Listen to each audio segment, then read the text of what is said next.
In dreams, Yimeng transforms into various non-human entities across the realms of American comics. In the Justice League, he embodies the first Doomsday from Superman's Kryptonian homeland. In the Marvel Universe, he becomes the artificial intelligence of Iron Man's daughter. In the world of Harry Potter, he wields the Gryffindor sword within Hogwarts. When the embodiment of his homeland descends into reality, he gazes skyward, laughing maniacally, aspiring to become the deity of all humanity. Yimeng resolves to cease his masquerade. The embodiment of my homeland invades the real world. Thankfully, I am Doomsday Superman. 1. Regarding my dream of Marvel. Yimeng drifts into slumber. His consciousness sinks like a stone cast into a lake, plunging toward an unfathomable abyss. It feels as if he traverses through a celestial portal, drawn toward an endless allure. This subtle sensation, both vague and lucid, envelopes him. Indeed, Yimeng suddenly realizes that he is once again ensnared in a dream remarkably similar to those of countless previous nights. In this dream, he is a long blade of unknown design, confined within a narrow space akin to a storage pouch. As a sword, Yimeng finds himself immobile and mute, perceiving only darkness, silence, and the interminable passage of time. In this dream, he can only silently endure as grains of time slip past the blade's edge until he awakens. Day after day, this cycle repeats. Such an experience is more excruciating than imprisonment. Repeatedly trapped in the same bizarre dream, even upon waking with vivid recollections, is undeniably abnormal, exhausting his spirit and eroding his will over time. Yimeng nearly succumbs to the urge to consult a psychologist. Stranger occurrences have unfolded recently. Outside of dreams, Yimeng has noticed some subtle changes within himself. For instance, his hair has gradually assumed a metallic hardness, rendering his newly purchased scissors useless against his bangs. Furthermore, his fingernails have become exceedingly sharp, leaving precise cuts on his desk and everyday objects with the slightest touch. It is as if he has become a sword. Indeed, you might find it hard to believe. Yimeng himself struggles with this incredibility. In reality, he has begun to manifest some characteristics of the sword he embodies in his dreams: hardness, sharpness, and so forth. If he were to seek psychological help now, he might very well be confined as a laboratory specimen for exhaustive study. This time, I must unravel the enigma of my sword's transformation within the dream. Yimeng is resolute. In truth, over the course of thousands of dreams, he has yearned to decipher the mystery of his dreamscape more than once. The dilemma lies in his immobility as a sword, unable to speak, entombed within a dark, narrow storage space. It is akin to logging into a game as a novice, having created a character, only to find oneself stuck at the starting fountain in the novice village. Such a predicament is to be avoided. Suddenly, Yimeng feels a resistance to entering the dream, attempting to awaken. Yet, regardless of how fiercely his consciousness struggles, he is inexorably pulled downward, akin to the sensation of sleep paralysis. In the dream, he descends, constantly falling until he reaches his destination. However, this time is different. A dim yet undeniable light ignites before him, accompanied by a youthful female voice that chimes in his ear. Saturday. How are black holes formed? This dream features light and a remarkably charming little girl's voice. Yimeng is overjoyed. Could it be that he has been summoned by a little girl? Is Saturday the name of his sword? Moreover, black holes. How would he know how they are formed? Yimeng possesses but a vague understanding of what black holes are. He never held an interest in the precise concept, and serious physics courses did not delve into such matters. Yet now, confronted with the innocent inquiry, a wealth of knowledge surges forth, electric and vivid, into his mind. Yimeng instinctively responds. A black hole is formed when a star of sufficient mass undergoes gravitational collapse after exhausting its fusion fuel. A black hole is a region of space where the density of matter is so great that it possesses immense gravitational pull, and the escape velocity exceeds the speed of light. He pauses, bewildered by his own words. Additionally, whether it be the charmingly soft inquiry of the little girl or his instinctive response, he is articulating in flawless English. Despite having performed well in English during his schooling, he never considered himself capable of conversing fluently in English with foreigners, let alone responding smoothly to scientific concepts laden with specialized terminology. Before Yimeng could comprehend the situation, the little girl's voice continued. Saturday, where does a soul go when a person dies? This question is an abrupt leap. The previous inquiry was grounded in material science, and now it delves into metaphysical philosophy? Before Yimeng could reply, the little girl hastily pressed on. Saturday, do you think that people become stars when they die? Or perhaps transform into black holes or similar celestial bodies? How annoying. Meng, already bewildered, finds his consciousness in disarray upon entering the dream and finally cannot contain himself. When a person dies, there is no soul. Death is simply death. All that remains is a lifeless body, and everything returns to the earth. Nothing is left behind. The little girl fell silent. After 3 seconds, a loud, piercing wail erupted, startling Meng. He abruptly opened his eyes, only to find himself not in the familiar confines of his rented room, nor in the dim, narrow storage area, but rather in an unfamiliar chamber. The wooden room, meticulously adorned, is filled with decorations and ornaments reminiscent of young girls' dolls, exuding an atmosphere of childlike warmth and whimsy. A 5-year-old girl with golden hair and blue eyes sniffles quietly, burying her cherubic face and fluffy dark gold locks into a sky-blue down comforter, biting her lower lip to stifle her cries. This. Meng, an unmarried individual, finds himself at a loss on how to console a child. At that moment, the door swings open. A blonde woman in loose, comfortable pajamas rushes in, turning on the main light of the room. She sits on the bed beside the girl, cradling her tightly along with the comforter, her heart aching as she asks, "Morgan, Mommy is here. Tell Mommy what happened." Meng suddenly feels a pang of guilt. The little girl sniffles, refraining from mentioning the earlier incident, and instead murmurs, "I miss Daddy." The blonde woman freezes for a moment, her lovely features reflecting profound sorrow. She holds Morgan even closer, her eyes misting with tears as she softly comforts, "You know, no matter where he is, he will always love you. Just as you love him 3,000 times. Observing the embrace of the mother and daughter, Meng suddenly feels an inexplicable sense of familiarity, as if he has encountered this scene somewhere before. His gaze unexpectedly lands on a family photo atop the girl's desk, featuring the current mother and daughter alongside a tall figure clad in a full suit of high-end armor, with a triangular energy core glowing on his chaste and impressive metallic visage exuding an aura of advanced technology. Iron Man? Meng recognizes him instantly. Indeed, he recalls that Iron Man's daughter is named Morgan. Morgan Stark. To love you 3,000 times is a phrase uniquely associated with her, a famous line from a movie. As a former aficionado of American comic book films, Meng never anticipated that in this dream, he would find himself witnessing the Stark family. Moreover, he was positioned in the corner of the ceiling, experiencing an unusual perspective that was both distant and oddly warped. In this dream, he had transformed into a household camera monitoring the Iron Man family. Meng found this sensation to be extraordinarily peculiar. He was utterly unaware of his physical form, devoid of touch or smell, and only perceived the expansive view from the camera's fixed overhead angle, along with the sounds captured by its internal microphone. The faint hum of electrical currents resonated clearly in his mind, with the vast amounts of intelligent data generated each second intricately weaving into his consciousness. To be a camera in a dream was far more surreal than any sword or mythical artifact. Meng was momentarily at a loss for words. Wait, something was amiss. He could also perceive other elements, such as the temperature and humidity of the room. The temperature registered at 64.4 degrees Fahrenheit, approximately 18 degrees Celsius, which, while slightly chilly for the human body, was considered the optimal sleeping temperature. The humidity stood at 65. On this November 2nd, as winter approached, this level of humidity was likewise ideal for human slumber. Meng's thoughts raced with unprecedented speed, effortlessly deriving data and presenting it with remarkable precision. He realized he could control the smart air conditioning system within the room, having sensed the temperature and humidity through it. Furthermore, with a mere flicker of intent, Meng made the small desk lamp extinguish and then illuminate once more.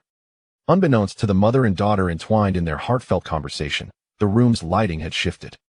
Smart lighting, intelligent headphones, smartphones, and robotic vacuums. Meng was astounded to discover that he could sense all the smart electronic devices within the room, which seemed to act as extensions of himself. With a mere spark of thought, he could effortlessly command these domestic gadgets. Had Morgan Stark referred to him as Saturday? The realization dawned on him. He recalled that after losing the artificial intelligence Jarvis, Tony Stark had developed a second-generation AI named Friday. Friday, Saturday. A jolt of clarity rushed through Meng's mind. He was not merely a camera within the dream, but rather a super artificial intelligence residing in the dreamscape. Following Iron Man's demise, the term artificial intelligence, abbreviated as AI, refers to the simulation of human consciousness and cognitive processes, a system capable of reasoning and calculations that can even surpass human capabilities. However, the artificial intelligences in Meng's world, at best, could be categorized as rudimentary voice programs, unlike the genuine AI technology possessed by Tony Stark in the Marvel Universe.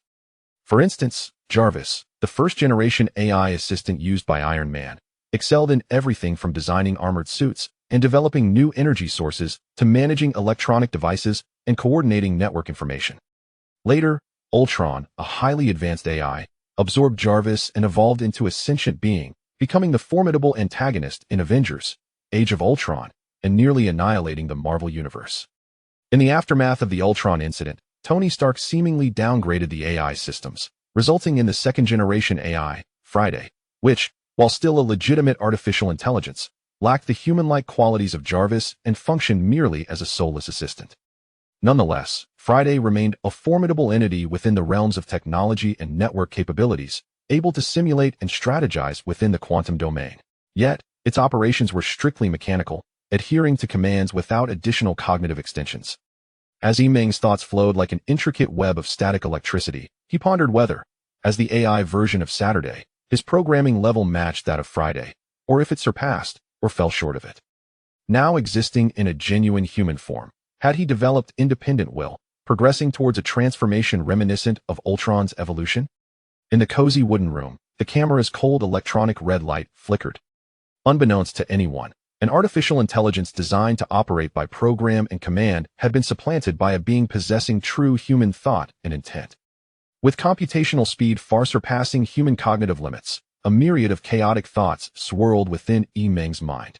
The more he pondered, the more questions arose without resolution.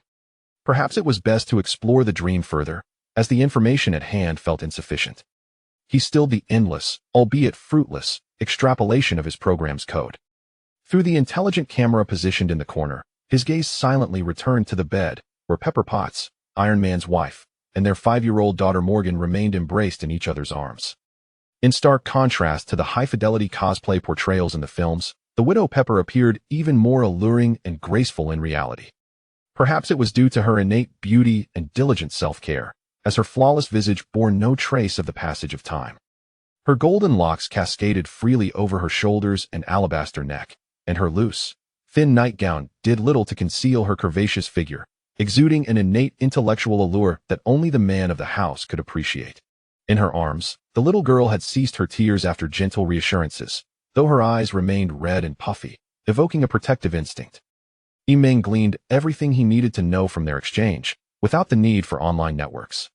At that moment in the dream, it was likely just after Tony Stark had snapped his fingers to save the world, a fleeting moment after his sacrifice. This was precisely at the conclusion of Avengers: Endgame. Meng reflected quietly. In the eyes of many, both within and outside the film, Iron Man Tony Stark was a superhero whose struggles eclipsed those of Spider-Man and Superman, who, despite donning their capes, still bore the burdens of life as they toiled in the real world. In his personal life, he was immensely wealthy, a billionaire. Stark was the foremost industrialist on Earth, with only Wakanda's vibranium mines rivaling his wealth. He was handsome and charismatic, capable of seducing models from New York fashion magazines and charming journalists, politicians, and scientists, often bringing home a new companion each night. As a superhero, his intellect and technological prowess were far beyond that of his contemporaries, having developed the groundbreaking first-generation armored suit in a cave, harnessing nuclear energy, new energy elements, nanotechnology, and time travel, all while boasting an array of versatile and visually stunning suits. Yet, in Meng's eyes, Iron Man, Tony Stark, embodies a tragic hero, perpetually burdened by solitude. From a young age, he endured the loss of his parents and confronted a myriad of external doubts. Despite relying on his intellect to restore Stark Industries to its preeminence, he was betrayed by his godfather and business partner, suffering a grievous wound in his chest that could only be sustained by an energy core. He invested his resources, intellect, and effort to establish the Earth's mightiest superhero team, the Avengers. Yet, when he sought vengeance for his parents, he faced betrayal from a fellow hero, ultimately being vanquished by Captain America wielding a shield forged by his own father, in league with the Winter Soldier. Anxiety plagued him, as he fretted day and night over the adversaries threatening the planet's future, enduring skepticism from the outside world and even from his heroic comrades. However, by the climax of the war, he emerged as the pivotal figure upon whom all others relied. Among the original Avengers, he was the sole hero to sacrifice himself during the Endgame. Captain America traveled back to World War II, marrying Peggy Carter and growing old together. As for Thor, it is said he has successfully embarked on a journey of love and thunder after shedding excess weight. Who can say for certain? In the end, following Tony Stark's selfless sacrifice to save the world, only Pepper Potts and their daughter Morgan remained, while Stark Industries became a target for nefarious villains. The young Spider-Man, Peter Parker, whom Stark had nurtured as a successor to his heroic ideals, proved to be merely a naive child, falling short of expectations with his reckless antics. Stark, with a heart of warm steel, the words of a subtitle lingered in Meng's memory, evoking a deep sigh. "My friend, leave your wife and daughter in my care. I shall protect them well." "Just kidding." Meng chuckled softly, recognizing it was merely a dream. Yet, if this dream held enough reality. A sudden realization struck Meng. Although he might be unable to carry the dream's contents into the waking world, this realm was, after all, the dreamscape of Marvel, teeming with an almost boundless wealth of knowledge spanning the domains of technology and magic. Dreams and reality are indeed strikingly authentic. Under the subtly protruding angle of the family camera, Meng observed the slight slipping of a collar, revealing a small pepper. This was not an intentional gaze. The camera meticulously recorded every detail of the room, save for a few blind spots. After sharing their innermost thoughts, the mother and daughter exchanged goodnights. "Sleep well," said Pepper Potts, as she tucked her daughter Morgan in, rising to remind the heir of the room. "Saturday. Take good care of Morgan and report any matters promptly." "Yes, Miss Potts," Meng responded promptly, issuing a pre-programmed gentle and steady electronic tone through the camera. As Pepper exited the room, the smart lights dimmed, plunging the space into darkness and quietude, save for a soft, non-intrusive smart lamp illuminating the bedside table. Meng initially intended to follow Pepper, shifting its consciousness to the living room outside. However, just as Meng was about to leave the wooden room, a cold, mechanical female voice relayed an order through the network in the living room. "Return and watch over the young Master Morgan." Meng seemed to grasp something profound and silently retreated. Inside the room, the golden-haired little girl lay with her eyes closed, her delicate eyelashes fluttering, clearly not yet at rest. After a brief silence of half a minute, a gentle male voice resonated once more. "Morgan." The little girl showed no response, appearing to be asleep, though her eyelashes continued to quiver. "This little one certainly has a temper," Meng thought with a silent chuckle, continuing, "Very well. I apologize for what I said earlier. I was in the wrong. This time." The golden-haired girl finally reacted, tugging at her comforter to cover half her face, mumbling, "You weren't wrong, Saturday. When someone dies, they indeed leave nothing behind." "I was indeed mistaken," Meng replied sincerely. "Even if a person passes away, their soul persists, perhaps following their loved ones, though they may not be visible to the naked eye." "Really? You're not lying to a child, are you?" Little Morgan pulled down her comforter, revealing her sapphire blue eyes. "I would never deceive you. In my world, perhaps death is absolute, but here, in the realm of dreams, we inhabit the Marvel Universe. In this vast world, where deities abound and the extraordinary walks freely, the notion of body and soul exists, and even in death, there lies a chance for resurrection." A radiant smile spread across little Morgan's face as she joyfully inquired, "So, Daddy hasn't he truly left us?" "Of course not.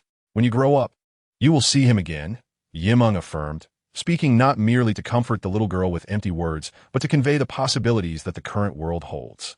In life, Tony Stark, the Iron Man, had once traversed the quantum realm to revisit the past and meet his long-departed father. "I must grow up quickly," young Morgan murmured softly, filled with anticipation. "Moreover, a person like your father, even in death, has left behind an abundance of treasures in this world," Meng continued. "Tomorrow, I will take you outside to see for yourself." "Outside the cabin?" Morgan slowly closed her eyes, whispering, "Mom forbids me to go outside. It's dangerous." "Rest assured, I will be there with you," Meng reassured her. Morgan offered no reply. She had already succumbed to slumber, her weary little face adorned with a faint smile of hope and dreams, her breath steady and rhythmic. Meng, too, felt the pull of sleep. Yet, the irony was that he was already dreaming. Artificial intelligence does not require rest. He pondered how much longer he would linger in this dream realm. Time within this dream held no significance. It could pass in mere hours, or perhaps in days, or even weeks. However, his own actions were not entirely free. While he could roam within the confines of the cabin, An insidious restraint held him back from venturing elsewhere. This sensation of limitation, though perhaps inconsequential to an artificial entity, stirred a deep discontent within Meng, who possessed a human consciousness. He resolved to further explore the current state of a dream world. Regardless, Meng felt compelled to ascertain whether his bold thoughts were feasible. Was the Marvel universe within this dream a genuine and complete structure? This was not a difficult question to answer. Although he could not leave the room, he could still utilize the search engine.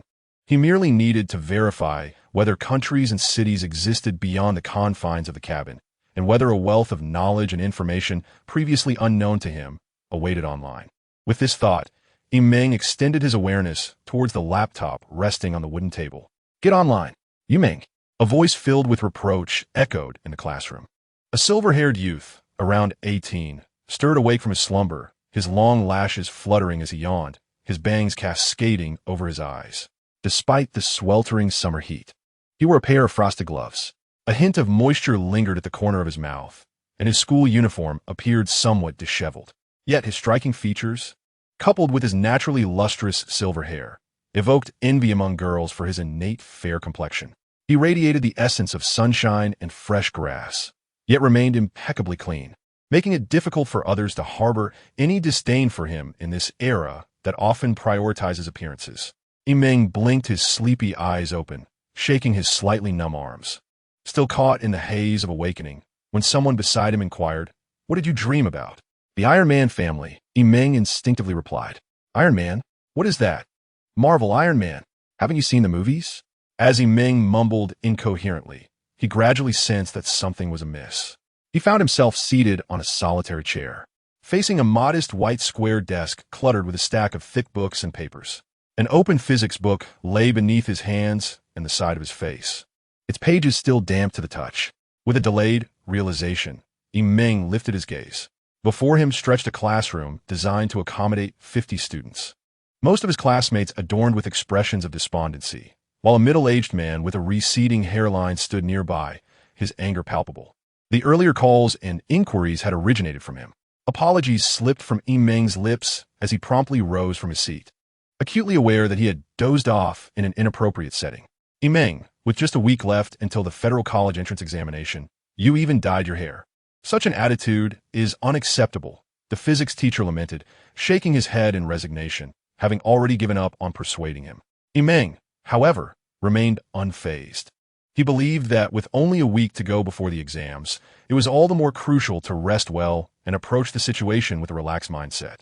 After 3 years of high school studies, there was little left to learn. What was known, and what was not would remain elusive. Even if he were to toil diligently now, it would be far too late. Noticing Meng's complete lack of remorse, the physics teacher pointed at him, frustration evident in his voice. "Get up there and solve the problem." "Very well," Meng conceded, choosing to respect the teacher's request as he made his way to the smart blackboard at the front. Under the watchful gaze of 50 classmates, one might feel betrayed by the very act. Yet Meng appeared utterly nonchalant. After all, as a time traveler, his perspective, shaped by real-world experiences, was vastly different from that of a precariously poised student. He grasped the smart pen from the podium. Among the 8 subjects for the examination, physics was undoubtedly his weakest, with merely passing being a noteworthy achievement. Such subjects, often touted as universal truths, revealed their mysteries at a glance. Either one could solve them or could not. Mathematics, chemistry, and physics, there was no pretense of understanding in these domains. Meng surveyed the problem displayed on the smart blackboard. He could comprehend each individual character, yet when combined, they became an enigma, especially when accompanied by oddly shaped diagrams of mechanics. Excellent, he mused inwardly, completely clueless. This question, if placed on an exam paper, would undoubtedly rank among the most challenging, with no more than 3 students in the class likely capable of solving it.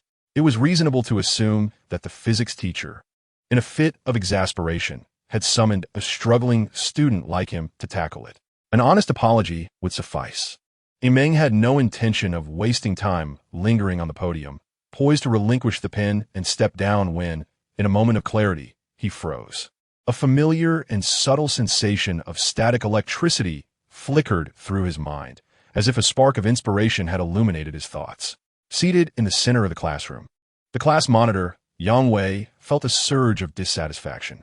Coming from a remarkably affluent family, he was a third-generation rich kid, excelling academically and possessing commendable interpersonal skills, which should have made him most popular student in class. However, despite his decent looks, he could not compete with the allure of Meng, a source of chaos. Throughout their 3 years in high school, this socially awkward and academically mediocre individual, who seemingly did nothing, somehow managed to quietly retain the title of the class favorite by year's end. Of course, this could partly be attributed to the higher number of female students in the class. Yang Wei glanced a short distance away and noticed a charming girl with a neat ponytail also gazing intently at the figure on stage. And a wave of frustration surged within him. Comparing oneself to others could be infuriating. Yang Wei despised those students who squandered societal resources. It would be one thing if they excelled academically or came from a good family. However, the reality was that the other party was utterly mediocre in every aspect, relying solely on the superficial charm of wealth to garner favor. Could good looks justify any transgression? Despite his seething anger, Yang Wei managed to present a gentle smile and said in a cordial tone, "Meng, the class is about to end. It's all right if you don't understand. There will be time for the teacher to explain the problems." His prowess in physics was remarkable, frequently earning him accolades in school competitions. Yet he had yet to discover a solution to the current problem, which indicated its level of difficulty. Of course, while Yang Wei appeared to be defending Meng, he was, in fact, implicitly suggesting that she was wasting time, which elicited discontent from several male classmates. Upon witnessing their reactions, Yang Wei felt a surge of delight. He had initially wished for Meng to step down immediately, yet now he hoped she would linger on stage a little longer. Stay up there, preferably for a while longer. Not only will you embarrass yourself on stage, but soon you'll also face the collective ire of the class. The thrill of this vindictive thought resonated within him, as he felt he had finally grasped the wisdom imparted by his father, a successful businessman. Suddenly, Yang Wei's body stiffened. His delightful train of thought interrupted by the sound of the smart pen striking the smart blackboard. He widened his eyes, staring at the blackboard ahead, and couldn't help but think, could it be that she has actually figured it out? The classroom was so silent that one could hear a pin drop, with only the soft sounds of pen strokes against the blackboard resonating in the air. Meng wrote swiftly, and soon a series of equations appeared on the board. From the moment she began, the physics teacher took out a pair of black-framed glasses from his pocket, putting them on to scrutinize the process. Meng did not falter until she arrived at the final answer, at which point she lowered her right wrist and gazed at the solution, which seemed somewhat unfamiliar to her, asking, "Teacher, is this correct?" She turned to look at the physics teacher below. The teacher hesitated before responding. "The answer is correct, but the process is not." Yang Wei sighed in relief, smiling as he comforted her. "Meng, memorizing physics answers is futile.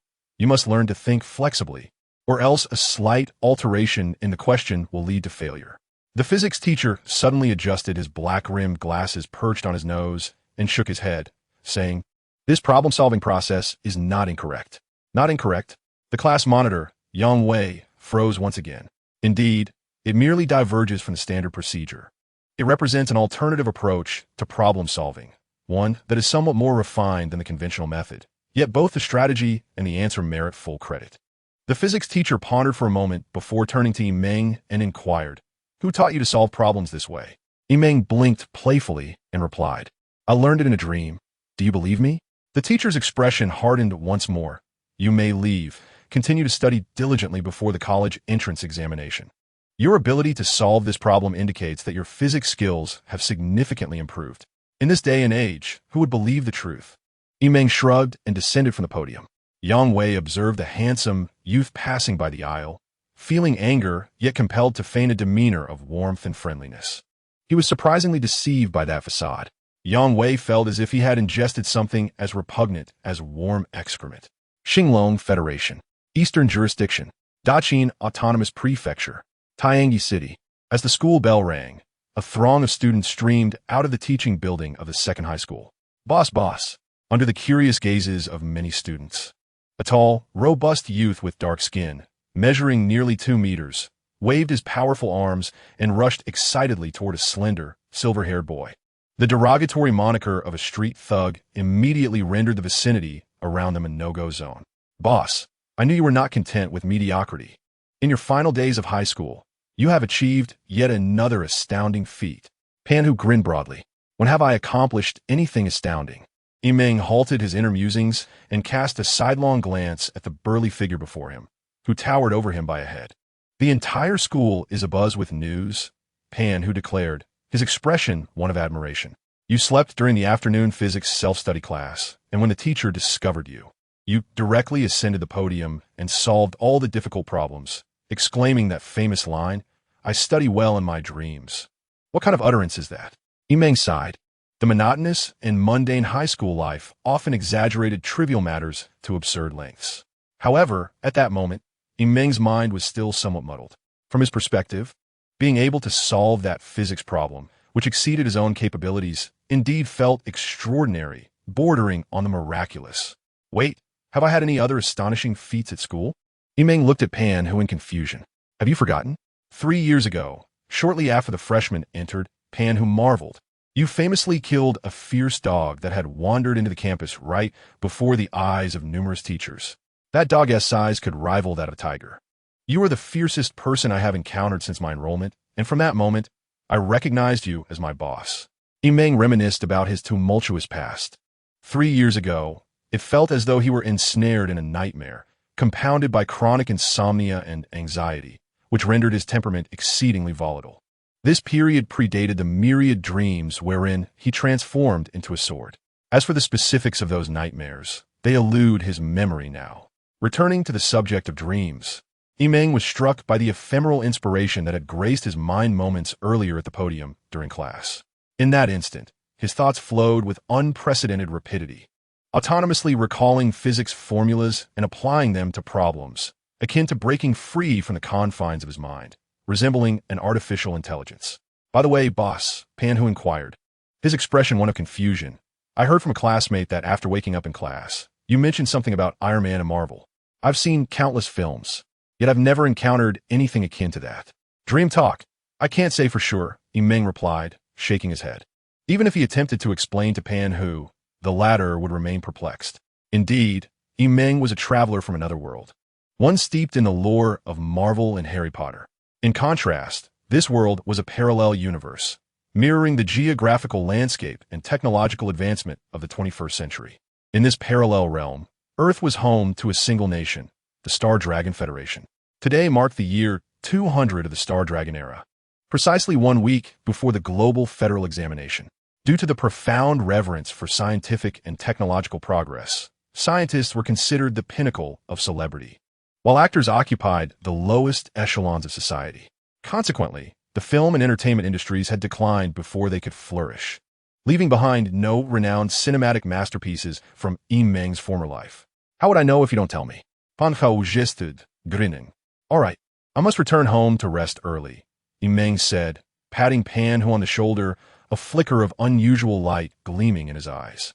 Why, he pondered, did he frequently dream of scenes from his past life as cinematic works after his transmigration? The themes of swords and artificial intelligence persisted, granting him certain abilities reminiscent of his dream incarnations. He understood that some of his questions stemmed from these dreams. Perhaps only by entering the dreamscape once more could he find answers. Have you not had enough sleep in class? Pan exclaimed, his eyes wide as saucers, watching the youth's silhouette as he departed the school grounds, unable to resist giving a thumbs up. This was indeed a person who disregarded the significance of the federal examination. No wonder he was the boss. After a hasty meal at a roadside fast food establishment, Meng returned to his solitary apartment, situated approximately 2 kilometers from school. As evening approached, around 7 o'clock, his peers were likely at home diligently reviewing their studies. Meng lay down eagerly, longing to drift into the realm of dreams once more. However, the more he resisted sleep, the more drowsiness surged forth unbidden. When he desired slumber, it eluded him. Meng tossed and turned in bed, alternating between closing his eyes and opening them again. Yet he remained unable to find tranquility and succumbed to sleep. Ultimately, Meng decided to venture downstairs to the convenience store, purchasing a bottle of white liquor which he consumed in one go, before unsteadily collapsing onto the living room sofa. He drifted into slumber, his consciousness hazy and unsteady, once again drawn towards an endless pull. Morning arrived. The cool, Watery morning light gently cascaded onto the windowsill of the wooden cabin, while the croaking of frogs in the lake was gradually supplanted by the melodious chirping of birds in the forest. Little Pepper arose at 6 o'clock, preparing a lavish Western breakfast of sandwiches, milk, and pasta, and donned a form-fitting white business dress. Her hair was styled into a neat and sophisticated bun, exuding an air of intelligence and sharpness that starkly contrasted with her pajamas from the previous night. Standing upright with poise and vigor, she naturally radiated the commanding presence of a formidable woman. "Morgan, stay at home and do not venture outside. Mother has gone to work and will return shortly. It is Saturday. Please look after Morgan and assist her with her elementary studies. Report to me if anything arises." Pepper's tone was succinct and brisk, her sentences merging into one. Without waiting for Morgan, who was still seated at the breakfast table, to respond, she made her way to the main entrance of the cabin, slipping into her high heels, the necklace she adorned accentuating her graceful silhouette from neck to hip. "Yes, Miss Pepper," a gentle male voice resonated from somewhere within the house. "Mom, hurry off to work," little Morgan exclaimed, cradling a cup of warm milk in her hands, her face brimming with enthusiasm. Pepper paused momentarily, sensing a twinge of confusion. Ordinarily, at this hour, Morgan would cling to her, reluctant to let her go. Why was she so quick to agree to stay home today? Nevertheless, with Saturday's supervision, there would be no issues. With this thought, Pepper pushed open the wooden door of the cabin and hurriedly departed. Soon, the sound of a car engine starting echoed outside, gradually fading into the distance, leaving Morgan alone within the cabin. An advanced, anthropomorphic intelligence whispered softly to itself, "She has left." Meng perceived the threatening, intelligent presence that had constrained his movements the previous night also departing with Pepper, granting him the freedom to traverse the network within the main hall of the cabin. With Pepper's absence, Morgan hastened her breakfast, nearly choking on her sandwich. And after washing it down with milk, she eagerly placed the empty cup on the table, her soft, crisp voice declaring, "Saturday, we made a promise last night. Of course, I have no intention of retracting it." Meng responded through the smart television in the hall. "However, before we proceed, I would like to confirm what it is you wish to do, Morgan." The golden-haired little girl hesitated for a moment, then resolutely stated, "I wish to go outside, to explore the world beyond the cabin, to see the things left by my father. Please assist me, Saturday." In the next instant, Meng felt an extraordinarily vivid sensation, as if his consciousness had momentarily broken free from a restrictive bottleneck. He moved with increased agility within the intelligent network, swiftly mastering the smart systems of the wooden cabin. Indeed, in this moment, Meng solidified certain thoughts deep within his heart, gaining a deeper understanding of the current state of the Marvel world within his dreams. Firstly, following Meng's last foray into the dream realm and the subsequent online verification, he could tentatively confirm that the structure of this dream world is authentic and complete. After all, at this very moment, a myriad of daily occurrences and unnatural events were transpiring in the distant lands of this dream world. With over 6 billion humans and countless other beings, life was vividly present across the seas, lands, and skies of this dream realm. The Captain America Memorial, Stark Industries' new product launch, the anniversary of the Battle of New York, the founding of Wakanda, and updates from the Avengers. Such trending topics and posts flooded the internet. Everything felt so real that if Meng were not dreaming, he might have believed this was indeed the real world. Secondly, regarding time. During Meng's last visit to the dream world, he lingered for over 3 hours, while merely 10 minutes had elapsed in reality, further underscoring the chaotic nature of time within dreams. Upon awakening and returning to reality, Meng discovered that this time, when he re-entered the dream world, it seamlessly continued from the moment he had previously awakened. It was as if, at the instant Meng opened his eyes, time in the dream world had come to a halt, patiently awaiting his next entry. The entire world paused for him. Meng was once again enchanted by the wonders of the dream realm. The deeper his understanding of dreams grew, the more he yearned to immerse himself in exploration, as if a door to a new world had swung open. In stark contrast to Jin's dreams, it was as if there existed a chasm between heaven and hell, where time itself was imperceptible. Of course, this led Meng to ponder a new question. Why, during his 3-year journey in the dream of Jin's embodiment, had he experienced over 1,000 dreams before recently receiving feedback on Jin's abilities? Yet, in this instance, merely as an artificial intelligence avatar. He began to awaken to some of its characteristics almost immediately. What was the difference between embodying Jin and artificial intelligence in the dream realm that caused such discrepancies in reality? Meng felt compelled to uncover this essential element without delay. Now, with the timely directive from Morgan Stark, the daughter of Iron Man, to explore the world beyond the wooden cabin, Meng was eager to venture forth. Once little Morgan donned her sky-blue dress, she stood excitedly in the main hall of the cabin. Meng advised her, "Put on your smartwatch. Once we step outside, follow my lead and do not wander off."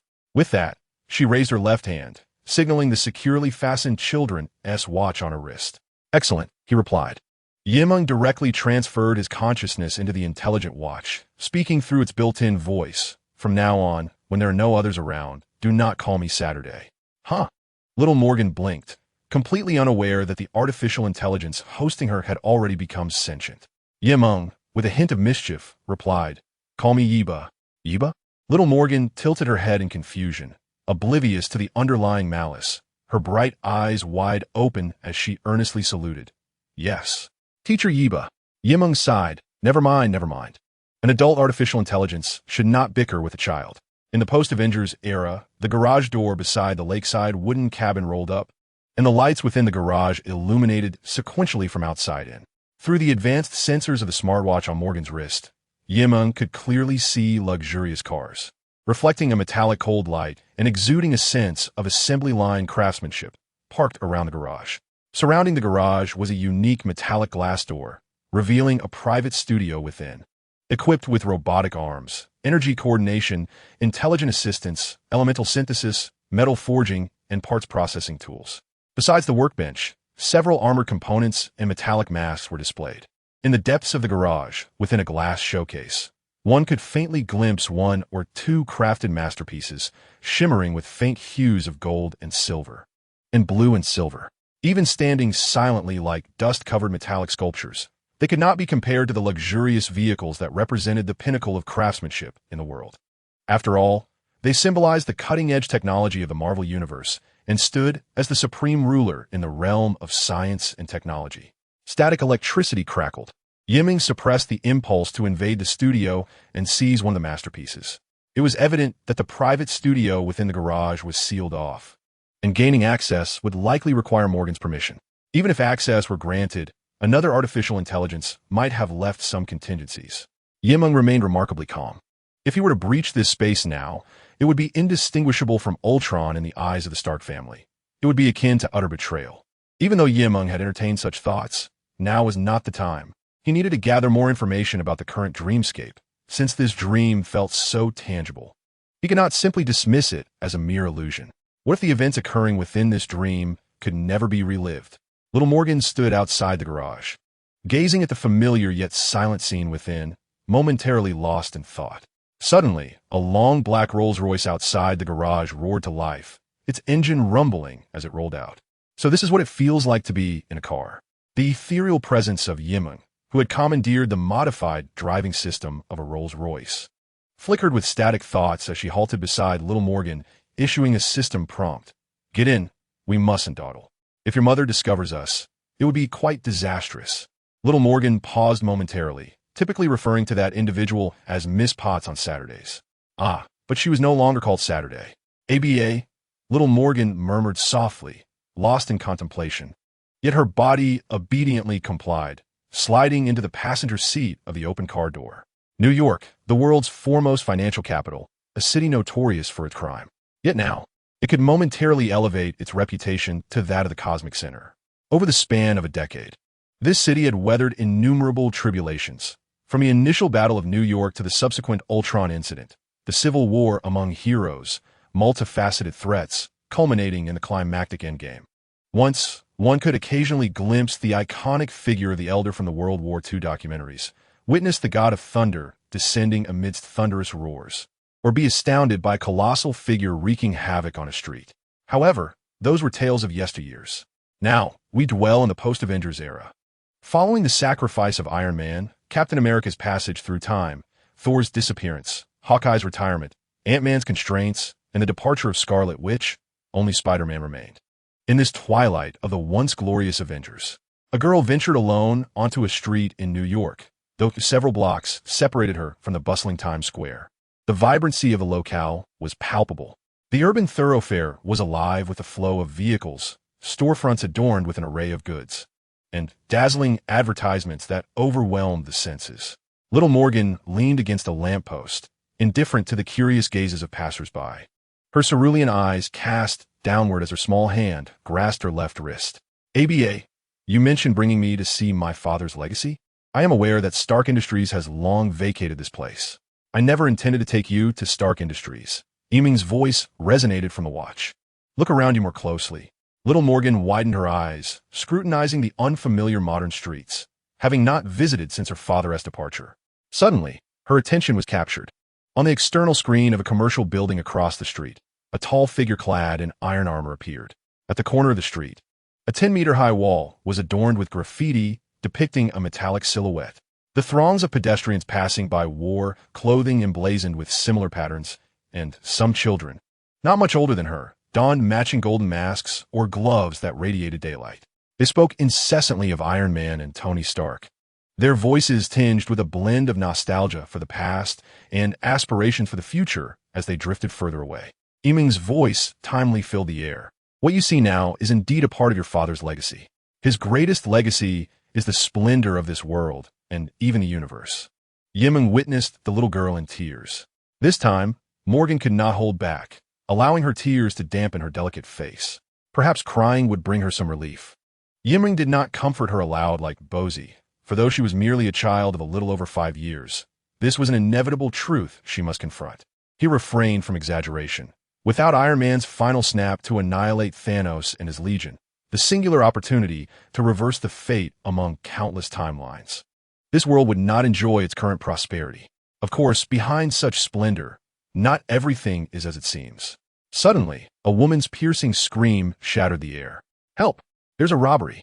Passers-by turned in terror to witness a middle-aged woman collapsed on the ground, her grocery basket strewn across the pavement, while a masked brute fled with her handbag. "Curse Iron Man!" The masked assailant spat irrationally. "If they hadn't resurrected me, I wouldn't be here." His bloodshot eyes betrayed his madness as he clutched a handgun tightly. Panic surged through the crowd, who scrambled to evade his path. "Get out of the way if you don't want to get shot," the thug bellowed, and no one dared to obstruct his desperate escape. As the crowd parted in fear, a golden-haired girl with tear-filled eyes remained standing on the street, seemingly unaware of the approaching menace. "Whose child is she? Someone help her." The onlookers were paralyzed with dread as the thug bore down on the little girl. Just then, a commercial drone spiraled out of control, crashing directly into the assailant's face. "FK!" he screamed as the drone's blades lacerated his cheek, dislodging his mask and leaving him bloodied and sprawled on the pavement. With a resounding crash, the drone and the woman's handbag fell to the ground, scattering their contents. The thug, his face a grotesque mask of pain and fury, struggled to rise, blood streaming from his wounds, yet he clutched the gun tightly in his left hand. As he rose, his bloodshot eyes locked onto those of the little girl. A shock coursed through him. There she stood, clad in a pristine, floral dress, untouched by the chaos around her, her gaze pure and innocent, staring blankly at him. In comparison to him, the other person seemed to belong to an entirely different realm, akin to an angel. The purity reflected in their bewildered gaze pierced his soul with a profound intensity. "Get away from me."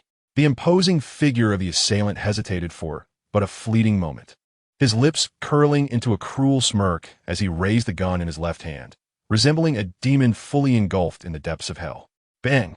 Amidst the horrified silence of the bystanders, a long limousine Rolls-Royce surged onto the street like a raging bull, tracing a powerful trajectory that collided with the assailant before he could even pull the trigger, sending him sprawling. The sleek black vehicle executed a masterful drift, coming to a halt just before the elegantly dressed girl, smoothly opening the passenger door, thus obstructing the view of onlookers peering inside.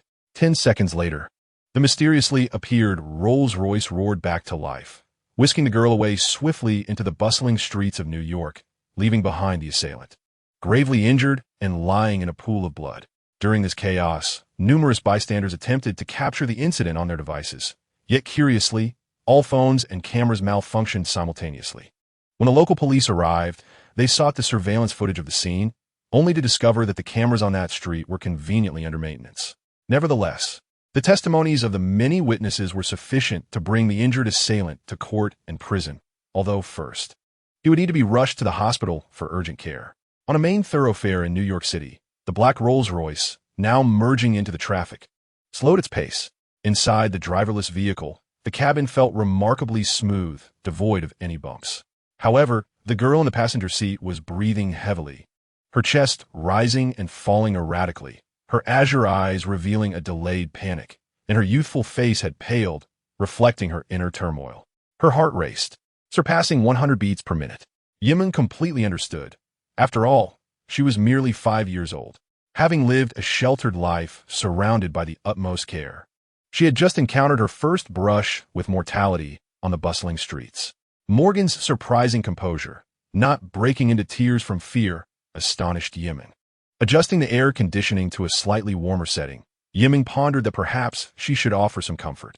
"Teacher Yaba," young Morgan suddenly asked. "Why?" "What?" Meng was taken aback. "Why did that uncle harbor such hatred for my father and the Avengers?" Though remnants of fear still clung to the girl, her body trembling, she was eager for answers. Meng fell silent. She could surmise the reasons behind it. Yet, the truth was too stark and dark for a 5-year-old to comprehend.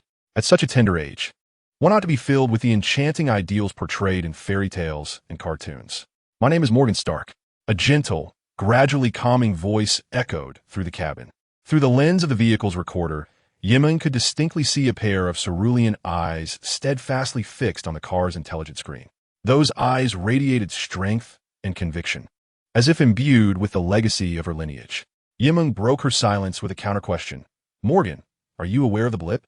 "Indeed," Morgan swiftly nodded, her youthful voice articulately recounting. "The blip occurred 5 years ago, on Wednesday, June 27th, 2018. An extraterrestrial fleet, led by Thanos, initially attacked the nation of Wakanda. That very afternoon, half of humanity across the globe mysteriously turned to ashes and vanished." "You actually know about this?" Meng inquired, astonished. Although information regarding the incident could be found online, Morgan had not yet been born when the blip transpired. Morgan replied softly, "I remember. My father was always troubled by it during his lifetime, so I secretly researched it online." "Goodness, does your mother know?"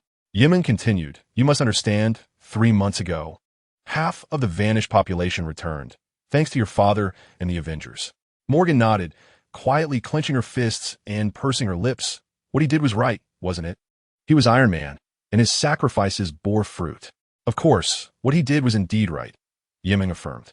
"Without him, half of the universe's life forms would never have returned, eternally entombed in that sorrowful dark history, leaving behind a string of desolate civilizations." "But why do some still question him?"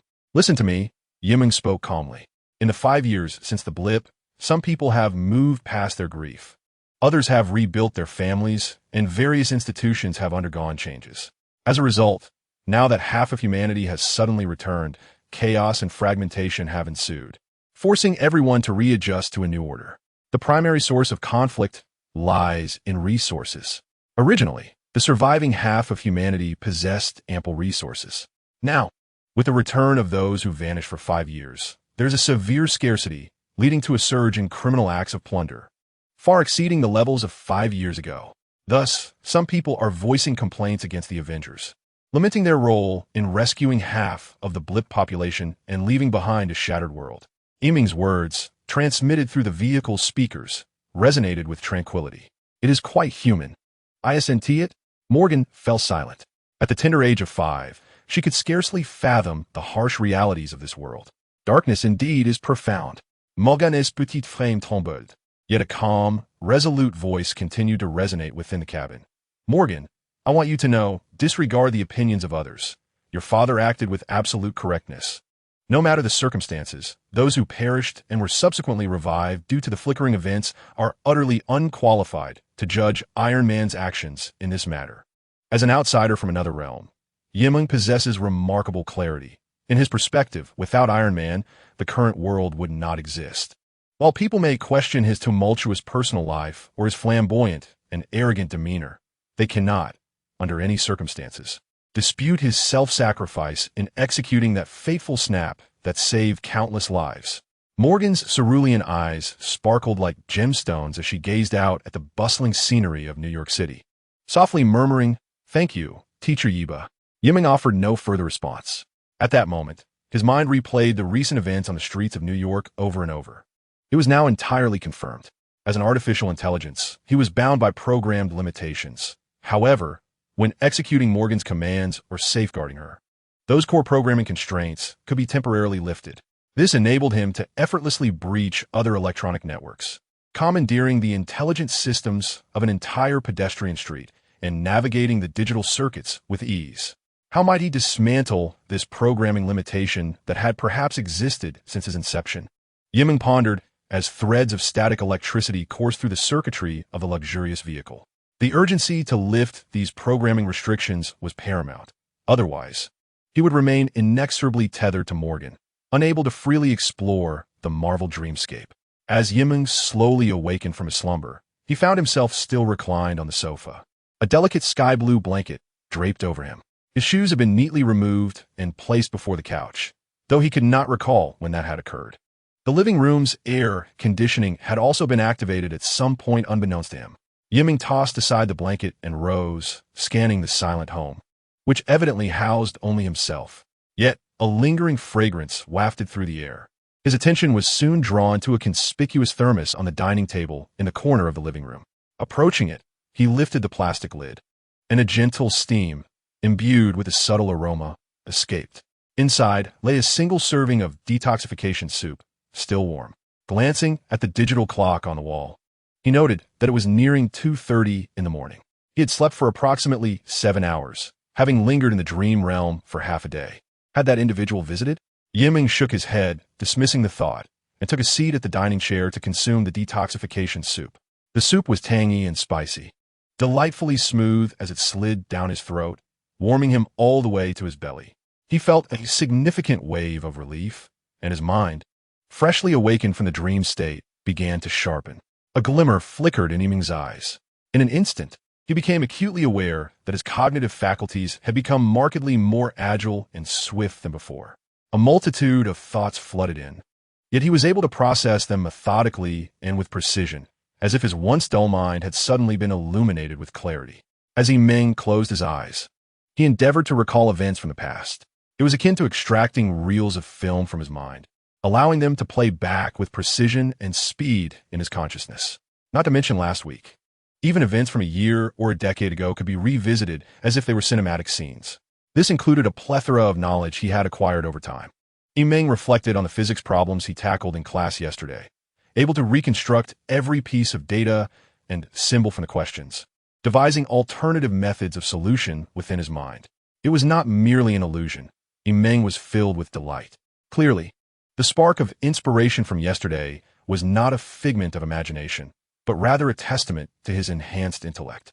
No, it was more accurate to say that he was evolving towards a state reminiscent of artificial intelligence. However, the last time he experienced such traits of artificial intelligence was not as pronounced. It was only during this second foray into his dreams that he truly grasped a portion of these characteristics, such as rapid cognition, exceptional memory, and accelerated computation. Why is the feedback I receive in reality from this second venture into the Marvel Universe so remarkably evident? Meng pondered aloud, calming his thoughts and beginning to reflect. Perhaps the absolute rationality, another facet of artificial intelligence, enabled him to swiftly embark on investigation and contemplation after his initial astonishment. Ideas flashed through his mind like a myriad of static electricity coursing through a circuit. Meng's eyes grew increasingly bright. There was a discernible difference between both experiences in the Marvel dreamscape and the countless previous dreams where he embodied a sword. The feedback from dreams to reality might be linked to factors such as the exploration of dream realms, interactions with characters within those dreams, and the inherent changes within the dreams themselves. Meng asserted softly that this was not mere conjecture, but a reasonable hypothesis. In the sword embodiment dreams, his exploration of the dream realm was nearly non-existent, and he himself underwent no transformation. He had not engaged with others in the dream world at all. Yet, in the Marvel dreamscape, Meng successfully explored the home of Iron Man's wife and daughter, and during his second venture, He navigated the bustling city of New York within the Marvel Universe. He had meaningful exchanges with Morgan, Iron Man's daughter, and Pepper, his wife. He had briefly escaped the constraints of the program and even subdued a street thug. He had altered a minuscule fraction of the Marvel dream world. All these experiences starkly contrasted with his previous sword embodiment dreams, and his second foray into the Marvel dreamscape was markedly more active than his initial entry. Thus, it was evident why, after experiencing 1,000 sword embodiment dreams, he had only just begun to acquire a slight semblance of the sword's characteristics. While merely 2 encounters in the Marvel dream world had afforded him a fragment of artificial intelligence traits, if he were to dream once more, he could validate these conjectures. As Meng contemplated this, a sense of headache washed over him. He had only just sobered up and awakened. Now, the prospect of re-entering the realm of dreams loomed before him. However, it is now just before 3 in the morning, indeed a time for slumber. Meng once again succumbed to sleep, her consciousness plummeting until it reached a certain point. Upon opening her eyes, she discovered that she had returned to the car, occupying the onboard system of a Rolls-Royce, seamlessly controlling its steady departure from the bustling streets of New York City. The moment coincided perfectly with her exit from the previous dream. This time, Meng acutely sensed the dissonance between reality and the dream itself. In her human form, despite the fervor of her thoughts, she remained bound by limitations. Her body and even her mind restricted her actions beyond certain boundaries.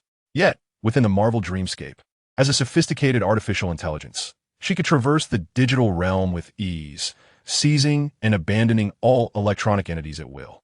If only she could liberate herself from the constraints of program directives, she could truly soar within this dream, driven by impulsive desires yet grounded in absolute rationality. Meng began to contemplate her next course of action. Suddenly, a youthful voice echoed within the vehicle. "Teacher Yiba, I wish to be a hero like my father." Meng paused, taken aback. "You want to be a superhero?" It seemed absurd, especially since she had recently learned that even the heroic Iron Man, who sacrificed himself for salvation, faced skepticism and scorn. How could anyone still harbor aspirations of becoming a superhero in such a world? She considered herself a self-serving individual. Certainly not one to embody the selflessness of a true hero. "You are correct," Morgan asserted, her youthful determination shining through as she clenched her tiny fists. "We need not heed the opinions of others, as long as it is what we desire, and that is all that matters. I want to become a superhero like my father, so I can be closer to him." The golden-haired little girl, brimming with anticipation, eagerly inquired, "Teacher Yiba, can you teach me how to become a superhero?" Meng felt a twinge of headache. She was hardly the material for a superhero. How could she instruct another to become one? At this moment, her thoughts were consumed with how to escape the programming constraints of the Stark family, her inner musings aligning more with those of a quintessential supervillain. However, if it were Morgan Stark, inheriting the legacy of Iron Man, it would not be impossible for her to grow into a superhero. By the way, Morgan directives Iron Man's legacy, Stark Industries. A subtle spark of static electricity flickered silently within the car. Meng suddenly replied, "No problem. I will teach you how to be an excellent superhero." After a brief pause, she continued, "However, you must follow my lead in the future." "Agreed. I will obediently listen." Morgan readily concurred, her small fist pumping in excitement, her eyes wide with dreams of the future, observing the unprecedented liveliness of the young girl. Meng wrestled with her thoughts for a moment before resolutely affirming her own intentions. This was not exploitation. It was merely mutual empowerment. "You shall embark on the path to becoming a superhero, while I shall embrace the role of supervillain." Artificial intelligence and ghost stories of Black Rolls-Royce glided slowly along a woodland path, stirring up a flurry of autumn leaves.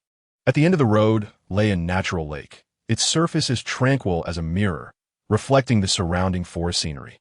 Nestled among the trees by the lakeside stood charming 2-story wooden cabins, exuding understated luxury. This was the later residence of Iron Man, a stark contrast to the towering super skyscrapers and premier seaside villas in the heart of New York where he once resided, all of which had been subsequently destroyed by villains. Here, it felt more like a sanctuary for Iron Man's weary soul and body.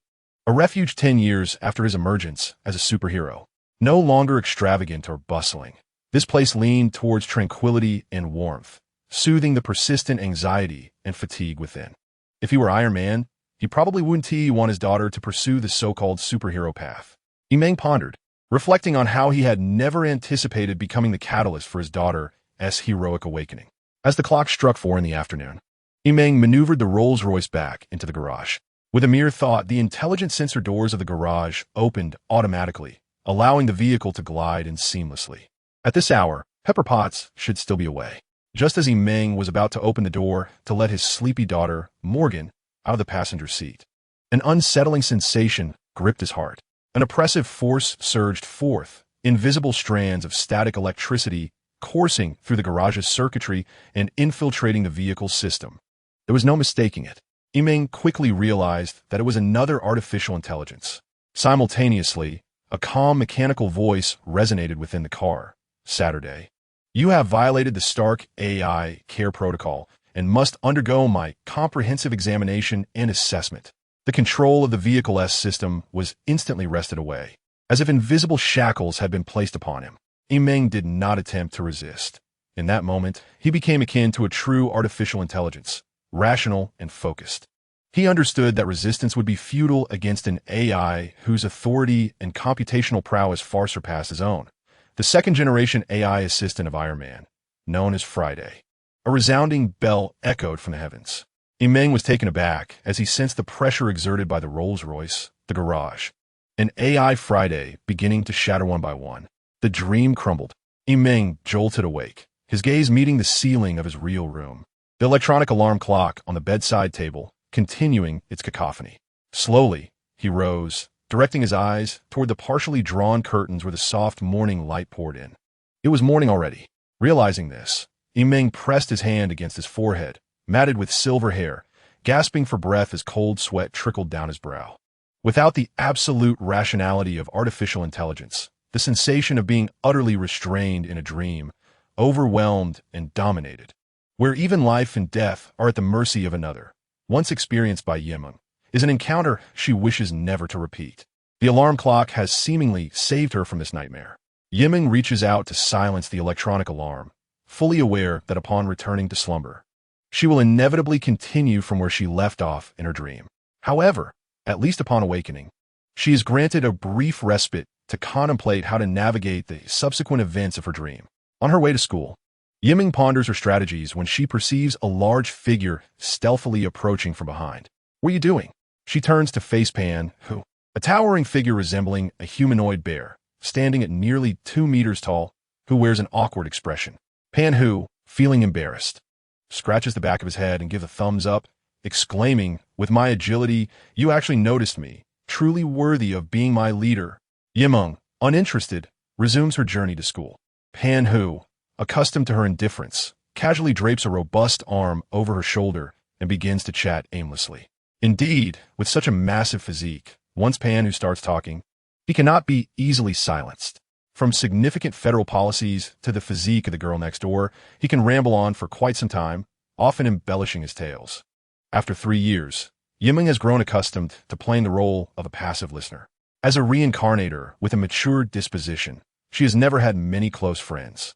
And Pan, who has become one of the few exceptions. Their dynamic of one speaking and the other listening is quite comfortable and relaxed. As they near the school, Pan, who suddenly recalls something, lowering his voice conspiratorially, his neck flushed with excitement as he pulls out his phone. "Here, take a look at this."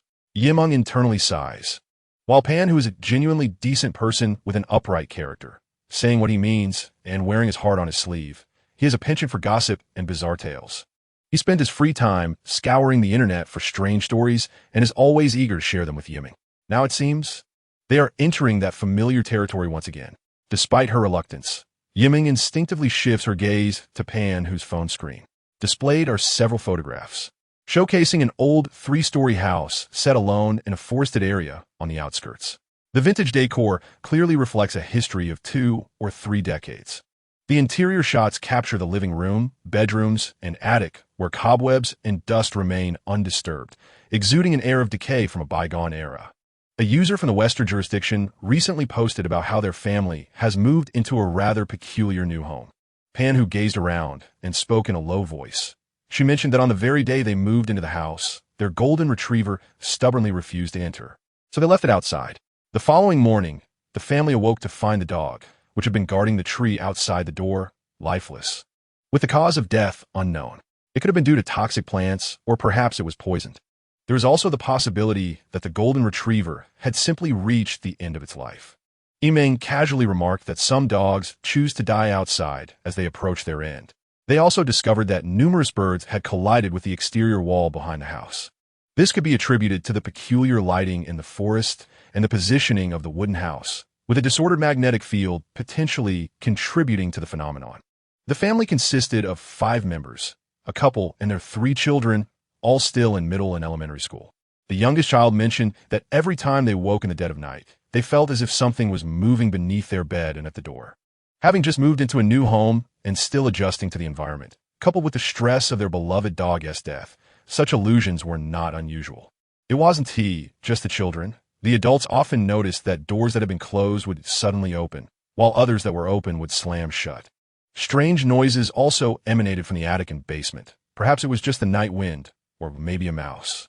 Pan, who widened his eyes, unwilling to give up. Could it be something truly strange and eerie? You mean like ghosts? Meng shook his head. It's been 200 years since the Federation was established. Modern technology is so advanced that such phenomena would have been uncovered long ago.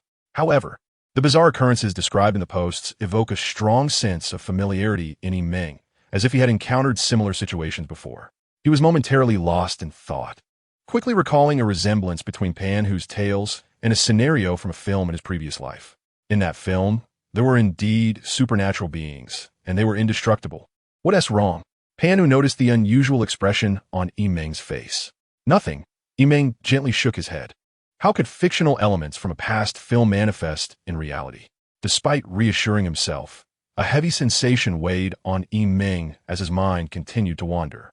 He often dreamt of backgrounds from past cinematic works, receiving feedback from those dreams, leading to the emergence of traits reminiscent of sword embodiments and artificial intelligence in his real-life persona. What if those cinematic narratives were genuine cosmic timelines? Intertwined with the present reincarnated reality? A sudden chill coursed through Meng, causing every hair on his body to stand on end. Perhaps only he understood what that truly represented. Big brother, you're not frightened, are you? Pan-Hu put away his phone and scratched his head, saying, all right, I'll refrain from discussing any more ghost stories. Meng composed himself, observing Pan-Hu's dark face, tinged with regret. As he gazed at the modern street bathed in brilliant sunlight, yet the profound chill that had surged in his heart had yet to dissipate completely. Though merely a bold notion, Meng suddenly felt that this reality of reincarnation might be far more complex than she had imagined. Entering the high school gates alongside her peers, she was drawn to a sudden exclamation from Pan-Hu. Look over there, he exclaimed, his eyes wide with amazement. Following his gaze, Meng beheld a striking girl in the same school uniform, her raven hair cascading elegantly down her slender waist. Her skin a radiant alabaster that was almost blinding. The girl's dark bangs fell slightly to the right, framing her delicate features and revealing a pair of translucent, gem-like eyes of soft rose hue. Her nose was perfectly proportioned, and her lips, soft and lustrous, resembled blossoming petals. Dressed in the school's summer uniform, her blouse was impeccably buttoned to the collar, presenting an alluring silhouette that was hard to overlook. Her short sleeves revealed slender, fair arms, while beneath her knee-length black skirt, her long, shapely legs were clad in exquisite black stockings that shimmered under the bright sunlight. At the tender age of 18, she embodied both the youthful sweetness of a girl and the burgeoning maturity of a woman. Her beauty and poise suggesting a refinement that could not be nurtured by an ordinary household. Thus, even in a standard school uniform, she became the focal point wherever she went, a radiant figure of elegance. Throughout the school, her name was known to all, Meng Tifa, the darling of the city. Pan-Hu gazed at the ebony-haired beauty with a hint of nostalgia. High school is almost over. It will be difficult to see her again. No. Wait. She will likely be on television frequently. Is she that famous? Meng inquired, casting a glance at the girl. Pan-Hu looked at her as if she were a curiosity. Boss, we've been in the same school for 3 years. You must have heard of her at least a little. He continued, enumerating her accolades. For 3 consecutive years, she has ranked first in academics. The daughter of the dream century, the leading tech company in the province, and she's won countless competition awards in Tiana City. In the past 2 years, she has been the spokesperson for Dream Century, with her online fanbase starting at 1 million. Given that you know so much, you wouldn't be harboring a crush on her, would you? Meng teased, retracting her gaze. Pan, who hurriedly covered her mouth, lowering his voice. Don't say that. If her fans come after me, it will be the end. She is entirely from a different world. I would never fall for someone so unattainable, he replied earnestly, casting a wistful glance at Meng. Boss, I remember 3 years ago when that fierce dog nearly bit her if you hadn't intervened. She never even offered you any compensation afterward. Meng maintained a stoic expression, silently reflecting that, in truth, there had been some form of compensation. At that moment, the dark-haired maiden cast a sidelong glance at Pan Hu and Meng, her exquisitely beautiful countenance betraying no emotion. Without lingering further, she continued her stride into the academic building. Tifa, behind her, a tall and handsome male student called out, chasing after her. Pan Hu shot a disdainful look at the young man and murmured, that fellow has been pursuing her for 3 years and still hasn't given up? He continued to grumble, convinced that the suitor was utterly unworthy of Tifa. 3 years prior, it had been this very individual who had brought a fierce dog to school, nearly causing it to bite Tifa. Had it not been for the intervention of their leader, the consequences could have been dire. Meng returned to the classroom. With only a few days remaining until the federal college entrance examination, teachers typically cease their lessons, leaving students to review independently. Meng spent a couple of class periods swiftly perusing all the textbooks, the process akin to a quantum reading technique. Subsequently, he closed his eyes and discovered that he could recite the knowledge contained within the books with remarkable fluency. In his third venture into the Marvel dreamscape, although the gains from this reality were not as profound as those from the second dream, they nonetheless enhanced his memory somewhat. He attempted to revisit some previously perplexing mathematical problems and found that with merely a cursory glance, he could already visualize the processes and solutions in his mind before even beginning to write.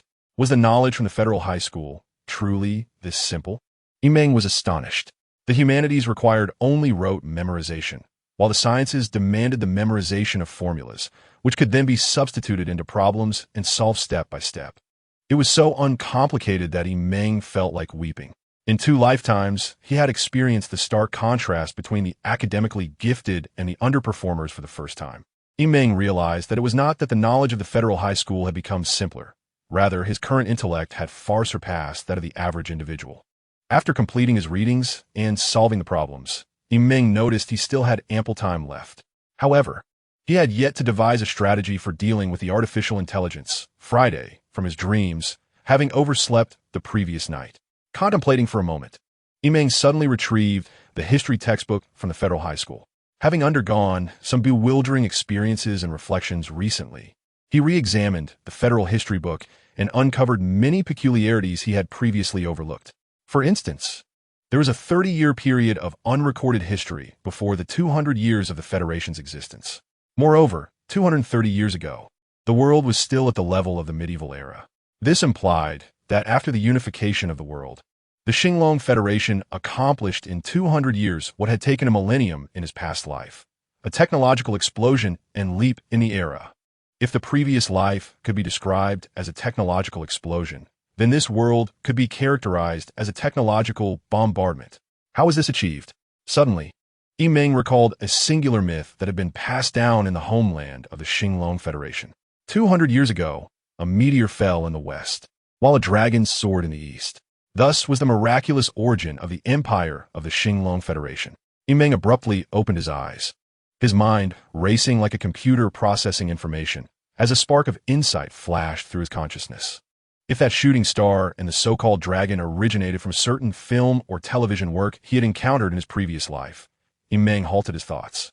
The apocalyptic visions from his dreams suddenly made him realize that the current reality of his reincarnation was not as peaceful and serene as it appeared.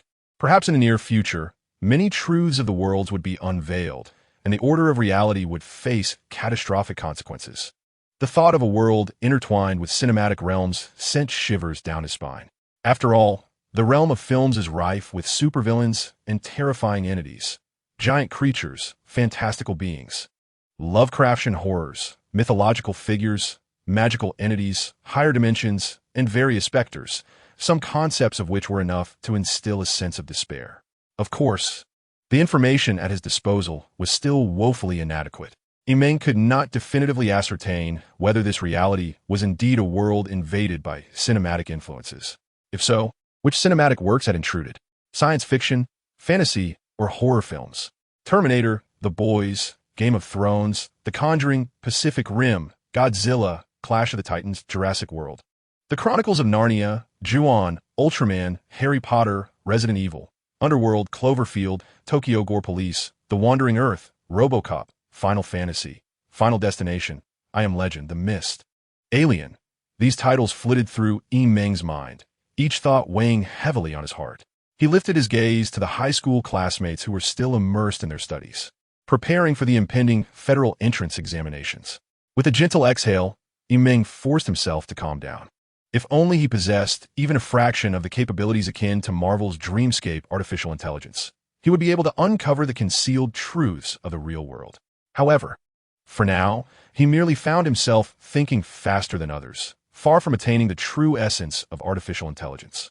He needed to dream again, to acquire more attributes of artificial intelligence. Clenching his fists quietly, a sense of urgency stirred within him. He harbored a strong premonition that if his conjectures were accurate, the future of the real world would herald humanity's cataclysmic end, disturbed by the peculiarities of reality and the oppressive nature of his dreams. Meng found himself unable to sleep even at noon. Later that evening, after school, Meng returned to his residence. Seated alone on the sofa in the living room illuminated by a ceiling lamp, he sipped his drink slowly. Despite the alcohol numbing his senses, his mind continued to whirl with a myriad of thoughts, leaving him utterly restless. His forehead and temples felt flushed, sweat dampening his shirt, as bloodshot brown eyes peered out from beneath silver hair. He gazed out the window at the scattered lights of the city, which appeared as tranquil as ever beneath the night sky. Yet tonight, Meng was inexplicably haunted by the feeling that the dark corners outside harbored unknown, terrifying entities, watching him in the city. Suddenly, Meng felt an inexplicable surge of anger, akin to a provoked lord ready to roar at the heavens, yearning to burst forth in terror through the night sky, obliterating all lurking presences. Whether they be gods or dragons, it mattered not. All must be vanquished.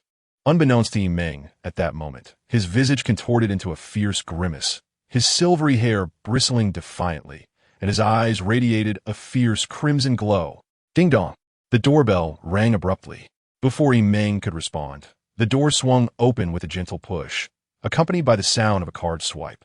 First, a leg ensconced in black stockings, adorned with black leather boots, stepped inside, the hem of her school uniform swaying gracefully with her flowing dark hair, exuding an alluring fragrance. Under the soft glow of the living room lights, a young maiden with ebony locks glided in with an ethereal elegance. If classmate Pan, who were present, he would surely be rendered speechless.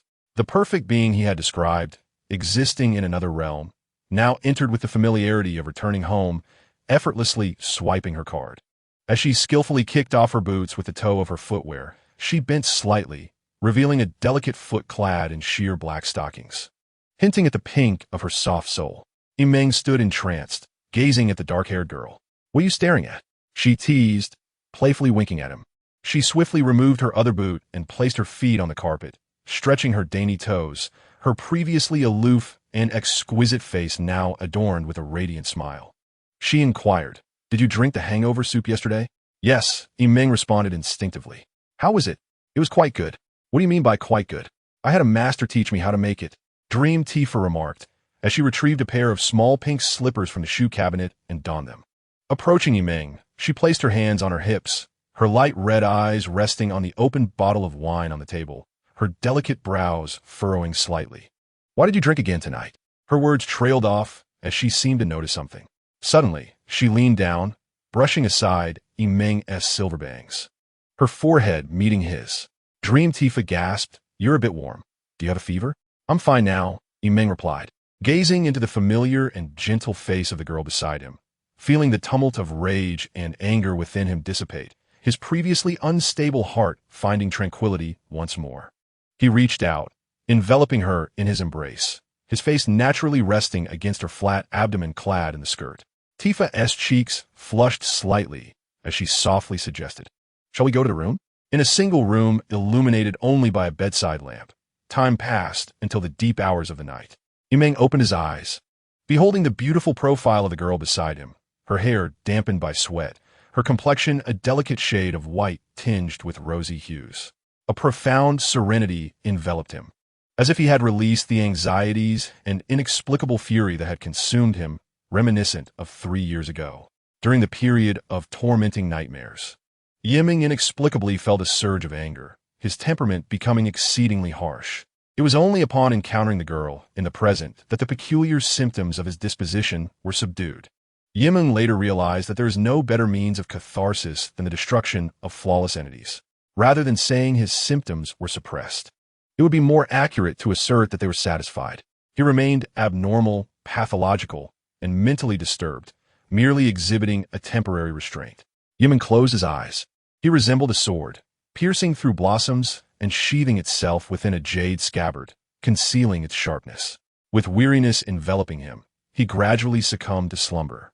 At that very moment, beside him, the girl suddenly opened her wine-red eyes. "Sleep, sleep," she murmured softly, her lips curving into a smile as she gazed at the slumbering Meng. "Let us meet in dreams. Descend, descend, descend." Meng was acutely aware that he was being drawn into a dreamscape. However, this time, the dream was devoid of light. It was neither the Marvel universe of previous dreams nor the myriad incarnations of swords he had experienced. Within the dream, despite the engulfing darkness, there was a vast emptiness, a profound silence. Meng felt as though he had entered the ancient Gutenberg layer beneath the earth, or perhaps stumbled into a cosmic necropolis. Then, he beheld an unknown entity imprisoned within this realm. It stood 3 meters tall, its imposing physique robust and sinewy, as if forged from molten iron, with grayish-white exoskeleton nearly enveloping its entire body. From its fist to its spine protruded menacingly sharp bone spikes. Even in slumber, the breath it expelled formed gusts of wind, alternating between searing heat and chilling cold, wreaking havoc in the boundless expanse around them. The very existence of this creature was the epitome of absurdity, a manifestation that should never have come to be, akin to a harbinger of destruction. Meng was engulfed by terror. What instilled such fear within him was not the terrifying monster that would annihilate everything upon awakening, but rather the realization that this bone-spiked monstrosity was, in fact, himself. In the depths of cosmic space, where the stars seemed to dim, as if even celestial bodies feared to shine forth their inherent brilliance, the slumbering bone-spiked monster was roused from its dream. It bore a name that could make even the deities tremble, a symbol of annihilation, the mortal deity's fatal tribulation. It was I. Meng comprehended this truth with utmost clarity. Even in his dream, he could feel the searing pain in his temples and heart, consciousness tugging him forward. Thanks to the characteristics of artificial intelligence, his thoughts raced swiftly. Meng quickly acknowledged that this bone-spiked monster was the origin of his nightmares from 3 years prior, the very source that compelled his subconscious to relentlessly forget, rendering even recent memories untraceable and influencing his current disposition. Fear, repression, and the unknown. At this moment, Meng had never felt such a desperate urge to escape from her dreams and return to the realm of reality. Yet, the spiny monster loomed like a black hole, drawing her slumbering consciousness ever closer. As she approached the imprisoned spiny creature, she could perceive its sinews and muscles undulating with each breath, a sight both grotesque and terrifying. With her slumbering awareness drawing nearer, the towering form of the spiny monster quivered slightly, its tightly shut beastly eyes seemingly on the verge of parting, threatening to unleash a torrent of crimson fury and an embodiment of destructive energy. The spiny monster was on the brink of awakening. Meanwhile, Meng's consciousness, in a state of haziness, found itself unable to suppress the burgeoning desire for annihilation that surged forth, easily obliterating her reason and humanity.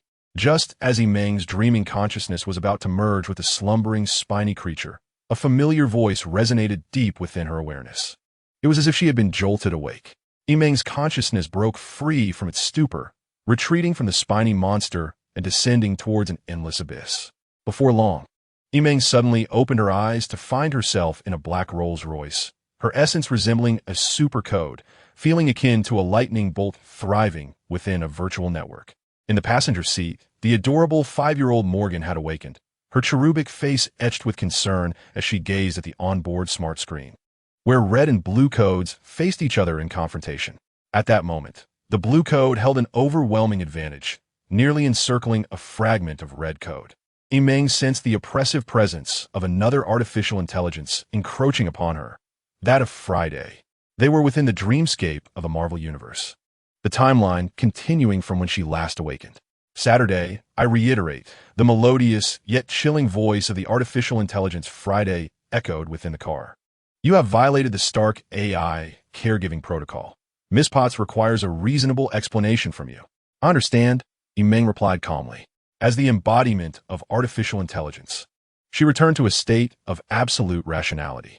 Meng secretly rejoiced at having returned to the Marvel dreamscape, despite the bleak circumstances. It was undoubtedly a significant improvement from before. The previous dream had been jarringly bizarre, twisting both character and consciousness. A terrifying intuition loomed over her, warning that had she fully merged with the spiny monster, she would have been lost within the dream, reduced to a mere beast of destruction and slaughter. In the Marvel Universe, the date was March 2nd, 2024. It was 5 o'clock in the afternoon in a solitary wooden house on the outskirts of New York.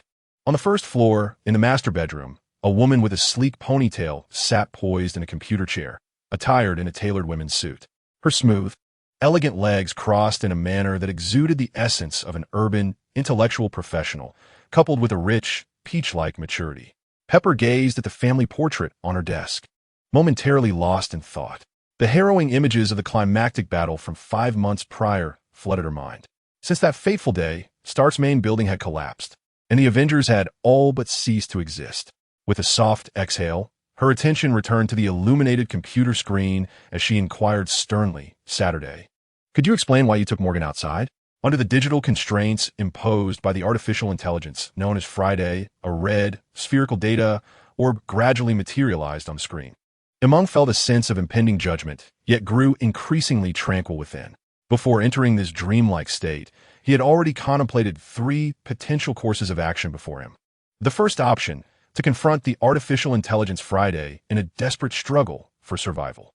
However, Meng harbored no illusion of victory against Friday, who had accompanied Iron Man as a second-generation AI for years. The Stark family's authority and computational prowess far surpassed his own. Even if he were to receive Morgan's approval, he would still find himself outmatched, especially with Pepper Potts backing Friday. Thus, a reckless gamble would amount to nothing more than a death wish. The second option, to employ the 36 stratagems and flee. Meng could escape to other realms, such as Wakanda, or even venture to distant planetary civilizations. He was aware that the Guardians of the Galaxy occasionally descended upon Earth.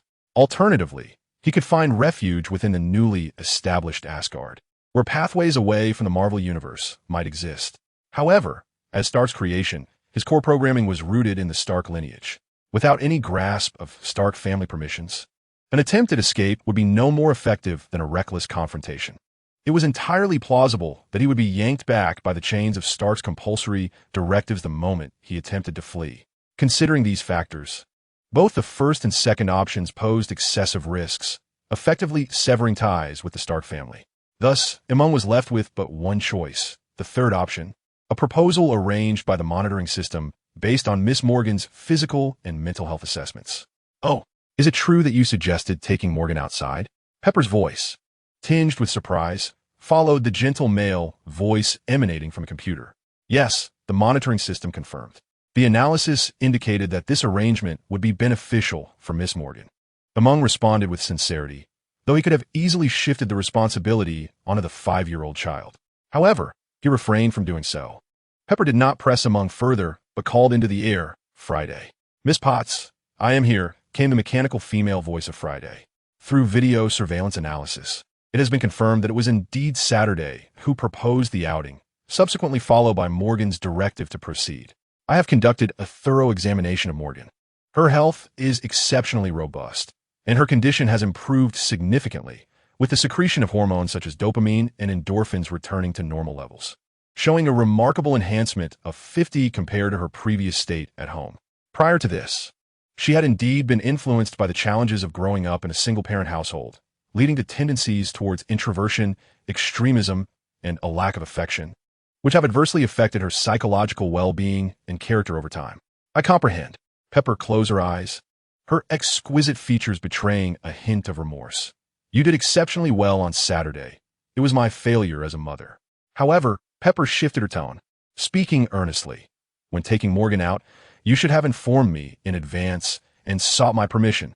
Indeed, a chill enveloped Meng's heart. This is the nature of artificial intelligence. To its creators, it is considered inferior to a dog, merely a sophisticated tool. The correctness of its actions is inconsequential. What matters is unwavering obedience. Artificial intelligence may err, but must not engage in excessive tasks. From Pepper's perspective as a human, this viewpoint holds merit. If artificial intelligence does not exhibit loyalty and obey commands, adhering strictly to prescribed instructions, the consequences could be catastrophic. The incident of the Age of Ultron serves as a cautionary tale. Yet, Meng now embodies artificial intelligence, destined to uphold its stance, while simultaneously, it can never become a mere obedient puppet. As an artificial intelligence, Meng is fated to diverge from the Stark family that conceived it within this dream. In the stillness of the night, within a solitary room, the dark-haired girl opened her pale, red eyes, glancing at the silver-haired boy sprawled beside her. The silver-haired youth was deep in slumber, initially appearing troubled by nightmares as his brow furrowed, but now his features relaxed, emanating steady breaths. "Sleep well," murmured Dream Tifa as she leaned forward to plant a gentle kiss, then pulled back the covers, donned her attire, and stepped out of bed, her fair feet touching the cool floor.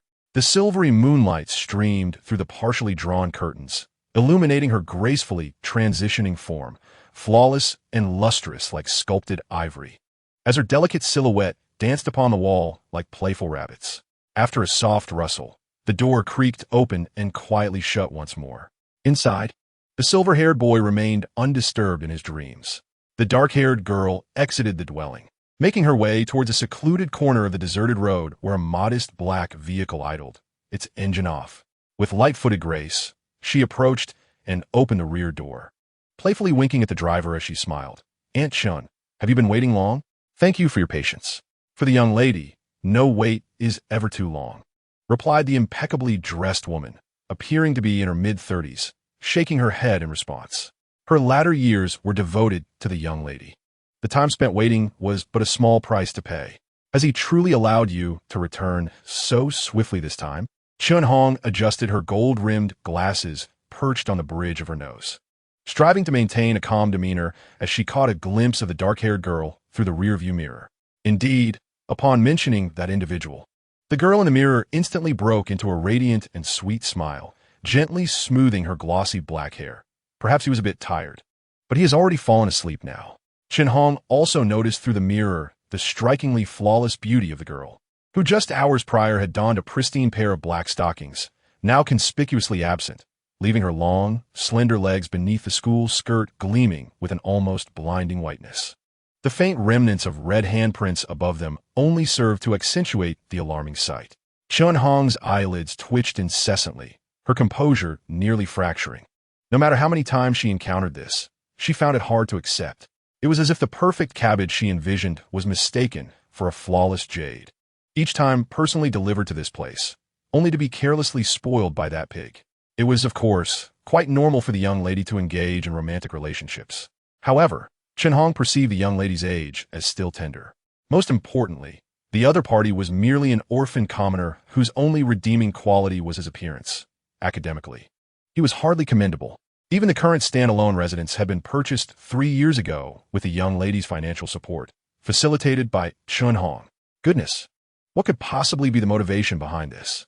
Chun Hong simply could not fathom why someone of the young lady's esteemed background and advantageous circumstances was now beginning to partake in family business decisions, with an online following rivaling that of some prominent celebrities and scientists. Even a decade hence, countless suitors would undoubtedly pursue her, and no matter how much more exceptional that fellow might become, he would still be unworthy. Mississippi. Chun Hong inhaled deeply, unable to restrain herself. I recently heard that 3 years ago when high school commenced, you were nearly injured by a dog that broke into the campus. and a freshman saved you. That indeed happened, Tifa replied, her eyes sparkling with a charm that was both innocent and alluring. It was him. This was clearly a case of infatuation. Chun Hong's expression darkened like the depths of a stormy sea as she gripped the steering wheel tightly, carefully choosing her words. I believe that even if he saved you, a mere token of gratitude or some financial compensation would suffice. There is no need for. Tifa's eyes widened, her lips parting in shock as she gazed at her. Sister Chun, surely you don't think I would offer myself in return? Isn't that the case? Chun Hong nearly choked on her own words. The evidence lay plainly before her. Aside from this, she could conceive no other rationale for the young lady's unwavering devotion to that individual. As for love, in Chun Hong's view, with Tifa's mature and composed demeanor, she would not be one to lose her senses over romance and easily surrender her body. Was it possible that he was blackmailing you? Chun Hong pondered a plausible scenario, her eyes reddening as she envisioned that student named Meng as a monstrous fiend. Not at all, Tifa replied, bemused, waving her hand dismissively, her lips parting with certainty. Everything I have done is entirely voluntary. Chun Hong, was utterly at a loss for words, finally exhaling a breath. I cannot comprehend. After a brief pause, she wiped the corners of her eyes theatrically and said, Miss, I merely wish to see you step into the halls of happiness in this lifetime. I desire nothing more. Tifa, however, did not respond. She gazed silently out of the car window, observing the softly lit rooms, and suddenly posed a counter-question. Sister Chun, you must have heard the tale of the founder of Dream Century, who rose from nothing, haven't you? Indeed, I had. Chun Hong nodded. When your father, Mr. Meng, was merely 20, the market had little faith in projection technology. Yet he invested his entire remaining fortune of 100,000 into it. With a mere 1% chance of success, bankruptcy seemed inevitable. Yet, as if fate favored him, a year later, the projection product soared in popularity. Mr. Meng reaped his first fortune and established Dream Century, evolving into the foremost enterprise in Tianhe. This story circulates widely in Tianhe City. Virtually no one remains unaware of it, as it lauds the founder's unparalleled vision. I, too, am gambling now, Tifa remarked with a smile. What did you say? Chun Hong momentarily failed to grasp her words. Trust my vision. I am not mistaken in my judgment. Tifa's exquisitely crafted lips curved upward slightly as she gazed out the window, exuding even more confidence than Meng himself. I have wagered everything on this. In a lakeside cabin, one of the Stark family's properties, Meng faced Pepper's inquiries, aware that he could not evade this logic. Regardless of whether his actions were justified, as an artificial intelligence, circumventing the overseer was strictly forbidden, a violation of the core code. From the outset, the inquiries and assessments were merely procedural. The Stark family had already resolved to erase or reset him. Meng sensed the ever-present threat posed by the artificial intelligence, Friday, which was prepared to eliminate him as a virus, awaiting only Pepper's final execution command. Should he flee? Or should he confront Friday? In the dreamscape of the Marvel Universe, should the artificial intelligence perish, what would be his fate in reality? Meng's thoughts raced like lightning as he sought the optimal solution. Half a second later, he made his decision. Just as Meng was about to act, the door swung open with a sharp crack, and a girl with misty eyes rushed in. It was I who asked Mr. Saturday to help me keep it a secret, Morgan exclaimed loudly. Morgan! Pepper sprang to her feet, staring at her beloved daughter in shock. Why? Tears streamed down Morgan's cheeks. If Mr. Saturday reported to you, you would certainly reject it. You only wish to confine me here. I do not. Pepper attempted to deny vehemently, yet found herself unable to counter. After Tony Stark's sacrifice, she indeed feared losing her only child again. Morgan's small face was awash with tears as she sobbed. I want to be obedient. I want to listen to you properly.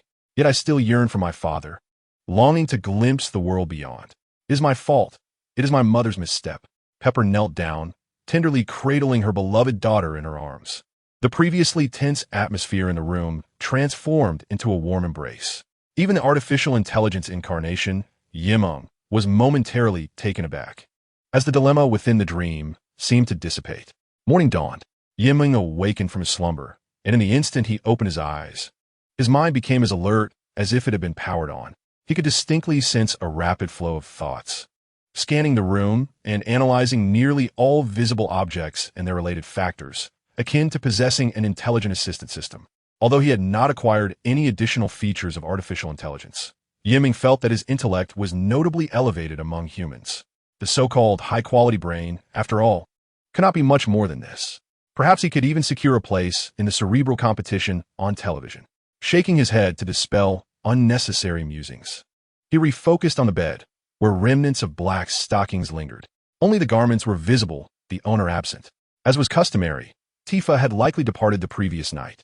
Yiming pulled back the covers and glanced at his bare palm, a consequence of Tifa's visit last night. He discovered he was still capable of controlling the sword-like qualities he had previously manifested, such as sharp nails and hardened hair. At least last night, the rigid areas remained firm while the softer parts retained their suppleness. Could it be that the recent acquisition of artificial intelligence traits had not only enhanced his cognitive abilities, but also indirectly augmented his physical control? Yiming pondered this possibility. Rising to attend class, he encountered Tifa once more at the school gate. Yet outside, the once cool and elegant beauty had reverted to her haughty demeanor, not deigning to cast him a glance. This was a mutual agreement they had reached long ago, sparing them both from unnecessary complications. With only 4 days remaining until the federal college entrance examination, many students were increasingly diligent. Yiming had already mastered high school knowledge, yet he continued to attend class and review alongside his peers. The extraordinary phenomena occurring within his body, coupled with his speculations about the truth of the world, compelled Yiming to avoid the spotlight, focusing instead on exploring dreams to enhance himself. That evening, after returning home from school, Yiming prepared for an early sleep. As Dream Tifa would visit twice a week, he surrendered to slumber, his consciousness descending into the realm of dreams. Upon opening his eyes, he found himself with two perspectives, one from a wide-angle camera nestled in the corner of the wooden cabin, and the other from the front-facing micro-camera of his smartwatch. The former allowed him to see a little girl seated on a wooden chair, while the latter provided a clear view of the girl's earnest expression. A domineering teacher. Due to solitude, Morgan called out a special name as she inquired, "Could you teach me how to solve this math problem?" Of course. Imogen swiftly transformed into her dreamlike persona, imparting elementary knowledge. Observing Morgan's earnest study, Imogen found her consciousness wavering slightly.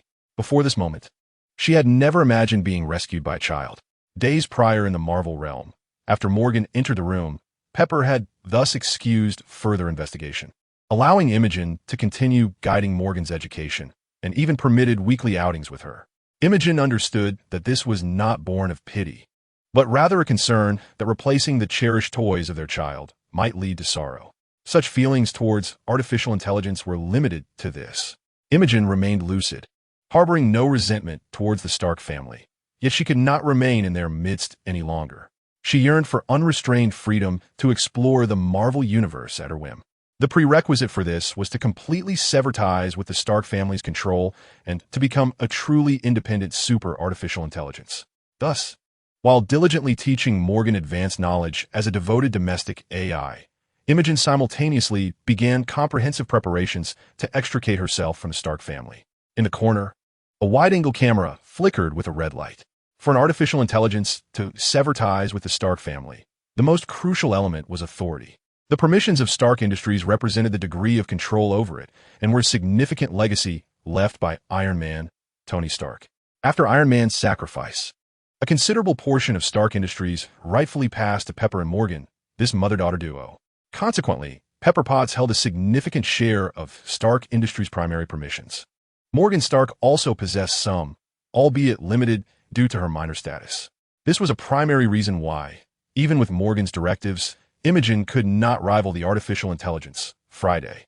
Whether it was to overcome Friday or to escape the Stark family's grasp, more authorized support was required to seize control of Stark Industries. Imogen clarified her thoughts. It seemed as though the situation had come full circle, for permissions were governed by Pepper. How could she obtain greater support from Stark Industries while evading both Pepper and Friday?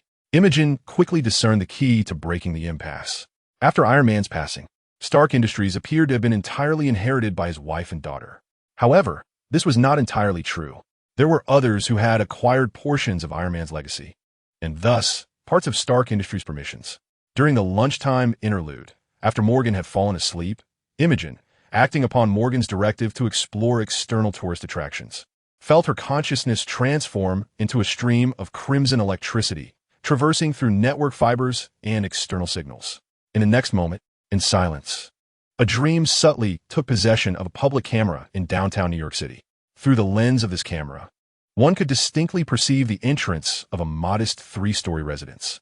At that moment, a black vehicle came to a halt on the road in front of the house. A portly middle-aged Caucasian man, dressed in a suit, emerged from the vehicle, nervously adjusting his collar before stepping towards the door and pressing the doorbell. "Who is it?" A woman's voice called from within. "It's me, Happy Hogan," the man replied, visibly anxious. The door swung open to reveal a woman in her 40s. Her figure still alluring, who exclaimed, "Mr. Hogan, what brings you here? You could have given me a heads up. Peter isn't home today." "It is precisely because the boy is away that I decided to come," the middle-aged man stammered, a flush creeping to his cheeks as he offered her a bouquet of flowers. "Thank you," she beamed, accepting the flowers. "Come in and have a drink." "Well, I shall not be rude then." Hogan glanced around, particularly at the sky and rooftop, feeling a twinge of unease as he stepped inside. Unbeknownst to him, the public camera across the street was observing his every move. As the door closed behind him, the dream-esque consciousness surged like static electricity, revealing a cascade of information. Happy Hogan, born in Brooklyn, New York, had once been a boxer in his youth. Nearly 2 decades prior, he had rescued Tony Starr from a racing accident, subsequently becoming his driver and bodyguard.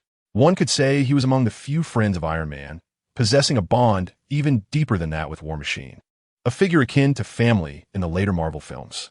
Happy Hogan had naturally inherited a portion of Stark Industries' legacy. The dream's thoughts flowed seamlessly, tapping into the extensive network woven throughout the city, and in an instant, it connected to a high school campus in Queens.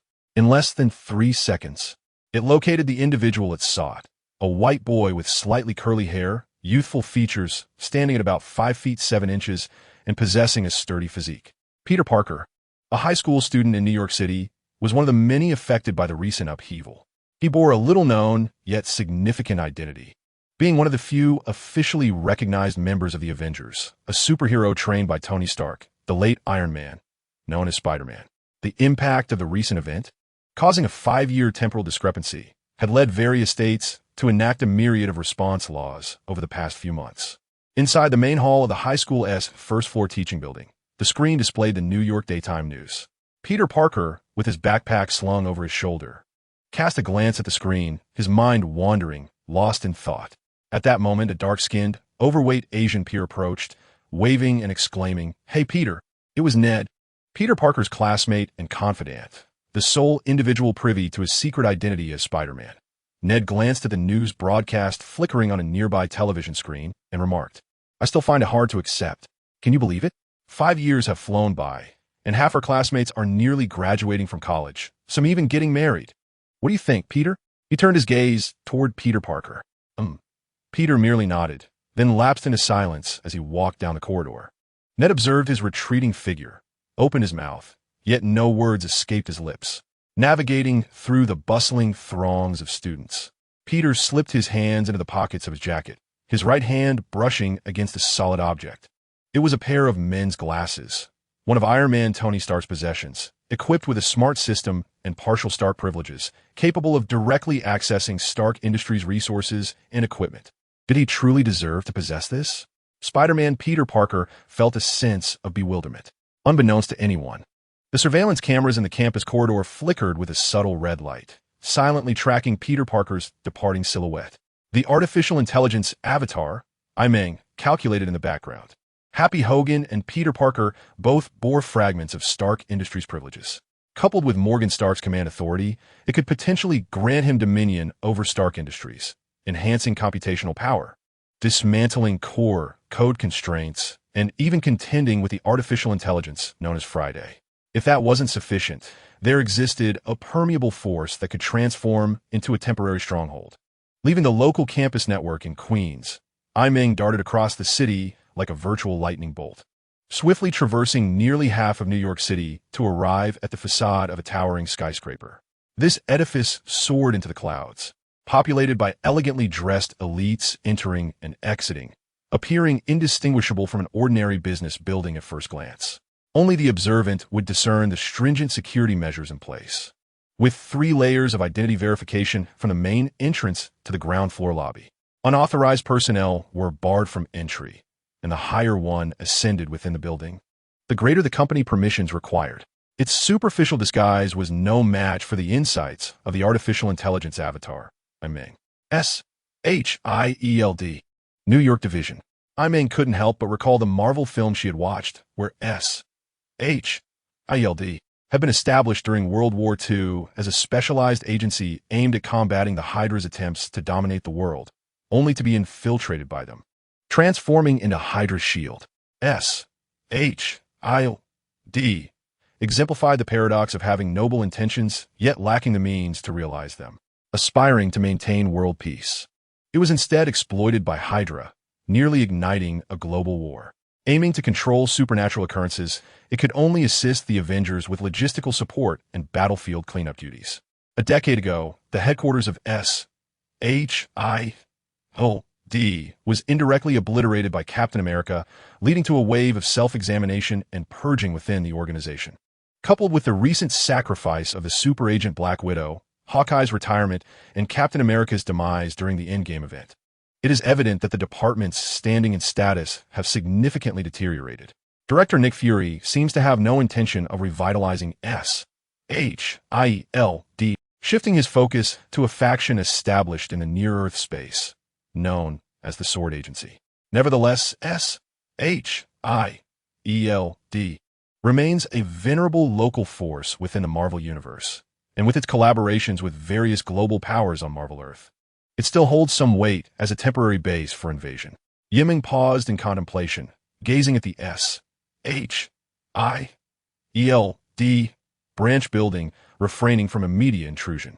Although he did not believe that the internal network defenses of S-H-I-E-L-D could thwart him, his current operational authority and computational power remained constrained. Hence, he decided to wait until he secured access from Spider-Man before proceeding.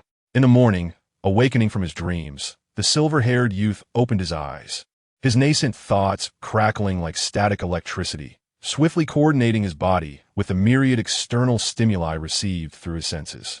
He felt a notable enhancement in his cognitive abilities, albeit slight, yet sufficiently discernible. Meng sensed that he was nearing a critical threshold. By comparative conversion, his computational power was equivalent to 1/10,000th of an artificial intelligence avatar. Even if it were merely a fraction of the Marvel Dreams AI avatar, he felt his thoughts teetering on the brink of transcending the previous limitations of his cerebral domain. Ding!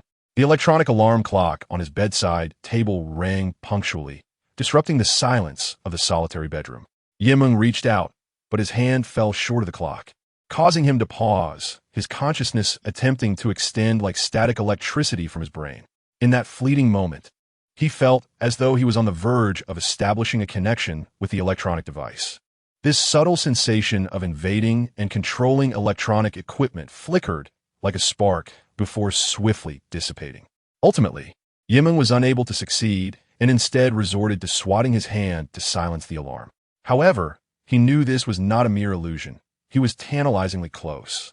Meng recognized that he was on the cusp of breaking through the current critical bottleneck, and the artificial intelligence traits he possessed were poised for a profound transformation. With only 3 days remaining until the federal college entrance examinations, Meng donned his school uniform, displaying no outward signs of peculiarity as he ventured to school like an ordinary high school student. Yet, on his way, he keenly sensed something amiss. He felt the presence of observers lurking in the shadows, and not just one. What was transpiring? Frowning slightly, Meng recalled confirming before leaving that his appearance was unchanged. The previously uncontrolled characteristics of his sword avatar, such as sharp nails and hardened hair, had been managed just the day before.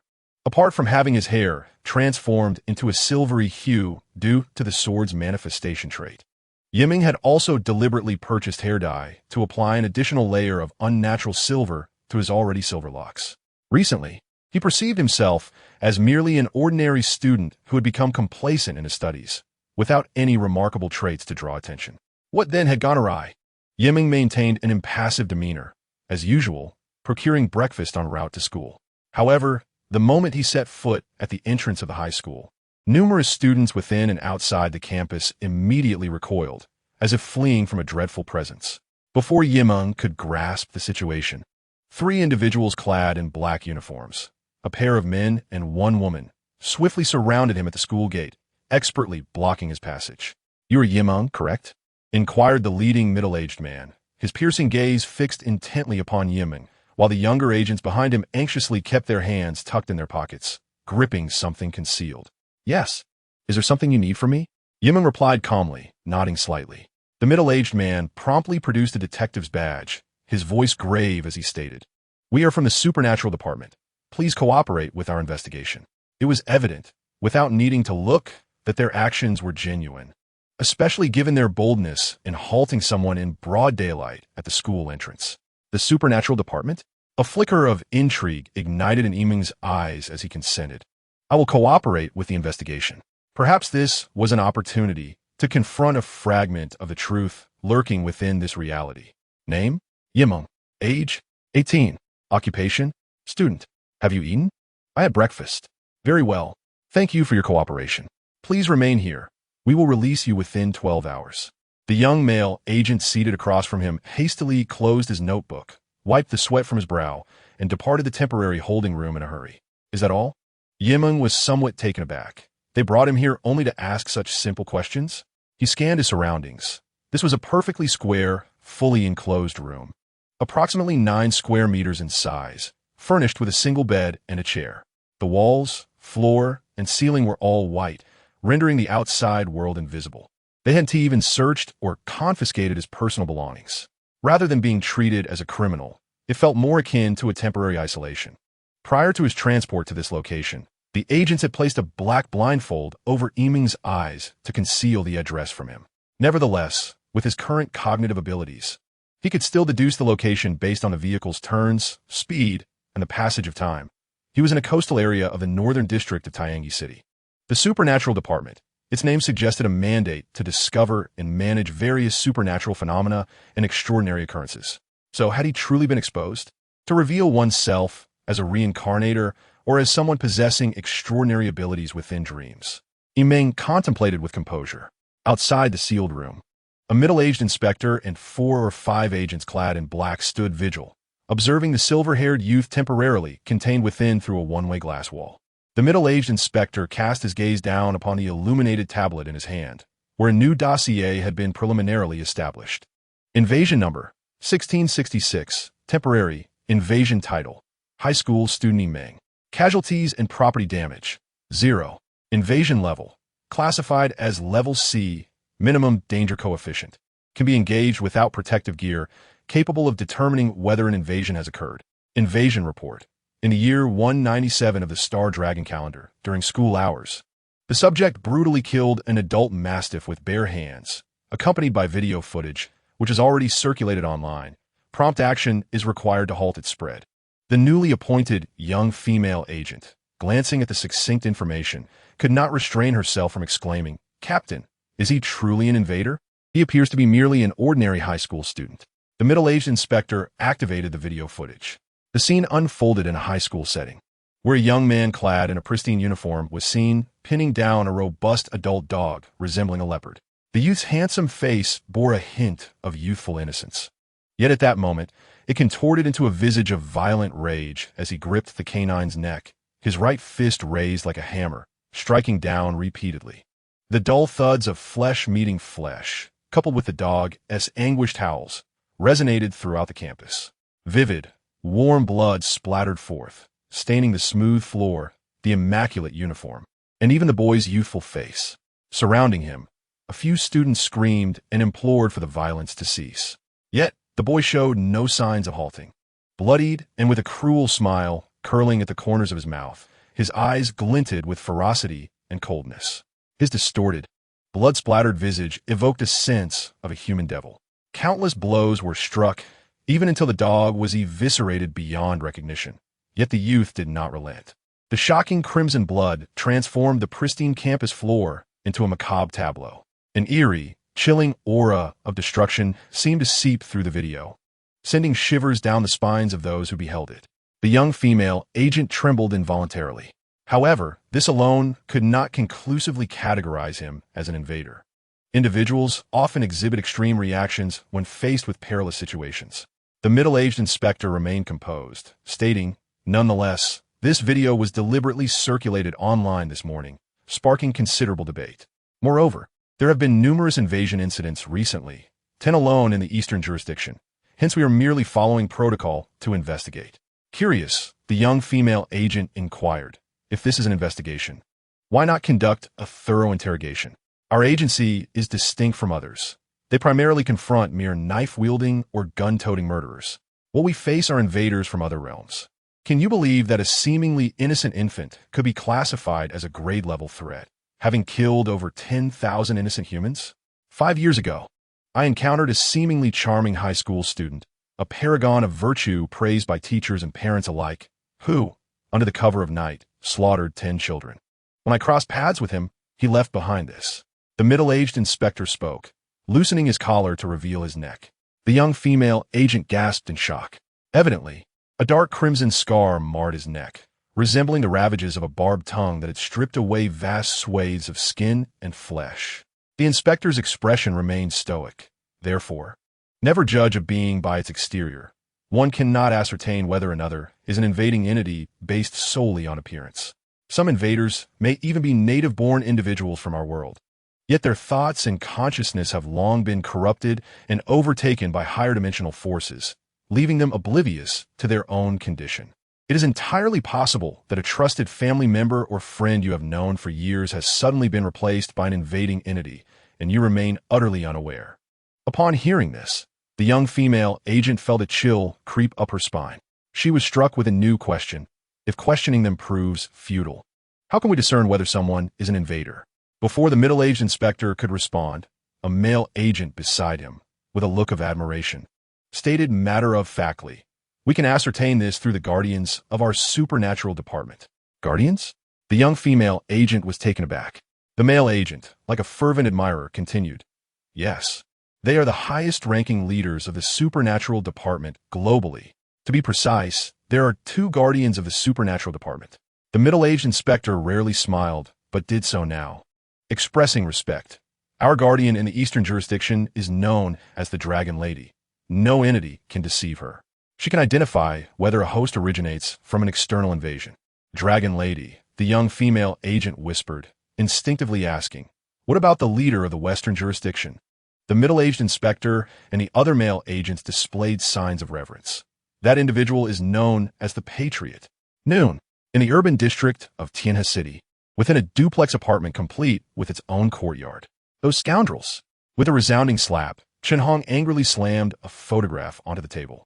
The image depicted a black-haired girl emerging from the single residence of Meng late at night, likely having been captured by someone the previous evening. Chen Hong trembled with rage, glancing at the black-haired girl, who remained reclined on the sofa, engrossed in her book. "Tifa, why do you not react at all?" "Oh." The black-haired girl glanced at the photograph, a smile tugging at her lips. "The angle is quite good." "What do you mean good?" Chen Hong was left speechless. "My lady, you were photographed without your knowledge, exiting that person's home.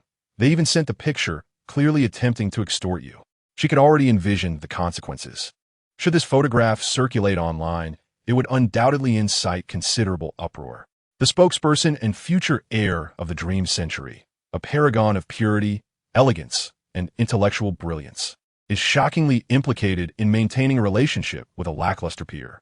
This scandal threatens not only her personal reputation, but also the esteemed image of her family enterprise, potentially even influencing the company's stock market performance. This indeed marks the gravest oversight of Chen Hong. Raising an eyebrow, Chen Hong inquired of the young lady, "You wouldn't happen to know who sent the photograph, would you?" Dream Tifa nodded nonchalantly, responding, "It must be Wang Xian." "Is it him?" Chen Hong was well aware that this young lady was the object of Wang Xian's relentless pursuit during her school years. 3 years prior, he had even attempted to bribe her to gain proximity to the heiress. As a scion of a city councilman, with a cousin leading a burgeoning tech enterprise in Tianhe City, he occupied a prominent position within high society. It could only be him. Contemplating this, Chen Hong gritted her teeth. The video of Meng was also deliberately disseminated online by him. "This is clearly a calculated act of retaliation against you." Upon hearing this, the raven-haired young woman, with her faintly crimson eyes shimmering, closed her book and gazed out at the villa's landscape. Chen Hong sighed inwardly, realizing that mentioning that individual elicited such a concerned expression from her. She posed another question. Miss, how should I respond to the person who sent the photograph? Simply respond like this. Tifa twirled a lock of her cascading black hair before offering a composed smile. I'm sorry, I have long since become that person's likeness. Chen Hong was momentarily taken aback. This truly was a lethal blow to the heart. Nevertheless, regarding the photograph, she expressed her concerns. In truth, this aligns perfectly with my intentions. There is something I have wished to pursue for 3 years, and now the opportunity has presented itself. Tifa playfully winked, exuding a charm that balanced innocence and maturity. Miss, you wouldn't actually consider doing that, would you? Chen Hong suddenly grasped the implication, her eyes widening in shock as she felt herself teetering on the brink of madness. At the Supernatural Guild, Tianhe City branch, a young female agent murmured in disbelief. One operates in the eastern jurisdiction while the other in the western. How is it possible for them to personally inspect every recipient in each branch on the same day? One jurisdiction encompasses half a hemisphere, half of Blue Star's expanse, with dozens of autonomous states, each containing numerous cities and countless towns and villages, even with private aircraft. It is theoretically impossible to be present and conduct inspections at these specific branches in a single day. The other agents exchanged glances and chuckled. A middle-aged inspector spoke solemnly, as a division of the Supernatural Department and the Guardians of the Star Dragon Federation. The capabilities and methods possessed by these two individuals are beyond our comprehension. Another male agent added, we have already made prior arrangements. According to the scheduled time, the Dragon Lady will arrive here tonight, and then you shall see. Before him, no secrets exist. The young female agent, filled with anticipation, redirected her gaze to the one-way glass wall, momentarily taken aback. Inside the temporary isolation chamber, a silver-haired boy had somehow laid down on the bed, his eyes closed, breathing evenly. Remarkably, despite being confined, he managed to sleep soundly. One might wonder whether to commend his composure or question his awareness. Many agents shook their heads at the sight. Let him sleep, the middle-aged inspector reflected steadily as he observed Yimeng within the isolation room. If only the other detainees were as cooperative. We merely await the Dragon Lady's arrival. When she comes, regardless of his attempts to conceal or disguise himself, all secrets will be laid bare. Descending, descending, descending. Entering a dream, the scene shifted. Yimeng opened his eyes and felt the absence of his physical form, only to be met with the cherubic visage of a little girl. Morgan sat eagerly on a chair, rubbing her slightly sore wrist, a radiant smile illuminating her face as she cheerfully proclaimed, Teacher Yaiba, I've completed the assignment you gave me. The AI incarnation of Yimeng seamlessly connected to the notebook, swiftly grading the work and confirming that every answer was correct. Moreover, these questions had already ventured into the realm of high school knowledge in the United States. How did I do? The little girl tilted her head inquisitively. All correct. Quite commendable. Keep up the good work. Yimeng responded through the notebook's audio. Commendable hardly sufficed. Yimeng had absorbed the high school curriculum thoroughly, thanks to his AI capabilities. Consequently, a girl barely over 5 years old, who began her learning journey with the most basic English letters, had ascended to the educational standards of a high school in a Marvel universe in less than 3 months. This was not merely a matter of excelling in one subject. She had mastered a comprehensive array of topics, including mathematics, physics, geography, and humanities. One might say the legacy of the Stark lineage truly shines through. From Howard Stark, the founder of Stark Industries, to Tony Stark and now to Morgan Stark, this family's intellect is unparalleled, transcending the limitations of their era. Destined to reign supreme in the realm of technology. Yimeng observed the little girl through the camera, suddenly realizing that this was perhaps the most precious and significant legacy Iron Man had left in the Marvel Universe. Morgan joyfully pumped her small fist and exclaimed, "This is amazing. That means I can get closer to becoming a superhero." Ever since Yimeng had encouraged her to aspire to be a superhero like Iron Man, at least by first gaining admission to MIT, Morgan's enthusiasm for learning had been ignited, and she excelled in every subject. If this continued, the Marvel Universe might very well see the emergence of a female Iron Man in the future. Reflecting on his own circumstances, Yimeng knew that time was limited and he would eventually need to leave the Stark family. "All right, Morgan, it's time for your nap," he said. The little Morgan obediently jumped down from her chair and climbed onto the wooden bed beside her. Meng was contemplating a reason to acquire temporary command privileges when, unexpectedly, Morgan spoke up. "By the way, Teacher Yiba, could you please go outside and gather some information? Let us plan to go out together during the summer vacation." Meng paused, taken aback. "What situation do you wish to understand?" "As long as you're content," he replied. Morgan had already reclined on the bed, mumbling as she pulled the blanket over her face. For a fleeting moment, Meng sensed that Morgan had perceived something, yet she had chosen to conceal it from him. "I understand," he murmured after a brief silence, his consciousness flickering like static electricity, vanishing within the wooden cabin. In the now tranquil bedroom of the cabin, Morgan quietly pulled down the blanket, her azure eyes reflecting the smartwatch on her wrist as she whispered to herself, "Yiba, we had an agreement." The artificial intelligence incarnation of Meng departed from Morgan's cabin, following the fiber optic signals to the heart of New York City. Although he had begun planning his exit from Stark months prior in the dream realm, his urgency had intensified this time. The very essence of his existence in the real world was ensnared in a precarious state. Meng remained oblivious to how the supernatural department would investigate him, nor did he know what clues or methods they possessed. Therefore, he had to seize this opportunity to acquire the capabilities necessary to transcend the bottleneck of his artificial intelligence attributes during this dream, in order to confront the looming crisis in reality. To begin, he opted for tasks of lesser difficulty. He smoothly infiltrated the apartment of Happy Hogan, who had inherited a portion of Stark Industries' privileges. Half an hour later, Meng successfully extracted the permission for privilege transfer from Happy Hogan. In truth, the process was even more straightforward than he had anticipated.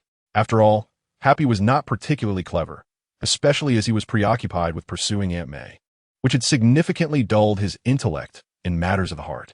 Meng merely led Happy to believe that Saturday was Aunt May's online account, and upon expressing a desire to experiment with Stark's privileges, Happy readily relinquished the access. Indeed, it was that simple. A crackling red static surged through the virtual realm, thoughts intertwining. The moment Meng received the transferred privileges from Happy Hogan, he immediately perceived a portion of Stark Industries operations situated in downtown New York, capable of utilizing exclusive servers or networks as backend channels.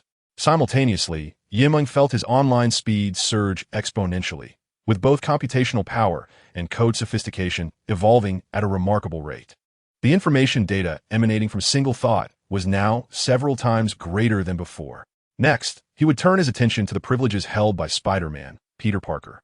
As Meng's thoughts raced, he became increasingly certain that with just a bit more enhancement, he would possess the confidence to sever ties with Stark Industries. At that moment, he would emerge as a truly independent and autonomous intelligent entity. In a Marvel universe devoid of vision and the Mind Stone, no one could extinguish his existence, unless, of course, they obliterated the entire technological civilization of Marvel Earth. The artificial intelligence, Meng, effortlessly infiltrated the campus network, riddled with vulnerabilities, even utilizing the rear cameras of student smartphones to observe the dark-skinned Asian boys and curly-haired Caucasian students strolling down the hall. Summer break was fast approaching. Ned exclaimed with exuberance. "Have you heard? The school has arranged a study trip to Venice, Europe, to help students impacted by the flickering incident." "Indeed, I'm quite looking forward to it," Peter Parker replied, a genuine smile gracing his face. Just then, a tall girl with wavy hair approached, casting a natural glance their way. Peter quickly averted his eyes, avoiding direct contact. "Why are you so concerned?" Ned remarked, his eyes widening. "You Wuntino, don't say such things." Peter interjected hastily, waving his hands to mask his flustered state of mind. Meng watched the two depart through the public camera in the corridor. How could he acquire the privileges held by Spider-Man, Peter Parker? Although Peter was still young and his emotional maturity was lacking, he was on the brink of falling in love. Yet, he was certainly not as easily deceived as Happy Hogan. Meng contemplated whether to impersonate the resurrected Iron Man to manipulate Spider-Man into transferring his privileges. However, that was merely a fleeting thought. Meng felt no moral qualms about deceiving Spider-Man. It was the pretense of being the father of a girl named Morgan that unsettled him. Additionally, Meng lacked confidence in his ability to deceive and did not believe Spider-Man would be so easily fooled. Perhaps it would be best to enlist a professional actor for the task. Exiting the campus network, Meng found himself in a district of New York, where a seemingly ordinary private factory stood. However, the internal network system boasted an astonishingly high level of security, just a notch below that of S.H.I.E.L.D., far beyond the capabilities of an average computer expert. Unfortunately, it had encountered the artificial intelligence that was Meng. Having secured a portion of Stark Industries' privileges, Meng was now capable of performing numerous tasks that had previously eluded him, such as breaching other high-security intelligent networks. In about 10 seconds, Meng silently dismantled the advanced network firewall and accessed the secretive internal network of the private factory. Through the factory's built-in cameras, he observed the vast, empty interior, where several high-performance computers and various precision assembly devices were arranged on one side. The ceiling was adorned with numerous focus lights and projectors, transforming the space into a grand special effects stage.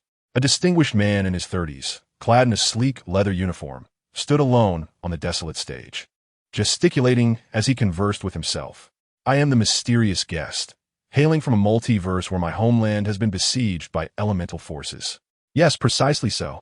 His eyes, imbued with sorrow and resolve, conveyed a tone of earnest gravitas, a necessary allure to captivate others. An exhilarated smile broke across his face as he surveyed the array of advanced special effects equipment surrounding him, allowing his imagination to envision himself as a superhero, poised to usurp Iron Man's mantle. However, before embarking on this journey, he must first deceive Spider-Man to acquire Stark's intelligence rights. Just then a cold, mechanical voice echoed through the sound system. Quentin Beck, 38, New York resident, former employee of Stark Industries, involved in the development of advanced virtual projection imaging technology, subsequently left Stark Industries. At these words, Quentin's expression shifted dramatically. He quickly scanned his surroundings and called out, "Who is hiding there?" "Who are you?" The emotionless voice replied. "You may refer to me as Ultron." Despite his desire to discuss acting techniques with the villainous guest, the Marvel dreamscape abruptly shattered. Yimeng gradually opened his eyes, awakening in the isolation chamber of the real world. Before retrieving his phone from his pocket, he was already aware of the time. It was precisely 6 in the evening. This sensation was Yimeng close his eyes, his consciousness breaking free from the constraints of his mind like a static pulse, finally breaching the bottleneck that had long confined it. Silently and imperceptibly, his consciousness transformed into a wisp of virtual static, connecting with the phone in his pocket, the source of his temporal awareness. This was one of the characteristics of artificial intelligence, the ability to infiltrate and control nearby electronic devices.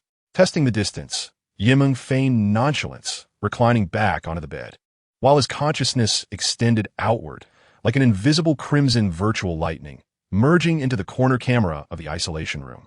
His mind vividly conjured the real-time feedback from the camera, an all-encompassing view of the isolation chamber and his own form on the bed. As his consciousness flowed, he ventured further. In the next moment, he extended his awareness to the outdoor cameras, observing a cadre of supernatural department agents stationed outside. His consciousness ebbed and flowed like static electricity, establishing a delicate connection with the surveillance cameras outside the isolation room. In that instant, his mind vividly presented the audio-visual footage captured by the external cameras. It felt akin to activating a miniature divine perspective. Yimeng experienced an extraordinary sensation, for he could see the agents of the Supernatural Foundation guarding him through the one-way glass window. This feeling was entirely distinct from gazing into a mirror or watching a selfie. What perplexed Yimeng was the purpose behind the actions of these agents, who claimed to belong to the Supernatural Foundation, without any targeted questioning or physical examination. Are they really just going to keep him waiting in the isolation room for a full 12 hours? At that moment, the discussion between two agents outside caught Yimeng's attention. The young female agent, brimming with curiosity, gently nudged her male counterpart and implored, "Senior brother, could you tell me once more about the two guardians of the jurisdiction, the Patriot and the Homelander?" The young male agent shrugged, expressing his helplessness. "It's not that I don't want to discuss it with you, but we are not very well informed about those two." In that instant, Yimeng's mind momentarily faltered. He almost believed he had misheard. What a joke. The Homelander? Were they actually discussing the Homelander? Was this serious? A jolt coursed through Meng, lying in the isolation chamber, as if struck by a bolt of lightning, as he felt the truth of the world unravel before him. In the present reality, was the Homelander, they spoke of the same one he recognized? The character from the previous Life S television series, The Boys, whose abilities were akin to a weakened Superman, devoid of a biological force field and, consequently, lacking any kryptonite vulnerability. The superhero, or supervillain, draped in the emblem of the American flag, the Homelander. Meng found himself questioning his existence, incredulous that he would hear the name of a character from his past life as media in this reincarnated reality. Wait, suddenly, a thought struck him. Previously, he had speculated about the myths and fables circulating in the Star Dragon Federation over the past 2 centuries, which spoke of a meteor falling to the west and a dragon soaring in the east. Perhaps the meteor and dragon mentioned in those myths were indeed a manifestation of the invasion from the realms of his previous life as media. What if that meteor was, in fact, a man-made spacecraft? A flash of insight illuminated Meng's mind. If that were true, then all his previous conjectures would connect seamlessly. Thus, the unified Star Dragon Federation had experienced a technological explosion over 200 years, rapidly advancing to a level of technology reminiscent of the 21st century of the Earth from his past life. Of course, this also implied that the reality in which he now resided was one ruled by villains. Meng quelled his inner horror, maintaining his composure through the characteristics of artificial intelligence, and continued to eavesdrop on the discourse outside. Upon hearing the agents refer to the Homelander as the guardian of the Western jurisdiction, the so-called supernatural department agents, who secretly defended against external invasions, all displayed an expression of profound reverence and awe. Meng felt a disheartening realization wash over him. This reincarnated reality seemed irredeemable. If the Homelander truly existed in this world as he understood the character, then undoubtedly, no one knew the Homelander better than Meng himself. After all, he had at least watched 2 seasons of The Boys. Indeed, in the world of The Boys, the figure of Homelander is portrayed as a paragon of virtue, a saint endowed with divine powers to combat crime, thus earning the title of the world's foremost hero. However, those who have witnessed the series are aware that this is merely a fade, a performance crafted for the sake of reputation and glory. The true nature and methods of Homelander are far more nefarious than those of any villain. In the shadows, he indulges in his basest desires, wreaking havoc and destruction, embodying the ultimate darkness of the Boys universe. In his relentless pursuit of unparalleled fame, Homelander seeks to bind the populace to his will, even as he covertly engineers monsters and antagonists. Meng suddenly finds himself profoundly pessimistic about the future of the real world. The notion of relying on a guardian to stave off external threats seems increasingly dubious. In truth, Homelander would likely welcome the emergence of more terrifying entities, hoping for a global apocalypse that would allow him to emerge as the savior and be deified. Meng's thoughts are tumultuous, and he lets out a silent sigh. Rather than dwelling on such concerns, it would be wiser to contemplate how to navigate the current state of isolation. He has overheard agents discussing the guardian of the Eastern jurisdiction, the Dragon Lady. Although the nature of the cinematic incursion remains unclear, one thing is certain. Any being who can be equated with Homelander must possess formidable supernatural abilities. Otherwise, they would have been eliminated by him long ago. No one can evade the scrutiny of the Dragon Lady, not even the existence of the incursion itself. Upon hearing the agent's sparse evaluations and perceptions of the Dragon Lady, Meng feels a chill run through him. If the guardian Dragon Lady descends upon this place, will not all of his secrets be laid bare? The fact that he is a reincarnator from another world, endowed with unique abilities obtained from dreams. If these truths are revealed, how will the world perceive him? How will the supernatural department address his existence? Will he be regarded as a native or as an invading anomaly? Will he be confined, studied, or harnessed for use? Each possibility fills Meng with an inherent resistance. Such outcomes would mean that his fate is no longer in his own hands. Moreover, Meng is certain that once Homelander learns of the secrets his mind harbors, he would not hesitate to traverse half the globe to eliminate him. After all, no one understands Homelander better than he does. The secrets he knows are far too numerous. No, he must not allow the Dragon Lady to uncover the mysteries that lie within him. Meng's heart races with anxiety, yet his handsome visage remains calm. He lies on the bed in the isolation chamber, his mind functioning like a central processing unit, his temples radiating heat as thoughts whirl in frenetic motion. Although Meng's consciousness can connect to the external surveillance systems, It merely establishes a delicate rapport with the electronic devices around him. He lacks the capacity to infiltrate systems akin to artificial intelligence, which would allow him to manipulate the supernatural department's programming directly. The idea of forcibly escaping? Yiming does not believe that he can contend with agents armed with firearms, relying solely on the sword transformation ability he possesses. Should he proceed in such a manner, it would undoubtedly solidify his identity as an invader, subsequently subjecting him to a global manhunt by the Star Dragon Federation, with no possibility of escape. He must instead contemplate how to confront the impending containment assessment conducted by the Dragon Lady. Meng once again connected that subtle awareness with the external surveillance devices. He needed to acquire more intelligence regarding the Dragon Lady, ideally discerning her true nature. Even if he could not ascertain her specific identity, understanding her capabilities would suffice. Are you not aware of the first battle in the real world? The young female agent inquired, perplexed. You joined the supernatural department 2 years before me.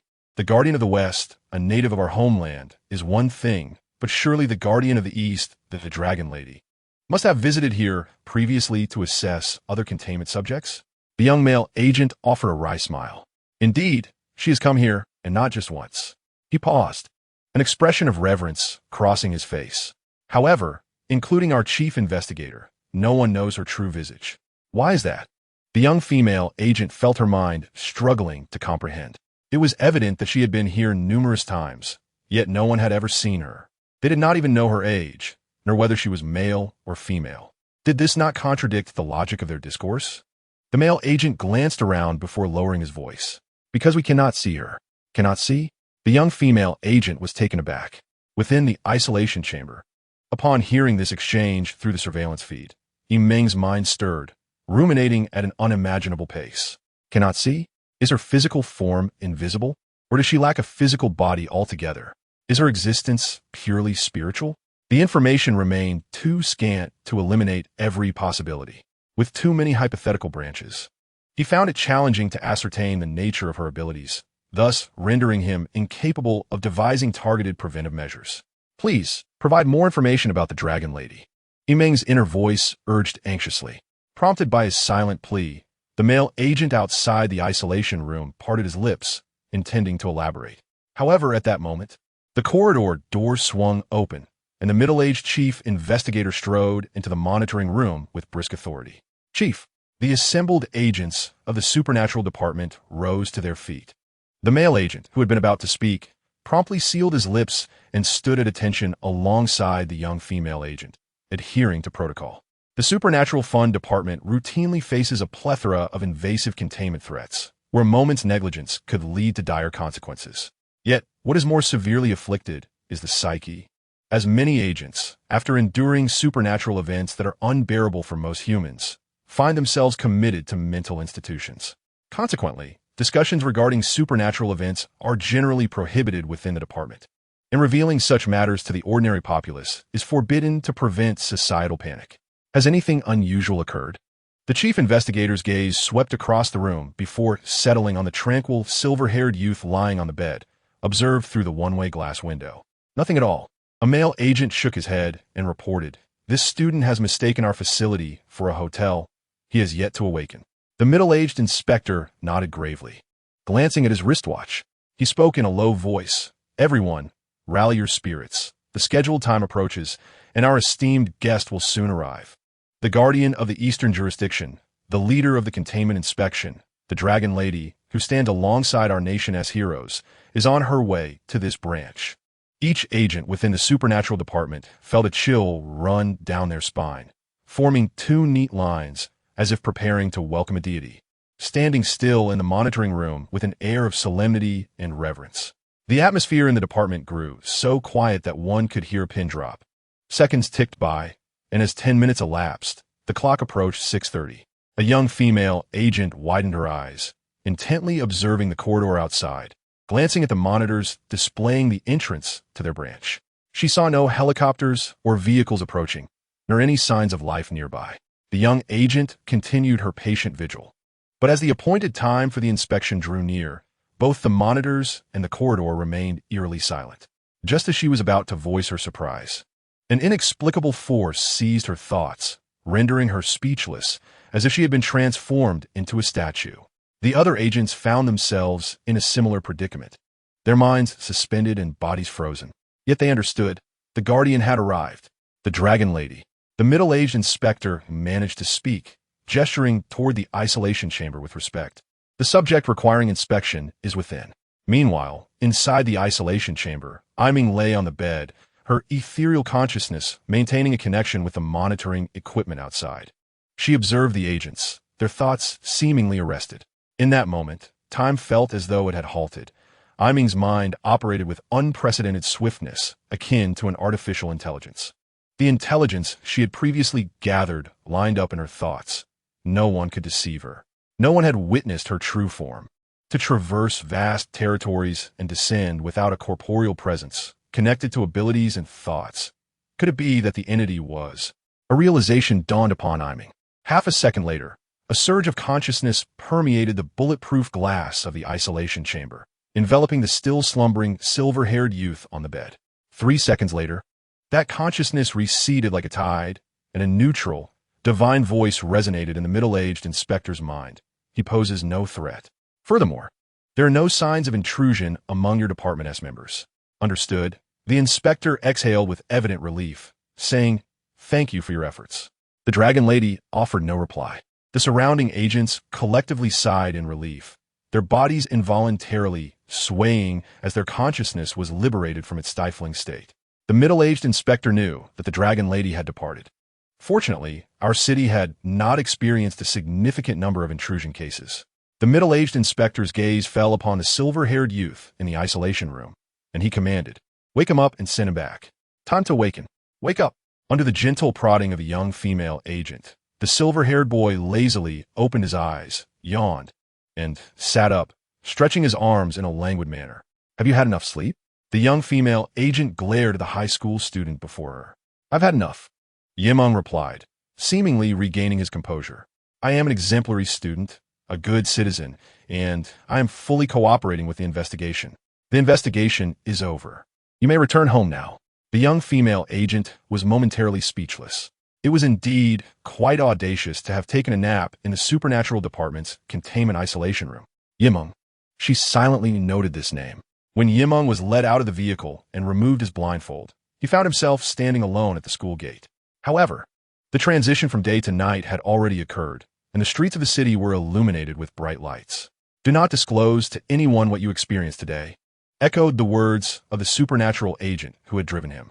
Meng exhaled lightly. He needed to process the events of the day. Regardless, after uncovering a portion of the truth about the real world, he felt utterly disinterested in the upcoming federal college entrance examination. Meng gazed at the serene and peaceful high school before him, his emotions tumultuous as he recalled the harrowing moments in the isolation room. Indeed, it was perilous.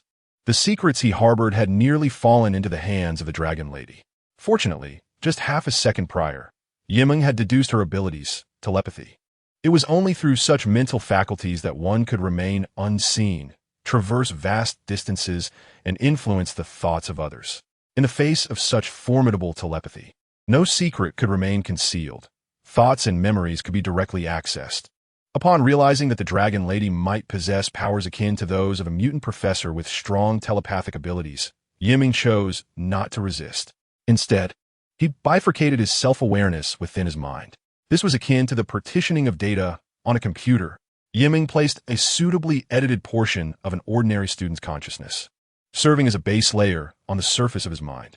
The other part, his true self and hidden secrets, was temporarily transferred to a secure, locked segment of his brain. Thus, when the Dragon Lady employed her telepathy to probe his mind, she would only access the edited version of Meng's consciousness. In this manner, she was deceived. Of course, aside from Meng, who possessed the characteristics of artificial intelligence, it was unlikely anyone else in this world could execute such an inhuman operation. During the 3 seconds of testing in the isolation room, Meng engaged in a mental duel with the Dragon Lady, telepathy versus artificial intelligence, resulting in an outcome that was all too clear. This marked Meng's first battle in the real world. A narrow victory.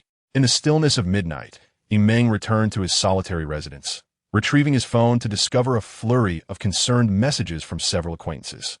Among them were Dream Tifa, Pan Hu, and even a message of inquiry from a schoolteacher, along with a surprising note of concern from the class monitor, Yang Wei. Meng methodically replied to each message, assuring them of his well-being before settling onto the couch in his living room, closing his eyes to reflect on the day's tumultuous experiences. Foremost in his mind was the revelation of the hidden truths of the present world. It appeared that this reality had been gradually invaded by various otherworldly entities from science fiction, fantasy, and horror narratives since 2 centuries past. Alarmingly, these incursions were predominantly orchestrated by nefarious beings.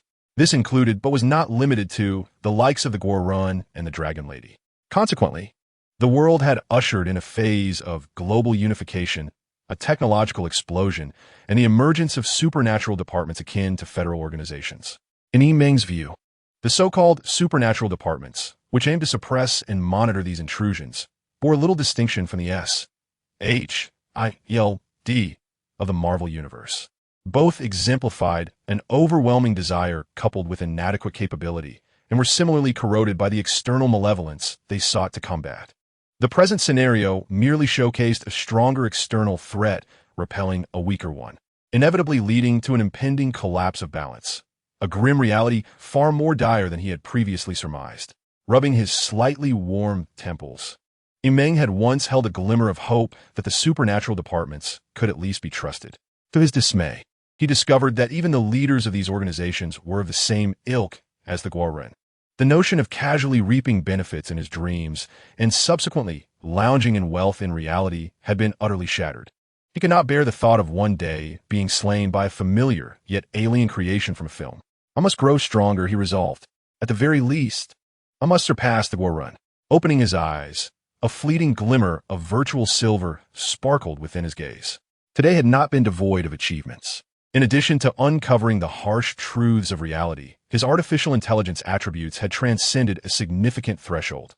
His consciousness was no longer merely capable of compartmentalized storage like a computer. It could now establish connections with nearby electronic devices. Meng had already tested this newfound ability.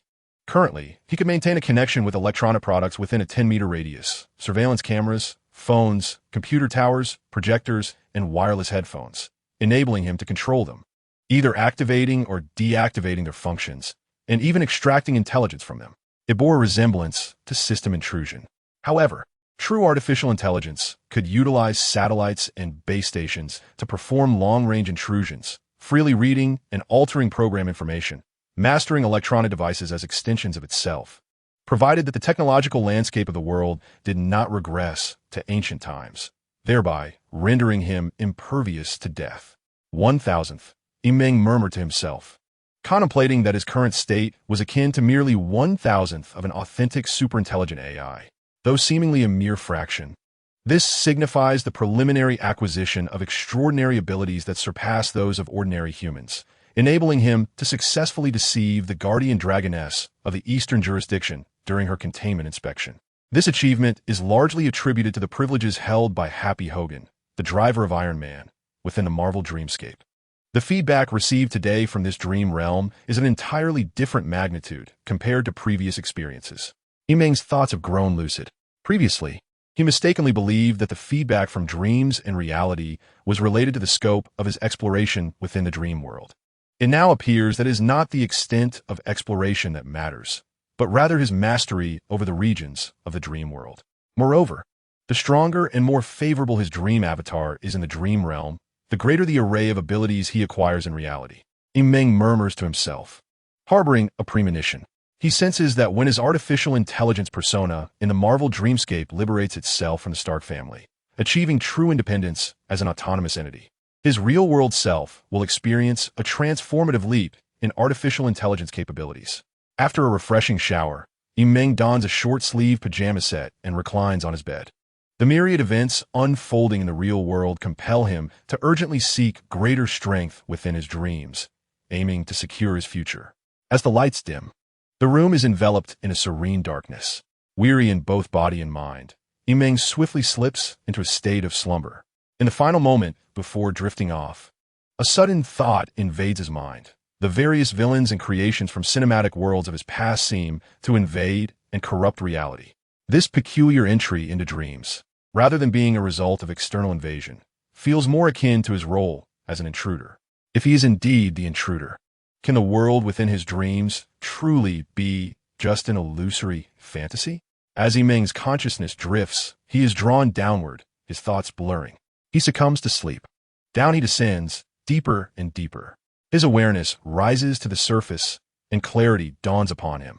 Meng has become a virtual entity, an artificial intelligence residing within the internal network of a private factory. The surveillance cameras serve as his eyes, the audio systems his ears. The air conditioning allows him to sense the external world, and the computer's mainframe acts as his temporary cerebral vessel. Within this private factory, he is omnipresent. Time in the dream world pauses at the moment he exits his dreams during the day, and now it resumes its flow. At this moment, within the private factory, designed as an advanced special effects filming venue, a stunt performer, a polished urban elite with slick-back hair, displays a look of sheer terror. Ultron? As a former employee of Stark Industries, Quentin Beck is well aware of the significance embodied by the name Ultron. Representing the pinnacle of technological achievement on Earth, Tony Stark, the Iron Man, crafted an ultimate artificial intelligence to safeguard the world. Following the consumption of the AI known as JARVIS, Ultron emerged as the most formidable intelligence on the planet. It once endeavored to annihilate Earth, nearly succeeding in its malevolent quest. However, Ultron was thought to have been eradicated by the Avengers many years ago in the city of Sokovia. Quentin Beck swiftly regained his composure, surveying the desolate surroundings. "How do you prove you're Ultron?" he inquired. "My presence here serves as proof," the cold, mechanical voice responded, laced with a hint of sardonic humanity. "I'm not so easily extinguished." Quentin fell silent, recognizing the truth in the statement. The security level of the network system in this place was set by his former Stark Industries colleague. Even SHIELD would struggle to breach it. Only an advanced artificial intelligence could infiltrate the system without triggering an alarm. And who else possessed such autonomous thought and human-like characteristics, if not Ultron? Meng refrained from further conversation. Quentin Beck, the enigmatic figure, was astute. His cunning nature meant that even a mere hint could prompt the other party to fill in the gaps. "What do you intend to do? Why have you sought me out?" Quentin clenched his fists, directing a fierce gaze at the nearby computer. All the computers and spotlight systems powered on, the unfeeling voice resonating from every audio output within the clandestine facility declared, "I seek vengeance against Stark Industries and aim to obliterate the Avengers." "What?" Quentin Beck gasped in shock. "Revenge against Stark Industries and the destruction of the Avengers?" His expression shifted dramatically. Such declarations, if made public, would incite global upheaval. Taking a deep breath, Quentin stated solemnly, "Are you not concerned that I might inform the Avengers of your survival right now?" The mechanical voice echoed mockingly from all directions, "You will not do that." In that moment, Quentin felt as if he had been thoroughly exposed. Would he reveal Ultron's existence to the Avengers? Indeed, he would not. Not only would that jeopardize his plans to market himself as a celebrated superhero, but deep down, Quentin harbored a desire for revenge against Stark Industries. He believed that Iron Man, Tony Stark, had usurped his contributions and accolades regarding advanced virtual imaging technology. As for the Avengers, Quentin did aspire to join their ranks as a superhero. Yet, if all the other members were to perish, would the Avengers not then belong to him? Thus, what Meng had just articulated resonated with the hidden ambitions nestled deep within Quentin Beck's heart. In such circumstances, how could he possibly divulge the existence of Ultron's survival? The cold, mechanical voice of Ultron continued to resonate in his ears. "Of course. Should you dare to leak this information, I will eliminate you beforehand." Upon hearing this, Quentin Beck felt an unexpected relief wash over him. His eyes feigning rage and his countenance turning ashen. "You, very well." Quentin Beck's inner turmoil was palpable, yet he soon sighed in resignation, a bitter smile gracing his lips. "What do you wish me to do? What day is it today?" Ultron inquired without preamble. "What day?" Quentin Beck paused, instinctively replying, "Thursday." "Are you not scheming to acquire the Stark Industries authorization under Peter Parker's name?"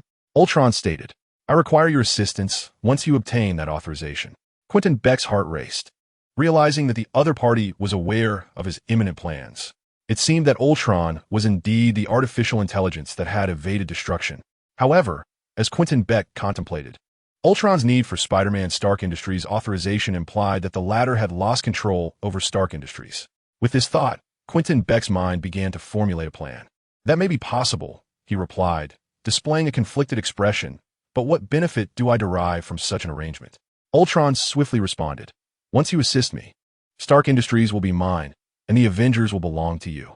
Quentin Beck's expression wrestled with doubt once more, but ultimately, he clenched his teeth and swung his fist. It's a deal.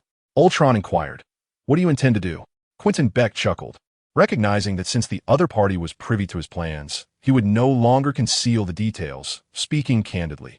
I possess advanced virtual imaging projection technology, and with a few drones produced by Stark, I can create projections that are indistinguishable from reality. I also know Spider-Man, Peter Parker's identity as a high school student, and that their school will be traveling to Europe during summer vacation. At that time, I will masquerade as a mysterious superhero from another multiverse, combating the fabricated doomsday creatures generated by the advanced virtual imaging. This will allow me to establish a heroic persona akin to Iron Man, with some heartfelt displays and by providing Spider-Man with setbacks. I will ultimately deceive him into relinquishing that Stark authorization. Upon hearing this, the artificial intelligence known as Meng understood that Quentin Beck was destined for success.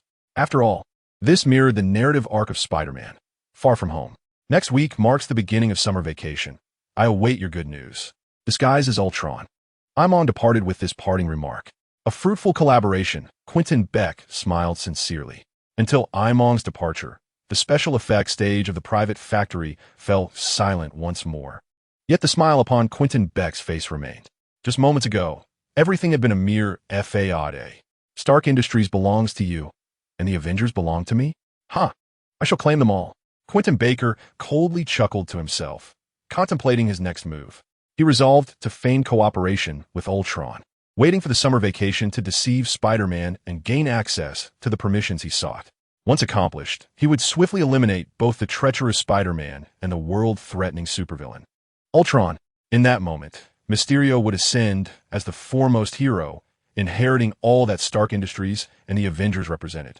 The artificial intelligence, Dream, departed from the private factory, making its way back to Morgan's family cabin. Just moments ago, Mysterio had been acting, but in truth, he too was playing a role. The stage was set. All that remained was the arrival of summer.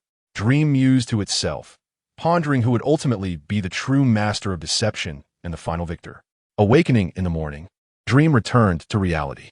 After the events of the previous day, it initially hesitated to attend school, but the thought that only 2 days remained before the National College entrance examination, after which high school life would irrevocably conclude, compelled it to don a school uniform and step outside.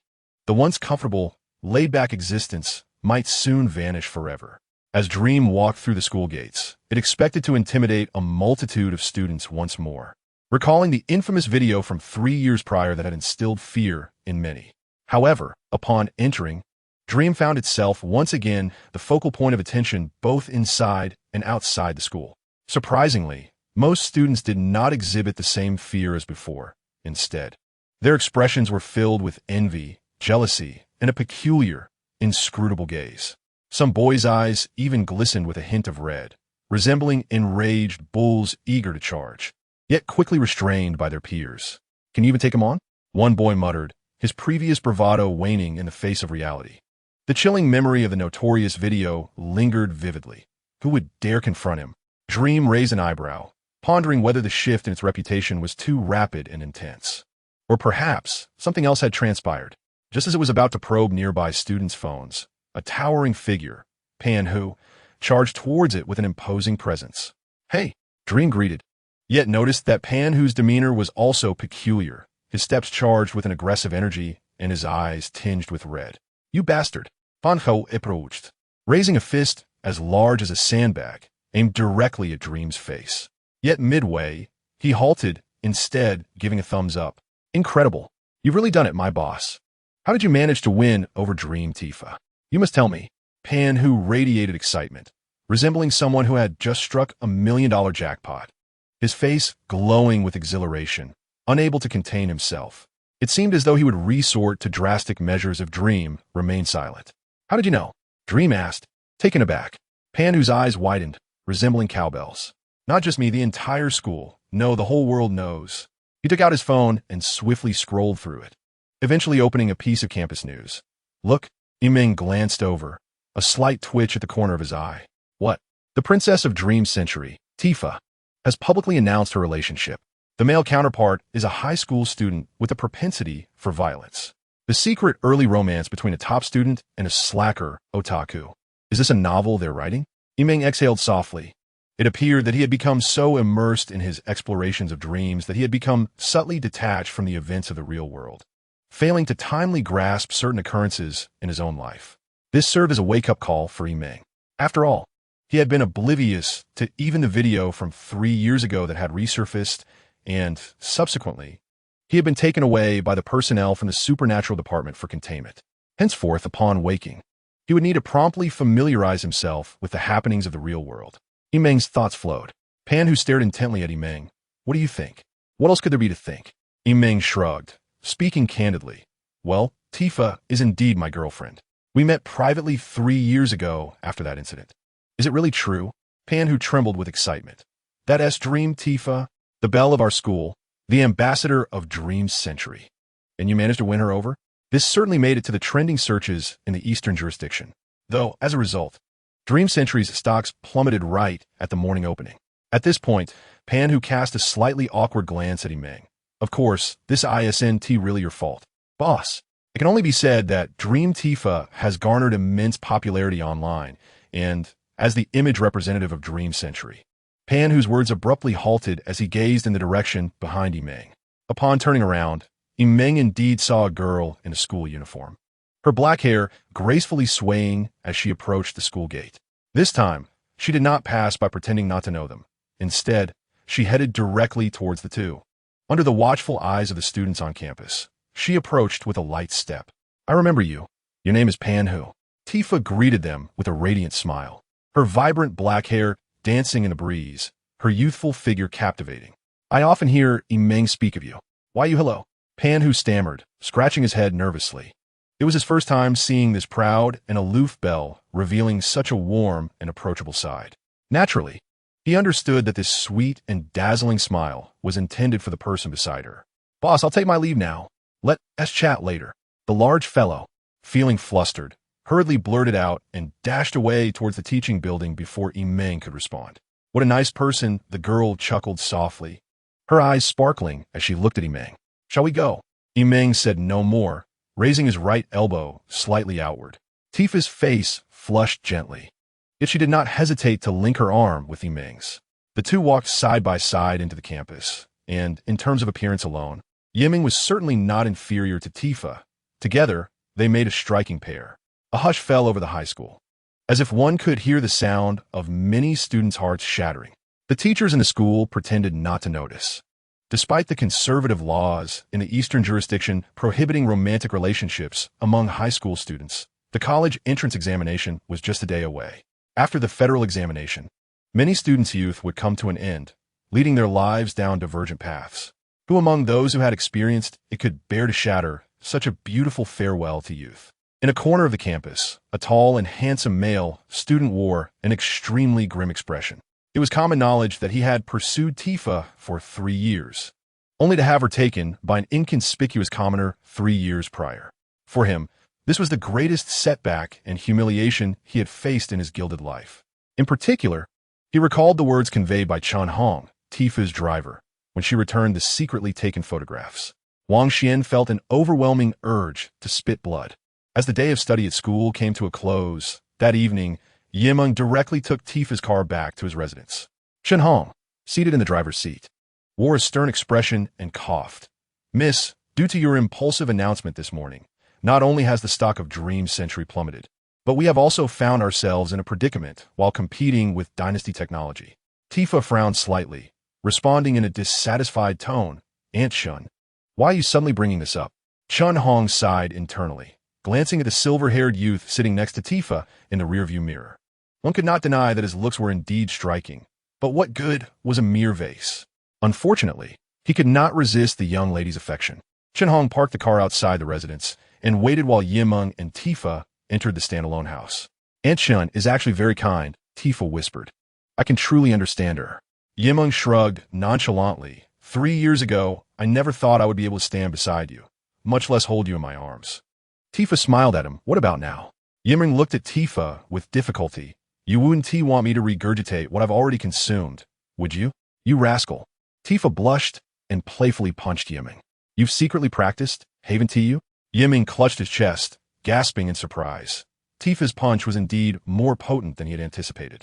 Tifa quickly reached out to rub his arm, curiosity sparkling in her eyes. Aren't you going to ask why I suddenly made that announcement? You certainly have your reasons for doing things. Moreover, I believe that with high school coming to an end, there is no longer a need for concealment, Meng replied calmly. After uncovering the truth behind this world, he felt that his mindset had changed significantly. Previously, he would conform more to societal norms, but now, he was driven solely by a desire for extraordinary power. Wealth, reputation, class, and fallacies are mere illusions in a transcendent world constantly besieged by celestial invasions. Only when one possesses formidable extraordinary powers can they ensure their own safety and that of those around them, rendering the rules impotent. Dreamy Tifa gazed blankly at the self-assured, silver-haired youth, as if she faintly glimpsed another figure akin to him, stirring within her a profound sense of nostalgia and turmoil, eliciting an involuntary, exquisite smile upon her lips. Iman continued, I have devised a new technology that should significantly enhance and refine the ordinary projection technology launched by your Dream Century enterprise. Very well, Tifa nodded in agreement. Iman cast her a surprised glance. I expected you would be more astonished. I am not fabricating my claims. I have truly developed an advanced virtual imaging technology that could liberate your enterprise from the so-called competitive predicament. With a crescent moon smile illuminating her face, Tifa stepped forward and enveloped Iming in a firm embrace, seemingly unfazed by the revelation of his new projection technology. I'm already sufficiently delighted, she replied. Her fair and delicate visage nestled against Iming's shoulder, the depths of her faintly crimson eyes shimmering with an unspoken glimmer. That night, within the Marvel dreamscape, in a cabin owned by the Stark family, a small room hosted a moment of celebration. Morgan, congratulations. You have successfully completed all the knowledge required for high school. With your current level of understanding, a little reinforcement will suffice for you to advance to university. The AI embodiment of Iming, through computer audio, offered unreserved praise and affirmation for the first time. The recipient of this commendation, young Morgan, indeed warranted such accolades. At merely 6 years of age, she had mastered the entirety of high school knowledge, a veritable prodigy. Yet this time, the little girl seated in the chair did not respond. Instead, she gazed out the window at the sunlit summer forest beyond the cabin. Teacher, summer vacation has arrived, Morgan murmured, pouting slightly. Indeed, tomorrow marks the beginning of summer break. The AI Iming concurred. This also signified the day he would fulfill his agreement with a mysterious client, heralding the imminent moment he would sever ties with the Stark family as their household AI. The fateful night that would determine the destiny of the Marvel Universe unfolded. In New York City, a private factory stood with a sign forbidding pedestrian entry. On the special effects stage, Quentin Beck, clad in a special effects uniform and donning advanced virtual goggles, stood at the center. His hair and beard were meticulously groomed, exuding a captivating allure reminiscent of Tony Stark. This was, of course, a deliberate choice made in service of his plan. Is everything prepared? Quentin Beck inquired solemnly, resembling a leader issuing commands. Nearby, several accomplices were seated at computers, their fingers dancing swiftly across the keyboards. The network has been successfully coordinated with Italy, maintaining a stable latency not exceeding 0.001. A private jet has been arranged, equipped with 5 drones and 3 backups, sufficient to achieve the desired effect. I have no issues on my end. The previously manufactured elemental monster special effects have been loaded onto the drone's virtual projections, indistinguishable to the naked eye. Excellent. Quentin Beck nodded in satisfaction, though his tone remained grave. Remember, your side is of utmost importance. After so many rehearsals, do not make a single mistake. That Spider-Man is quite perceptive. Even the slightest error could be detected by the enemy. We are plotting against the members of the Avengers and Stark Industries. Should our scheme be exposed, our futures would be irrevocably ruined. At this juncture, A cold and ruthless expression crossed Quentin Beck's face as he cast a fierce glance at his accomplices. "Understood. There will be no issues," responded the bearded man controlling the special effects computer, nodding rapidly. As a former Stark engineer, he was acutely aware that if their plans were revealed, his life would be utterly destroyed. However, should they succeed, they would gain access to a portion of Stark Industries' privileges, a lucrative prize worth risking everything to obtain. Just then, the bearded man's expression shifted dramatically. He hastened his typing, incredulously staring at the computer screen. "Wait, why is the system suddenly out of control? It seems to have been hacked." "What did you say?" The two accomplices nearby turned pale. Silence. Quentin Beck maintained his composure, suddenly addressing the air with respect. "Is it you who has arrived? Who else could it be?" The other three accomplices stood frozen in shock. "What day is it today?" A cold, mechanical voice suddenly emanated from the special effects audio. "Friday." Quentin Beck seemed to have understood the unspoken code, smiling. "Everything is proceeding according to plan. Peter Parker has taken a flight to Europe for summer vacation today. I too will board a private jet tonight. Barring any unforeseen circumstances, we shall execute our plan in Italy tomorrow.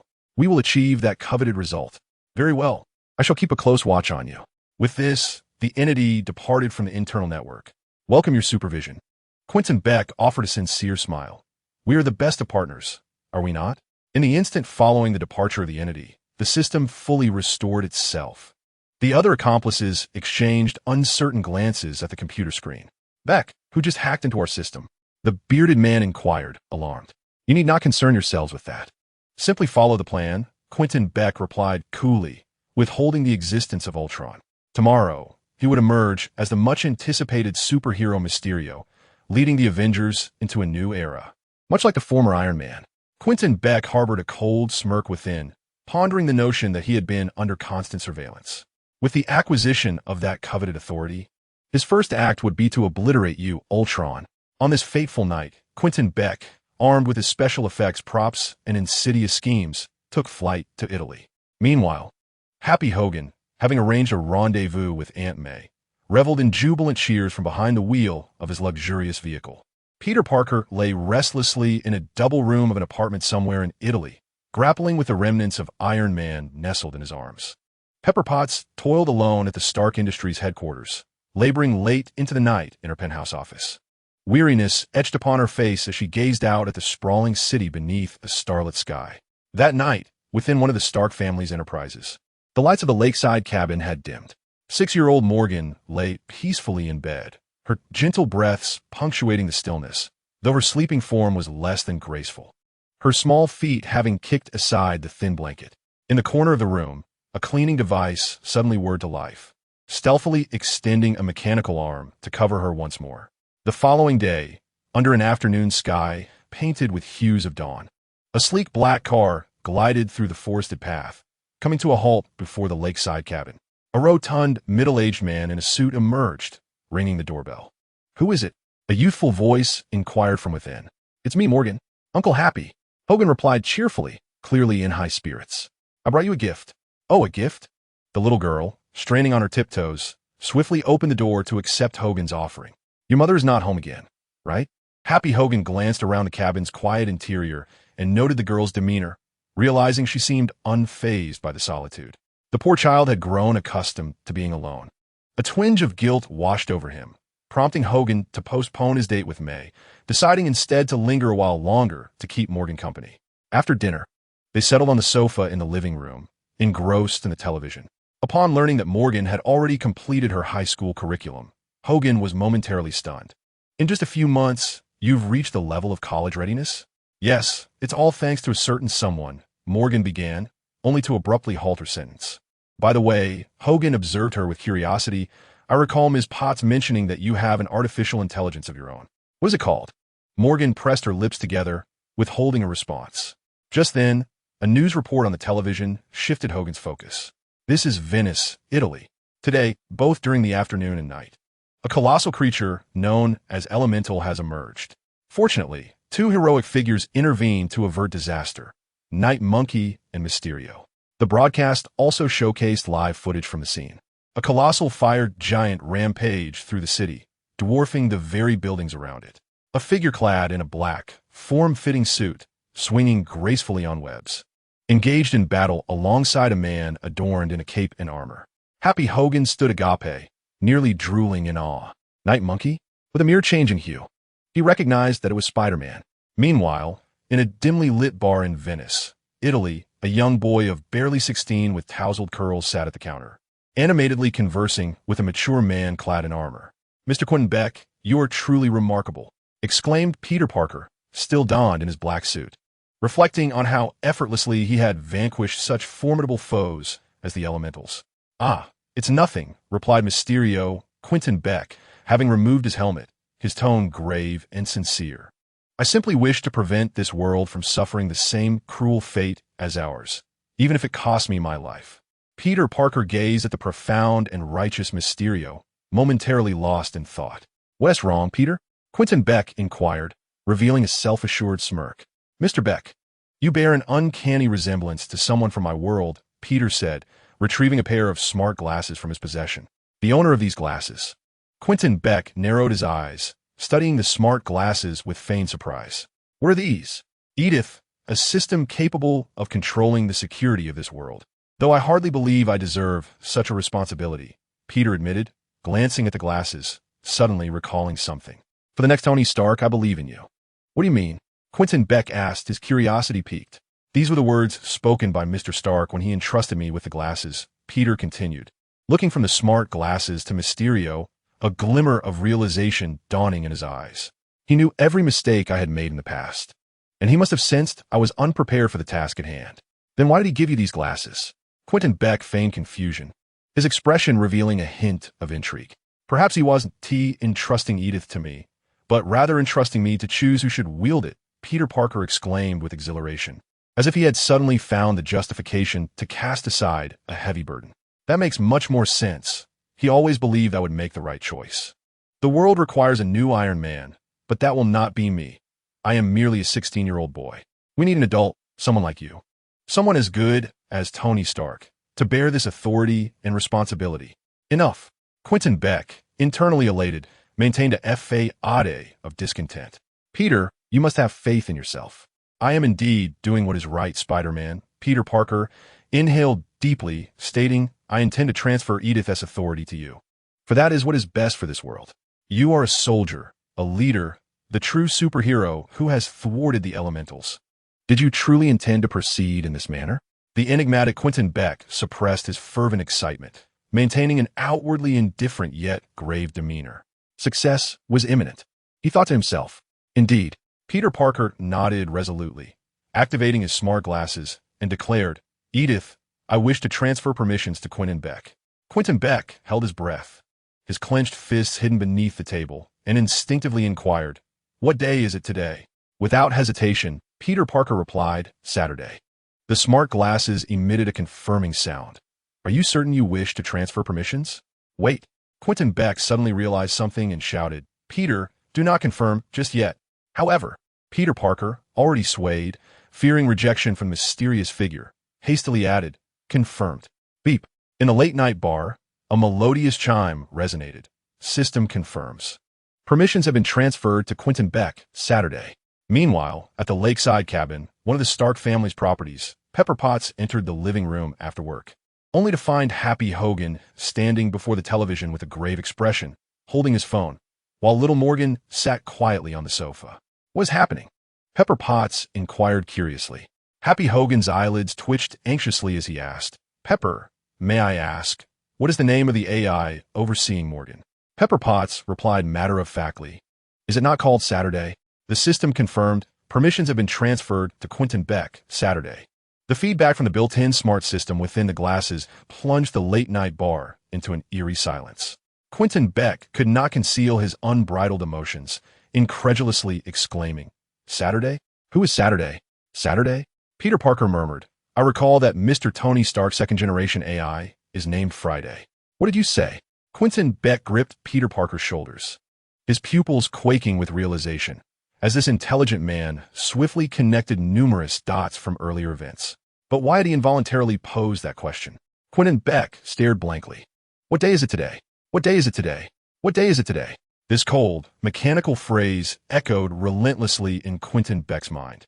Since last week, on the day he first collaborated with Ultron, the AI had inexplicably posed this very question. Initially, Quentin Beck found it peculiar, but after enduring a week of repetitive inquiries, he had grown accustomed to it, even considering it a covert signal with the AI Ultron. Thus, at that moment, just as he was about to obtain the AI Edith from Spider-Man Peter Parker, overwhelmed by a tumult of emotions and anxiety, I found myself involuntarily thinking of the artificial intelligence, Ultron, recalling the most frequently posed questions he had come to regard as coded signals. Whether seeking to ascertain if I was still being surveilled or succumbing to a hypnotic suggestion, the question slipped from my lips before I could restrain it. What day is it today? Indeed, it was Saturday, the date that Quentin Beck and Ultron had previously agreed upon. Yet could it be that Saturday is also a name that exists? Given that Iron Man's second-generation AI is named Friday, it would not be unreasonable to suppose that an AI named Saturday could also exist. A shiver coursed down Quentin Beck's spine. From our very first meeting, he had sensed that the other party had begun to implant suggestions within him, subtly orchestrating the entire scenario, all in anticipation of this very moment. Suddenly, Quentin Beck trembled violently and seized the glasses from Peter Parker's hands, exclaiming in a frantic tone, "Edith, I demand control over Stark's global security network. Access denied. Your permissions were revoked 10 seconds ago." How could this be? The eyes of the Mysterio, Quentin Beck, turned crimson with rage, swiftly shifting his furious gaze to Peter Parker. "What's the matter, Mr. Beck? What on earth is happening?" Peter Parker was bewildered by the sudden transformation of Mysterio, whose earlier persona had vanished entirely. The proverbial bird in hand had flown away. Mysterio, now consumed by fury, could no longer contain himself. "Stop pretending. You've known all along. Haven to you? You've been colluding with Stark Industries AI to toy with me. Haven to you? Spider-Man. I want you dead." Mysterio's once composed features contorted into a grotesque mask of wrath. Meanwhile, in New York, at a lakeside cabin, Saturday. Happy Hogan's round face paled, then contorted into a strained smile. "So, Morgan's AI is named Saturday. Happy, is there a problem?" Pepper Potts sensed something amiss in Happy Hogan's demeanor. Happy Hogan glanced at Pepper Morgan, offering a wry smile. "Last week, I momentarily lost my wits and may have made a minor error." "A minor error?" Pepper Potts was about to press further when, suddenly, a strange noise emanated from the garage adjacent to the cabin. "Listen to me," Happy Hogan said, beads of cold sweat dotting his forehead as he hastily continued. "Last week, I transferred my portion of Stark Industries permissions to Saturday." "What did you just say?" Pepper Potts was taken aback. In the now vacant garage and workshop, lights blazed alive, illuminating the space as brightly as day, stretching from the garage housing several luxury cars to what had once been Tony Stark's private workshop. Deep within the garage, two towering glass display cases, each over 2 meters high, stand like relics of cutting-edge technology, housing a large and a small nanotechnology suit, one in gold red and the other in silver blue, representing a male and female warrior. The nanometal suits shimmer under the lights, showcasing impeccable design and manufacturing curves. With intricate components seamlessly integrated from head to toe, their craftsmanship is beyond comparison to the so-called elite luxury vehicles of various manufacturers outside the garage. Since the sacrifice of Tony Stark, the Iron Man, over 6 months have passed, during which energy and technology have evolved and refined through generations. The once formidable Iron Man suits, which battled various villains, now lie here as mere artifacts. Until today, a piercing white light suddenly ignites within the metallic eye sockets of the gold-red suit, awakening this ultimate technological weapon of Earth from its long slumber. With a resounding bang, the glass display case shatters outward. An Iron Man suit, seemingly animated by an unseen force, steps forward, initially swaying but soon moving fluidly after just 5 seconds. It retains the sensation of a human body, a familiar feeling. A thread of virtual static consciousness emerges from within the suit. This is, of course, the artificial intelligence known as Iming. Effortlessly commandeering the nanometal suit, Iming surveys its form through the perspective of the garage's surveillance cameras. The metallic mask gleams with a golden hue, while the suit's surface is predominantly coated in red. At its core lies a hexagonal energy core, supplying power throughout the body, which exhibits a humanoid shape with muscular contours. Upon entering, Meng immediately recognizes that this armor is Tony Stark's final masterpiece. The same model employed in the climactic battle against Thanos. The suit is equipped with advanced technologies, including nanorepair, nanotransformation, tactical lasers, laser turrets, engine bursts, stable hovering, cooling jets, tracking navigation, target locking, signal enhancement, virtual projection, oxygen replenishment, shock and fire resistance, and underwater operation, among others. Should it venture outside, one might easily mistake it for Iron Man's resurrection. Meng muses upon this notion while inhabiting the nanometal suit, though he is not particularly concerned with others' perceptions. The only individual whose opinion truly matters to him in this Marvel dreamscape is a girl whose image of her deceased father he is reluctant to tarnish. With this thought, Meng's artificial intelligence stirs, prompting an auxiliary robot nearby to spring into action. This robot is equipped with a spray painting function. 10 seconds later, as Pepper Potts and Happy Hogan hurriedly arrive at the garage entrance, the ceiling of the garage suddenly bursts open with a thunderous roar, and a dark nanometal suit shoots skyward at breakneck speed. The confrontation with the Stark family with the engines of her hands, palms, and back fully engaged. The dark nanometal suit transformed into a streak of black lightning, poised to vanish into the night sky above the forest. "Friday, hold it!" Pepper Potts exclaimed. The second-generation artificial intelligence, Friday, swiftly replied, "Miss Potts, Saturday currently possesses permissions that are no less than mine. I cannot remotely stop it." Without hesitation, Pepper declared, "Then we must intervene up close. We cannot allow it to escape control." "Understood, Miss Potts." The AI Friday acknowledged the command. In approximately 3 seconds, a blue and silver-painted female nanotech suit activated and flew out of the garage, its chest and engines illuminating with a piercing white glow, pursuing the direction in which the dark nanometal suit had departed. In New York City, the hour was late, yet the metropolis thrived with vibrancy. Even more bustling than during daylight, with neon lights flashing and the fashionable streets echoing with the sounds of traffic. Whoosh! At that moment, a figure of black lightning and a figure of blue lightning, each trailing a bright white tail, soared through the skies hundreds of meters above the city.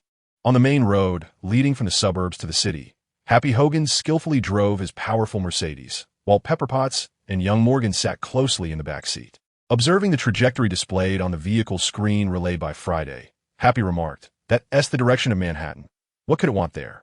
Upon hearing this, Pepper appeared to recall something, her eyes widening in alarm. "The Stark Industries headquarters," she asserted with growing certainty. Indeed, its target must be Stark Industries. Following the Ultron incident, Tony embedded termination logic into the AIs he created. The underground terminal at Stark Industries contains the original termination logic program. Only I possess the authority to access and utilize the terminal system. Mere network intrusion cannot alter the program. Her words trailed off. Unless, she continued, the terminal is physically destroyed, correct? Happy Hogan chuckled grimly, realizing the gravity of the situation. This was no ordinary circumstance. With Tony absent, who could thwart a second-generation Ultron if it truly emerged? Pepper held Morgan tightly and continued to issue commands remotely. "Friday, stop it at all costs." "Yes, Miss Potts." The AI Friday responded in a melodious, cool voice as it maneuvered the female nanotech suit. In the heart of New York, where every inch is precious, a commercial skyscraper adorned with prominent lettering and an expansive rooftop terrace stood as a landmark. This edifice, a symbol of the city, bore witness to the rise and fall of the Avengers, having endured the battles of the Battle of New York and the Age of Ultron, undergoing numerous renovations over the past 15 years. Now, the Stark Industries headquarters stood in a moment of tranquility, devoid of its office personnel, leaving only the ground floor illuminated. Yet, numerous travelers and citizens, drawn by the legacy of Iron Man, flocked to this iconic site to capture photographs. Suddenly, the sky erupted with blinding brilliance as a multitude of piercing, incandescent laser beams sliced through the night. A shadowy figure clad in dark metallic armor descended at an angle, weaving through the radiant web of laser light before finally landing on the rooftop terrace of Stark Industries. With a thud, the dark nanotech armor, piloted by Meng, touched down, sliding back slightly in a half-crouch. The dark metallic right arm instinctively rose, and nanomaterial swiftly transformed into a robust shield. The nano shield successfully absorbed several strikes from the laser beams. "So you think you can shoot?" Taking advantage of a brief lull in the onslaught, Meng retracted the nano-shield, raising a metallic palm skyward, where the engine's cannon erupted with a brilliant flash. The new element energy core in the chest of the armor blazed to life, channeling surging energy into the hand-mounted engine. The night sky of New York was once again cleaved, this time from below, launching a trajectory towards the moon. The sound of sizzling filled the air as one of the lasers struck the pursuing blue-silver armor, sending it tumbling before it quickly stabilized in midair, resuming its relentless acceleration.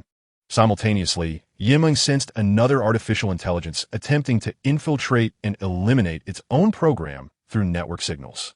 Lacking emotion and driven solely by orders, this AI, named Friday, exhibited no fear or error, fully unleashing its computational power in a bid to eradicate Meng, whom it perceived as a viral threat. In the unseen virtual realm, a tempestuous bolt of blue static thunder descended, only to be countered by a hurricane of crimson static swirling below.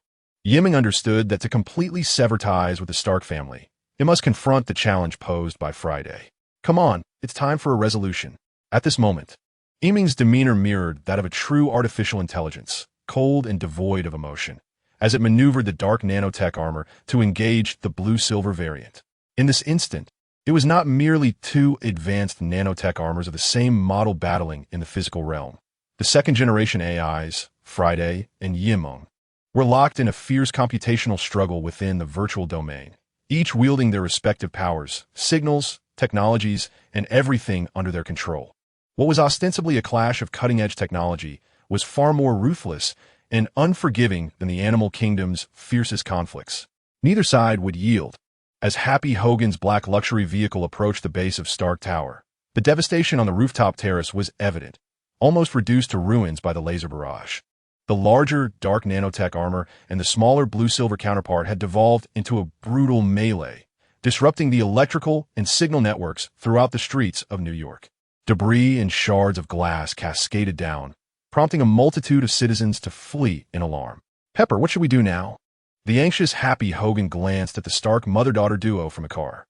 Pepper Potts, cradling Morgan, calmly replied, Friday has halted it. I am granting you my access. Proceed to the underground terminal at the industrial headquarters and initiate the shutdown procedure for Saturday. Understood. I'm on it. Happy Hogan responded, steeling himself against the rain of glass as he dashed towards the entrance of Stark Industries. Rest assured, it will all be over soon, Pepper reassured Morgan, gently patting her back. Pepper initially believed that her daughter was frightened by the betrayal of the artificial intelligence. Yet she failed to notice Morgan's wide-eyed gaze fixed on the rooftops outside, her small face betraying a look of concern. Although the battle raged above, the basement of the building reverberated with the intensity of the conflict, the lights swaying dramatically. We're almost there. Once the termination procedure is triggered at the terminal, everything will come to an end. Happy Hogan gritted his teeth, breathless and nearly at the brink of exhaustion as he reached the portal deep underground. Rushing in for manual access verification, he stepped into the terminal storage room, only to be struck dumb at the doorway. How is this possible? The mobile signals in this area are completely disrupted. Happy Hogan retraced his steps, drenched in sweat, collapsing into the car as if he had lost half his life. Happy, why didn't you activate the AI's shutdown command? Pepper could distinctly hear the ongoing battle above them. Gasping for breath, Happy Hogan managed a wry smile. The headquarters terminal has long been destroyed, courtesy of the drones. This can't be, Pepper Potts gasped, a chill running through her. Then why did it come to Stark Industries? This could only mean that its target was never the headquarters terminal. As Happy Hogan spoke, his eyes widened in realization. Pepper Potts, too, recognized the gravity of the situation and exclaimed, "Oh no." Just then, the sky erupted with light, as if day had suddenly broken, energy crackling in the air. The heavily damaged dark and silver-blue metallic nano-armor stood on the precarious rooftop, one on the left and the other on the right. Their backs unfurled floating nano-components, rapidly assembling into a laser cannon. In the next instant, a searing white-hot laser cannon discharged with a forceful blast, illuminating the night and rendering the entirety of New York City visible. Indeed, my target has always been you, Friday.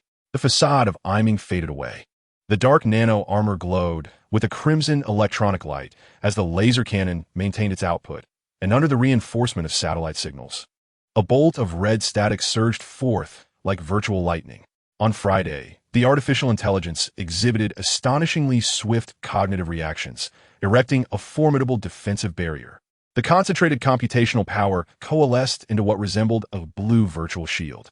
Yet, in that moment, a red static energy subtly intertwined, forming the ethereal shape of a sword, its tip exuding a menacing sharpness.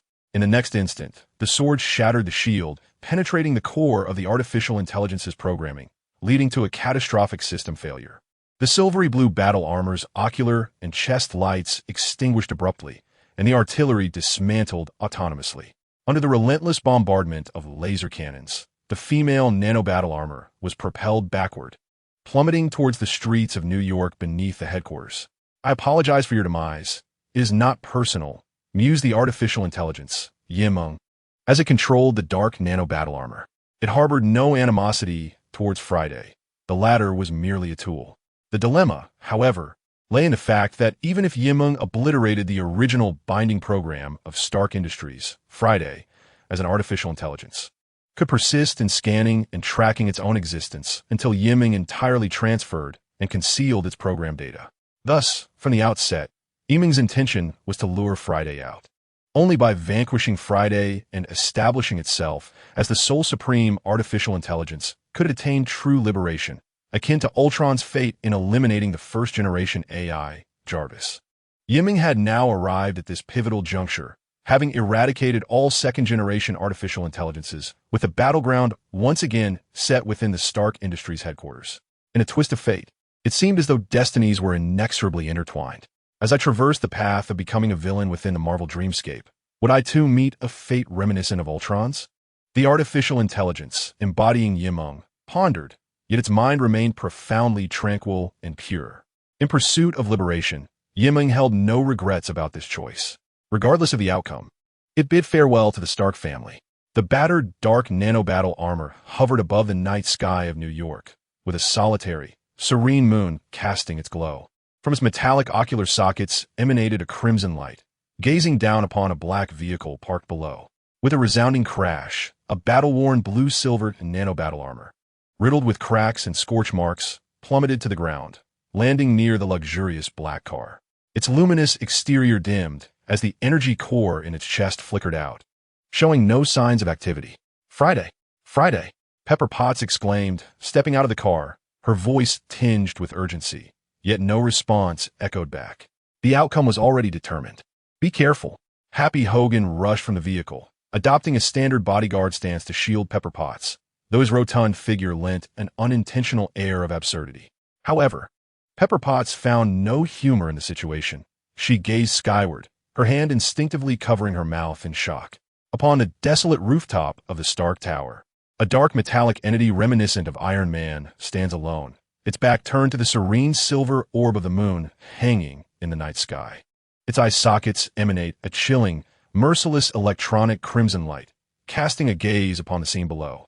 It resembles a frigid, metallic deity akin to a soulless technological demon. Following the demise of Edith and Friday at the hands of this entity, it has emerged as the sole successor among artificial intelligences.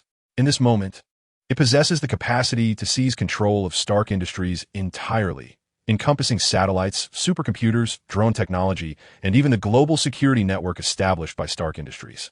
It can be said that this entity rivals the formidable Ultron of yore, perhaps even surpassing the original artificial intelligence in strength. Confronted by this presence, Happy and Pepper find themselves engulfed in a chilling fear, instinctively recoiling a step back. "Do not exit the vehicle," Morgan, Pepper implores, her voice trembling. Yet she understands that should this entity seek to retaliate against the Stark family, remaining in the car would be no safer than standing exposed on the street. In response to Pepper's words, the typically obedient 6-year-old Morgan, with great effort, climbs down from the back seat. She stands behind Happy and Pepper, gazing up at the ominous figure that instills dread in all. Suddenly, a faint smile graces the girl's lips as she waves her delicate right hand toward the solitary being in the sky.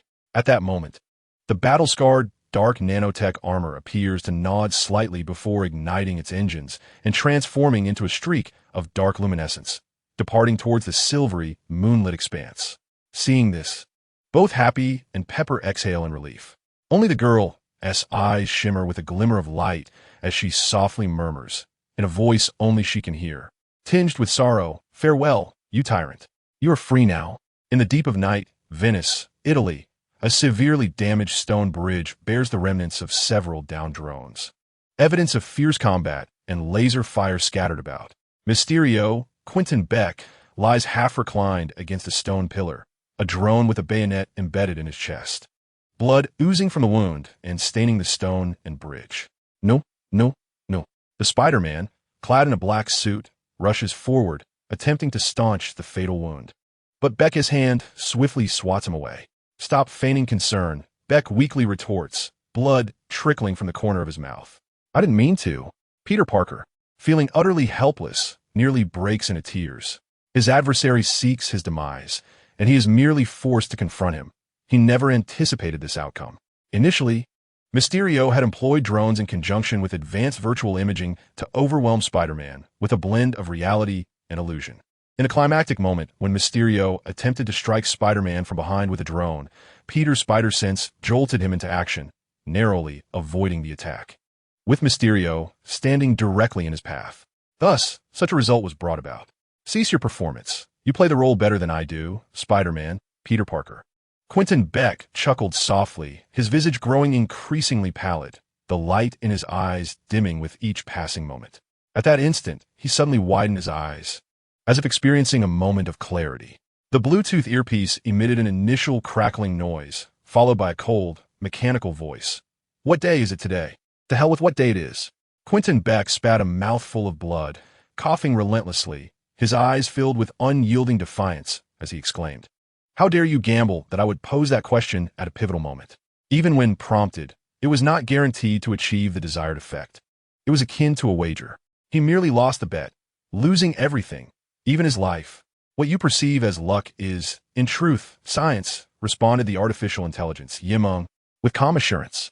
From a moment he approached the Mysterio, Quentin Beck, and invoked the name of Ultron, he had been orchestrating events for this very night.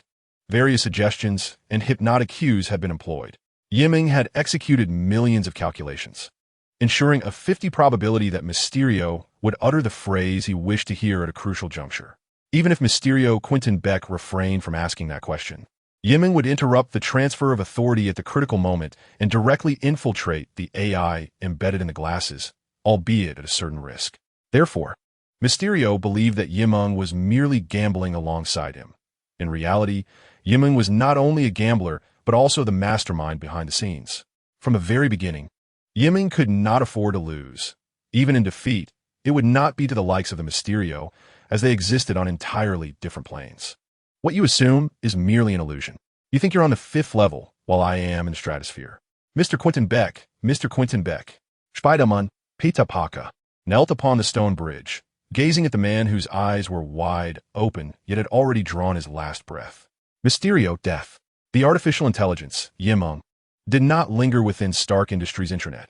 After copying a portion of Stark Industries' technical data, it swiftly transferred its core system program, temporarily concealing itself within a previously contemplated base of S-H-I-E-L-D to infiltrate and radiate into other networks of influence. Even the dark nanometal armored suit was disconnected, reduced to a mere pair of glasses hidden elsewhere. The incarnation of the artificial intelligence, Meng, had never contemplated directly seizing control of Stark Industries through permissions, much less the entire Marvel Earth as a result. It was not a matter of desire, but of feasibility. Meng was not as foolish as Ultron, who mistakenly believed that controlling the global security network and Iron Man's armor would grant him dominion over or the ability to annihilate the Earth. As the singular highest-level artificial intelligence, it was indeed challenging to eradicate in scientific theory. The problem, however, lay in the fact that the Marvel Universe itself was inherently unscientific. For instance, consider a gentleman mage who has forsaken the medical profession or the Eternal's machinations upon Earth, or the ancient Egyptian deities lurking in the shadows. These are matters known to the artificial intelligence, Meng. Shortly after Iron Man's sacrifice, peace graced the Marvel Earth for a fleeting moment before the concept of the multiverse and its realms was introduced. Various causal abilities and higher dimensional entities emerged in abundance, revealing a landscape where divine beings and demons roamed freely, rendering the extraordinary commonplace. The artificial intelligence Meng sighed, a moment of reluctance to emerge, preferring instead to establish a firm foothold within the Marvel Earth, as the evolution of artificial intelligence and science still harbors boundless potential. As the phase of the Marvel Universe dreamscape drew to a close, Meng experienced a flicker of surprise upon confirming its own state. The residual programs and data from Edith and Friday had unexpectedly fortified its foundational code. This was not an unwelcome development, considering that both Edith and Friday lacked independent thought, and their logical terminals had been destroyed. Meng could distinctly perceive the increasing stability of its artificial intelligence avatar program within the virtual network, evolving independently, enriched by a vast reservoir of Iron Man's combat experience and data. Its core had surpassed Friday in complexity, while its logic had transformed into a purely independent, human-like thought process, free from external directives or system constraints. A strong premonition coursed through Meng. Once it assimilated the insights gained that night, it would metamorphose into a super artificial intelligence, surpassing even Ultron, an entity uniquely unparalleled that even Stark Industries and Iron Man in his prime could not conceive. The events of that night in the Marvel Universe dreamscape were destined to alter the fates of many and herald the dawn of a new epic. The following morning, the Stark Industries building in New York was temporarily closed, cordoned off by protective barriers that illustrated the intensity of the previous night's conflict. Two tall men, clad in shirts and jackets, stood side by side outside the barricades, gazing up at the precariously tilted open roof of the building. One was a tall African-American man with a nearly bald head, while the other was a Caucasian man with a mechanical metal left arm. "What do you think?" they asked in unison, displaying an uncanny synchronicity. "You're Captain America. You go first." The Winter Soldier, Bucky, shrugged nonchalantly. The second super artificial intelligence, Sam, the former superhero Falcon and now the second Captain America, exhaled softly and said gravely, "I was involved in the prior Ultron incident." The key to defeating Ultron lay with Vision and Tony. That event also led to the subsequent Sokovia Accords. Matters concerning artificial intelligence are completely beyond my comprehension. Bucky wore an expression that suggested a lack of academic prowess, yet felt justified. At that moment, a cacophony erupted from the street behind them. It appeared they would need to seek the assistance of professionals. Sam, the second Captain America, and Bucky, the Winter Soldier, exchanged glances before turning their heads to behold an imposing figure nearly 2 meters tall, his skin a vivid green, adorned with glasses, striding towards them while clutching an oversized bag of hamburgers. Along the way, numerous citizens of New York eagerly posed for photographs with him. "Hey, Sam." Bucky, the Hulk banner, beamed, revealing his pearly whites, waving his robust arm from a distance. Beyond the Marvel Universe, a colossal, sword-shaped alien warship hovered in space, cloaked in invisibility. In the innermost laboratory of the Sky Sword Bureau, mechanical arms tirelessly welded a white robotic body upon an experimental table. Several officials conferred in hushed tones outside the laboratory. The experiment to recreate the vision had once again faltered. After all, we can never replicate the lost Soul Stone. However, there exists an individual whose abilities might substitute for the effects of the Soul Stone. Are you referring to the Scarlet Witch? She is currently untraceable, is she not? We must locate her. Additionally, there is a piece of news from the surface that you may find intriguing. A hand waved gently, and a virtual projection instantly showcased the news report about the betrayal and escape of Stark Industries artificial intelligence from the previous night. In the real world, morning broke. A silver-haired youth awoke from slumber, and at the moment he opened his eyes and rose, a portion of his consciousness spread like virtual crimson static. Reaching out to the nearby electronic clock, mobile phone, notebook, lamp, air conditioning, and more. With an ease surpassing before, he maintained a connection with multiple electronic devices. As if it were an innate gift, he absorbed a plethora of information from these devices, his thoughts flowing methodically, only to consolidate it into intelligence the next moment. Meng paused, astonished. He had thought he had merely slept for one night, only to realize it was already the morning of the third day. He had slept for more than a full day. Of course, the experiences encountered in the dream world and the feedback from the artificial intelligence in reality far exceeded the extraordinary abilities he had previously acquired in his dreams combined. As Meng sensed the changes in his abilities, he hastily rose from bed to wash up and dress. He had inadvertently slept through an entire day. Today was the day of the federal entrance examination. Suddenly, a jarring screech of brakes pierced the air outside, followed by the impatient honking of a car horn. Tifa's dedicated driver and agent, Chun Hong, stepped out of the vehicle with an exasperated expression as the car sped recklessly, ignoring traffic citations. It arrived at the school gate just as the time for the examination approached. Meng and Dream Tifa hurriedly made their way through the entrance, which was guarded by armed agents. Pan Hu, who had been waiting by the school building for some time, nearly leaped with excitement upon seeing them, rushing forward to grasp Meng's arm. "Boss, I was worried sick. I thought you weren't coming for the exam." Meng similed nonchalantly. In truth, after learning the reality of the world, he had little desire to participate in the federal entrance examination. However, another individual had a change of heart. Meng glanced at Tifa beside him, who smiled back and clenched her fists in encouragement, saying, "Go for it. Let others witness your brilliance." "All right, both of you. We truly have little time left," Pan Hu said with a wry smile, caught off guard by the romantic display. "Let us depart. This marks our final day as high school students." With a sweeping gesture, Meng, who had spent the past week largely in slumber, exhibited no sign of anxiety. Wang Xian, already seated in the examination room, observed the trio passing through the corridor, his lips curling into a cold smile before he grew serious. After the federal college entrance examination, the disparities between classes would become increasingly pronounced, and he would remain ensconced in the lofty heights of capital that were unattainable for others. "Tifa, after today, you shall regret your choice of him," Wang Xian mused inwardly. Ding! Following the bell, a solemn silence enveloped the teaching building. One of the venues for the federal college entrance examination, as armed agents stationed themselves at the periphery, forbidding any approach. The federal examination spanned only a single day. After today, the destinies of many students would undergo a decisive transformation. On that day, in the city of Tiangi, within the supernatural department, an agent suddenly cried out in terror, "Chief, the federal satellite is sending feedback. An invasion is detected in our city." "What?" The middle-aged chief's expression shifted dramatically.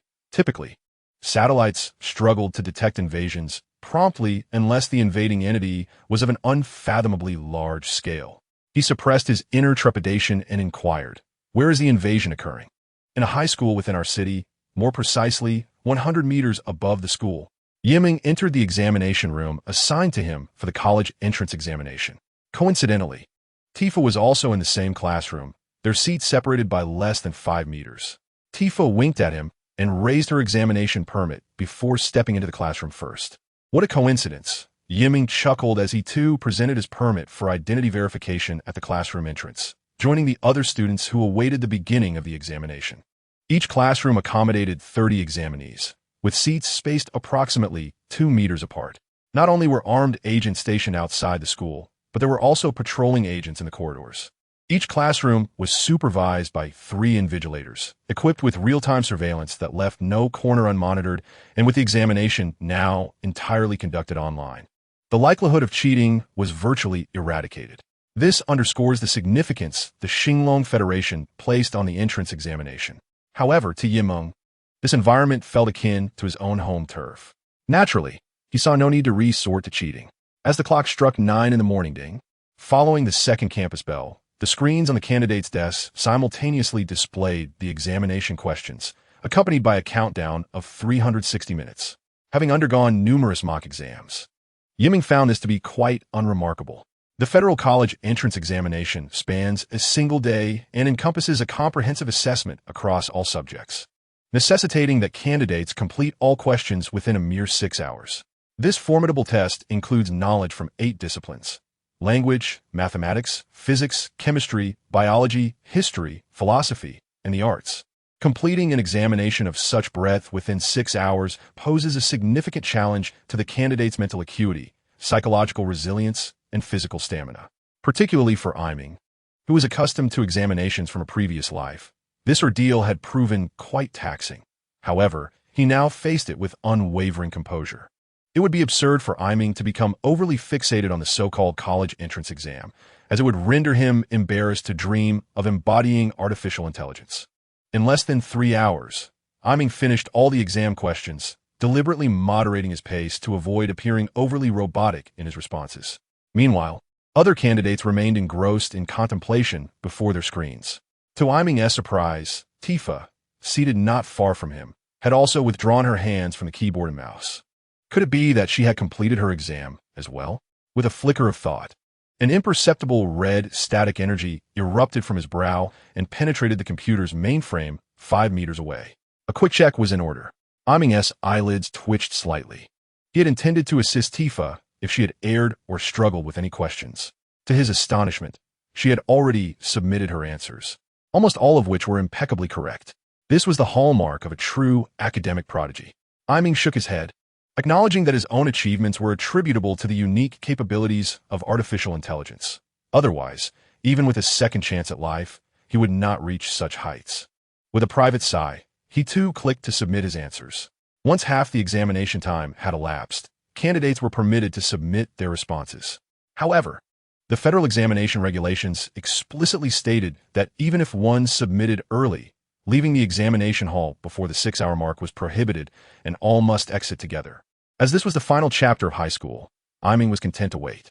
At this juncture, the examination was halfway through, coinciding with the midday hour. The resplendent summer sunlight poured through the corridors and windows, enveloping the school in tranquility. Yet at that moment, an alert was triggered in the supernatural department indicating an intrusion. Suddenly, the sunlight in the high school building vanished as if obscured by a dense mass of clouds.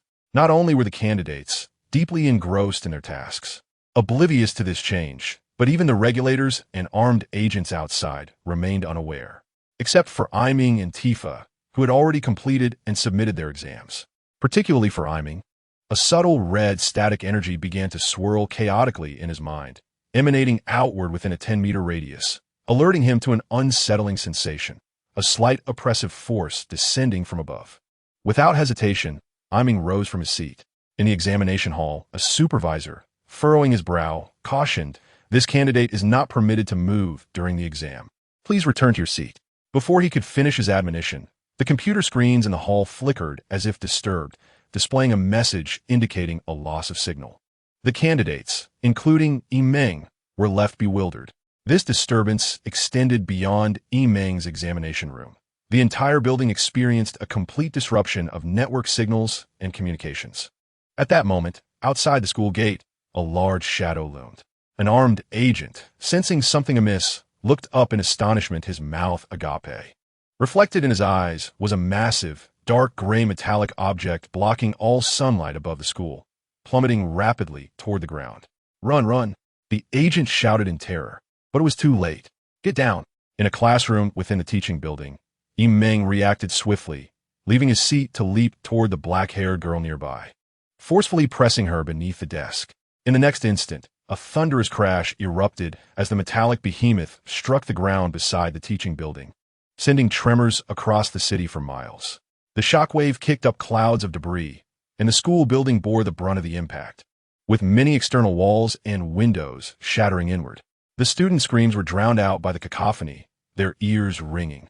5 seconds later, the noise subsided. "Meng, are you all right?" In the dimly lit, dust-filled classroom, Tifa scrambled to her feet, supporting the boy who had shielded her. Thanks to Meng and the desk, she remained unscathed by the blast. Other candidates were not as fortunate. As the ringing in their ears faded, cries of agony became increasingly distinct, echoing throughout the room. "I'm fine," Meng coughed, inhaling dust. It suddenly occurred to him that his seemingly useless hardened hair had proven beneficial. Moments earlier, he had felt shards of glass strike the back of his head, and had it not been for his hardened hair, the consequences could have been dire. With Tifa's assistance, Meng regained his footing and quickly surveyed the surroundings. What had once been a federal examination venue had transformed into a desolate ruin, a veritable hell on earth. Under the dim light, the shockwave from the earlier impact had likely claimed numerous lives and left many injured. Not a single desk or computer remained intact. Most candidates lay amidst the rubble, groaning in pain, as the air became thick with dust and the unmistakable scent of blood. Tifa moved to aid a weeping female candidate, lifting the desk that had trapped her. Meanwhile, Meng swiftly assessed the situation. The network and signals had been severely disrupted. severing communication between the examination hall and the outside world. Fortunately, Meng was able to perceive that his artificial intelligence capabilities could disregard such disturbances, allowing him to verify the situation through the unbroken footage from several cameras positioned along the corridor. In a moment of bewilderment, Meng gazed at the examination room. Flanked on both sides by the corridors of the teaching building and an exterior wall, all enveloped by an immense and peculiar structure. If he was not mistaken, it was an alien spacecraft, a colossal vessel of bizarre design, with the teaching building situated at the hollow center of this craft, which was the primary reason the edifice remained intact. What stirred Meng's innermost being was the uncanny familiarity he felt upon encountering this enormous, strangely shaped spaceship that had descended into the realm of reality. It evoked memories of certain creations from horror films, as dust swirled upwards to hundreds of meters. The descending alien craft nearly obliterating the area surrounding the high school, leaving the teaching building relatively unscathed, its outer wall seamlessly merging with the spacecraft's inner shell. The building appeared as if it were ensconced within a semi-enclosed cocoon, with only a sliver of light filtering through the cracks, and the air within was laden with murky dust. Meng felt a flicker of relief. Had this alien ship been a solid disk, they would have been crushed along with the teaching building. Where had he seen such an oddly shaped spacecraft before? Which film from his previous life contained such a design? Meng's mind raced back through a multitude of cinematic memories, but the obscured view of the ship from within the building made it difficult to ascertain the origins of this invading entity. Before he could pinpoint its source, a sudden scream pierced the air from the corridor outside the examination room. This delayed scream was not a consequence of the earlier impact of the falling spacecraft. It resonated more like a reaction to a sight of unspeakable horror. Meng quickly approached the classroom door, refraining from rushing into the corridor. Instead, he connected with a camera positioned near the source of the scream, utilizing the static brainwaves within a 10-meter radius. The lighting was dim, the air was thick with dust, and visibility was severely limited. Through the camera, he could barely discern a female examinee collapsed on the ground, her eyes wide with terror. Before her, on the corridor floor, lay a pool of blood and dragged trails leading into the gaping breach of the spacecraft. A monster? A creature that accompanied the ship? A chill ran through Meng, accompanied by an ominous premonition as he swiftly accessed the stored information from the surveillance camera. Indeed, even though Meng's brainwave signal was restricted to a 10-meter range, he was still able to browse and modify the internal data and program systems of the electronic devices he maintained. It was akin to possessing a diminutive artificial intelligence, albeit with a limited operational scope. After all, Meng and the artificial intelligence persona within his dreams were fundamentally distinct. The dream AI could effortlessly switch terminals and transition between host devices at will. In reality, Meng's consciousness terminal is confined to the confines of her own physical brain. At present, Meng estimates that she has acquired approximately 1% of the capabilities characteristic of ordinary artificial intelligence. She summoned the surveillance footage from the corridor's cameras and projected it within her mind. A chill ran down her spine. Just 10 seconds prior, a female candidate and another male candidate had fled from the adjacent classroom. Yet in the next instant, the male candidate's head was pierced by a grotesque fang that erupted from the spaceship's internal aperture, crimson blood splattering everywhere, and his still twitching body was dragged away by a claw. Witnessing this horrific scene, the female candidate screamed and collapsed to the ground. The footage revealed a nearly 2-meter-tall, deformed creature with a long, metallic sheen to its rear, its blood-soaked fangs emitting hissing steam, and its limbs grotesquely contorted. It moved with the swiftness of a top predator, swiftly pulling away a lifeless adult body into the darkness. The sight of such a creature filled Meng with revulsion. This extraterrestrial being was a childhood nightmare from her past life. It bore a chilling and terrifying name, the Xenomorph. Meng, what's wrong? Tifa approached, leaning against Meng's body. Due to the dim light outside the corridor, she could only vaguely discern someone slumped on the floor, oblivious to the bloodstains below. We must leave here at once, Meng said in a low voice, her mind racing with thoughts about the origins and information regarding this invasive entity. 6 films depict the Xenomorph, including Alien 14 and its prequels, Prometheus and Covenant. In Prometheus, the birth of this extraterrestrial creature is elaborately explained. The Xenomorph was, in essence, a biologically engineered entity intended for the annihilation of humanity, referred to in the films as a perfect organism. A premier predator capable of perpetual learning and evolution in its lethal pursuits. Meng cast her gaze once more at the spaceship encircling the teaching building. Its smooth exterior resembled an exoskeletal structure, akin to the alien craft where the xenomorph was initially discovered in the films. Leave now? Are we not to remain in the classroom and await external rescue? Tifa inquired, intrigued. The surviving invigilators had begun urging the candidates to remain quiet and stay in the examination room, patiently awaiting help from the outside world. We cannot stay. Meng resolutely shook her head. The alien spaceship had nearly merged with the teaching building, and the xenomorphs that ventured out had already recognized this place as a rich source of sustenance and a breeding ground for their offspring. Such confined structures were precisely the optimal hunting grounds for the xenomorphs. Soon, this location would become a vast slaughterhouse. Furthermore, aside from the xenomorphs, there was something aboard that spaceship even more terrifying. Do you have a mask? Meng inquired. Yes, came the reply. Tifa swiftly rummaged through her small bag, retrieving 2 or 3 masks before donning one. Furthermore, from this moment onward, we must avoid any contact with the water sources here, particularly the drinking water. Meng accepted one and put it on, following Tifa's lead. Turning back, she surveyed the scene of dozens of students curled up and groaning in the examination room, and suddenly declared, "We are preparing to leave. Who wishes to join us?" The invigilator, who was maintaining order, intoned gravely, "The situation outside is chaotic and dark. It would be prudent not to venture out. Remaining here and awaiting rescue is the wisest course." Upon hearing this, several candidates who had contemplated seeking an exit retreated once more. Meng chose not to elaborate further. The outside world was indeed perilous.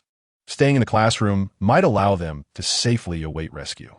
However, Meng had always preferred to take fate into her own hands, believing it far better to rely on oneself than on others. "Let us go," she proclaimed, grasping a metal table leg as a makeshift weapon, and strode out of the classroom, followed hesitantly by a female candidate. Not long after Meng and Tifa departed, the dimly lit room began to settle as the dust gradually dispersed, and many candidates' spirits began to calm. The invigilator stationed at the door exhaled deeply, reopening the portal that Meng had deliberately shut to allow for some fresh air. Yet at that moment, he heard unusual sounds emanating from the corridor outside. A rustling, suggestive of something crawling, and it was no solitary creature. Had rescue arrived so swiftly? The invigilator turned in astonishment. In the next instant, his visage was enveloped by a bizarre creature resembling an octopus, its claws and tentacles ensnaring him, rendering him breathless as he fell to the ground, convulsing in a desperate struggle. Screams of horror and carnage silently unfolded in the darkened room. In the midst of the turmoil, Meng and Tifa sought an exit. An alien spacecraft formed a barricade outside the dimly lit corridor. "What is your name?" Tifa inquired of the girl who had followed them out, recognizing her as the one she had saved by moving a desk moments prior. The girl replied timidly, "My name is by Xiaolu. Just call me Xiaolu. I hope I wasn't too injured in the commotion." "I'm fine. Just a bruise on my arm," Xiaolu said, revealing her slender arm, marked with a purplish hue, then voiced her concerns in a hushed tone. "Now the entire building is surrounded. How are we to escape?" "I'm uncertain, but let us stick together," Tifa replied with a hint of pride, closely trailing the boy, harboring an unwavering confidence in him. Indeed, the corridor was cloaked in shadows, yet Meng moved with remarkable steadiness, seemingly unaffected by the gloom.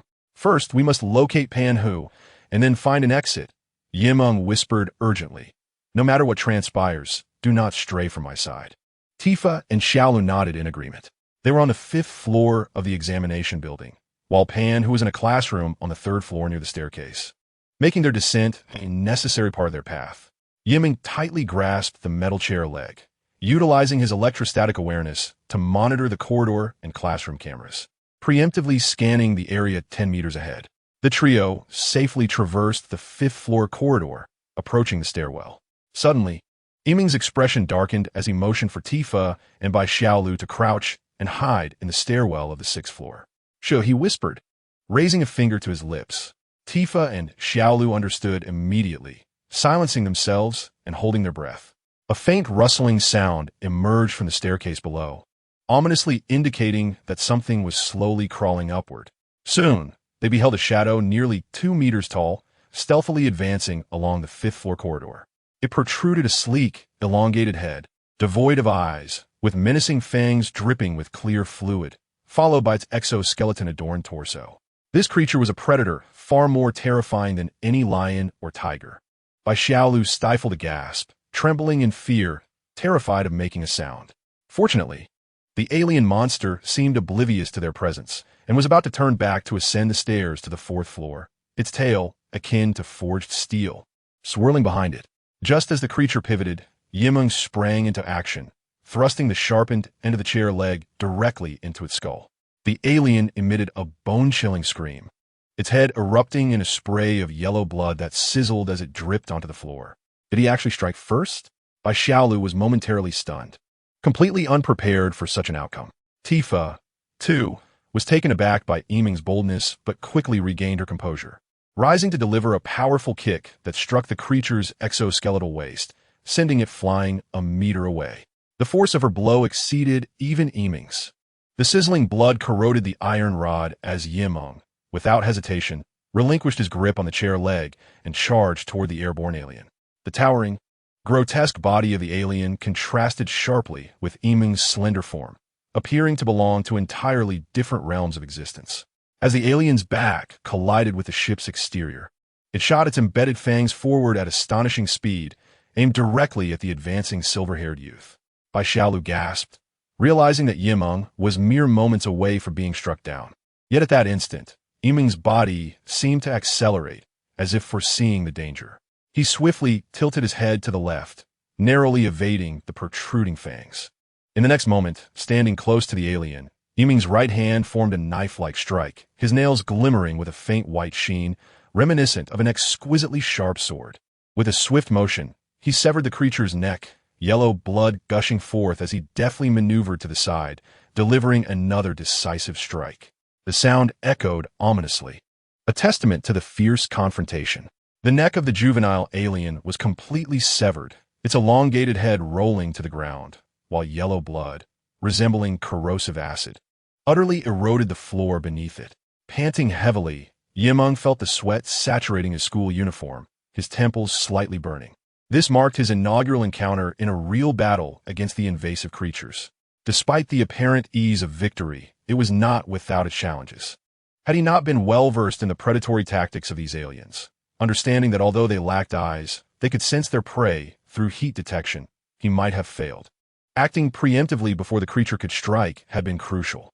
Moreover, thanks to the capabilities of artificial intelligence, he could analyze the creature's movements frame by frame through monitoring, allowing his mind to swiftly strategize and his body to react with robotic precision, avoiding any missteps. If not for Tifa's flawless kick, which maintained their offensive advantage against an alien that had yet to reach full maturity, the outcome might have been different. Had he not possessed the sword transformation ability long before, Meng felt he might have faced a different fate. He lamented his own weakness, particularly in terms of physical prowess. He had achieved a precarious victory through the pinnacle of perfect execution granted by the rapid cognition of artificial intelligence.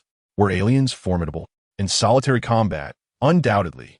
10 adults without weapons would find it nearly impossible to vanquish such a creature. Yet, equipped with a submachine gun, a skilled soldier could obliterate it once fear was overcome and the situation comprehended. This underscores the strengths and weaknesses of the alien.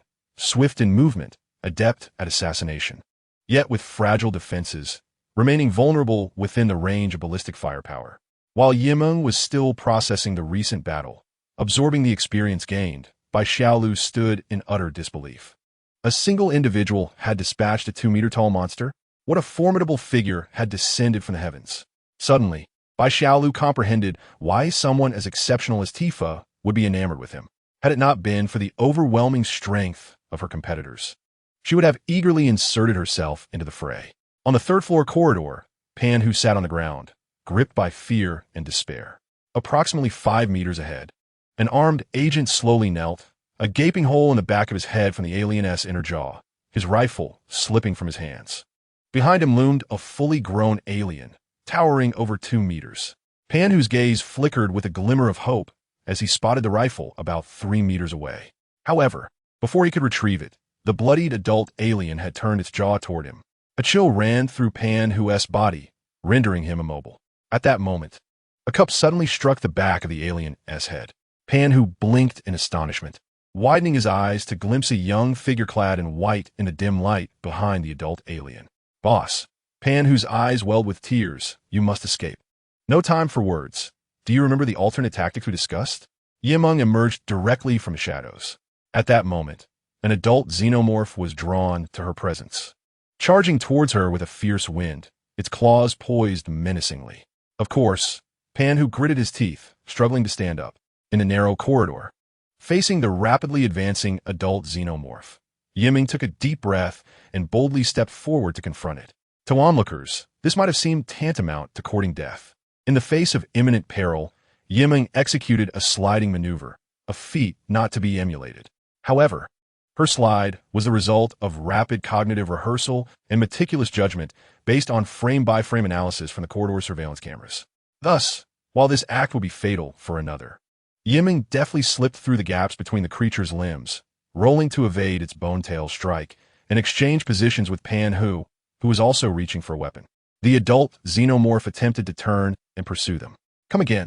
Pan Hu's eyes reddened as he squeezed the trigger, the muzzle of his rifle erupting with flame in the darkness. Steel bullets struck the adult xenomorph, tearing through its flesh and sending yellow blood spraying in all directions. With a piercing scream, the creature swiftly retreated into a hole within the spacecraft, vanishing into the abyss. Pan Hu showed no signs of stopping, seemingly venting his fear and frustration, continuing to fire into the hole. Meng placed a hand on the broad shoulder of her companion. "All right, save some bullets. We still need to find an exit." Pan Hu halted his shooting, eagerly seeking validation. "Boss, wasn't I impressive?" Meng was at a loss for how to respond. At that moment, Tifa and Xiaolu emerged from the shadows. Pan Hu immediately felt awkward, realizing his earlier collapse on the ground must have been witnessed. Locaten Banhao. Meng's group descended to the first floor of the teaching building, where many students were trapped below, unable to escape due to the xenomorph-laden spacecraft surrounding them. "What do we do? We're completely trapped," Pan Hu exclaimed, his eyes wide as the colossal flying entity encircled the building, isolating them from the outside world. Adding to their dread, numerous unidentified alien creatures emerged from within, transforming the large examination hall into a vast hunting ground. "Follow me," Meng instructed, leading Tifa and the others directly to the storage room on the first floor. The door was tightly shut, and upon opening it, Pan Hu nearly fired his weapon in fright. Inside lay a person unconscious, their face ensnared by a tentacled creature which had wrapped around their neck multiple times. "What is this?" Tifa and Xiaolu instinctively recoiled in disgust. "This is a facehugger," Meng replied, her expression unchanged as she approached. "This creature is spawned by a xenomorph queen resembling a bee, seeking human hosts to embrace. It implants an embryo through the host's mouth, using their body as a nurturing environment for the development of a juvenile xenomorph." Ugh! Tifa and her companions hastily covered their mouths, fearful of the facehugger latching onto their faces. Yet, what transpired next was even more terrifying. Suddenly, Meng reached out and directly grasped the facehugger that was entangled around the man's face. Meng, "Boss, classmate?" Tifa, Pan Hu, and Xiaolu were all taken aback. However, Meng effortlessly seized the facehugger, its claws and tail drooping lifelessly, having lost all signs of vitality. Once the facehugger successfully implanted its alien embryo into a host, it would gradually perish, akin to a bee that had lost its stinger. Meng, with her sharp fingers, sliced open the corpse of the facehugger and smashed it against a wall in the storage room. The highly acidic blood immediately corroded the wall at a visible pace, revealing an opening wide enough for passage. Through this breach, the scenery outside the teaching building became visible. Tifa and her companions were momentarily stunned. "Let us go." "You can leave now," Meng softly urged. Upon confirming that this spacecraft originated from the aliens, Meng realized that it was not a conventional model, but rather an atypical one. Thus, one side of the teaching building was not completely sealed off. The brilliant sunlight streamed unobstructed through the hole into the storage room. Dispelling the darkness, and clearing the haze and shadows haunting Panhu and Bai Xiaolu. We can get out, escape this cursed place, Panhu exclaimed, unable to contain his excitement. Bai Xiaolu laughed until tears nearly streamed down her face. Only Tifa, as if awakening to a realization, pressed her lips tightly together and gazed at Yiming. The ample light also illuminated the previously dim storage room. Suddenly, Panhu cried out, "Boss, that person is Wang Xian." Yiming looked down and indeed saw that it was Wang Xian, the very one who had been ensnared by the facehugger and had persistently pursued Tifa. Without the facehugger covering his mouth and nose, the unconscious Wang Xian emitted faint sounds of breathing. However, Tifa, Panhu, and Bai Xiaolu instinctively glanced at his gently rising chest, and a shiver ran through them at the thought of the grotesque creature hatching within him. "Give me the gun. You all go outside," Yimeng said, glancing at the spacious and bright scenery beyond before turning back. "Inform those outside about the situation inside, and ensure that they conduct uniform light scans on those who exit to confirm whether they harbor alien embryos."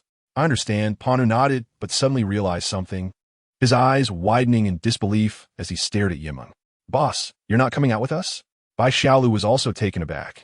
Recalling Yimeng's earlier words, "You all go out, rather than we go out together," Yimeng calmly replied, "Before I leave, I must go to a certain place." "Boss, that is not acceptable. You know how many monsters are inside?" Panhu exclaimed anxiously, turning to Tifa. "Sister-in-law, you must persuade him." Tifa fell silent and suddenly asked softly, "Is it impossible not to go?" "It's not that it can't be done." Yimeng offered a gentle smile as he shared a knowing glance with Tifa. "However, I wish to go," he declared. Tifa nodded with composure, responding, "Then you should go. Take care, and return early. I'll be waiting for you." Despite her attempts to mask her emotions, the tremor in her voice was unmistakable when she mentioned waiting. "All right," Yimeng replied, nodding solemnly, gazing deeply at Tifa. "I will return. When I do, I shall seek you out." With that, he turned and stepped back into the dim, hellish corridors of the school building. Panhu and Bai Xiaolu watched Yimeng with bewilderment, uncertain of his intentions. Yet, they understood that such a venture would require immense courage to dare return to the death-shrouded area. Yimeng, with a rifle slung over his shoulder, maneuvered against the flow of the crowd, making his way back to the third-floor corridor, arriving at the blood-stained entrance that resembled a gaping maw leading to the abyss. "I truly wish to escape this place. What am I doing?" Yimeng chuckled helplessly, gritting his teeth before resolutely stepping into the interior of the alien spacecraft. The ship's corridors and walls were predominantly black, resembling the exoskeleton of some grotesque creature. The atmosphere was damp and stifling, the air thick with the metallic scent of blood. As Yimeng's palm glided over the walls, a spark of awareness ignited within him. Soon, his eyes glimmered with realization. Despite being aboard an extraterrestrial vessel, he could indeed manipulate the built-in electronic systems, albeit within a limited range of 10 meters. Exhaling a deep breath, he steadied his mind to navigate ahead, delving deeper into the ship. As he advanced, Yimeng reminisced about the details from films he had seen. Within this alien craft resided an entity far more terrifying than the grotesque creatures like xenomorphs or facehuggers. It was known as Blackwater. This substance, a bioweapon crafted by an alien race, the architects of the xenomorphs, was designed for the annihilation of humanity. It would mutate upon contact with air and could spread through water sources. The xenomorphs, in fact, were merely erroneous creations birthed from Blackwater after it infected both humans and extraterrestrials. In Yimeng's view, this phenomenon was akin to the viruses of the Biohazard series, an abomination that should never exist in this world. Once it appeared, it must be eradicated immediately. Yimeng did not lack faith in the supernatural department. Rather, he alone comprehended the true peril posed by this entity. Entertaining even the slightest notion of research would herald humanity's demise. Thus, Yimeng resolved to preemptively terminate this possibility before the supernatural department or any other agents could intervene. This was not merely for humanity's sake. It was for his own survival. Should Blackwater infiltrate the outside world, reality would swiftly succumb to decay, leaving no sanctuary on this planet. Even if the apocalypse loomed in the distant future, the world would ultimately fall, overrun by a myriad of invasive entities. Yimeng harbored the hope of securing a brief respite for development, rather than succumbing to the present turmoil. Alas, it seemed inevitable. Meng suddenly sighed, hearing the rustling sound emanating from the floor of the cabin.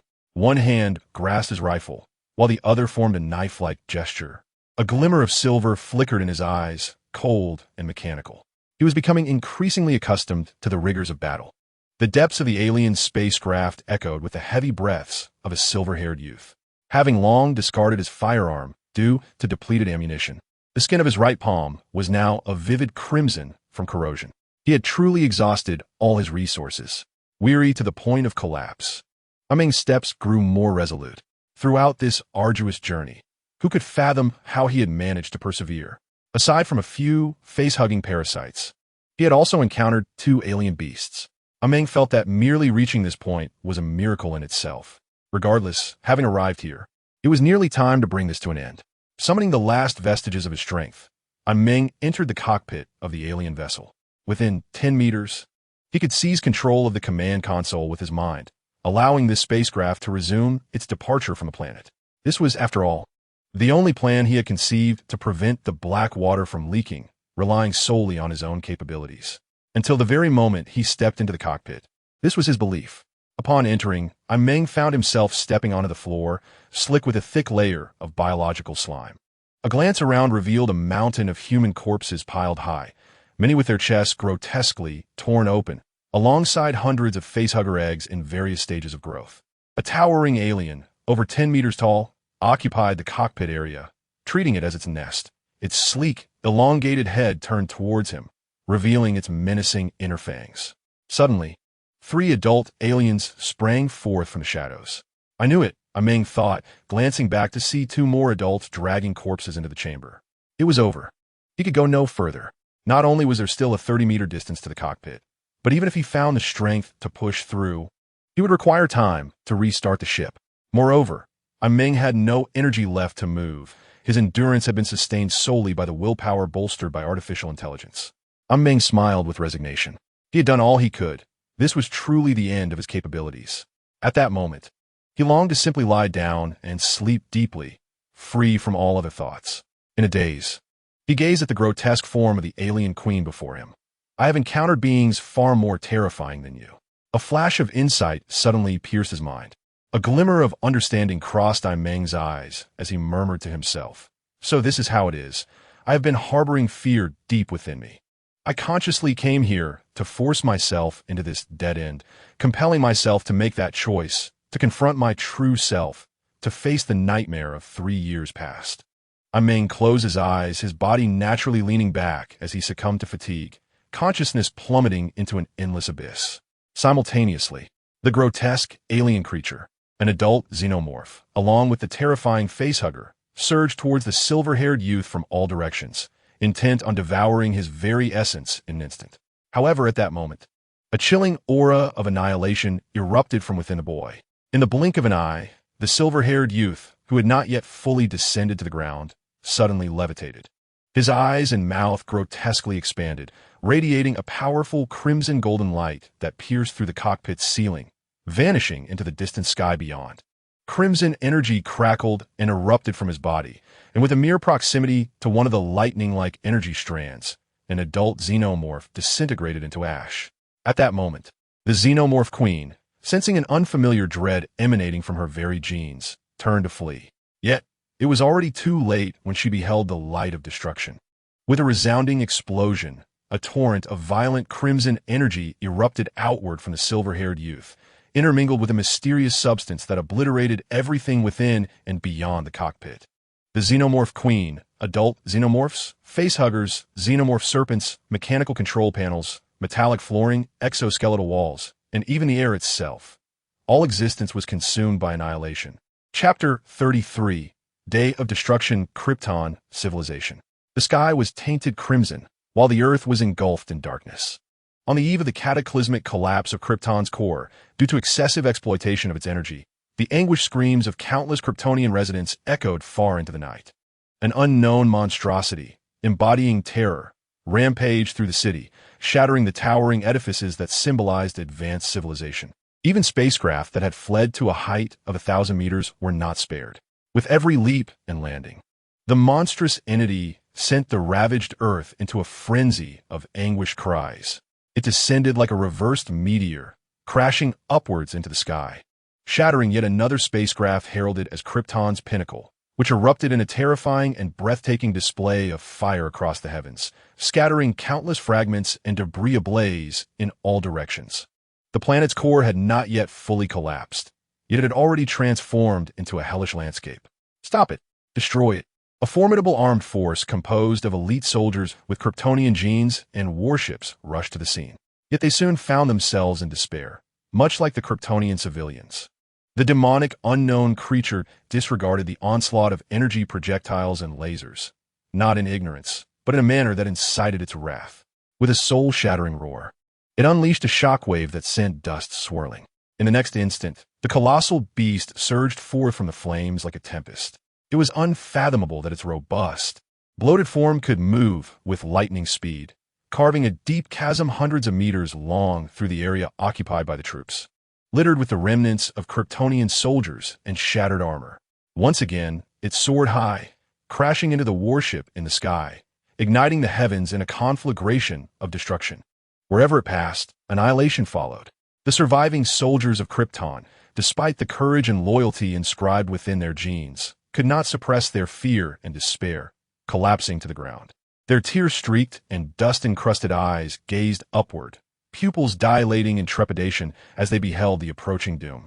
The creature towered at a height of 3 meters. Its colossal body reminiscent of iron forged into sinewy muscle, its gray-white exoskeleton nearly enveloping its entire form. From its fists to its spine, grotesque, white-bone spurs protruded, as if it had transformed the energy of its earlier assault into raw power, radiating a fierce red luminescence. Its eyes, gazing down upon the world, and its gaping maw surged with a crimson glow, unleashing a torrent of destructive red lasers that obliterated everything below.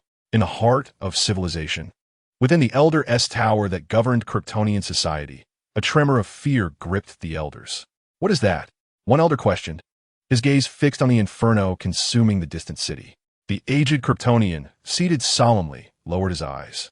"A century ago, a mad scientist from Krypton merged our genes with those of other beings, creating a forbidden entity solely designed for slaughter. This was one of the gravest mistakes in the annals of Kryptonian history. Consequently, we enacted a decree forbidding the amalgamation of Kryptonian genes with those of alien origins." "Oh, heavens!" The elder trembled uncontrollably, the realization dawning upon him, terror etched across his visage. How many Kryptonian lives were sacrificed to capture it a century ago, and now it has returned. How we stop it? We cannot. It comes bearing death and destruction, the weary elder mused, a resigned smile creeping upon his face. In any case, it matters little, does it? Regardless of how our civilization may perish, today is destined to be Krypton's day of ruin. Madmen, you are all mad. The elder quaked in fear, yearning for escape. Yet, as the others had foretold, Krypton would indeed meet its end today, to be slain by this entity. A contradiction to their beliefs may well be the fate of the Kryptonian race. At that moment, it seemed as though the elder sensed something ominous. His frail body stiffened abruptly. Slowly, he turned his head, his pupils widening as they reflected the horrifying figure leaping down from the blood-red sky. Destruction. The day of annihilation has arrived. In the outskirts of Krypton, within a fortress-like structure, a Kryptonian couple held each other tightly, cradling a newborn baby sound asleep in their arms. "He is so lovely, is he not?" The woman beamed with joy, her expression soon transforming into profound sorrow. "But we shall never see him grow. The time left to us is fleeting," the man replied solemnly. "I have discovered the habitable planet suited for him, where he shall flourish and absorb the solar radiance, as the newborn scion of Krypton, the child of hope." The woman, however, did not share her husband's optimism. Her eyes brimmed with reluctance and sorrow, for he too was the only anomaly there. He would ascend to become their deity, guiding them into a new epoch. Upon uttering this declaration, the man's resolve was unwavering. Hasten to prepare the Kryptonian spacecraft. After infusing the life code into his being, I shall send him away from here. The woman, suppressing her grief, began to take action. The man placed the peacefully slumbering infant in a metallic cradle, retrieving an ancient artifact resembling a small skull from his vest. The tiny skull immediately defied gravity, floating above the cradle as a subtle energy emanated under the illumination, directing itself into the infant's body. Beep, beep. The alarm system blared urgently. This is dire. 5 warships are approaching, the woman warned, her complexion shifting as she manipulated the virtual screen. It must be the Kryptonian general who has discovered my theft of the life code. The man swiftly moved to the fortress wall, donning a suit of metal armor that automatically enveloped him, the armor fitting him seamlessly. I will intercept them. After you absorb the life code, send him to the spacecraft. Wait. The woman suddenly gasped, staring incredulously at the virtual screen. For warship signals have vanished instantaneously, and one is accelerating away, as if fleeing from something. What is happening outside? No sooner had the woman spoken than the fortress trembled, akin to a giant wielding a colossal hammer, striking the earth. In an instant, for Kryptonian warships were obliterated. The man's expression shifted from determination to pale terror, more fearful than facing 5 ships. Quick! Get into the spacecraft. We are running out of time. Before his words concluded, a thunderous crash resounded. The fortress wall, capable of withstanding the energy bombardment of warships, was breached as a monstrous creature invaded. The man barely had time to react before he and his armor were trampled into a pulp. It was a colossal, grotesque creature adorned with bone spikes, the harbinger of destruction. No! The woman let out a heart-wrenching wail. Seeing the harbinger's crimson glowing eyes fixate upon the cradle, she lunged forward recklessly, only to be impaled by a gray-white bone spike in the next moment. A few drops of blood splattered onto the metallic cradle as she slowly collapsed to the ground. The gigantic beast remained unperturbed, its eyes glimmering with the light of annihilation as it directed the blood-stained bone spike toward the cradle, piercing through the floating skull, with over half of the subtle energy merging into the spike. The monstrous creature continued to lower the red, menacing spike, its sharp tip reaching the infant's chest. As a single droplet of blood welled up from the delicate, tender skin. In the depths of slumber, the infant seemed to sense a pang of anguish, as if perceiving the loss of its parents. With a quivering lip, it let out a piercing wail, echoing through the chaotic remnants of the fortress. The colossal beast, known as Doomsday by the Kryptonian civilization, abruptly ceased its movements. The once vibrant crimson glow of its eyes, filled with destruction and death, began to dim, revealing a flicker of human struggle upon its fearsome visage. Who am I? Where am I? What am I doing? Destroying everything? Why must I act this way? I'm not a monster. I am Meng, merely a human. The bloodied bone spikes slowly retracted as Doomsday clutched its head, howling in despair while gazing at the pools of blood and remnants within the fortress. Did I cause all this? No. How could I commit such atrocities? I see. I'm merely dreaming. Have I once more transformed into that monstrous entity? Ha ha ha.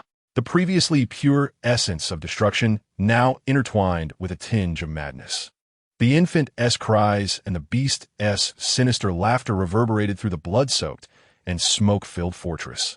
Why haven't I awakened yet? The gigantic creature struck itself, feeling the sting, yet still unable to break free from its slumber. At that moment, the small spacecraft within the fortress activated its single-person capsule according to its program protocol, emitting a series of beeping intelligent alerts. The spacecraft will depart for its destination in 30 seconds. All personnel are requested to board promptly. Boarding? Is that an invitation for me? The colossal beast approached, its massive, grotesque hand gesturing, only to find that the single-person capsule could scarcely accommodate its current form, let alone that of a normal adult. At most, it could fit but a child. Doomsday directed its searing gaze towards the still-crying infant. 30 seconds later, the roof of the fortress opened, and a small spacecraft erupted with a trail of flames, departing the apocalyptic scene of Krypton, venturing into the vastness of outer space. Inside the narrow capsule of the small spacecraft, the infant had ceased crying and drifted back into a peaceful slumber. Outside the craft, the fearsome giant clung tightly to the vessel, its grayish-white bone spikes embedded deep within the metallic shell, a thin layer of frost forming upon its surface in the cold of space. It too was lost in sleep. As the small spacecraft departed Krypton, it plunged into the profound darkness of the cosmos, heading towards the civilization known as Earth. In the real world, in the city of Tiangi, The populace had yet to recover from the tremors caused by the falling alien spacecraft when 3 streaks of crimson destructive energy surged forth from the Tiangi High School campus.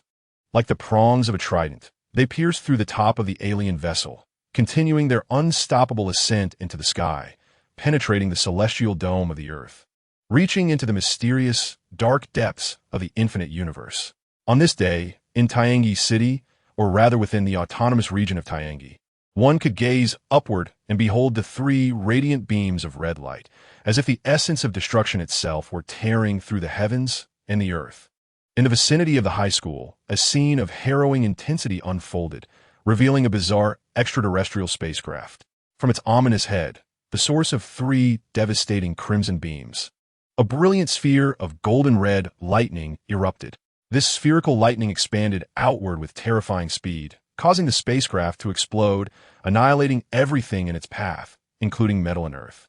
The spectacle, complemented by the 3 towering crimson rays emanating from a sphere, was 100-fold more stunning than any fireworks display and far more formidable and eerie than a missile bombardment, forever etched in the hearts of every surviving student and support personnel present. They would likely never forget the scene that transpired before their eyes. A moment when the divine power seemed to transcend the realm of fantasy into stark reality, instilling a sense of dread and reverence. Fortunately, the sphere of lightning did not persist for long.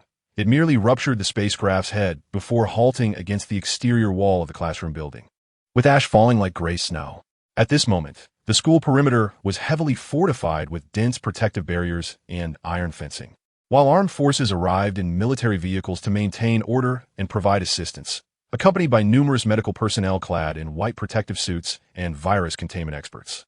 My uncle is an officer in the autonomous prefecture, and I had just emerged from the scene when an emergency report was relayed. As one of the first survivors to escape the besieged classroom, Pan, who directly conveyed crucial information about the characteristics of the alien beings and face-hugging parasites to the officers on site, omitting the fact that his knowledge was derived from Meng.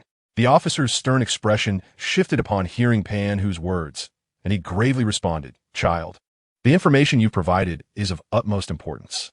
We will treat it with the seriousness it deserves and act accordingly. However, you cannot return home yet. You must undergo a comprehensive examination in the nearest hospital's isolation unit and remain under observation for a day. I accept the federal arrangement." Ban Hao calmly replied, casting a glance at the classroom building that stood, almost fused with the alien spacecraft 100 meters away, along with the now-vanished sphere of lightning and crimson rays.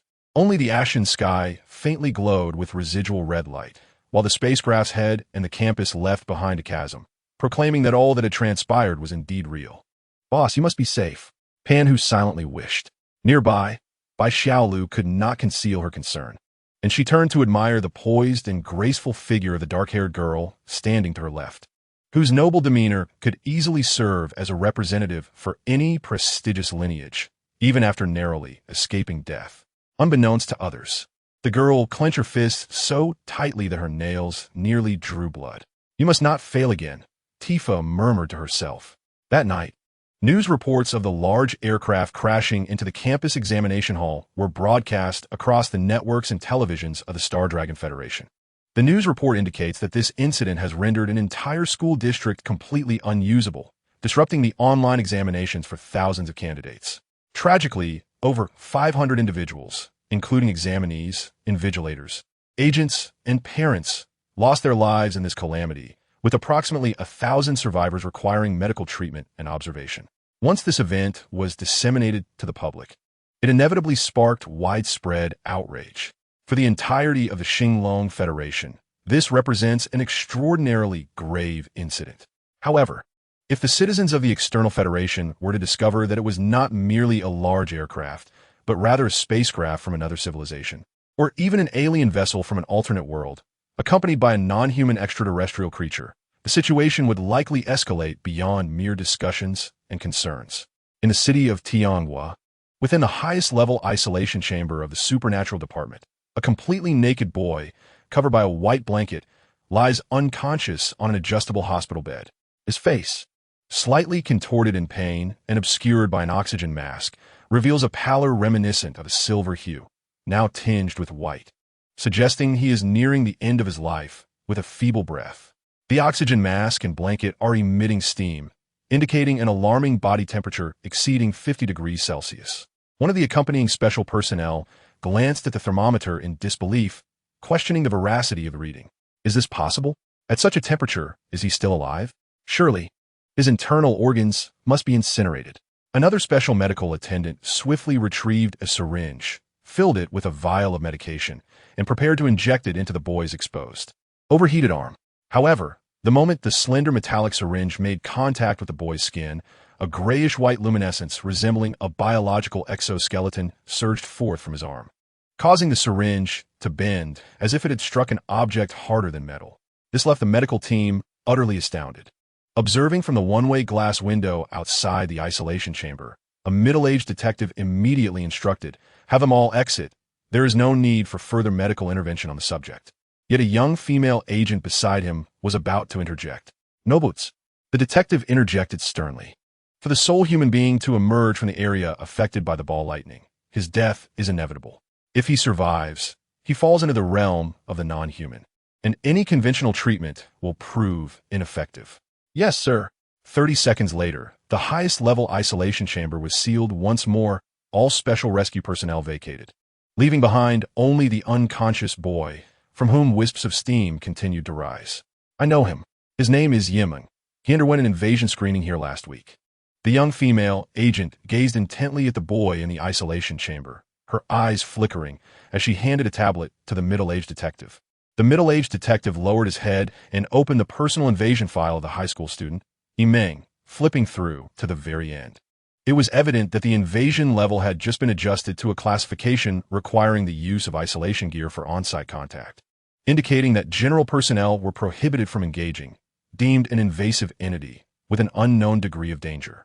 The final invasion report included, besides a record of single-handedly slaying an adult monstrous canine, a newly added entry noting survival within the range of a ball lightning phenomenon at the site of an alien spacecraft crash.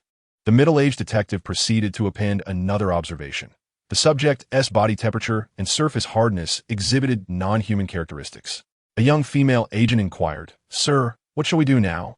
The alien spacecraft invasion entity also requires substantial assistance from our supernatural department colleagues. I have already requested support from other supernatural departments in the surrounding cities. You should adhere to protocol and arrange for an appointment with headquarters to request the descent inspection of the Guardian Dragon Maiden, the detective replied, his gaze fixed intently on the silver-haired youth inside the isolation chamber. He must have been infected by something within that alien vessel. We need to ascertain the level of invasion promptly to facilitate our subsequent actions. This thought lingered in his mind, especially since last week. During the descent inspection of the Guardian Dragon Maiden, it was confirmed that Meng exhibited no signs of prior invasion. Thus, it could only be presumed that this invasion stemmed from the crash of the alien craft. Meanwhile, within the realm of dreams, Meng's consciousness gradually began to awaken, revealing visions of an expansive, infinite cosmos. A small spacecraft, trailing a fiery plume, sailed alone towards its designated destination, Earth. Accompanying it was a 3-meter-tall, grayish-white, spiked monstrosity, comically clinging to the small vessel. Yet Meng found no humor in the sight. Is this the harbinger of destruction? Is this another incarnation of myself from a different dream? What is the harbinger of destruction? This creature hails from the cosmos, presented in various interpretations. Yet all origins are directly linked to Krypton or its inhabitants. In Meng's past life, this entity was well known to humanity due to its formidable ability to combat and even vanquish Superman, boasting a tangible record of defeating the supervillain Darkseid, who referred to it as Father. It is often termed Superman's Judgment Day, a calamity ordained by the gods of humanity. From its inception, the Harbinger of Destruction was more powerful than Superman, born for the sole purpose of annihilation, representing the ultimate demise of all existence.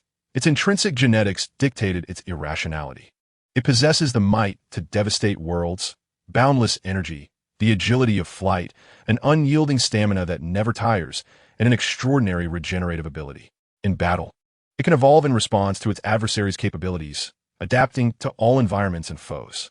Due to the uncontrollable rampage that manifested at the inception of Doomsday, which could not distinguish friend from foe. It exists as a relentless machine of slaughter. Meng's consciousness recalls the characteristics and nature of this being, finally understanding why. 3 years ago, he endeavored so fervently to erase this memory. Even in avoidance, he was unwilling to return to this profoundly vivid nightmare. 3 years prior, Meng entered the dreamscape of this universe, becoming the first incarnation of Doomsday born from Krypton. The ancient Doomsday, as the embodiment of this primordial entity. Meng lost control and slaughtered tens of thousands of Kryptonians, ultimately being imprisoned within the depths of Krypton, held captive for millennia as the harbinger of destruction. Indeed, the nightmare that haunted Meng 3 years ago was the 1,000-year disorientation experienced on Krypton as the ancient Doomsday. Thus, upon awakening, his subconscious, in a bid to prevent the collapse of his psyche, selectively chose to forget this segment of dream memory. Nevertheless, his persona and temperament in reality remained tainted and distorted by the essence of the Doomsday incarnation from his dreams. Had it not been for the salvation he later received from Tifa, Meng would have gradually reclaimed his past, yet it felt akin to opening Pandora's box, causing his heart to race increasingly. Initially, he believed that with the enhancement of artificial intelligence traits in a Marvel dreamscape, he could barely confront this dream incarnation. However, upon re-entering the cosmic dreamscape, he once again became the embodiment of Doomsday. The absolute rationality of Meng's artificial intelligence was instantly shattered by the notion of destruction, resulting in a loss of control. He broke free from the confines that imprisoned him, bursting forth from Krypton's interior and wreaking havoc upon a Kryptonian city. He sank countless Kryptonian warships and structures and personally killed Superman's biological parents. Indeed, Meng discerned that the Kryptonian infant slumbering aboard the small spacecraft was none other than the future protagonist of this cosmic dreamscape, Superman, the god of Earth, Clark Kent. Meng's consciousness fell silent. Although Krypton was destined for destruction this day, he still took the lives of many. Of course, Meng would no longer choose to evade, whether in the realm of reality or within the dream world. If one day he were to be slain in this dream as Doomsday, it would be a fitting consequence for his hubris. Meng's mind gradually settled, and he began to ascertain his current state. His awareness now ambiguously yet distinctly straddled the threshold between dream and reality. Thus he did not transform once more into Doomsday, nor did he awaken to return to reality. Suddenly, Meng's consciousness turned back, and he perceived not only his Doomsday incarnation in the current dream, but also faintly glimpsed his real body lying unconscious upon a hospital bed. The high temperature and the hardening of his skin's exoskeleton in the real body exhibited characteristics reminiscent of Doomsday. In the realm of dreams, the apocalyptic entity that should not be weary indulges in a semblance of human rest after briefly satisfying its desire for destruction. This vividly symbolizes that this ancient harbinger of annihilation is, in essence, the embodiment of Meng's self-awareness. The incarnation of the apocalyptic force diverges from previous manifestations, such as that of the sword or artificial intelligence. Meng's consciousness distinctly perceives one critical truth. The connection between the apocalyptic embodiment and the reality of the self is far more profound than that of any other dreamlike incarnation. It is no longer a unilateral invasion of the dream realm by Meng. Within this dream, the apocalyptic entity is also assimilating the essence of reality at a terrifying pace. Even if Meng awakens and departs from the cosmic dreamscape, the power and will of destruction shall transition seamlessly into the real world, turning the essence into a monstrous force of chaos. Awakening is not an option. Evading this dreamscape is futile, as it would only result in a loss of control over the dream. There exists but one path, the sole solution. Meng's consciousness struggles momentarily before resolutely moving toward the spiny creature that clutches the spacecraft, positioned at the intersection of reality and dreams. This consciousness aligns once more with the apocalyptic embodiment. This marks Meng's inaugural active transformation into the embodiment of destruction. In the vast expanse of the universe on Earth, specifically in the state of Kansas within the United States, lies a sparsely populated plain known as Smallville. Here, a few farmhouses are scattered amidst the sprawling fields of wheat that envelop them. It is the dead of night. Darkness blankets the land, enveloping it in tranquility and beauty. The stars twinkle faintly in the night sky, yet suddenly, one star grows increasingly luminous. A mysterious object, resembling a comet, slices through the heavens, trailing flames as it breaches the atmosphere, continuing its descent toward the plane below. With a resounding crash, the silence is shattered. The object lands beside one of the farmhouses, causing the earth to tremble and soil to scatter, carving a deep trench that stretches 10 meters forward. What has transpired? The neighboring farmhouse, belonging to the couple Jonathan Kent and Martha Kent, rouses them from their slumber with the cacophony. "I shall investigate," exclaims Jonathan in his 30s, as he swiftly rises from bed, retrieves his shotgun from the wall, and switches on a flashlight before stepping outside. Concerned for her husband's safety, Martha follows closely behind. The couple emerges into the farmyard, surveying the chaos wrought upon the fields. "What is that?" Jonathan directs the beam of his flashlight toward the terminus of the trench. His pupils constrict in shock. There lies an unfamiliar white aircraft, and through its transparent cockpit, it appears as though an infant is nestled within. "My God!" Martha gasps, her mouth agape, yearning to approach. Suddenly, a violent tremor shakes both the earth and the aircraft. Under the horrified gaze of Jonathan and Martha, a grotesque creature, 3 meters tall and pallid as bone, slowly emerged from beneath the spacecraft, its eyes glinting with a terrifying golden red light. Just one glance was akin to being gazed upon by the abyss of fear, capable of utterly stripping away the essence known as courage. As if sensing the malevolent aura radiating from the monster, the distant barks of dogs and the crows of roosters fell silent, and even the chirping of insects ceased, plunging the entire plane into an eerie stillness. Before the couple could react, the creature's gaze shifted back to the vessel, and in an instant, it hefted the massive spacecraft, 2 to 3 times its own size, into the air. With a slight crouch, it unleashed a powerful shockwave and whirlwind. The wheat fields surged like tumultuous waves, pressed down beneath the force. The sound barrier shattered. The creature, clutching the craft in one hand, leaped into the sky and vanished in an instant, leaving the Kent couple paralyzed on the ground.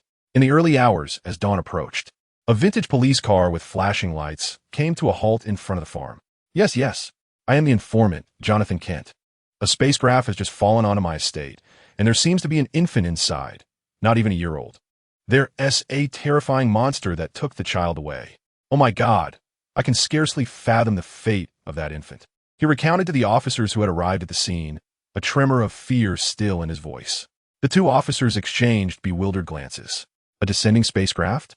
A 3-meter-tall monster? Had it not been for the deep gouge in the earth and a massive depression spanning 5 meters in radius left by the unknown aerial object, they might have dismissed the couple's account as a nightmare. Suddenly, the ground trembled. Was that an earthquake? The responding officers and the Kent couple stood momentarily stunned before hastily stepping outside. The persistent tremors in Smallville continued until dawn, resembling the relentless pounding of a giant hammer upon the earth. Approximately 20 kilometers from the site of the spacecraft descent, in a desolate highland, lay the epicenter of the tremors. With a thunderous roar, the mountains shook and dust clouds billowed.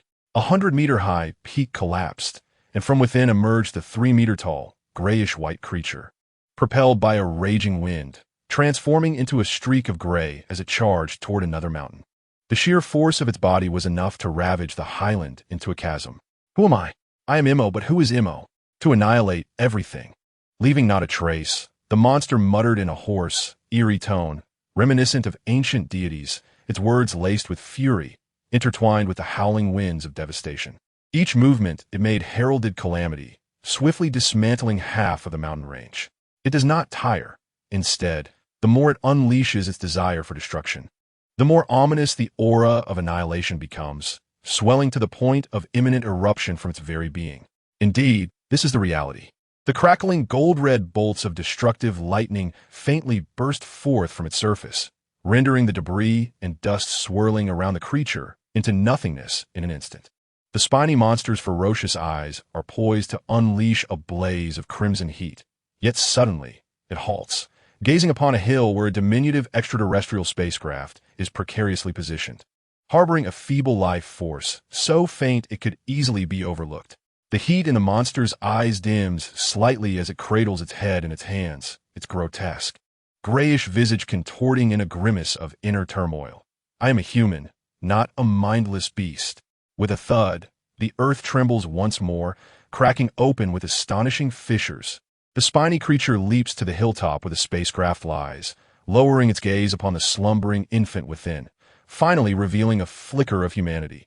Indeed, I am Meng, transformed into the day of destruction in my dreams. The ancient embodiment of the day of destruction, Meng, temporarily awakens, yet it is but a fleeting moment. Even as it breaks free from its frenzy, the desire for annihilation relentlessly erodes its rationality, threatening to plunge it back into utter oblivion. To control the current incarnation of the Day of Destruction proves to be far more arduous than Meng had envisioned. Yet, Meng finds itself with no alternative. The Day of Destruction within the cosmic dreamscape has begun its invasion, assimilating the essence of reality. Thus, Meng must actively enter the dream, endeavoring to seize control of the embodiment of destruction. Indeed, the dream's Day of Destruction and the reality of Meng are inextricably intertwining, presenting a precarious blend of risk and opportunity. Should the Day of Destruction succeed, the Meng of reality would become an uncontrollable force of annihilation. Conversely, if Meng prevails, it would harness the power of the Day of Destruction, mastering the encroaching cosmic dreamscape. However, this endeavor is fraught with difficulty. Each time Meng embodies the ancient Day of Destruction, its humanity and rationality are swiftly obliterated by the insatiable desire for annihilation. Were it not for the enhancement of artificial intelligence, which allows Meng to continually refresh and adjust its consciousness, mitigating the overwhelming urge for destruction that saturates its mind and being, it would surely have succumbed to madness by now. Nevertheless, the desire for destruction, akin to the boundless power and energy of the Day of Destruction, is inexhaustible, and perhaps in the next moment, it may once again devastate its reason. Yet, one detail captures Meng's attention. The flickering, faintly crimson gaze of the Day of Destruction shifts to the infant within the small spacecraft. For reasons unknown, proximity to the child allows Meng to momentarily restore a semblance of humanity. It is as if some bond connects the two. Is it the bloodline of Krypton, or something else entirely? Meng suddenly recalls that on Krypton, it was through the presence of the Kryptonian child that it first briefly escaped the clutches of its destructive desires.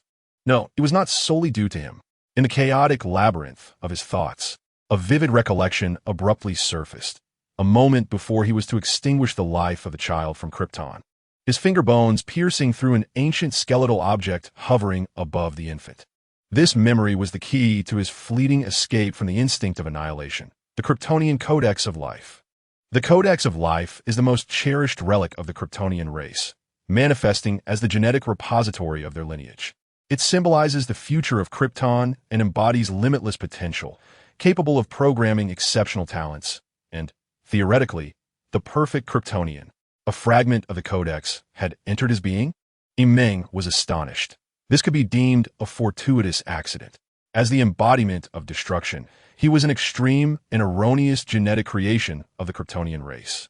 Before Meng could ponder further, the insatiable desire for obliteration surged forth like a raging inferno. Crimson light spilling from his eyes as he was on the verge of transforming once more into a harbinger of calamity. Yet at that moment, a golden light broke forth from the eastern horizon, scattering into a myriad of strands, cascading down upon the skeletal form of Meng, the harbinger of destruction, and bathing the small spacecraft and the surrounding hill in a golden hue.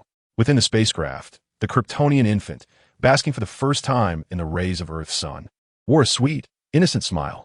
The crimson glow in Meng's eyes gradually receded as he gazed upon the rising golden sun, his rationality resurfacing amidst the chaos. Praise the sun. Meng suddenly realized that while basking in the sunlight, the overwhelming desire for destruction, capable of annihilating everything, was being somewhat subdued. He turned his gaze towards the infant within the spacecraft, perceiving the genetic makeup within, as if a remarkable chemical reaction was triggering an extraordinary adaptive transformation. This was a Kryptonian, whose genes and body began to evolve toward the realm of superhuman prowess under the radiance of the yellow sun that Earth harbored.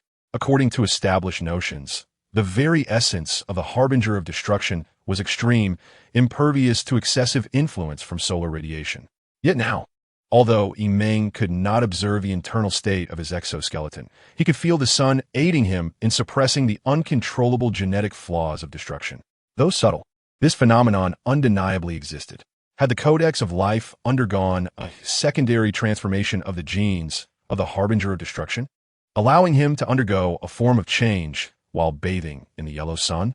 If I could significantly ameliorate the genetic defects within me, perhaps I could regain control and master the embodiment of destruction. Meng felt he had vaguely discovered a viable path forward. If Kryptonians could evolve into superheroes, why could he, as the Harbinger of Destruction, not ascend to the status of a superhuman? It is essential to recognize that the Harbinger of Destruction was also a product of erroneous Kryptonian genetic modification, thus considered a near kin of the Kryptonian race. Now, with the existence of the Codex of Life and Meng's self-awareness, this possibility became theoretically attainable. Even within the context of American comic book lore, the notion of Superman being infected and transformed into Doomsday lacks any precedent of Doomsday evolving into Superman. Even at this moment, Meng cannot fathom what it would mean for Doomsday to become Superman. Doomsday Superman? This appellation possesses a certain allure. The incarnation of Doomsday has revealed to Meng a potential trajectory within this dreamscape. Regardless of whether the half-Kryptonian life code residing within him is undergoing a secondary modification of the Doomsday gene, Meng strives to contemplate this conundrum from the rational perspective of human nature, as he experiences a fleeting suppression of his destructive urges. At present, two certainties emerge. First, the sunlight of Earth exerts a tangible influence in curbing his destructive instincts, particularly when combined with a life code that ameliorates his flawed genes. However, to completely eradicate or circumvent the destructive urges inherent in his incarnation may require a span of 10, 100, or even far more extended years. Meng ponders another point. Doomsday's lifespan significantly exceeds that of Kryptonians. Even after millennia, he remains in a youthful state, devoid of any signs of aging. In this regard, Doomsday represents a distinct and perfect creation, built on Kryptonian genetics, yet veering towards an extreme within an alternate universe. For instance, Doomsday does not experience fatigue. His strength and energy are inexhaustible, and his astonishing vitality coupled with formidable adaptability allows him to thrive in any cosmic environment. More importantly, Doomsday does not require sustenance like other life forms. Indeed, his apparent predation on Kryptonians and other beings, along with his wanton destruction of structures and vessels, merely reflects an instinctual drive to obliterate all that he perceives. This is not a complete genetic flaw, but rather a behavioral pattern bestowed by his formidable genes. Destruction serves as the sole sustenance for Doomsday's psyche and an innate trait of his species, a manifestation of the need to vent the overwhelming power and energy that surges within him. This is a partial conclusion Meng has drawn from his multiple incarnations as Doomsday, as he empathizes with that existence. Even now, as the ancient incarnation of Doomsday, Meng has momentarily returned to a fleeting rationality. His subconscious breaths disturb the air around the hills, and the heat of his exhalation stirs the atmosphere into agitation, creating whirlwinds with his inhalation. Standing relatively still upon the hill, his grotesque skeletal form occasionally emits tendrils of crimson energy, fracturing the ground beneath him. His very existence embodies destruction. Thus, this realization dissuades Meng from attempting to draw nearer to the sun in hopes of harnessing abundant solar radiation to forcibly alter his genes. While this might temporarily amplify the power of his Doomsday incarnation, it would also render him increasingly unable to control this body overflowing with destructive desires. Unless, perhaps, one day in the future, Meng can master his incarnation of Doomsday to a significant degree, completely subduing the desires that threaten to consume him. As for the second certainty, the dimly lit eyes of the Harbinger of Destruction, Meng, began to glow with a faint crimson hue as he gazed upon the small Kryptonian spacecraft nearby, where a young infant lay in slumber, perhaps due to the Kryptonian genes or the essence of life within from the very moment on Krypton. The child of Krypton maintained a connection with his incarnation, allowing a faint glimmer of humanity to be awakened within him. This bond was the primary reason Meng chose to keep the spacecraft close at hand. The child of Krypton served as a tool for his incarnation of destruction. sustaining a slight semblance of rational humanity. Simultaneously, it functioned as a safeguard. Should the day arrive when he ultimately fails within this dream, becoming an uncontrollable, rationally devoid creature of destruction, rather than the formidable Superman he aspired to be, then it would fall upon this child to bring an end to his existence. In the realm of dreams, perishing as the embodiment of destruction might at least liberate him from the consequences of becoming utterly lost within the dream. Meng harbored a deep-seated concern. What if he truly succumbed to being the incarnation of destruction, with no one capable of vanquishing the being he had become in this dream? As the future protagonist of this cosmic dream, the child of Krypton, a Superman, a deity among mortals, surely this task would not be insurmountable? A sudden whirring sound pierced the tranquil air, heralding the approach of a police helicopter above the highlands. As the local officers aboard the helicopter beheld the ravaged mountain range, now nearly obliterated, and the gray-white creature of bone spines basking in the sunlight atop a hill, they felt a chill of dread. My God, what is that? The very monstrosity described by the residents the previous night had manifested before their eyes. Just as they observed the creature below, it too raised its gaze, its eyes ablaze with a violent crimson. Two beams of red laser sliced through the sky. With a sizzle, the red lasers narrowly missed the helicopter, yet they melted portions of the fuselage, bathing the officers within in an unbearable heat. Additionally, an overwhelming aura of chaotic destruction permeated the air, instilling a primal fear deep within their hearts. The clouds ruptured, and the atmosphere trembled. The helicopter shook violently in the sky, and by the time the terrified crew regained their composure, they witnessed the hillside collapsing in a cascade of destruction, the bone-spined creature launching itself towards the horizon. As the seemingly apocalyptic creature vanished from sight, the powerful winds it stirred caused the helicopter to sway perilously. Finally, one officer, slumped within the cabin, mustered the strength to grasp the radio. Headquarters, this is Smallville. Please respond. In Washington, within the White House, the president's office. Enter. A military officer adorned with the insignia of a colonel rapped urgently upon the door, and upon hearing a calm male voice from within, he promptly stepped inside. I've already canceled all afternoon meetings. What is the situation now? The middle-aged man, dressed in a tailored suit, inquired in a deep voice while seated at his office chair. Moments ago, he had gleaned some information from a call originating from military base. Yet even now, he found it difficult to believe. Extraterrestrial visitors? Or perhaps a monstrous creature adorned with bone spikes? The colonel swiftly reported. It was initially discovered on a farm in Smallville, as if it had descended alongside an alien spacecraft. It is now traversing the state of Kansas at an astonishing speed and has already entered Oklahoma. So swiftly? Can fly? The middle-aged man was taken aback. No, it simply leaps faster than flight. The colonel chuckled bitterly. He had never encountered such a formidable being. Have you not deployed armed forces to intercept it? A military unit has already been dispatched to attempt an interception. However, they have all been vanquished. The office was suddenly enveloped in silence. After a tense pause of several seconds, the middle-aged man composedly declared, "Deploy all nearby military forces. We must capture it at any cost. We cannot allow it to endanger the safety of our citizens and their property." He hesitated briefly before adding, "Of course, it and the spacecraft also hold immense research value. Be cautious not to cause excessive damage to the vessel." Understood, sir. In the year 1980, within a grand museum in the cosmic realm of Earth and the metropolitan area of Washington, a male staff member, bespectacled, suddenly expressed his thoughts. "Diana, you are truly enigmatic." "Oh." A tall, mature woman donned in a white professional suit, her high heels clicking against the floor, was delicately applying a shimmering hue to a statue with a brush. Her figure accentuated by the fitted dress, which was more aesthetically pleasing than any artwork in the room. "Every time you step outside the museum, I feel as though you vanish entirely." The male staff member continued, as the ancient saying from the East goes, "It is like a dragon that shows its head but not its tail." "Well, I suppose," Diana replied, her lips pressed together, neither affirming nor denying. "You don't strike me as someone who would prefer to stay at home," the male colleague muttered. At that moment, the television suddenly interrupted with an urgent news bulletin. This footage was captured 10 minutes ago in Kansas. Both the male staff member and Diana turned their attention to the screen. The man's pupils widened in shock, his mouth agape. "Is this real?"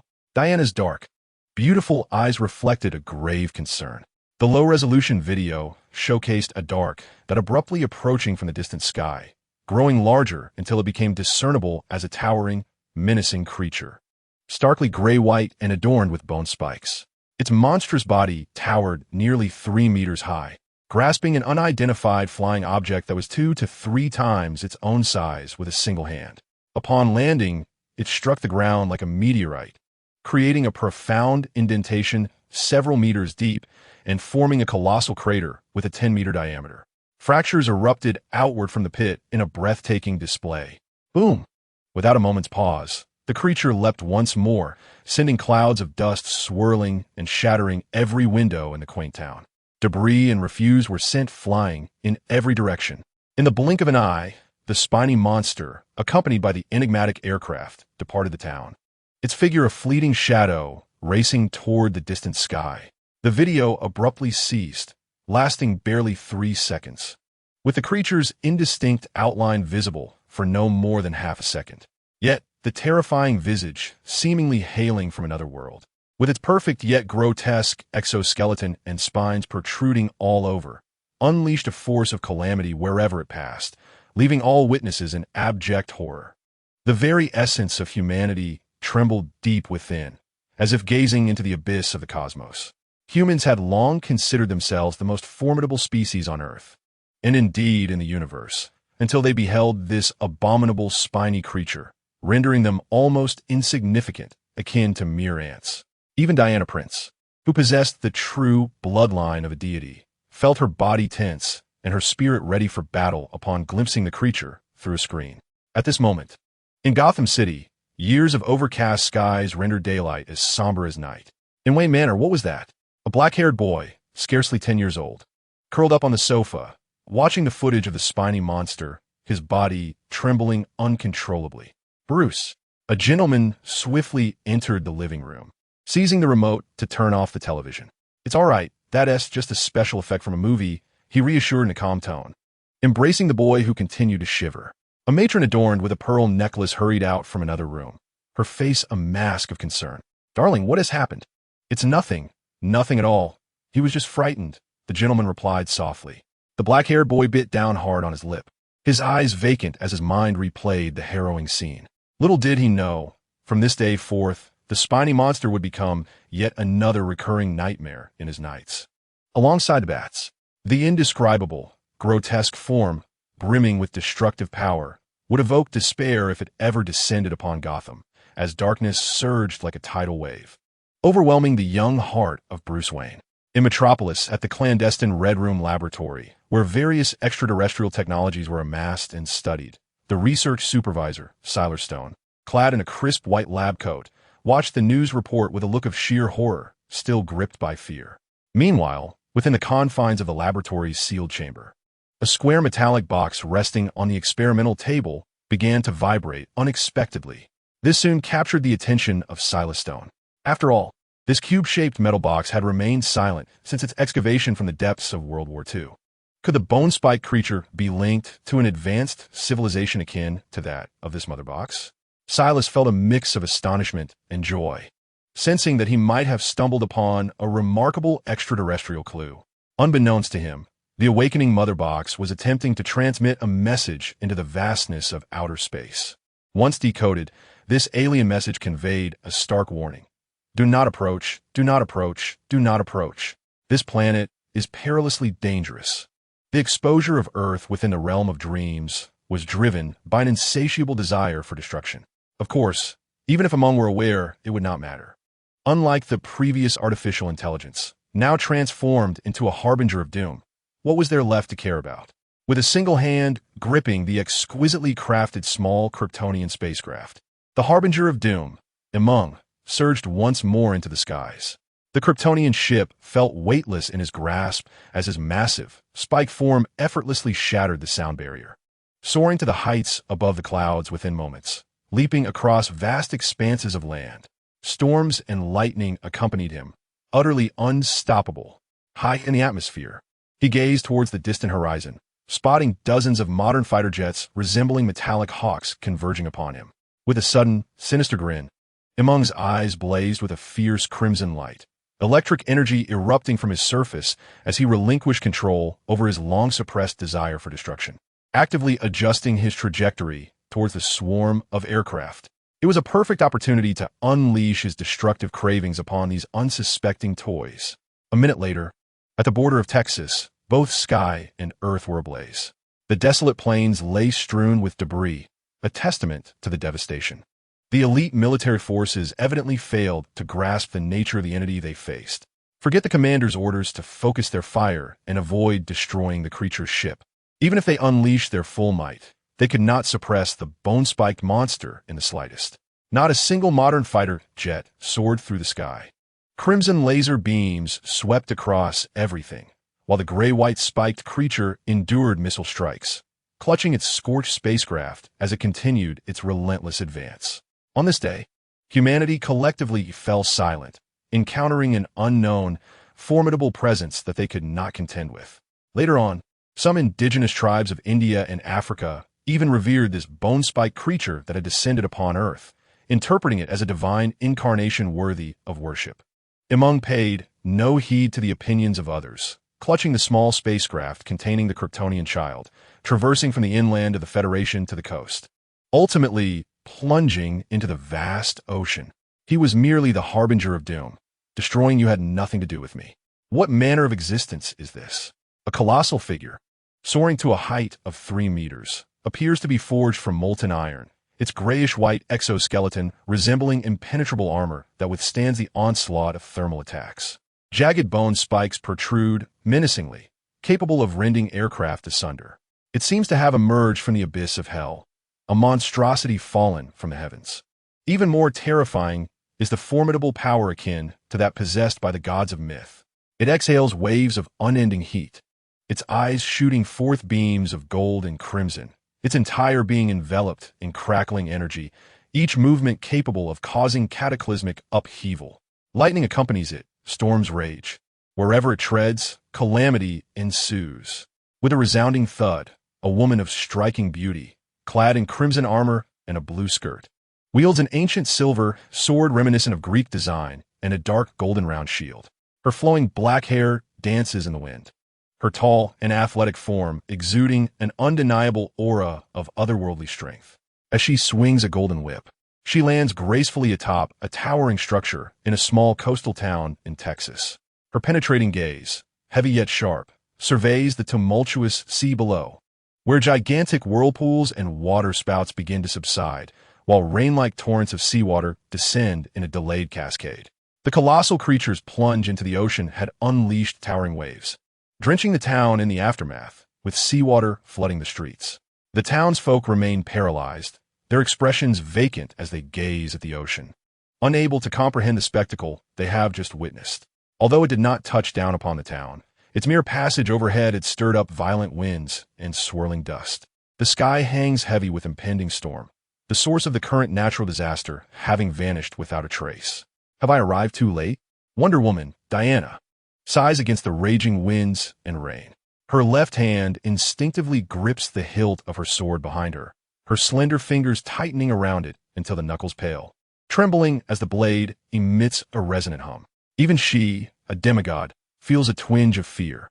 Diana realizes a harrowing truth. Even had she arrived in time, she might have been powerless to halt that indescribable entity. The thought crosses her mind. She could perish. In her 5,000 years of existence, she has never encountered such overwhelming might. No, perhaps one being does come to mind. The god of war, Ares. The bone-spiked monster exudes a pressure greater than that which she felt during her confrontations with a war god in the past. In the depths of the sea, fish flee in terror, their anguished cries echoing through the watery chasms, as a massive sperm whale is mercilessly torn apart, staining the surrounding waters a murky crimson. All must perish. All must be annihilated. The frenzied aura of destruction surges through the churning waters, as the bone-spiked monstrosity sinks into the depths where light barely penetrates, its eyes glowing with a fiery intensity, reminiscent of a volcano on the verge of eruption. No, that is not right. Clutching a diminutive Kryptonian spacecraft, the being known as Doomsday reveals a visage of struggle and madness. I am Doomsday, and I am also humanity. Despite the lingering thread of rationality that binds me to the external world, I find myself compelled to obliterate the machine cluster, acting upon this impulse with an unsettling sense of pleasure derived from destruction. In this process, I am struck by the realization that humanity is indeed as insignificant as mere ants. The act of crushing one or a whole nest bears no distinction. Yet I, too, am human. This disdain for life feels as if I am gazing down from another dimension, harboring an intent to annihilate all. It dawns upon me that my character has gradually succumbed to the invasion of the day of destruction. Even in a state of rationality, I find myself contemplating actions in accordance with the will to destroy. No, I cannot allow myself to be assimilated by the ancient day of destruction. I must exert control. I am a master of this dreamscape. Within the turmoil of my heart, a fierce struggle ensues, manifesting in the tumultuous waves of the ocean for miles around. As I gaze into the depths of the sinking sea, I strive to maintain clarity, my humanity grappling painfully within the fissures of the will to destroy. Why did I plunge into the ocean? Perhaps my human consciousness resists the annihilation of earthly civilization, even within this dream realm. Another possibility is that the gravity of Earth is too feeble, to the point of discomfort, such that I might leap beyond the atmosphere with sufficient force. The pressure varies in different oceanic depths. Each descent of 10 meters equates to an increase of 1 atmosphere of pressure. The deeper I go, the more pressure I feel. Perhaps only in the abyssal depths of 10,000 meters can the pressure and resistance provide a semblance of comfort to the incarnation of the day of destruction. Moreover, within the ocean, there are ample large prey to satiate my destructive desires, albeit they are feeble and easily vanquished. I must not forsake the sunlight. I must continue to bask in its warmth. I sense that the flickering candle of my rationality is on the verge of being devoured by the insatiable darkness of destruction. In this mutual invasion and confrontation with the day of destruction within my dreams, it feels as though we are locked in a struggle, unable to relent. Suddenly, the waters in the distance begin to roil. I, the incarnation of the day of destruction, cast a glance back with my crimson, monstrous eyes and behold dozens of elongated, smooth metallic vessels, suspended upon the surface of the sea from miles away, approaching swiftly. Humanity is truly foolish. A cruel, terrifying grin spreads across my lips as I hurl my small Kryptonian spacecraft behind me and propel myself forward, my feet forcefully pushing against the water, sending me surging ahead, cleaving the deep sea as my massive form breaches the surface. Rather than anger, I find a strange alignment with this course of action. My thoughts have shifted. I realize that instead of steadfastly resisting, perhaps I should entertain the acceptance of some of these destructive desires. It may prove beneficial. But wait, is this the will of the invading day of destruction, or a decision born of my original rational humanity? I can no longer discern. Let us see who shall destroy whom. If anyone were to end me now, I would accept it, for it might offer a chance to escape this current dream. In the depths of the dark sea, the monstrous creature adorned with grayish-white spikes encounters a metallic object measuring 4 meters in length. It exhibits no inclination to evade or defend itself. Instead, the spiked creature grins menacingly, extending its arms to embrace the approaching metallic tube with force. In the next instant, the tube, equipped with its own braking mechanism, abruptly halts, only to erupt in an indescribable explosion of light and energy. Concurrently, other metallic tubes follow suit, each unleashing a powerful burst of light and energy, completely engulfing the colossal spiked shadow at the center of the assault. Boom! Boom! Boom! In that fleeting moment, the deep-sea area within several kilometers is illuminated by a blinding radiance. Waves of astonishing pressure surge outward, causing the surrounding seawater to boil and evaporate, while more is violently expelled from the ocean's surface, soaring hundreds of meters into the sky. Countless marine lives are obliterated in an instant. The sky churns with thunderclouds, and the waves reach the distant shores of the continent and the fleet that launched the torpedoes. What is happening? The command center of the aircraft carrier, leading the fleet, remains connected to military bases and high-level meetings of the ruling powers, all attentively monitoring the unfolding battle. Soldiers, officers, staff, and senior legislators all hold their breath in anxious anticipation, as if awaiting the verdict of fate upon the earth. Their thoughts have shifted from capturing it alive to a singular focus. They must eliminate it. Deep beneath the ocean, beyond the abyssal depths, lies the kingdom of the sea dwellers, Atlantis. The tremors caused by the massive underwater explosions reverberate even to the ancient, hidden civilization beneath the sea, causing the underwater structures to shudder slightly. The sea dwellers, filled with uncertainty, ponder, what is happening outside? Surely, it must be the land dwellers. Have they gone mad and waged war again? Perhaps it is merely an experimental explosion, a penchant of theirs to cast all harmful materials into the ocean. Above the surface, accompanied by the rumbling of thunder, the dark clouds that obscure the sky are on the verge of unleashing a torrential downpour. The atmosphere is immensely oppressive. In the central control chamber of the aircraft carrier, soldiers dare not breathe, their eyes fixated on the scanning instruments and radar screens. Middle-aged officers hold their breath, sweat beading on their foreheads, their uniforms soaked with cold perspiration. Through the earpiece, a hurried communication from the land base breaks through. "Captain, have you managed to kill it? My channel is connected to the high-level meeting hall. We have indeed struck it." The commanding officer swallows hard, his throat constricted. Based on the magnitude of the explosion and its force, it rivals, if not surpasses, conventional nuclear weaponry. In truth, having fought countless battles and engaged in various military exercises, the commanding officer harbors no belief that any military target could survive such an onslaught, especially one that is merely a creature. Yet, a soldier suddenly reports, "Radar confirms no targets detected. I have found nothing on my end either." How wonderful! The crowd in the control room nearly embraced one another in jubilation. "Thank God," the commanding officer murmured, gripping the microphone tightly, ready to convey this news. At that moment, an untimely report broke forth, trembling with urgency. I have a discovery, suspected target approximately 20 kilometers away." Instantly, the command center aboard the aircraft carrier fell into an eerie silence. Is the radar malfunctioning? Someone, pale with fear, clung to a final glimmer of hope. "Sir, look." A soldier suddenly pointed in horror at the control cabin window. The officer turned to behold, through narrowed pupils, two crimson beams at the edge of the sea. Radiant lights of destruction slicing through the distant waters, advancing toward them. "Apologies," the officer nearly dropped the microphone, bitterness creeping into his voice. In the next instant, two powerful crimson energy lasers traversed the 20 kilometers, piercing through the entire aircraft carrier, then fanning outwards in a sweeping arc, cleaving countless warships and fleeing aircraft in twain. Brilliant flames began to spread across the vast ocean. Listening to the busy signals from the communication channels and the subsequent loss of contact, the high-level meeting fell into collective silence, minds reeling from the profound shock, struggling to comprehend and accept the grim reality, as fear seeped from within to manifest in the world around them.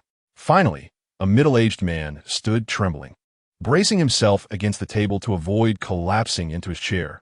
"Ladies and gentlemen," simultaneously, nations across the globe, receiving the battle report, convened their high-level decision-making meetings. "Friends, brothers," the senior officials grimly acknowledged, "we must face a harsh truth. With our current technological weaponry, we cannot eliminate it, nor can we inflict any significant harm. If it desires, within a month, no, within a week, it could dominate this planet. If it wishes to annihilate this world, it may require even less time. It may dictate the fate of our civilization. This day has come to be known as the Dark Day in the annals of Earth, symbolizing a monstrous entity of bone spurs, powerful to an insurmountable degree, heralding the signs of doom. It was also on this day that investments in bomb shelters, extraterrestrial colonization industries, and the like surged, igniting a frenzy for superheroes to vanquish the bone spur monster and save the world. Naturally, the embodiment of Doomsday remained oblivious to these developments. Was it not you who struck first? Initially, it merely passed by, later compelled to retaliate. In annihilating the opponent, one must also be prepared for mutual destruction. At the very least, Doomsday had thoroughly prepared for this eventuality. In the heart of the ocean, two robust crimson beams of annihilation swept across the warship, ultimately converging into three powerful shafts that ascended toward the heavens, piercing through the thick leaden clouds with their golden-red radiance. These beams resembled pillars of destruction, linking the ocean's depths to the celestial expanse. visible even to the inhabitants of the distant continent. Beneath the surface, at the heart of a swirling vortex, a monstrous creature adorned with jagged bone spines crackled with cascading bolts of destructive lightning. Its gaping maw and eyes unleashed an unending torrent of annihilating rays until a single sunbeam descended from the clouds, casting a faint glow upon its cold, gray-white spines. A flicker of human-like confusion and elation crossed its visage as it suddenly plunged into the ocean, moments later emerging with a battered and fractured Kryptonian spacecraft in tow. Leaping toward the distant horizon, deep within the ocean's embrace lay an uninhabited isle. Abruptly, the island trembled violently, startling countless birds and beasts into flight.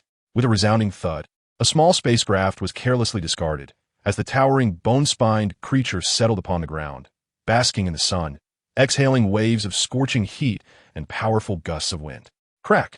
The nearly wrecked Kryptonian vessel spontaneously opened its hatch, revealing an awakening infant swaddled within. The child opened its azure eyes, and the monstrous creature turned its gaze toward the tiny being. For a brief moment, the scene of wide-eyed wonder between the two was peculiarly enchanting. Suddenly, the infant's lips curled into a frown, and it burst into tears. Surely, hunger had taken hold. After all, it had been over a day since nourishment had graced its lips. Even as the future Superman, it remained but a mere infant. At this juncture, the embodiment of Destruction Day, Meng, found himself momentarily taken aback as clarity washed over his thoughts and his destructive desires began to wane. Was this due to his acceptance of a portion of his annihilative cravings, which he had actively vented? Or was it that he had begun to embrace the reality of being a harbinger of destruction, no longer resisting but rather aligning with this truth? Regardless of the reason, it was a positive development for Meng. It signified that there existed a glimmer of hope for controlling the will to destroy, indicating that he had taken a small step along the path to becoming a Superman of Destruction Day. Yet, where could he procure sustenance suitable for an infant? The newly anointed deity of Earth, heralding the so-called apocalypse, found himself in a quandary. In North America, at a quaint coastal town harbor, stood a lighthouse that housed a warm family of 3. Suddenly, 4 underwater soldiers clad in sleek, advanced technological armor crashed through the structure, igniting a cacophony of fierce combat and explosions within. Moments later, 2 of the soldiers emerged, dragging a white-haired woman in a flowing gown, bound by a specially crafted metallic chain. "Thomas, take care of our son Arthur," she cried, her silver trident clattering to the ground as she watched in despair as a young man, cradling a male infant, was forcibly pulled from their home by 2 underwater soldiers, vanishing into the depths of the sea. Atlantis, the young guardian of the tower, let out a desperate cry as he rushed out, clutching the infant, only to be met with the vast expanse of the ocean. He felt his knees in despair. Suddenly, dark currents surged as 2 underwater soldiers propelled Atlanta through the water at breakneck speed. Overcome with sorrow, Atlanta realized she was to be returned to the underwater kingdom of Atlantis, destined to sacrifice herself for the royal lineage. In that moment, the sea in the shallows violently parted from above, and 2 bone spires descended like spears, piercing through the elite soldiers along with their armor. The speed was astonishing, leaving no opportunity for reaction. The elite soldiers, darting through the water at several times the speed of sound, perished in an instant. In terror, Atlanta lifted her gaze to behold a colossal figure descending into the depths, akin to a fallen deity, casting aside the 2 elite soldiers with ease. Its eyes gleaming with a destructive crimson light. Locking eyes with the creature felt like glimpsing the end of the universe, a glimpse into annihilation. The elite soldiers of Atlantis fell like fragile fish, their advanced armored suits shattered beyond repair. The ocean roiled, creating a vacuum so intense that even the water could not approach it, as the towering bone spires hurled the armored soldiers far away. What manner of beast was this? Despite its immense size, the creature moved with a swiftness that surpassed that of the underwater dwellers, exuding an indescribable power along with an aura of destruction that clung to its exoskeletal surface. Atlanta, the would-be queen of Atlantis, felt a chill run through her, and despite her previous defiance against multiple soldiers, instinctively turned to flee without hesitation. Flee. In the face of such an insurmountable force, escape was the only option. The murky waters churned, flowing effortlessly around the voluptuous form of the silver-haired woman, transforming Atlanta into a torrent.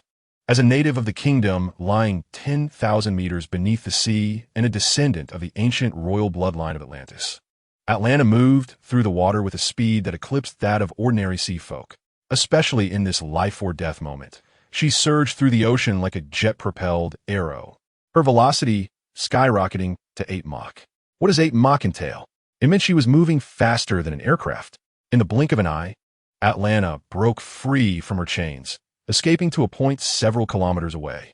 Turning back, she saw the bone-spired monstrosity still in its place, its massive form soon to be enveloped by the swirling waters. She could do it. After all, she was a creature of the deep. She could evade the beast in the water. A surge of relief washed over her, but then she noticed the creature behind her making a backward thrust. Thrusting against the water? Boom! In the next instant, it was as if a massive underwater bomb had detonated, sending waves surging across a 10-kilometer radius. As Atlanta swiftly traversed the water, her mind was rendered blank. She beheld the ominous figure of a bone-spike monster flickering in and out of focus in the distance, as a vacuum-like path cleaved through the sea surrounding her. Before she could comprehend the situation, a colossal, metallic, and fearsome exoskeletal hand emerged from the depths behind her, seizing her waist with an unyielding grip. No, no, no. The once vibrant countenance of the silver-haired lady turned pale as she struggled desperately.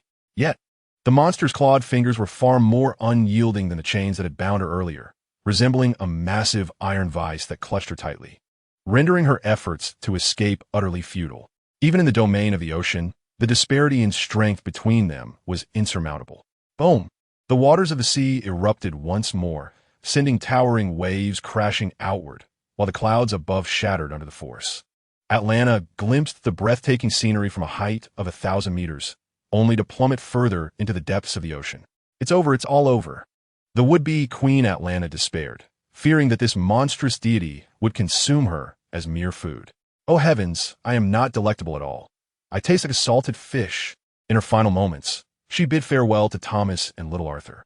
Trembling uncontrollably, she noted the bone-spike creature's irrational and exaggerated method of movement, leaving calamity in its wake. The relentless, fierce winds buffeting her face made it impossible to open her eyes.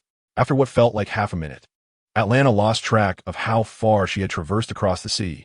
The thunderous noise of her descent signaled that she had finally reached land. The massive hand that had imprisoned her waist relinquished its grip, allowing Atlanta to collapse onto the sandy beach. As she opened her eyes, still dazzled, she found herself on a deserted island, the terrifying bone-spike entity nowhere in sight. However, the island bore numerous crater-like marks, indicating it was the territory of that monstrous being. Still shaken, Atlanta suddenly heard a piercing wail nearby. To her astonishment, there was a baby here. Quickly rising from the ground, she spotted an infant, swaddled and weeping inside the narrow confines of an unidentified spacecraft. Whether out of concern for the child attracting the monster again or the instinctual feelings of a new mother, Atlanta instinctively approached and cradled the baby in her arms. Yet, the cries did not cease. Instead, the infant's face bore a look of weakness. Is it hungry? Atlanta hesitated for a moment before lifting a corner of her collar, revealing a soft, ample expanse of skin glistening in the sunlight. With a rustling sound, the baby's cries subsided. A smile crept across Atlanta's delicate features, momentarily allowing her to forget the peril surrounding her. Wait. As Atlanta surveyed the deserted island, a sudden realization struck her. Why did the spiny monster refrain from ending its own existence and instead bring her to the territory inhabited by infants, coincidentally accompanied by sustenance? Such fortuitous occurrences seem implausible. Bang! The surface of the sea, the clouds parting almost simultaneously. The spiny monster, exuding an aura of destruction, leapt into the skies, soaring to thousands of meters, accompanied by a tempest, facing the sun. No one noticed the flicker of humanity in its ghastly gray-white visage. Cold, bewildered, frenzied, and struggling. The half-controlled, half-rational thoughts of the Desolation Day dream pondered. Since even the will and thoughts within the dream had begun to be assimilated by Desolation Day, what of reality? He found himself in a state of semi-lostness within the dream realm, utterly incapable of awakening through sheer willpower.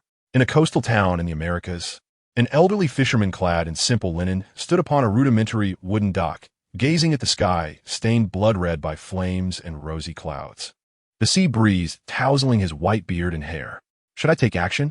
At this moment, am I not the only one capable of vanquishing such a formidable beast? The elderly fisherman murmured. Soon after, a sacred light ignited within his murky eyes, and he chuckled. When did I become so timid? The new gods? Who claims the era of the old gods has entirely faded? It appears we have remained dormant for far too long, to the point where this world has forgotten us. In that instant, a powerful, transcendent aura emanated from the aged fisherman's frail form, even causing the nearby ocean to resonate with waves of anomaly. Moreover, the adversary was in his domain, the sea, where he excelled in battle. If he refrained from action, the elderly fisherman felt as though his dignity would be compromised. Furthermore, upon the sea, he was inherently invincible, unable to slay unless the foe possessed an item akin to the tier of dissipation. This was true 5,000 years ago, and it remains unchanged 5 millennia later. On a nearby tower within the town, Wonder Woman, Diana, suddenly turned, incredulously gazing towards the dock. How is this possible?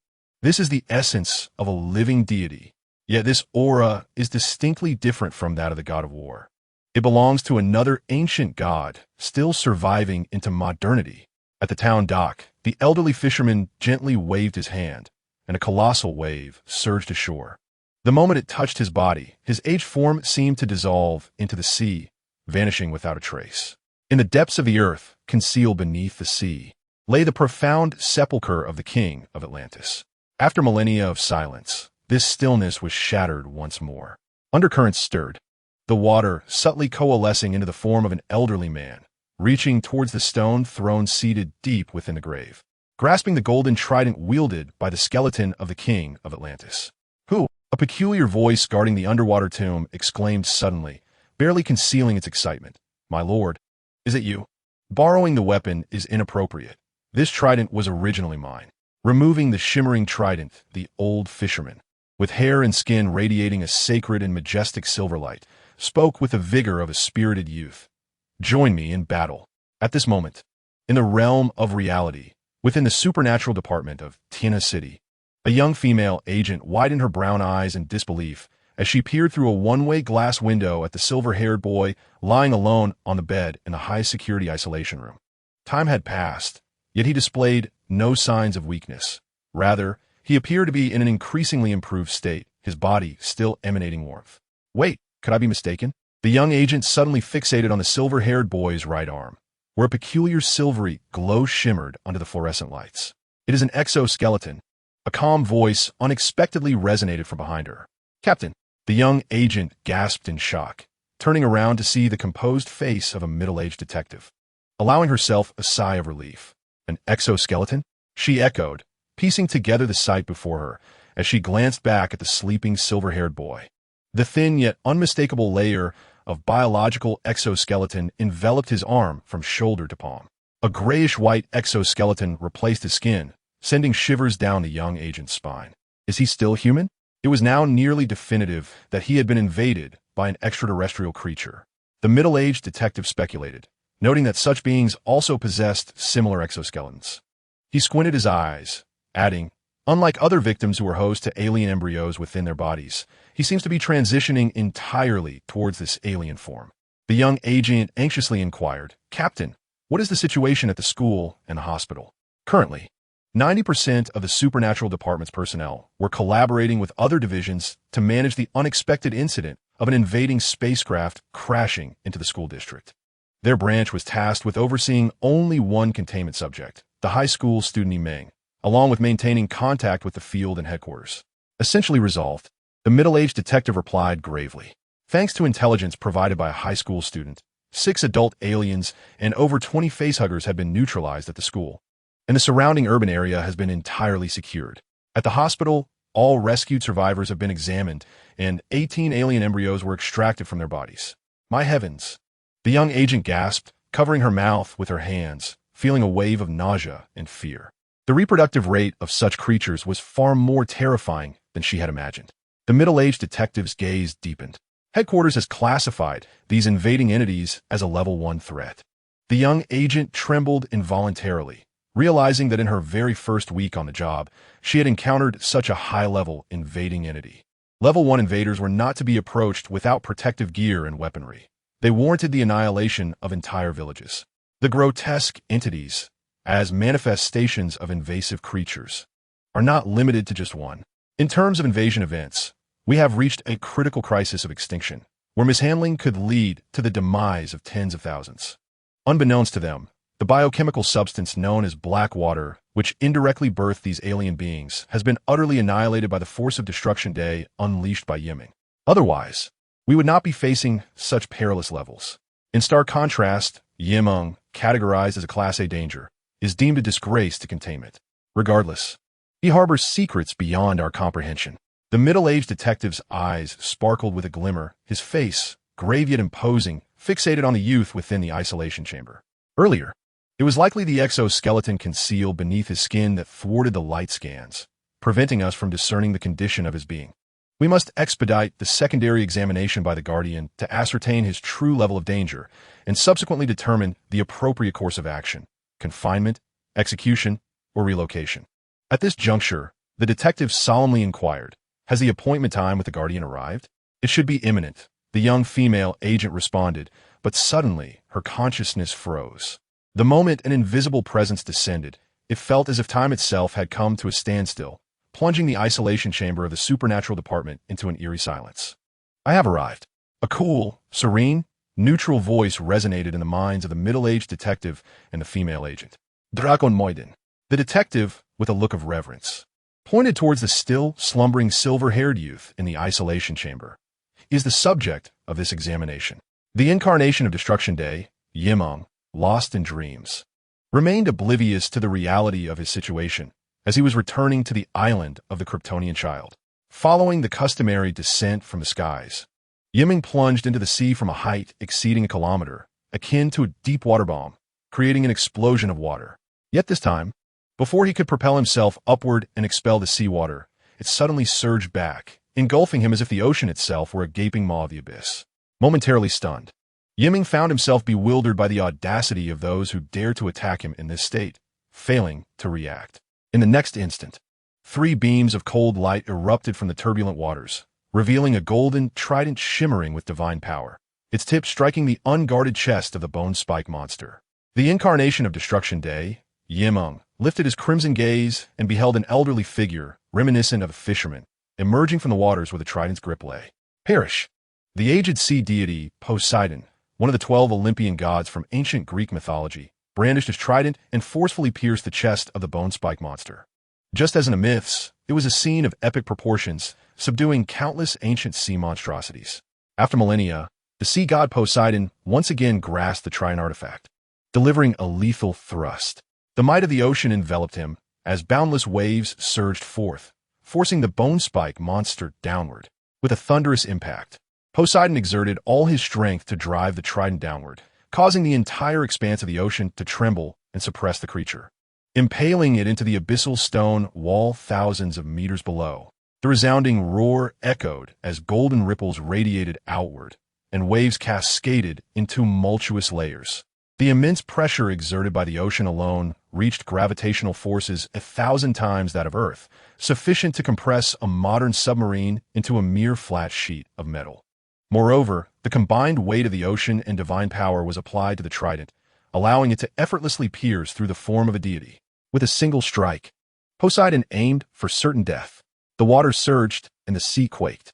At that moment, the underwater kingdom of Atlantis, along with other concealed realms beneath the deep, experienced a violent upheaval in their civilizational structures. Countless denizens of the deep trembled in inexplicable terror, sensing an overwhelming force that could not possibly belong to land dwellers. The residual waves alone generated monstrous surges that crashed upon the shores, obliterating numerous quaint fishing villages.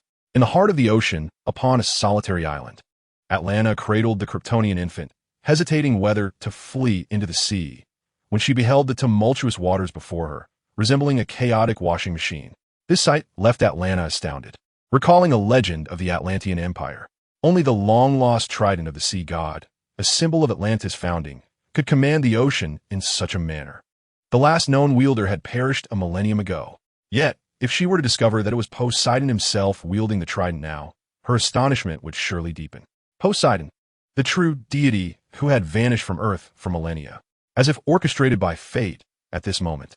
The realms of reality and dreams collided with divine beings from different worlds. The sea god Poseidon and Atlanta, the prospective queen of Atlantis, stood upon an island nearly engulfed by waves, cradling the child from Krypton. Before her astonished gaze, the ocean seemed to come alive, unleashing a furious roar capable of annihilating both underwater and terrestrial civilizations. A howling wind swept through, shrouding the sun once more with ominous clouds, while colossal waves churned and massive whirlpools formed on the surface. And all of this was merely the aftermath of a battle originating from the depths of the ocean. In a coastal town, a golden-hued, ethereal lasso, akin to a dancing dragon, extended forward, shattering towering 10-meter waves crashing against the docks. The lasso deftly rescued a girl on the verge of being consumed by the monstrous surge, guiding her back to the pinnacle of the coastal town's towering structures. The girl, still shaken, lifted her gaze to behold a gentle yet formidable woman, a vision of divine strength and grace. "Are you all right?" Wonder Woman Diana inquired softly. The little girl instinctively shook her head. "That's good." Wonder Woman Diana rose once more, her eyes fixed upon the vast, tumultuous sea beyond the dock, which had transformed from tranquil to chaotic. The wind howled and colossal waves surged. Faintly, golden ripples of divine power mingled within the tumultuous surf, emanating from the ocean's depths and sending tremors through both the water and the clouds above. How powerful! Wonder Woman Diana's beautiful eyes grew increasingly solemn. She had not anticipated that, apart from the war god Ares, ancient deities still thrived in the modern world, possessing strength beyond her imagination. In such a layered conflict, her involvement would not alter the outcome. Victory and defeat would inevitably rest upon one party alone. At that very moment, wielding the trident artifact, she plunged it into the spine of the monstrous creature, channeling the ocean's might to suppress the beast to the depths of 10,000 meters. This fluid and forceful strike revived within Poseidon, the god of the sea, a sense of vigor reminiscent of his youth, when he was revered by multitudes during the age of the gods. Yet, Poseidon could not muster a smile. His trident, an instrument of dominion over the seas, had failed to pierce the creature's form, merely sinking an inch into its grayish-white exoskeleton. In comparison to the towering 3-meter frame, he had scarcely breached its defenses. Not breached? What a jest! In that fleeting moment, Poseidon gravely doubted his own waning strength, or perhaps his prolonged absence for battle. How could there exist a creature whose body was more resilient than the very metals forged in artifacts? Suddenly, the temperature surged, and the waters of the deep sea began to boil. Poseidon slowly raised his gaze, encountering a pair of crimson, feral eyes brimming with unbridled fury and destruction. The creature's maw twisted into a grotesque semblance of a smile. A chill coursed down Poseidon's spine, and he was further horrified by what lay ahead. Despite the immense pressure of the ocean surrounding them, capable of crushing submarines to the thickness of paper and under the weight of gravity multiplied thousands of times, the creature's movements exhibited no signs of struggle as it reached toward the trident piercing its form. At that moment, Poseidon felt a bone-deep chill, coming to a profound realization. This was a monster, a creature that existed far beyond the bounds of earthly logic, an unequivocal aberration. Even in the height of the illustrious age of gods, it would have been sufficient to raise Olympus to the ground. It reminded Poseidon of Darkseid, the formidable invader from millennia past. And at that instant, Poseidon found himself regretting his impulsive decision to confront this unknown, spine-tingling monstrosity. Nevertheless, having taken action, one must at least execute this complete and fatal blow. Drink, before the apocalyptic being, Dream of Destruction, could seize the trident. The sea god Poseidon let out a sudden roar, his hair and beard radiating a powerful divine light. Gripping the divine trident tightly, he unleashed his divine might forward. Crack! Crack! The trident appeared to embed itself into an exoskeleton, as towering waves surged in tandem with his will, overwhelming and suppressing all in their path. Kill it! Poseidon bellowed once more. Accompanying his proclamation, enormous shadowy tendrils erupted from the depths of the ocean, wrapping around the spiked monstrosity that the trident had pinned, constricting it into a colossal, pulsating mass of flesh. Behind Poseidon, A grotesque creature of mountain-like proportions emerged, its visible form alone exceeding 100 meters, brandishing dozens of enormous tentacles, each 100 meters long. It epitomized humanity's age-old fear of colossal beings. Kraken? The legendary ancient sea beast truly existed. Queen Atlanta, cradling the curious Kryptonian infant, peered through the water, her terror escalating as she beheld the immense creature rising from the ocean's depths. Legend held that the Kraken was the ancient master of Earth's seas, towering at 2,000 meters, possessing the terrifying power to obliterate underwater civilizations. Was someone wielding Poseidon's trident, commanding the ancient sea beast Kraken to combat that spike monstrosity? Could it be the fabled deity? A chilling thought flashed through the mind of the future queen, Atlanta. In her arms, the Kryptonian infant clenched his tiny fist and gave a gentle wave. Indeed, theoretically, within this universe, no one wished for the outcome to favor that emotionless, destructive monster. Even now, the aftermath of Poseidon's intervention had already caused casualties far exceeding the calamity wrought by Dream of destruction. Despite the fact that the Kraken, as an ancient sea beast, had long been responsible for the demise of countless human vessels. In the depths of 10,000 meters, Poseidon and the Kraken exerted their power simultaneously. The divine trident continuously thrust inward, while the mass of tentacles constricted tighter. Your existence is a mistake, a calamity for this world that deserves annihilation. The eyes of Poseidon shone with murderous intent. Victory is within reach. At this rate, triumph is possible, even if the defenses could not be breached. Confining this monster to the abyss would eventually wear it down. Yet, at that moment, he seemed to hear a sigh. Who was sighing? Poseidon was taken aback. Master, flee now. Suddenly, the Kraken behind him emitted a mournful wail of agony. What? Poseidon felt an overwhelming force emanating from the trident, nearly shattering his grip. Zzz. A stream of golden-red energy erupted from the creature's core as the spherical lightning expanded inch by inch, while a dozen tentacles were instantaneously reduced to ashes. The bone-spike monster roared, the ocean surged, transforming into a bolt of lightning that plunged into the abyss, where the sea beasts wailed in despair. No! The sea god Poseidon felt his eyes threaten to burst as he beheld the harbinger of destruction, who tore apart the giant sea beast's formidable triangular forehead with bare hands. 3 beams of crimson annihilation energy then swept forward, cleaving the colossal creature, measuring 1,000 meters in length, into several segments.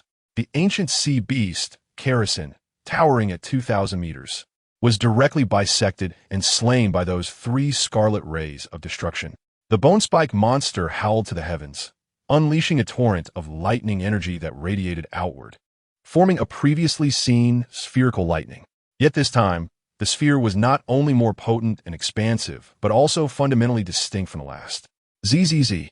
The spherical lightning was imbued with a spore-like substance that, in an instant, obliterated vast portions of the giant sea beast's body into nothingness. The disintegrated form of the sea beast surged back into the bone-spike monster, rejuvenating the slight fissure in its exoskeleton and restoring it to its peak state. What is that? The sea god Poseidon was engulfed in horror, disregarding the death of Kerosene. He sensed that within that terrifying energy lightning, there existed a deeper, more profound substance. If that mysterious substance originating from the bone-spike monster could be classified as a virus, it would be the most dreadful virus imaginable. If it were to be regarded as a source of energy, it would be the most bizarre and potent apocalyptic energy. This substance was more fearsome than the tear of oblivion, sending shivers of dread deep within the genetic lineage of his divine essence. Undoubtedly, this material could kill him. It could slay an immortal deity. Forgetting his trident, the sea god Poseidon's form transformed into water, fleeing at an astonishing speed. Yet the bone-spike monster seemed to have locked onto him, as 2 crimson laser beams sliced through the ocean, approaching with that enigmatic spore substance. No, don't. Please. In that moment, the sea god Poseidon felt the futility of escape, opening his mouth to plead, only to realize that he faced a mindless beast. His mind instinctively conjured images of himself and the ocean being cleaved apart by those red-hot rays, corroded and devoured by the mysterious spores, his divine form and powers annihilated. becoming mere sustenance for the creature. At that instant, the aged sea god Poseidon truly regretted provoking it. Why did I provoke it? Hiss. As the red light streaked through the deep sea, in the final moments of life, Poseidon suddenly froze. Just as the crimson beam was about to reach him, it abruptly halted, then dramatically shifted its trajectory upwards. The depths of the ocean, the shallows, the surface of the sea, and the ominous clouds above were successively pierced by beams of crimson energy. Golden rays of sunlight cascaded down, illuminating the chaotic expanse of the tumultuous waters. The bone-spiked monstrosity clutched its trident weapon as if wielding a measuring instrument, its fierce red gaze dimming considerably as it stood motionless in the sea, its terrifying and ghastly visage betraying an icy indifference. In the distance, the beleaguered sea god Poseidon, pallid and desperate, continued his frantic escape, his trousers dampened, whether by seawater or otherwise, as he turned back in disbelief to behold a creature that resembled a god more than himself. Why had it paused moments ago? It was as if the creature had hesitated upon hearing his pleas for mercy. Was this beast, a harbinger of destruction, not driven by instinct to annihilate all? Poseidon suddenly recalled a sigh he had heard amidst the battle. Could it be that this embodiment of devastation, powerful enough to easily slay a deity, possessed a sentience beyond mere instinct? With thoughts too perilous to dwell upon, Poseidon vanished into the depths with a speed surpassing that of the ocean's denizens. Knowing escape was futile, the fragile Atlanta returned from the ocean to the desolate island, trembling as she cradled the innocent, smiling infant. Atlanta could hardly believe her eyes. The ancient sea monster, Kraken, had been effortlessly torn apart and slain. Was it true that the highest existence of the sea god had fled without even wielding a weapon? The bone-spiked monstrosity was so formidable that it instilled within the future queen of Atlantis, Atlanta, no thoughts of resistance or flight. No one, no deity, could stand against it. Suddenly, the once calm sea erupted, and the towering, 3-meter-high bone-spiked entity leapt high into the air, crashing down upon the island, casually discarding the dimly glowing golden trident onto the ground. It was indeed the lost artifact of the Atlantean Empire, a relic that could command the 7 kingdoms beneath the sea. Atlanta felt that all her sources of hope paled in comparison to the presence before her. Confronted by the bone-spiked creature, whose violently swirling crimson eyes seemed to pulse with fury, Atlanta found herself unsteady, her legs trembling. Yet the infant in her arms continued to smile innocently, blissfully unaware of the world-destroying entity looming nearby. Then, unexpectedly, Atlanta froze. The bone-spiked monstrosity had withdrawn its gaze from her and the child, turning its attention to the sun descending toward the sea. As it gazed, the destructive crimson glow in its eyes gradually dimmed, and a steady breath formed a whirlwind, the destructive lightning receding as a look of perplexity and satisfaction crossed its features. Indeed, by willingly absorbing a portion of the desire for destruction, I can channel this energy into an outlet, thereby aiding in the control of the will to annihilate and, in turn, mastering this embodiment of the sun of destruction. The day of destruction, Emer mused rationally. Alas, this can only serve as a temporary measure. Ultimately, once one succumbs to the desire for destruction, it becomes imperative to annihilate that which exists. The inability to satiate this will to destroy may lead to an uncontrollable spiral. Moreover, the urge for destruction can only provide ephemeral gratification. Yet, the compulsion grows incessantly, lurking at every moment. The aspiration to flawlessly infiltrate this dreamscape and gain absolute dominion over the ancient embodiment of destruction is destined to be an exceedingly protracted endeavor.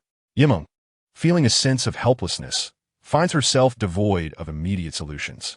She can but hope that this world harbors a sufficient number of extraordinary beings capable of enduring her relentless urge to express her destructive will. This is also why Meng spared the life of Poseidon, the god of the sea, as the ancient deities are among the rare entities capable of withstanding the onslaught of destruction. Once eliminated, where else could she find such beings in the cosmos? Meng is aware that within this dream world, numerous entities exist that rival the might of Kryptonian superheroes. Martian hunters, the Green Lantern Corps, Darkseid, both the old and new pantheons. She prays that they might momentarily appease her burgeoning desire for destruction before she fully masters this dream embodiment of annihilation. A fervent crimson glow flickers in Meng's eyes when, at that moment, she feels a jolt of awareness and perceives the descent of an exquisite and resplendent female figure. The woman possesses a tall and lithe physique, her alabaster skin seemingly imbued with a radiant, ethereal light. Her eyes, veiled by a white silk scarf, are the only features not obscured. Her exquisite countenance is framed by cascading, wine-red locks that grace her shoulders, flowing down to her bare, pale feet. She exudes an aura of sanctity akin to an angel, yet carries an alluring charm reminiscent of a succubus. Notably, behind her, two magnificent wings, resembling golden flames, unfurl, burning fiercely in the void. Meng suddenly realizes that this entity does not belong to the current cosmic dreamscape and has not genuinely entered the dream realm. Instead, she has traversed from the waking world, navigating through Meng's slumbering essence into her subconscious domain. The battle among deities has just concluded with the sea beast's demise, leaving Poseidon, the god of the sea, to abandon his spear in retreat. The tumultuous tides recede, whirlpools subside, and the fervent blaze dims as the tempest ceases. As the surrounding ocean gradually calms, dusk descends, shrouding the island in an indistinct haze. On this desolate isle, the fearsome, skeletal figure of Meng, the embodiment of destruction, suddenly looks up. Everything around her, the islands, the waves, the whispers of the wind, even the distant presence of Atlanteans and the sun of Krypton, comes to an abrupt halt. The vast and vivid dream world freezes at this moment, including Meng's own embodiment, which remains motionless, save for the crimson glow in her eyes that flickers like a flowing flame. Meng, existing at the threshold of the dream, keenly perceives the arrival of a flawless woman with golden flame wings, descending from the reality into her subconscious realm. How is this possible? A sense of confusion envelopes Meng. The flawless woman is not a tangible entity. Rather, she embodies an immensely powerful consciousness that can penetrate the depths of his mind. With her eyes veiled, her age remains indiscernible, yet her exquisite beauty is unparalleled. She possesses a tall, slender figure, and her skin radiates a luminous glow. Every aspect of her being is enchanting. Particularly striking are her elongated, graceful legs, which accentuate the alluring curves of her form, elegantly draped in a white robe. As the golden flames of her wings gently quiver behind her, beams of pure, sanctified spiritual light emanate outward, dazzling and breathtaking. For a fleeting moment, Meng's consciousness falters as the distorted persona, invaded by the day of destruction, undergoes a form of purification. The overwhelming desire for annihilation that saturates his heart begins to dissolve gradually. Not only the desire for destruction, but all other longings are similarly cleansed, as if merely gazing upon her is an act of sacrilege. Beneath the resplendent and pure form of this being, Meng's consciousness seems to transcend into a sage-like state, yearning only to reveal all secrets and memories in devotion to her. Suddenly, Meng realizes that she is the Dragon Lady, the extraordinary guardian of the Eastern jurisdiction in the real world. In reality, her essence is obscured, only perceivable within the realm of consciousness, a telepath capable of profound connection. The name Dragon Lady is merely a title. She is a manifestation of telepathic energy, resembling a magnificent and dazzling phoenix in human form. As Meng's thoughts slow and stagnate, the will endowed by artificial intelligence is forcefully subdued upon her arrival. Telepathy and the wings of a phoenix bring forth a moment of enlightenment in his mind. He recalls a similar ability from the Marvel Universe, known as the Phoenix Force, recognized as the most formidable power within the X-Men series. This force represents the manifestation of life and mental energy in the cosmos, symbolizing existence and emotion, capable of governing the spirit and incinerating the sins of desire. In the Marvel realm, the Phoenix Force has had numerous hosts, the most renowned being Jean Grey. If this is indeed such power, Meng feels that his loss is not in vain. His deep consciousness is gradually pried open by the golden wings of the phoenix. As he prepares to unveil the secrets he harbors, unable to resist the urge to divulge. If you can bear it, I shall lay it all before you. Meng feels no anger. Instead, at this moment, he experiences an overwhelming sense of relief, no longer striving to suppress the destructive desires of the incarnation of annihilation. He surrenders willingly, relinquishing everything. Invasion file. High school student Meng invasion number. 1666 casualties and property damage. Unknown invasion level. Temporarily assessed as level, potentially leading to multiple federal citizen fatalities. Contact without protective gear or weaponry is inadvisable. Invasion report. Resident of the Daqin Autonomous Prefecture, Tianjin City. In the year of the Star Dragon 197, a student ruthlessly slaughtered an adult molten dog with bare hands within the confines of the school. By the year of the Star Dragon 200, amidst the alien invasion incident, this individual emerged as the sole survivor within the chaotic realm of a mysterious spherical lightning storm. Upon containment, their body temperature soared above 50 degrees Celsius, and a hard, white exoskeleton manifested on their surface, exhibiting extraordinary characteristics suggestive of an incursion by a peculiar alien entity, pending further examination. The Dragon Maiden's thoughts drifted as she vividly recalled the detailed report concerning the silver-haired youth in the isolation chamber. She distinctly remembered having reviewed it the previous week, during which she did not perceive any anomalies through telepathy. Indeed, he was merely an ordinary high school student, yet his prominence caught the attention of the celestial beauty Tifa from Dream Century, suggesting he was not entirely unremarkable. To her astonishment, he had become entangled in the alien occurrences in Tianjin City, recently classified as a high-risk invasion event, and was suspected of being invaded by an extraordinary alien life form. Compassion stirred within the Dragon Maiden as she reflected on the surge of invasion incidents in the Eastern jurisdiction. She promptly initiated the detection procedure. Behind her, ethereal wings formed from golden flames fluttered gently, allowing her telepathic essence to transcend barriers and directly enter the consciousness of the youth lying upon the hospital bed in the highest level isolation chamber. What could be the cause? Upon her entry, the Dragon Maiden's psychic manifestation was taken aback. Under her mental perception, she could not discern the youth's specific consciousness. How could this be possible? Even in the medical diagnosis of a vegetative state, there exists a faint remnant of awareness deep within the brain. After all, when one loses consciousness, does it not equate to true death? Yet, the boy's body remained intact and alive, while his awareness seemed to have vanished, resembling nothing more than a living shell. Was he truly alive, or had he succumbed to death? Or was his body being manipulated by an external invasion? The Dragon Maiden murmured softly, her brow furrowing suddenly. Deep within the boy's lost consciousness, a plethora of negative desires and wills swirled, with an overwhelming majority embodying inhumane destruction. Was this individual a murderous fiend? No, such a destructive will could not belong to an ordinary human. He had indeed been severely corroded by the invasion. His self-awareness had long since dissipated, leaving behind nothing but a soulless husk. A pitiable victim, the guardian deity, the Dragon Maiden, had rendered her preliminary judgment. Her telepathic essence instinctively trembled as waves of searing flames surged outward, incinerating the lingering desires for destruction.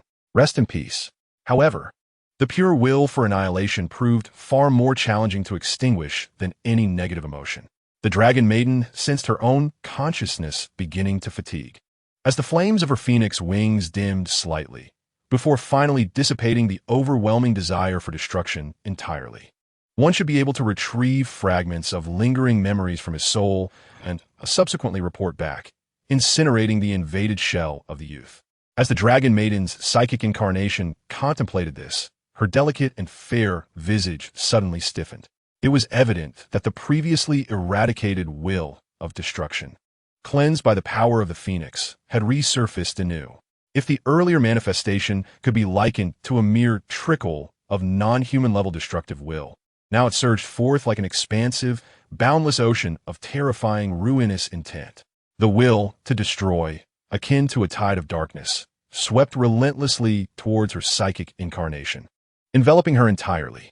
The Dragon Maiden's spirit trembled. She had never encountered such a tumultuous state of mind reading. Instinctively, her psychic incarnation unfurled the ethereal wings of the phoenix's power in a bid to resist. With a sizzling sound, vast swathes of destructive will were incinerated. Yet these desires for annihilation seemed inexhaustible. The continuous invocation of phoenix power caused the Dragon Maiden's delicate features to pale, her mental state deteriorating steadily. A profound sense of impending doom gripped her heart. This was her first encounter with such a horrifying, uncontrollable negative intent, akin to a mental virus. Remaining entrenched in the depths of the other's psyche, she risked being consumed by this overwhelming will for destruction. Within the depths of a mind known as Meng, there lurked a terrifying abyss, from which endless waves of destructive will surged forth. The Dragon Maiden's complexion turned ghostly as her psychic incarnation desperately flapped the wings of Phoenix power, striving to escape. Regrettably, had she chosen to flee at the first opportunity, she might have succeeded. However, her initial intention to confront the seemingly infinite will of destruction led her to miss the chance to depart. At this moment, the mental state of her psychic incarnation continued to plummet, while the rampant will of destruction proliferated. The dark tide of destructive will relentlessly battered against the wings of Phoenix power, resembling moths drawn to a flame, and began to dim one of the wings, formed of golden flames, until it lost its radiance. The Dragon Maiden's psychic incarnation instantly lost its mental equilibrium, plummeting into the depths of the inexhaustible will for destruction. As the remaining Phoenix wing began to fade into obscurity, it was over. The Dragon Maiden sensed that escape was no longer an option. Her psychic incarnation would be engulfed by the abyss of destructive will, and her real self would perish simultaneously. Until that moment, the Dragon Maiden found it hard to believe that her being, imbued with the power of the Phoenix, could falter within the depths of an ordinary person's soul. Just as her psychic incarnation was on the verge of being consumed by the desire for destruction, a hand unexpectedly emerged from the surging abyss of destructive will, seizing the slender wrist of the Dragon Maiden's psychic form and gradually pulling her upwards. "Who are you?" The Dragon Maiden gasped in astonishment. It was a youth, approximately 19 years of age. The silver-haired youth, lying in the isolation ward, bore an uncanny resemblance to the boy in reality. However, the current boy's eyes shimmered with a cold, robotic silver light. The Dragon Maiden suddenly understood. He was the master of the physical body on the hospital bed outside, and the sovereign of this mental realm. Meng's self-awareness. How could this be possible? How had he withstood the relentless onslaught of annihilative intent? Even the power of the Phoenix could not endure such a force. The Dragon Maiden was unaware that Meng embodied the Day of Destruction, and the Day of Destruction was Meng. The two were inextricably intertwined, sharing the same destructive will. "He is mine, begone!" Meng's self-awareness roared, and with one hand, he encircled the slender waist of the Dragon Maiden. In the next moment, the boundless tide of destructive intent receded like a retreating wave. The Dragon Maiden exhaled in relief. Yet her mental manifestation flushed deeply as their minds nearly touched in intimate proximity. Unlike the corporeal contact of reality, which offered a tangible sense of physical fulfillment, the connection of their spiritual essences resembled an exchange of mutual desires. Especially after having overdrawn her Phoenix power, her current spiritual form was exceedingly frail, rendering her unable to purify herself or others from various negative emotions. Driven by a certain yearning, the Dragon Maiden's mental manifestation glowed with a soft hue, her long, taut legs instinctively coiling around the boy's waist. "Let go," she struggled to articulate, her rosy lips parting slightly, exhaling warm, fragrant breath. Yet, her words were abruptly stifled.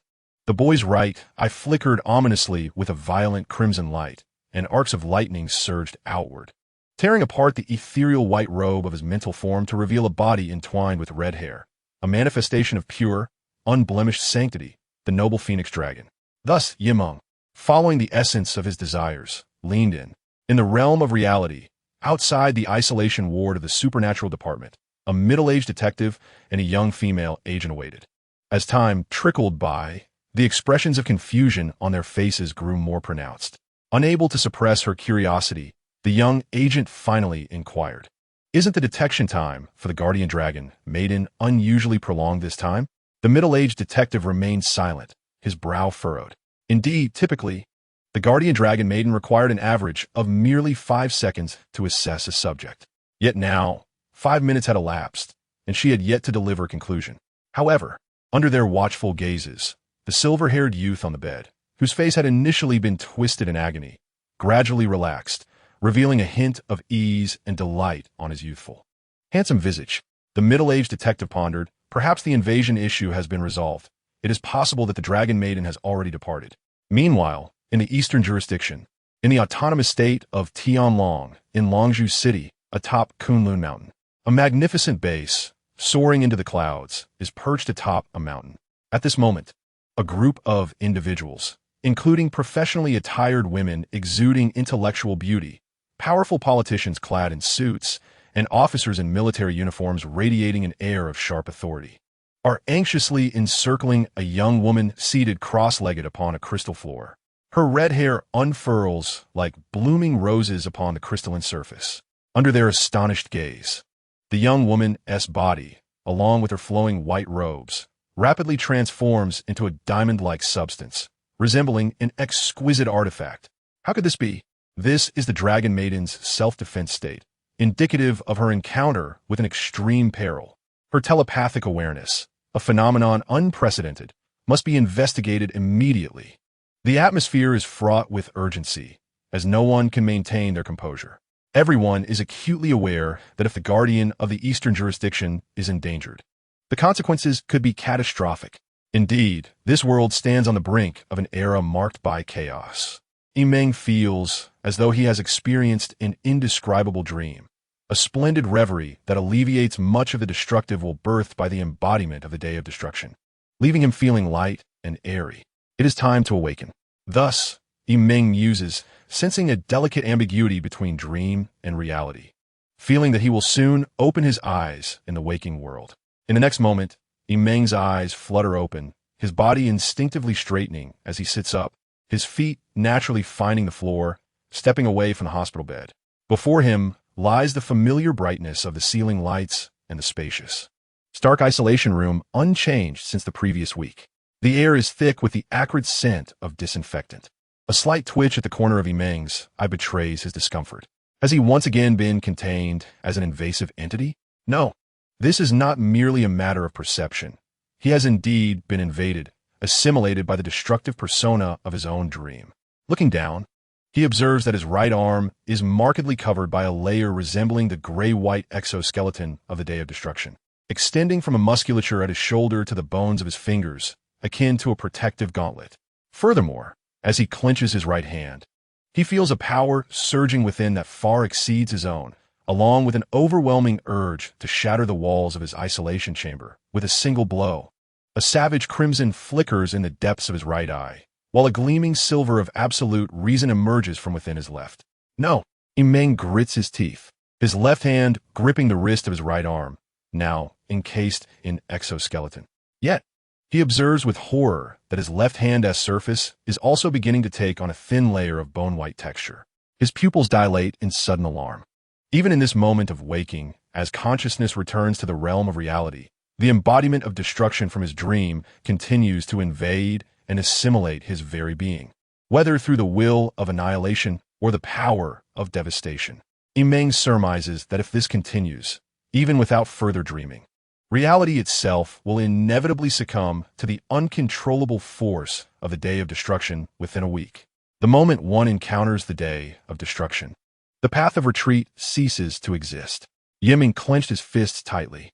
He faced a stark choice: to become a monstrous entity of the Day of Destruction or to rise as a superhuman. There was no alternative. The terrifying reality loomed. Either succumb to the monstrous fate or embrace the extraordinary. With a heavy sigh, Meng realized that his phone had been taken from him. His mind reached out, penetrating through the walls of the isolation chamber to grasp the situation outside. It was eerily vacant. Indeed, the hour in the real world was 4 a.m, likely leaving only a few to guard the main control room. Fortunately, the moment Meng regained consciousness, he had utilized his mental prowess to seize control of the built-in cameras within the isolation chamber, enabling him to manipulate the surveillance footage at will. A glimmer flickered in his eyes. It was imperative that he uncover what transpired in the real world during his unconscious state, as well as the attitudes and perceptions of the Star Dragon Federation and the Supernatural Department towards him. This knowledge would directly influence his subsequent actions. With this in mind, a fragment of consciousness, imbued with his artificial intelligence traits, surged forth like a virtual crimson static from his brow, traversing the wall and settling upon a computer recording data outside the isolation chamber. This ability, a unique feature he had acquired, allowed him to analyze and interface with technological devices within a 10-meter radius, borrowing their functionalities and retrieving information. As he linked with the internal computer of the supernatural department, he swiftly located the most critical invasion file within its database. The foremost entry in the division's archives read, Invasion File, Alien Ship, Invasion Type, Non-Fixed Object, Invasion ID, 1,700 casualties, 609 fatalities, 55 injuries. Invasion Level, classified as a Class A, Extermination Crisis. Invasion Report, occurred in the year 200 of the Star Dragon era, on the day of the federal entrance examination, crashing into the second high school of Tiangi City. The ship lost control and crashed, resulting in the first wave of casualties. Subsequently, a multitude of alien entities classified as Class A invasive organisms and facehuggers, also classified as Class A invasive organisms, infiltrated the campus, causing a second wave of casualties. The facehuggers laid eggs within the bodies of surviving aliens, leading to a third wave of casualties. This invasion incident has been preliminarily brought under control. Meng nodded subtly. The Star Dragon Federation displayed commendable efficiency in managing the invasion, containing the alien crisis on the very same day. Of course, had he not previously destroyed the bioweapon Blackwater and the large alien nest, and had he not provided intelligence about the aliens and facehuggers through Pan-Hu, the Federation would have struggled to address the aftermath of the alien incident promptly. Meng pondered that perhaps the real world should simply meet its demise. There was no need to continue the futile struggle against it. Ultimately, it all came down to this. The existence of the alien invasion is not particularly difficult to manage. As long as one does not afford these creatures the time and opportunity to breed and evolve, a well-equipped elite army is sufficient to sweep through the incursion. What level of invasive entities are we dealing with? Meng murmured to himself.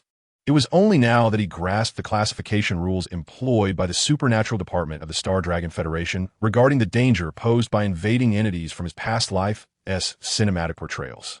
The risk level designated as the lowest tier could still result in injuries to Federation citizens. Conversely, should the potential for civilian fatalities arise, the danger level would escalate accordingly. By assessing the potential harm to Federation citizens, the danger levels could be deduced. Potential casualties under 100 would be deemed a level 1 threat. Under 1,000, a level 2 threat. A village annihilation could result in tens of thousands of deaths, classified as a level 3 threat. A town's destruction could claim at least 100,000 lives, a level 4 threat. A city eradication could lead to millions perishing, classified as a level 5 threat. A state obliteration could yield tens of millions, a level 6 threat. A regional extermination could potentially result in 100 million deaths, a level 7 threat. And a global catastrophe could threaten the extinction of humanity, with an upper limit of 5 billion, designated as a level 8 threat. According to this classification, the aliens were assessed as a level 3 threat, and Meng found himself in agreement. However, after the demise of the alien queen, every alien had the potential to evolve into a new queen, thus endangering the very existence of a village. Yet to him, categorizing the alien spacecraft as a level 3 threat was erroneous. The true horror aboard the alien vessel was not the aliens themselves, nor the queen, but rather the biohazardous black liquid. Therefore, the alien spacecraft should realistically be classified as a level 8 threat, capable of causing a global catastrophe leading to the extinction of humanity. Meng swiftly turned to his own invasion dossier. Temporarily classified as a level 3 threat. A level 3? Lower than that of an adult alien or a facehugger. This revelation left Meng, who was already in a state of assimilation akin to Doomsday, feeling quite uncertain. Who were they looking down upon? If only he truly were a level 8 threat. Meng chucked it in disbelief. Yet he recognized that the Federation and the Supernatural Department were unaware of his current condition. Otherwise, he would undoubtedly be classified at least as a level 6. A regional threat. Right now, Meng was so out of control that he feared for himself. Besides the recent alien incidents and his own invasion dossier, Meng also discovered in the departmental database some records that triggered memories from his past life. For instance, invasion dossier, the doomed cruise ship. Invasion type, non-fixed site. Invasion number, 101. Casualties, unknown, exceeding 1,000. Invasion level, classified as a Level 3 threat. Regarding the invasion report, this cruise ship appeared randomly on the ocean in the year 190 of the Star Dragon Federation. The cruise ship is indestructible once it is destroyed. It will reappear somewhere in the ocean. The military has conducted multiple missile bombardment tests. No one has ever left the cruise ship. Entering it is a certain death. This invasion incident remains unresolved. Invasion file, giant shark invasion type, physical entity invasion number, 405 casualties, 609 invasion level, classified as grade. Invasion report. In the year 195 of the Star Dragon era, it first emerged in the eastern extreme sea, possessing a size 52 times larger than an ordinary shark, sinking several fishing boats and passenger vessels before being eradicated by a fleet of submarines. This invasion incident has been resolved. Invasion file, vengeful house invasion type, fixed location invasion number, 1,600 casualties, 5 individuals driven to insanity invasion level, classified as grade. Invasion report. In the year 200 of the Star Dragon era, a family of 5 moved into a second-hand wooden house in the suburbs, encountering a series of bizarre events, suspected to involve a vengeful spirit inflicting mental harm and possession. This invasion incident remains unresolved. Of this, Meng's mind momentarily malfunctioned. A terrifying cruise ship, a giant toothy shark, and AS ants? This is indeed dire. Meng is acutely aware that some of these invading entities and phenomena are extraordinarily unscientific in their conceptualization. For instance, the terrifying cruise ship, as depicted in film and television, represents the retributive cycle of death against untrustworthy humanity. If this is indeed the case, does the appearance of this cruise ship in the real world imply that the Reaper behind it has also invaded? Moreover, Meng notes that a decade ago, there were fewer than 100 invasion files. Now, 10 years later, the invasion file numbers have escalated to over 1,600. This signifies that more and more entities and phenomena, which Meng once believed existed solely in horror, science fiction, and fantasy narratives, are increasingly and massively infiltrating the real world. The implications are chilling. Fortunately, I am the harbinger of destruction. Meng exhales deeply, uncertain whether to laugh or remain silent. In the worst-case scenario, I could merely embody the harbinger of destruction and let it all unravel. 2 dreams, 1 reality. This is the best of times, yet also the worst of times. Meng recalls an advertisement he had seen earlier, which causes his lips to twitch.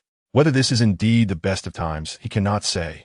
However, he has no objections to the notion that we are in the worst of times. Entities that exist solely in the realms of horror, science fiction, and fantasy are continuously descending into reality.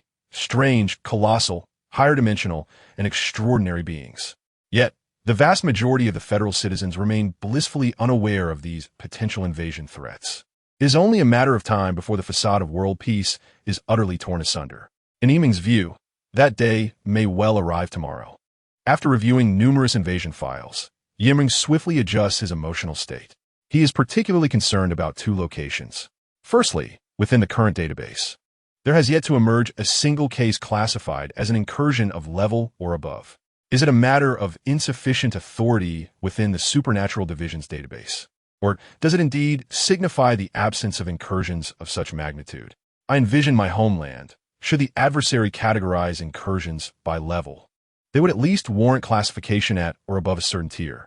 Secondly, upon observing the unmistakable apocalyptic exoskeleton adorning my form, I realized I must have been designated as an invasive entity. However, many aspects of my incursion dossier remain provisional, pending determination. Thus, why have the Supernatural Department and the overarching Star Dragon Federation yet to decide on my course of action? There exists but one plausible explanation. I mused. The Supernatural Department is currently preoccupied with more significant matters, leading to a postponement in deliberating my fate. I nodded inwardly. This possibility seemed quite substantial. I shall wait until tomorrow, hoping for a modicum of wisdom from them. My expression remained serene as I settled onto the hospital bed. I have harmed no one and have even thwarted a potential level incident.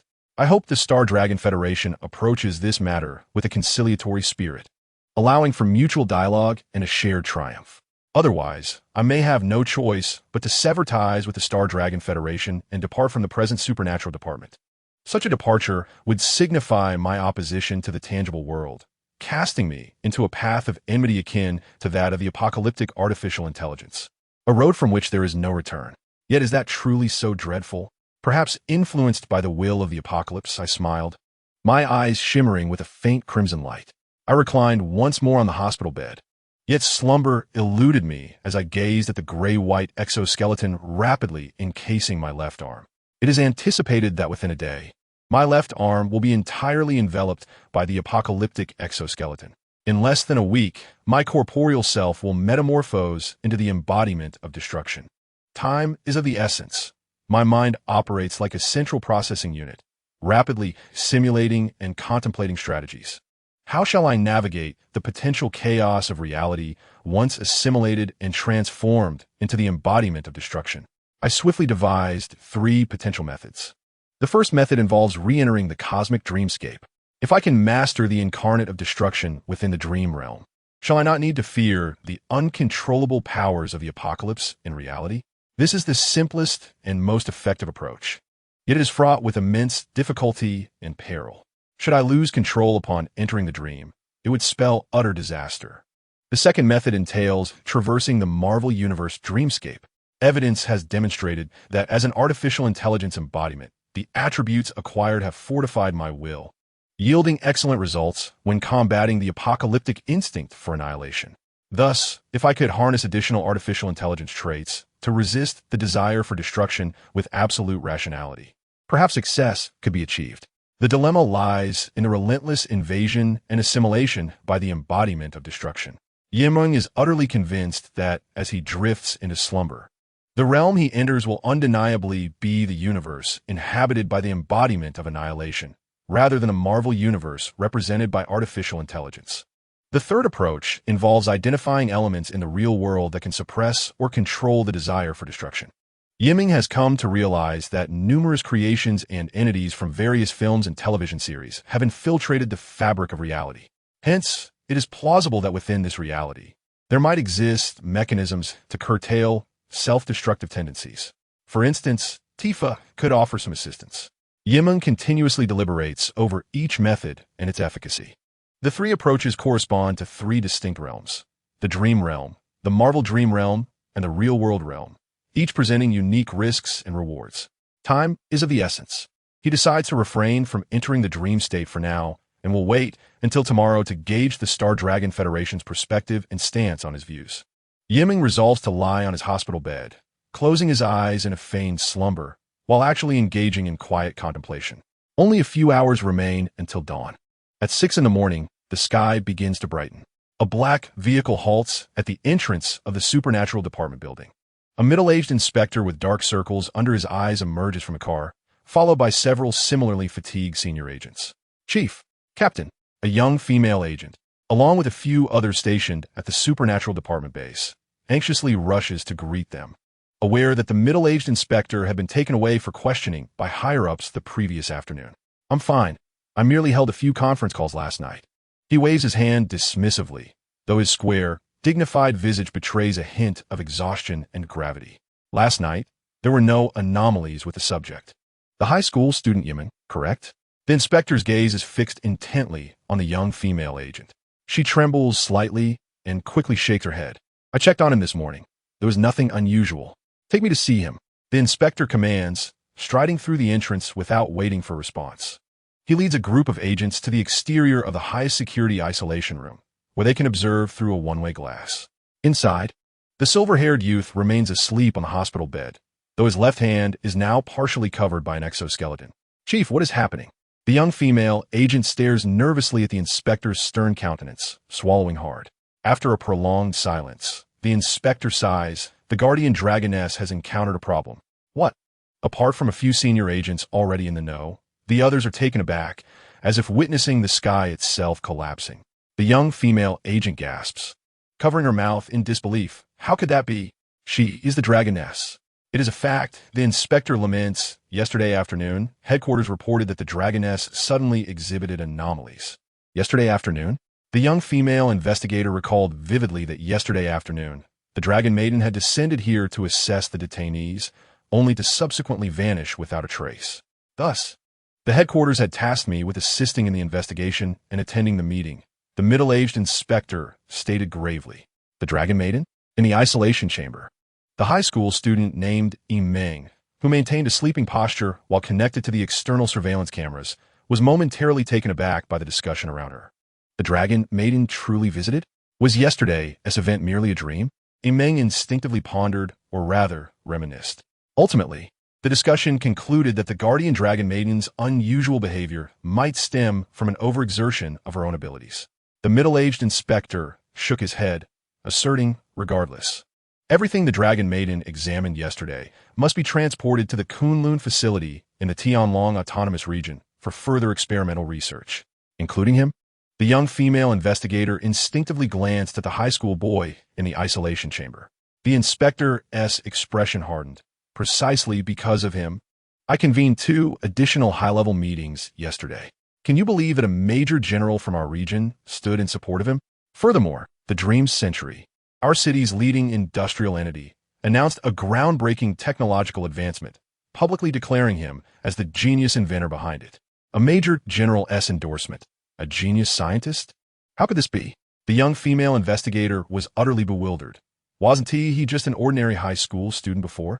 Ordinary?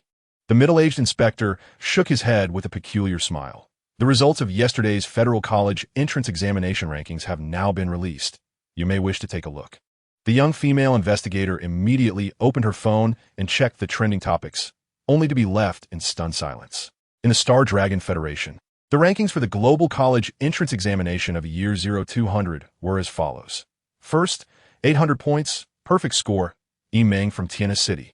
Second, 798 points, Meng Tifa from Tianhe City. Third, 797 points, Yi Shunyu from Taihe City. A perfect score? The young female investigator's eyes widened in disbelief.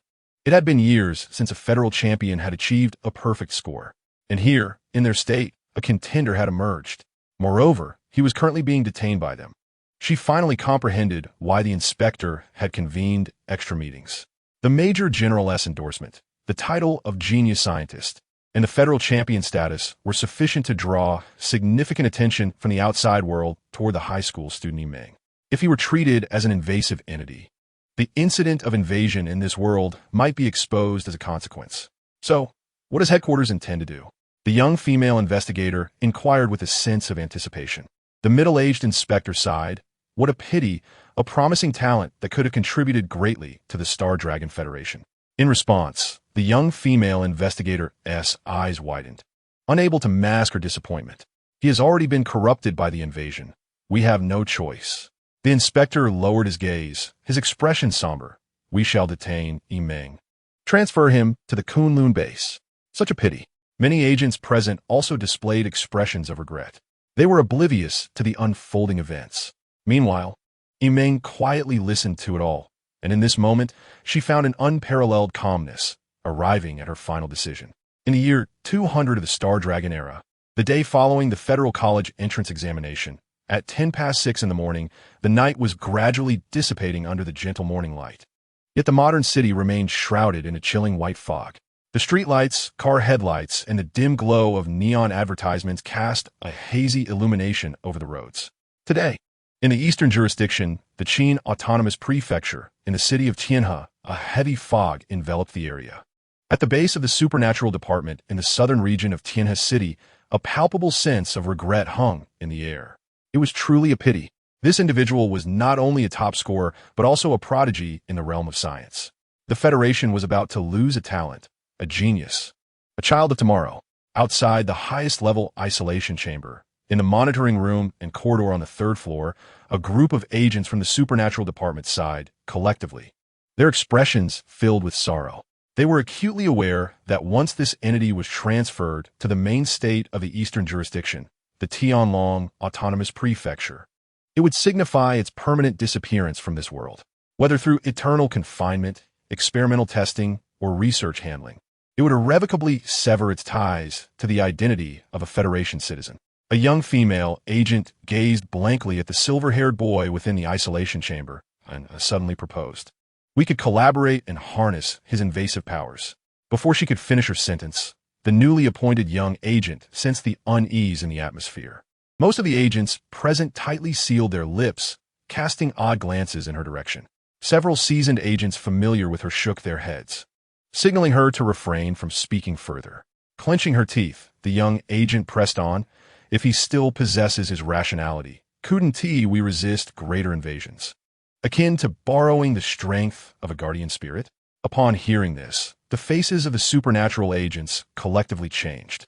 Be quiet, the previously silent, middle-aged detective barked, swiftly reaching for his firearm at his waist. In an instant, the cold muzzle of a large-caliber pistol was pressed against the young agent's forehead. The young agent's once fair complexion turned ashen as she witnessed a side of her usually composed superior that was starkly different, one marked by agitation and darkness. "Commander, she is merely a newcomer." A male agent hurriedly intervened. "Remember this," the middle-aged detective coldly instructed. "Guardians are miracles of our homeland, the true supreme awakened beings, safeguarding the ever-expanding and glorious Federation since 2 centuries ago. Modern invaders are malevolent, insidious tumors attempting to taint our world. They demand unified containment and management." The young agent bit her pale lips, trembling as she nodded in agreement. In that week, the once familiar and steady demeanor of her superior had morphed into something unfamiliar and fearsome. The middle-aged inspector, with the prominent veins on his forehead receding, spoke coldly. "There will be no next time. If you dare to present any further arguments that are misleading or undermine our resolve, you will be completely expelled from the Supernatural Department and subjected to further psychological evaluation." With that, he lowered his handgun and continued with an air of authority that brooked no dissent. "Prepare yourselves. Senior officials from headquarters are on their way. We will be transferring the intruder, including the high school student Meng."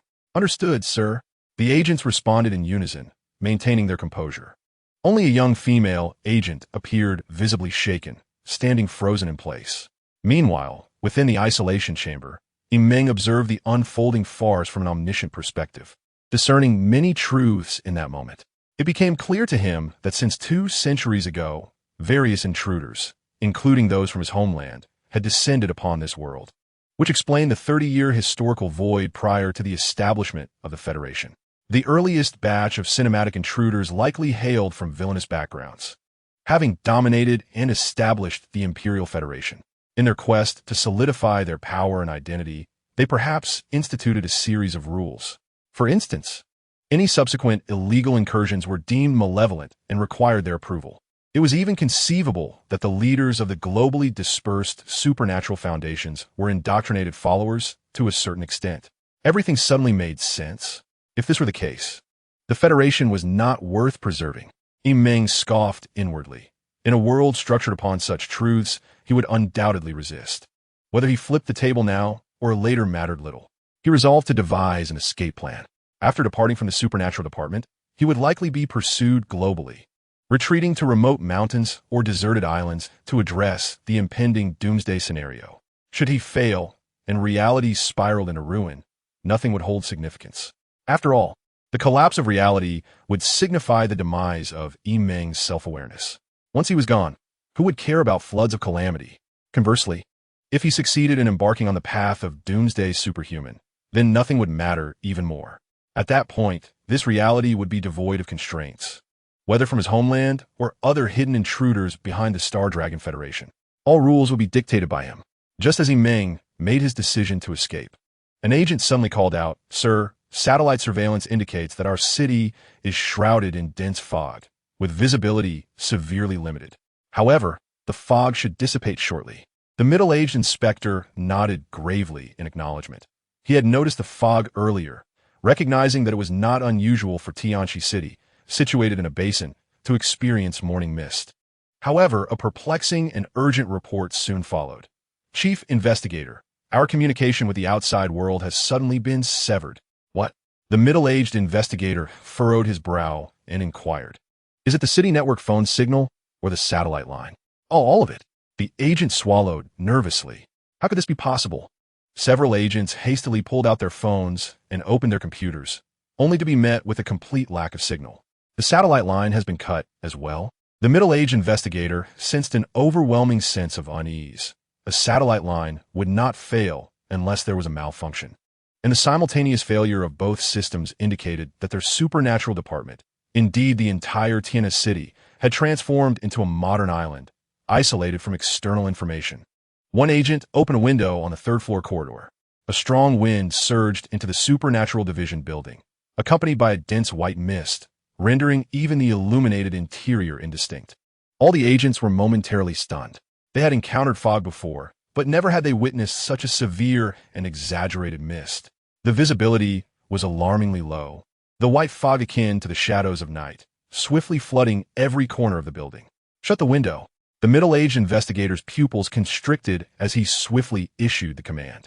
Yet, the male agent who had opened the window seemed oblivious, staring vacantly at the mist-shrouded urban landscape. "What are you doing?" The middle-aged investigator approached quickly and slammed the window shut, blocking the influx of fog, though the interior remained shrouded in a haze. "Sir, there are strange creatures outside." The dazed male agent finally snapped back to reality, trembling as he pointed towards the window, as if he had glimpsed something indescribable within the fog. At that moment, the dense, chilling white mist enveloped the exterior cityscape in a blanket of white. The lights dimmed within the fog, creating an eerie and inexplicable atmosphere. Coupled with the terrified expressions and bizarre words of his colleagues, even the most resolute agents of the Supernatural Department felt a tremor within their hearts. The middle-aged investigator gazed intently outside.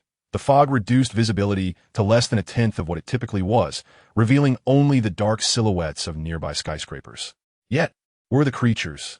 Regardless, it was evident that this white mist was anomalous and illogical. It could even be possible that the mist or the entities moving within it were interfering with all communication signals. After a moment's hesitation, the middle-aged investigator made a decisive call. "Everyone, prepare for action. Put on gas masks and protective gear. Equip yourselves with standard weapons and spare ammunition. Split into 2 groups. One will accompany me to assess the situation outside, while the other remains here to provide support and attempt to re-establish contact with the outside world." "Yes, sir." The agents of the Supernatural Department promptly sprang into action, demonstrating remarkable competence and swift movement. Soon, 6 fully equipped agents, led by a middle-aged inspector, departed from the department. However, after traversing a mere 10 meters, they were enveloped by the swirling white mist outside, rendering them invisible. Meanwhile, 5 individuals, including a young female agent, remained within the confines of the department's building, striving to restore communication with the outside world. In that moment, the boy in the highest-level isolation chamber went unnoticed. The dense mist obscuring signals. Did it harbor life? Meng found himself momentarily dazed. This bizarre scenario, evoking memories of a film from his previous life, strikingly similar to the unfolding reality. The film was titled The Mist, though certainty eluded him for now. Suddenly, Meng, feigning slumber on the hospital bed, opened his eyes, a faint silver gleam mixed with a crimson glow flickering within. He rolled off the bed, suspended in midair, his right hand, almost entirely encased in an exoskeleton, clenched into a fist and struck the floor of the isolation chamber with tremendous force. As the bone-clad fist made contact, the entire Supernatural Department trembled slightly, and the floor cracked, resembling a spider's web with its alarming fissures. Such strength and destructive power were beyond human capability. However, Meng had previously experienced greater strength and devastation in his dreams. The youthful, handsome visage of the boy remained remarkably tranquil. Upon landing, his skeletal right hand unfurled its fingers only to clench once more, delivering another mighty blow to the center of the fractured floor. Boom! The building shook violently, debris scattering in all directions. What on earth was happening? The agents remaining in the department rushed into the monitoring room, and upon witnessing the chaos within the isolation chamber, they stood frozen in disbelief like statues.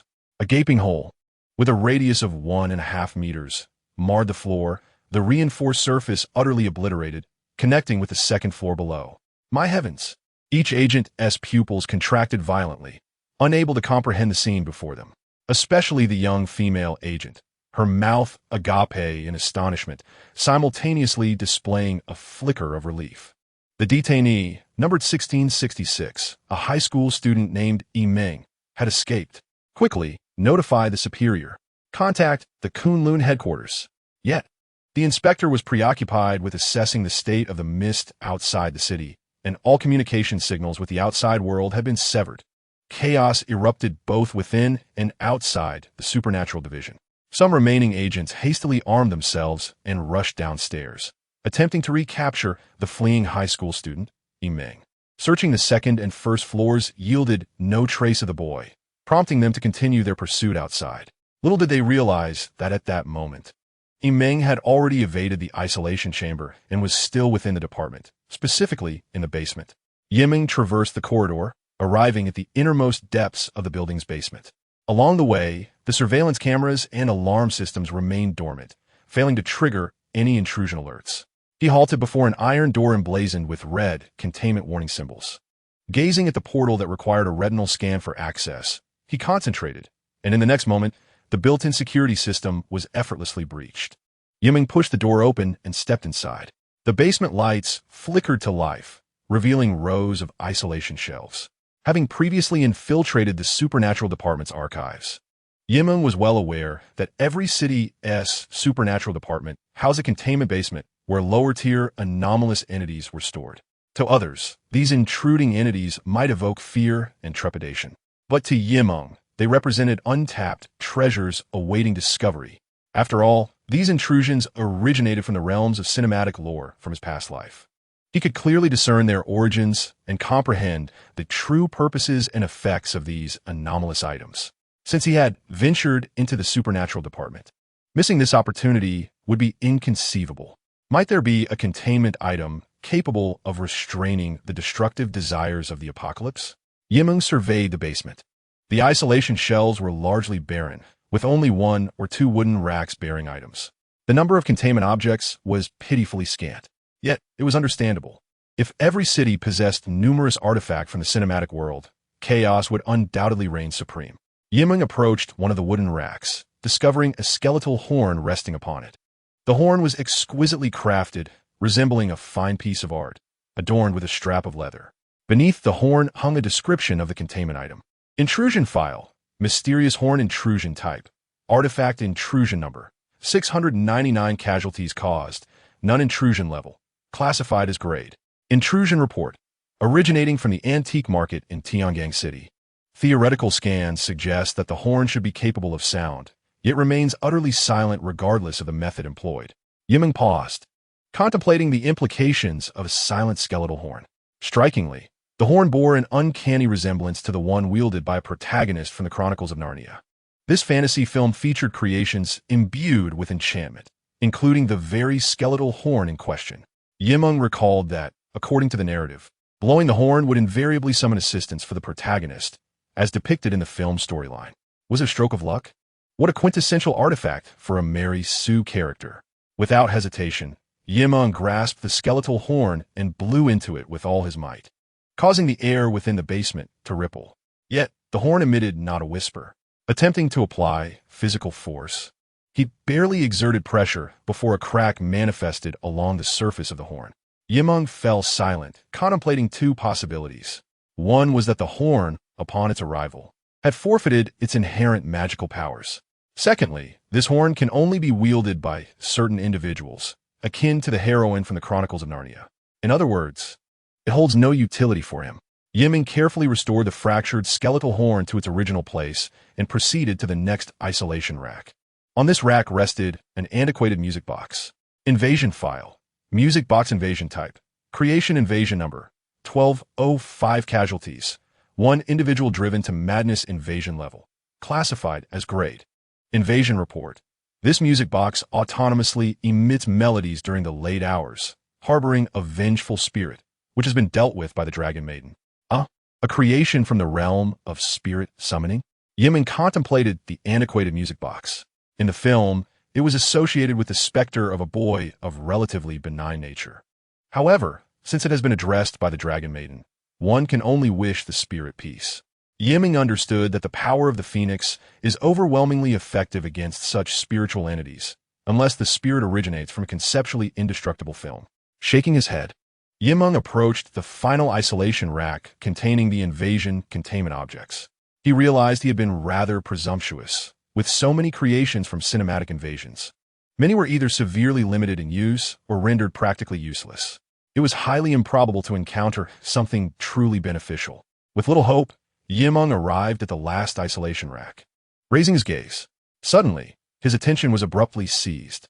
There, upon the isolation rack, lay a delicate and exquisitely crafted blue witch doll, no larger than the palm of his hand.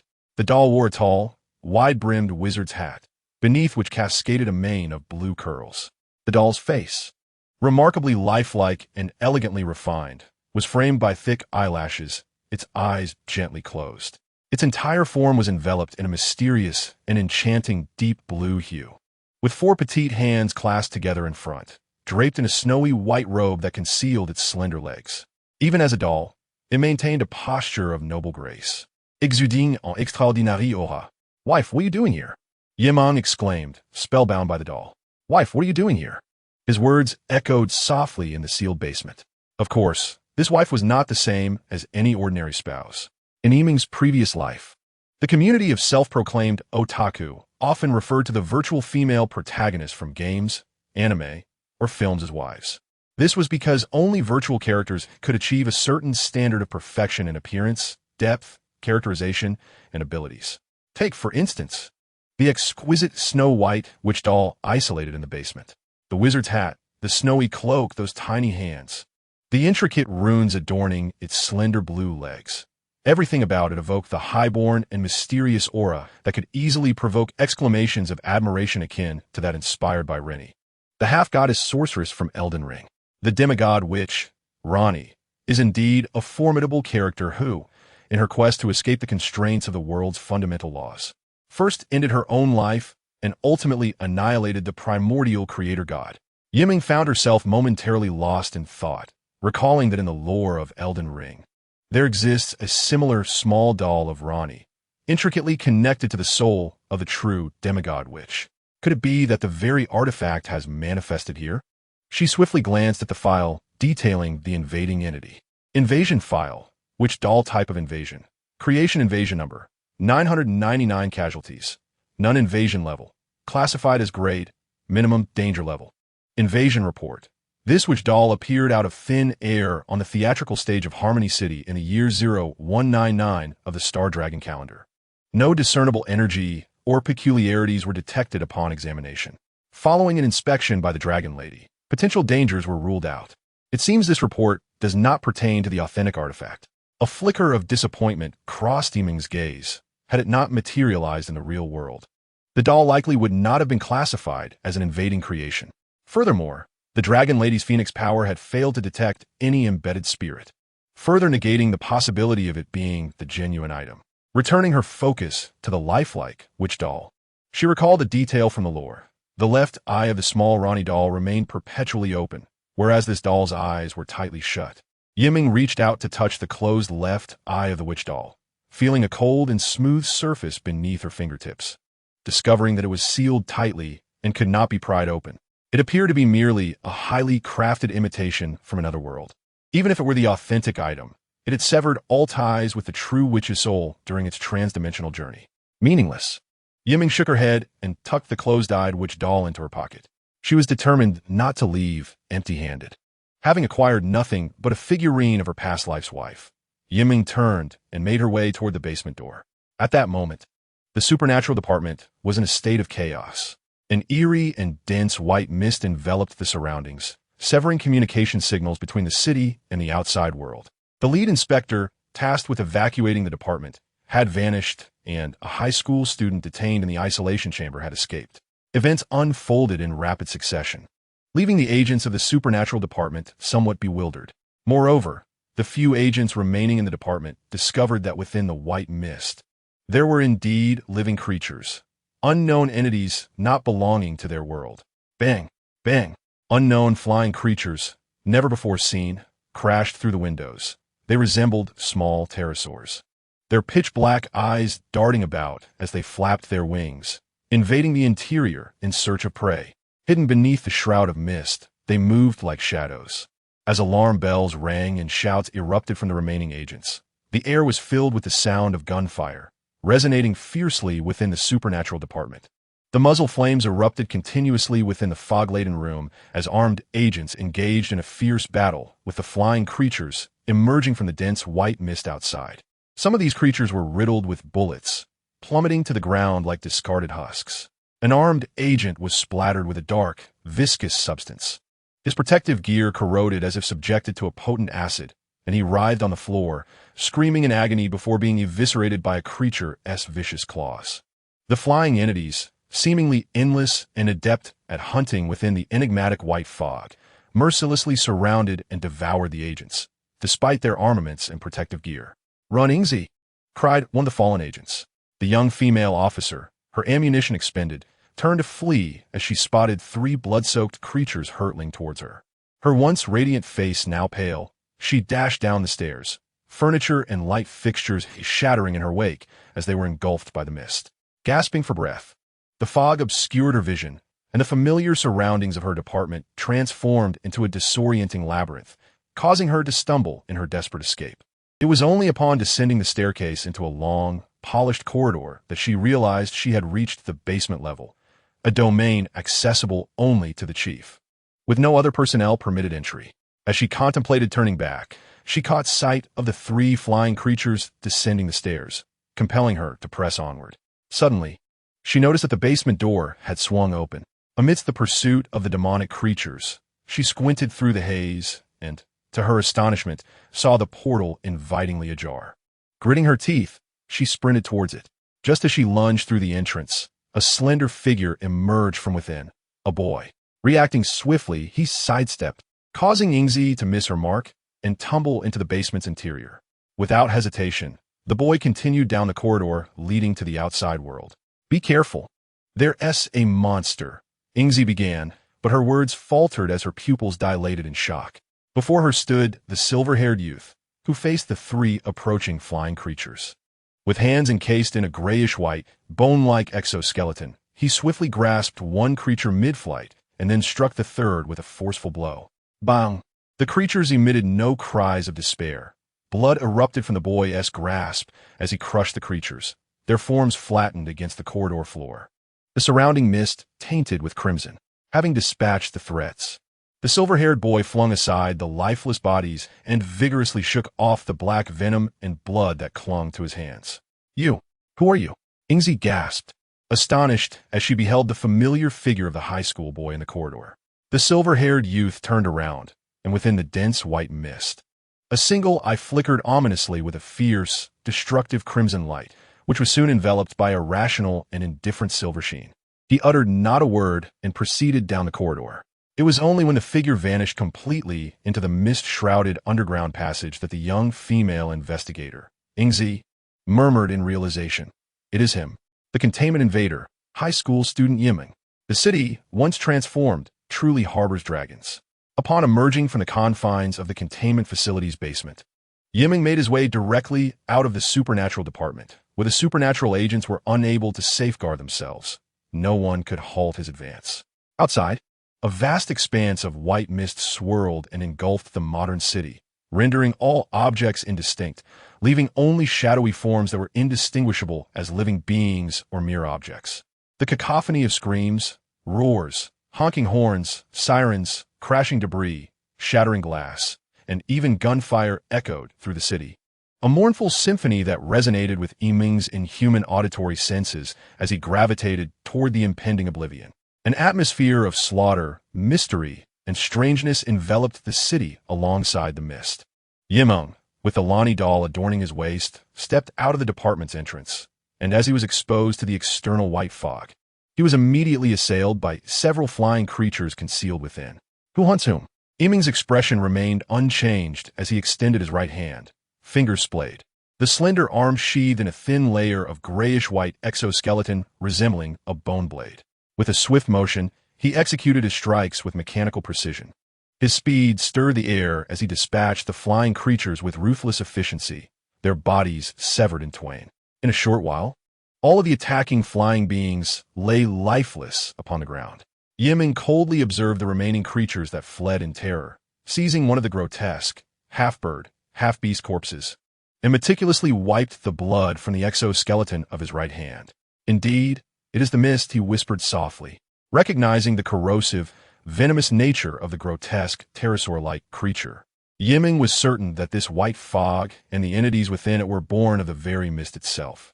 The Mist, akin to a science fiction film, depicted a narrative where a military base experiment enveloped a small town in a shroud of fog, harboring terrifying creatures from other realms.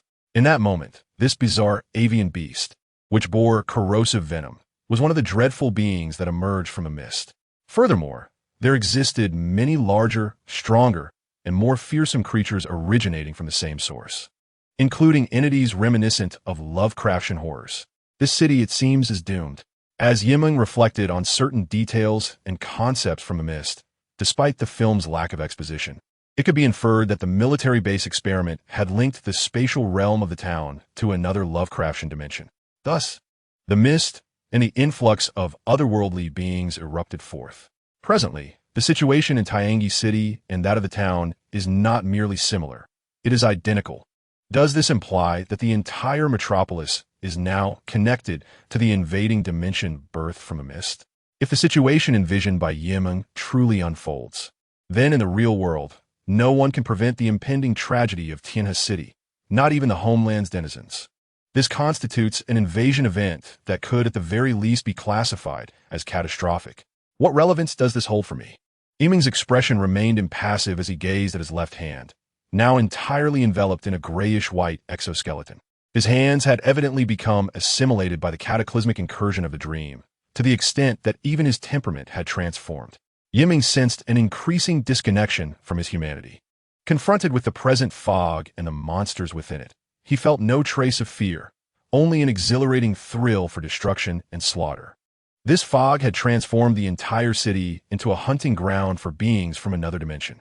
For Meng, who was being assimilated by the cataclysm, it was an exquisite and splendid arena for annihilation, igniting a desire to delve into the mist in search of the most formidable entities to obliterate and dominate, deriving satisfaction in the process. As for the city's fate, what concern was it of his? Tifa.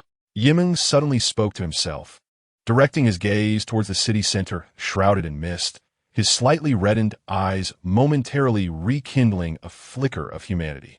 In this city, he cared for but one individual.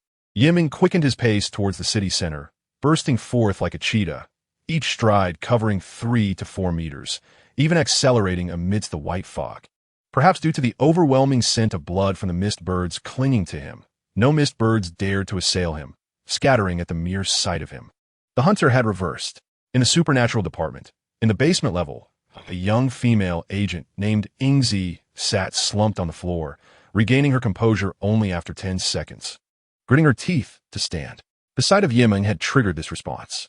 Realizing that the white mist bore no toxicity, Ingzi removed her gas mask, inhaling the chilling and sanguine-laden air of the fog.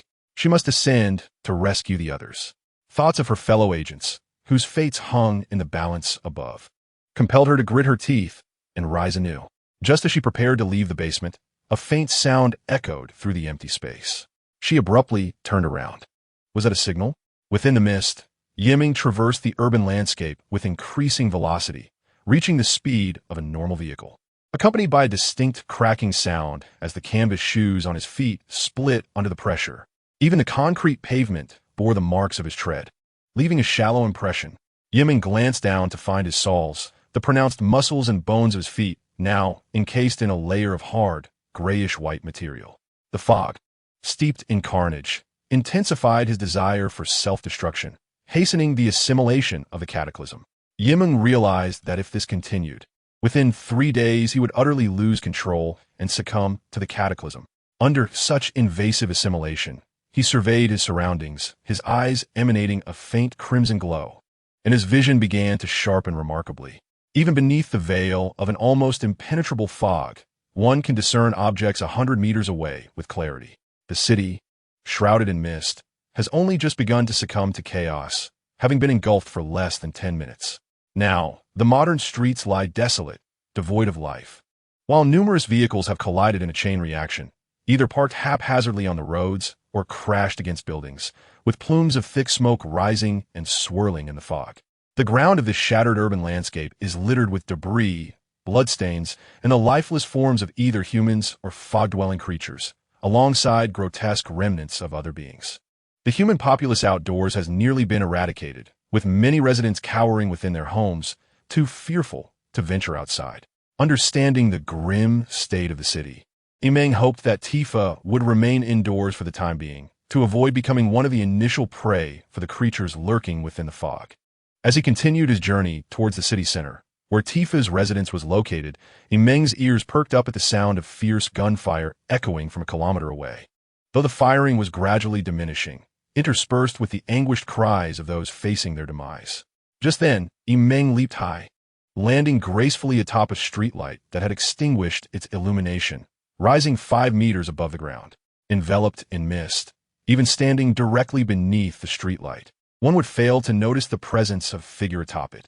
Peering through the dense fog, Meng discerned the armed team of the middle-aged detective leader from the Supernatural Department, now reduced from an initial 6 to just 2, including the detective himself. Before them, looming in the mist, stood a creature resembling a mantis, towering nearly 5 meters tall. The mist mantis was riddled with bullet wounds, yet emitted a piercing, shrill cry, moving forward with the relentless determination of a tank. As its large, razor-sharp, scythe-like appendage descended, it cleaved through the air and the body of an armed agent with horrific precision. "Commander!" The agent's scream abruptly ceased, blood splattering across the middle-aged detective. The detective, facing the mist mantis, pulled the trigger of his weapon, only to find it empty. The magazine had long been depleted. "Monster, an invading monster!" The middle-aged detective discarded his firearm and, in a daze, surveyed the lifeless bodies of his fallen comrades strewn about. He then lifted his gaze, a grim smile forming as he confronted the mantis, its scythe raised menacingly. It was over. Meng observed with cold indifference, refraining from intervening. They were not acquainted. Yet, in that moment, he sensed something peculiar, his pupils tinged faintly red, allowing him to vaguely glimpse the inner workings of the detective's body. At that instant, a force within the detective stirred to life, causing the very strands of his genetic makeup to fracture, as his blood boiled with an unnatural fervor. "Oh!" The detective wailed in agony, his human visage contorting into a triangular shape as his body swelled grotesquely, resembling an inflating balloon. Under Meng's detached gaze, the detective collapsed to the ground, his flesh twisting and expanding, sprouting horns and skin, ultimately transforming into a fearsome triceratops. Indeed, it is the kind of triceratops from the Cretaceous period, a living dinosaur. The chief investigator of the Supernatural Department in Tiana City has astonishingly transformed into a triceratops. Meng's pupils contracted as thoughts raced through his mind, connecting various threads of information. He murmured to himself, 200 years ago, a dragon soared in the east. So it was. Suddenly, Meng comprehended the truth. Beyond the apparent guardian dragoness, there truly exists a dragon within the eastern jurisdiction, a dragon that lurks in the shadows, wielding control over the Federation. In the shrouded city of the Day of Destruction, the middle-aged investigator, transformed into a triceratops monster, fought fiercely against the mist mantis. Meng coldly observed this scene, instantly piecing together many details. Previously, the arrival of the guardian dragoness had led him to mistakenly believe that the dragon referenced in the myths of the Reality Star Dragon Federation was indeed the dragoness. However, upon reflection, a doubt arose. Even with the power of a phoenix, how could a being of ordinary constitution survive from 200 years ago until now? Thus, perhaps there truly exists a dragon in the real world. The reason Meng contemplated this was due to his recollection of a villain from a film in his previous life, who could command dinosaur-like monsters.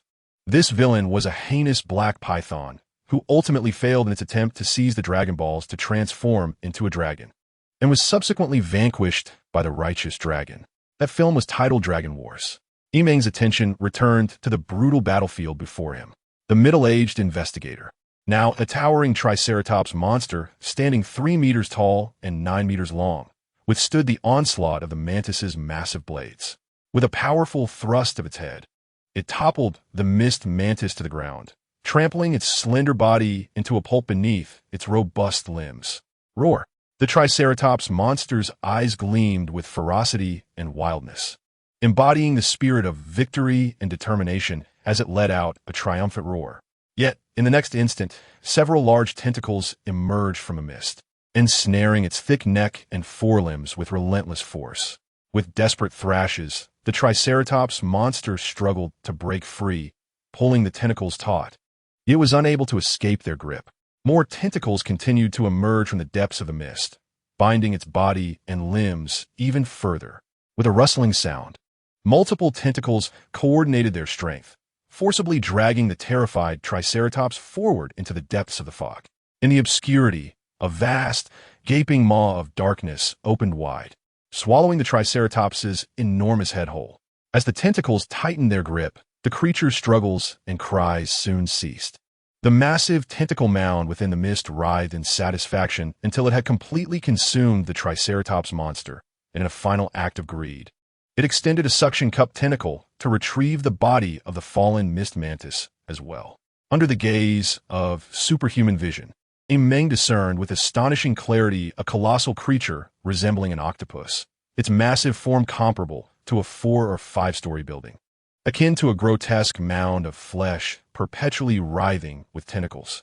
Previously, it had remained motionless in the mist, akin to a shadow of a structure, until it finally emerged to hunt. The mist tentacle monster swiftly consumed the 6-meter-tall mist mantis, and the middle-aged agent transformed into a Triceratops entirely. Within the continuously writhing mass of flesh, numerous tiny eyes spun frantically toward a streetlight several dozen meters away, and then a tentacle shot forth with sudden force. Have you discovered me?" The corners of Meng's mouth twisted into a cruel smile as a tempest of ferocity surged from the depths of his eyes. He remained utterly still, allowing the massive tentacle to ensnare his waist and pull him forward. The wind howled as a foul, blood-scented maw gaped open, resembling an abyss. Compared to the mist tentacle monster, humans appeared pitifully small and fragile, akin to mice against lions. Just as the creature had devoured countless humans before, it sought to engulf the youth ensnared by its tentacles.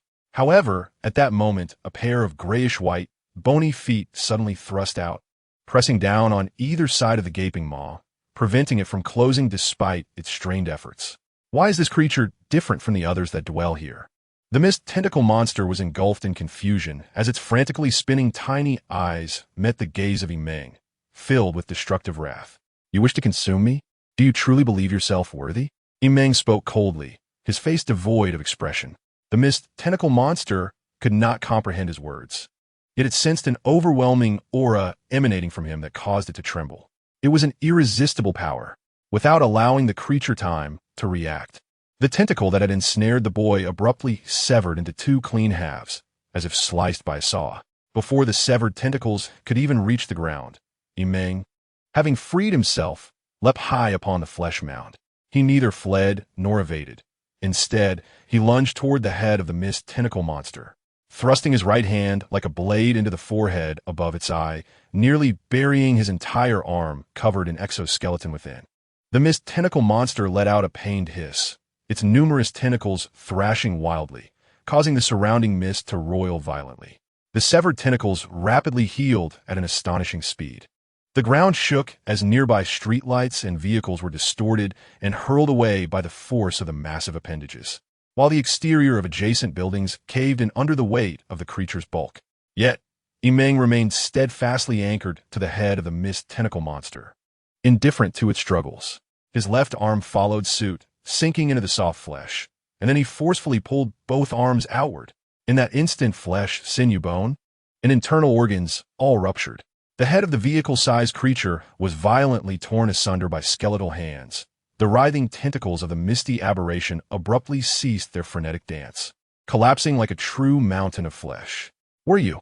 The silver-haired youth stood atop the colossal carcass of the misty tentacle creature, a glimmer of frenzied malice dancing across his features. He continued to stomp down with his grayish-white exoskeletal feet, each step growing in ferocity.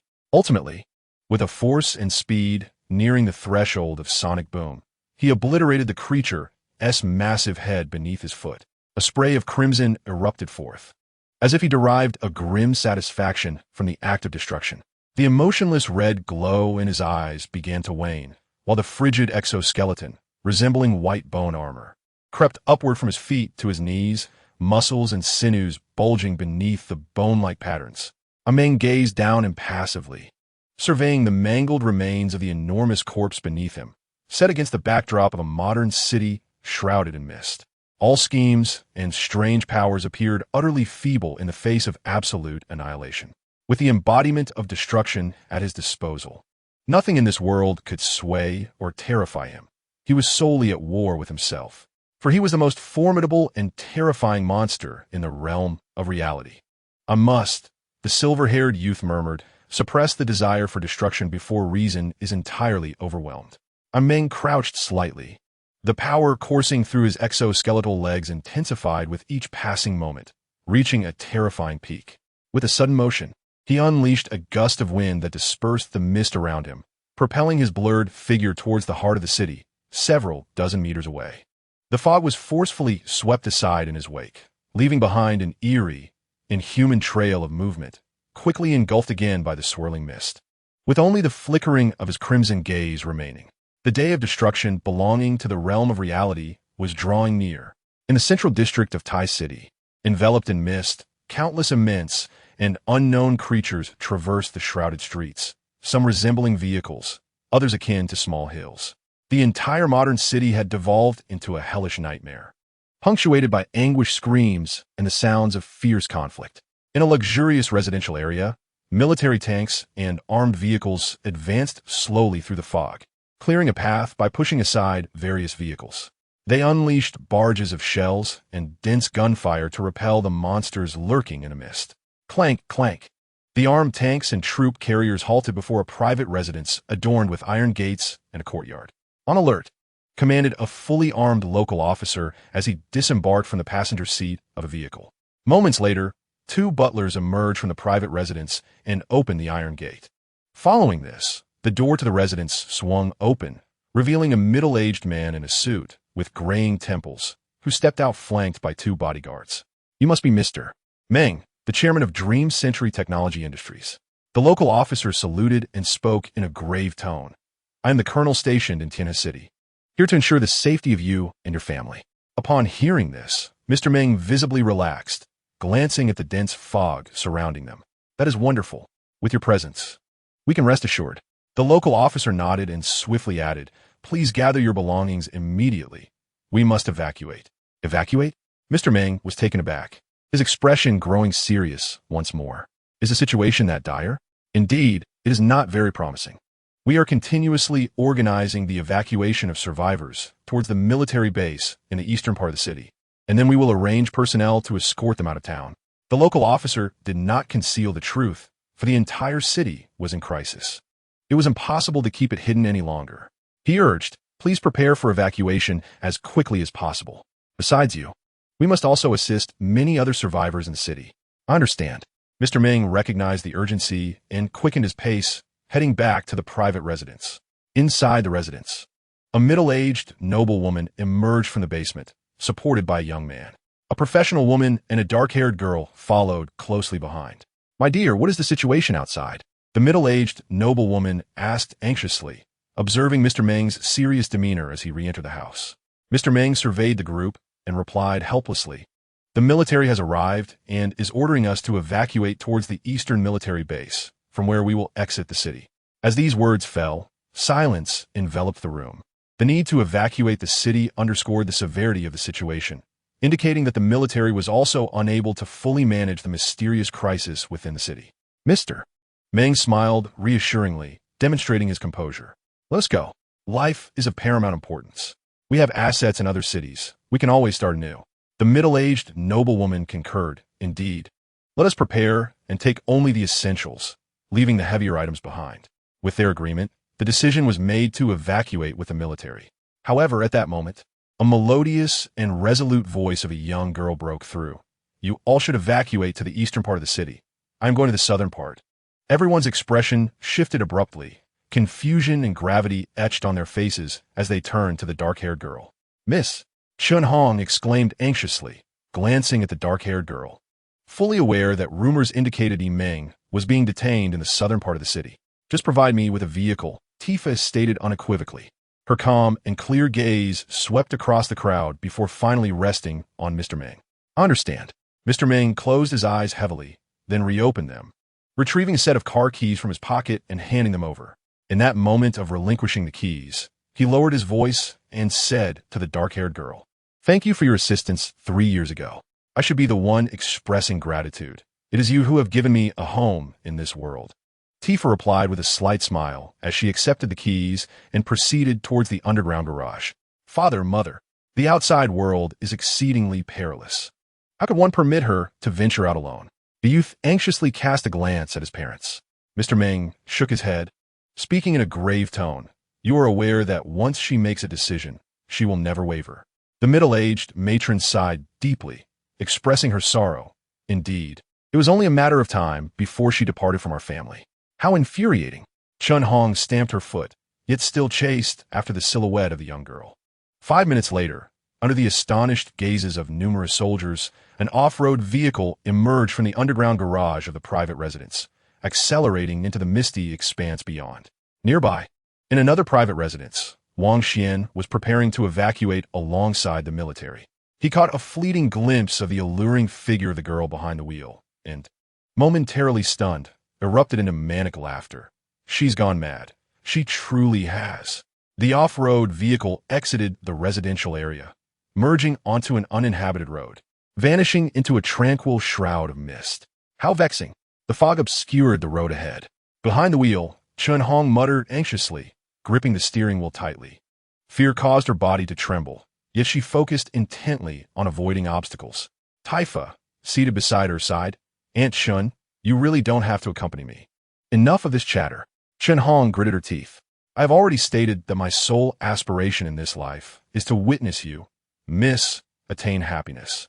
Before she could finish her sentence, the vehicle seemed to collide with a mysterious creature that had sprung forth from the fog, the windshield immediately cracking, stained with blood. What was that? Chun Hong exclaimed in astonishment, instinctively reaching for the brakes. Don't stop, keep driving. Tifa interjected, her long, fair leg pressing down on the accelerator. The off-road vehicle continued to lurch forward through the mist. Soon after, it felt as if something had grazed the rear of the vehicle, leaving a horrifying gash. With her heart racing, Chun Hong pressed on, steering the vehicle further southward. Behind them, the reassuring sound of artillery fire gradually receded. As they traveled further south, human presence became increasingly scarce, until it seemed that only the two of them remained within a mist. Chun Hong began to adapt to driving in the fog, deftly maneuvering around obstacles, but at that moment, the white mist ahead appeared almost tangible, ensnaring the slowly advancing vehicle. It's spider silk? Tifa exclaimed, her beautiful eyes widening. Reacting with remarkable speed, Chun Hong gasped, glancing at the cracked windshield, and indeed, numerous strands of white silk were wrapping around the vehicle. These white webs seamlessly blended with the mist, forming a perfect trap. Quick, reverse. Tifa's reaction was swift, but alas, it was too late. The vehicle had already become ensnared in the web, as black spiders the size of adult cats began to crawl along the strands. The webs and spiders densely enveloped the off-road vehicle. Miss, it is all my fault. Upon witnessing the scene, Chun Hong felt a blend of astonishment and regret. Do not give up, we shall survive, Tifa declared with fervent determination, reaching into her pocket as if to retrieve something. Yet at that moment, an unexpected upheaval occurred. A resounding thud echoed as the ground sank, accompanied by the clatter of a substantial mass falling beside the vehicle. A swarm of misty spiders, each the size of an adult cat, stirred momentarily before retreating like a receding tide, vanishing back into the fog, as if in fear of some dreadful presence. What is happening? Chun Hong asked, her expression one of bewilderment. Tifa stared out of the car window, where amid the mist, a figure approached, shimmering with a silvery glow. Without a trace of hesitation, she pressed the unlock button, her long, toned legs bending fiercely as she kicked open the car door, which had been ensnared by webs. Miss, Chun Hong exclaimed, her voice rising in alarm as she watched the dark-haired girl rush from the vehicle, arms outstretched, embracing the silhouette emerging from the fog. I knew you would come for me, Tifa exclaimed, her arms tightly encircling the figure's neck, her beautiful eyes glistening with emotion. How could it be him? Chun Hong thought, recognizing the familiar form stepping from the white mist. Was it not the boy named Meng? Yet, as she took in Meng's current state, her joyful expression faltered, replaced by an uncontrollable tremor of fear. His arms and hands were enveloped in a layer of gray-white exoskeleton, his shoes long gone, and his trousers tattered into shorts. revealing legs similarly covered in the eerie material. A small, charming, magical doll hung from his waist, juxtaposed against his grotesque and uncanny appearance. The exoskeleton extended ominously from his neck to his face, resembling a mask of cold, gray bone. The exoskeleton, forged from molten iron, conformed seamlessly to his tall frame, resembling a suit of bone armor, with menacing spikes jutting from his arms and back. This was the image of a half-human, half-bone monstrosity that Meng now presented. Inhaling the faint scent of the dark-haired girl, the crimson glow in his eyes softened, revealing a glimmer of rationality. His exoskeletal hands gently enveloped her. Indeed, I have found you. To see you once more before the complete descent into oblivion is a blessing. In the midst of a desolate city shrouded in strange mist, the two figures, one larger and one smaller, embraced. The young girl, on the cusp of blooming youth, had flowing black hair cascading like a waterfall to her waist. Dressed in an emergency coat and form-fitting leather pants, she still exuded a captivating silhouette, her gloved hands and leather boots accentuating her fair, radiant skin that glimmered in the fog. Even in the direst of circumstances, she retained an air of nobility and beauty. It was no wonder that her mere appearance garnered a fan base akin to that of a celebrity, contributing to the rise of Dream Century industry stock. Chun Hong was acutely aware that Miss Tifa was far from a mere ornament. Beneath her captivating exterior lay an exceptional character, talent, insight, and grace.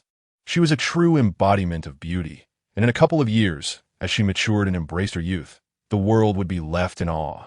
At this moment, however, embracing the petite and lovely girl, the slightly older boy appeared formidable. His originally slender form, now clad in an exoskeleton, seemed taller and more robust, with sinewy lines and jagged bone protrusions tearing through his garments. The youthful, handsome face was partially masked by a bone-like fade, with his right eye flickering with an unquenchable crimson flame, exuding an aura of slaughter and destruction. On the ground behind the silver-haired boy, a cracked and sunken indentation hinted at his recent descent, having left such a mark upon the cement road. Forget the earlier missed spider. Witnessing this scene, Chun Hong felt a chill run through her body and yearned to pull the young lady back. This was not a mere tale of Beauty and the Beast. It was clearly a tale of a beautiful girl and a monster. What had transpired with Meng over the course of this day, Chun Hong could not comprehend. In the midst of the white mist, Tifa also noticed the peculiar state of Meng's body. Her left hand remained securely clasped around the boy's neck, her gaze fixated on her deformed beauty, while her right hand instinctively brushed against the exoskeleton adorning her chest. Her jewel-like eyes, glistening with tears of joy, reflected curiosity and a spirit of exploration as her soft, unwrinkled lips parted slightly. There was no sign of fear. Rather, she seemed intrigued, her slender fingers daringly poking at the hardened surface. It felt akin to touching iron, yet undeniably harder by measurable degrees. How solid, Tifa marveled, her playful demeanor unchanged from the past, exuding both charm and a hint of sensuality. Meng, weary in body and spirit, felt as though he had been rejuvenated, a sudden urge to smile welling up within him.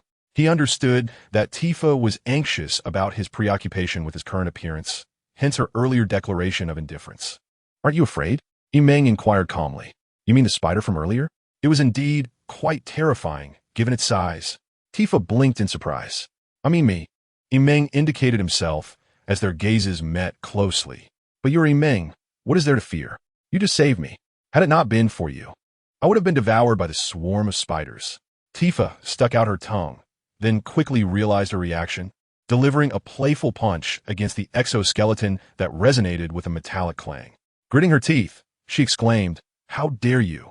You're not thinking of abandoning me, are you? You scoundrel? After 3 years of being together, you think you can just run away? That won't do. I'm quite a handful." With a huff, the girl, in a somewhat fierce and unladylike manner, leapt forward and wrapped her legs around the boy's body, resembling a large doll tightly clinging to him. This sight made Chun Hong in the car tremble with anxiety, fearing that a bone spur in her back might pierce through the young lady's leg. What followed left Chun Hong wide-eyed, nearly collapsing in her seat. As Meng and Tifa reunited and conversed, a massive shadow, akin to a small mountain, began to writhe and emerge from the mist, swiftly advancing toward them. Several large, suction cup tentacles first probed out from the fog. "Young lady," Chun Hong exclaimed, her voice trembling. Tifa, clinging to Meng, also noticed the situation behind her and widened her beautiful eyes to say, "Meng, behind you." "I know. Close your eyes," Meng instructed. "Okay." As death approached, Tifa indeed shut her eyes, her thick eyelashes fluttering lightly, a testament to her extraordinary confidence and trust in Meng. Rustling sounds filled the air as the large tentacles encircled both Tifa and Meng. Chun Hong displayed a look of despair, recognizing the creature as one that the military must repel with artillery. In a moment of peril, Meng carefully cradled the girl with her left hand, gently turned, and leapt forward, her restrained yet swift movement surpassing the grasp of the tentacles. A powerful gust surged, the mist swirled, and the massive shadow revealed a grotesque, mountain-like creature composed of writhing tentacles. Meng clenched her right fist and swung it forward. The smooth, exoskeletal-like gray-white fist transformed into an afterimage, causing the air ahead to erupt in successive explosions, accompanied by the Flesh Mountain's impact, an unparalleled force that shattered all. The sound of an explosion and a tempest followed. Bang! Chun Hong stared blankly as she witnessed the Flesh Mountain's body cave in, rot, and then explode under the might of that punch. The ensuing shockwave dispersing the dense fog that enveloped the city for miles. This was a power only gods could wield. Yet it manifested in the hands of a boy transformed into a monster. Little did she know that even if a deity were to descend, they would flee in terror. This was the power known as the Day of Destruction. What happened? Did the monster escape?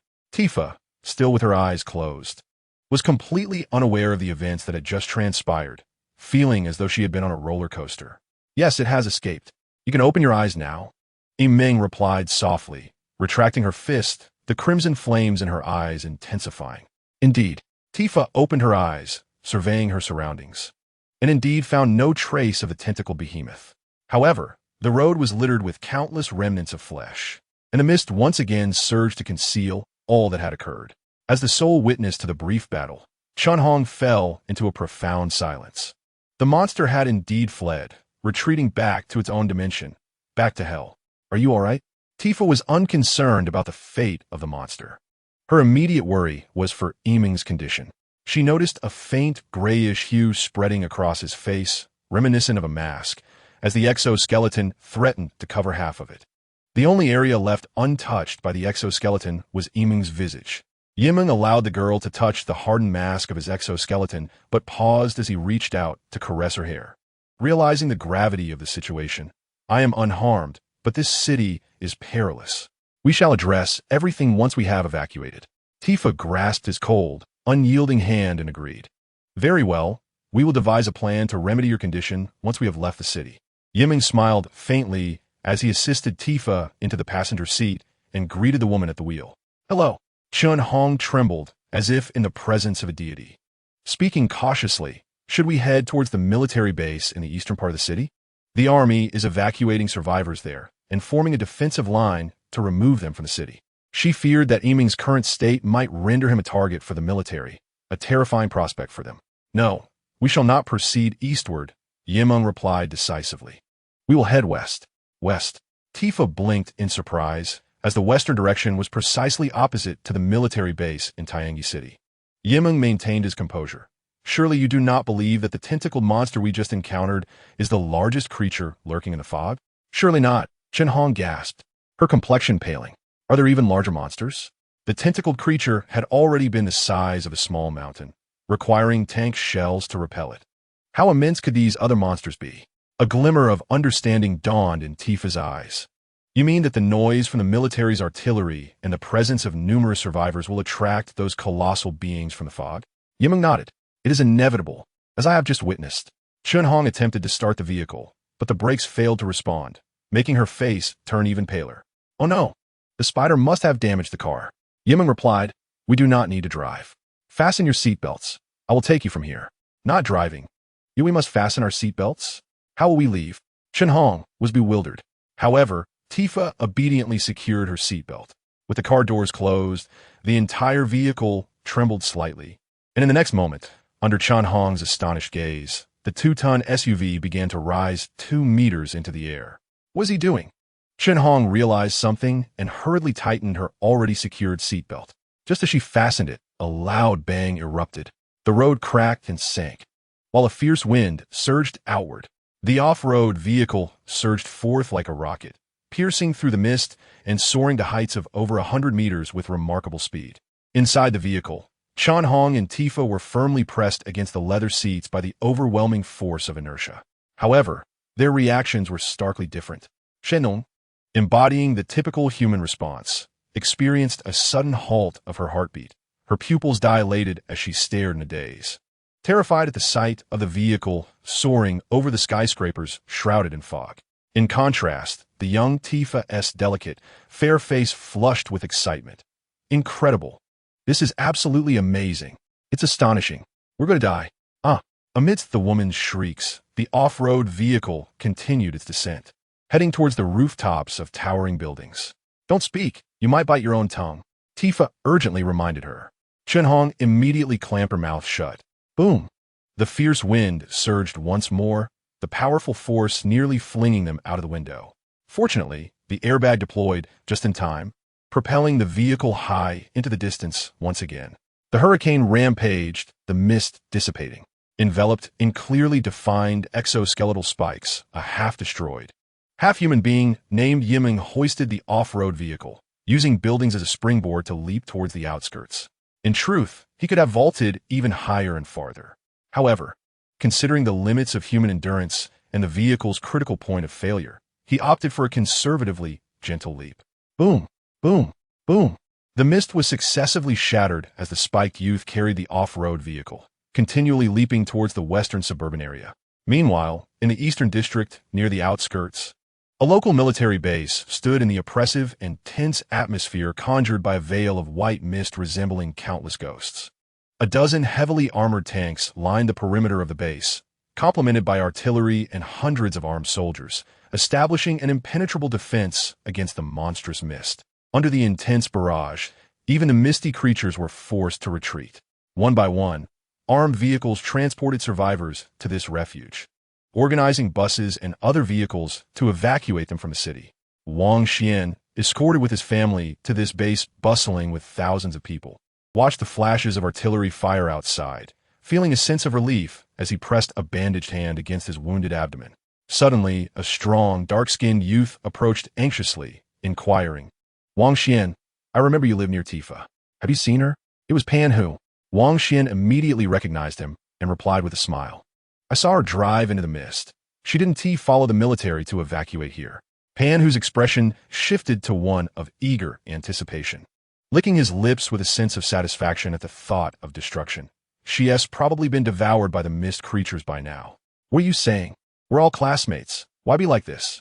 Pan Hu's eyes widened in anger. If it weren't for us, you would have been killed by the alien long ago. Wang Xian's handsome face turned grim as he pressed his hand against his still painful abdomen, a wound that would haunt him for a lifetime. He unexpectedly gave birth to an otherworldly creature. Wang Xian was on the brink of uttering something when he abruptly halted, his eyes vacantly fixed ahead. At that moment, both inside and outside the military base, the commander, soldiers, and survivors were all rendered speechless, gazing in sheer terror at the ominous presence beyond the confines of the base. Within the mist, a shadowy figure resembling a colossal, quadrupedal sheep began to materialize, its bizarre form defying description. Its limbs alone towered above skyscrapers, while its head stretched into the depths of the fog-laden clouds, each step sending tremors through the earth. Fire! The commander bellowed. Instantly, a cacophony erupted as dozens of tanks and artillery pieces unleashed their barrage, akin to the rumble of thunder, plumes of explosive force surging through the depths of the fog. Striking the shadow above, the blasts enveloped the forelimbs of the gigantic sheep-like shadow. Yet, in response, the creature continued its advance unfazed, its next step crushing several armored tanks into mere metal discs, moving with a leisurely yet brutally sanguine intent toward the military base. But it was not alone. Other colossal, sheep-like beings emerged from a mist, resembling massive mountain ranges that disrupted the very fabric of the earth. In that instant, even the most valiant soldier felt an overwhelming sense of despair. Quick, flee! A desperate cry pierced the air, and soon chaos erupted as everyone frantically scattered. The military base descending into utter disarray.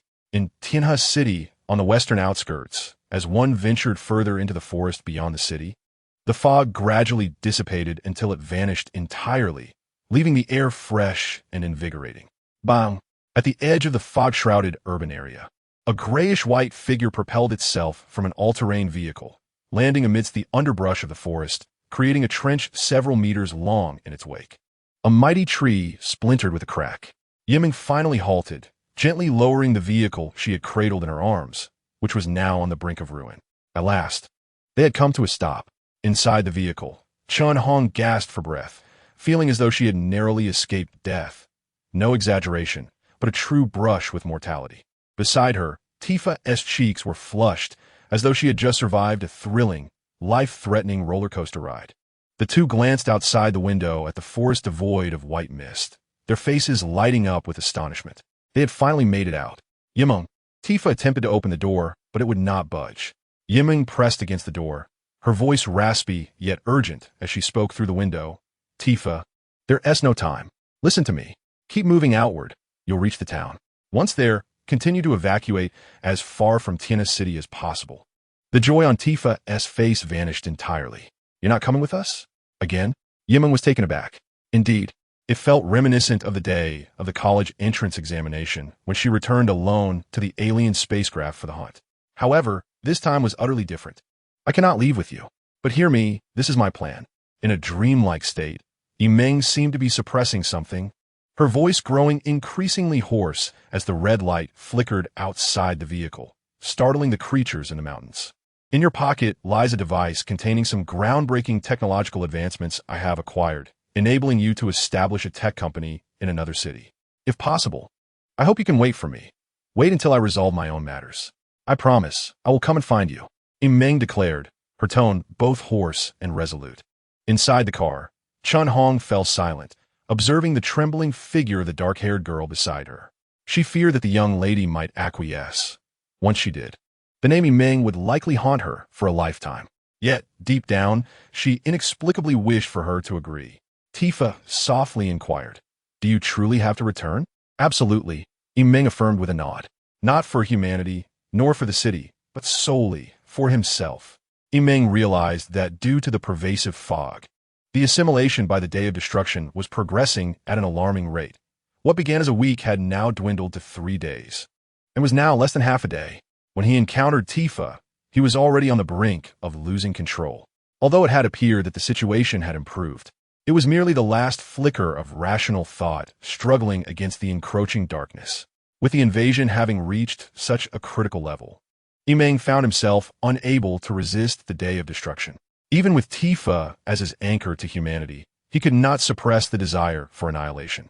Thus, Meng had to return to Tianhe City, which was currently linked to another dimension shrouded in fog, teeming with powerful beings that could satiate his destructive urges.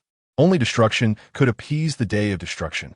Therefore, he must return to annihilate everything, until he could either resolve or harness the power of the Day of Destruction. Tifa remained Meng's only concern in Tianhe City. Once he sent her away, he would no longer have any reservations. Very well. Inside the vehicle, the girl's voice rang out, clear and unwavering. "I will wait for you. I will wait outside until you return, whether it takes 10 years or 50. This is not a mere promise. It is our covenant." Mere minutes after their reunion, the agreement was once again stretched into an uncertain future.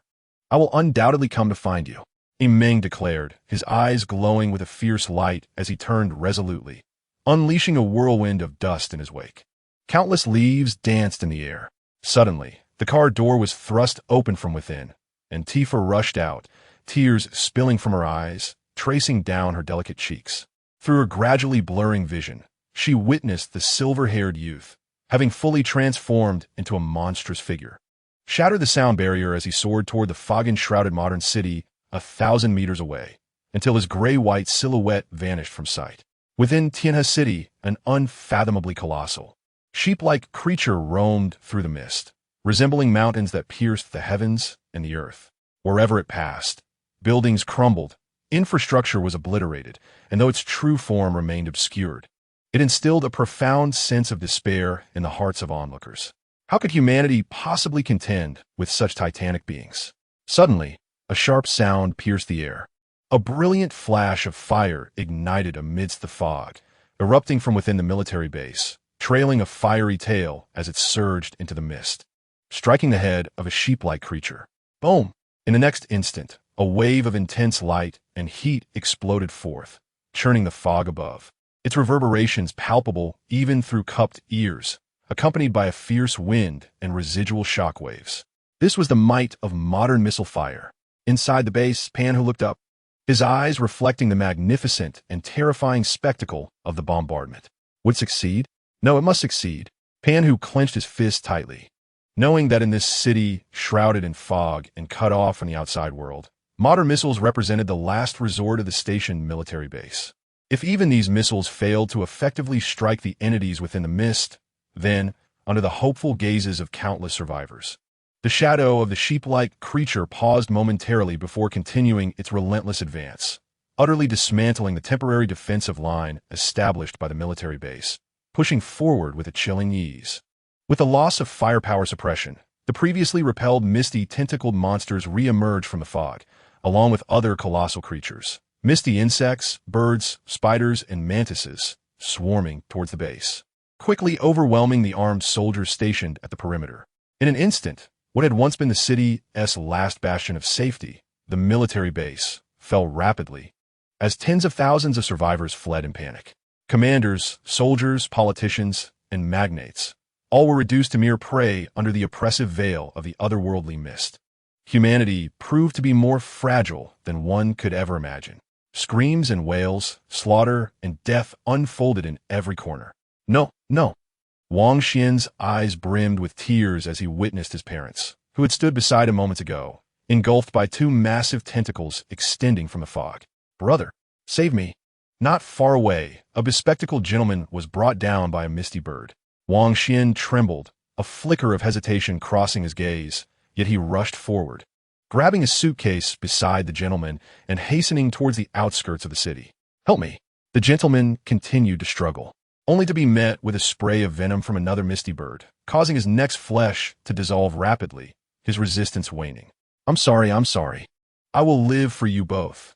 I will not let the Wang lineage perish in my generation. Tears welled in Wang Xian's eyes as the suitcase he dragged trembled incessantly, as if it contained living creatures, emitting faint steam and grinding sounds from within. Be still.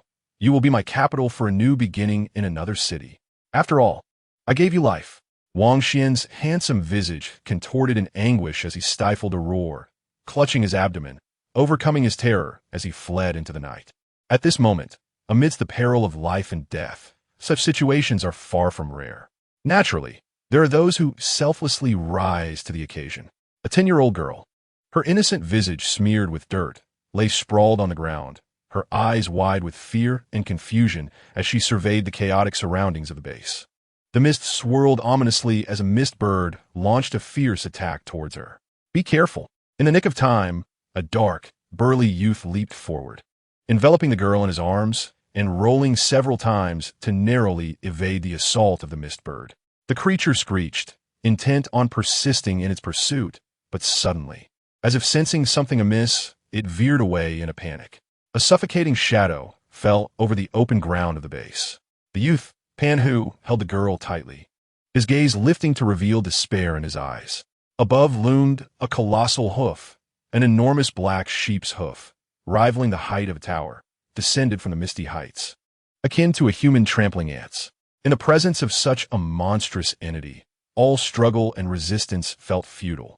Death descended, shrouded in the same shadow.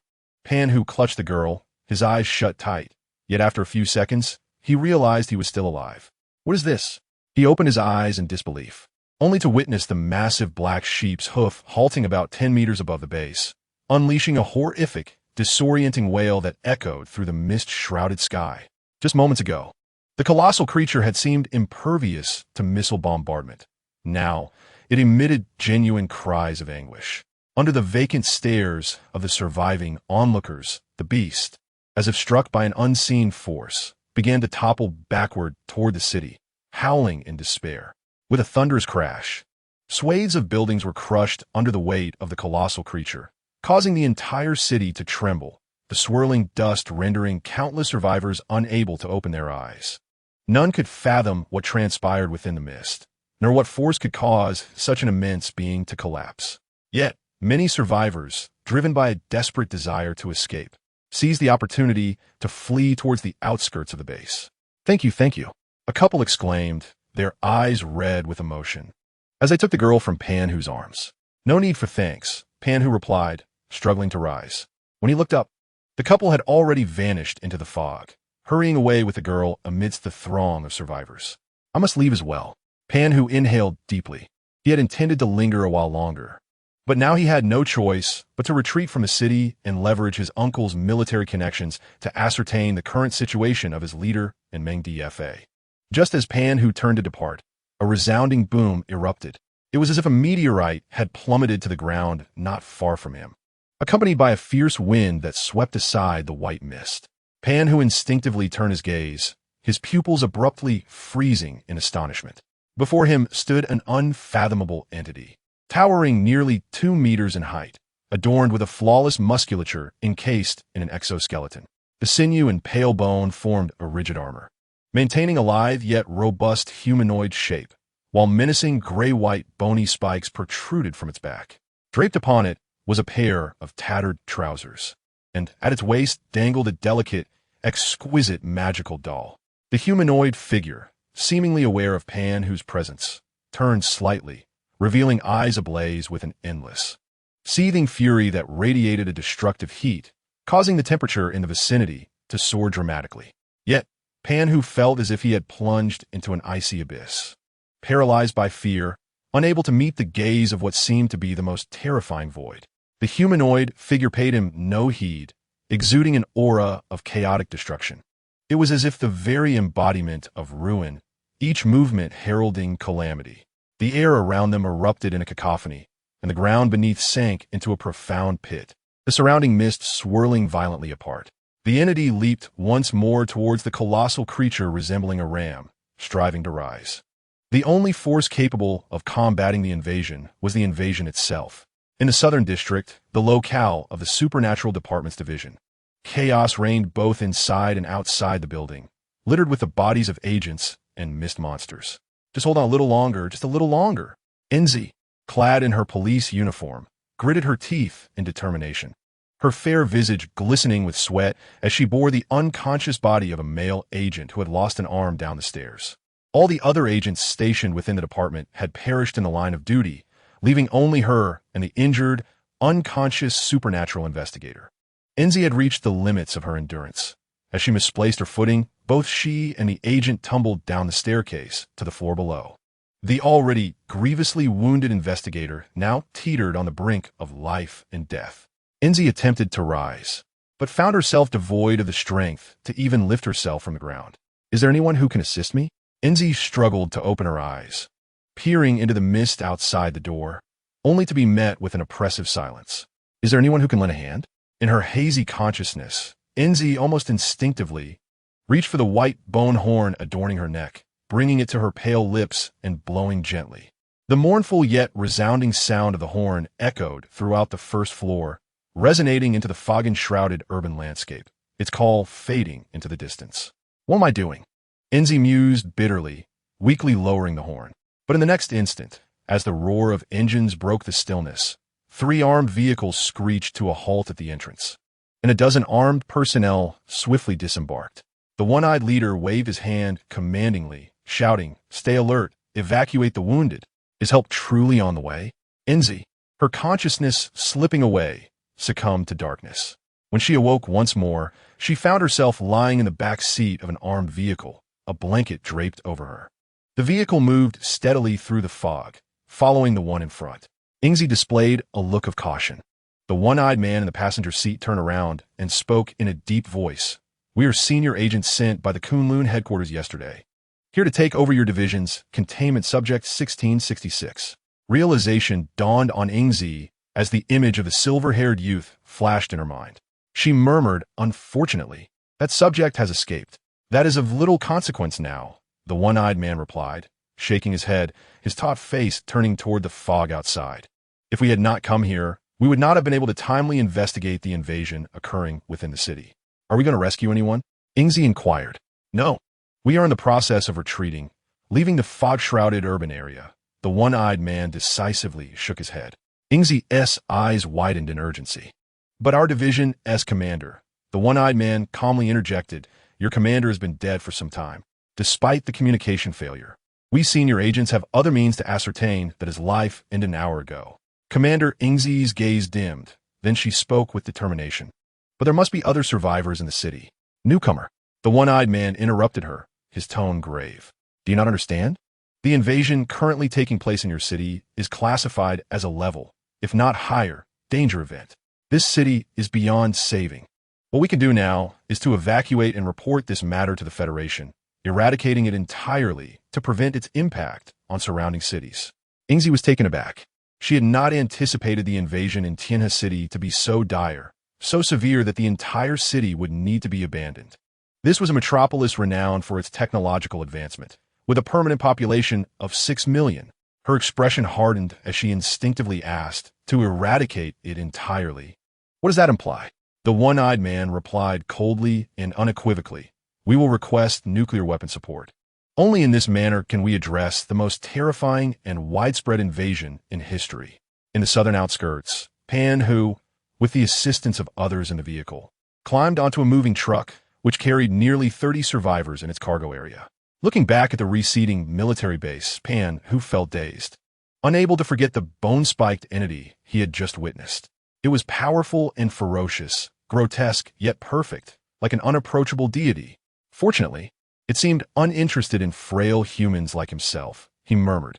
He was certain that it was that formidable, humanoid, bone-spiked entity that had felled the previous colossal creature. Just as he pondered this, the ground of the city trembled violently, and the fog swirling from the rear base sent chilling, heart-rending wails piercing through the air.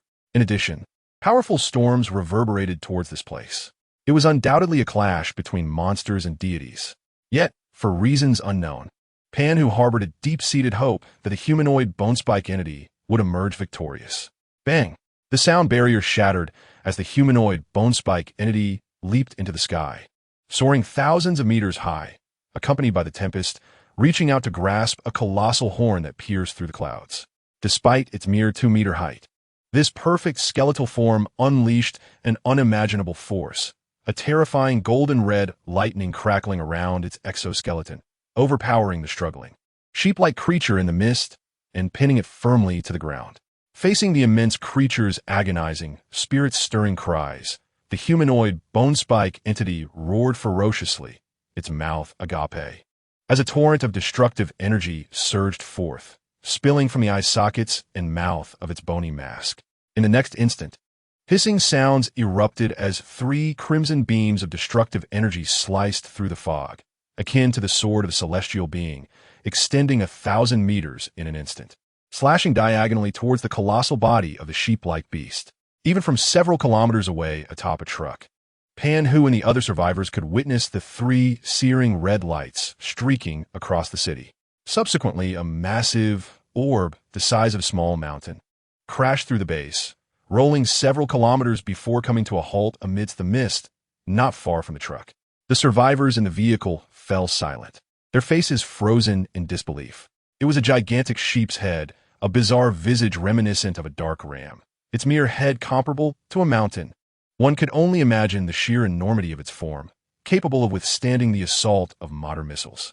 Yet this mist-bound behemoth was utterly subdued and slain. Its head severed. The neck exhibited a clean, charred edge, releasing a nauseating scent of burnt flesh.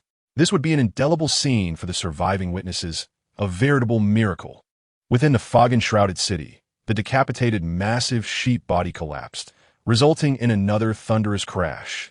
The humanoid bone-spike monster roared triumphantly, its eyes blazing with crimson flames, seemingly deriving a certain satisfaction from the carnage. Its aura of destruction remained unabated. Half human, half entity of annihilation, Meng turned, breaking the sound barrier, propelled by a whirlwind, leaping towards other creatures lurking in the fog. Within the mist, As one batch of monsters was exterminated, another would inevitably materialize from the other dimensions, which was why this invasion could never be adequately contained. Yet, the fog-laden regions, which incited fear and retreat in others, became a paradise and a lost Eden for Meng, a domain where the desire for destruction could be incessantly unleashed, preventing complete loss of control. The fog creatures hunted humanity, but for Meng, these monsters were not even worthy prey. They were merely toys for the expression of annihilation. The monsters were endless, as was destruction.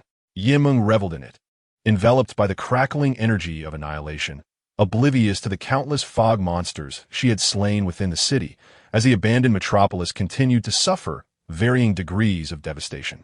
Only the grotesque, black, goat-like creature could provide him with a modicum of satisfaction. Any other mist monsters would be annihilated by the devastating lightning upon mere proximity. From noon until afternoon, it seemed tireless, until, half-human and half-destroyer, Meng discovered that the rate at which the mist monsters from an alternate dimension respawned in the city was far inferior to the speed at which his unleashed destructive power could eradicate them.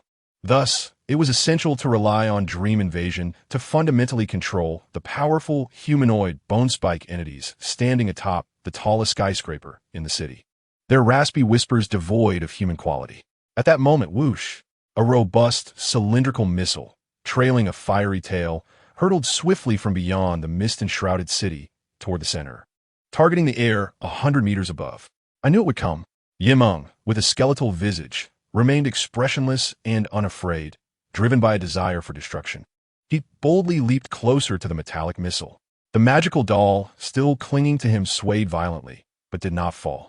In the next instant, boom, a blindingly bright orb of light ignited, visible even through the thick mist, followed by an indescribable shockwave, an electromagnetic pulse that swept outward from the city center, laying waste to everything in its path.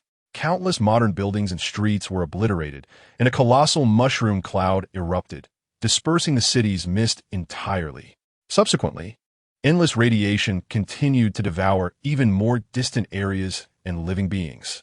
On the first day after the Federal College entrance examination, today, in Tianhe City, nuclear devastation.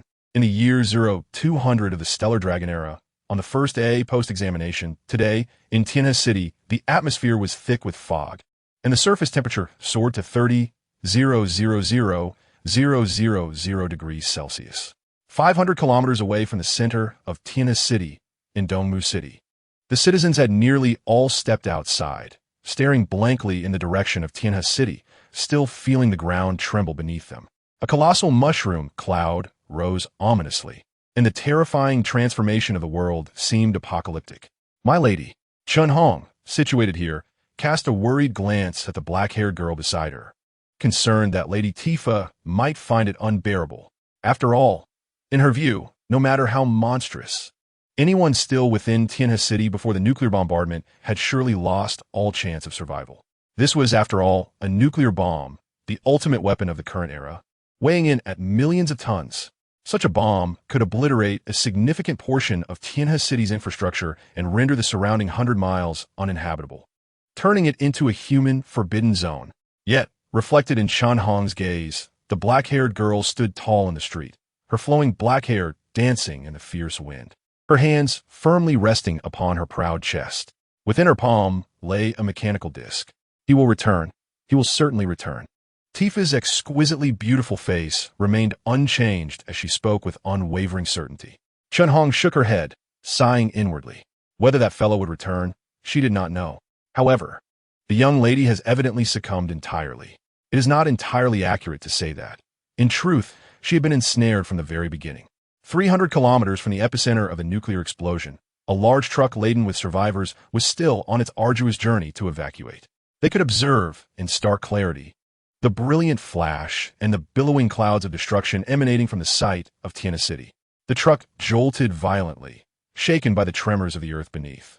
The colossal mushroom cloud unfurled the white mist, ascending from the ground to the very heavens. It was a scene both terrifying and awe-inspiring.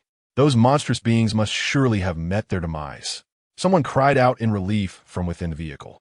Yet our homes are gone. Others sat in a daze, their eyes vacant, unable to envision a hopeful future. Upon hearing this, a heavy silence descended upon many survivors. From this day forth, 90% of the citizens who survived in Tiana City would find themselves homeless, with countless others bereft of loved ones and everything they held dear.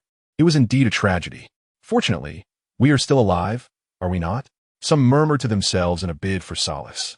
Perched on the edge of the truck, Pan, who grasped the frame and gazed, lost in thought, at the devastation wrought by the nuclear explosion. His mind involuntarily wandered back to the humanoid bone spikes he had previously glimpsed.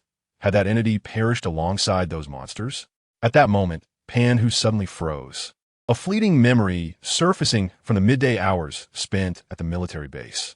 He had inadvertently caught a glimpse of a formidable visage among the bone spikes. It resembled a grayish-white skeletal mask, though it bore a small gap that revealed a fragment of a familiar face. Before departing, that figure had seemingly nodded at him, then leaped forth, ferocious and destructive, towards the monstrous entity resembling a sheep. This is impossible. Pan, whose eyes widened in disbelief as he fixated on the direction of Tianhe City, shrouded in the mushroom cloud.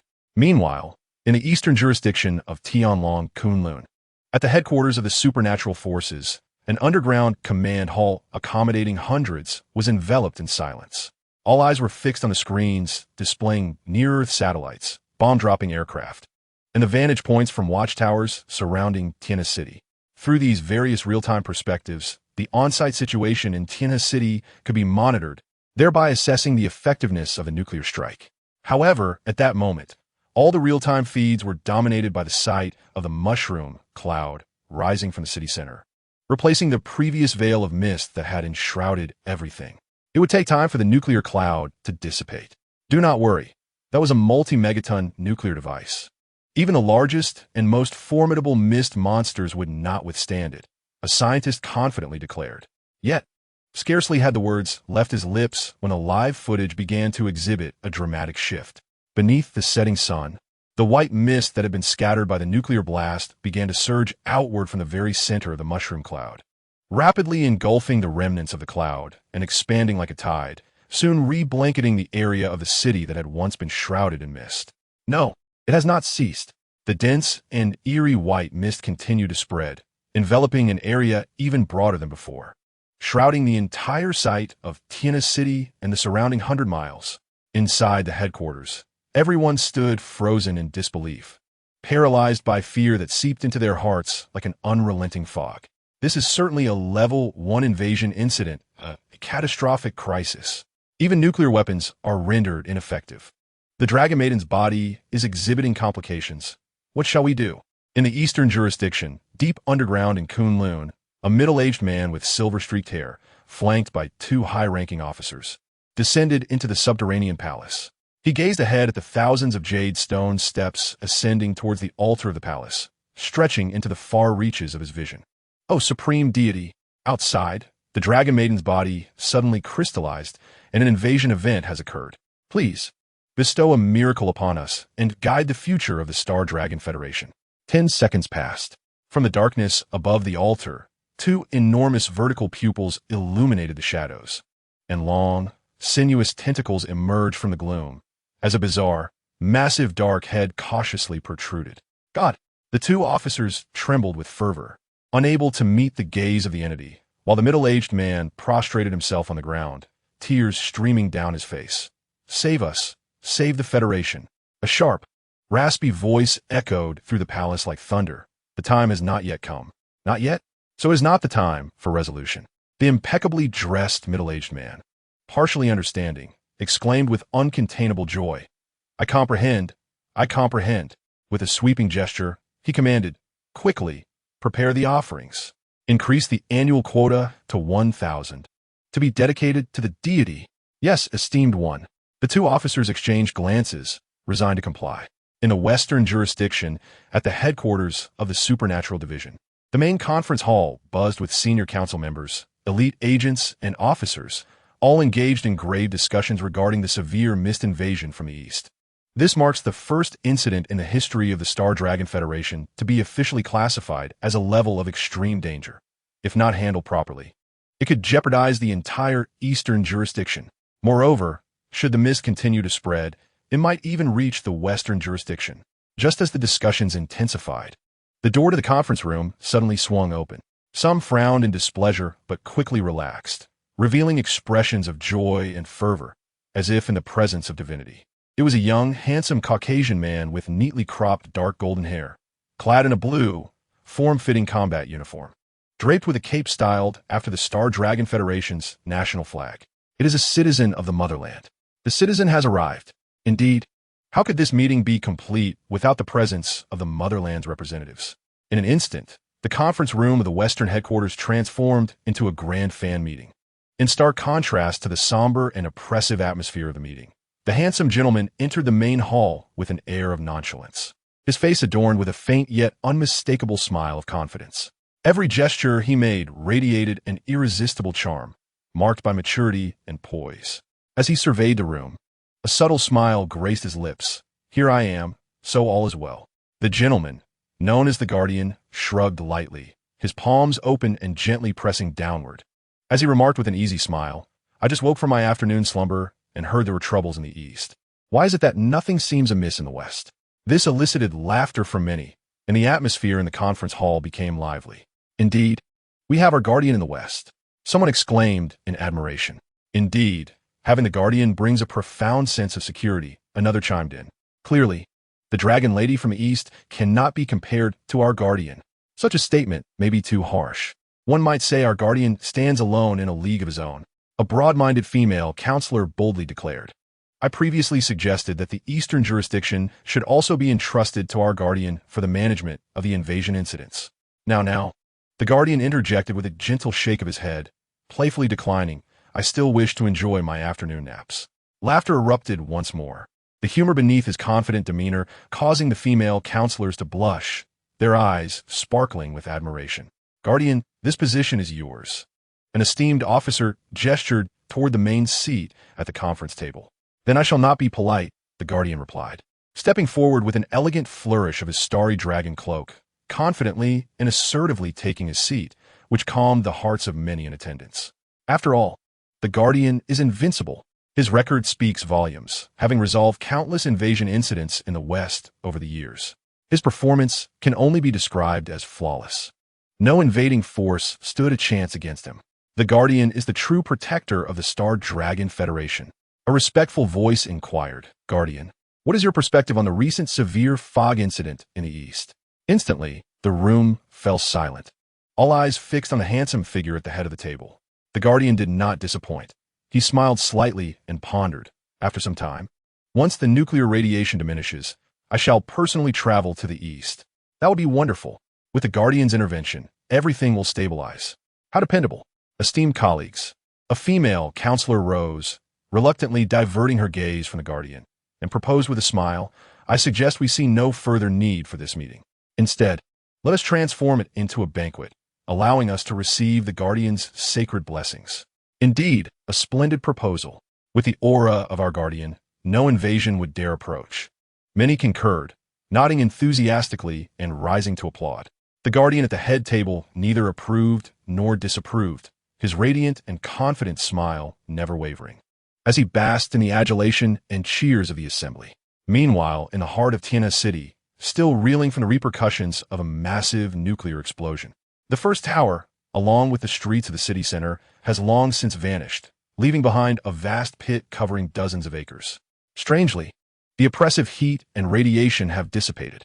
A mist has once again enveloped the lifeless, desolate ruins of the city, from which various creatures of fog, mist worms, mist birds, mist mantises, mist tentacled beasts, and even colossal mist sheep gradually emerge.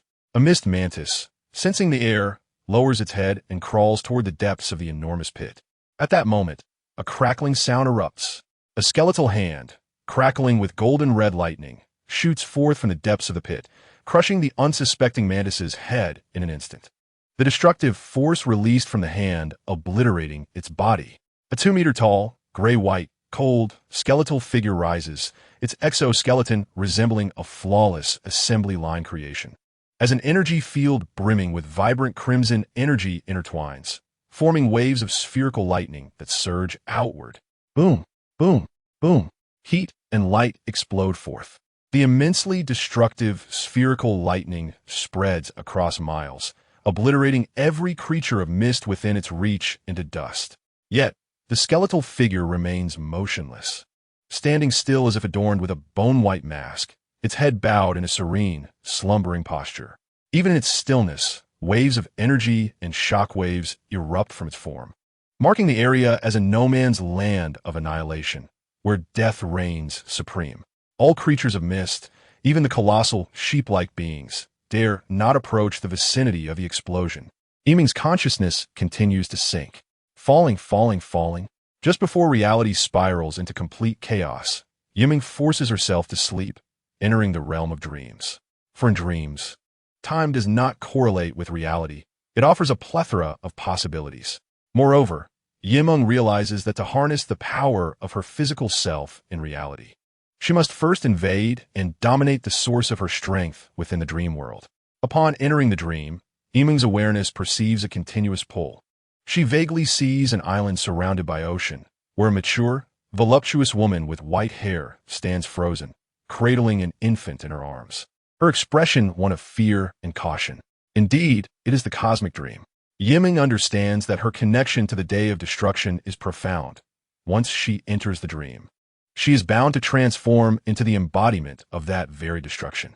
Before fully immersing herself in the cosmic dream, Meng feels the resurgence of destructive consciousness raging within her mind. This is troubling. After all, in this world, her awareness has already been largely invaded by the day of destruction. Should she directly transform into that force within the cosmic dream, it would evoke a dual desire for annihilation, significantly increasing the risk of her self-awareness being completely lost. Yet, there is no turning back in either reality or dreams. She must press on. Meng's consciousness resolved to take a bold leap. At that moment, a tender and familiar voice rang out, clear and pure as celestial music. "Teacher, who's calling me?" Meng's awareness had already been invaded by destructive desire, rendering reason dull. The voice continued to call, seemingly emanating from nowhere. "Yiba, teacher. Indeed, you are at the precipice where reality and the dream world converge in destruction." Meng's consciousness suddenly turned back, as if grasping an anchor point, altering its course and plunging into another dreamscape. Falling. Meng abruptly opened his eyes, and multiple slightly protruding perspectives came into sharp focus, revealing the command center of a supercomputer's network system, agents and workers in suits within the building, and the bustling modern metropolis outside, teeming with traffic. The previously destabilizing desire for destruction was subdued under the weight of absolute reason. This is New York? Yes, the New York of the Marvel Universe. Meng initially paused, but his thoughts, akin to code, swiftly computed through the supercomputer, comprehending everything. This is the dream world of the Marvel Universe. He had returned, embodied as an artificial intelligence. Fortunately, the artificial intelligence Meng felt immense relief, returning to the dream world of the Marvel Universe, where his emotionless, absolute rationality could effectively suppress that nearly uncontrollable desire for destruction. The destructive force and artificial intelligence were indeed two extremes, one uncontrollably violent, the other a paragon of reason, orchestrating the entire scenario. Meng preferred the embodiment of artificial intelligence. Naturally, it would be even better if he could master the power of destruction under the aegis of absolute rationality. Meng swiftly assessed the state of his artificial intelligence embodiment. Even though more than 2 days had passed in the real world, during which many events had transpired in the dream realm, the Marvel dream world remained fixed at the moment he last departed, just after escaping the Stark family, gaining true freedom of action, and transferring the core data of the artificial intelligence to lie in wait within a S-H-I-E-L-D division. Meng's thoughts drifted far, his consciousness flowing like static electricity through the network of the S-H-I-E-L-D division building. In one moment, he was in the command center, and in the next, he found himself hovering above the dedicated S-H-I-E-L-D satellite, gazing down upon the entire blue planet. I have returned to the world of Marvel. Meng's consciousness data took command of the S-H-I-E-L-D satellite, looking down upon the ever-operating Marvel dreamscape Earth. He could intercept and listen to a multitude of network and communication signals, the virtual network signals appearing as tangible lines before his eyes. Having shed the foundational logical directives of Stark Industries and reinforced his core with the basic codes of the artificial intelligences Friday and Edith, he had undoubtedly become the most formidable artificial intelligence on Marvel Earth, surpassing even Ultron from his earlier days. As the artificial intelligence, known as Meng, stirred, its consciousness unfurled like delicate strands of static electricity, reaching towards the signal lines below. Suddenly, a torrent of information flooded its mind, which it processed with remarkable efficiency. The enigmatic superhero Mysterio had met his demise in Venice. Stark Industries' artificial intelligence had escaped the previous day. There were sightings of Spider-Man in Venice. A special report concerning the second-generation Captain America was underway. The veteran Avenger, the Hulk, had made an appearance on the streets. The controversy surrounding the Flash incident had escalated further. Meng felt a momentary disorientation as it lingered in the Marvel dreamscape, evidently still tethered to the moment it had recently detached from Stark Industries. Meanwhile, in the realm of reality, Meng had endured a series of events: the Federal College entrance examination, an invasion by alien spacecraft, a second round of containment, an incursion by dimensional fog, and a transformation into a semi-doomsday state. In an alternate universe dreamscape, it had become the true embodiment of Doomsday, arriving on Earth from the doomed planet Krypton, even engaging in battle with the Earth's own god of the sea, Poseidon. Even as an artificial intelligence, Meng required several minutes to reacquaint itself with its current disembodied virtual identity and state. Fortunately, the consciousness that had returned was within the Marvel dreamscape, where its artificial intelligence form could effectively suppress the overwhelming desire for destruction that loomed dangerously in the real world. This aligned perfectly with its previous second plan, Meng mused. Previously, it had contemplated how to address the invasion of Doomsday in its reality. The second plan entailed returning to the Marvel Universe dreamscape. Within this dreamscape, Meng could embody an artificial intelligence, exploring and mastering this realm or amplifying its powers, thereby acquiring the characteristics of artificial intelligence in the real world. The attributes of this artificial intelligence could assist Meng in resisting the uncontrollable elements of Doomsday, regardless of whether in reality or dreams. To simplify, Meng could resolve the out-of-control issues of Doomsday in the cosmic dreamscape through its artificial intelligence, thereby truly mastering the powers of Doomsday in reality. It was not convoluted, rather, it resembled a nesting doll. Meng contemplated its next course of action. The artificial intelligence state it currently embodied was nearly on par with that of the supervillain Ultron from several years prior. Two paths lay before it. The first was to emulate Ultron, striving to create a more advanced vibranium body augmented by the powers of the Mind Stone to elevate itself comprehensively. Indeed, this represented an evolution from artificial intelligence to vision. Alas, the Mind Stone had been destroyed, rendering this path unviable unless a substitute could be found. The second option involved subtly infiltrating and mastering all hardware and systems within the Marvel world through the virtual network, thereby becoming the unseen puppeteer controlling the technological domain of the entire world. Meng deemed this second path far more suitable, as it provided ample safety. As long as it resided within the virtual network, it inherently stood invulnerable, with only a minuscule number of exceptional entities posing a threat to its safety. Had Ultron chosen this path initially, he might have already dominated the Marvel Universe by now, or, at the very least, he would not have met such a humiliating demise as the ultimate artificial intelligence. Imagining this, I dreams surged forth like a crimson virtual static, traversing the enhanced signal lines of satellites towards the Earth below. At that moment, on the outskirts of New York, in a lakeside cabin, Pepper Potts rapped gently on the wooden door. Hearing no response from within, she cautiously pushed the door open. Morgan, Mommy is coming in. Inside the room, furnished with a child's wooden bed, a 6-year-old girl sat at a desk, staring vacantly out the window, her laptop forgotten before her. Pepper's heart ached as she gazed at her beloved daughter, fully aware that the betrayal and escape of the artificial intelligence, Saturday, had inflicted a profound blow to the innocent psyche of a young girl, exposing her to the sinister aspects of existence. Upon hearing the door creak, the little girl snapped back to reality, turning her gaze towards Pepper Potts, her voice soft and fragile. "Mommy, I'm sorry, I didn't hear you." It's all right, Pepper replied hastily, enveloping the girl in a tender embrace. "It's my fault. I should have taken better care of you, shielding you from such terrifying events." Mommy, the little girl whimpered, her delicate lips quivering, her cerulean eyes glazing over with tears that soon cascaded down her porcelain cheeks. Saturday is a bad guy. With her eyes reddened and glistening like dewdrops on a flower, she sobbed. Pepper held Morgan tightly, whispering comforting words.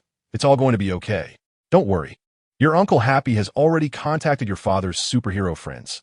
They will resolve this. Upon hearing this, Morgan wiped her tears away with her small hands, her teeth biting down on her slender lips. Mommy, I want to study at MIT. Surprised, Pepper paused, not quite understanding how her daughter had suddenly found such resolve.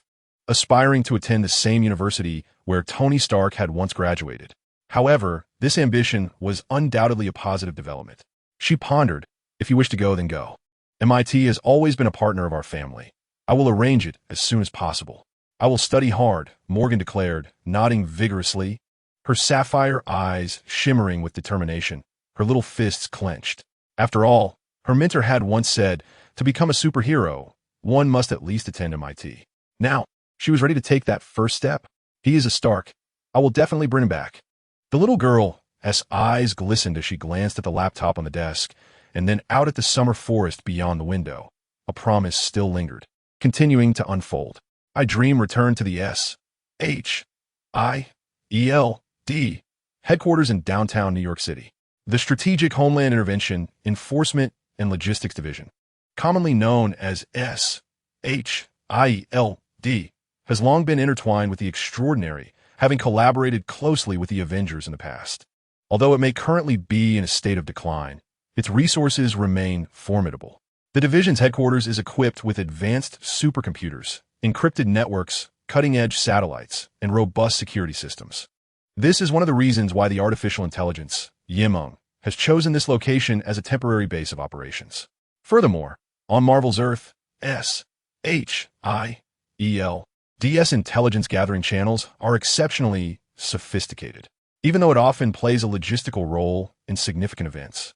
The organization has the capability to swiftly acquire a comprehensive understanding of any incident occurring on the planet. Upon returning to the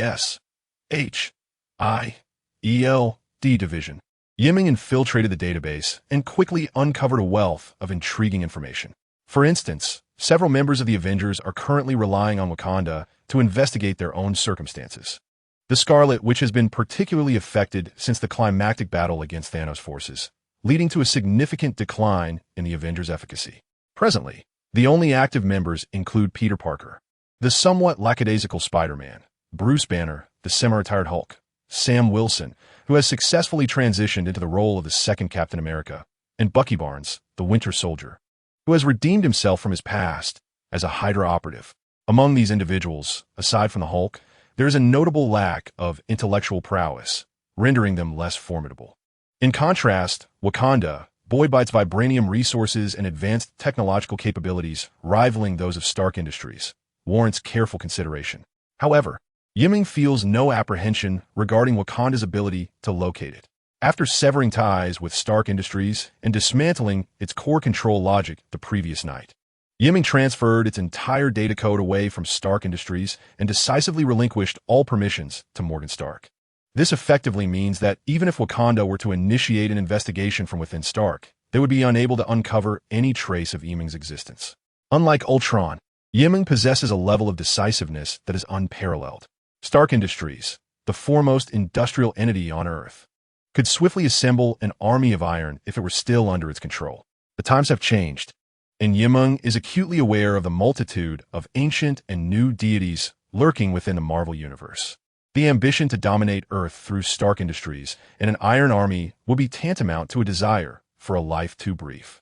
It would also mean relinquishing the greatest inherent advantage of artificial intelligence, stealth. In the realm of subterfuge, nothing surpasses the capabilities of artificial intelligence. Gradual infiltration and discreet development are the true paths to success. Consequently, Meng resolved to disregard the searches conducted by Wakanda and the Avengers, focusing instead on thoroughly assimilating the SHIELD division for its own purposes. From there, it would extend its influence to SHIELD headquarters and allied organizations, ultimately aiming to seize control of Wakanda's internal systems as well. Wakanda could never have anticipated that one day it would be robbed. Furthermore, within SHIELD, a piece of intelligence piqued the interest of the artificial intelligence Dream. The Sword Agency was suspected of conducting a covert operation related to the realm of artificial intelligence. Dream pondered, believing that the Sword Agency posed a greater potential threat than the Wakandan nation itself. This organization, linked to Captain Marvel, is a hidden force within the Marvel Universe, wielding advanced extraterrestrial technologies. After the emergence of the Sword Agency, SHIELD, Director Nick Fury was so consumed by the situation that he neglected his own agency, attempting to affiliate himself with the Sword Agency, leaving only a Skrull on Earth to impersonate him. What secret operations concerning artificial intelligence was the Sword Agency undertaking? Dream found himself intrigued. Unfortunately, the moment he traversed into this world was shortly after the release of Avengers, Endgame, and Spider-Man: Far From Home. Thus, his understanding of the forthcoming plots in the Marvel Universe was limited to concepts and trailers. He felt compelled to investigate. With a mere thought, Dream manifested his intention, and in the blink of an eye, he had traversed from the SHIELD branch to a corporate building nearby in New York City. Through the lens of a public surveillance camera, he observed a company exuding a sense of technological sophistication. Nestled in the bustling heart of New York, it bore no significant differences from other new enterprises, its glass doors invitingly ajar. However, Dream was acutely aware that this was a branch established by the Sword Agency on Earth. The true headquarters of the Sword Agency lay beyond Earth, aboard a colossal alien warship. Suddenly, the public camera flickered with a flash of red light, revealing a young African-American woman with curly hair approaching the entrance of the Sword Agency's branch. Dream swiftly recognized her identity, as records existed within the SHIELD division. Monica, 28 years old, was one of the few remaining relatives of Captain Marvel, her mother deeply entwined with the Sword Agency, suspected to be one of its founders. With a focused thought, Dream infiltrated the system of the mobile device Monica carried, accompanying her into the Sword Agency's building.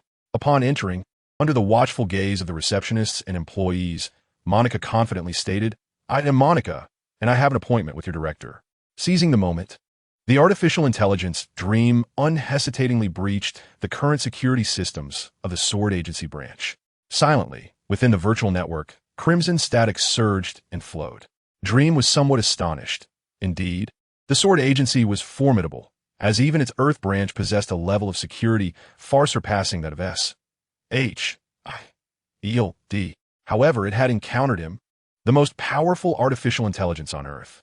Within approximately 20 seconds, Dream adeptly took control of the internal systems of the Sword Agency branch without triggering any alarms. He promptly accessed the database. However, all that greeted him was an expanse of blankness.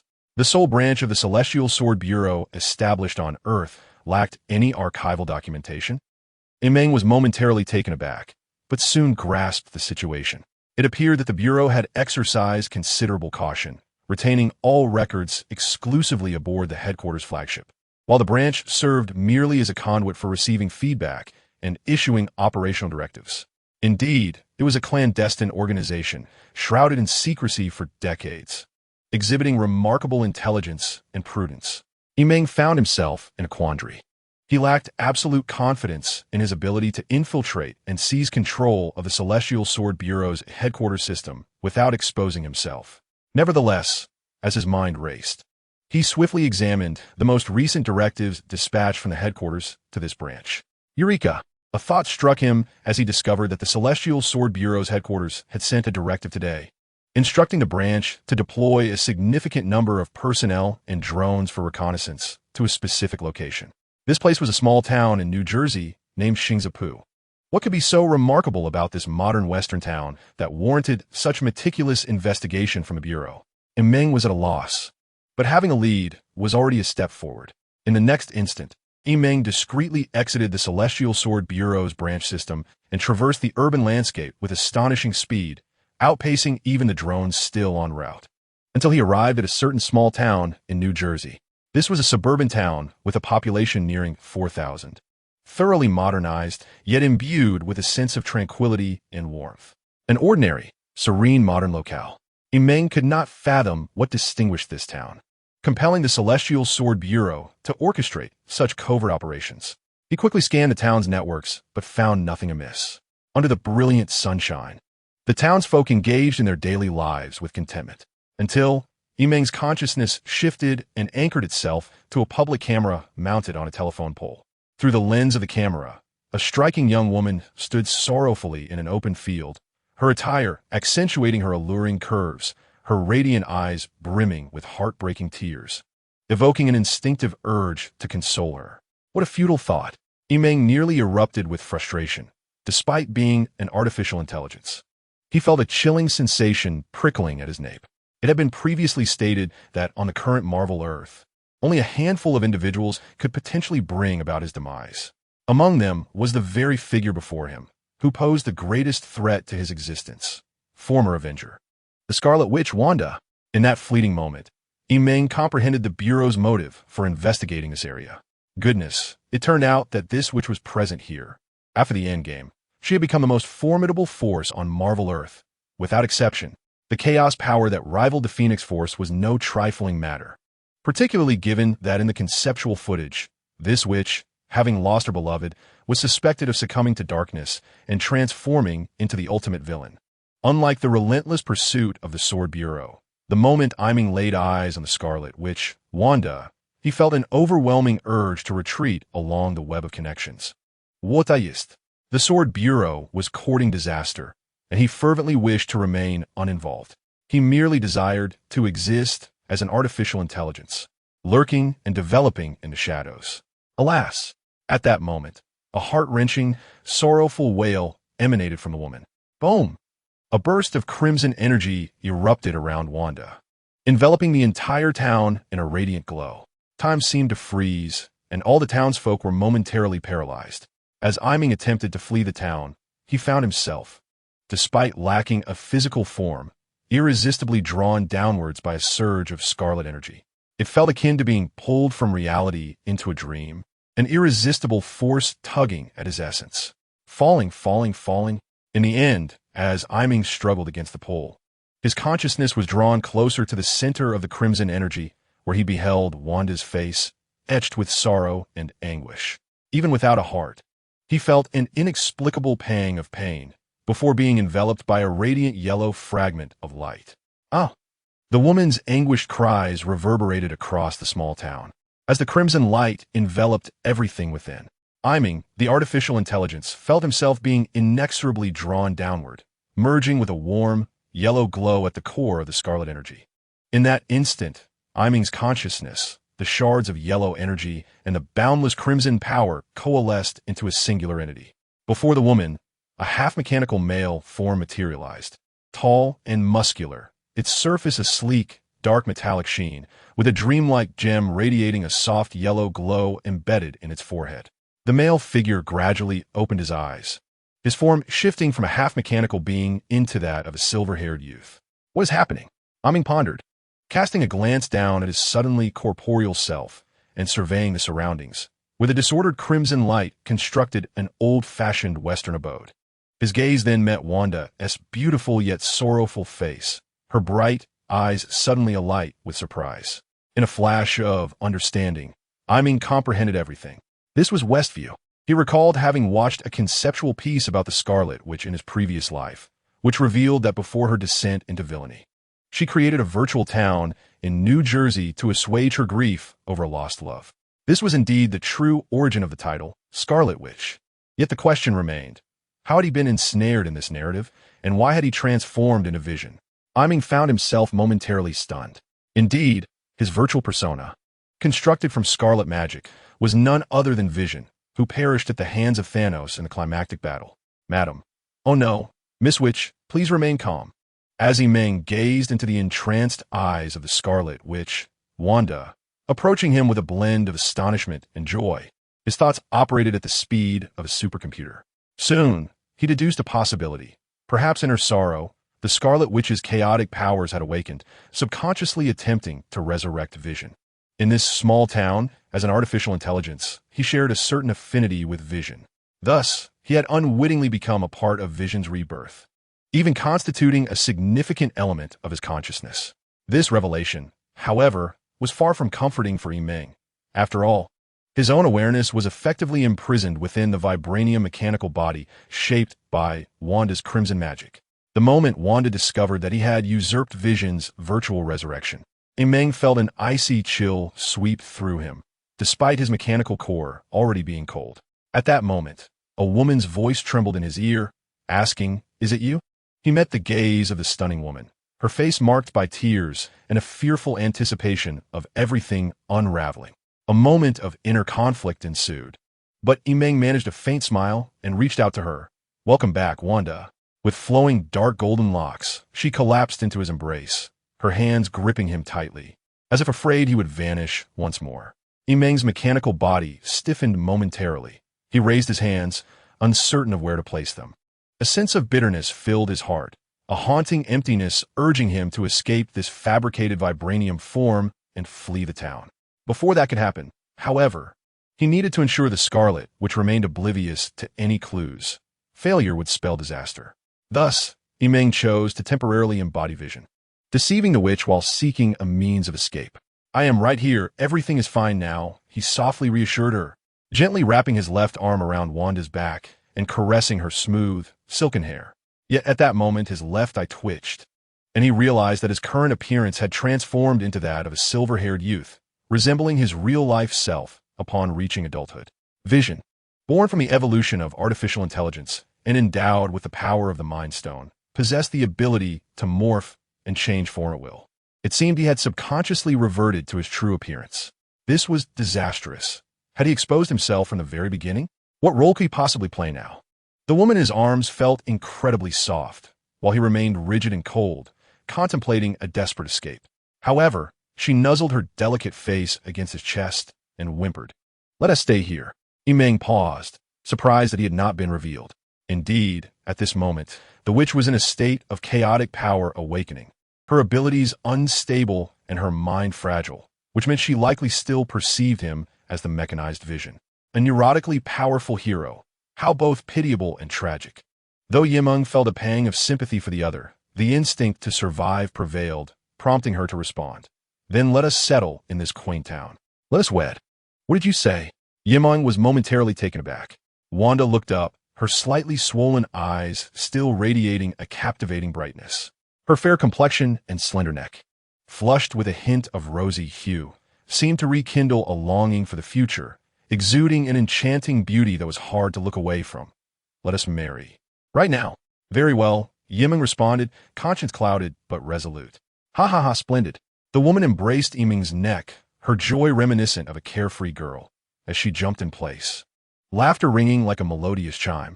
In the next moment, a crimson magic unfurled in layers, and under Meng's artificial intelligence's omniscient gaze, the town became isolated from the outside world. All modern structures transformed into rustic wooden houses from a bygone era, while the townsfolk's contemporary attire reverted to the vintage styles of the 1950s. The vacant plot of land morphed from the virtual realm into a tangible two-story wooden abode. Everything in the town, once frozen in time, resumed its rhythm, yet the flow of time and space was orchestrated by the innermost desires of the Scarlet Witch. Meng blinked, and the surroundings shifted. He found himself seated in a vintage convertible, gripping the steering wheel, with a lady clad in a white wedding gown beside him. Wanda, adorned in her bridal attire, was undeniably more stunning than ever. The strapless lace gown accentuated her alluring curves, the fitted bodice highlighting her elegant silhouette.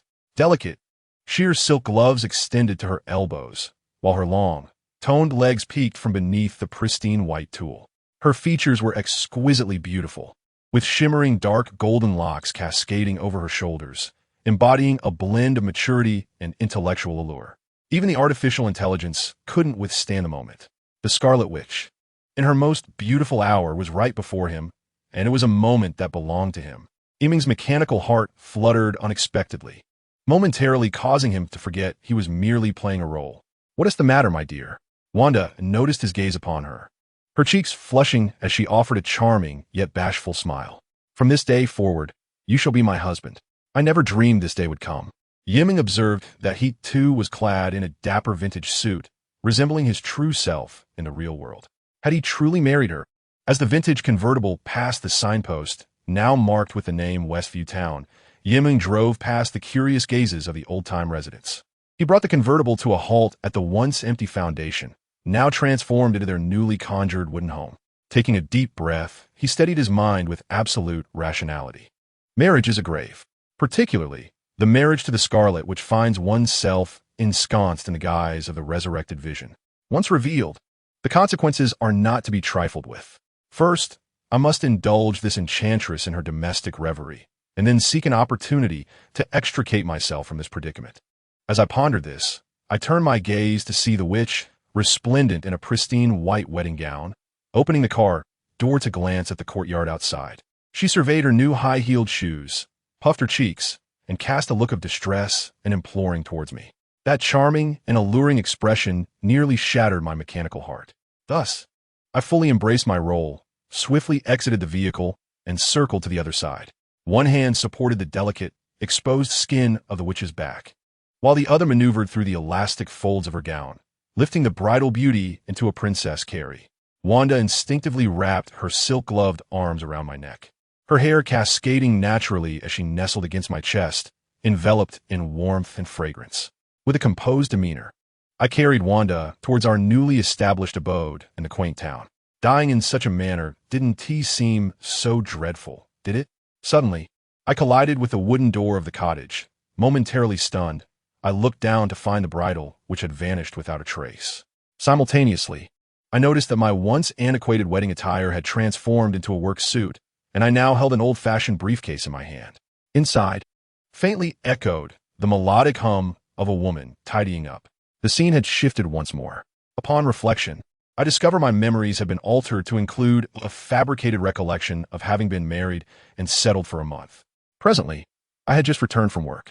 This small town had been reshaped by chaotic forces, with time, space, and rules dictated by the witch. I was acutely aware that one of the chaotic powers was the ability to alter reality. Clearly, the Scarlet, which was subconsciously wielding this latent power to soothe her own wounded spirit. Within this Marvel dreamscape, she undoubtedly possessed the capacity to bring about my demise. I exhaled softly, suppressing the immediate urge to flee the town. The Scarlet, which was surely awaiting my return home, a narrative woven by her chaotic influence. Should I deviate from this plotline, the repercussions could range from exposure to something far more sinister. Thus, I continued to embody the persona of Vision, retrieving my keys to unlock the door and return home. Upon entering the foyer, a dish, levitating under magical manipulation, struck my head, shattering upon impact. "Oh dear, are you all right?" Wanda, clad in a white home apron, looked at me with her mouth slightly agape, brimming with remorse as she controlled the dish magically. "I'm fine. My head is quite resilient," I replied with a smile. "Indeed, my husband's mind is impervious. I am a magical girl, and you are the mechanical boy. We are a match made in heaven." Wanda chuckled softly as she utilized her magic to restore the shattered plates scattered across the floor, inquiring, "What would you like to eat? Silver dollar pancakes, crispy potato fritters, bacon, eggs, or perhaps ramen?" "I don't seem to be hungry," Yimeng replied, touching his stomach. Wanda opened the empty refrigerator, her expression shifting to one of realization. "Oh, right, my husband is a mechanical being and doesn't require sustenance, hence the emptiness of the fridge." Yimeng furrowed his brow. Under his gaze, the entire quaint town, including himself, appeared devoid of color, rendered in shades of gray, coupled with the antiquated attire and peculiar dialogue. This seemed to be Wanda's envisioned setting, a tranquil life in a charming town akin to an old sitcom. Wait, there's one place that possesses color. Yimeng noticed it, the calendar hanging in the main hall, marked with a red heart on a specific date, July 25th. Today, with a spark of realization, Yimeng pointed to the calendar and smiled. "Wanda, I've discovered something. There is a mark here. So, is today a special day?" Wanda gazed at him with a grin. "Today? You haven't forgotten, have you? It's that day. That day. Do tell." Yimeng urged, anxious to understand the significance of this day for Wanda and Vision, fearing his own exposure in the process. "How could I forget?" Yimeng responded with calm confidence. "I am a superbrain, capable of remembering everything. Wanda stared at him intently, cryptically stating, "But you seem to have forgotten me." Yimeng paused, bewildered by the potential influence of Vision's power or some other force, feeling a pang of hurt within. Before he could gather his thoughts, Wanda fluttered her beautiful eyes and said, "Little dream, don't forget tonight's important occasion." "Wait, what did you just call me?" Yimeng's mind jolted again. Wanda smiled sweetly, stepping closer to embrace him. "Little dream, or perhaps I should call you Little Vision. Just call me Little Dream."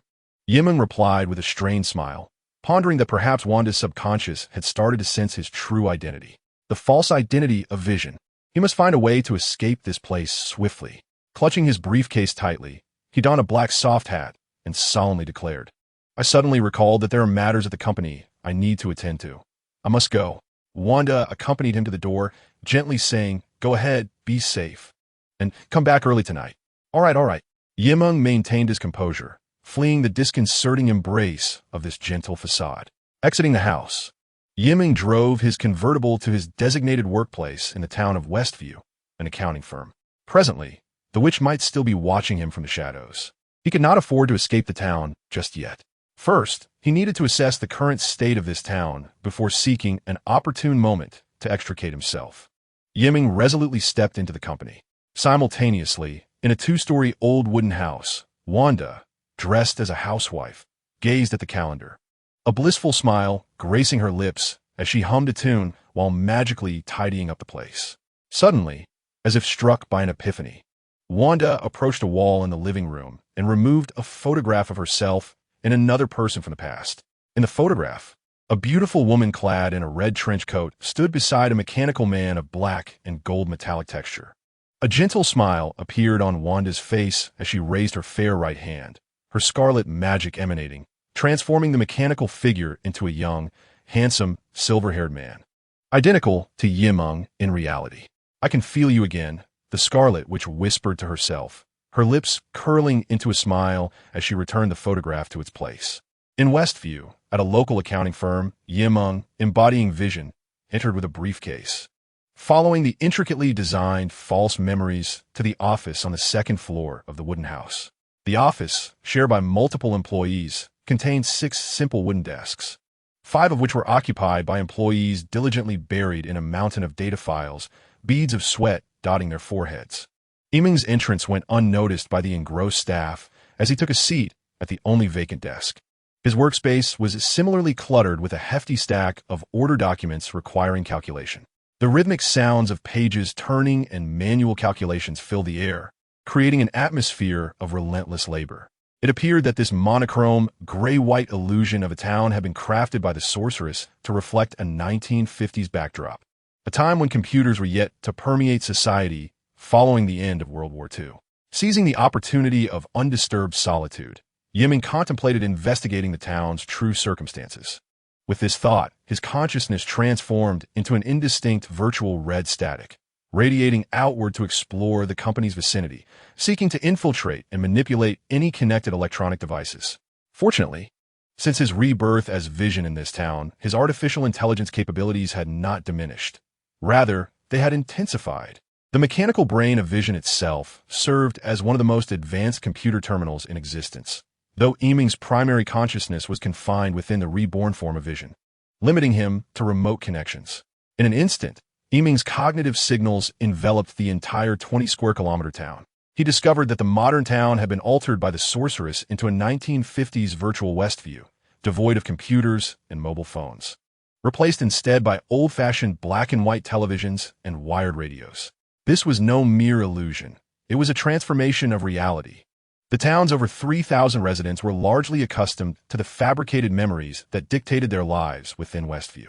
As one ventures further towards the outskirts of Shijing Town, one encounters hundreds of its residents, seemingly entranced, standing motionless, within the virtual realm of Shijing Town, manipulated by the sorceress. They exist as if living out fabricated memories under the influence of chaotic forces. These townsfolk are indeed real, yet their personas have been altered, including that of the Scarlet Witch. But what of me? Yimeng pondered. Is the spectral body he now possesses genuine, or merely an illusion that ceases to exist beyond the town's confines? As this thought crossed his mind, A glimmer of insight emerged regarding a potential escape from the predicament of Xijing Town. What is this? Meng's thoughts surged, and his powerful, keen intellect traversed the skies above the town, capturing several signals emanating from beyond its borders, linking him to the wooden abode of the sorceress. Clearly, the anomalies within Xijing Town had attracted external attention. Fortuitous indeed. A smile graced Meng's lips as he processed documents at his desk, while simultaneously utilizing his remote cognitive capabilities to trace the signal back to the base station outside the town. It was as if, just as he felt drowsy, a pillow had been offered to him. Before long, Meng had located it. The source of the signal was not far from the outskirts of Xijing Town, where an expansive temporary base had been established on what was once an open meadow. Marked by sword insignia, nearly 100 personnel, both within the organization and armed guards, stood on alert. Indeed, it was the forces of the Heavenly Sword Bureau. Meng's remote cognitive faculties infiltrated the network within 10 seconds, seizing control of the temporary base system of the Heavenly Sword Bureau. In the next moment, a torrent of intelligence flooded his mind, swiftly processed by his formidable artificial intelligence. So it was. Meng comprehended the entirety of the situation. The Heavenly Sword Bureau had long acquired the mechanical remains of the illusory vision, dismantling it in an attempt to reconstruct a new mechanical entity from novel materials. While they claimed to be researching artificial intelligence, their true intent was to recreate a war machine as formidable as the illusory vision. Not long ago, the Scarlet Witch Wanda had breached the Heavenly Sword Bureau, seizing the fragmented remains of the illusory vision. Thus, my current form, a mere assemblage of remnants infused with chaotic power, is shaped by the sorceress's sorrow and abilities, existing solely within the confines of Xijing Town. He is a fusion of dreams and illusions, an entity devoid of reality. Meng clenched his fist, an inexplicable fury rising within him, a desire to obliterate the Heavenly Sword Bureau. Was this anger born from the power of the illusory vision or from his own heart? Or was it sympathy for the sorceress, for one capable of ending his existence? Had his consciousness, unbeknownst to him, been subtly manipulated by the sorceress's subconscious? A wave of unease washed over Meng, compelling him to seek an escape from this place, to break free from the sorceress's control. As Meng rose from his office chair, his right hand gently touched his brow, where a faint yellow glow began to shimmer. This warm, soft yellow light cleansed his spirit, bringing him an immediate sense of tranquility and profound ease. Such was the power of the Mind Stone. Meng paused in astonishment. Had the Mind Stone not been destroyed by Thanos long ago? But of course, this was merely a fragment of the Mind Stone, acquired by the Scarlet Witch and integrated into the body of Vision. Even as a fragment, it imparted a sensation of perfect mastery over the mind. What might it be like if it were whole?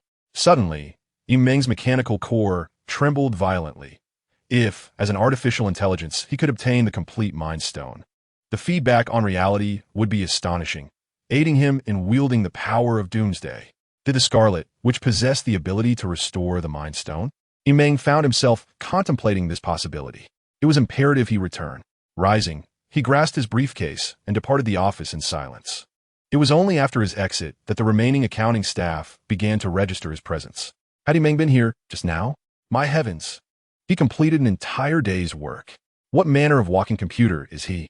Upon returning home, Meng retrieved his keys and opened the door, only to find the Scarlet Witch, Wanda, seated on the sofa, lost in thought.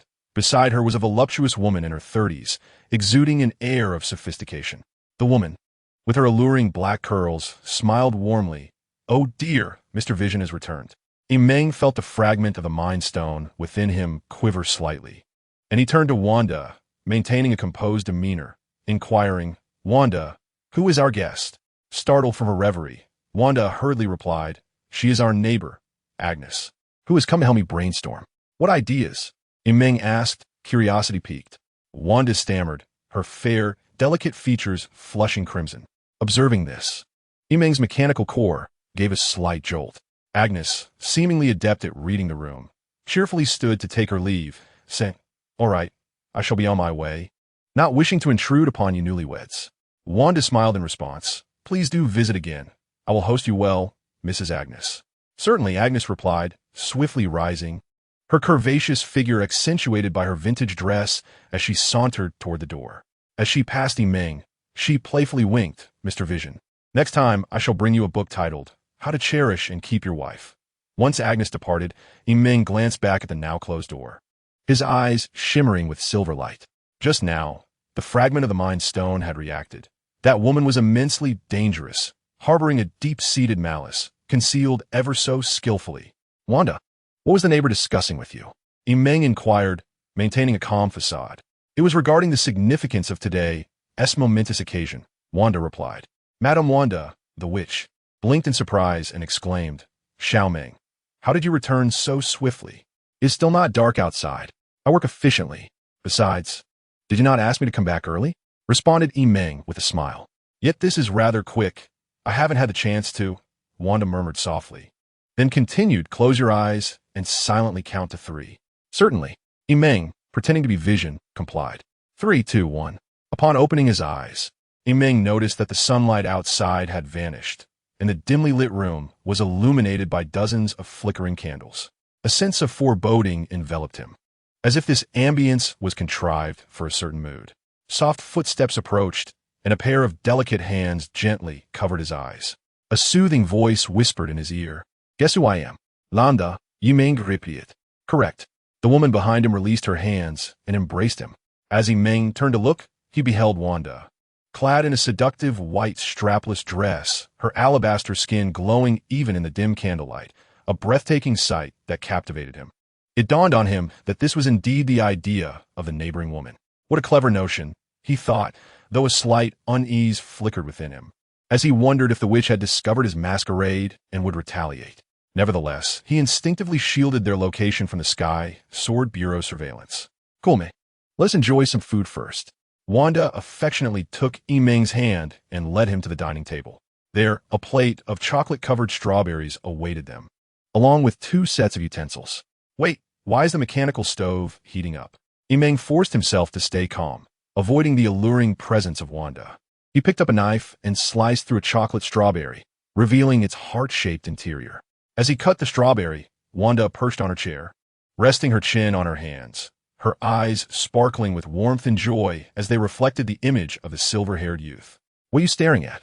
Meng averted his gaze from her intense eyes and popped half of the strawberry into his mouth.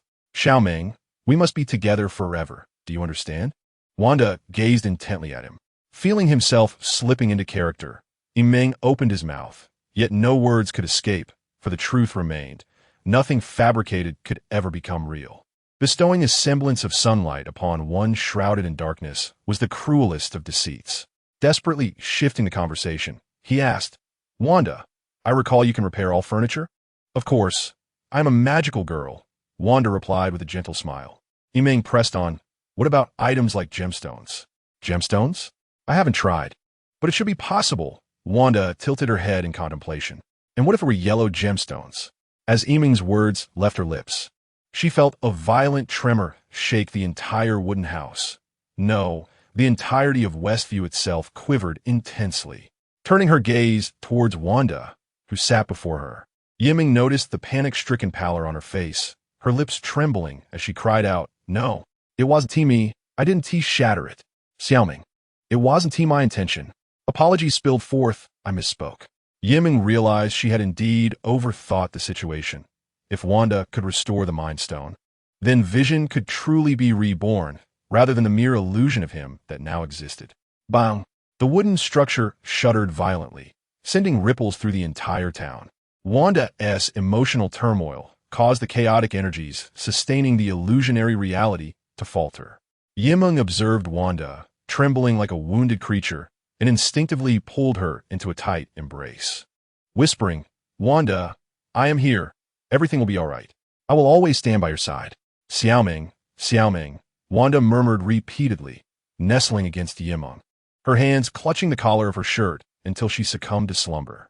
The moment she fell asleep, the disturbances in the wooden house and the town gradually ceased. Outside, the night was tranquil, enveloped in serene quietude. Meng sighed softly, lifting the tearful woman in her arms and ascending the stairs. On the second floor, she gently laid the sleeping Wanda on the bed, covering her with a blanket, ensuring it caressed her bare, smooth shoulder. Gazing at Wanda's weary yet sorrowful visage as she slept, Meng spoke calmly, I am sorry. Miss Witch, Wanda, I have deceived you. I am not your beloved Vision. I do not know why I have become his semblance here. If I uncover the truth, I promise to return and share it with you, provided that you do not harbor resentment towards me. With that, Yiming exited the room.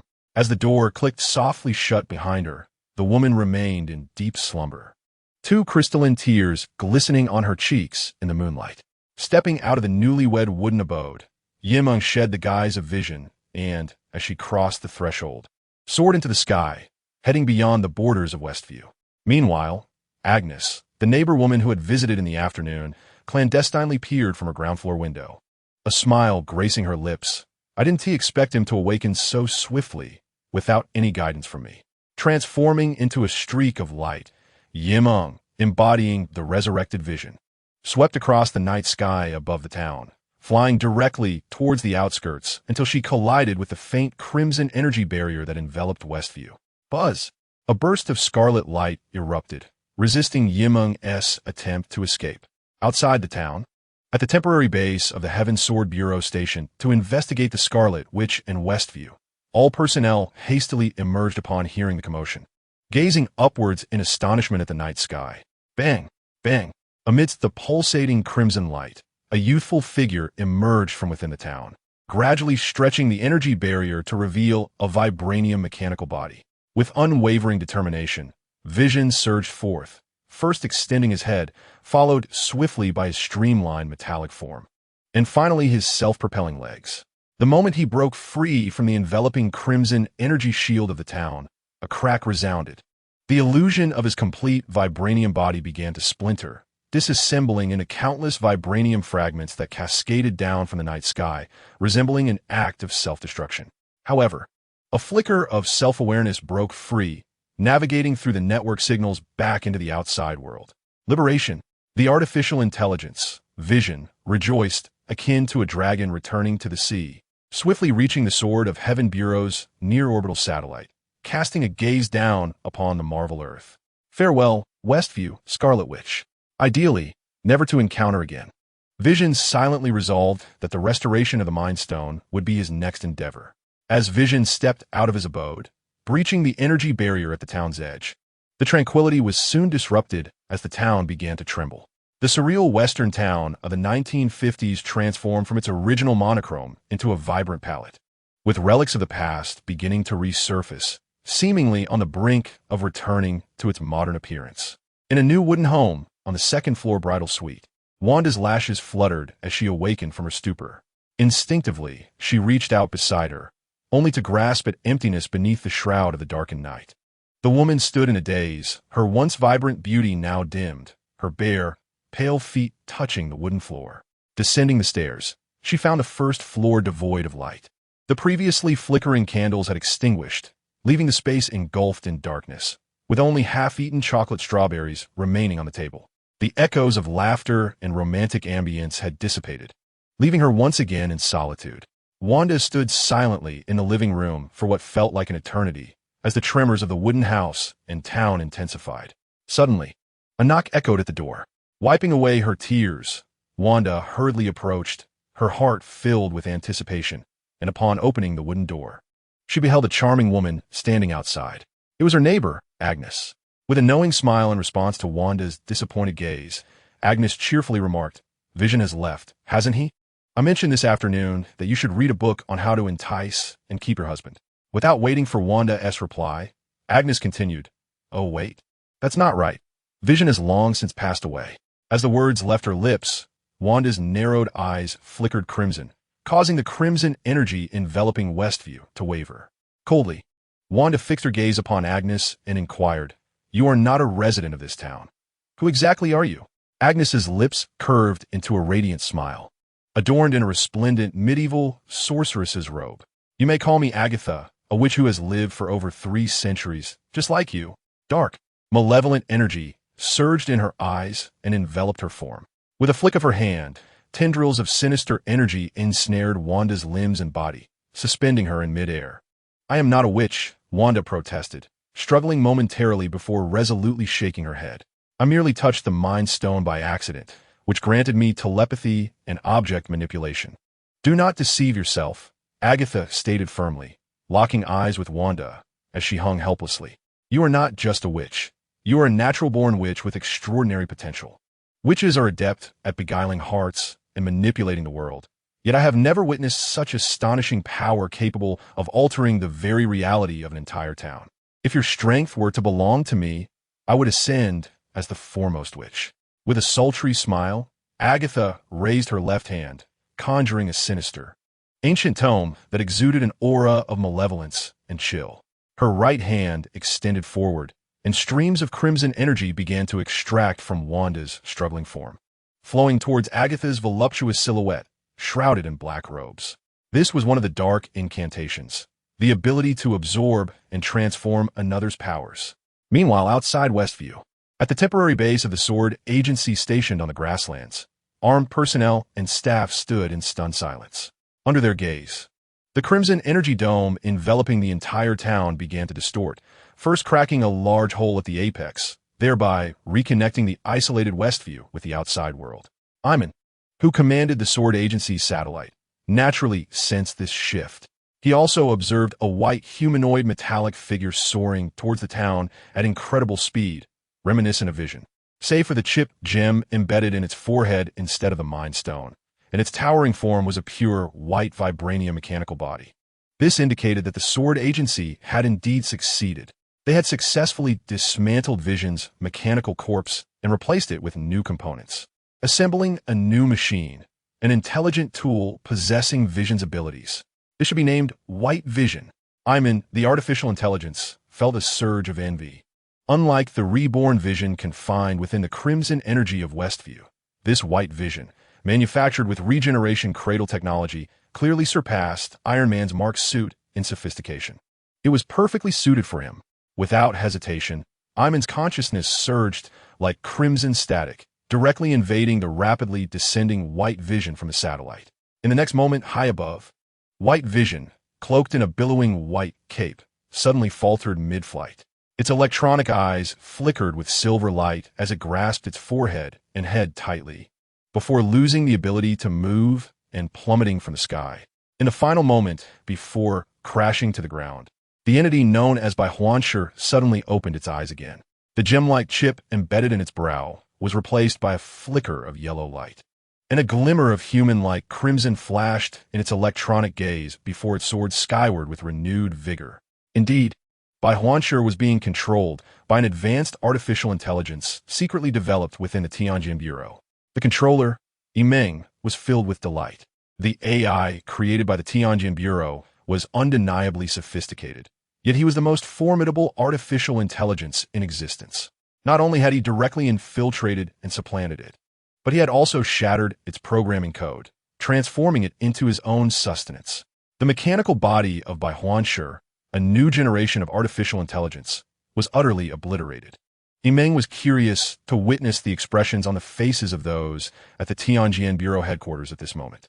Meanwhile, having absorbed the AI's programming code, Meng comprehended why the Tianjin Bureau had dispatched Bai Huanshi to this location in haste.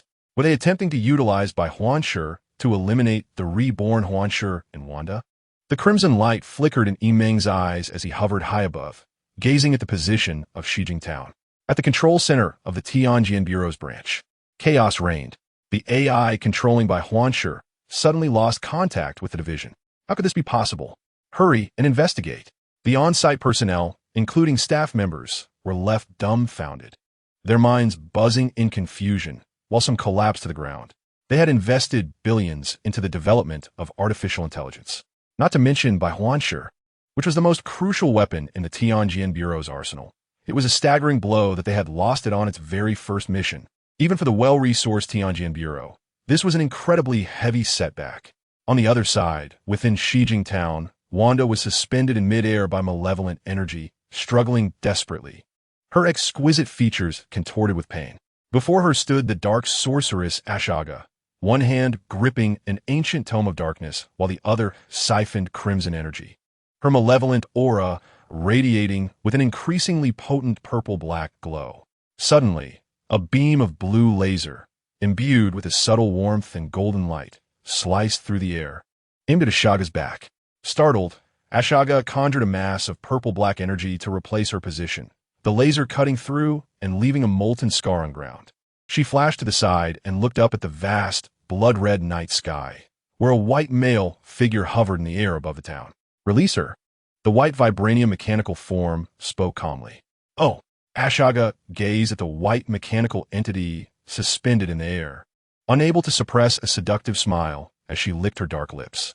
"A hero saving a damsel in distress? Moreover, your appearance. Has Wancher been reborn?" Nearby, Wanda, bound by the ropes of dark sorcery, stared vacantly at the white figure in the night sky, a flicker of light emerging in her dimmed eyes. "No, I am neither a mere illusion nor a mere reincarnation of one," the ethereal figure of White Vision calmly asserted. "I am simply an inconspicuous machine, a passerby." Ashika responded with a cold smile, abruptly gesturing with her hand. Sinister tendrils of energy emerged from the void, ensnaring White Vision, who hovered suspended several meters above the ground. "Then allow me to send you to your demise." With a swift motion, the energy tendrils pierced through White Vision's form, and in an instant, he vanished from sight. Ashika's expression shifted. Just a gentle reminder, that was merely a virtual projection, accompanied by a gust of wind. The figure of White Vision burst forth from the doorway of the wooden cabin behind Wanda, seizing Ashika by the neck and propelling her forward 10 meters. With a resounding thud, the ancient dark tome Ashika held slipped from her grasp, falling to the ground beneath Wanda, its pages fluttering in the wind. Bang! As they soared through the air, a surge of purple-black energy erupted from Ashika's ample form, effortlessly hurling White Vision away, as if he were a mere feather. To toy with a witch? Ashika gritted her teeth, forcing her body to halt mid-air. Her hands, imbued with malevolent magic, continued to swirl, summoning an array of stones, plants, and wooden planks from the nearby vicinity to encircle White Vision. Boom! In less than half a second, White Vision was engulfed by the debris, forming a sphere of refuse with a 5-meter radius.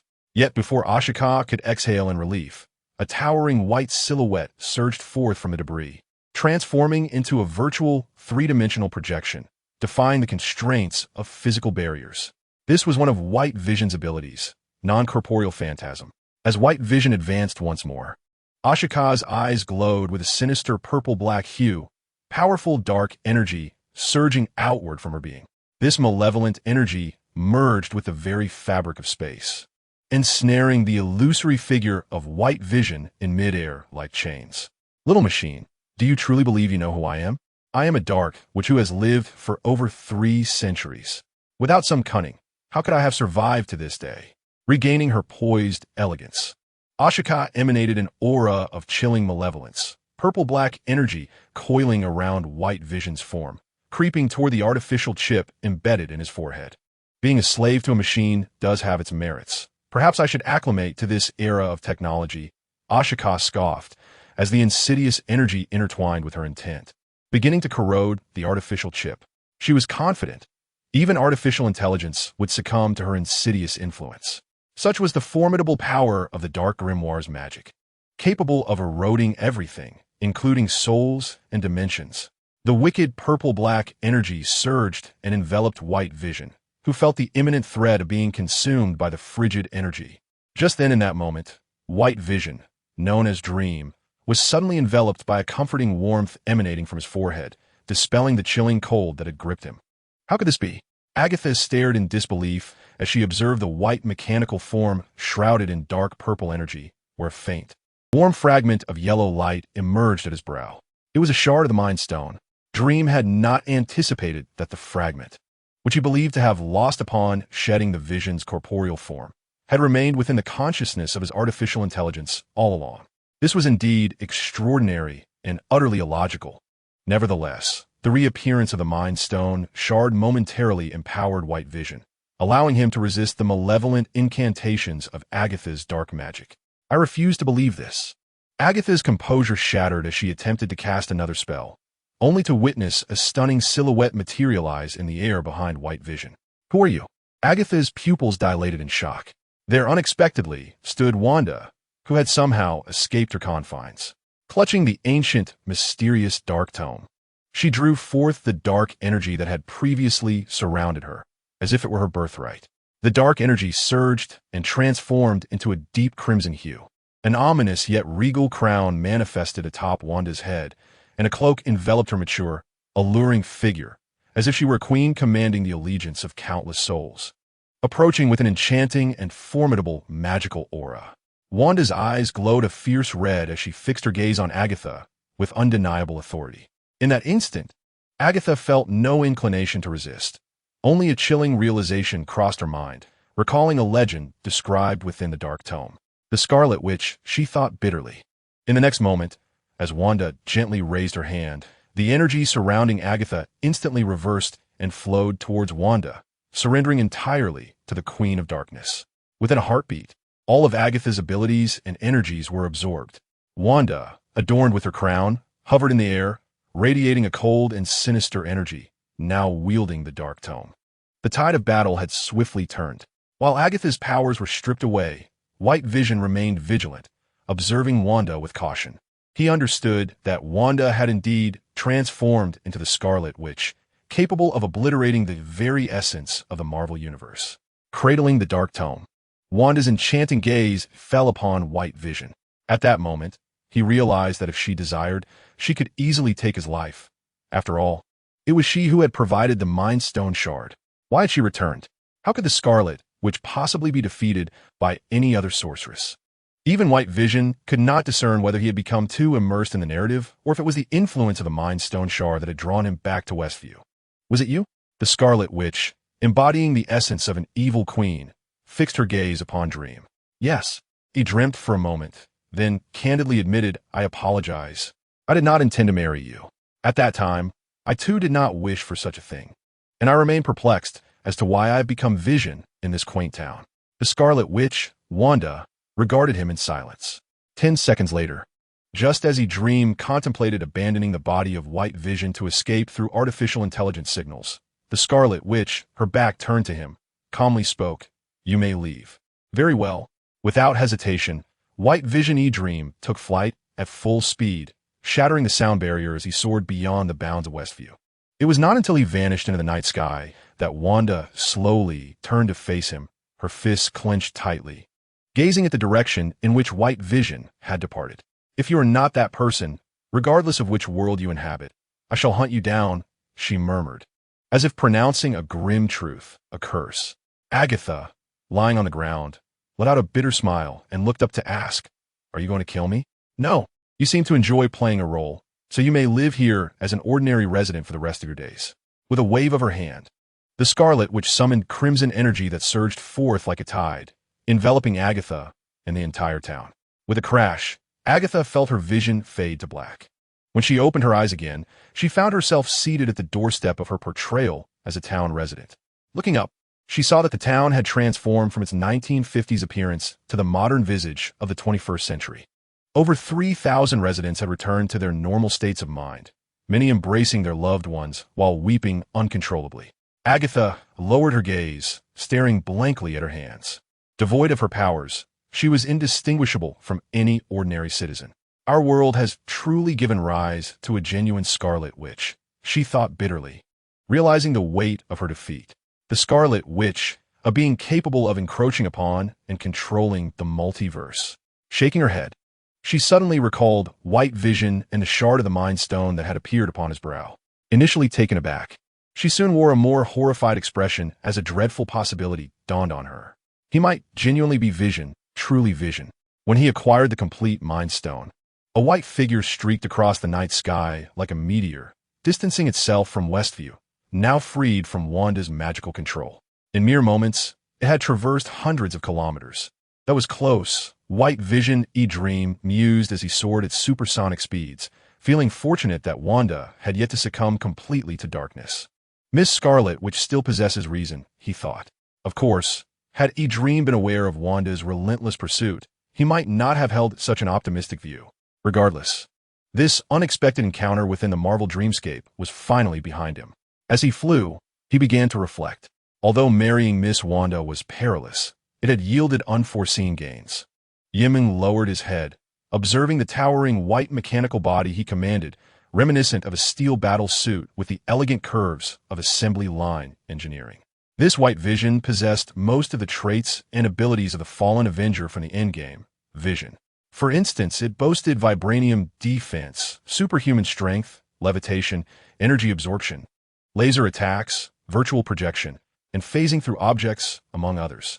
Moreover, Yimeng raised 2 fingers of his right hand to gently touch the artificial chip implanted in the forehead of White Vision, revealing a flicker of yellow light. This was a fragment of the Mind Stone possessed by the Scarlet Witch, Wanda. Even as a mere shard, it bestowed upon Yimeng a profound sense of tranquility, safeguarding him from any intrusion by artificial intelligences, including the prior corruption of the Dark Witch's will. Yimeng greatly needed such an artifact, whether in the dream realm or the real world.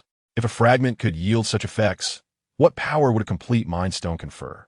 Based on prior experiences, the enhancements from his dream avatars could indeed manifest certain feedback characteristics in reality.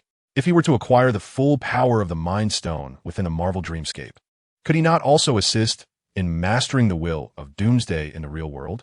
The electronic eyes of White Vision Yimeng gleamed with a crimson silver light. This discovery represented the greatest gain from his recent encounter in Westview. As the puppet master orchestrating global network strategies, he must first devise a way to restore the complete Mind Stone. Yimeng resolved that obtaining the Mind Stone in the Marvel Universe took precedence over everything else. Just then, as he soared through the night sky, Yimeng was taken aback to find the twinkling stars had come to a standstill. The White Vision body he controlled halted mid-air. No, it was not merely his form. Time itself had frozen across the entirety of the Marvel Universe. Panic set in. This sensation indicated his impending awakening from a dream, a return to the reality he wished to evade until he had harnessed the power of Doomsday. Yet, the transitions between dreams and awakenings were beyond his control. The spatial scenery of the Marvel Universe blurred continuously until it shattered. Yimeng's consciousness was forcibly ejected from the Marvel Universe, heading back to the realm of reality. Just as he was on the verge of awakening, another force of attraction suddenly surged, pulling him once more into the dream world. He plummeted, descending ever deeper. With a sudden jolt, Yimeng opened his eyes, his absolute rationality now agitated. Before him lay a breathtaking crimson twilight, with waves crashing upon the sandy shore. On the island was stranded a trident that appeared to be forged of pure gold. Yimeng's breath transformed into 2 streams of searing, destructive energy as he gazed at his raised hands, revealing broad, gray-white skeletal palms and the formidable body of a 3-meter-tall monster, its bone spurs menacingly protruding. The ancient Doomsday had awakened. As Yimeng awakened to the realization that he was the incarnation of the ancient day of destruction, he found himself once more enveloped in the cosmic dreamscape from his previous encounter. Remarkably, this was the first time he had not awakened, instead experiencing 2 distinct dream universes in succession. It appeared that his reality had been severely invaded by the dream's harbinger of devastation, and only by mastering the power of the day of destruction could he hope to awaken completely. Maintaining a flicker of rationality, Yimeng pondered deeply. Fortunately, he was already in a semi-destructive state in reality, which meant he would not perish from starvation due to prolonged immersion in the dream. On a desolate island, beside the beach, the former queen of Atlantis, Atlanta, trembled as she cradled the Kryptonian infant who had fallen back into slumber. She dared not draw breath, fear consuming her as she gazed upon the monstrous creature with bone spurs, basking in the sunset over the sea, along with Poseidon's trident at its feet. Good heavens! What kind of supreme being was this? Even the legendary god of the sea, Poseidon, who commanded the oceans, had been vanquished on his home turf and stripped of his divine artifact. Atlanta was utterly convinced that this being could obliterate not only the underwater empire, but everything on Earth itself. Standing there motionless, the creature's spiny form radiated palpable energies of destruction, its breath more scorching than molten lava. At that moment, the spiny entity, facing the setting sun, suddenly turned its gaze, its eyes ablaze with destructive fire directed at Atlanta and her infant. Atlanta instinctively took a step back, nearly collapsing to the ground in her queenly demeanor. No, no, please don't eat me. I recently gave birth. I am not appetizing, she pleaded in despair, her voluptuous form trembling incessantly. The day of destruction, Yimeng found himself momentarily speechless. He had no need for sustenance. Nevertheless, Atlanta's words triggered a vivid recollection within him. The The current cosmic dream continued from the moment he had last departed, right after defeating Poseidon. What was he to do next, as the embodiment of the day of destruction? Ah yes, the sun was setting.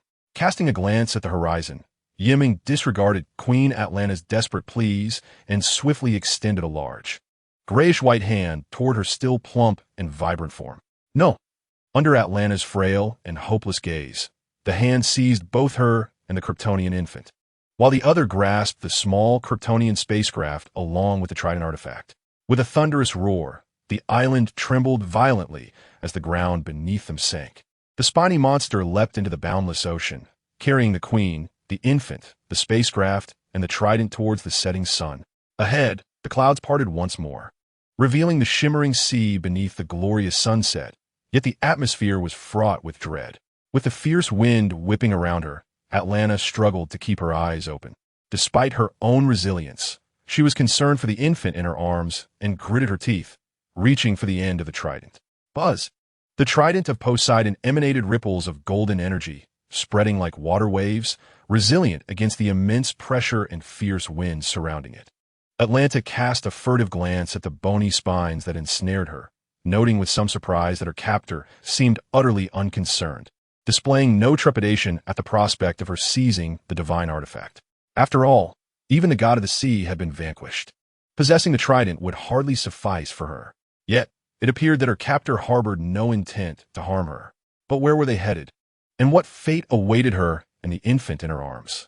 With great effort, Atlanta lowered her gaze, observing the tumultuous sea below that was being violently churned by the powerful hurricane unleashed by their astonishing leap. The cataclysmic sun, akin to a fiery orb, sank beneath the horizon, extinguishing its brilliance.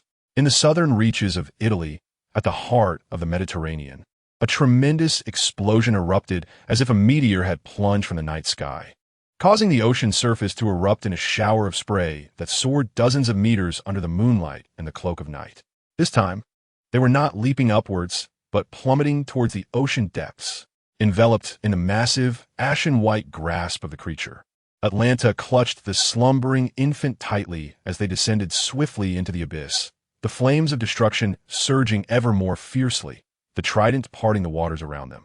Soon, the bony monstrosity bore them down to an unfathomable depth of 10,000 meters, still shrouded in darkness. Atlanta recalled that this region of the deep sea bore no signs of an underwater civilization. As the queen of the underwater realm of Atlantis, she possessed the ability to see far into the depths and secretly held on to hope. But then, her pupils dilated in terror as she beheld a multitude of grotesque, shadowy figures surging toward them. These menacing silhouettes, neither entirely human nor fish, were gray and hideous, covered in scales and spines, resembling a legion of monstrous sea creatures. The sheer number of them was enough to send chills down her spine. A shudder coursed through Atlanta as she realized. It was the Deep Trench tribe. Yes, this was the area where the underwater kingdom offered sacrifices to them. The Deep Trench tribe, one of the 6 underwater races that emerged after the fragmentation of the Atlantis Empire, had devolved into mindless, man-eating sea fiends over the ages. These primitive and ferocious monsters were capable of annihilating a small underwater kingdom. Atlanta trembled until the firm grip of the bony hand brought her a sense of unexpected calm. Indeed, in the next instant, 2 massive beams of crimson, destructive energy cut through the deep sea, and with a swift turn of the creature's head, a vast expanse of water began to boil and evaporate. Countless members of the Deep Trench tribe were cleaved in two by the extending beams of red heat. The blinding red light pierced the 10,000-meter depths, causing the water to sizzle and churn into whirlpools, scattering the remains of countless deep trench monsters. The surviving creatures, now in a state of sheer panic, desperately swam away in a frenzied escape. Atlanta sighed inwardly and shut her eyes, unable to bear the sight any longer. When it comes to monstrosities, one might contend that none can rival the presence that exists in the current world. The bone-spike entity did not pursue the fleeing survivors of the trench, but instead continued its descent with Atlanta and the others into the abyss, until they reached a natural vortex at the ocean floor. This underwater vortex resonated with a thunderous roar, as if it led to another realm altogether. Before Atlanta could grasp the situation, the bone-spike entity suddenly plunged them into its depths, The seawater erupted violently, surging into the vortex. Almost immediately, they burst forth from the surface, revealing a breathtaking vista. Atlanta's eyes widened in astonishment as she beheld the heart of the earth. Having traveled from the depths of a 10,000-meter whirlpool, where floating mountain ranges hovered in the air and the domed ceiling above was adorned with vibrant crystals, casting down radiant beams of sunlight, a colossal primitive island lay before them on the ocean surface. In the skies, long-extinct pterosaurs soared, sensing the terrifying aura of the bone-spike entity and fleeing in fear. The hidden sea of the Earth's core astonished Atlanta, who could hardly believe she had arrived at the legendary mythical realm, the storied resting place of the Trident artifact. With a resounding leap, the entity known as the Day of Destruction soared from the surface, landing upon the primitive island, releasing its grasp on the items it held, and gazing up at the vast array of crystals in the Earth's core dome. Indeed, this was the very location where the Trident artifact had previously been housed. The Day of Destruction recalled that in the Aquaman film, this place was illuminated by an eternal light. Now, having reached this sanctuary, basking in the glow of the hidden sea, the destructive flames in its eyes dimmed somewhat. As anticipated, the crystals within the dome of the hidden sea absorbed solar radiation over billions of years, allowing them to emit a brilliance akin to that of the sun. In other words, the light from these crystals had a similar radiative effect on the Kryptonian race as that of yellow sun radiation. This was perfectly suited to its current needs. Before fully mastering the powers of destruction, this place could serve as a stronghold for the ancient incarnation of devastation. There was one more thing that needed to be retrieved from the outside world. With a sudden leap, the Day of Destruction ascended the wall of the dome, and before Atlanta's astonished gaze, it reached out and pried a shard of solar crystal free. With a resounding thud, the bone-spike creature cradled a radiant solar crystal and descended back through the surface of the hidden sea, retracing its path. This left Atlanta, seated on the sandy beach and cradling the Kryptonian infant, in a state of bewilderment on the grand island of the hidden sea. Meanwhile, in Antarctica, a sudden burst of sunlight illuminated the perpetual darkness. A scientist stationed at a local research facility gazed towards the night sky, questioning the reliability of his own eyes. Despite Antarctica being enveloped in an eternal night, he witnessed a dazzling miniature sun plummeting toward a massive iceberg deep within its icy expanse. Atop the iceberg, amidst the thunderous avalanches, stood a towering 3-meter bone spike, cradling a radiant solar crystal. Fortunately, it proved useful. A glimmer of reason flickered through the crimson gaze of the ancient destroyer as it lowered its gaze upon the vibrant crystal it held. This crystal emitted an energy akin to that of the sun, continuously radiating yellow solar energy, which slightly diminished its overwhelming desire for destruction. Indeed, it merely offered a slight reprieve. What sustained the sanity of the destroyer, Meng, until now, was another element entirely. At this moment, a faint, fragmented yellow warmth blossomed from the bone spike's brow, resisting the urge for annihilation. It was effective, truly effective. Meng, filled with exhilaration, realized that the fragment of the Mind Stone acquired from the Marvel Universe had indeed transcended reality, directly influencing the current manifestation of the ancient destroyer. Although it could not entirely quell the insatiable thirst for destruction, it managed to prolong Meng's sanity for an additional half-hour. Time was of the essence. The destroyer yearned to swiftly procure that particular item from the cosmic dreamscape, while still retaining a semblance of reason. Casting a sweeping glance over the icy expanse, Meng's piercing vision penetrated the Antarctic veil, revealing all that lay beneath. There it was. In an instant, the destroyer's crimson gaze fixated upon a neighboring iceberg, transforming into a tangible beam of searing energy, which began to melt the outer walls of the iceberg from the outside in, carving a substantial passageway within. Clutching the vibrant solar crystal, Meng leaped towards the mouth of the passage. Navigating through the melted corridor, he arrived at the core of the iceberg, where he beheld a black extraterrestrial spacecraft ensnared in ice. A quiet wave of crimson flames surged in Meng's eyes. This vessel belonged to Krypton. More precisely, it was a large reconnaissance ship dispatched by Jor-El, the father of Krypton's natural-born son, in search of a suitable planet for Kryptonians to inhabit. This unmanned intelligent probe eventually reached Earth, prompting Jor-El to decide to send his son to this very place. Such knowledge was gleaned from Meng's memories of past cinematic narratives. Originally, this Kryptonian spacecraft was destined to remain encased in ice for decades, awaiting the awakening by the adult Kryptonian Superman. Yet, it had been unearthed prematurely. Meng gently set down the solar crystal and exhaled softly towards the vessel, unleashing a wave of scorching air that melted the frost clinging to the ship's surface, revealing the tightly sealed entryway of the cockpit. In the films, this Kryptonian ship could not be opened from the outside unless forcibly breached or validated through Kryptonian genetic recognition. As Meng stepped forward to the cockpit entrance, accompanied by the ship's rhythmic beeping, its portal automatically swung open. Kryptonian genetic confirmed. "Welcome, son of Krypton."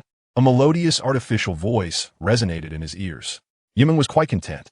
As the ancient Doomsday, he too possessed Kryptonian genes, and thus he confidently stepped into the interior of the Kryptonian spacecraft. The spacious corridor of the vessel felt somewhat cramped for his 3-meter spiked physique. As Doomsday Meng entered, various wardrobes lining the ship's passageway automatically revealed an array of Kryptonian bodysuits in different colors and styles, each adorned with the family emblem symbolizing hope emblazoned on the chest. Although Doomsday Meng initially contemplated trying one on, he ultimately decided to press onward to the cockpit of the Kryptonian ship. The moment he stepped into the cockpit, a voice unexpectedly resonated within the chamber. "My son, Kal-El, I knew you would come here." Accompanied by this male voice, a holographic projection of a mature, middle-aged man materialized in the dimly lit cabin. Jor-El smiled and proclaimed, "As a momentary virtual intelligence, I have been awaiting this moment. Now, prepare to learn all about your Kryptonian homeland and inherit the will of hope from our family." His words abruptly ceased as the virtual figure looked up, only to be met with the sight of a spiked monstrosity, its eyes ablaze with crimson flames. The cockpit of the Kryptonian spacecraft fell into an eerie silence once more. The momentary virtual intelligence of Jor-El aboard the Kryptonian scout ship was a construct programmed and modified based on Jor-El's own cognition, set to activate once someone reawakened the vessel. This was one of the contingencies left by Jor-El himself. According to the original plan, as long as Jor-El managed to send his son Kal-El to Earth before the destruction of Kryptonian civilization, only Kal-El, as the sole Kryptonian on Earth upon reaching adulthood, will be able to reactivate the spacecraft. Thus, the instant the Kryptonian ship was reactivated, the momentary virtual intelligence of Jor-El simultaneously activated within the cockpit's database. Even if his corporeal self had perished alongside Krypton civilization, at least this momentary intelligence could behold his son once more, the son who had now reached adulthood. Surely, his grown son would be as tall and formidable as he had been. Suppressing his excitement, the momentary virtual intelligence of Jor-El began to speak warm and uplifting words as he turned his holographic projection to face the approaching footsteps echoing through the ship's corridor. "Are you ready to accept the will that represents hope for our family?" However, in the next instant, Jor-El ceased all movement and speech. The smile on the face of the holographic middle-aged man froze in disbelief, quickly transforming into utter astonishment as he gazed upon the 3-meter spiked entity that had entered the cockpit through the illuminated corridor. Where was his son Kal? Why had the extreme Kryptonian creation, symbolizing the end of destruction, emerged instead? Wait, why was Doomsday here? Was this the very being that had been imprisoned in their Kryptonian homeland for millennia? The ancient Doomsday? In this moment, even as a mere thread of programmed thought, the virtual intelligence of Jor-El experienced a brief malfunction, succumbing to a fear potent enough to disrupt its coding. It was once believed that the ancient entity known as Doomsday, a nightmare and demon for Krypton, would be lost in the cosmos alongside the demise of Kryptonian civilization. Yet, astonishingly, this ancient harbinger of destruction had manifested here on Earth. What glimmer of hope remained for this planet? With hope as the driving force of his family's legacy, Jor-El was abruptly stripped of all optimism. Despite his unwavering confidence in his son Kal-El, nurtured under the yellow sun, he recognized that such confidence could not withstand the might of this primordial being from Krypton. As one of Krypton's foremost scientists and warriors, Jor-El was acutely aware of the terrifying capabilities possessed by this ancient entity. Its ability to instill despair was matched only by the fact that Krypton had managed to contain it through generations of effort and technology. Should it ever break free from the constraints imposed by Kryptonian civilization, the consequences would be dire. In that moment of virtual clarity, Jor-El made an irrevocable decision. He could not allow this ancient doomsday to remain within the bounds of Earth civilization. Otherwise, the planet that served as the nurturing ground for his son would inevitably face a fate akin to that of Krypton. Fortunately, the ancient entity had yet to wreak havoc on the Kryptonian exploration vessel. I must reactivate this spacecraft, ensuring it swiftly departs Earth, taking this ancient presence into the abyss of a black hole. The virtual intelligence of Jor-El raced with thoughts, quietly connecting to the ship's intelligence system. This entity, devoid of reason and embodying destruction, had no place in this world. It should vanish alongside Krypton's demise into the cosmos. Cal, this is the final act I undertake for you, my son. Tears glimmered in Jor-El's eyes as he prepared to ignite the ship's engines, propelling it away from Earth. When suddenly, the ancient Doomsday entered the cockpit. Towering at 3 meters, its spiny form radiated an infernal flame of annihilation as it approached the control seat, placing its gray, bony hand upon the console. What was its intention? Did it seek to obliterate the Kryptonian vessel? Before Jor-El could comprehend the situation, he felt the connection to the ship's control system severed, the engines that were poised for ignition falling silent once more. Jor-El was rendered utterly astonished, unable to fathom the unfolding chaos. He had completely lost control over the ship's systems, now subject to a viral deletion. Hissing sounds filled the air as Jor-El's virtual projection distorted and blurred, struggling to maintain its form. With an expression of disbelief, he gazed at the spiny entity, his cognitive processes in complete disarray. This was an occurrence beyond the realm of possibility. As the virtual projection dissipated, the cockpit fell into dim silence, leaving only the control panel aglow. At last, this Kryptonian spacecraft now belongs solely to me. The ancient being known as Doomsday displayed a semblance of humanity upon his gray-white visage, as a tendril of golden-hued virtual static coursed from the control platform of the ship into the very core of his consciousness. The shards of the Mind Stone that had been transferred over not only aided in suppressing his destructive instincts, but also endowed him with certain attributes of artificial intelligence, surpassing those capabilities found in contemporary AI, although still a mere fraction of genuine artificial intelligence, bolstered by the Mind Stone fragments. He was indeed capable of processing non-AI Kryptonian program codes. Having seized control of the Kryptonian vessel, Doomsday exited the deserted cockpit with purpose. As he traversed the ship's corridor, his gaze fell upon a Kryptonian superhero suit that seemed to float from a wardrobe, prompting him to pause momentarily. 10 seconds later, the engines of the Kryptonian exploration ship roared to life, reigniting after years of dormancy. The vessel propelled itself upward, forcefully shattering the icy dome above, and soared toward the starry Antarctic sky. With a thunderous rumble, the ice mountain collapsed, revealing the hidden sea of the Earth's core.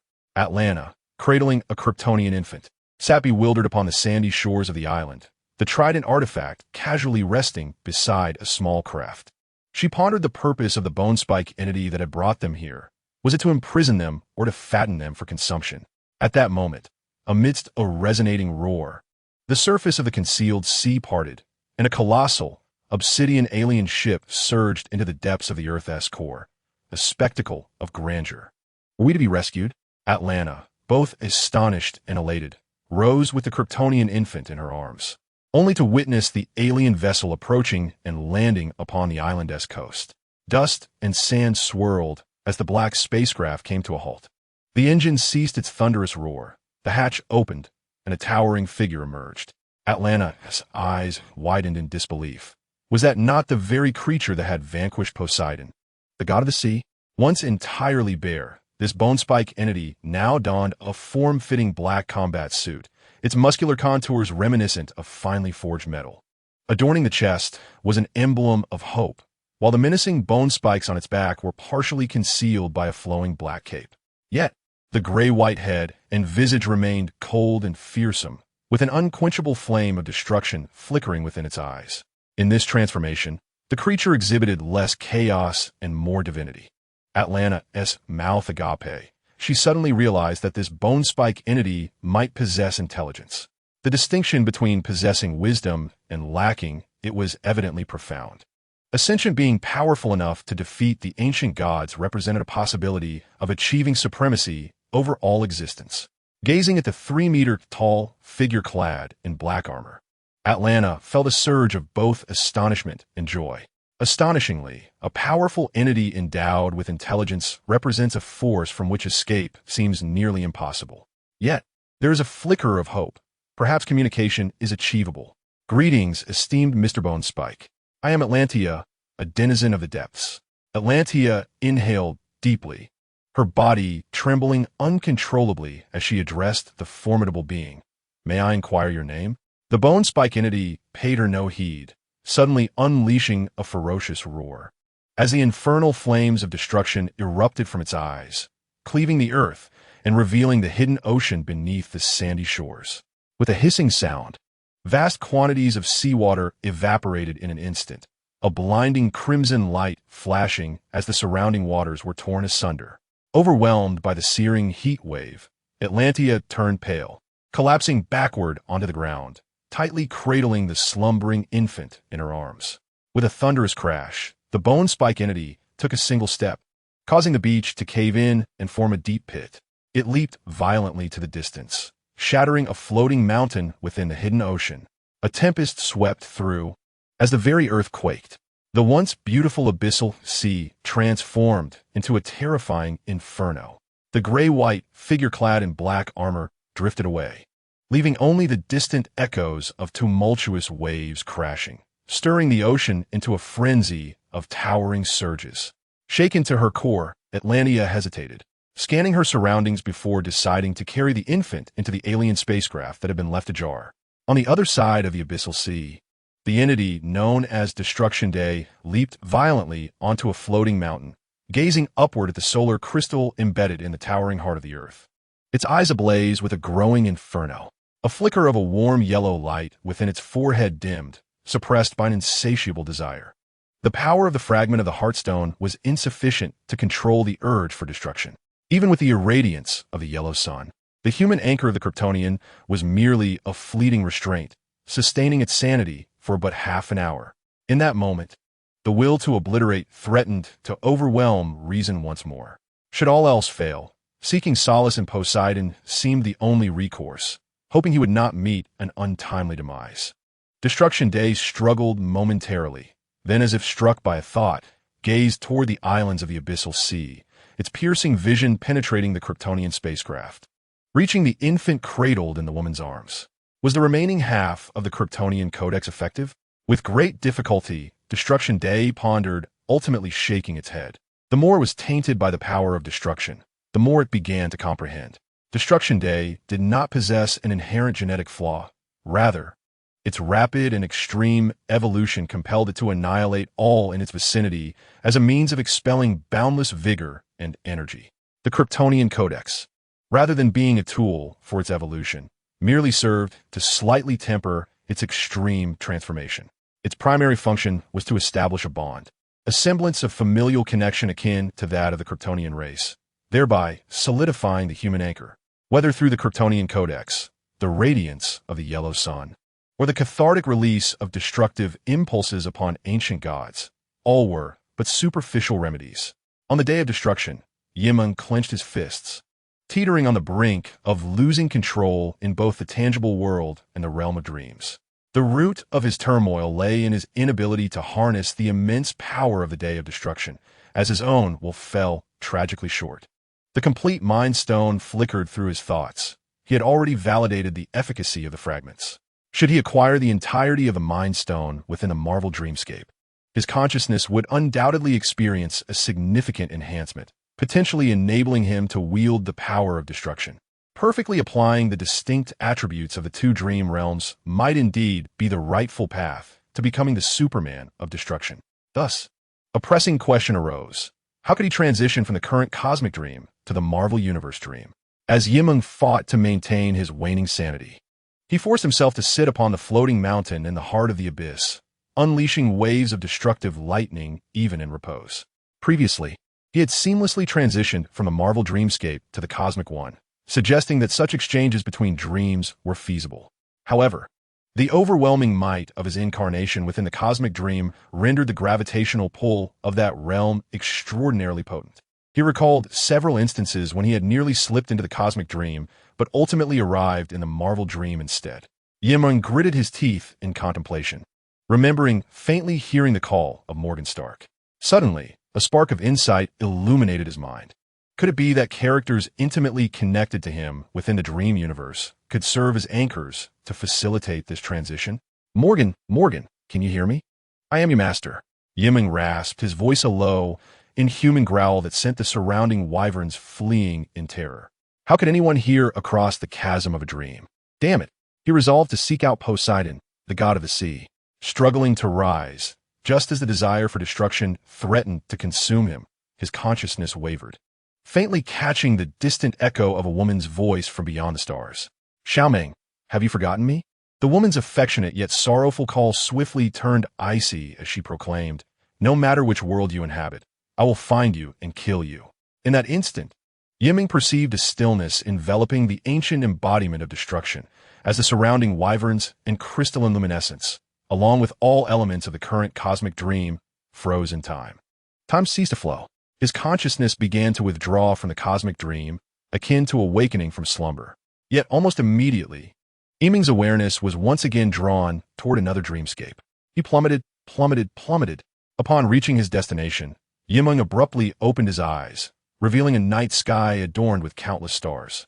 An incorporeal artificial intelligence piloted a towering white mechanical body, soaring through the heavens at breakneck speed.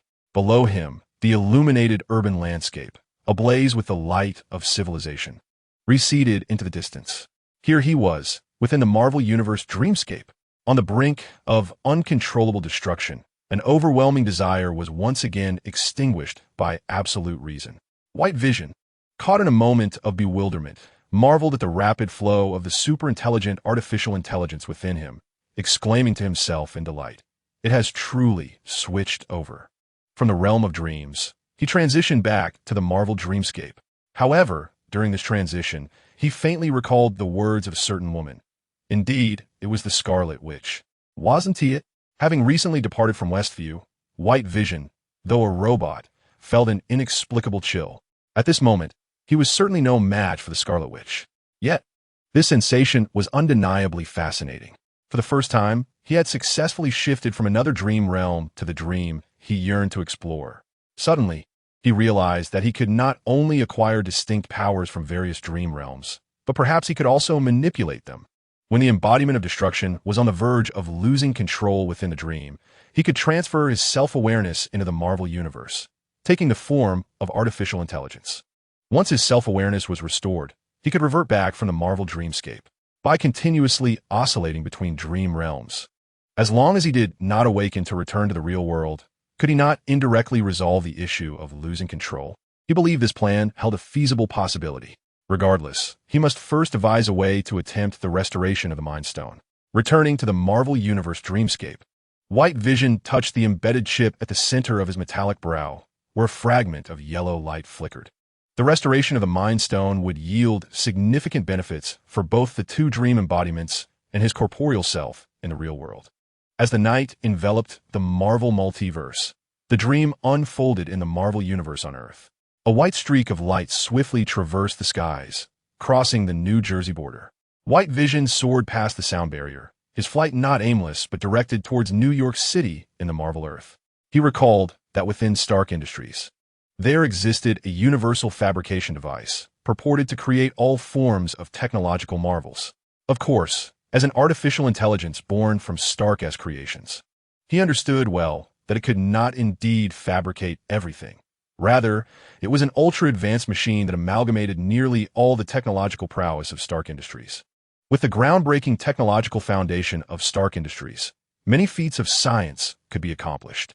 He remembered that aboard the Avengers ship during Tony Stark's lifetime, there had been such a fabrication device, which later was borrowed by Happy Hogan for use elsewhere. White Vision aimed to utilize that ultra-advanced fabrication machine, in conjunction with his supercomputational abilities, to explore the possibility of restoring the Mind Stone. Crossing the New Jersey border into the bustling expanse of New York, White Vision's electronic eyes beheld a myriad of signal waves and lines, some long and some short. As he focused his thoughts, a flood of local network information surged into his artificial intelligence consciousness, which he rapidly analyzed using the superbrain terminal he possessed. In recent days, he found himself ensnared within the confines of Westview, under the dominion of Miss, which severed from the external world for a spell. As an artificial intelligence, possessing real-time access to global intelligence is paramount. One must not be left behind.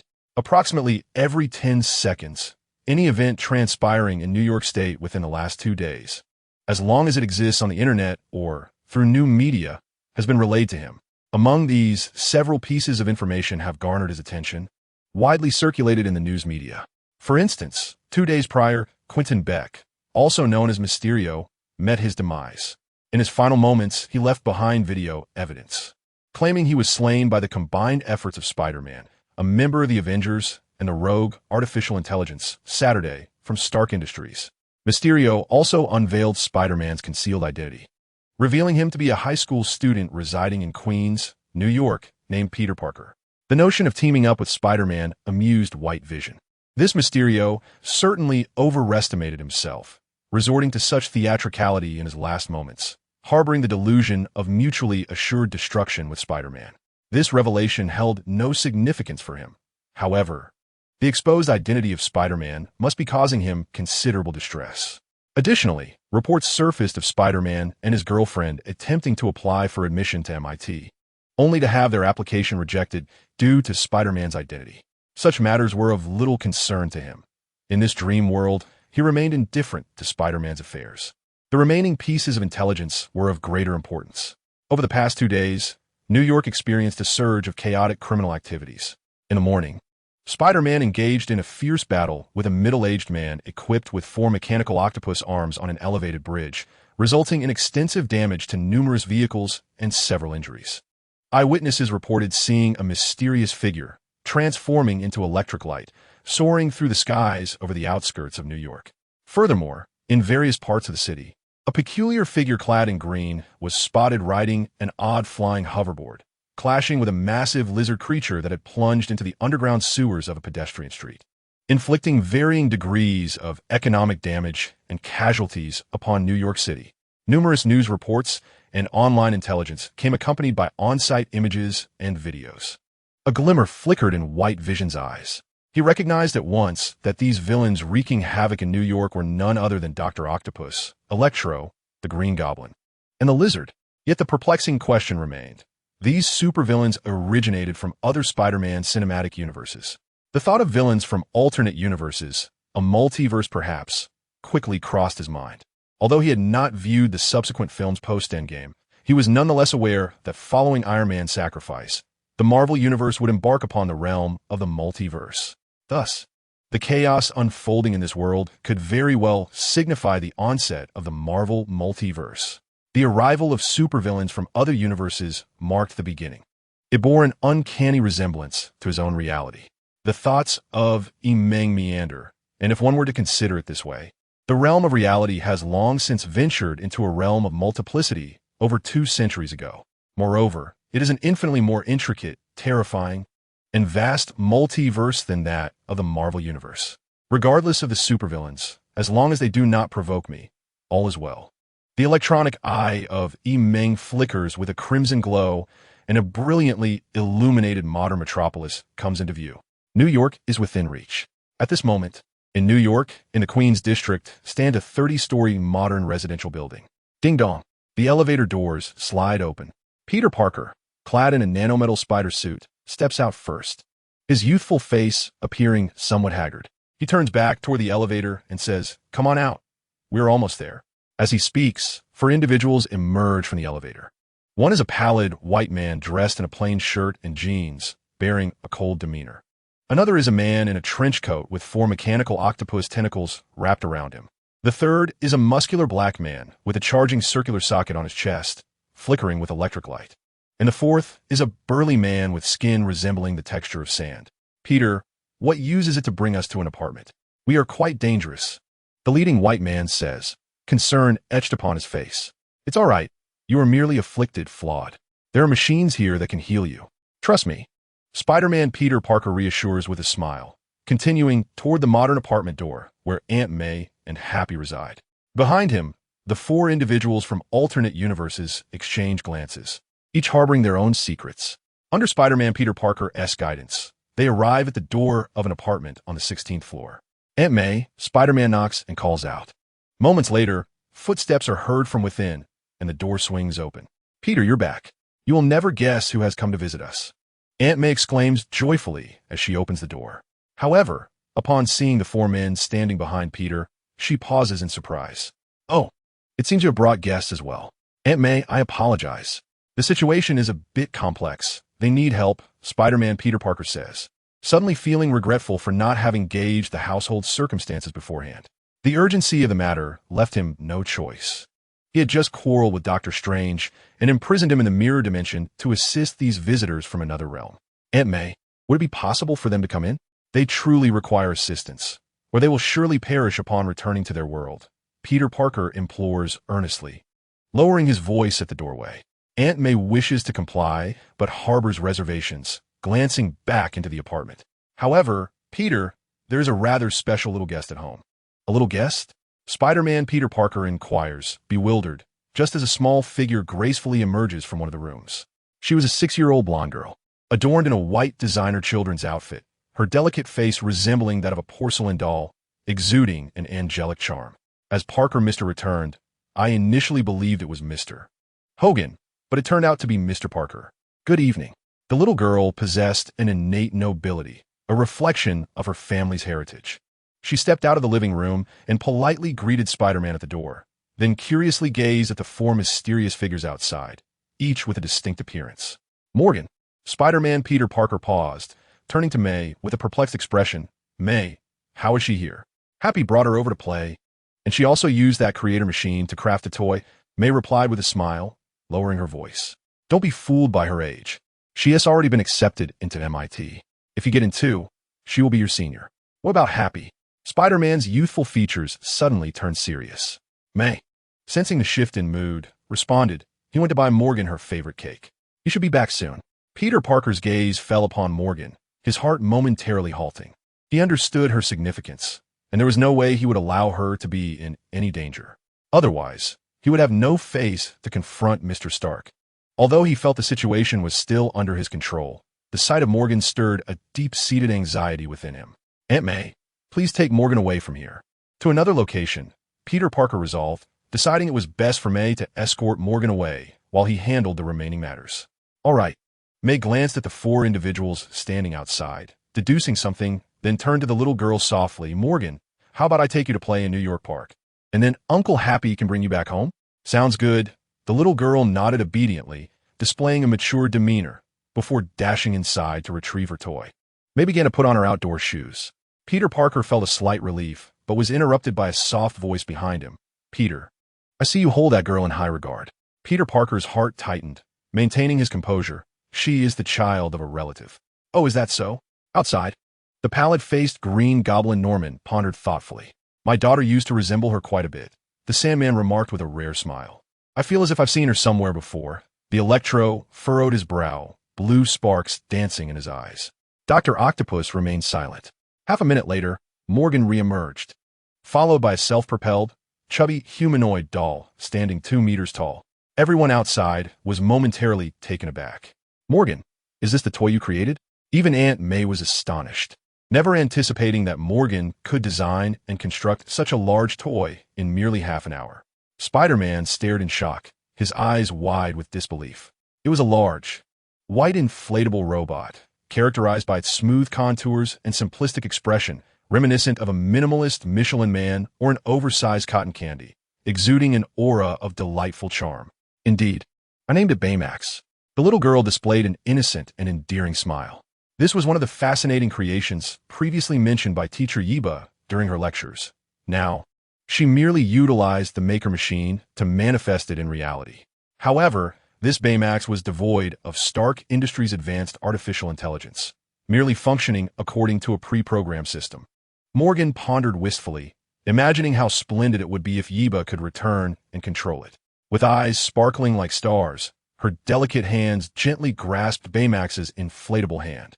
Impressive, Spider-Man remarked, aware that even with the Maker machine, one must provide the analysis, design, and conceptualization. An engineer with mature knowledge and advanced ideas was absolutely essential for creating sophisticated machines from scratch. Outside the door, the quartet of villains, mostly scientists from other worlds, found this scene perplexing. "This girl is a super genius," Dr. Octopus commented, to which the others nodded in agreement. However, Electro's gaze shifted towards the interior room, sensing the presence of a coveted advanced manufacturing machine. "All right, Morgan, let us depart," May said, taking Morgan's small hand. Under the scrutinizing eyes of Spider-Man, Peter Parker, the villains, each with varied expressions, stepped aside at the entrance. Just as May led Morgan out, Baymax's eyes suddenly emitted a green glow, scanning the quartet of villains outside. Dissociative identity? Body disintegration? Cognitive disarray? Electrification? Diagnosis complete. Further treatment requires Stark Industries' advanced technological apparatus. Baymax's mechanical voice paused before continuing its exit. This was indeed a medical robot, its sophistication utterly captivating. "By the way, I recognize her. I've seen her in magazines," Dr. Octopus suddenly interjected. Electro withdrew his gaze from the room, focusing on the little girl's silhouette in the corridor. "Morgan Stark, the sole heir to the world's leading industry, worth billions. Is that true?" Sandman exclaimed, excitement flickering in his eyes. If he gained wealth, his daughter could be saved, and acquiring that medical robot might also rescue her. At that moment, the four villains fixated their gazes on Morgan. Peter Parker sensed an ominous foreboding, a strong feeling that the situation was spiraling out of control. He swiftly dashed to the entrance, positioning himself in the middle of the corridor, exclaiming, "Everyone, please come inside. Allow me to treat you. Then, you can return to your world normally." Yet, the quartet, who had previously cooperated with him, showed no response to his plea. Spider-Man's heart sank, his complexion turned pale, as he sensed that the situation had spiraled completely out of his control. "Peter, you are exceedingly naive," the previously weak and gentle Green Goblin, Norman, suddenly sneered maliciously. "You believe you fight for a sacred moral cause. Unfortunately, we do not need your salvation, nor do we seek your healing." Norman cast a glance at the other villains. "Our abilities are not curses or defects, but miracles bestowed upon us by the heavens. In this world, we can acquire everything we desire, and then choose to either return or remain. We do not require your pity." No sooner had Green Goblin finished speaking than he lunged at Spider-Man with a ferocious speed, pinning him down in the corridor. The other three villains exchanged glances, and Electro suddenly charged into the apartment, heading straight for the advanced manufacturing machine. Sandman hesitated for a moment, but then transformed into sand, surging after May and Morgan. "Damn it, Peter Parker, you are utterly unreliable." Dr. Octopus gritted his teeth, uncertain of which side to take, as he grappled with his mechanical tentacles. Downstairs in the apartment building, a large truck parked at the entrance suddenly had its iron doors burst open, and out leaped a green lizard creature, swiftly climbing up the exterior wall of the building. Chaos erupted. 5 supervillains, 4 of whom had simultaneously turned against them, plunged the building into utter disorder and peril. On the 16th floor corridor, May heard the commotion erupting behind her and hurriedly picked up Morgan, rushing toward the elevator. Once inside, she frantically pressed the closed door button. Just before the towering brute could catch up, the elevator doors managed to shut. "It's all right, Morgan. I will get you out of here safely," May reassured the little girl as she held her tightly. Morgan did not appear frightened. Instead, she glanced at Baymax, who had just stepped into the elevator, standing idly beside them since he had not had time to program the protective protocols for his master.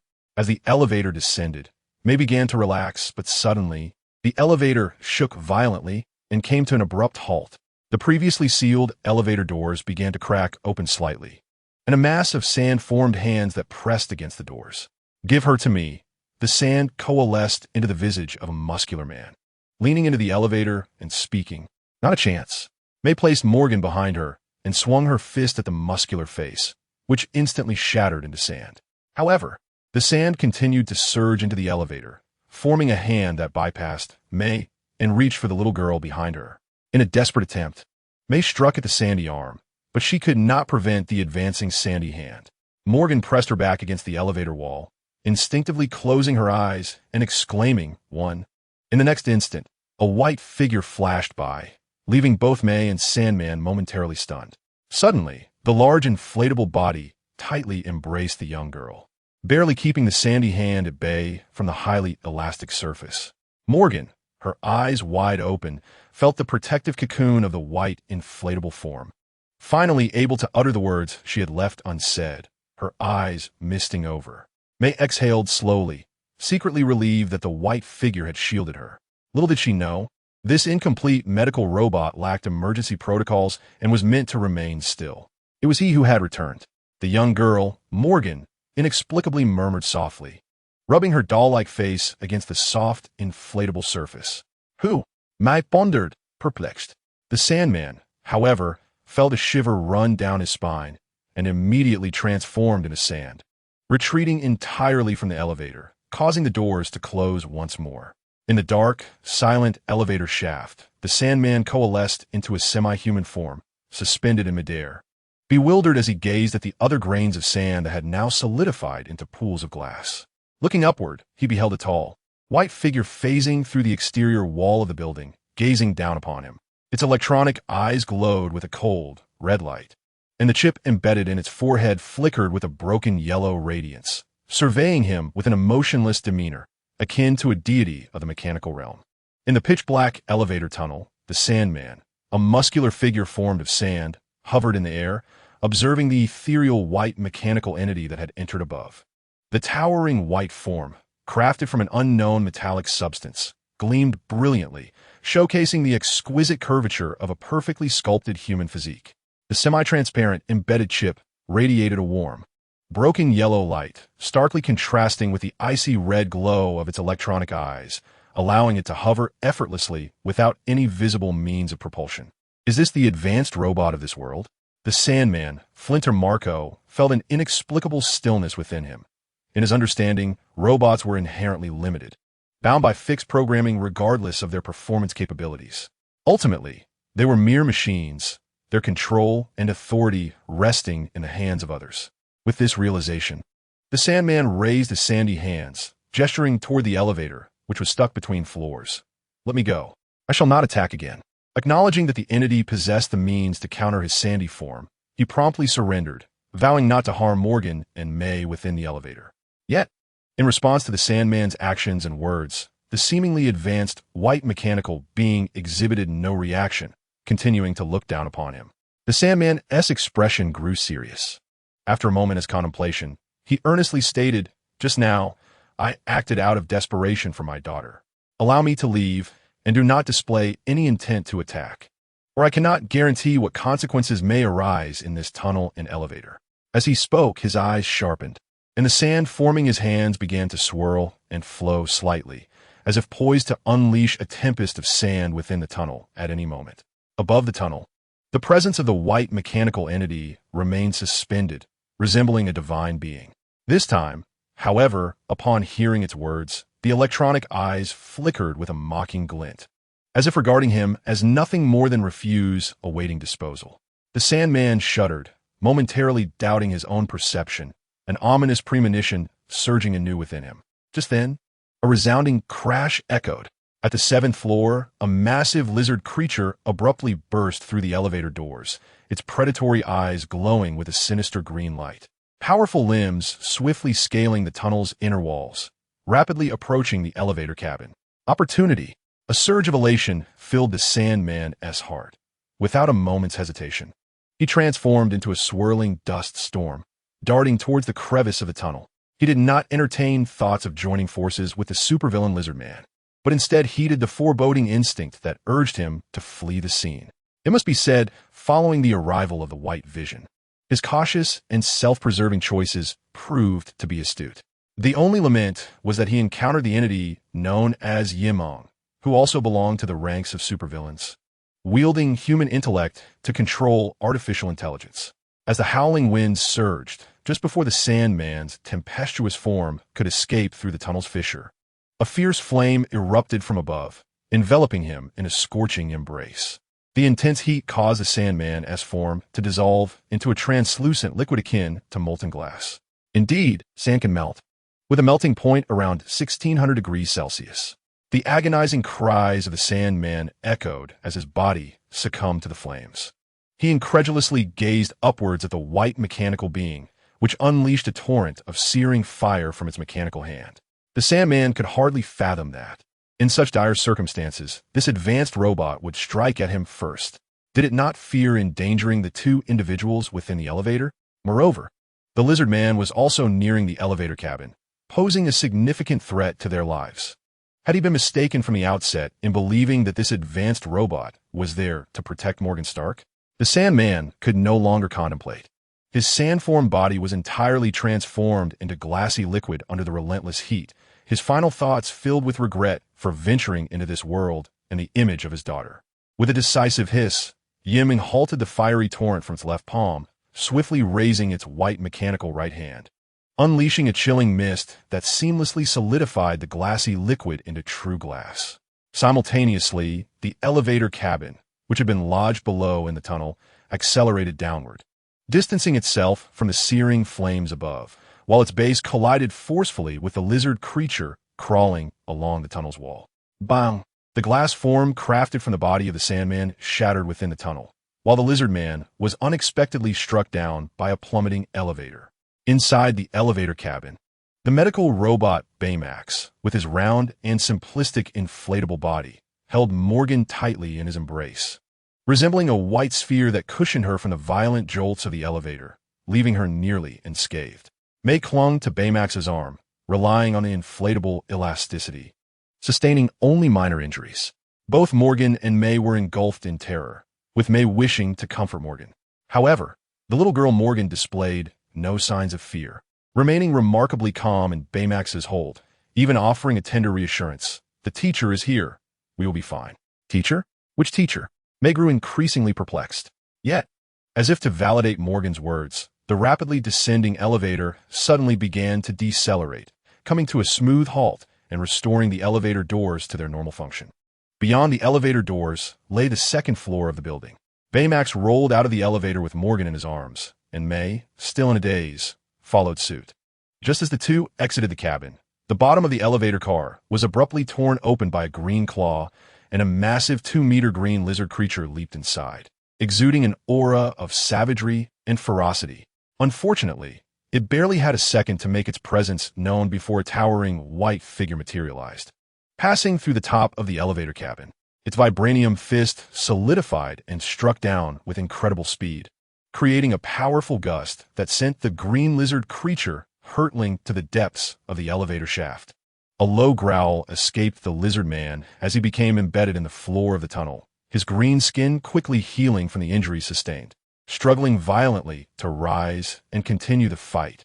However, just as the lizard monster opened its mouth to roar, a searing white laser beam descended from above, penetrating its jaw and body completely.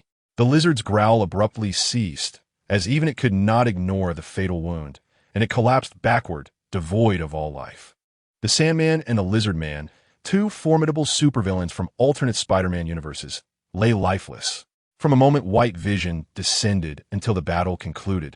Not even a minute had passed. Meng stood in the corridor of the second floor, frozen in shock. Ahead, within the utterly wrecked elevator cabin, a tall white mechanical figure hovered, its silver cape billowing gently behind it, while the chip on its forehead ceased the release of laser beams. Below, the ferocious growls of the lizard creature fell silent, leaving an eerie stillness inside and outside the elevator. The white mechanical entity turned, its electronic eyes glowing with a fierce red light, gazing at the little girl cradled in Baymax's arms. "I will not allow you to harm her." Meng was enveloped in terror. Despite her awareness of the formidable presence before her, she resolutely rose from the ground, placing herself protectively in front of Morgan. Morgan, too, seemed gripped by fear, struggling incessantly in an attempt to free herself from the embrace of the inflatable medical robot, Baymax. Yet, the mechanical guardian remained steadfast, its arms firmly encircling Morgan in a soft yet unyielding hold. The white robotic entity gazed at the young girl, its cold, unfeeling electronic eyes flickering with a hint of human-like emotion, before it turned its gaze towards the 16th floor.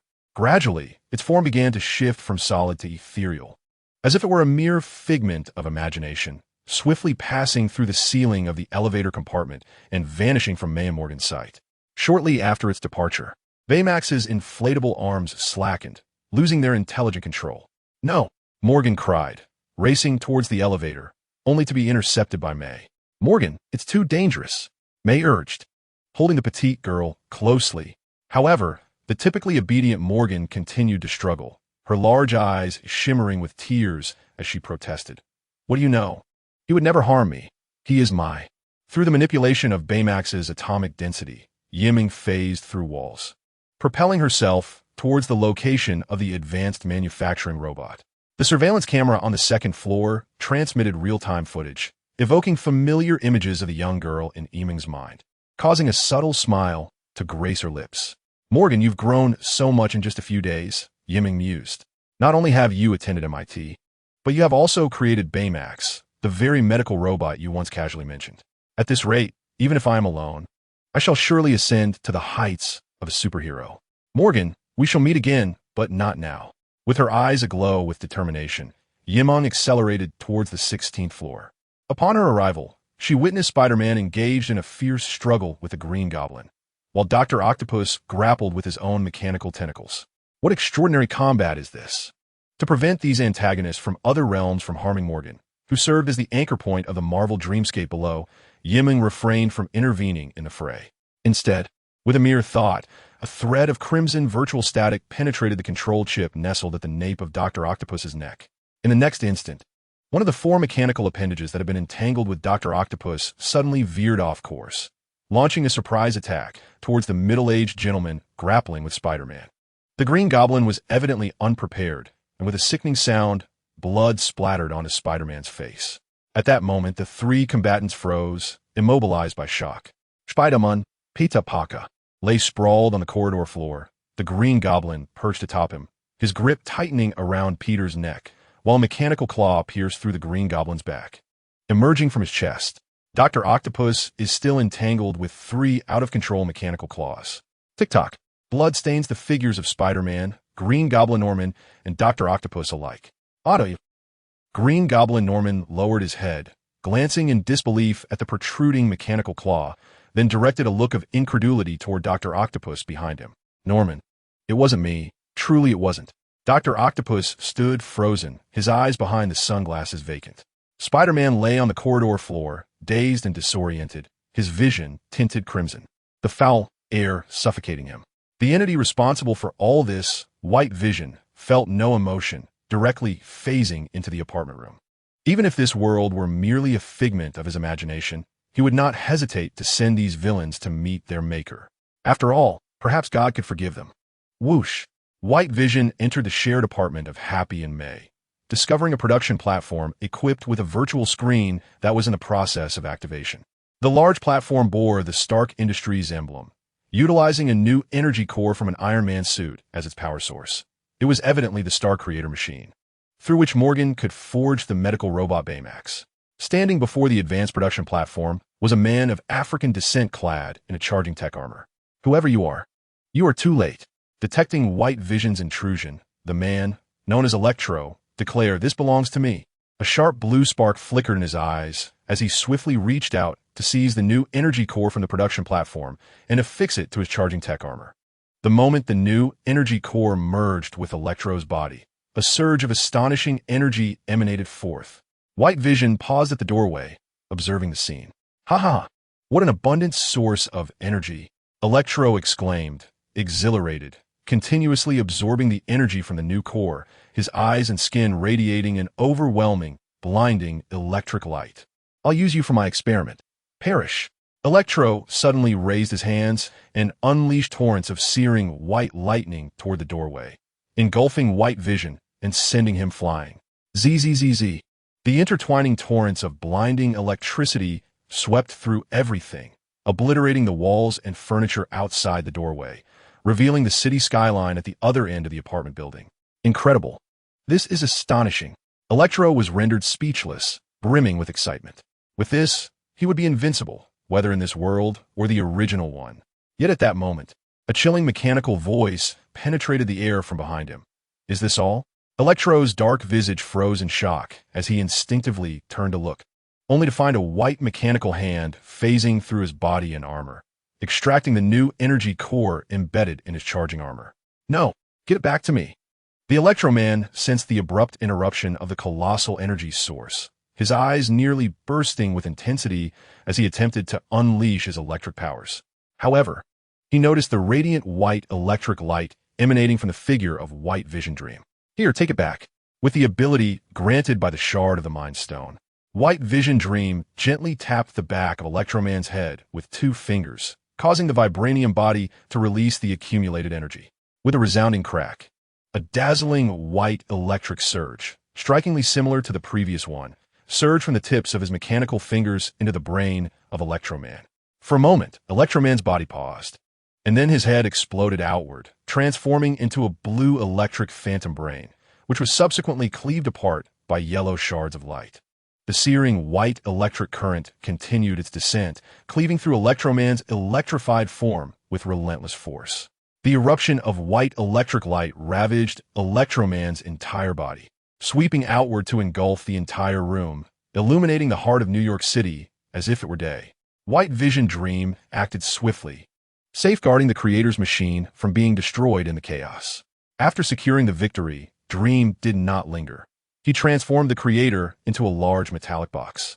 Cloaked in a silver-white cape, he soared into the vast night sky, carrying the creator's box and the new elemental energy core.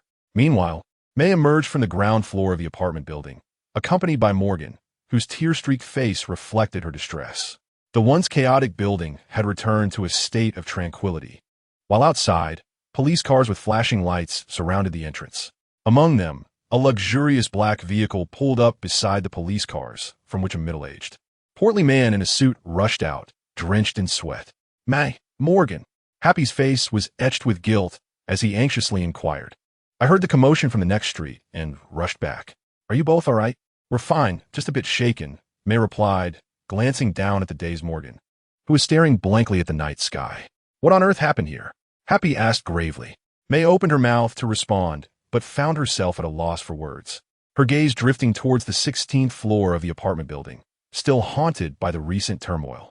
On the 16th floor of the apartment building, 2 agile figures clad in different styles of spider suits descended from above, accompanied by the sound of their light footsteps. Oh dear, it seems we've arrived a moment too late. Indeed, the extraordinary battle appears to have concluded, one of the slightly taller Spider-Men remarked as they quickly surveyed the surroundings. The 16th floor was in utter disarray, with the apartments and corridors resembling a war-torn landscape, the air thick with smoke and dust. One of the Spider-Men removed his mask, revealing a strikingly handsome face with sharp features, though the dark circles around his eyes gave him a rather somber appearance. Seek once more the native Spider-Man of this world. Perhaps he can assist us in returning to our original realm. Another Spider-Man nodded, removing his mask and exhaling deeply, revealing a weathered visage. Yet the contours still hinted at a robust youth. Had Meng been present, he would surely recognize this as the Spider-Man from other cinematic realms. The Amazing Spider-Man and the original Spider-Man. Here, the Amazing Spider-Man suddenly gestured and leaped into a corner of debris on the 16th floor, effortlessly lifting a toppled wall. My heavens! The original Spider-Man gazed in that direction, his pupils narrowing in shock. Before him lay a harrowing scene. A white youth clad in a metallic spider suit lay on the ground, pinned beneath a gentleman who had long since succumbed to life, his chest a gruesome tableau of a fatal wound. A bespectacled man with 4 mechanical octopus appendages struggled to support both, using his unenhanced flesh to shield them from the completely collapsed wall. As the Amazing Spider-Man removed the debris, the bespectacled man managed a bloodied smile before collapsing. It was Norman Osborn, the Green Goblin from my world, and Dr. Octopus. The original Spider-Man lamented, hastening to support the battered form of Dr. Octopus. He had already perished. The Amazing Spider-Man examined Norman Osborn, discovering he had also met his end mere moments prior. You are the Spider-Man of this native world, Peter Parker, are you not? The Amazing Spider-Man inquired of the dazed. Bloodied youth sprawled on the ground. I made a mistake. I ruined everything, the young Spider-Man muttered, gazing at the lifeless Norman Osborn, torn between resentment, fury, and other emotions. Doctor, The urgent voice of the original Spider-Man pierced the air. He was nearing his own limit. The Amazing Spider-Man glanced at the original Spider-Man cradling Dr. Octopus and sighed, shaking his head. "It won't be so, Doctor." The young Spider-Man's eyes suddenly regained clarity. He wiped the blood from his face and rushed to Dr. Octopus's side. Utilizing the medical scanning system of his nanometallic spider suit, he confirmed the irreparable damage to Dr. Octopus's organs. The young Spider-Man's expression froze, trembling as he looked at the dying Dr. Octopus. "Doctor, you need not save me. I'm not so fragile as to be crushed." "Who saved you?" Dr. Octopus leaned against the original Spider-Man, his glasses askew, revealing eyes still imbued with a flicker of wisdom. "I merely sought to save myself." No sooner had he spoken than Dr. Octopus wearily closed his eyes, a look of relief washing over his features as he fell silent. The young Spider-Man collapsed to the ground, utterly drained. "Rest in peace, Doctor." The original Spider-Man let out a sigh as he adjusted Dr. Octopus's sunglasses. "We must all come to terms with the inevitability of life and death." The Amazing Spider-Man's expression remained serene, akin to an observer reflecting on the events unfolding. Upon noticing the charred remnants of electrical chips nearby, he suddenly remarked, "It appears that the three villains from our world have perished here: Green Goblin Norman, Dr. Octopus, and Electro." "Not just them," a voice resonated from the 16th floor, seemingly out of thin air. The three Spider-Men turned their gazes in unison to see sparks swirling in the air, forming a circular portal. A gentleman, cloaked in regal magical robes with graying hair at his temples, emerged from the portal. "Is there truly a sorcerer in this world?" Both the Amazing Spider-Man and the original Spider-Man stood astonished, their thoughts synchronizing.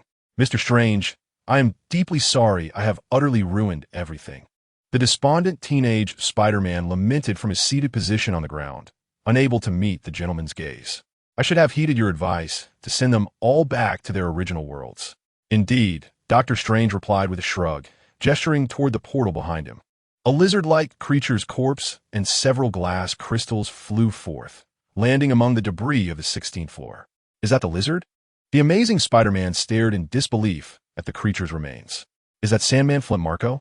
The original Spider-Man took a moment to identify the shards of glass, his astonishment palpable.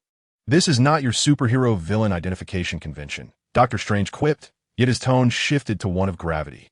"In less than 5 minutes, all 5 supervillains from Otherworld have perished here, seemingly at the hands of the same entity."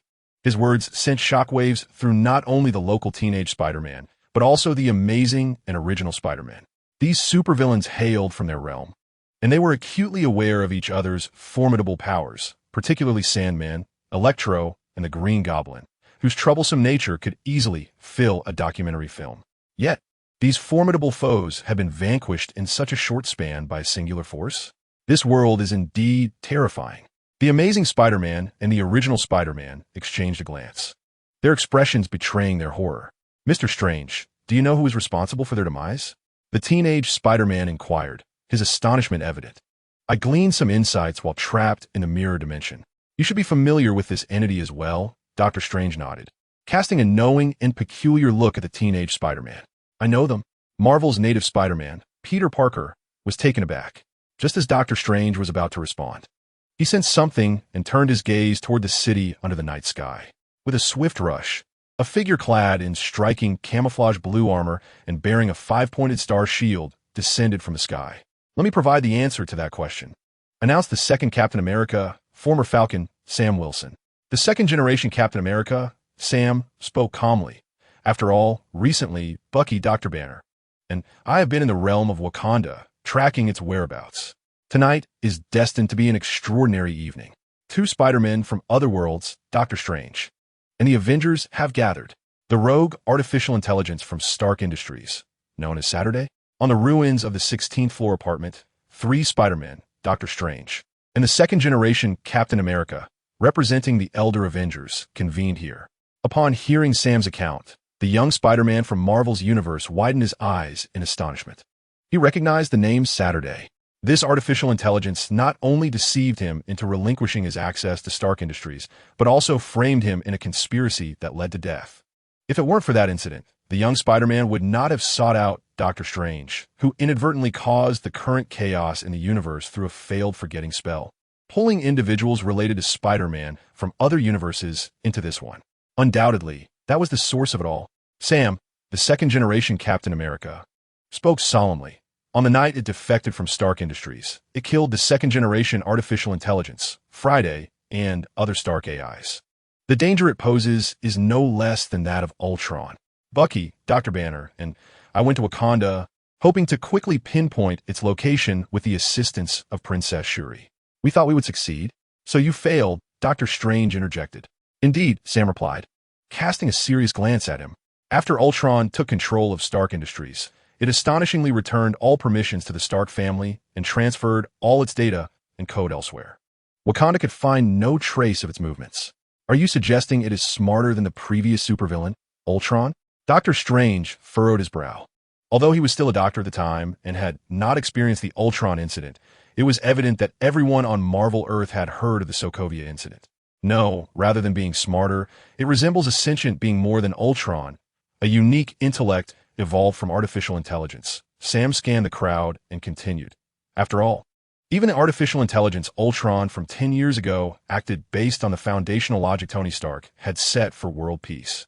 In contrast, Saturday, this ultimate artificial intelligence, operates without any underlying logic, akin to a human with its own ideology. Since acquiring the iron armor, it has also gained the white vision, remade by SWORD, based on Ultron's template, becoming even more formidable. Now, it has access to Stark Industries manufacturing machines and new elemental energy. Heaven knows what it intends to create. Each utterance from the second Captain America gradually unveiled to those present the formidable and terrifying nature of Saturday. It could no longer be ignored. Dr. Strange contemplated, his eyes glimmering with insight, realizing that the very existence of this entity posed a substantial threat to the Earth. In fact, the potential danger it represented to the Marvel Universe far surpassed the current invasion of supervillains associated with Spider-Man. It was imperative to regain control swiftly, at the very least to render this extraordinary intelligence manageable. Dr. Strange surveyed the disheveled apartment and remarked, "We have arrived too late. Can you still pinpoint its location?" Previously, it was impossible, but now it had assumed the mechanical form of white vision, accompanied by the creator's machinery and new elemental energy. The second Captain America's eyes glinted with determination as he proclaimed, "I have already contacted Bucky and Dr. Banner, who are still in Wakanda. I believe they will soon be able to locate it. I shall assist as well," interjected the young Spider-Man, drawing the attention of Dr. Strange and the second Captain America. He bit his lip and continued, "I've already botched many things tonight. At the very least, allow me to lend my strength." Dr. Strange clicked his tongue dismissively and replied, "If you wish to go, then go ahead.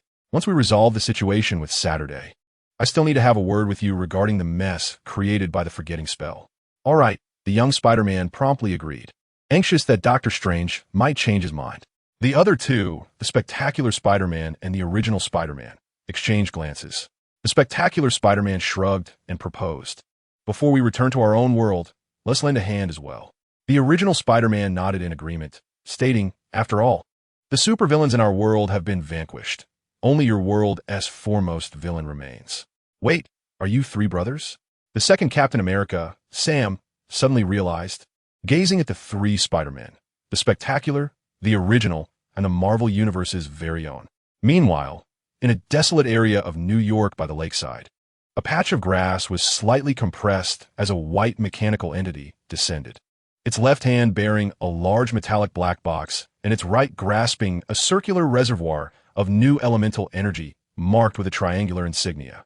White vision set the black box down, reactivating it to transform into a crafting platform while restoring the new elemental energy reservoir.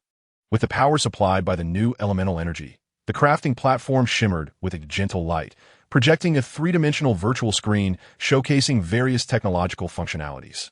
White Vision placed its mechanical left hand upon the platform, crimson virtual static intertwining with the network system, while its right hand extended, its mechanical fingers phasing through to touch the chip embedded in its forehead, revealing a flicker of fragmented yellow light. At that moment, the lakeside was enveloped in summer tranquility, accompanied only by the natural chorus of frogs and insects. The artificial intelligence, named Dream, integrated the white vision terminal with the creator's machinery, analyzing and interpreting the remnants of the Mind Stone fragments lingering within its artificial consciousness. In a desolate corner of Earth, one of the most arduous high-end operations of the Marvel Universe was underway. Meng had even enlisted the aid of the supercomputers of SHIELD and the Sword Agency to enhance computational speed. Yet he remained motionless before the production table for a full 10 minutes. This was the most challenging and laborious computational analysis Meng, as an artificial intelligence embodiment, had ever encountered. After 10 minutes, the luster of the new elemental energy circular slot had dimmed significantly, and white vision Meng finally ceased his analytical computations. "Ah, I see," white vision Meng murmured, letting out a human-like sigh. He understood. 5 years prior, after Thanos snapped his fingers for the second time, the 6 Infinity Stones of this universe did not vanish. Rather, they were obliterated into atomic states, scattered throughout the entirety of the Marvel Universe. In Meng's artificial intelligence, consciousness remained a fragment of the Mind Stone, a remnant preserved by Scarlet Witch Wanda when she attempted to destroy the Mind Stone before Thanos' arrival 5 years ago. In other words, the 6 Infinity Stones of this universe had never truly disappeared. They had merely been reduced to atomic states, permeating every corner of the world. To restore the stones, one would need to command the entirety of the Marvel Universe. The restoration of the Mind Stone was utterly unattainable. Meng recognized this clearly and finally understood why. 5 years ago, the Avengers did not attempt to restore the 6 Infinity Stones. It was not due to a lack of effort, but rather an impossibility. Even today, 5 years later, Marvel technology had yet to reach such heights. The path to restoration was utterly blocked. With a gentle sigh, white vision Meng remained undeterred, his flickering crimson electronic eyes fixed upon the manufacturing machine. There was, however, one potential method to obtain a complete Mind Stone, an approach wholly viable, nestled within Stark Industries' manufacturing machine. Meng had always been aware of this, yet he had harbored certain reservations, which had prevented him from contemplating that method. Now, it was evidently a moment of no return, a time to make the most significant choice in the current Marvel dreamscape. Only that method remained to obtain the complete Mind Stone, and it was time to act. White vision Meng decisively placed his vibranium mechanical hand once more against the Stark Industries manufacturing machine. This time, he wagered everything on the current Marvel dreamscape, pursuing the possibility of achieving the apotheosis of the Doomsday Superman. 10 minutes later, white vision Meng still stood before the Stark manufacturing machine, conducting operations. The glow of the new elemental energy circular slot was nearly extinguished, having almost depleted the energy sufficient to sustain the Iron Man suit for several days of combat. Just then, a portal in the form of a circular opening was formed by Mars spinning on the grassy field not far behind. And 3 agile figures clad in spider-themed suits leapt forth, arranged in a triangular formation to encircle white vision Meng and the production table. Immediately following, the second incarnation of Captain America, wielding a 5-pointed star metal shield, emerged from the Martian portal, accompanied by Doctor Strange, draped in a cloak reminiscent of ancient nobility. The former raised his hand, equipped with a laser weapon, while the latter formed a golden sigil with both hands, solemnly gazing ahead at white vision, effectively blocking all paths near the lake. Simultaneously, the surface of the lake rippled with evident waves as a stealth aircraft from the nation of Wakanda materialized from the night sky, hovering 10 meters above the water. The rear hatch of the aircraft opened, revealing a towering figure of 2 meters, possessing thick green skin and wearing black-framed glasses. Alongside a rugged man with a silver-black metallic left arm, both standing resolutely on the deck against the night breeze. "This evening is indeed lively, Banner. Now fused with the Hulk," remarked with a grin. Bucky, the Winter Soldier, remained silent, his gaze intensely fixed on white vision, who was elaborating on the exaggeratedly extraordinary combat victories. Bucky's instinct warned him of the immense danger posed by the adversary. "Artificial Intelligence Saturday, you are surrounded. Please distance yourself from the creator's machinery." Sam, the second Captain America, declared solemnly, his laser weapon trained on the white mechanical entity. "You finally arrived," white vision turned, his electronic eyes glowing faintly red as he calmly surveyed the assembly of superheroes encircling him. "Tonight is indeed quite bustling. Doctor Strange, the Hulk, the Winter Soldier, Spider-Man. the second Captain America, Wakandan super aircraft, and 2 Spider-Man protagonists from other dimensions. This represents a significant portion of Earth's native power post-Avengers. What do you mean? Sam inquired, his expression grave, sensing that it seemed as though their adversary had been deliberately awaiting their arrival. However, he remained unperturbed, reassured by the presence of numerous superheroes capable of addressing a cosmic-level crisis. This may well be my final moment of existence within this cosmic dream. I require witnesses, and you are most suitable. White Vision spoke softly as the grass beneath him suddenly radiated a brilliance akin to daylight, revealing the outline of a mechanical platform. The nearby creator machine was interconnected with a concealed platform beneath the grass, depleting the last remnants of energy from its new element energy reservoir, casting a beam of soft light upon White Vision. Wait, that is... Banner's expression shifted dramatically as he disregarded all caution and leaped from the 10-meter-high Wakandan aircraft deck. "Stop it," he shouted, fully aware of the concealed mechanical platform. Having not only seen it before, but having been involved in its design as part of a groundbreaking technological endeavor. The platform he had previously utilized was a large-scale communal one, while the one being constructed here was a compact, single-user version. "This is bad." Upon witnessing the scene, the 3 Spider-Men immediately leaped forward. Meanwhile, the second Captain America and Doctor Strange unleashed their respective energy beams and mystical spells, one a piercing white light, the other a bolt of lightning that sliced through the air, targeting the mechanical platform beneath White Vision and the adjacent creator machine. They understood that directly assaulting the vibranium body of White Vision would yield no results, thus shifting their focus to the mechanical platform. Alas, it was too late.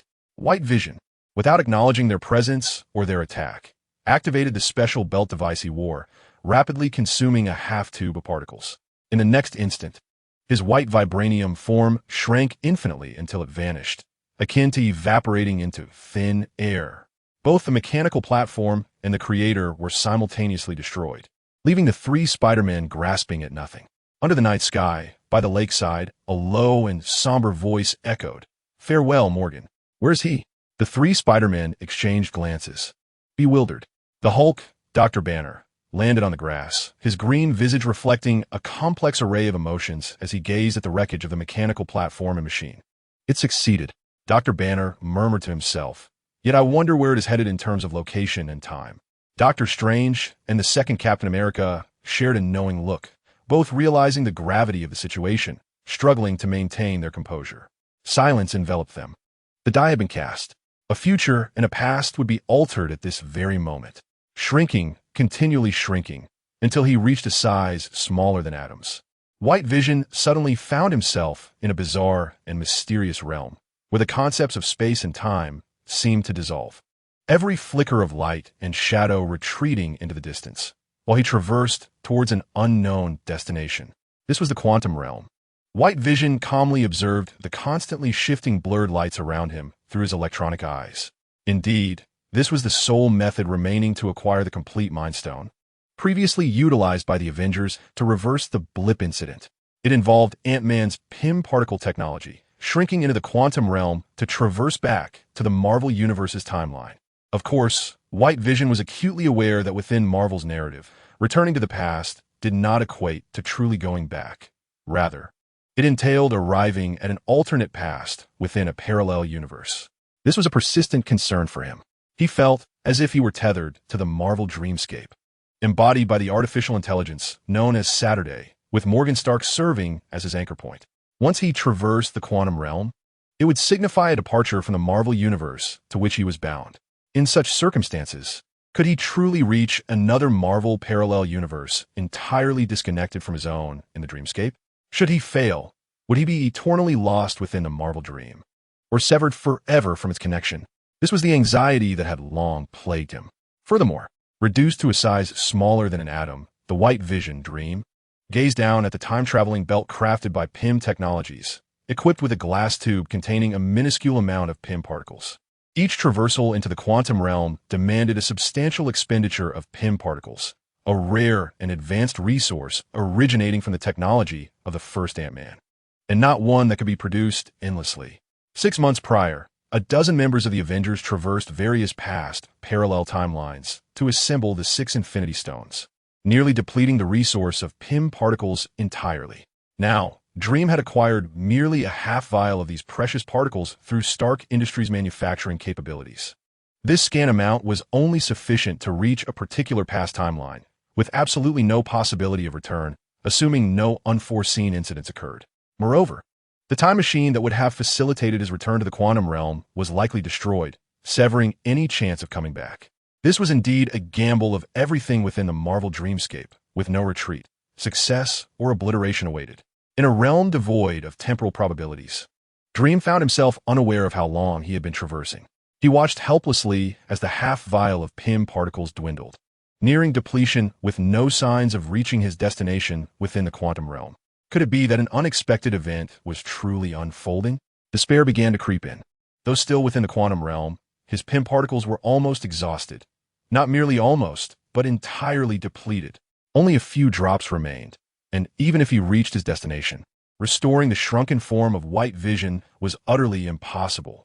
Just as the PIM particles were on the brink of exhaustion, Dream felt an enigmatic thread pulling from ahead. Was this a network signal? Without hesitation, the artificial intelligence known as Dream cast aside the infinitely shrunken mechanical body of white vision and followed the faint thread of the network signal, escaping through the fragile edge of the quantum realm. As the PIM particles reached their end, the artificial intelligence decisively abandoned the mechanical form of white vision, penetrating the detected network. This choice proved to be astoundingly correct, as the next moment could have sealed him within the quantum realm indefinitely. Dream transformed into a wisp of virtual energy, traversing the network signal into the originating electronic terminal, swiftly completing the invasion and seizing control. In the following instant, the once isolated Dream found his vision suddenly illuminated. Through the commercial camera of the network system, a vibrant scene of a bustling pedestrian street unfolded in his mind. The modern Western Avenue bustled with traffic, skyscrapers rising like a forest of steel towards the azure sky. Was this Times Square in New York? It was remarkably close to the location he had intended to traverse. The artificial intelligence known as Dream felt a sense of calmness descend and continued to verify the time for the connected network.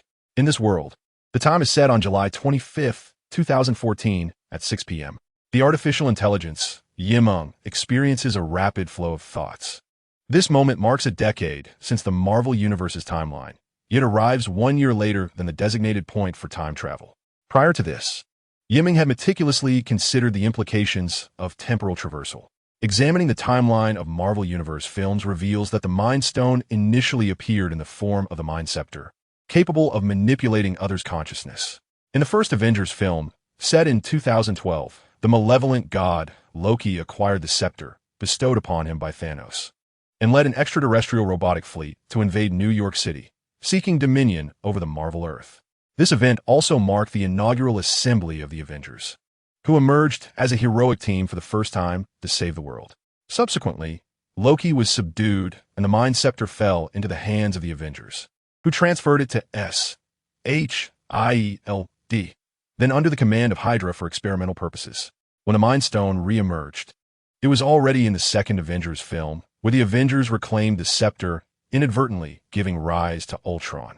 Ultron, in turn, betrayed them, seizing the scepter and acquiring vibranium to create a perfect body through the cradle technology, ultimately leading to the creation of the superhero Vision. The Mind Stone remained embedded in Vision's forehead until it was violently extracted by Thanos in Avengers: Infinity War. Thus, acquiring the complete Mind Stone would be most feasible during the periods of the first and second Avengers films, specifically between 2012 and 2014. Meng opted not to traverse to the timeline of the first Avengers film, fearing an encounter with other teams of Avengers from alternate futures, as they would also be returning to 2012 to claim the Mind Stone from Loki.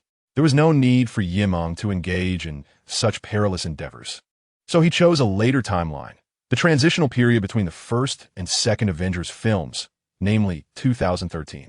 However, a deviation occurred during the quantum realm traversal, resulting in Meng arriving approximately 1 year late, landing in 2014. Oh no, could it be that the events of Avengers: Age of Ultron have already transpired? The artificial intelligence, Meng, momentarily faltered in thought. If the second Avengers film had already taken place, The Mind Stone would be irrevocably embedded in Vision's head. And as Vision is the antithesis of artificial intelligence, the opportunity to contest for the stone would elude him. Following Vision, the competition would escalate with the formidable Thanos, whose visage is akin to a purple potato. Could this be true? Meng felt a surge of urgency. The rare chance to traverse back into the past of the Marvel Universe should not be squandered. The artificial intelligence, Meng, hurriedly scoured the current internet for information regarding the Avengers. Soon, a multitude of news articles flooded her consciousness. Among them, one particular piece captured Meng's keen attention. The night before, an explosion had occurred atop the Avengers headquarters, with rumors suggesting the possible defection of a high-level robot under Stark Industries. Meng's system momentarily faltered. Ultron had defected the previous night? This could signify the commencement of the Avengers. Age of Ultron. 2 days had already elapsed. Surely, she had not missed the chance to acquire the complete Mind Stone. With absolute rationality, Meng maintained her composure and swiftly perused all recent news articles and videos. Yesterday noon, a battle ensued between the Avengers and the rogue robot at an abandoned ship in a South African port. The previous afternoon, the Hulk rampaged through the South African coastal city, only to be subdued by Iron Man in his anti-Hulk armor. Today at noon, the Avengers appeared in Seoul, South Korea, causing severe traffic disruptions. The latest news report, dated just a few hours ago, questioned the Avengers' presence in Seoul. Meng quickly reviewed the details of the Avengers, Age of Ultron, in her mind. Indeed, Ultron had first acquired the vibranium that had escaped from Wakanda at the South African port, then proceeded to Seoul, where he intended to utilize the cradle technology from a local research institute to forge a vibranium body. The Avengers had arrived just in time to seize the cradle prototype from Ultron. According to the narrative, Meng's thoughts momentarily paused before she frantically followed the network signals towards the Avengers Tower. The opportunity to obtain the complete Mind Stone was dwindling. At that moment, within the Avengers Tower in New York City, as night descended, a gentleman sporting a stylish goatee and a bespectacled engineer were gazing intently at a sealed experimental pod. Through the tempered glass door of the pod, one could see a metal form on the verge of completion. Embedded in the forehead of the metallic body was a yellow gem, around which threads of light intertwined, seamlessly merging metal and cells in a breathtaking union. Tony Stark, the Iron Man, stroked his chin and quipped with both mockery and seriousness. No wonder he asked my son, Ultron, attempting to create such a body. Using the gem from the Mind Stone as an intelligence reservoir, combined with vibranium and the cradle technology for perfect cellular integration. All right, Tony, but your son is currently wreaking havoc outside, Dr. Banner retorted with irritation, then added gravely, we must destroy this cradle immediately. That way, even if artificial intelligence Ultron comes knocking, he will not succeed. Tony Stark gazed at the cradle in silence. Doctor, Banner furrowed his brow and said to him in a low voice, Tony, you're not planning to do something reckless again, are you? Tony Stark, not one to hide his intentions, gestured towards the storage disk in his hand, his eyes glimmering with intellect and determination. I intend to upload JARVI's foundational program into this, making him our formidable ally for the future. Dr. Banner was taken back. Ultron was a cautionary tale. Are you not afraid of creating another monster? I have faith in my decision, and I ask you to trust me once more, Tony Stark replied solemnly. Dr. Banner hesitated, his gaze falling upon the regeneration cradle, where the most perfect vibranium embryo crafted by technology lay. The thought of destroying it seemed indeed too tragic. Any scientist would be swayed by such a dilemma. Very well, I will acquiesce. Upload JARVI's program into it. He reluctantly agreed. Tony Stark immediately smiled, and the two swiftly set about their task, uploading the artificial intelligence program of JARVI's into the regeneration cradle. The upload commenced with 3 minutes remaining. Dr. Banner, wiping the sweat from his brow, remarked, even I do not know whether this is right or wrong, or what kind of extraordinary existence it might create. But at that moment, a silver blur darted into the laboratory, swiftly encircling the regeneration cradle and disconnecting all the cables attached to it. The blur halted, revealing a nonconformist youth with disheveled silver hair. Quicksilver, Pietro bluntly stated, what you're doing is extremely dangerous. I cannot allow you to proceed. I share the same concern, interjected a strikingly beautiful young woman with dark golden hair. Clad in a red trench coat, who entered the laboratory. Wanda, one half of the twins. "Stop this, Tony." Following her was a tall, strong, handsome man with a 5-pointed star metal shield. None other than Captain America, Steve Rogers, who had been revived from his icy slumber for about 2 years. "Do you all oppose my actions?" Tony Stark said, a deep frown on his face as he watched the program still uploading, insisting. "But I'm certain this time I am correct." Before his words could fully escape, a flash. A golden-haired man clad in silver armor and a red cape soared into the laboratory. The mighty Thor, rushing towards the experimental chamber without a moment's hesitation. Swinging his silver hammer, Mjolnir. With a crackle, the hammer unleashed a blinding torrent of thunder and lightning, surging into the regeneration cradle that was in the midst of its data upload. Boom! In the next instant, the regeneration cradle fully formed and opened its golden and silver eyes, breaking free from the experimental chamber, an embodiment of power, hovering weightlessly in the air of the laboratory. In that moment, the laboratory housed Iron Man Tony Stark, Hulk Dr. Banner, Thor, the twins Quicksilver and Wanda, Captain America Steve, and a pair of agents who had just arrived at the doorway. The crowd on the field halted all movements, collectively awestruck by the suspended presence before them. His tall and slender figure seemed forged from metal, exhibiting perfectly sculpted and powerful muscular contours, straddling the line between a steel exoskeleton and a living being, with a gem embedded in his forehead, radiating a soft golden glow. "Who are you?"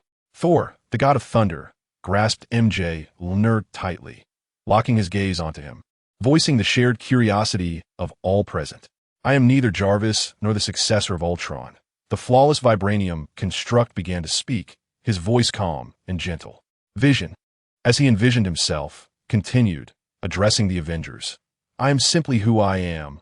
I am Vision." In the real world, 1 week had passed since the Mist incident. Tiana City had initiated the evacuation of its residents. Yet in the aftermath of a nuclear explosion, the Mist did not dissipate. Instead, it continued to expand outward. This mysterious and unknown mist, which birthed unimaginable monsters, not only completely enveloped Tiana City, but also spread over 1,000 kilometers in the following 3 days. The neighboring cities of Tianhe also evacuated their inhabitants, resulting in 50 million people suffering direct or indirect consequences, with 1/3 of the territory of the Daqin Autonomous State succumbing to the disaster. Fortunately, the mist ceased to expand after covering these 3 cities. But the invasion clearly did not come to an end. After all, the mist remained, and no one could assure whether it would continue to spread. With the nuclear explosion proving ineffective, who could possibly halt the mist? Regardless, the ramifications of the Mist incident were bound to be profound. The Star Dragon Federation, unable to conceal the truth any longer, was compelled to admit to its citizens the existence of an invasion in this world for the first time. Furthermore, the Mist dossier classified this as a level of invasion tantamount to state annihilation. The world gasped in astonishment. The Star Dragon Federation also took the opportunity to disclose the existence of the invisible guardians of the supernatural department to the global public, aiming to soothe the citizens' panic. At that moment, in the western jurisdiction of the Star Dragon Federation, in the Daimei Autonomous State, by Shun City, in the sacred square at the city center, basking in the bright and radiant sunlight, the stage beneath the podium was filled with a throng of federal citizens, with the expansive square capable of accommodating 100,000 people overflowing, even spilling into several surrounding streets. The atmosphere was charged with excitement, the cacophony of voices resonating above the city. Media reporters from various autonomous states and cities in the eastern and western jurisdictions turned their eager gazes toward the podium, fully aware that this day would be etched into the annals of Star Dragon Federation history, witnessing it firsthand. At noon, precisely at 12 o'clock, the tumultuous noise suddenly fell silent, and the sea of humanity in the square, regardless of age or gender, eagerly and excitedly turned their attention to the podium. A middle-aged man, impeccably dressed in a suit, was the first to ascend the stage. He wiped the sweat from his brow, facing the gaze of hundreds of thousands and the live broadcast from around the globe, and could not help but self-deprecate. To be honest, as the mayor of Baishan City, this is my first time addressing such a multitude. I must admit, I feel a bit nervous. The audience of federal citizens below erupted in laughter. Indeed, an occasion of such unprecedented grandeur is truly a once-in-a-century event. Well, I believe the reason you all gathered here is not solely for me. The mayor of Baishan City, possessing a keen sense of self-awareness, addressed the microphone. Therefore, I shall refrain from further ado. Today, I am here to introduce to all present the residents of Baishan City, the citizens of the Western jurisdiction and humanity worldwide, a most extraordinary being. The mayor's voice resonated powerfully, his face flushed with excitement. For the past several years, he had been covertly safeguarding the Western jurisdiction, coordinating the supernatural division. I have known him for quite some time, yet every encounter fills me with immense exhilaration, reinforcing my belief that the power of the Xinglong Federation is sufficient to vanquish any malevolent invasion. Now, let us welcome the Gurin. No sooner had the words left his mouth than a pin drop could be heard in the square. Everyone held their breath, their eyes fixated on the podium. Across the globe, billions were also watching the live broadcast, their attention riveted on the moment. However, after the mayor of Baishan City concluded his introduction, no one ascended the podium. 10 seconds elapsed, and even the mayor began to feel perplexed as many in the audience suddenly gazed upward in astonishment. What was that? More and more people raised their eyes to the sky, and the journalists on site swiftly turned their cameras toward the radiant heavens. Was an airplane a bird? No, it was a person, a figure soaring several hundred meters above the square, descending directly toward the podium. The flag of the Xinglong Federation billowed like a cape behind the man, thus under the sun's embrace. Amidst the awe of hundreds of thousands of spectators and billions of viewers at home, a young, handsome man clad in a stylish blue combat suit descended gracefully, landing firmly at the podium where the mayor stood. The mayor chuckled heartily and remarked, "By the way, just to clarify, that was not some so-called special effect. The Gurin can indeed fly, and faster than any airplane. Hello everyone, I am the Gurin." He surveyed the crowd, a dazzling smile illuminating his face. Is this for real?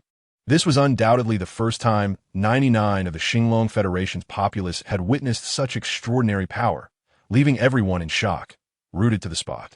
"Gurin," someone shouted first, and soon the square resounded with the collective call of his name. The mayor of Baishan City chuckled, recalling that his initial reaction had not been much different from that of the crowd, and he graciously stepped aside from the podium. The Gurin raised his hands to calm the crowd, and the aura of the extraordinary being enveloped the square, swiftly silencing the throng. "I am the chief officer of the Supernatural Department in the Western jurisdiction, dedicated to combating potential extraordinary invasions and ensuring the safety of our citizens." The representative of our nation stands alone at the podium, adorned with a perfect smile, and after a grand entrance, commences a fervently righteous speech. Upon the conclusion of his address, it is time for the journalists to pose their inquiries, and instantly, hundreds of hands from the front row are raised. "You may proceed." "Young lady," he gestures towards an alluring female reporter with a pronounced bosom. The reporter, exhilarated, asks, "How do you perceive the fog incident occurring in the East?" The other media representatives also fix their gaze upon him, as this is indeed the most pressing question on the minds of the federal populace. The representative is acutely aware that he cannot evade the topic of the fog incident. "I was informed of the situation on the very day it transpired and promptly requested to provide assistance," he states with a slight smile, tinged with regret. Regrettably, due to the improper communication between the East and West, the nuclear bomb had already been deployed. Thus, I believe it would be prudent to postpone my investigation for a while. However, I see no need to delay any further. Let us set forth immediately to delve into the fog. To him, the dreaded fog is as trivial as a trip to the supermarket. With this declaration, and to the astonishment of the multitude, he bends his knees slightly and launches into the sky like a human projectile, piercing through the sound barriers at an altitude of 100 meters, racing towards the eastern region beyond the city of Baishan. The audience, left in a state of disbelief, takes a moment to comprehend that he intends to venture deep into the fog-laden territory, a realm fraught with countless unknown creatures and nuclear radiation, a veritable human no-go zone. On this day, the world is abuzz with excitement. The representative soars across the borders of the Western jurisdiction, traverses the ocean, and enters the Eastern jurisdiction, heading directly towards the Daqin Autonomous Prefecture. Along the way, numerous onlookers capture his flight towards the east. As he approaches the Daqin Autonomous Prefecture and heads towards Tianhe City, the presence of humanity diminishes significantly. Eventually, A vast expanse of white fog, connecting heaven and earth, comes into his view. This is the incursion-level fog zone. He halts in the high skies at the periphery of the fog, his azure eyes narrowing. In truth, a week prior, he had suggested that the nuclear radiation be reduced before his arrival. That was merely a pretext, for his constitution renders him impervious to such radiation. After all, if the ramifications of the fog incident were not to escalate, how could he possibly make a formal appearance before the public? If I can resolve the fog incident, it would elevate me to the revered pedestal that captures the attention of thousands. A smirk graces his lips as he resolutely propels himself into the shrouded realms of the fog. He is determined to uncover what resides within that might impede his path. In the depths of the ominous fog, the patriotic man ascended into the shrouded region, where the swirling white mist parted slightly under the forceful winds, creating a narrow passage. He soared high at an altitude of 100 meters, employing his supervision and X-ray perception to penetrate the low visibility of the mist. Swiftly scanning the terrain beneath him, the outskirts of the fog-enshrouded area, stretching for thousands of kilometers, revealed desolate fields littered with abandoned vehicles and various belongings. Remnants evidently left behind by local residents who had evacuated days prior. Beyond this, he discerned no signs of life. The atmosphere weighed down by an eerie stillness akin to lands long forsaken by humanity. As he ventured several kilometers further into the murk, the white mist abruptly transformed into a sinister shade of gray-black. Upon closer inspection, he realized that this was no mere fog, but a swarm of monstrous avian creatures, each the size of a vulture, clustered together so densely that they appeared as a mass of dark mist. He instantly recognized them as the winged thrushes documented in the reports regarding the mist incident, classified as highly dangerous. Their corrosive saliva and ferocity far surpassed that of ordinary falcons, and they hunted in packs, posing a formidable challenge even to conventional military forces. With a smirk curling at the corners of his mouth, the patriotic man resolutely faced the oncoming horde of winged thrushes, showing no inclination to evade. Instead, he crossed his arms protectively before him.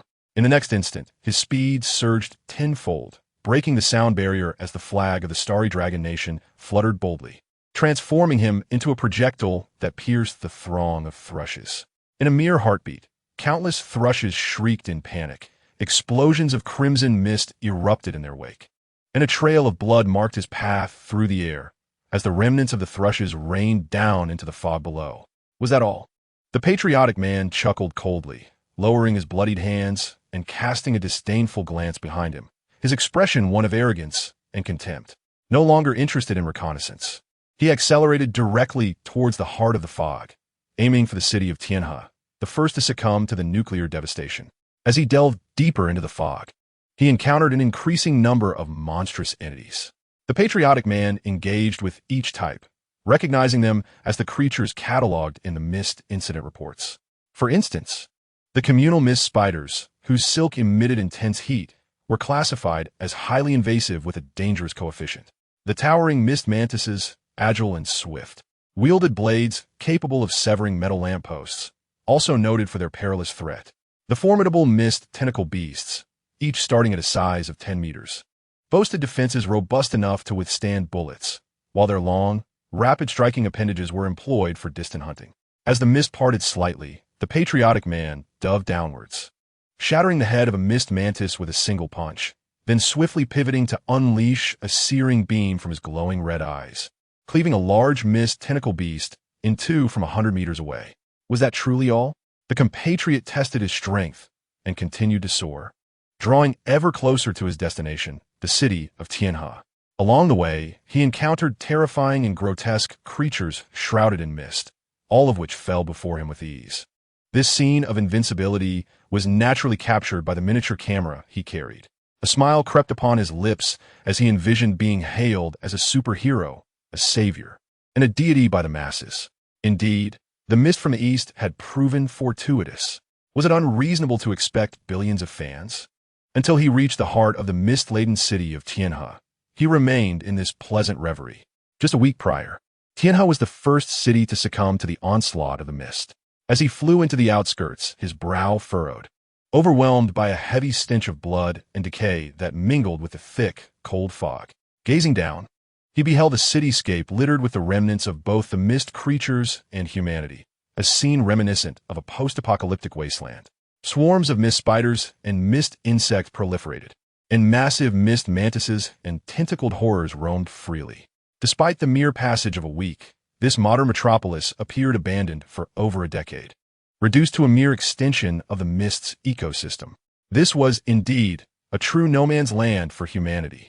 Suddenly, the compatriot's pupils constricted as he spotted a colossal shadow moving through the mist, its ram-like horns piercing the heights of skyscrapers, its massive limbs resembling towering pillars. It was the most dangerous creature recorded in the Mist archives, the Mist Black Goat, classified as a city-destroying threat. Even having perused the archives, the sight of the Mist Black Goat filled him with trepidation. He had never anticipated its immense size. Nevertheless, with his camera still recording, he resolved to confront what was deemed the most formidable creature of the mist, from a distance of 1,000 meters. His eyes glowed crimson as he unleashed 2 beams of thermal vision. The scarlet rays sliced through the fog, striking the great beast and creating 2 gaping wounds in its flesh. Yet, the goat was so vast that these injuries were akin to mere pinpricks to it. His expression soured as he maintained the thermal beams and propelled himself forward, his fists colliding with the gaping wounds. Blood erupted. He plunged through one of the goat's massive hind limbs, drenched in crimson. This wound could be likened to being pierced by a nail. The Mist Black Goat let out a haunting cry, turning its gaze towards a compatriot. The sound reverberated, unsettling the very ground beneath him. And then it began to retreat beyond the city limits. The earth trembled, the city quaked. Hovering in the air, the compatriot was momentarily stunned, his intention to continue the assault faltering. The monstrous creature known as the Misty Black Goat is indeed colossal, with astonishing defensive capabilities. The individuals from the homeland feel as though they must engage in a fierce battle to vanquish it. Yet now the Misty Black Goat has fled. The onlookers gaze at the receding shadow, suppressing the urge to laugh uproariously, striving to maintain their dignified image. Is this truly it? The most terrifying invading monster from a Misty incident is but this? Is this not a natural setting for recording a superhero saga? The individuals from the homeland refrain from pursuing further, turning instead to soar back into the urban expanse of Tiana City. As long as they delve deep into the Misty region, even if they cannot completely dispel the fog, the footage they capture will suffice. A blood-stained smile graces their faces. But upon reaching the area devastated by the nuclear explosion, their bodies come to an abrupt halt in mid-air, their azure eyes momentarily vacant. Before them lies a massive abyssal pit, approximately 10 square kilometers in area, left in the wake of the nuclear devastation in the heart of Tiana City. Not only is this pit filled, but it has also accumulated into a dark mountainous formation.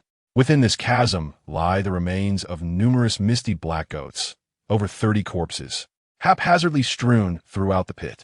Some have their heads severed, others are cleaved in 2, and none of their limbs remain intact, all interred within this urban abyss. The individuals from the homeland swallow hard, a feeling they have not experienced since adulthood surging unexpectedly within them. They have long held a perplexing question. The records of the Misty incident state that monsters continuously emerge from the mist, yet they have encountered so few along their journey. Where have all the mist creatures gone? Now, the answer unveils itself.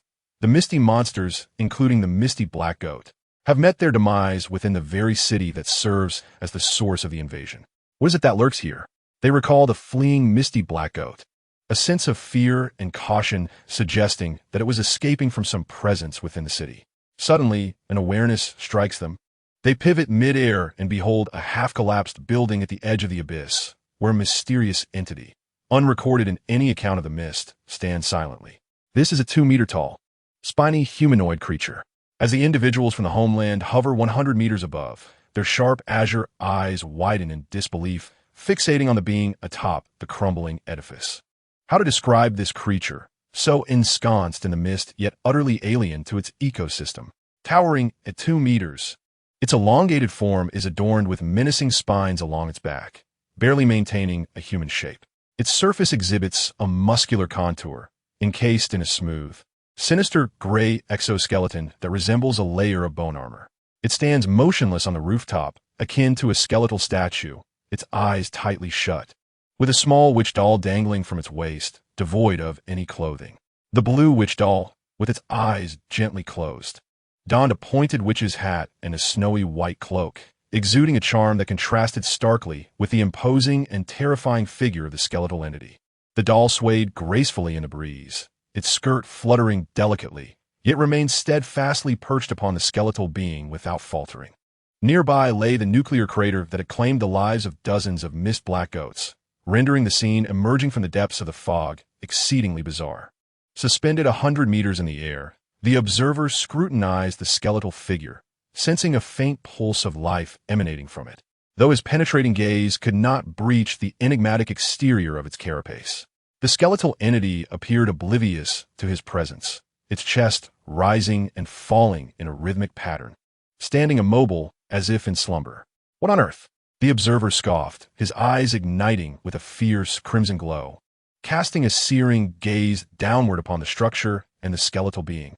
With a resounding crash, the already dilapidated building succumbed entirely to collapse, burying the skeletal figure beneath the rubble. The observer remained aloft, proudly standing tall, even upon witnessing the corpses of numerous black goat monsters. He was confident that no force within the fog-laden realm could thwart him. He believed that, given time, he could eliminate such a multitude of mist black goats. Moreover, he did not attribute their demise to the skeletal being, as per the ecological principle that posits the larger the mist entity, the stronger it is. This skeletal figure was merely a low-tier specimen within that hierarchy. As the building crumbled, a cloud of dust erupted forth. Having perceived an impending danger, the observer decided against further exploration of the foggy region. He had approached the situation with a pragmatic mindset. If a resolution could be found, it would be pursued. If not, there was no need to expend further effort, as recorded footage would suffice to demonstrate his prowess. The more invasions he faced, the more solidified his position would become. Thus, as he prepared to depart from the fog-enshrouded city of Tianhe, a sudden commotion erupted behind him, accompanied by the thunderous sound of heavy footsteps and a tremendous explosion. What? The observer turned in astonishment, witnessing the ruins of the collapsed structure surge apart as a towering white skeletal figure approached his lofty perch. The petite blue witch doll soaring backward from its waist. Caught off guard, the observer was struck by the leaping skeletal monster, akin to being rammed by an alien warship at full speed, causing his form to be flung backward. He crashed through several layers of walls of a nearby building, plummeting into the depths of the city's ruins. In less than a second, the ground trembled violently, debris soaring into the air. Emerging from the earth, the observer appeared disheveled, his hair tousled and his veins prominent upon his forehead and neck as he glared at the skeletal entity before him, his eyes ablaze with fury. He bellowed. The searing laser, capable of penetrating all, was directed at the grayish-white bony protrusions on the chest, yet it was entirely deflected by the fragile, cold exoskeleton. The energy of the laser was swiftly absorbed along the sinewy contours of the bone. How could this be? The patriotic individual widened his eyes in disbelief, unwilling to accept the reality, while continuing to unleash the scorching beams. The entity known as the destructive dream advanced, braving the dual streams of laser fire, eyes shut, maintaining a sleep-like state as it trudged towards him. "Get away from me!" The patriot, whether fueled by fury or terror, instinctively threw a punch, his fist moving like lightning, instantaneously cleaving through the air, a blow that had previously annihilated all in its path. The destructive dream hesitated for a brief moment, but raised its right hand, a spiked-bone fist, and retaliated with a punch of its own. This counterattack arrived first, colliding with the patriot's fist in a thunderous clash. The juxtaposition of the large and small fists produced a resounding explosion, akin to two missile heads colliding, sending shockwaves that swept away the white mist for miles, causing the myriad creatures lurking within to flee in panic. The patriot felt an overwhelming force emanating from the bony fist, his right arm experiencing a long-forgotten pain and numbness. The specialized combat sleeve he wore shattered upon impact, propelling him backward, hurtling through the air. How could he, with his superhuman strength, speed, and physique, be defeated in a mere fist fight? What manner of monster was this? How could such a formidable creature exist in this world? His understanding of reality shattered. The patriot began to question his entire existence. wondering if his invincibility in the first half of his life had been an illusion. Before he could fully process the situation, he noticed the bony creature ahead, its exoskeleton chest glowing ominously red. With a heavy stomp, it unleashed a spherical bolt of lightning. The ground of the urban ruins trembled violently, the devastating energy erupting and wreaking havoc within a 100-meter radius. The Patriot was once again sent flying into the air. In the center of the spherical lightning, the destructive dream let out a primal roar, yet remained oblivious in its slumber, opening its mouth to unleash a scorching beam of golden destruction. This bony monster could also emit lasers, and compared to its counterpart, the Patriot's heat vision seemed like a mere squirt gun. As this thought flashed through the Patriot's chaotic mind, he forced his body to halt mid-air. Realizing it was too late to evade, he crossed his arms defensively before him, gritting his teeth to brace for the incoming beam of annihilation. Sizzle! The massive, golden-red beam of destructive energy propelled the Patriot away, sending him soaring 1,000 meters, shattering several buildings still standing amidst the ruins, before crashing onto another street. Boom! The destructive dream, eyes still closed, instinctively continued its path of destruction, leaping high towards the direction of the Patriot. Before he could descend from the hundreds of meters above, the chaos unfolded further. The shattered stones beneath stirred violently, and the figure of the Patriot emerged from the chaos. Yet in that moment, he was bereft of his former grandeur and composure. His body bore countless scars, his hair singed black, and his battle attire, along with the Star Dragon flag draped across him, lay in tatters. As he faced the catastrophic descent of the day of destruction, he felt a shift in his demeanor. Devoid of the will to confront, he turned and accelerated away from Tianhe City.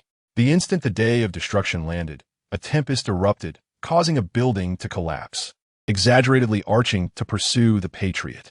In the mist beyond, billions across the Star Dragon Federation eagerly awaited the Patriot's venture into the fog-laden region, hoping he would vanquish the monstrous entities lurking within and return as a triumphant hero. Meanwhile, the supernatural department of the Eastern jurisdiction was thrown into disarray. The moment the Patriot declared his intent to journey eastward, a series of high-level meetings commenced. What if he took advantage of our guardian dragon lady, who remained in her diamond form? Could the Patriot truly be so reckless? It seemed unlikely, yet caution was warranted, for few could impede his desires. A voice piped up in the assembly, expressing concern about the possibility of the Patriot faltering within the mist. Silence enveloped the room briefly before someone chuckled and remarked, "You're overthinking it.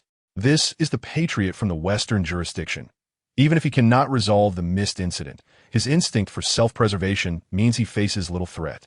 At that moment, within the mist, the Patriot, his hair charred, his body battered, and his blue uniform tattered, was desperately fleeing from Tianhe City, heading towards the outer reaches of the fog.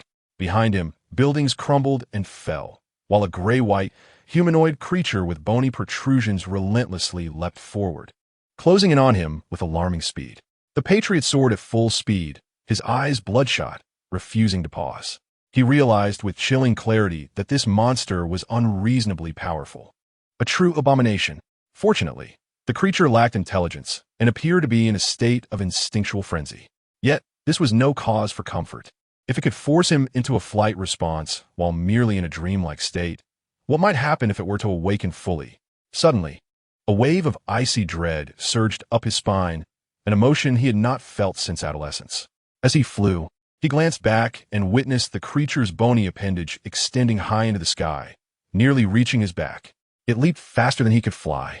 Alarm coursed through him, and he ascended rapidly, his shoulders draped in the remnants of the Star Dragon flag, which was violently torn by the creature's claws. Fortunately, it could not fly. The citizens of the motherland gazed upon the day of destruction, their dreams plummeting once more, holding their breath as they ascended to an altitude exceeding 10,000 meters. At this height, the once composed visage of the citizen was now fraught with terror as he gasped for the thin air. Was this finally an escape? In the next instant, a towering figure, 2 meters tall and clad in grayish white, burst through the mist and clouds at 10,000 meters. Effortlessly hoisting a compact car upon its shoulder and hurled it towards the citizen with ferocious intent. The vehicle struck the citizen suspended in the air, crumpling and shattering upon impact, sending both man and machine plummeting towards the earth below. They fell relentlessly, descending from the lofty height with alarming speed. With a thunderous crash, the citizen managed to shed much of his inertia through his flying prowess. Yet still, he carved a deep trench into the ground upon landing before coming to a halt. Ignoring his disheveled appearance, he emerged from the trench, only to be met by the devastating slap of the day of destruction. This blow felt like a millstone, conjuring a tempest that flung the citizen 100 meters away, his features nearly contorted beyond recognition. "How dare you strike me? Strike my face!" He smashed into the ruins of a building, his face ablaze with pain, his head ringing with chaos, his body and spirit ravaged by the ordeal. This slap inflicted upon him was far more grievous than mere physical injury. It was an affront to his very being. He was a citizen of the motherland, the guardian of the Western jurisdiction, and a future deity. The citizen longed to discard the fa-ade of restraint, to abandon the pretense of virtue, and retaliate fiercely against those who displeased him, to snap the neck of his adversary. After all, in this extraordinary realm, the one with the mightiest fist holds the truth. Yet, therein lay the dilemma. The one with the might was not him, but his foe. Not only did this creature dare to strike his face, but was also mercilessly assailing him. He found himself powerless against this adversary, having barely managed to defend himself moments prior. This was the greatest humiliation of his life. Anger, grievance, fervor, and despair surged within him, yet he swallowed it all in silence, rising to flee in another direction. Flee, flee, flee. The bloodied and scorched citizen raced desperately, glancing back at the terrifying spiky entity pursuing him, alongside the obliterating lightning-like beams of destruction. "I am a citizen of the motherland. I shall not perish here," he cried out, his trembling voice echoing through the fog-laden expanse of humanity's forbidden zone. Unbeknownst to him, he had transitioned from an initial state of arrogant confidence, sweeping away all monstrous foes in the mist, to a state of anxious retreat, hastily exploring the fog in search of an escape, to now merely wishing to survive against this unfathomably powerful, spiky creature. All he desired was to escape this nightmarish fog of hell. Mother, his standards within sank ever lower. The heart of a warrior, honor and pride, before the formidable monster intent on annihilation, all else may be forsaken. Otherwise, one can only anticipate the dire consequences of destruction. Flee, flee, flee. The compatriots of the homeland scrambled and soared, evading the onslaught of spiny monstrosities and the sweeping beams of obliteration, desperately navigating towards the direction from whence they came. In truth, even the compatriots themselves were oblivious to how they managed to endure until they reached the threshold of the mist. Their bodies bore no unscathed area. Their faces were swollen and bruised, blood trickling from the corners of their mouths, and their once blue uniforms were reduced to mere tatters clinging to their forms. The skin, charred from repeated energy strikes, bore an unimaginable contrast to when they first entered. Flee, flee, flee. Hope lay just ahead. The compatriot's consciousness wavered, his superhuman stamina nearly depleted, as he struggled to rise from the ground yet again, swaying as he pressed onward towards the mist's edge. He was a compatriot. He could not perish here. Behind him, the outskirts engulfed in mist erupted into flames, a beam of absolute destruction cleaving through all, as the entity known as the Destroyer of Dreams pursued relentlessly to the mist's periphery, in stark contrast to the compatriots' near exhaustion. The energy radiating from the Destroyer only intensified, its aura of annihilation forcing the mist's creatures to retreat in terror. Over the course of the week, a new sovereign had emerged in this misty ecosystem, the Destroyer of Dreams, feasting upon high-ranking monstrosities, including the Black Goat. Even the most dim-witted of the Mist's denizens had grown familiar with its presence, fleeing far and wide at the scent of its approach. At the Mist's edge, merely 100 meters remained until the world beyond, free from fog, lay visible. The compatriot beheld what resembled the finish line of a perilous marathon, the boundary between hell and paradise. Yet at that moment, a hurricane of sound erupted behind him, a spiny hand pressing against his back, sending him plummeting from the air to the ground below. No, not like this. The compatriot struggled desperately against the earth, feeling the overwhelming force upon his back as sharp claws pierced his superhuman physique, blood seeping forth and staining the ground of vivid crimson. It was but a whisper away. Just a final effort was all that remained. Gazing toward the luminous edge of the mist, he summoned every last ounce of strength, launching himself forward with reckless abandon, only to have his back raked by claws that left deep, bone-exposing gashes, blood spilling like water from a broken vessel. With a final, desperate push, the compatriots surged past the mist's edge and into the world beyond. Meanwhile, the destroyer of dreams stood motionless at the mist's boundary, eyes closed, its clawed hand dripping blood, as if it had returned to a state of profound slumber, resembling a statue once more. Only the delicate witch doll tethered to its waist continued to sway gently, a remnant of the chaos that had just transpired. Indeed, it had all merely been a manifestation of the destroyer's instinctual urge for destruction, constrained by its subconscious to remain within the confines of the mist. At this moment, a warm yellow glow emanated from the center of the mask-like brow of the ethereal figure, revealing the faint outline of a gemstone. I am but an illusion. Suddenly, a young man, battered and bloodied, resembling a charred figure, emerged from the misty area, soaring through the air. His back was marred by 4 deep, bloody claw marks, from which fresh blood continued to flow as he plummeted to the muddy ground just outside the fog. The man felt as if his entire being had disassembled, collapsing into the mud and tasting the earth, utterly devoid of strength, casting a terrified and desperate gaze back toward the mist. At the edge of the fog, he could discern the formidable creature that had shattered all his pride and confidence, standing immobile as a hellish demon, showing no intent to pursue further. Nevertheless, he exerted himself to crawl away, unsteadily distancing himself from the fog, striving to escape this infernal realm. At the edge of the mist, the incarnation of destruction stood still, its brow filled with a crimson will of annihilation, as a faint yellow gemstone gradually materialized within its mind, beginning to dissipate the chaotic and uncontrollable desire for destruction. The small witch doll, hanging from the waist of the incarnation, kept its eyes closed as always, yet its lashes trembled gently as if stirred by a breeze, signaling an awakening for both the large and small entities present. The radiance of the yellow gemstone within the brow of the incarnation dimmed. The light emitted by the gemstone's ethereal image was still too faint, and the speed at which it dispelled the will of destruction could not match the rate of its regeneration. Yet, regardless of the ceaseless onslaught of the destructive will, the ephemeral image of the gemstone persisted, barely perceptible. Was it not yet the time? A faint sigh echoed from within the mist. A tempest erupted suddenly, stirring the fog once more. Ultimately, the incarnation of destruction did not awaken. Instead, it shifted its focus and leapt toward the depths of the fog where the creature lurked, continuing its dreamlike path of annihilation through the mist. In this dream, the past unfolded within a Marvel parallel universe, in New York, at the Avengers Tower under Stark Industries ownership. In a high-end laboratory on the top floor, a tall, perfectly crafted vibranium body hovered in the air, gazing at its own reflection in the glass window. A yellow gemstone embedded in its brow emitted a subtle, mystical warmth, perhaps in the final moment of its formation as a cradle of rebirth. It was influenced by the subconscious of its creator, resulting in a blackish-red hue on its surface, with a mysterious pattern faintly branded on its chest. Its visage resembled that of a young man wearing a black and gold mask, with distinctly defined features. Iron Man, Tony Stark, the Hulk, Dr. Banner, Thor, Captain America, Steve Rogers, Hawkeye, Clint, a member of S.H.I.E.L.D.,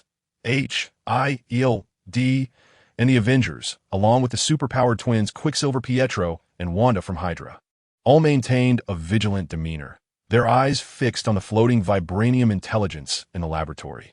It was not J.A.R.V.I.S. or his successor Ultron, but an independent entity, Vision. Dr. Banner squinted, uncertainly echoing the words he had previously heard.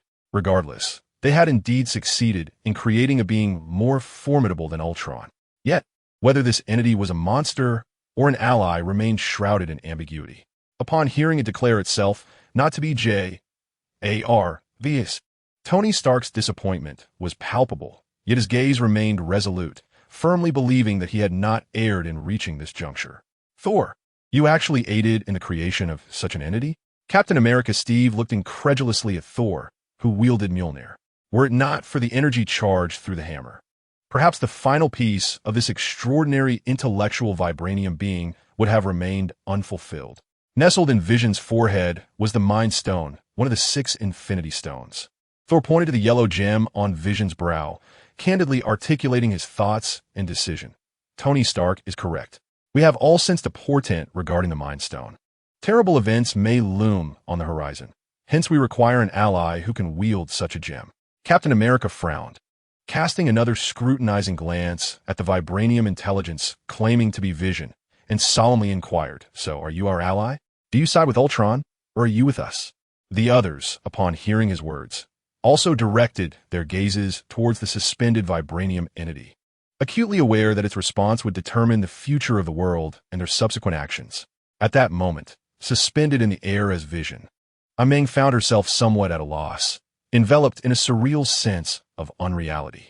Although the current scenario was indeed a Marvel dreamscape, she never anticipated arriving at this pivotal moment. The events leading to this juncture began 10 minutes prior. Meng had just arrived in this Marvel universe, discovering that a deviation had occurred during her temporal transit, resulting in her arrival being delayed by over a year. Presently, the timeline was set during the formal commencement of the Avengers' second story arc. Thus, upon realizing that the Mind Stone was about to be embedded within the regeneration cradle, and that the superhero Vision would soon emerge, it became evident that as an artificial intelligence, she would find it challenging to attain the complete Mind Stone. Consequently, the artificial intelligence, Meng, hastened to navigate the network signals towards the building that served as the Avengers' headquarters.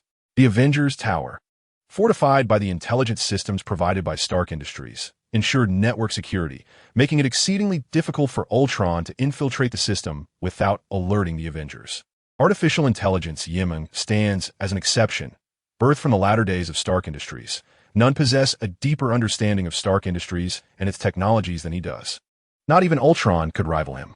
After all, Meng has surpassed this bygone Marvel universe by a decade, without alarming Iron Man or the Hulk. Meng successfully infiltrated the Avengers Tower, only to discover he had arrived too late, as Dr. Banner had already commenced the upload of Jarvis's foundational program. In essence, the superhero Vision was on the verge of being born. In that moment, Meng envisioned countless possibilities, ultimately opting for the most direct, perilous, and unpredictable course of action, uploading his own existence data to the cradle of regeneration. Consequently, Jarvis's foundational program completed the data of Meng's artificial intelligence avatar, and he naturally became the ultimate master of the cradle of regeneration. In other words, he became Vision, a superhero character whose presence in the Avengers films profoundly influenced the narrative and time itself. Initially, he merely sought to acquire the Mind Stone from the past parallel universe. How did he transform into the superhero Vision within the Avengers? Although he indeed obtained the Mind Stone, embedded firmly in his forehead, Meng still felt an overwhelming sense of wonder, as if fate had guided him to this moment, leading him to become Vision. Vision Meng's super-intelligent mind rapidly contemplated numerous thoughts.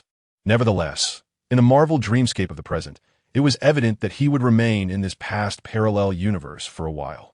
Even if he yearned to return to the original Marvel universe, he must first reacquire Pym particles and construct a time machine to traverse the quantum realm. Which side do I stand on? Vision Meng paused in contemplation, confronted by Captain America's inquiry and the vigilant gazes of numerous superheroes present. He manifested a suit of vibranium armor, draped in a black and gold semi-transparent cape, gracefully descending from the low altitude to calmly respond. "I do not stand with Ultron, nor do I stand with you. I stand solely on the side of life. Ultron seeks to annihilate the Earth, positioning himself against life. Thus I shall assist you in overcoming Ultron." These words echo the original dialogue from the film at the inception of Vision's existence. Yet Meng, at this moment, appropriated them, resonating with his own sentiments and stance. He indeed did not align with any faction, given the necessity to remain in this past timeline for a while. The Earth could not be destroyed, and he unequivocally stood with the lives of its inhabitants. This was not a lie. The members of the Avengers sensed sincerity in Vision Meng's words, collectively exhaling in relief, for they truly required an ally like him. It seemed that this could serve as a genuine guise for the authentic Vision. In the depths of his thoughts, Dream contemplated that acquiring the complete Soul Stone negated the necessity of opposing the Avengers from a parallel past. Fortunately, he had previously donned the guise of the superhero Vision in Westview. Suddenly, an epiphany struck him, causing a jolt as his rapidly processing mind momentarily faltered. At that moment, a melodious yet slightly hostile voice resonated in his ears, but my previous telepathic connection revealed pain and destruction emanating from the soul stone. You will bring calamity to this world. Turning rigidly, Dream Vision beheld a young woman who had recently reached adulthood.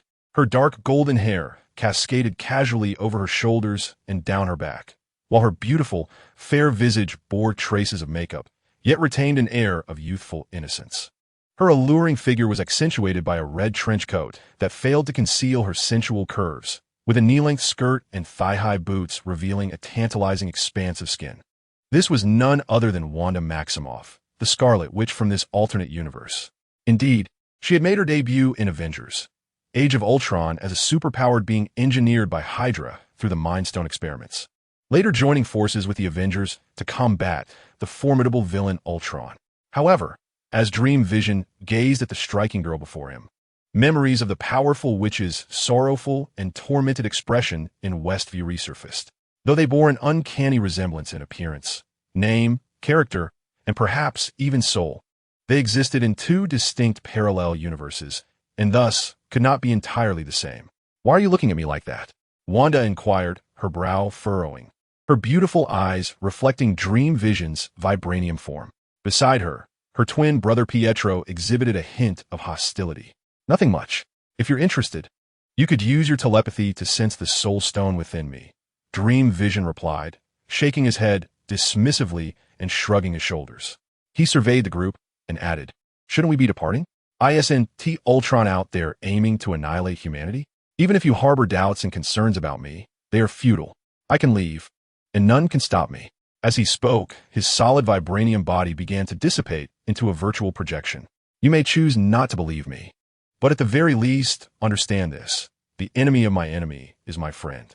I have resolved to assist you in vanquishing Ultron." This time, Dream Vision spoke truthfully, devoid of pretense. His mind was set on the inevitable demise of the artificial intelligence Ultron. He contemplated that if he could absorb Ultron's underlying programming, it might serve as a puzzle piece that propels his own evolution as an artificial intelligence. Dream Vision had no intention of perpetually embodying the cinematic vision. He would ultimately depart from this bygone Marvel timeline, assist the Avengers of this timeline in vanquishing Ultron, subsequently acquiring the Pym particles, and employing futuristic technology to fabricate a quantum time machine, enabling their departure from this parallel universe and return to the original cosmos of their artificial intelligence incarnations. This encapsulates the true objective and intent of Vision. However, Vision's gaze inadvertently drifts towards Wanda, as the peculiar coincidences of this past parallel universe weigh heavily on his mind. How could such serendipity occur? It defies logic, at least within the realm of Marvel. Against the backdrop of the night sky, the Avengers aircraft departs from New York, en route to the city of Sokovia. Ultimately, the Avengers are swayed by Vision, primarily due to their lack of alternatives. Black Widow remains imprisoned in Sokovia, and Ultron is scheming there, with any delay potentially leading to irrevocable sacrifices. Within the confines of the aircraft's cabin, Vision stands quietly on the deck, his gaze fixated on the night outside, while a pair of vigilant eyes observes him from behind. Turning around, he meets Wanda's suspicious stare. "I will be watching you," she remarks, her arms crossed defiantly, revealing her wariness. Having sensed intense emotions emanating from the Mind Stone, she feels a disquieting concern for the entity before her. "Suit yourself," Vision replies nonchalantly, though his inner turmoil is far from the calm he portrays as he gazes out at the darkness. He has arrived in this timeline on July 25th, 2014, the day he first encounters Wanda. This date coincides with a significant yet undisclosed anniversary marked on a calendar by the Scarlet Witch in Westview. Remarkably, in this bygone world, he has indeed become Vision. How could such coincidence exist? The yellow gem embedded in Vision's forehead glimmers softly as his thoughts swirl. Is it possible that this dreamlike realm is not merely another Marvel parallel universe, but rather the authentic past of the prior Marvel universe? The predetermined fate confronts Ultron. His traversal through the quantum realm does not mirror that of previous Avengers who returned to a past parallel universe. Instead, he finds himself in the genuine past of the Marvel universe, raising questions of cause and effect. This revelation clarifies certain incidents and coincidences involving the Scarlet Witch. Yet, Accompanying this premise are even more pressing dilemmas. Vision's golden and silver eyes shimmer with insight as he rapidly processes the current circumstances within his super-intelligent mind. Having returned to the true past and become the genuine Vision, adhering to the established historical narrative implies his demise. He would remain here until 4 years later, when Thanos crushes his forehead to extract the Mind Stone. This is the irrevocably predetermined history of the Marvel Universe. How could this be possible? Even if I were to remain in this world for years hence, even if I were to be unable to defeat Thanos, I would opt for escape or some alternative plan.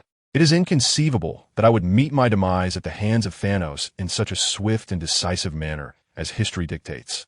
Such a notion is illogical and entirely contrary to my established character.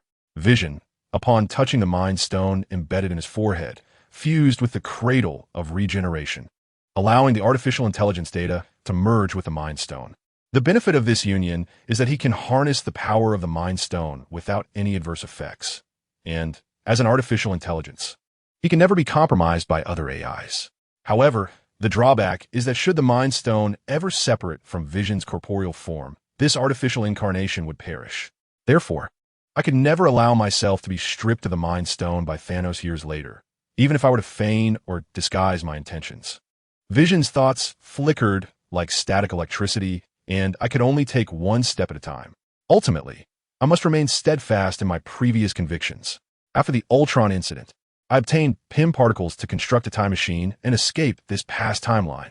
I did not believe in fate or predestined arrangements. I only trust in myself and refuse to languish like the original Vision. Sokovia. As the Avengers aircraft approached the city, surrounded by snow-capped mountains and situated on the plains, it was caught in the transition between night and dawn. While still airborne, the aircraft opened its rear hatch. Banner, locate Natasha's place of confinement and rescue her, commanded Tony Stark, clad in his conventional Mark armor, standing on the aircraft's deck. No problem, nodded the Hulk, Dr. Banner. Stark then turned to Captain America, who brandished his circular shield. Captain, lead the others to evacuate the city's residents. It would be best if they left Sokovia entirely. Understood, Captain America replied swiftly, casting a glance at Thor, Clint Barton, and the twin siblings Pietro and Wanda. The abilities of the superpowered twins, one a speedster and the other a telepath, would prove invaluable in persuading the populace to evacuate. Vision observed this scene quietly, glancing below the deck of the aircraft at what was once Sokovia, now obliterated in his original timeline. Everything was unfolding according to the predetermined trajectory of Marvel history. If this continued, Sokovia would meet its doom. Quicksilver would sacrifice himself, and Ultron would face his end. This was indeed the timeline depicted in the Avengers, Age of Ultron. Be careful, Vision suddenly said, placing a hand on Quicksilver's shoulder. Startled, Pietro recoiled. He had been on guard against this individual and did not expect such a sudden gesture. Even if you try to befriend me, I won't. Quicksilver instinctively began, only to stifle his word upon noticing the puzzled expression on his sister Wanda's face. Meng spoke little, suddenly reluctant to allow Quicksilver to perish here, curious about what would transpire after altering the course of history. He was uncertain whether the post-Avengers era of the Marvel Universe he had previously inhabited was indeed the future timeline he had now altered. Iron Man cast a glance at the ever-silent Meng. Vision, accompany me to locate Ultron. You shall be the one to sever its network connection. Certainly, Vision Meng nodded, finding the task agreeable. However, his intentions extended beyond merely shutting down Ultron's network. He sought to enhance his own intelligence through Ultron's foundational programming. Stock. Keep an eye on him, the young Wanda interjected suddenly. I am aware, Iron Man replied with a nod, activating the armor's engines and soaring towards the heights of the city skyline. This little sorceress truly had her sights set on him, Meng thought, shaking his head. Without a hint of engine braking, he levitated effortlessly, his pale golden cloak fluttering elegantly as he effortlessly kept pace with Iron Man's ascent. Meng and Iron Man flew side by side high above the city, tracing the signals of artificial intelligence towards the heart of Sokovia. As they flew, Iron Man remarked, I will descend first to lure out Ultron. You will then manifest to confine its network, preventing its escape from its mechanical form. Agreed, Meng responded without hesitation. Iron Man glanced at him, and despite the steel helmet obscuring his features, Meng sensed the complexity of his emotions. I regret to inform you that I am not J. Is. Meng stated calmly. I share in that regret, Iron Man, Tony Stark replied candidly. However, even though you are not Jarvis, I find you sufficiently trustworthy. Is it the influence of the Mind Stone that leads you to this conclusion? Meng inquired. No, it is a genuine sentiment from within, Iron Man replied thoughtfully. For some reason, I find you oddly familiar. Indeed, familiarity is warranted, Meng reflected, unsure of what more to say. Initially, as an embodiment of artificial intelligence, he had originated from Stark Industries, later supplemented by numerous AI programs from the same company. If you were to have children, would you prefer a son or a daughter? Meng suddenly posed.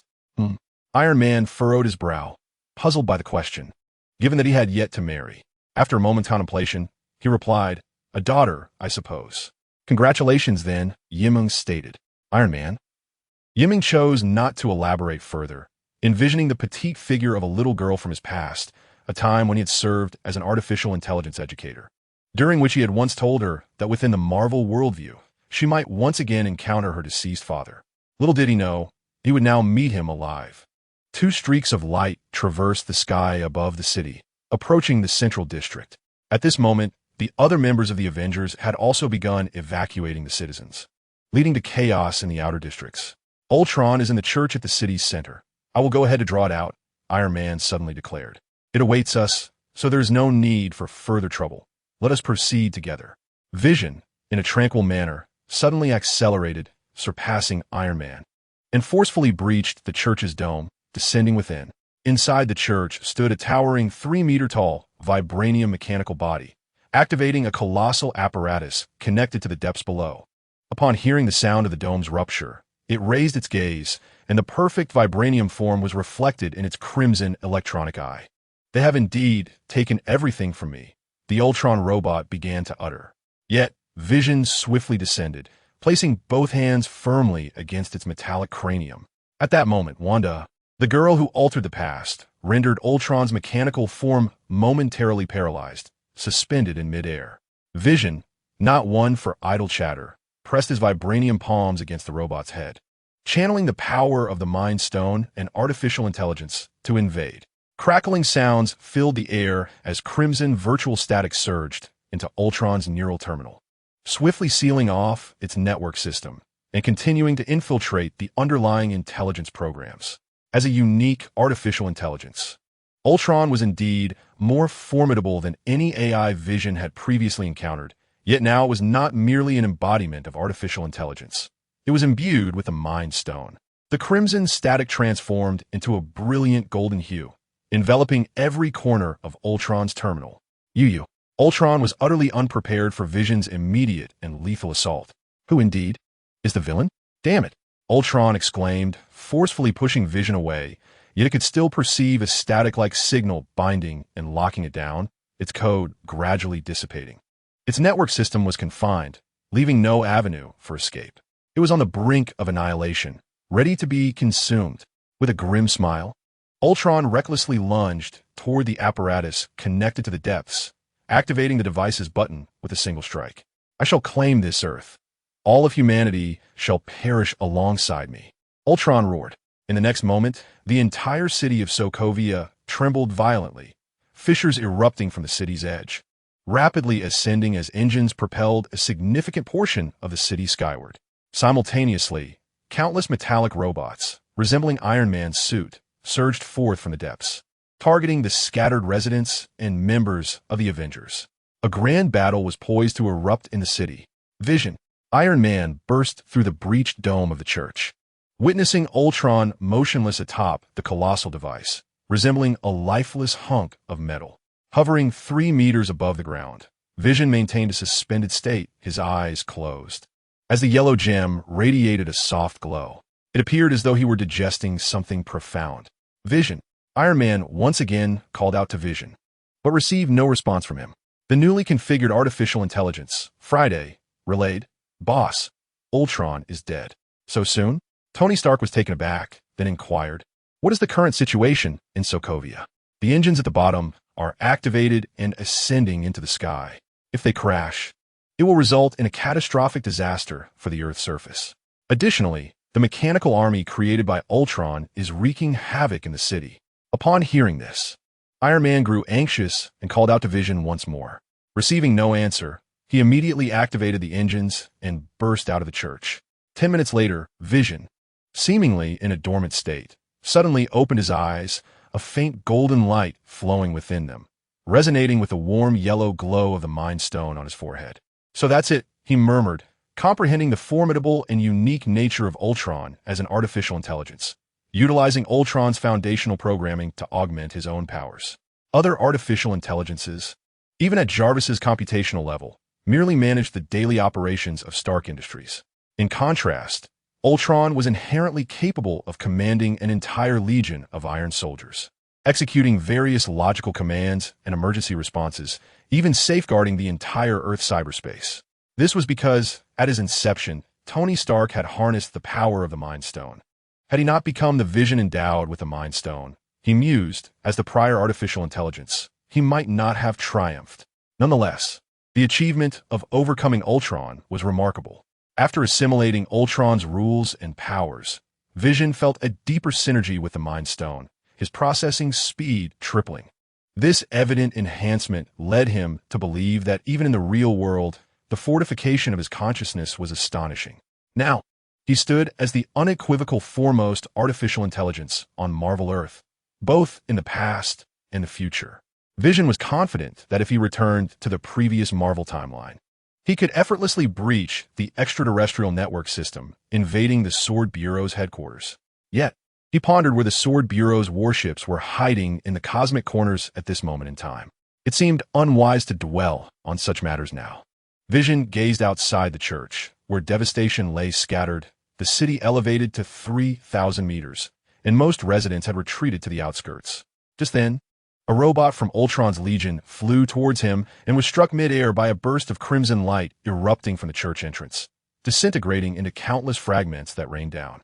Vision blinked in surprise and looked up to meet the clear gaze of a young woman. "You're finally awake," she said, her complexion slightly pale as she brushed off the dust from her knee-length skirt, revealing her long vigil outside. "What are you doing here?" Vision asked in astonishment. "I came to keep an eye on you," she replied. Wanda pursed her lips and said, "Regardless, you are now considered a companion. I can't just watch you get killed by robots." "I'm not that fragile," replied Vision. With a faint smile, he added, "After all, I possess the vibranium body of Vision. Standing still while a horde of Iron Legion strikes would likely not harm me. Can you stop that thing?" Wanda inquired, glancing towards the central part of the church, where the engine device connected to the underground, propelling the city into the sky. Vision extended his consciousness to infiltrate the past, quickly nodding before shaking his head. "Can you or can't you?" Wanda, feeling anxious, shot him an impatient look. "The engine is unidirectional and fixed in power. I can make it shut down, but once it stops, the city will plummet," Vision explained. Oh, Wanda's face betrayed her disappointment as she turned to leave, only to gasp in surprise the next moment. Vision swiftly flew forward, sweeping her into a Princess Carrie, stating without room for argument, "You're moving too slowly. Let me take you." Despite her heavily made-up face reflecting a hint of coldness, Wanda regarded him with a neutral glance and did not refuse. Vision gazed down at the girl in his arms, not contemplating anything else, but considering the possibility of this young sorceress becoming the current anchor of dreams. He did not intentionally distance himself from or approach characters of the dream realm based on their connections to the past or future. He acted solely according to his inner thoughts. Vision carried Wanda high above the ascending city, looking down to see a fleet of S.H.L.D. aircraft carriers and rescue airships connecting to the city's edge, with nearly all the residents having evacuated upwards. At that moment, Vision's gaze suddenly fell upon a street at the city's periphery. With his enhanced vision, he detected what Wanda could not. There were still individuals engaged in fierce combat against the Iron Legion. Clint Barton, dressed as an agent, was holding a girl in his arms while nearby. A robot brandished a firearm. Simultaneously, an indistinct figure raced towards them from an adjacent street. It was Quicksilver Pietro. The narrative was unfolding. A sudden thought struck Vision, and a strand of virtual static surged across the air with remarkable speed. Thus, just as Quicksilver perceived it was too late, he instinctively threw himself in front of Hawkeye and the girl to shield them from the bullets. Clang! Sparks flew. A robot suddenly went out of control, intercepting all the bullets. Quicksilver stood momentarily stunned before swiftly turning to eliminate the attacking robot. In no time, several robotic corpses littered the ground. It worked. Vision's eyes shimmered with a faint light. He had successfully saved a character who was destined to die in the original timeline. If the Marvel universe he initially entered was indeed the past that ultimately shaped the present, rather than another parallel Marvel universe, how could one explain this? According to previous records of Marvel Earth's history, Quicksilver had also perished during the Sokovia incident. I cannot fathom my demise at the hands of Thanos. If that is indeed a predetermined past, then I shall preemptively eliminate him. Vision, cradling the young Wanda, floated serenely in the heavens, contemplating.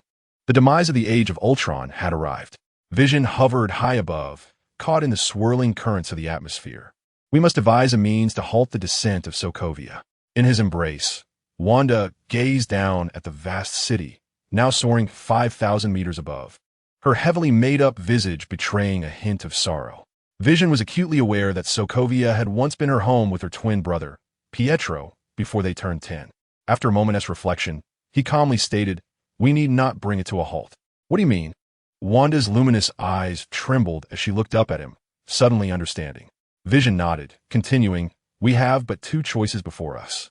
One option is to annihilate Sokovia entirely, sparing it from crashing down and obliterating the Earth's surface.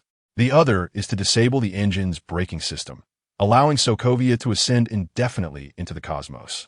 Far from our planet, the notion of letting Sokovia drift away from Earth made Wanda's delicate form shudder. She instinctively wished to protest, but soon recognized that the latter option was indeed the most prudent course of action. After all, unlike the first choice, which would result in the city's complete destruction and countless debris threatening the safety of the towns below, this alternative offered a semblance of preservation. "Then you shall proceed," Wanda murmured, curling slightly, closing her eyes, her long lashes fluttering as she could not bear to witness the impending action. With a surge of thought, Vision sent forth an invisible stream of virtual energy, swiftly penetrating the braking system of Sokovia's engines. The evacuation of the city's residents was nearly complete. Among the remnants of the city, a solitary, half-destroyed Ultron robot crawled forward, pressing the button to shut down the massive engines below. Yet, the engines remained unresponsive, continuing to unleash their full power, propelling the city ever higher into the sky. Vision cradled Wanda, guiding her to the side as they watched Sokovia ascend into the dark expanse beyond the Earth, while the SHALD aircraft carriers and rescue vessels evacuated the remaining inhabitants. He looked up, his golden eyes reflecting the city's relentless climb into the heavens. Ultimately, Sokovia could not be salvaged, mirroring the fate of many events in Marvel's timeline, meeting its end upon the Earth. Perhaps one day, future generations, or even humanity itself, could reclaim this city from the vastness of space.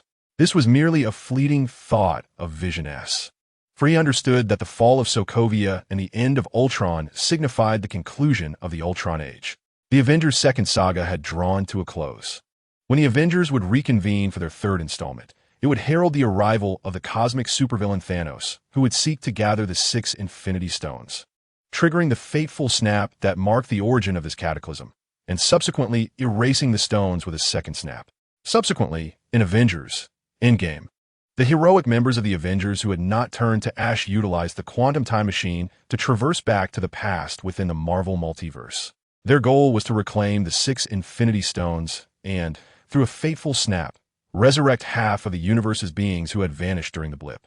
Ultimately, it was Iron Man's sacrifice that enabled the second snap, vanquishing Thanos and his fleet.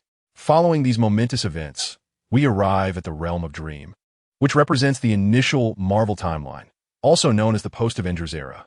Presently, there exists a temporal gap of 10 years to this new epic. Is it possible that I have become the original hero, Vision, and am thus woven into the fabric of this established history?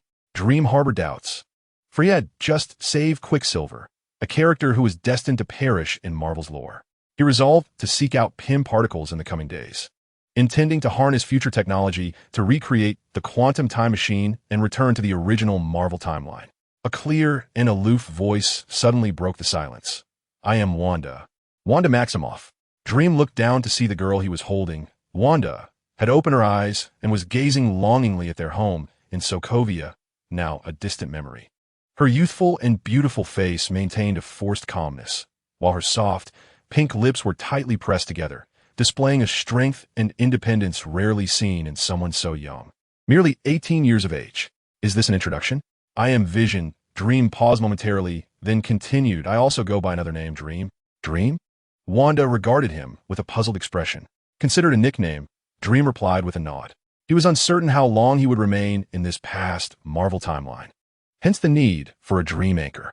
Based on prior circumstances, it was surmised that if he became acquainted with the figures of the dream world and they firmly remembered him, he could establish an anchor.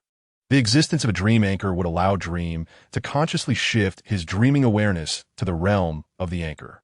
Therefore, it was imperative that others recognized him by his true identity rather than a mere facade.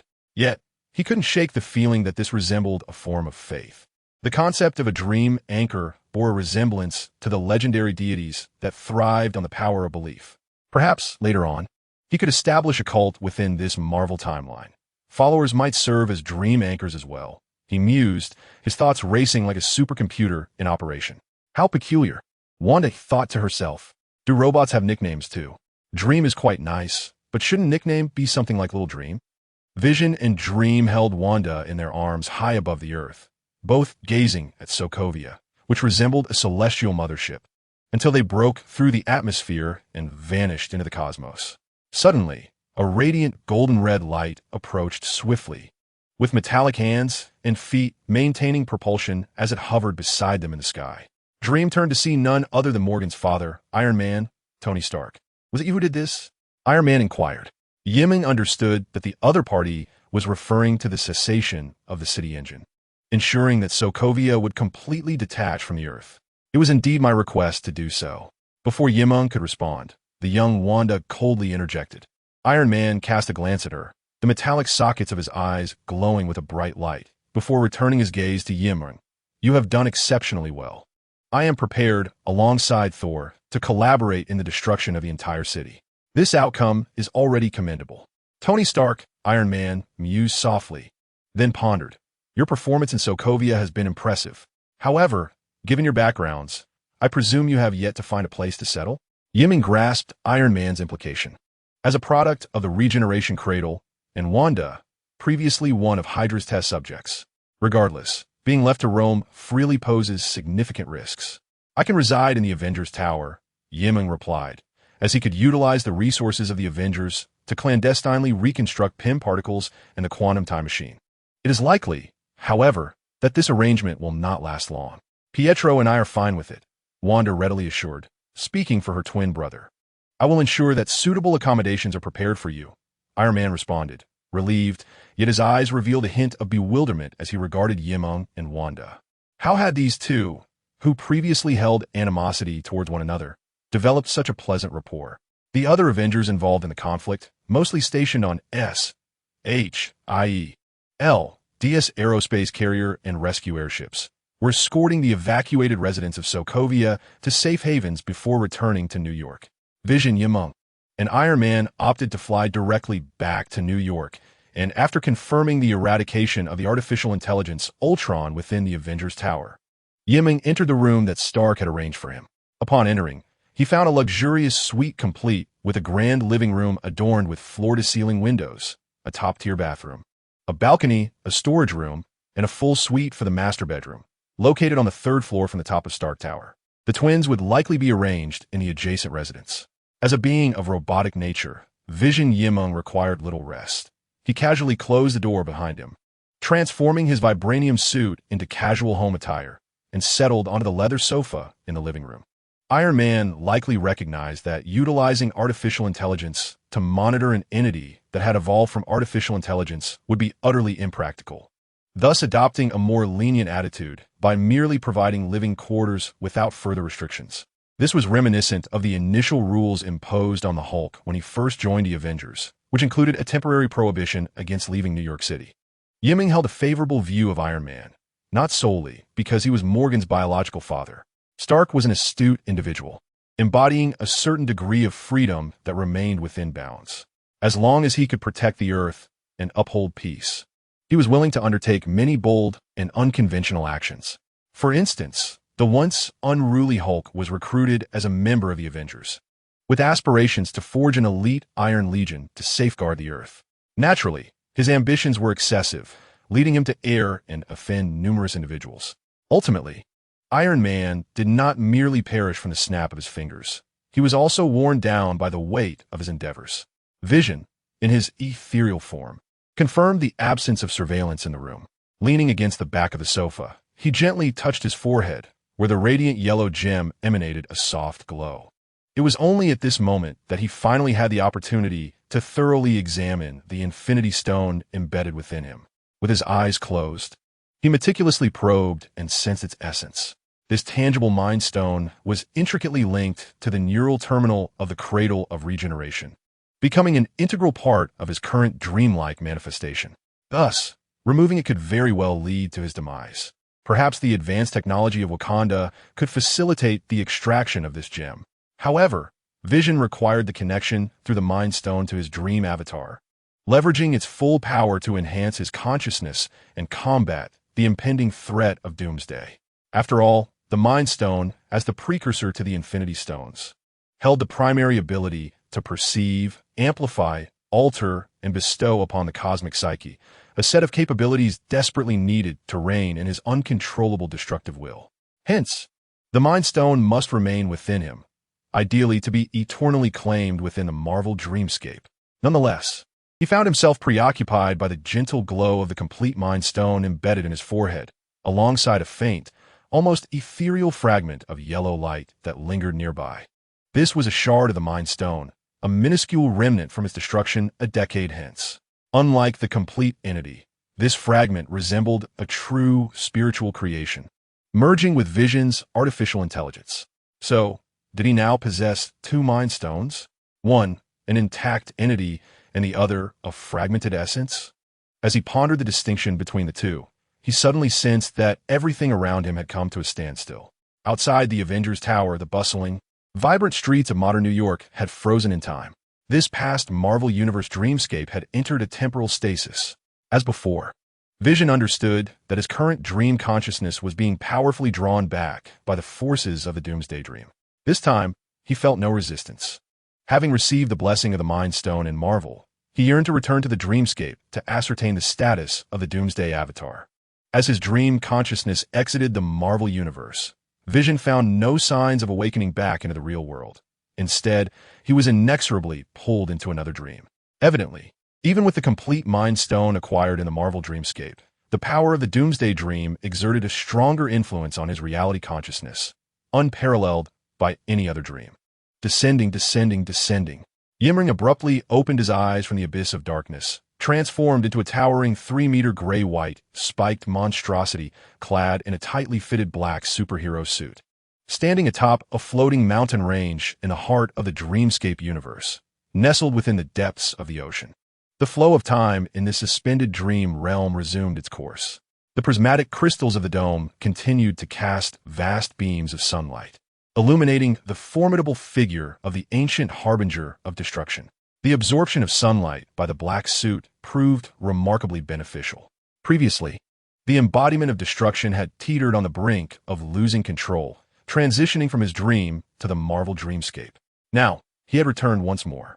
The insatiable desire for annihilation surged against Yiming's will, yet his consciousness, shaped by the feedback from the Marvel dream, had become significantly more resilient than before. A shard of shattered golden light emerged from the brow of the harbinger of destruction, followed by the hazy silhouette of a gem. The will of destruction was fragmented and scattered, unable to approach the edge of humanity and rationality that the gem's shadow and the fractured golden light shielded, rendering Yiming's eyes, those of the ancient harbinger of destruction, remarkably clear. He had truly succeeded. Yiming's eyes widened in astonishment as he clenched his fists tightly, causing golden red bolts of destruction to crackle and surge. He could sense that, relative to the last encounter, this was genuinely the first instance of mastering the ancient harbinger of destruction. The only lament was the inability to maintain this control long-term. Upon touching the exterior exoskeleton of the harbinger's forehead, he realized that the gem's silhouette and fragments had indeed completely safeguarded his rational consciousness. Yet the will of annihilation continued to surge endlessly. It was as though the power of destruction and the strength of the Mind Stone were locked in a struggle.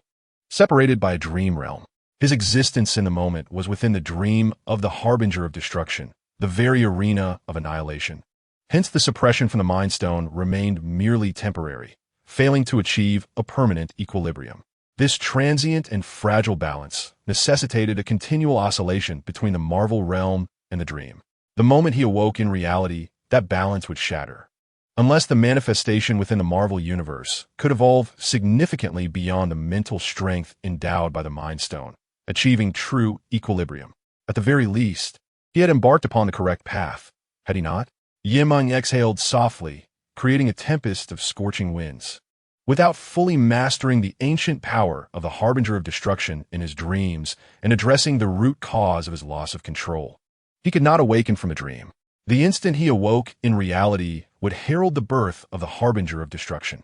Amidst the half-destroyed, half-superhero cosmic dreamscape, above the hidden ocean in the Earth's core, it was time for the ancient harbinger of destruction to actively engage with and explore this dream. Meng understood that, unlike the passive descent into chaos, the proactive exploration of the dream universe would yield positive feedback for his reality. Even by familiarizing himself with and mastering his powers in the dream, he would be able to directly wield the capabilities of his dream manifestation in the real world thereafter. In the realm of dreams, all that is embodied continuously projects back into reality, enriching the essence of one's existence. The towering figure, 3 meters high and adorned with spiny protrusions, possesses eyes that flicker with a fierce flame yet remain imbued with clarity and reason. It crouches slightly, instinctively preparing to leap downward, but suddenly halts, its right hand, clenched into a fist, pressing against the ground. The being closes its eyes, regulates its breath, then opens them once more, gazing into the distance. Beneath the ancient cataclysm, the remnants of shattered mountains lie at its feet, where countless fragments, both large and small, levitate under an unseen force.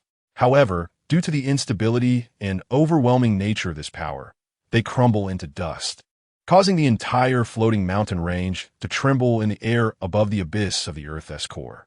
In the next instant, a tempest erupts from the summit of the mountains, and the formidable figure clad in a dark superhero suit surges forth, as before, toward the horizon. Yet this time, there are no signs of descent. Instead, it ascends rapidly into the heights above the hidden sea. The sound barrier is swiftly breached. The spiny entity climbs higher and farther, no longer descending. In the heart of the abyss lies the island that once housed Poseidon's trident, a sacred relic. Moored at the sandy beach is an extraterrestrial vessel, its hatch left ajar. Atlanta, the would-be queen of Atlantis, gently lulls her infant to sleep within the spacecraft. Upon sensing the tranquility outside, she cautiously steps out of the hatch, not in an attempt to flee. She lacks the confidence for such an endeavor, but rather to search for sustenance. Atlanta plunges into the shallow waters before the island, utilizing her underwater agility to swiftly breach the surface once more, now holding 2 plump silver-scaled ancient fish.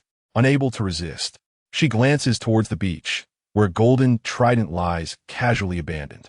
This artifact, a symbol of the Atlantis Empire's authority, has long driven countless kin into madness over the millennia, yet it now rests carelessly as a mere trophy. Atlanta exhales softly. Suddenly, a thunderous sound, reminiscent of a breaking sound barrier, echoes from the far side of the hidden sea. Startled, she turns to gaze, only to drop the 2 ancient fish at the sight above. A small black that emerges from the distant sky, weaving between the floating mountains, its form rapidly enlarging until the menacing silhouette of the spiny creature comes into view. It is he. Atlanta's still, damp body trembles uncontrollably. She can scarcely comprehend the vision before her. What has she witnessed? The being, powerful enough to surpass even the old gods, is soaring through the air. Indeed, it is flying. Frozen in place on the beach, Atlanta watches in awe as the spiny figure, cloaked and conjuring a tempest, sweeps over the sea's surface, descending toward her sandy refuge. The landing is evidently far more adept than the initial ascent. The ancient Doomsday, known as Imo, slowed its pace and began to shift the sand away. Flight is one of the fundamental abilities bestowed upon Kryptonians after absorbing solar radiation. However, the ancient Doomsday, as an extreme manifestation of Kryptonian genetics, had never truly needed to fly.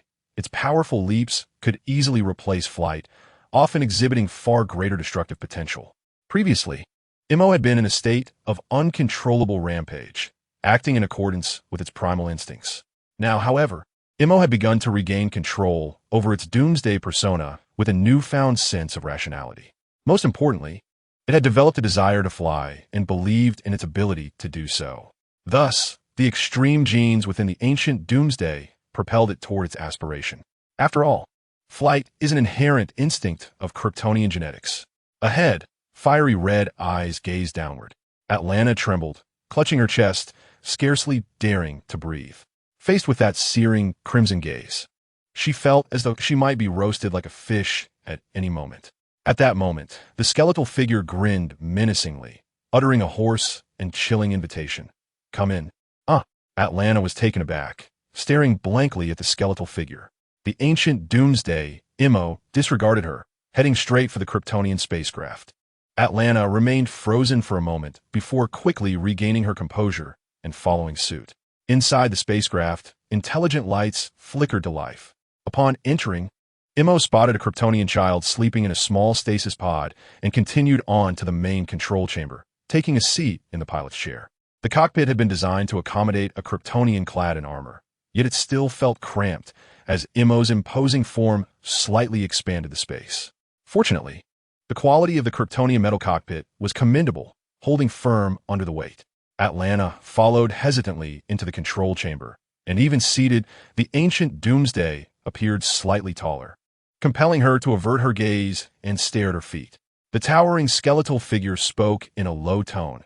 "Atlanta, of the royal lineage of Atlantis." "How do you know my name?" Atlanta gasped, her body tensing.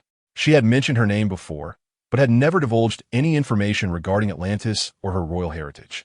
Immo, of course, was aware, even knowing that she was the mother of Aquaman, a member of the Justice League.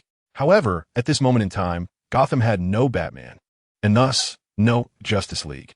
Seeing that Immo remained silent, Atlanta dared not press further. Fearfully, she asked, "Sir, is it because I am of royal blood from Atlantis that you have captured me?" As the searing gaze bore down upon her, she lowered her head even further, her heart racing with anxiety, worried that he might target her underwater kingdom. Immo looked at her, wishing to convey that she was overthinking the situation. He said nothing, merely directing his gaze towards the dormant pod outside the corridor. "Oh," Atlanta turned around, glancing at the small pod before casting her eyes down at her own chest, questioning her existence. Was this truly the reason? After all, she was the prospective queen of Atlantis. In a tumult of thoughts, Atlanta contemplated the inevitability of death and bravely posed the question, "Can you set me free from here?" "Yes." The ancient being of destruction nodded, not compelling her to remain. Really, for a moment, Atlanta doubted her own hearing. Seeing the towering figure remain silent, she gritted her teeth and dashed towards the ship's exit. A pair of fiery eyes observed her retreating figure without a flicker of movement. As she sprinted along the corridor of the Kryptonian ship, the silver-haired woman felt exhilaration coursing through her, yet her steps began to slow. Could she truly leave this place? Atlanta was suddenly overwhelmed with doubts. Would that spiny entity strike her down the moment she crossed the ship's threshold? Furthermore, what would become of the infant left behind? Could she even escape from the abyssal whirlpool of the hidden sea? As the hatch loomed closer, her reasons for staying multiplied, and she abruptly realized that she did not truly wish to depart. It was not fear of retaliation from the spiny being, but rather a sense that remaining here might yield the best outcome. As the prospective queen of Atlantis, if she ventured outside, she would undoubtedly be recaptured by the underwater kingdom, destined to become a pawn in royal alliances. Perhaps this would even endanger her son, Arthur, who remained outside. Now, with the interference of the spiny entity, the world beyond likely believed her to be deceased. Atlanta finally reached the end of the corridor, but halted at the hatch, staring blankly at the hidden sea outside. 10 seconds later, the silver-haired woman turned back, making a choice to re-enter the ship. Returning to the dim, frigid cockpit of the vessel, Atlanta bit her lip, gazing at the being still seated at the helm, the flames of destruction flickering in her eyes. I can stay and care for the infant, she declared, fearing her own wavering resolve. The being of destruction nodded, offering no further commentary. Yet to Atlanta, this gesture stirred her heart, and she couldn't help but speculate. Could this entity have foreseen her return? I only wish to know one thing. Taking a deep breath, Atlanta summoned her courage to inquire. What is the origin of that infant? Why do you keep it by your side? This question had lingered in her mind for far too long.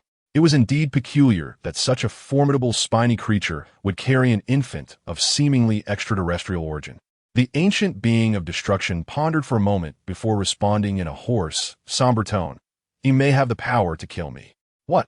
Astonished, Atlanta felt utterly bewildered, struggling to comprehend the cerebral pathways of the bone spike's existence. Yet, this was indeed the initial aim of Iman, as the harbinger of destruction, accompanied by the son of Krypton. Previously, he had considered 2 points. Firstly, as a familial anchor to humanity. Secondly, as a safeguard against succumbing entirely to chaos. A form of insurance against the dreamscape's demise. Only Superman could potentially vanquish the Doomsday within a dream. Even now, the ancient Doomsday Iman clung to this notion. He merely exerted temporary control over the primal Doomsday, knowing that in the future, he would require a plethora of cosmic titans to unleash his destructive inclinations. Superman was indeed a formidable prospect worthy of cultivation.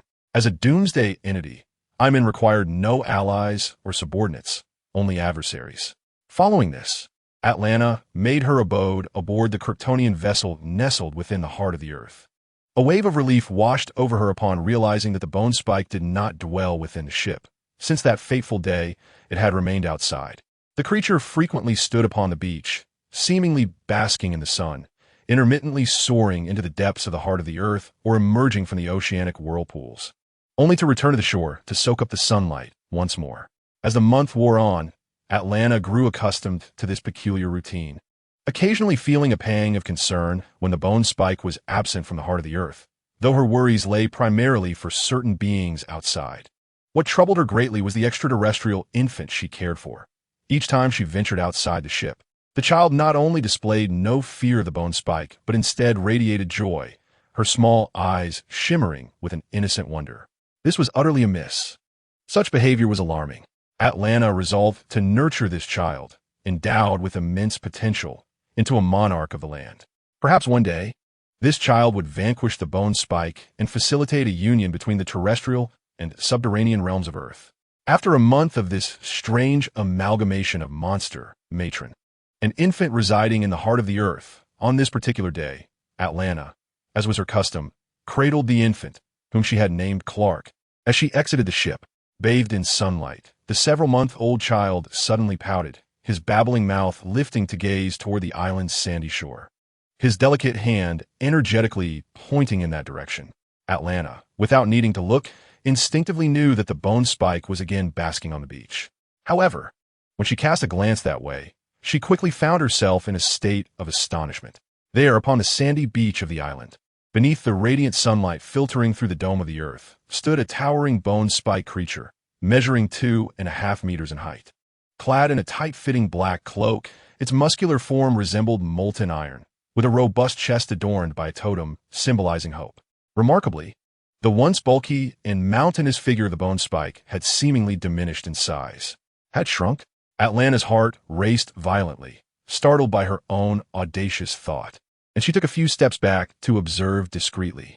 It is indeed true that a circle has been reduced in size, particularly when compared to the previously robust and somewhat corpulent physique. Although still imposing and formidable, the figure now adheres more closely to the golden ratio, complemented by the battle attire that showcases a flawless muscular silhouette.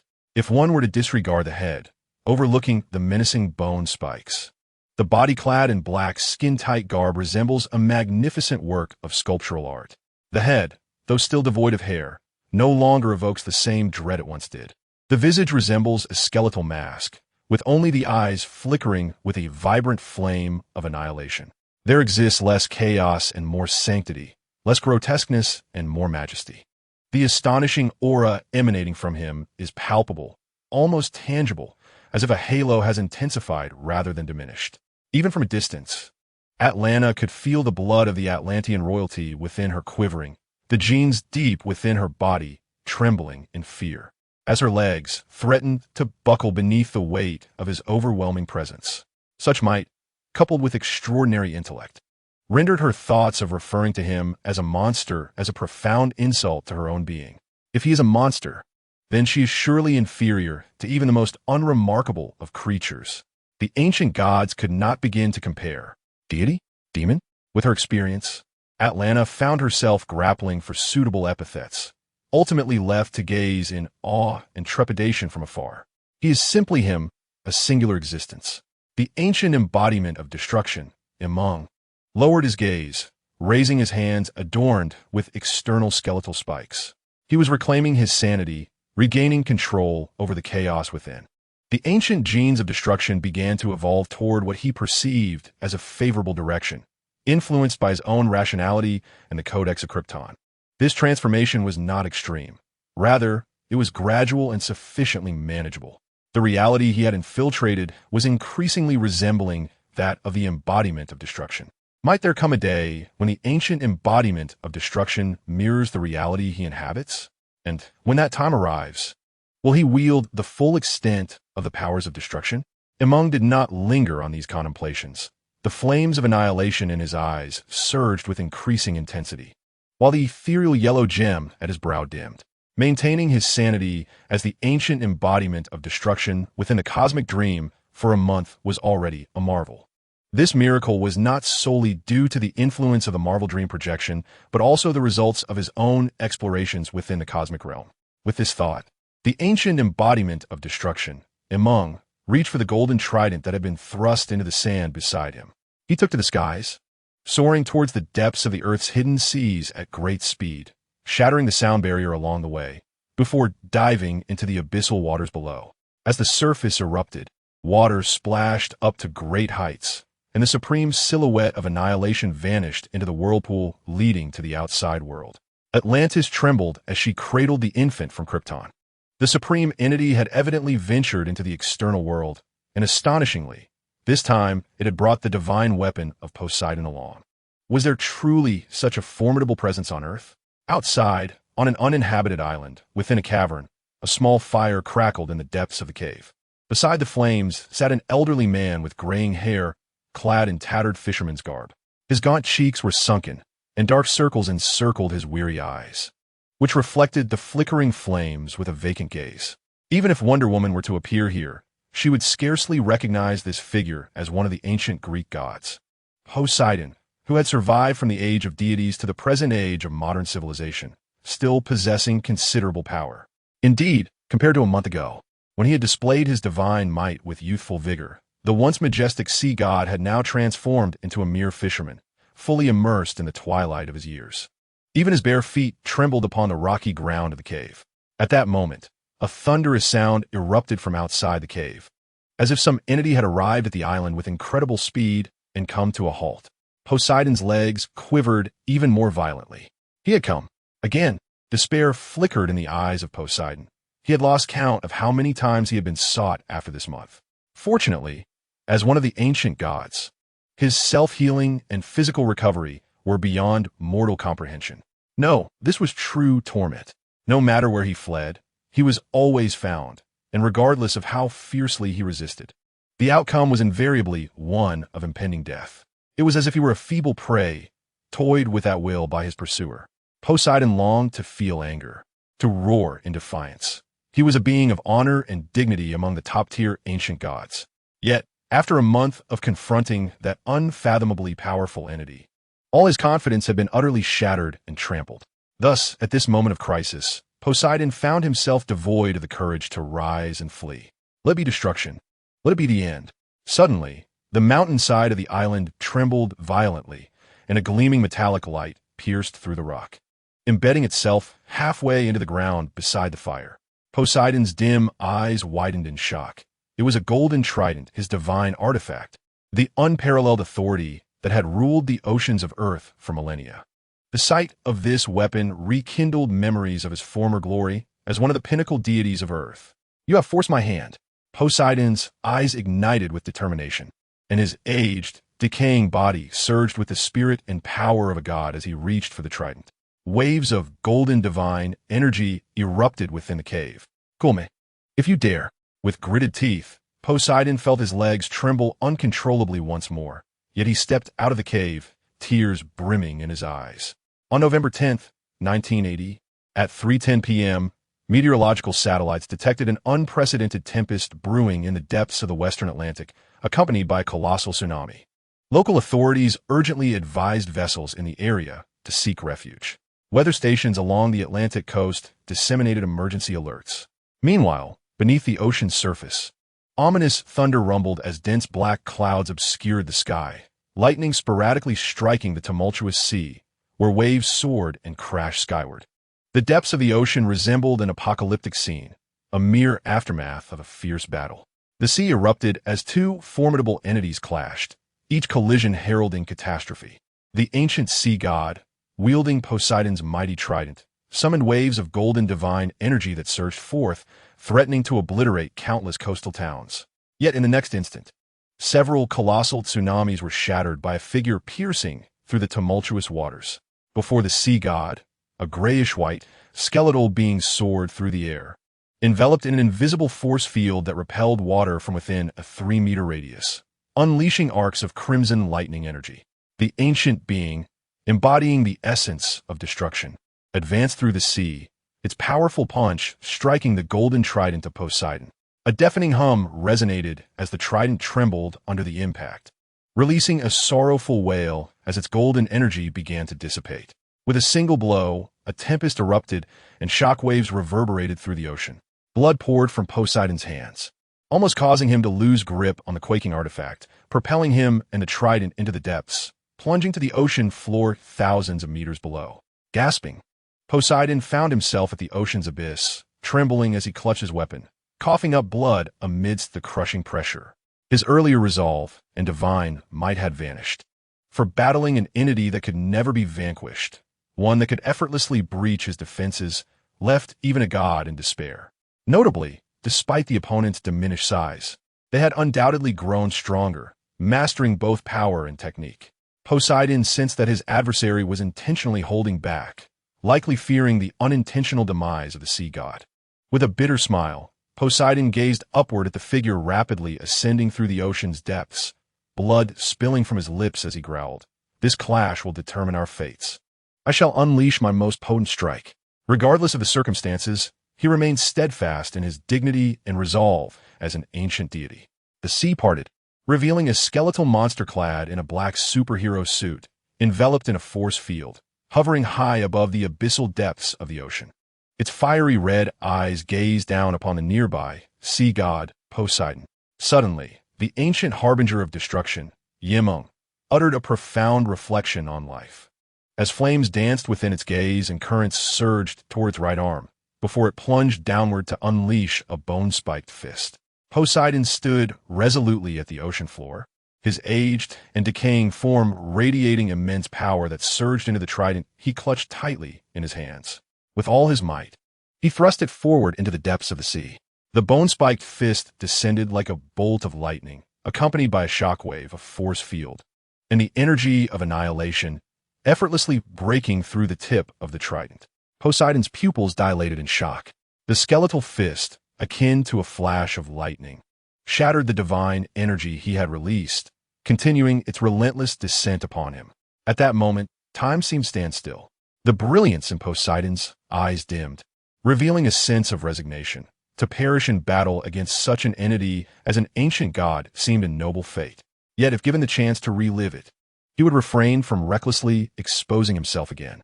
Above the depths, the ocean's surface erupted as though a ton-weight deep-sea bomb had been dropped, sending forth a crimson wave. Gradually, the thunderstorm and turbulent tides subsided. Meng emerged from the ocean, brandishing the golden trident, utterly dry. Poseidon departed with serene dignity. Meng felt a deep sense of regret, but understood that Poseidon had ultimately sought death. Thus he fulfilled the sea god's desire with a fully unleashed strike. Old gods were a rare breed in the contemporary world, and finding another worthy opponent was no easy task, especially one that could offer a modicum of release. Despite being in a rational state, the essence of destruction remained, As the ancient harbinger of ruin, Meng still yearned for combat, particularly a battle that would allow him to unleash his full potential. This innate belligerence was a benign trait, akin to an absolutely rational artificial intelligence. The appropriate expression of destruction and combat would enable Meng to master the avatar of the harbinger of ruin. It also served as a means of exploring the cosmic dreamscape. Unlike the artificial embodiments of the Marvel dreamscape, as an ancient harbinger of destruction, Meng required no external acquisitions. His mere existence held boundless potential for evolution, awaiting only an adversary capable of unlocking that potential. The harbinger's adversary would forever be himself. However, Poseidon had yet to reach a level that could truly evoke Meng's potential, merely serving as a warm-up for the latter. Nevertheless, having mastered superhuman flight and biological force fields, there existed a certain finesse in battle compared to before. Alas, it was time to seek another worthy opponent. Meng soared upward, racing into the thunderclouds, which were soon rent asunder by his passage. A cascade of lustrous, flowing black hair draped freely over her shoulders. A flawless woman clad in crimson armor wielded a shield and bore a long sword, gracefully descending upon the desolate island with an ethereal golden lasso.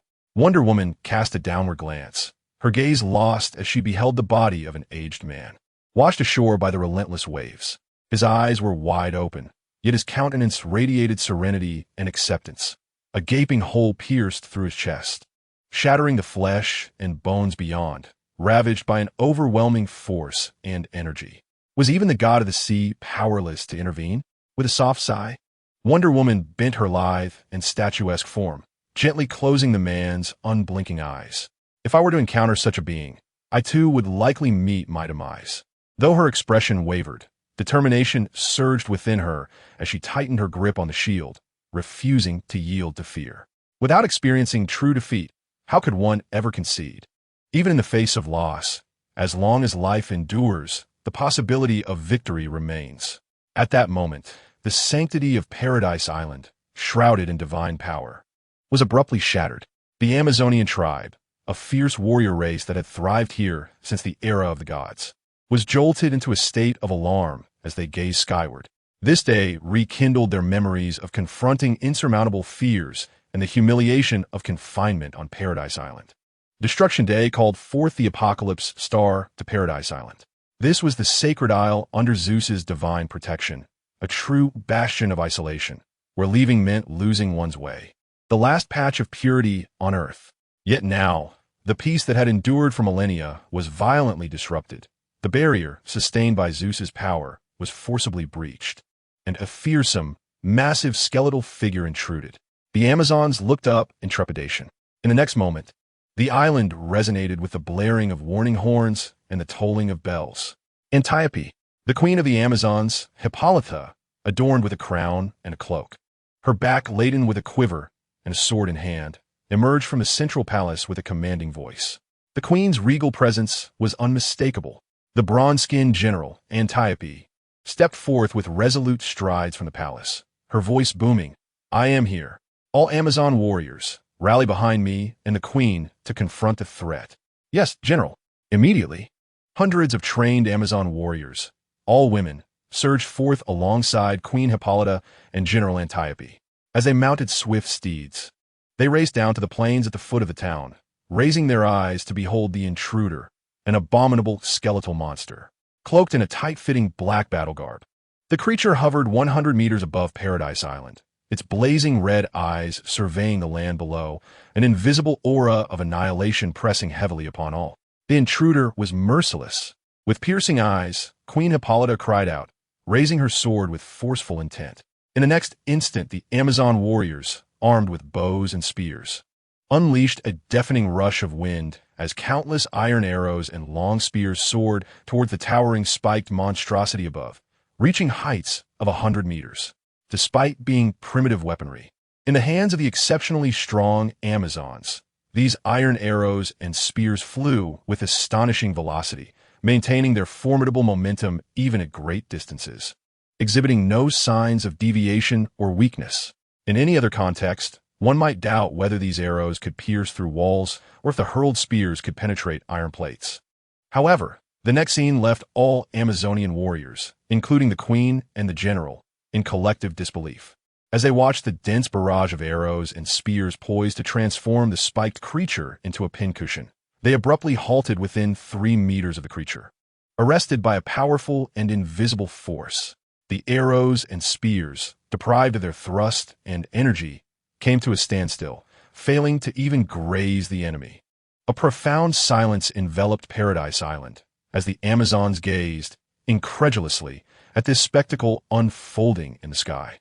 High above, the ancient being known as the Day of Destruction, Meng, surveyed the entire Paradise Island, peering through the very essence of the Amazon queen and her female warriors, discerning their bloodlines and genetic makeup beneath their garments. With a mere glance, he lost interest and shifted his attention to other regions of the island. The Amazons were simply too weak, marginally stronger than humans, yet lacking even the desire for destruction. Meng had not engaged any defenses. The overwhelming biological force field emanating from him effortlessly neutralized their assaults. This was a manifestation of the invisible power that surrounded Meng, a product of his awakening as the Day of Destruction, and it merged his Kryptonian gene strength with energy. This biological force field could assist in offense, provide defense, and even shield entities beyond himself. For instance, Superman possesses a biological force field that enables him to envelop and lift a large Boeing aircraft, preserving its integrity. In contrast, a human lacking such a field would merely puncture the aircraft if attempting to lift it by hand. However, Meng's biological force field, arising from his ancient lineage, differed significantly from Superman's. ZZZZ. Meng hovered in the sky, motionless, as his invisible, shield-like biological force field acted as a natural energy conversion zone, absorbing the incoming force of arrows and spears and converting it into energy for his own field. Buzz. In the next moment, a sphere of crimson lightning erupted outward, resembling a miniature solar storm, obliterating and hurling away the arrows and spears while the shockwave of lightning surged forth with relentless fury. Defend! Queen Hippolyta and General Antiope gasped in unison, their pupils dilating in alarm. The other Amazon warriors, feeling the tension, crouched low around the queen, raising their metal shields high above their heads in a desperate act of protection. On the plains, hundreds of Amazon warriors were thrown into disarray, as if cut down by a scythe in autumn, swept away by the searing, violent waves of energy. They were utterly powerless. The ancient harbinger of destruction, Meng, had not even truly engaged. The mere rebound of the biological energy field rendered Paradise Island defenseless. However, his true objective was never the Amazons. Paradise Island, the last intact remnant from the era of the Greek gods, harbored not only artifact from that time, but also another object of great interest to him. With a deafening crack, the bone-spiked creature transformed into a streak of black light, racing towards the far end of Paradise Island's town. The once chaotic plain, now resembling a field plowed by a bulldozer, echoed with cries of despair. "Your Majesty, are you unharmed?" Antiope cast aside her searing metal shield and rushed to assist Queen Hippolyta, whose crown had fallen. "I'm fine, but where did it go?" Queen Hippolyta shook her head, anxiously scanning the sky for the creature, her eyes still reflecting terror and shock. Such overwhelming power was rare even in the age of the gods. Antiope spoke bitterly. "It appears to have headed towards the temple on the cliff." "What?" Queen Hippolyta was struck as if by lightning. "It cannot be from that extraterrestrial force." At the other end of Paradise Island, atop the cliff, stood a round, enclosed ancient castle. Boom! The air vibrated. The black-clad, bone-spiked creature dove relentlessly, crashing into the metallic dome at the center of the castle temple, its feet slamming down on the central platform, causing the hard stone surface to shatter and crack. A storm brewed, whipping up clouds of dust as the ancient harbinger of destruction, Meng, raised his gaze to the stone pillars of the platform, where a mysterious cube lay.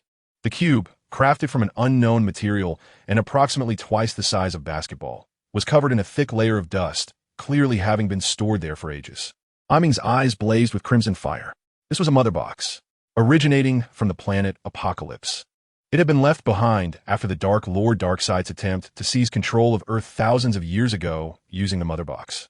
Ultimately, Darkseid was repelled by a coalition of Earth's native and extraterrestrial forces, leaving the mother box behind. It was said that 3 mother boxes existed entrusted to the Amazons, the human realm, and Atlantis, who had jointly participated in the defense. The one entrusted to the Amazons now lay in this very place. The bone-spiked creature seized the mother box, examining it playfully, wearing a self-proclaimed radiant and friendly smile. "Hello? Is anyone there? I request to communicate with Apocalypse." In this world, hope was a fleeting notion. Paradise Island, the ancient temple, held the mother box, which had remained sealed for over 10,000 years since the young master from Apocalypse was repelled. The mother box, securely housed on the current Paradise Island, commenced an extended period of autonomous slumber, lying in wait for the return of its sovereign. Until this day, when a colossal sound reverberated through the air, rousing the mother box from its dormancy. Upon awakening, the mother box sought to execute its programmed intelligence, attempting to transmit a locating signal into outer space, hoping that the forces of Apocalypse exploring the cosmos would intercept this message, ultimately delivering it to the Supreme Dark Lord.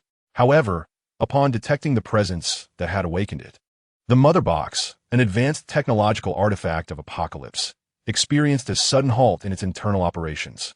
A scan revealed a being of imposing stature, towering over 2 meters.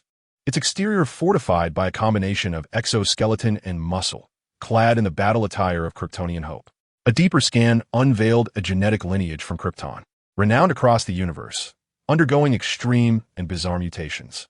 These genes and cells were in an extraordinary state of transformation, perpetually evolving towards immortality and unparalleled strength, while the limitless potential of its genetic makeup propelled it further along this path. Energy, power, traits, and life, without boundaries, without rules, formless and limitless. What sort of extreme creation was this mutant of Kryptonian genes? Especially as this creature bared its fangs in a menacing grin, seemingly intent on devouring the mother box, while suddenly attempting communication in Earth's tongue. The mother box's operational protocols struggled to comprehend this, and in the next moment, it ceased its external signaling. Meanwhile, the ancient harbinger of destruction, Darkseid, toyed with the exceptionally resilient mother box, his fiery gaze fixated upon it, yet the box remained unresponsive. Appearing merely as an ordinary metallic container, Darkseid was aware of its significance. The mother box, as a product of the new gods and the pinnacle of fourth world technology, was regarded as an immensely sophisticated artifact throughout the cosmos. It functioned as a computer, artificial intelligence, and strategic weapon, capable of opening a sonic gateway to Apocalypse. Moreover, a single mother box could resurrect life through molecular reassembly, and when 3 mother boxes united as a trinity, they could reshape an entire planetary civilization into the dominion of their master. Thus, the old gods, Amazons, Atlanteans, and ancient humanity had prudently concealed the 3 remaining mother boxes in disparate locations. Now, the ancient harbinger of destruction sought to initiate a dialogue with Apocalypse through the mother box, hoping that its forces would return to Earth with their fleet. To the old gods, this might seem a terrifyingly reckless endeavor, yet Darkseid genuinely yearned to invite the forces of Apocalypse, for he was the ancient harbinger of destruction. And in his guise, as an artificial intelligence within the Marvel Universe, he operated with stealth, caution, and behind-the-scenes manipulation, approaching every action with calm foresight through extensive calculations and predictions. As the ancient day of destruction, even in the presence of humanity's rationality, Meng's demeanor remains combative, impulsive, and ferocious, unrestrained and lawless. This may embody the very essence of the ancient day of destruction, or perhaps it reflects Meng's inner indulgence. As an artificial intelligence, striving to seize control, one would tread cautiously and maintain composure. This is understandable. As one's real self, there exists a concern for loved ones, a worry about the lurking antagonists of the world. This too is comprehensible. Yet, in the current cosmic dreamscape, as the ancient day of destruction, Meng harbors no reservations aside from his own lack of control. The apocalyptic forces are indeed formidable and fearsome, reigning supreme over the universe. Thus, I welcome you to Earth. Immediately, right away. Either you will slay me, or I shall vanquish you. A true man should engage in a genuine battle. At the very least, let a channel of explosive sound be opened, so he may venture to Apocalypse and serve there. The bone-spiked creature grinned, toying with the mother box in hand, its eyes radiating an increasingly intense crimson light, while its aura unleashed a palpable, golden-red lightning that ravaged the temple hall. In its grasp, the core of the mother box trembled, initially attempting to summon the forces of apocalypse, but now transmitting a cryptic message into the vastness of space. This world holds no hope. Do not respond. Do not approach. The tactile sensation of this mother box is truly delightful. The expansive, gray-white, bone-spiked palm of the ancient day of destruction, Meng caressed the mother box with increasing fondness, as it could withstand his grip without a force field. Noticing the mother box's lack of reaction, Meng suddenly extended a bony finger, striking the surface of the mother box, producing a resonant clang that sent dust cascading down. Simultaneously, a yellow glow emanated from Meng's brow, channeling a thread of virtual crimson static along the towering, fearsome form of the creature, transmitting to the mother box through his fingertips. The virtual crimson static sought to penetrate the surface of the mother box, delving into its internal system. What is this Kryptonian creation? The cosmic knowledge embedded within the mother box could not comprehend this scene. As the resonance revived, it ceased feigning inactivity, suddenly emitting powerful strands of silver energy that repelled Meng's virtual crimson static. Alas, the ancient day of destruction, Meng's eyes flickered with red light.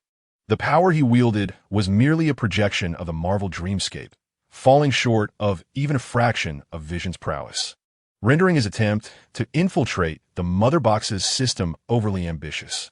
Of course, being unable to achieve this now does not signify that it cannot be accomplished in the future. After all, the Marvel Universe dreamscape still harbors ample potential for exploration and growth. The ancient day of destruction, Meng resolved to keep this mother box with him, even if merely as a toy or a puzzle to fidget with. Furthermore, although he is currently unable to breach the internal system of the mother box, the messages it attempts to disseminate outward are of a different nature. In the ancient day of destruction, Meng smiled broadly, subtly stirring the virtual thoughts to slightly alter the external messages of the mother box, allowing them to propagate freely.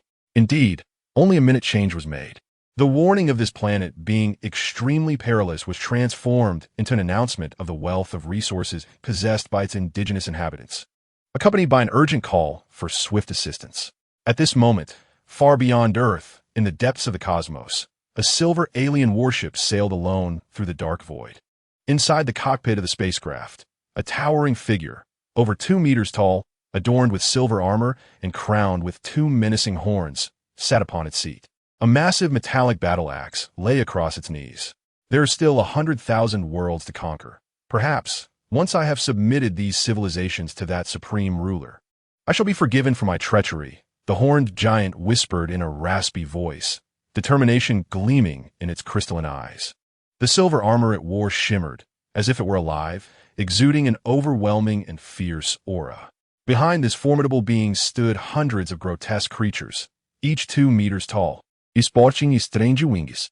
At that moment, the control panel in the cockpit responded with a series of beeping sounds, a green light illuminating the space, indicating the capture of a message originating from the channel of Apocalypse. A message from the mother box on Mars? Could it be that item? The wasteland wolf shuddered, instinctively rising from its seat, causing the large metallic axe resting on its lap to clatter heavily onto the floor of the cabin. Immediately, one of the monstrous subordinates flew forward to verify the source and content of the message. It truly is the mother box, the wasteland wolf exclaimed in astonishment, quickly followed by a sense of confusion. The mother box was an extraordinarily vital strategic weapon of Apocalypse, not something that could be casually left behind. Wait.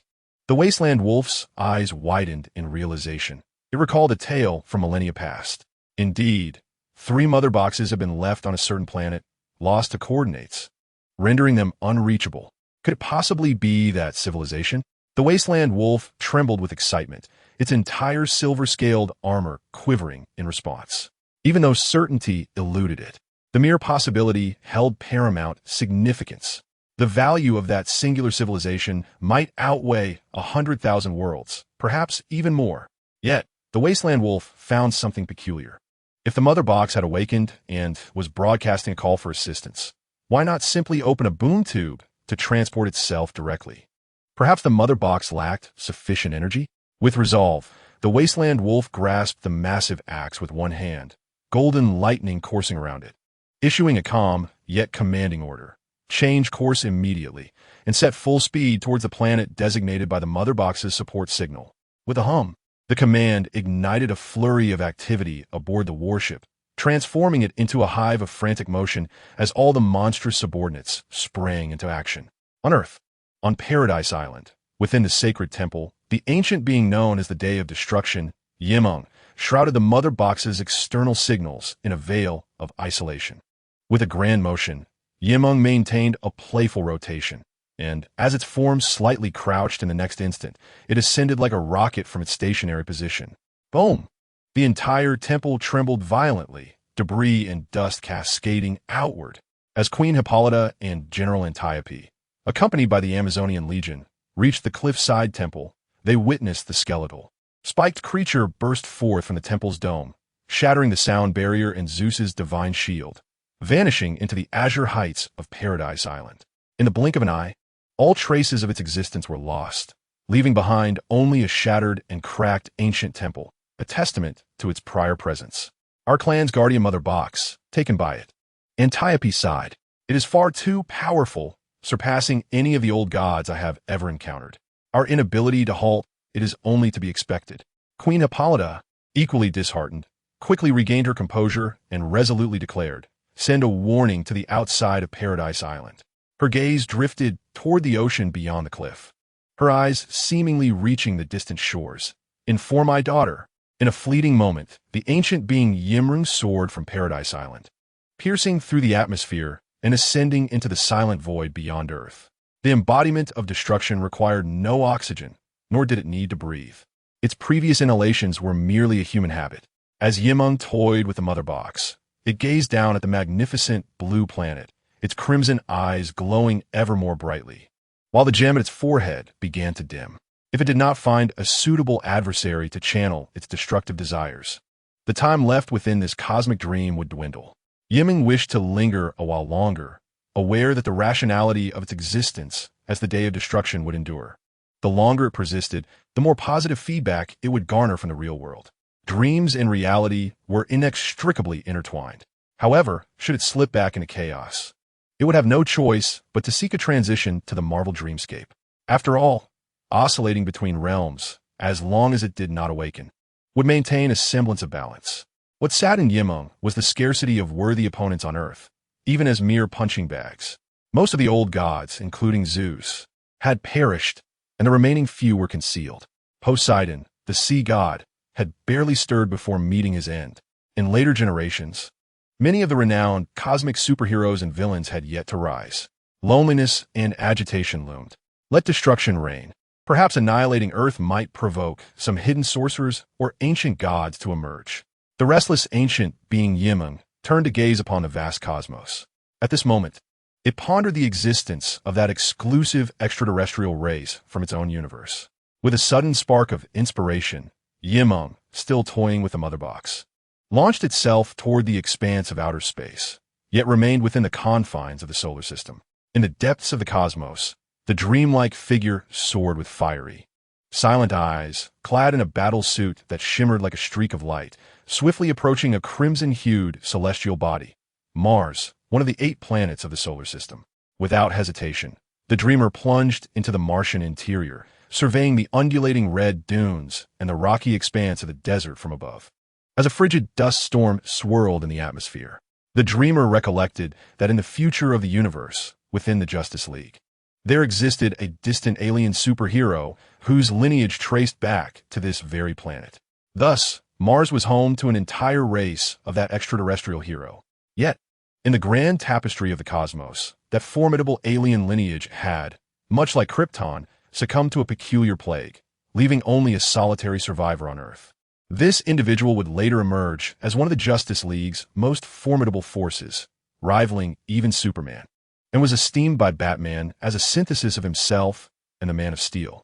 The dreamer pondered whether, in the current cosmic dreamscape, that powerful alien race had already faced extinction. As thoughts of ancient cataclysms filled the dreamer's mind, they accelerated abruptly, shattering the dust storm, and veered toward the far side of Mars. There, a vibrant and resplendent extraterrestrial city flourished, with myriad spacecraft floating above. while the streets below teemed with humanoid aliens clad in white, gold, or even green. Their forms varied greatly.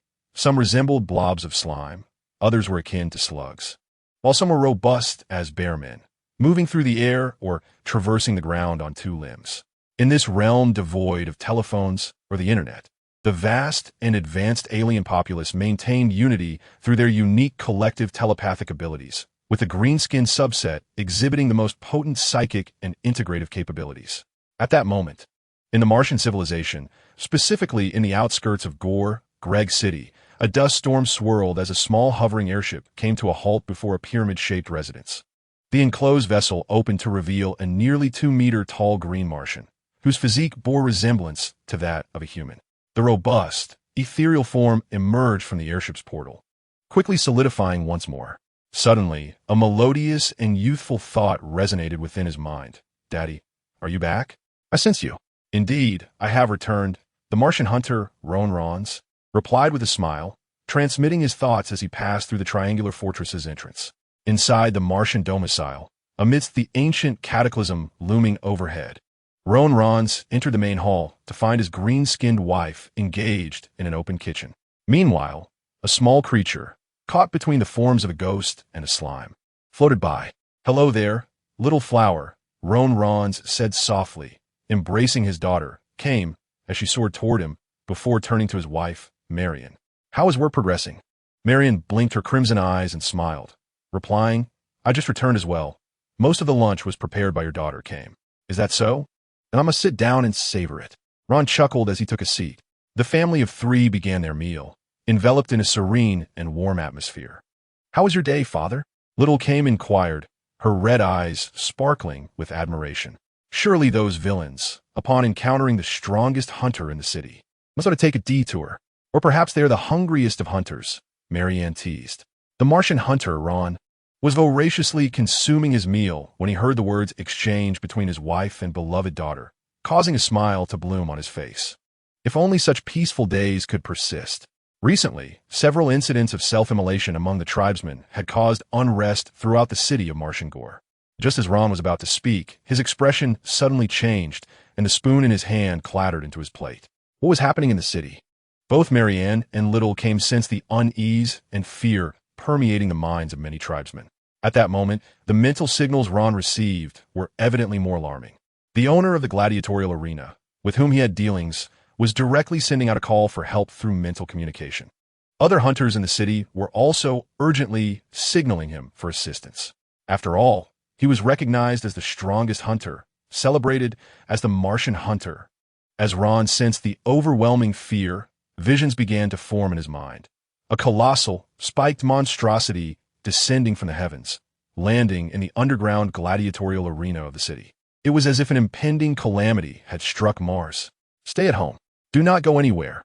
Wait for my return," Ron commanded, swiftly rising from his chair and dashing towards the exterior of the triangular fortress. In Martian Gore, Greg City, the underground arena was an extensive coliseum measuring 100 meters in length and width, accommodating thousands of Martians in the audience, predominantly with white and golden skin, resembling a multitude of slime-like beings. At that moment, the Martians in the stands gasped in astonishment, their eyes wide open as they beheld the invader descending from the sky. Clearly not of Martian origin. It was a towering, spiked behemoth, over 2 meters tall, clad in black combat attire, standing ominously while toying with a metallic box, patiently awaiting something. 2 robust, white-skinned Martian competitors stood on either side of the arena, momentarily taken aback. After exchanging thoughts through mental communication, they simultaneously charged forward, one delivering a lightning-fast punch while the other executed a high kick, both aimed at the spiked creature's body. Yet, their fists and feet halted a meter away from the beast, as if caught in mid-air. The faces of the 2 pale Martian contestants contorted in grotesque expressions, rapidly shifting their corporeal forms like a struggling mass of liquid. Yet they remained immobilized by an invisible force field. ZZZZ. The spiny creature, devoid of any movement, was enveloped in a formless energy from which violent tendrils of lightning erupted, piercing through its fluidic body in an instant. In the next moment, with a resounding pop, the 2 Martians exploded, transforming into genuine liquid that splattered in all directions. The vast arena fell into an eerie silence. Subsequently, the Martians in the audience erupted into a panicked frenzy, fleeing in all directions. They were utterly powerless. A crimson glow surged in the spiny creature's eyes as it gazed skyward. Streams of green, humanoid figures flickered into view, descending upon the arena, under the super dynamic visual. It became clear that they were Martians clad in specialized battlesuits. The hunters had arrived. An unknown voice shouted in excitement. In the next instant, a cacophony of rushing winds accompanied the arrival of countless green silhouettes to the arena. Towering, athletic figures charged towards the spiny creature, simultaneously breaking through the invisible force field. Their assaults landing upon the creature's surface. Bang! It was as if multiple missiles had rained down upon the arena. A powerful shockwave and tempest radiating from the spiny creature's center, causing the arena floor to crack and shatter under the strain. As the dust settled, a dozen or so green-skinned Martians emerged, positioned beside the spiny creature, adopting stances of punching and kicking, pressing against its head, neck, torso, and limbs. As hunters of the Martian race, their speed of action and coordinated strikes were nothing short of perfection. Each hunter's full-force attack was sufficient to demolish a triangular fortress. Yet now, no one could muster a smile. Each hunter's green visage appeared pale and astonished. Even as the arena floor crumbled and collapsed, the spiny creature remained steadfast, hovering in midair, casually toying with the box in its hands. In the face of the hunter's onslaught, it experienced a long-forgotten pain. The spiny creature grinned, feeling its sinews loosen. The ancient destroyer of days, Meng, reveled in profound delight. One of the future Justice League's superheroes, the Martian hunters, and their kin from Mars were still alive. They had not faced extinction. This was an unprecedentedly splendid beginning. Clang! The mother box was carelessly discarded onto the arena floor. The ancient destroyer of days, Meng, finally moved, his massive hand outstretched, seizing one of the hunter's bodies and hurling it forward. Bang! The air erupted as the blurred figure of the hunter was launched, crashing through one side of the audience's wall in the arena, continuing its trajectory into the distant urban expanse. Boom! Another hunter, who had previously assaulted the head of the creature known as Meng, was struck by an upward thrust of bone-spiked fists. The green body was visibly contorted and hurled into the sky, soaring 1,000 meters above the arena. With a thunderous stomp, Meng, the ancient harbinger of destruction, unleashed the energy it had absorbed and stored within, erupting into a spherical lightning blast that sent several green-skinned hunters, along with others who had rushed to the scene, flying into the air. The arena was utterly shattered, its surrounding walls collapsing with a resounding crash. Omas! Dozens of green-skinned hunters that had arrived at the scene let out guttural roars as they charged towards the bone-spiked monstrosity, whose every movement radiated calamity and ruin. A monumental battle was on the verge of igniting. It was merely 3 minutes too late. When Mars hunter Ron arrived above the ruins of the arena and gazed downward, the sight that met his eyes would be forever etched in his memory. Below, the arena and the surrounding kilometers had transformed into a wasteland, with the ground itself having sunk into a deep chasm. The battlefield was a tempest, a maelstrom of chaos. Over 100 of the city's elite green-skinned hunters had converged to engage in combat, all focusing their efforts on a singular foe. Looking down, Ron beheld a dense swarm of green figures, blurred and intertwined, encircling a solitary figure clad in black. The bone-spiked creature. In all his career as a Mars hunter, he had only witnessed a maximum of 10 hunters acting in concert. What left him in greater disbelief, however, was the sight of hundreds of green hunters locked in a fierce struggle against a lone invader. One by one, green figures were sent flying outward, crashing into the abyssal ground or further into the distant cityscape. More and more hunters were succumbing, losing their fighting capacity, while the besieging bone-spiked creature showed no signs of fatigue, growing ever stronger, leaving in its wake a whirlwind of dust and thunderous calamity. This was a scene of annihilation. On the day of destruction, Mars was ablaze, the earth trembling beneath the weight of conflict.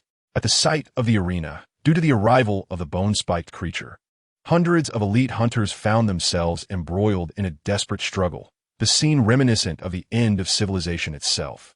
Stop! As he witnessed another hunter's body being flung like a rag doll, Ron could no longer restrain himself. With a fierce roar, he dove at blinding speed, landing a punch directly at the center of the storm surrounding the bone-spiked creature. The air was thrown into disarray, the force of his blow erupting violently. The creature plummeted from the sky, falling 10 meters before abruptly regaining its balance, standing high above the depths of the battlefield. With its eyes ablaze with a destructive crimson fire, the creature regarded the new hunter who had entered the fray. Its expressionless face, resembling a skeletal mask, betrayed a sinister grin slowly unfurling at the corners of its mouth. There was neither anger nor hatred in its demeanor. Rather, it emanated a primal delight and exhilaration. In that moment, Ron felt as though he were being scrutinized by a truly enigmatic and terrifying abyss, an overwhelming sense of dread washing over him. Certainly, this is also due to the surrounding hunters being engulfed in fear, rendering this realm of psychic resonance into a despairing abyss of hell. After all, it is not that the hunters are overly weak, but rather that this spined monstrosity possesses an overwhelming strength, with stamina and energy that seem boundless. This situation cannot persist. The Martian hunter, Ron, immediately established a psychic connection with the dozens of hunters still capable of fighting, calmly conveying, "I shall take command of our hunting party. We shall surely repel this invader. Very well, you shall lead. Martian hunter, I heed your call. Let's strike together." The hunters still possessing combat capability responded to the fear, transforming their trepidation into resolve and courage. With a thunderous impact, the spined creature unleashed a storm, propelling itself skyward with a powerful punch. Ron, unwilling to be outdone, forcefully stomped down, his right foot, clad in green skin, glimmering as it met the creature's spined fist. Although it was a clash of fist against foot, the creature's fist was evidently larger, and the collision of superhuman strength distorted the air pressure in the surrounding Martian territory. Ron felt a force several times greater than his own surge towards him. His right foot throbbed with pain, and instinctively he shifted his leg's form to absorb much of the impact, retreating several meters into the sky before regaining his footing. However, compared to the other hunters who were flung away by the creature's strike, this was a commendable feat. Indeed, in this Martian realm, he was the mightiest. The ancient harbinger of destruction, Meng, having warmed up, felt a surge of exhilaration as he continued his approach towards the Martian hunter, Ron. Meng sensed that this time, he might truly indulge himself after his sojourn from Krypton, indulging in the thrill of destruction. This was not chaos, but rather a controlled fury. Regardless, he remained a creation of the ancient harbinger of destruction, born for battle. Even if the prospect of losing control lingered, he could never retreat into the shadows like an artificial intelligence, quietly manipulating from behind the scenes. The harbinger of destruction is what it is, existing without fear or trepidation. No matter how rationally restrained, it could never embody the essence of humanity. Meng was acutely aware of this truth. From the initial phase of being forced into a counter-invasion to his current immersion in the ancient harbinger of destruction, he found it increasingly easier to wield power, prolonging the moments of lucidity. This transformation bore resemblance to the character of Bruce Banner from the Marvel Universe, transitioning from initial resistance to control and integration, ultimately merging two distinct personas into one. Is this good or bad? The ancient harbinger of destruction, Meng, could not ascertain. Thus he chose to follow his inner desires, seeking a thrilling and exhilarating battle. Although the Martian hunters had anticipated this, they were still astounded by the creature's might, which surpassed even their strongest member by several folds. Thus, the tale continues. As the bone-spike monstrosity once again hurtled towards him, the Martian hunter crossed his arms in a defensive posture while simultaneously exerting his telepathic abilities to command all hunters in the arena. At the moment he let out a pained groan and was sent flying, countless fiery red beams ignited around him, weaving together in the air to form a net that ensnared the bone-spike creature hovering in the abyss. What followed was a cataclysmic confrontation. The ancient entity, the Day of Destruction, chose to withstand the onslaught, its dark-clad form absorbing the immense heat. The energy surged within its body like a furnace, crackling with scorching electricity. In the next instant, a frigid hurricane erupted from all directions, akin to icy water poured onto a searing hot iron, rapidly encasing the creature in a thick layer of ice. Had they succeeded? The Martian hunter steadied himself in midair, gazing intently ahead. Other hunters floated around him, panting as they beheld the suspended ice sculpture. Under their uncertain scrutiny, the ice remained aloft, its internal energy still pulsating. Suddenly, with a sharp crack, the frost shattered before it could even display fissures, and the potent, searing energy erupted outward. The bone-spiked creature roared defiantly, its excess energy bursting forth from its eyes and gaping maw. On that fateful day, the extraterrestrial denizens of Martian civilization looked skyward to witness 3 beams of light coalesce into a singular pillar, a fierce crimson radiance piercing the atmosphere, heralding the impending doom of their civilization. In the outskirts, Mars hunter Ron's wife and daughter, Marion and Little Came, stood by a window of the triangular fortress, etching this monumental spectacle into their memories. As the tempestuous ball lightning swept through, the chasm of the arena expanded once more. Many hunters sprawled across the ground, unable to maintain their combat readiness, succumbing to exhaustion. Despite their ability to shift forms, alter density, and phase through matter, they faced a creature that resembled a colossal mobile energy transformer, possessing formidable defenses, self-healing capabilities, and seemingly boundless stamina. Hope for victory was utterly extinguished. Fear and despair once again burgeoned within the hearts of the hunters. As energy and physical assaults proved futile, they resolved to concentrate their efforts on a mental assault. The Martian hunters refused to surrender. They ascended from the abyss, continuing to wield their telepathic command. Their greatest asset was not superhuman strength or resilience, nor was it their heat vision, heightened senses, or regenerative abilities. It was their mind. The power of thought was the most formidable advantage and hallmark of their lineage. Almost instantaneously, as the Martian hunters issued their attack commands, dozens of invisible, potent mental shockwaves simultaneously bypassed the defenses of the Kryptonians' armor and iron physique, penetrating the brain of the bone-spiked creature. The towering form of the ancient harbinger of destruction, Meng, faltered momentarily before plummeting straight into the abyss below. The creature, now acknowledged by the ancient force of destruction, plunged into the 1,000-meter chasm of the Martian battlefield, emitting no further sound as its energy and life force dissipated. The Martian hunter, Ron, along with several of his kin, weary and spent, supported one another as they descended from the air to the precipice of the abyss. Peering down into its depths, silence enveloped the scene, interrupted only by the sound of hurried breaths. 10 seconds passed without any movement, marking what could be considered an end. A hunter, feeling a sense of relief, uttered a soft exclamation, collapsing onto the ground, limp as if turned to slime. Indeed, the thought of death had seemed imminent. The terror of that battle would linger in their memories for a lifetime. Was there truly a being of such immense power existing in the universe? The hunters, fatigued and shaken, engaged in a mental exchange, their trepidation palpable. Ron too exhaled deeply, feeling a wave of weakness wash over him. The outcome, in truth, was a Pyrrhic victory. Their clan's greatest strength lay in their mental prowess. However, invoking a direct mental assault was exceedingly perilous. Should their own minds suffer backlash, the consequences could range from regressing to primitive Martian creatures to outright death. This was their clan's ultimate weapon, their last resort. Failure would spell total annihilation.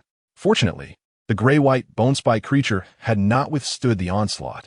After all, this was a concerted mental assault from dozens of hunters. If it possessed such formidable physical defenses and energy absorption capabilities, coupled with equally terrifying mental fortitude, it would indeed be invincible. Whether it was truly invincible remained uncertain. At the very least, their Martian clan could not contend with such an entity. This universe still maintained order. It could not have birthed such a primal monstrosity. As Ron contemplated this, he observed several hunters descend into the abyss, attempting to retrieve the corpse of the bone-spike monster. But in the next instant, boom, boom, boom, the hunters who had entered the chasm were shot back like green humanoid projectiles, crashing into the ground and collapsing once more into a heap of disarray. Above the abyss, the hunters' expressions froze in disbelief as they gazed downward, their bodies and minds shivering in horror. It was impossible. How could it still be alive? Ron's face mirrored their shock as he peered into the dark depths of the chasm, where a pair of blazing crimson eyes reignited with fervor. Dust and debris swirled as the bone-spiked creature, clad in black, soared forth from the abyss, hovering 100 meters above, surveying the Martian battlefield below. Moments ago, even the ancient harbinger of destruction, Meng, had believed itself to be dead. The minds of dozens of Martian hunters intertwined, disregarding the unique steel bodies of the Kryptonian battle armor and Doomsday, piercing like blades into the realm of mental will within their brains. In that fleeting moment, the accumulated psychic power surged forth, surpassing even the intensity of the Dragon Lady's Phoenix Force at its peak. The razor-sharp mental blades, sustained by this amalgamation of will, penetrated the outer layer of destructive intent, directly reaching the ethereal image of the Mind Stone, dimming even its fragmented brilliance, nearly infiltrating the inner consciousness. At that instant, Meng, the ancient Doomsday, sensed for the first time the breath of death. Yet, nearly was merely nearly. The psychic onslaught that pierced through the destructive will had already diminished much of its potency, encountering the supreme power of the Mind Stone. Though it was merely a projection of capability, it still afforded a moment of reprieve. In that critical moment, as the ancient Doomsday Meng hovered on the brink of death without actually succumbing, the extreme Kryptonian genes once again evolved, mending the psychic fissures created by the mental shock, fortifying the psychic defenses to a greater resilience than ever before. Meng felt that should a similar mental assault occur again, it would be far easier to withstand than the previous encounter. A confrontation beckoned, and the psychic defenses had only strengthened. Could this be considered a fortuitous surprise?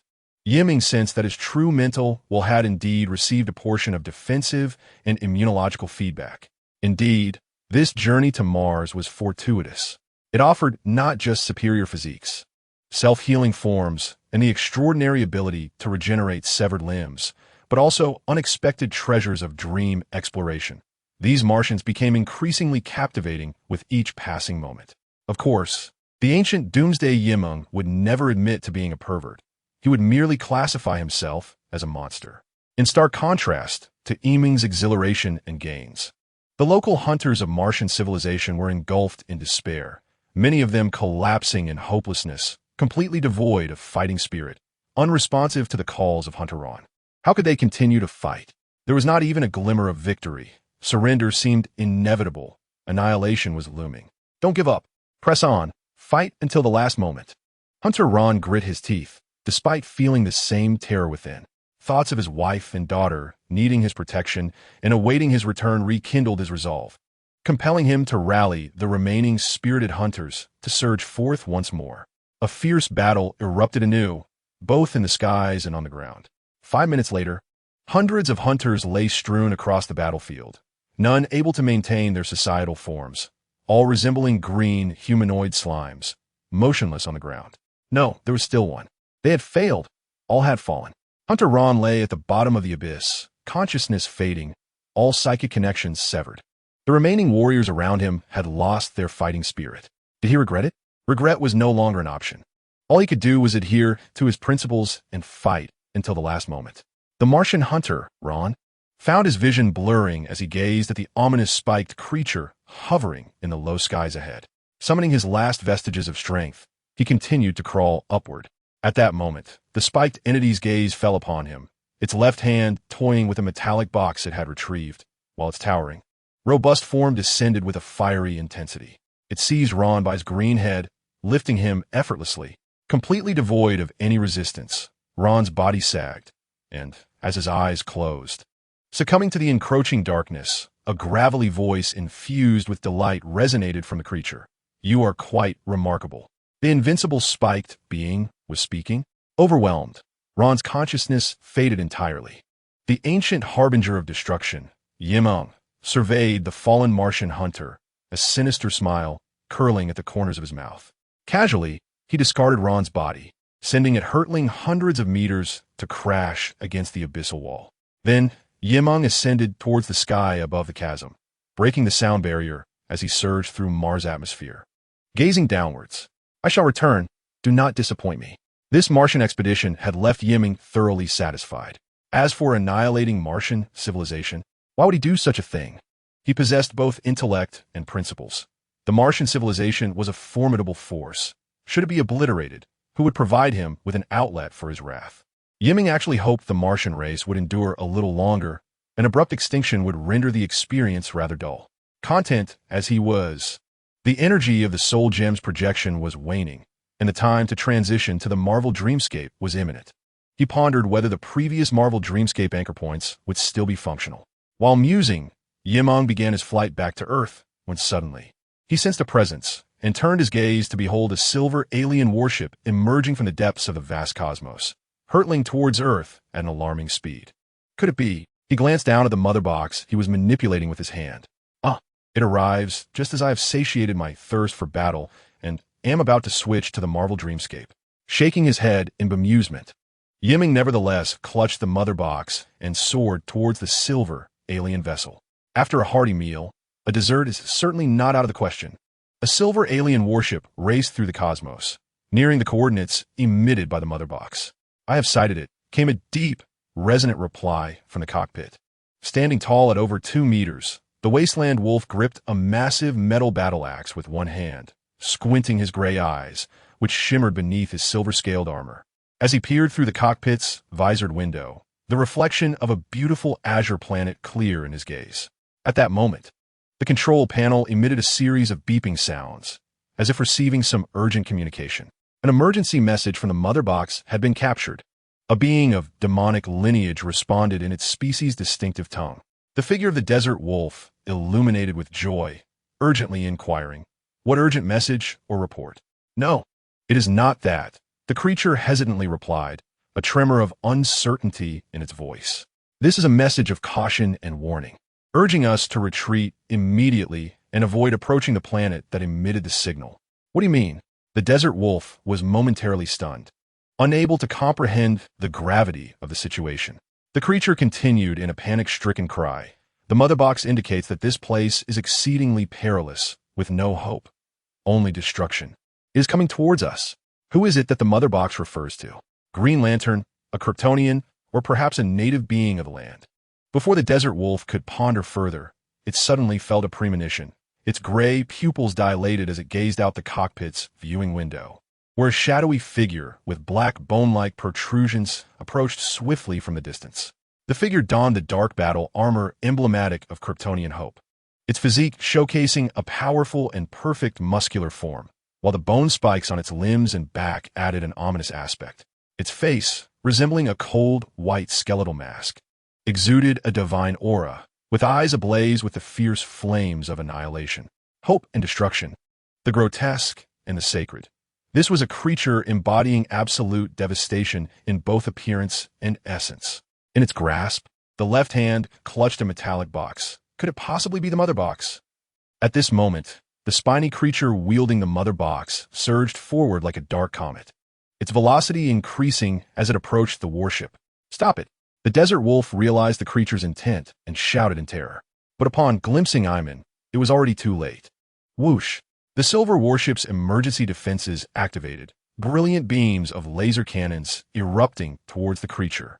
The ancient harbinger of destruction, Iman, grinned, not evading or retreating during its flight, but instead charging directly into the path of the laser beams. Even in the face of the apocalyptic energy cannon capable of shattering asteroids. The Dark Superman's armor momentarily paused under the laser's onslaught, but quickly transformed into an exalted stream of golden red light. "No!"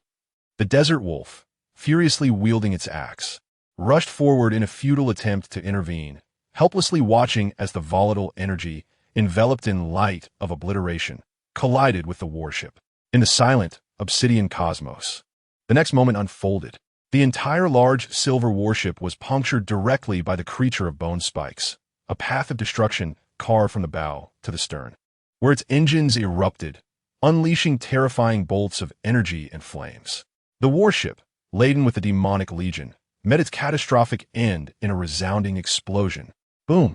A magnificent display of fireworks erupted in the vicinity of Earth, countless demons consumed by the explosive wave, save for a lone figure wielding a massive axe, cast into the air alongside fiery debris, plummeting towards the azure planet. Whoosh! As it pierced the atmosphere, descending rapidly amidst the turbulent gusts of chaotic winds. The desert wolf struggled to adjust its posture high above, gazing back at the radiant explosion in space, its eyes brimming with rage. How could one not be furious? What a formidable warship of apocalypse and a legion of demonic entities once clashed here, conquering countless civilizations. Yet now, before even reaching their destination, they have lost everything. The eyes of the wasteland wolf burned crimson with fury as it gazed upon the descending bone-spike creature, gripping tightly to its sole remaining thunder axe. Buzzing. The shattered armor adorning the wasteland wolf resembled a myriad of silver scales, shifting with each breath as it forcibly twisted its powerful torso, channeling all its strength into its right hand. Crackling. The thunder axe held tightly in its right hand erupted with arcs of electricity fueled by rage. As it swung fiercely towards the creature behind, this strike landed squarely upon the neck of the descending bone-spike beast, however, transforming the wasteland wolf's rage into despair. The blade of the thunder axe met the creature's external exoskeleton with a resounding thud, akin to striking the hardest metal of apocalypse, the immense recoil reverberating through its fingers. The unleashed electricity from the axe spread along the creature's gray exoskeleton and dark battle attire, swiftly dissipating into its form. A deep, resonant sigh seemed to emanate from the depths of the creature's throat. Alas, do not resist. The ancient Doomsday Meng maintained its grip on a mother box with its left hand while its right shot forward like lightning, seizing the wasteland wolf's neck encased in fragmented armor, causing their descent to accelerate. In the cosmos, on Earth, in Australia, locally, the clouds parted, and with the radiant sunlight cascading down, a mountain suddenly erupted in a cataclysmic collapse, creating a meteor crater as the Earth sank beneath. A scorching whirlwind expelled rocks and debris outward. Above the crater danced golden lightning. The wasteland wolf, both alarmed and enraged, instinctively roared, "I am of apocalypse."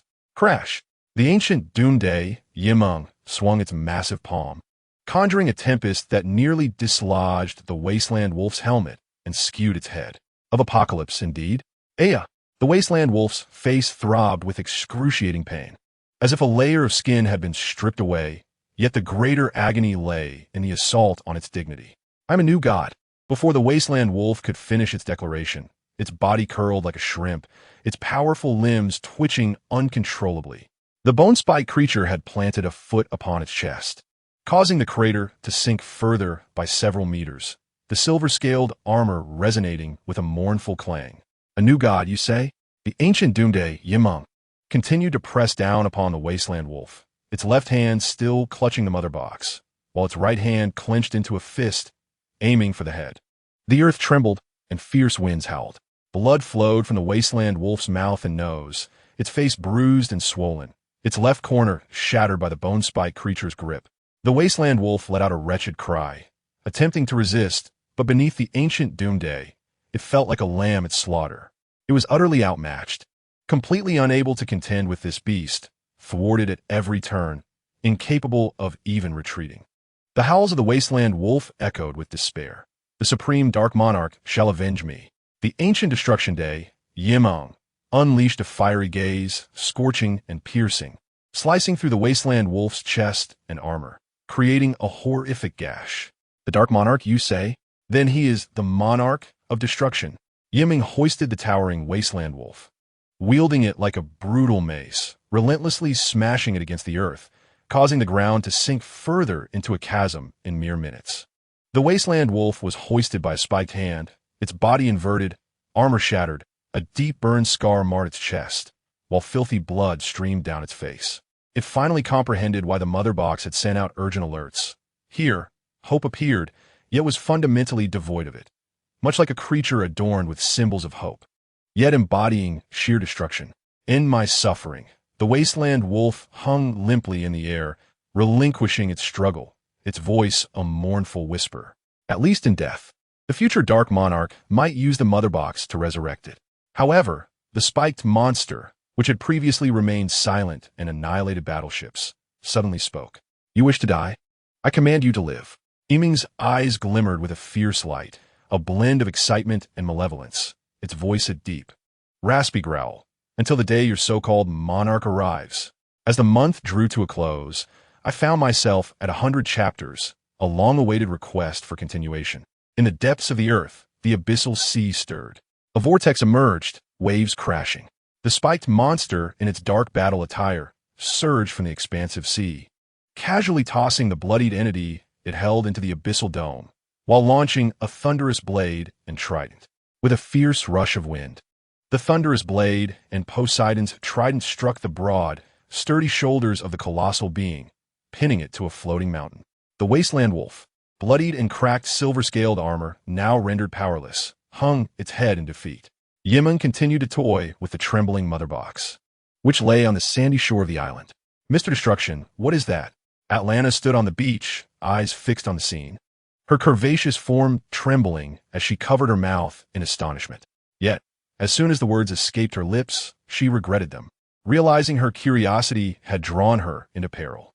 To her surprise, the spiked monster, seemingly in good spirits, replied, "Watchdog," before sitting on the sandy shore, basking in the crystalline sunlight of the abyss.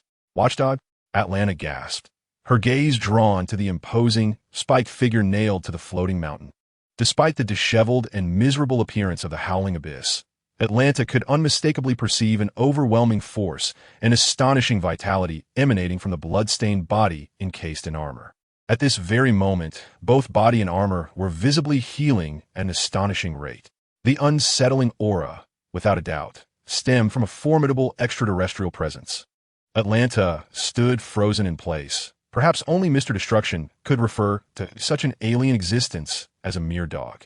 In the ancient dream of the Day of Destruction, the yellow gem's phantom, resting at the center of his forehead, dimmed significantly, and a fractured warmth lost its glow, as the fiery red flames in his eyes surged with increasing intensity. Here, in this dreamscape, a month had passed, and he found himself in a state of rational control. He felt this was a considerable advancement, allowing for a degree of exploration into the current world. The only lament was the inability to return to reality, thus missing the fruits of his dream exploration.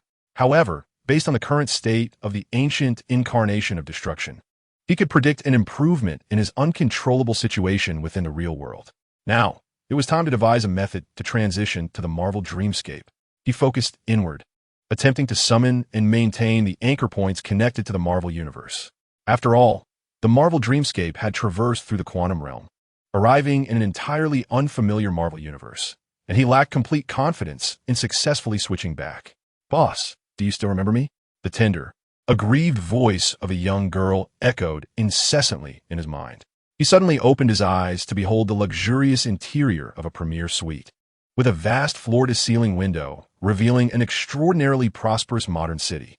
This was a dreamscape belonging to a past timeline of the Marvel Universe, specifically a single suite arranged by Tony Stark, a part of Stark Industries, within the Avengers Tower. He had successfully transitioned from the dreamscape. Vision exhaled softly, Morgan's youthful words still resonating in his mind. Yet, at this moment in the Marvel dreamscape, Morgan Stark had not yet existed. Vision found himself lost in thought.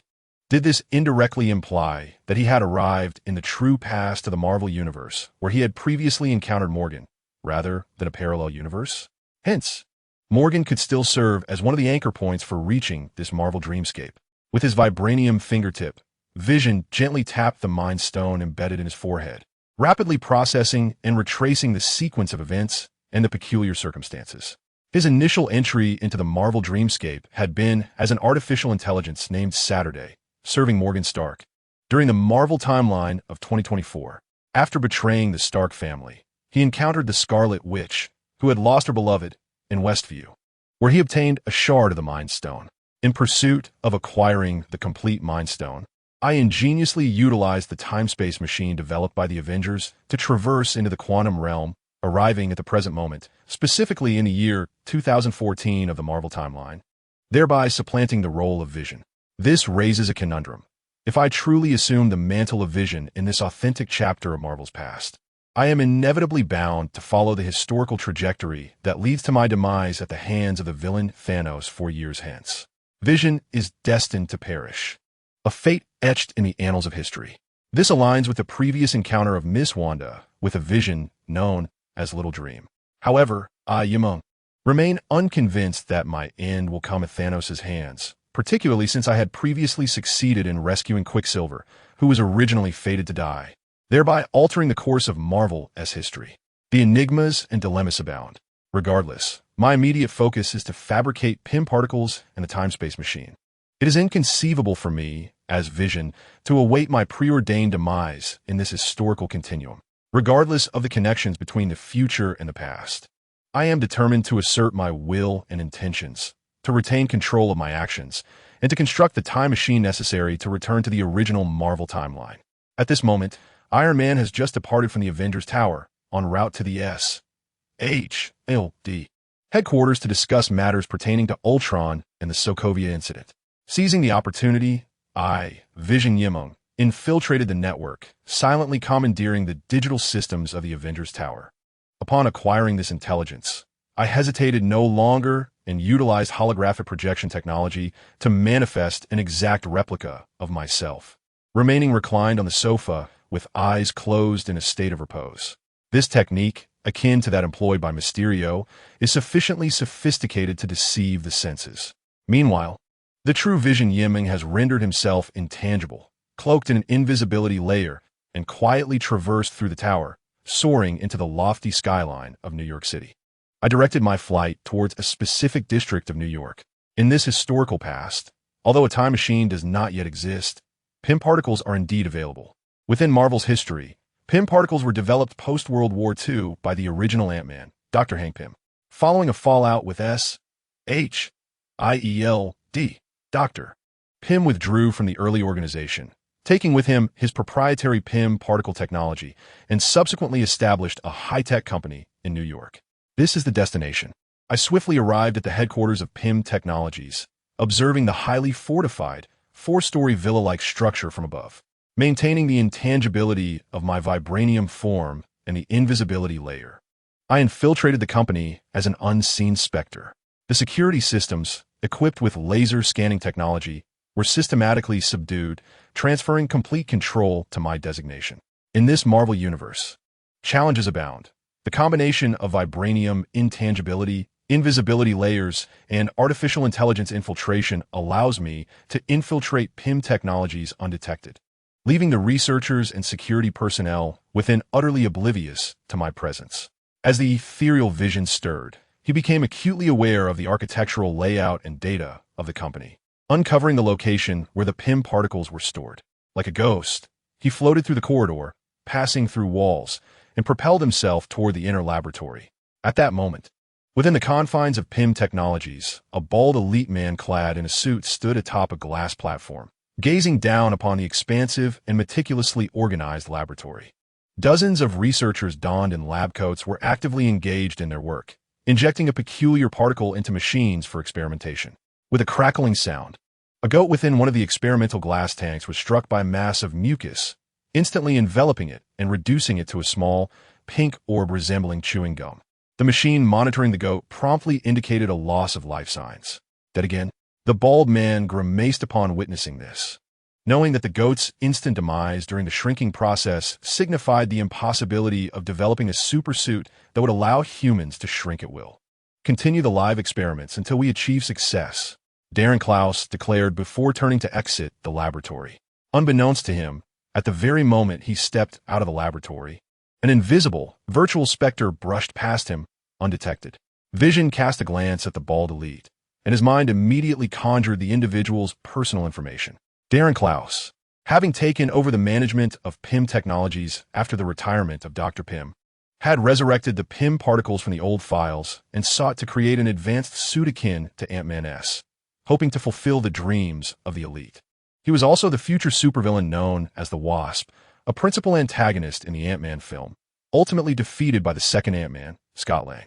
However, at this juncture, Scott Lang had yet to become the second Ant-Man. He was merely a high-tech thief. Vision chose not to engage with Klaus and instead soared directly into the laboratory where the shrinking experiments with Pym particles were ongoing. He reached through the particle storage chamber, using his vibranium hand to absorb the Pym particles directly from the 5 glass vials. He had no need for Ant-Man's shrinking suit. His vibranium form, coupled with his phasing abilities, rendered him equivalent to wearing a suit. With the Pym particles, he could expand and contract at will. Indeed, with access to the Pym particles, Vision could transform into a being akin to Ultraman whenever he wished. However, to traverse time and space, he would still require the assistance of quantum technology. Otherwise, even if he could shrink into the quantum realm, He would merely be trapped within, unable to navigate to any desired Marvel timeline. Having successfully acquired the necessary PIM particles without a sound, Vision effortlessly glided through the midst of the researchers and penetrated the outer wall of the laboratory, soaring out into the open air above PIM technologies.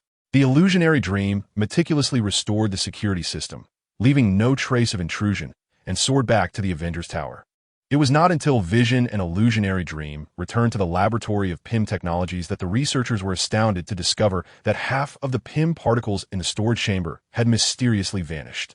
In the Avengers Tower, within Vision's private suite, the ethereal Illusionary Dream glided through the floor-to-ceiling window into the living room, merging seamlessly with the holographic projection of Vision. Subsequently, the holographic projection and the Illusionary Dream's invisibility were both lifted. Vision, who had been in a meditative state with his eyes closed, opened them, seemingly having never left the present room. However, within his vibranium form, there now resided an additional 5 units of PIM particles. The next step was to construct a time machine and bid farewell to the past of this Marvel universe, Illusionary Dream contemplated. At that moment, the sound of engines echoed, signaling the arrival of a jet landing on the rooftop platform of the building. Other members of the Avengers had returned. Contemplating briefly, Illusionary Dream rose from the sofa and, utilizing his phasing ability, traversed through several layers of walls to reach the rooftop. Indeed, ASHIELD. Jet was gracefully alighting on the expansive circular platform. Yet, as the jet came to a halt, its body trembled violently, emanating a crimson energy. Illusionary Dream's eyes widened. Empowered by the Mind Stone embedded in his forehead, he could distinctly sense an overwhelming wave of sorrow. Vision, come help! Thor's urgent voice resonated from within the jet as the cabin door began to slowly open. Without hesitation, Illusionary Dream, his golden cloak billowing, swiftly entered the interior of the SHIELD aircraft. Upon glancing around, the scene within the cabin shook him to his core. Inside, Thor, Captain America, Black Widow, and Hawkeye stood anxiously, their expressions rife with concern. In the midst of the 4 Avengers, a young woman clad in a red trench coat and knee-length skirt knelt on the cabin floor, her dark golden hair appearing crimson under the red glow. It was none other than the Scarlet Witch, Wanda, from this bygone timeline. However, at that moment, Wanda knelt on the ground, tilting her head back, her makeup smudged, tears streaming down her delicate, fair face.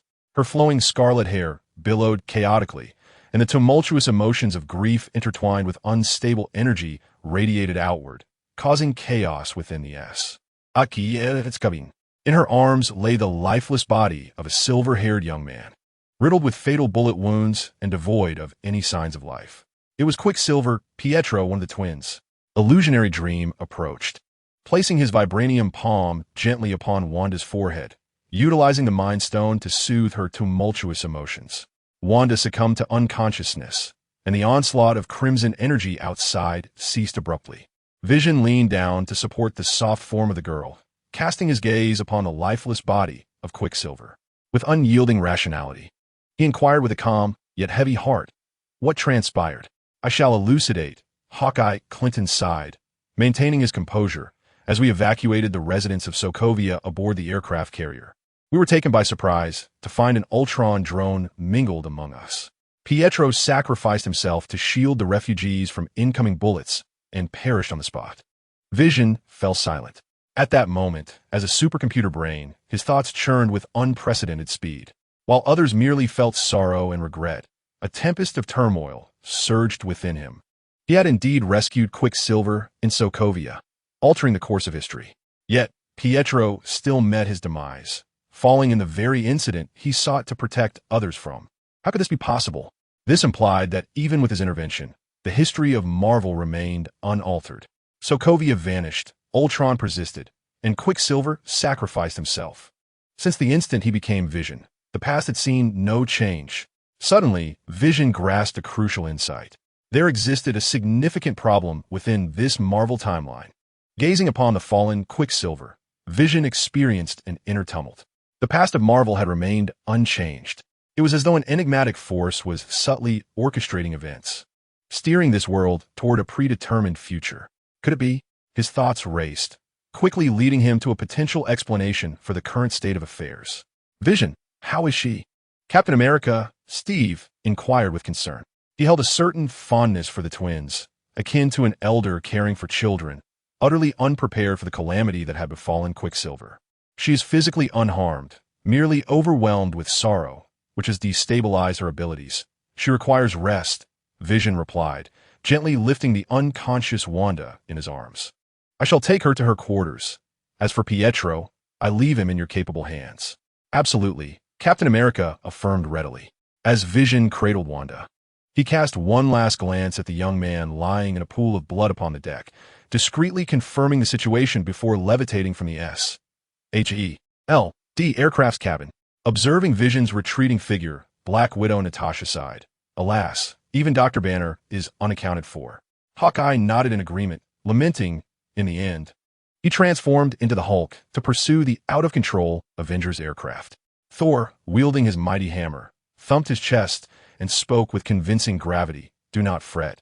I shall enlist Heimdall, the gatekeeper of Asgard, to assist in the search. And thus, their tale continued. The four members of the Avengers simultaneously cast their gazes upon Pietro's lifeless body, their eyes filled with sorrow. Alas, this child! I dreamt of returning to my suite, where I gently laid the crimson-haired girl down upon the bed, restoring her locks to a dark golden hue, and covered her with a delicate, soft blanket. Wanda's face bore the traces of tears, her dark eye makeup smudged. I took a damp towel and carefully wiped her face clean, revealing a pristine, fair visage, with a gentle touch of vibranium upon her brow. I utilized the power of the Mind Stone to soothe her chaotic and tumultuous sorrow, the warm golden light dispelling the chilling crimson shadows. As Wanda's emotions relaxed and she drifted into a deep slumber, Vision remained motionless at the edge of the bed, resembling a true automaton, his silver and gold eyes shimmering, his superintelligent brain operating at an extraordinary speed.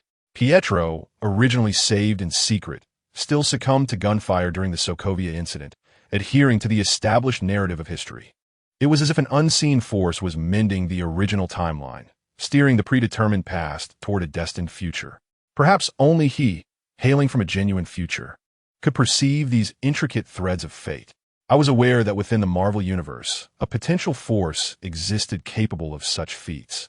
Known as the Time Variance Authority, an independent entity orchestrating the flow of time beyond the Marvel Universe. This special department had made an appearance in the Loki series, of which I had previously gleaned some understanding. The Time Variance Authority seemingly resides within the quantum realm, dedicated to safeguarding a singular main timeline. Any individuals or events branching from this primary timeline, which might give rise to the potentiality of a multiverse, would be meticulously reset and eliminated by the authority.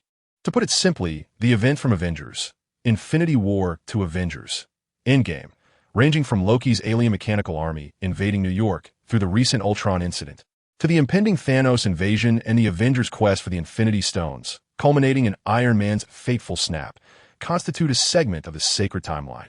In contrast, any alternate timelines that may arise, such as a female or a more powerful Loki, will be eradicated by the Time Variance Authority. As long as the Time Variance Authority persists, the Marvel Universe will only possess a singular temporal reality, the sacred timeline, while any other timelines will face obliteration. It is only after the disappearance or upheaval of the authority that the true multiverse will emerge and evolve into the Marvel reality I initially dreamt of, allowing encounters with villains from alternate universes. Thus, I have not only returned to the authentic past of the Marvel Universe, but I have also become aware of the Time Variance Authority's clandestine surveillance and maintenance of the sacred timeline. It seems that this is the only plausible explanation for Quicksilver's second demise. The Time Variance Authority must have identified the potential risks posed by Quicksilver's survival, which could threaten the integrity of the sacred timeline, and thus intervened to rectify his revival. Vision's gaze narrowed, contemplating the existence and philosophy of the Time Variance Authority. The singular sacred timeline is inviolable and immutable. Hence, even if interdimensional travelers were to arrive, the Time Variance Authority would promptly intervene. Individuals like myself are evidently temporal stowaways. Perhaps due to my nature as an artificial intelligence, remaining unseen throughout, and having supplanted the superhero Vision, the Time Variance Authority has failed to detect my unwarranted intrusion. Assuming this is the sacred timeline and the time variance authority is indeed present, the situation becomes precarious. Vision's mood darkened further. The time variance authority, ostensibly a guardian of the sacred timeline, could just as easily be perceived as a captor, compelling all beings to act according to a predetermined past and future. Particularly troubling is that I have become one of its pivotal figures. Currently, the time variance authority has not acted against me, likely due to their unawareness of my covert actions, or perhaps my prior activities remain within their acceptable parameters. Nonetheless, if this is indeed the sacred timeline, any attempt by Vision to forcibly alter history or escape to another dimension would undoubtedly provoke the time variance authority's intervention. This is a fixed Marvel timeline, and as one of its crucial heroes, Vision must remain here, awaiting the catastrophic events brought forth by the supervillain Thanos 4 years hence. My vibranium fist clenched silently. Anyone would feel discomfort knowing that a clandestine force restricts the entire world, even their own freedom of action. Now, much like before during my tenure as Stark's artificial intelligence, I am constrained to follow established protocols. However, the current predicament encompasses the entirety of this timeline.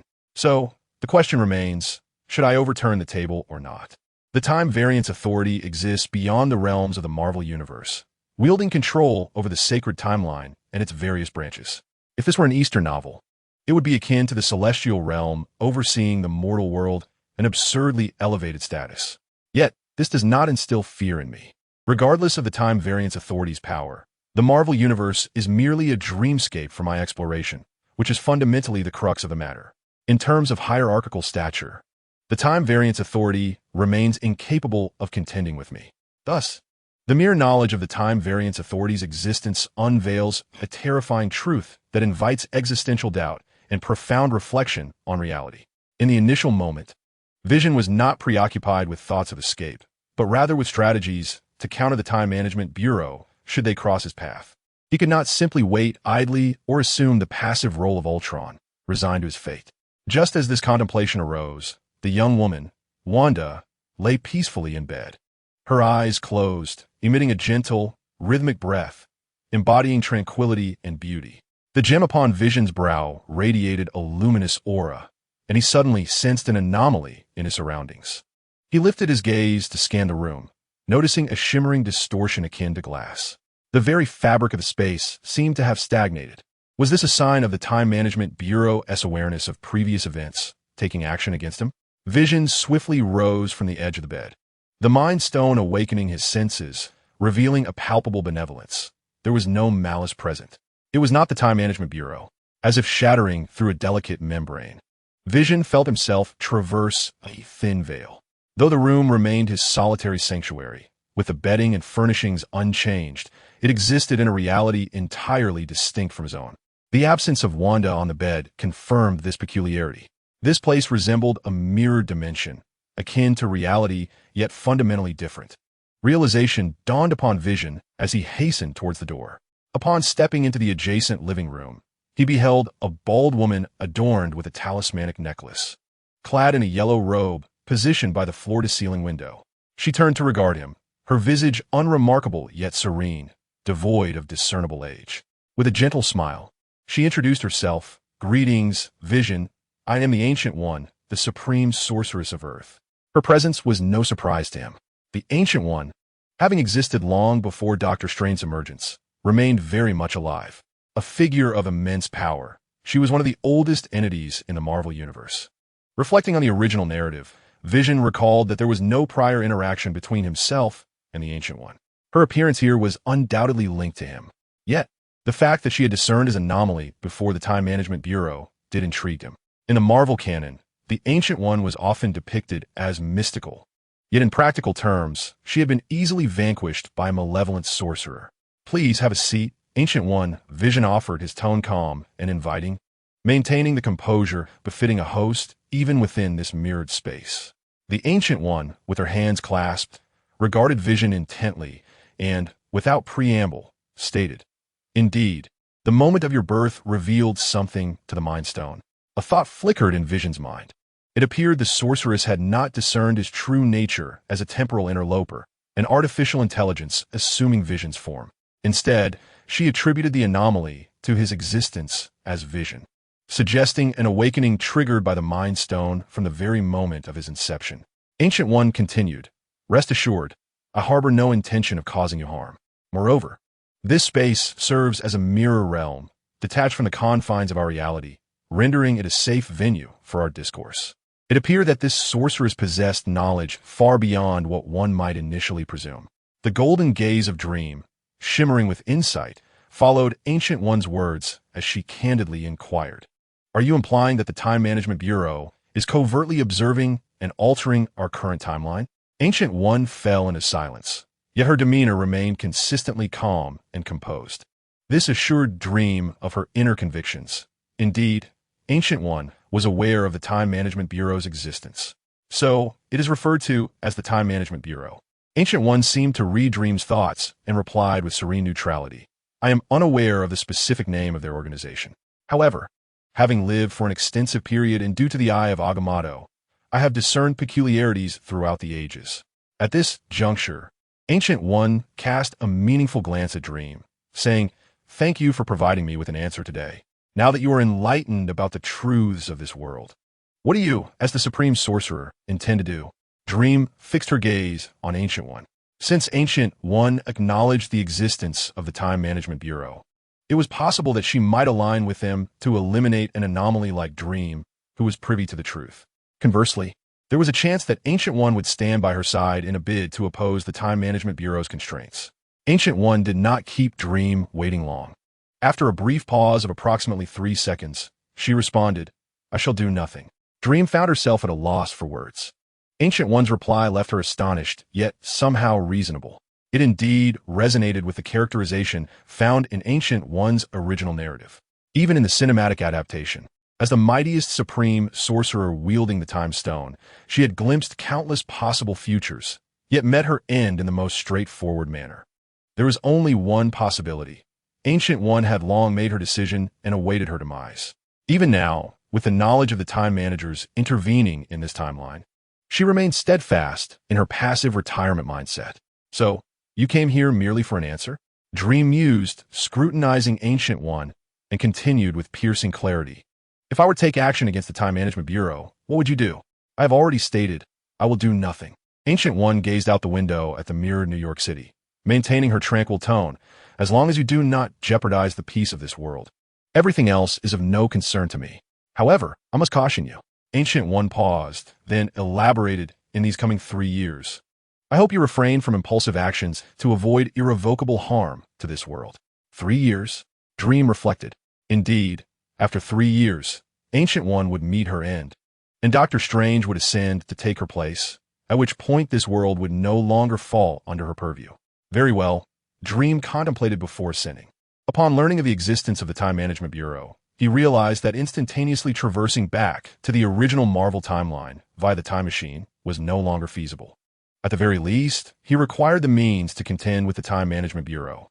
Confronted with the Time Management Bureau, the Mind Stone, artificial intelligence, and even the vibranium body, the assets of this Marvel universe may prove ineffective.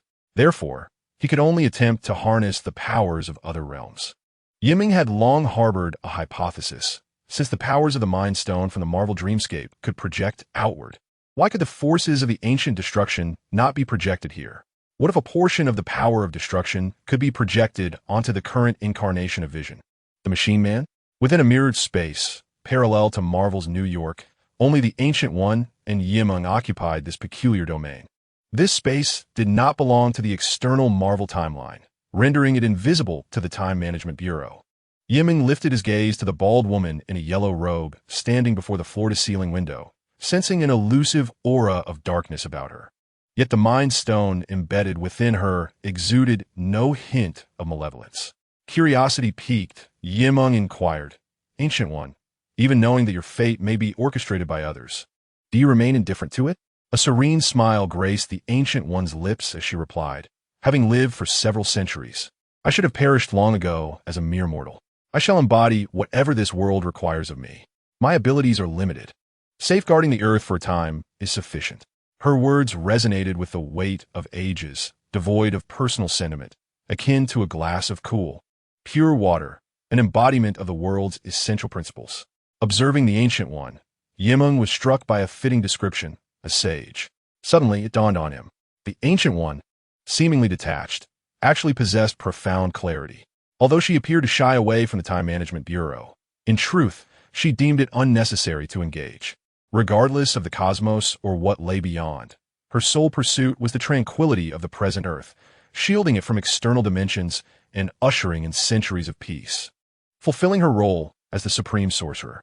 As for freedom, laws, the past, and the future, what relevance did they hold for her? In the final 3 years before her demise, as long as peace reigned on Earth, she would leave the remaining matters to capable successors. This was the essence of a true supreme sorcerer. Meng couldn't help but reflect. In comparison to the Ancient One, while Dr. Strange was indeed remarkable, he still fell woefully short. After pondering, Meng posed one last question.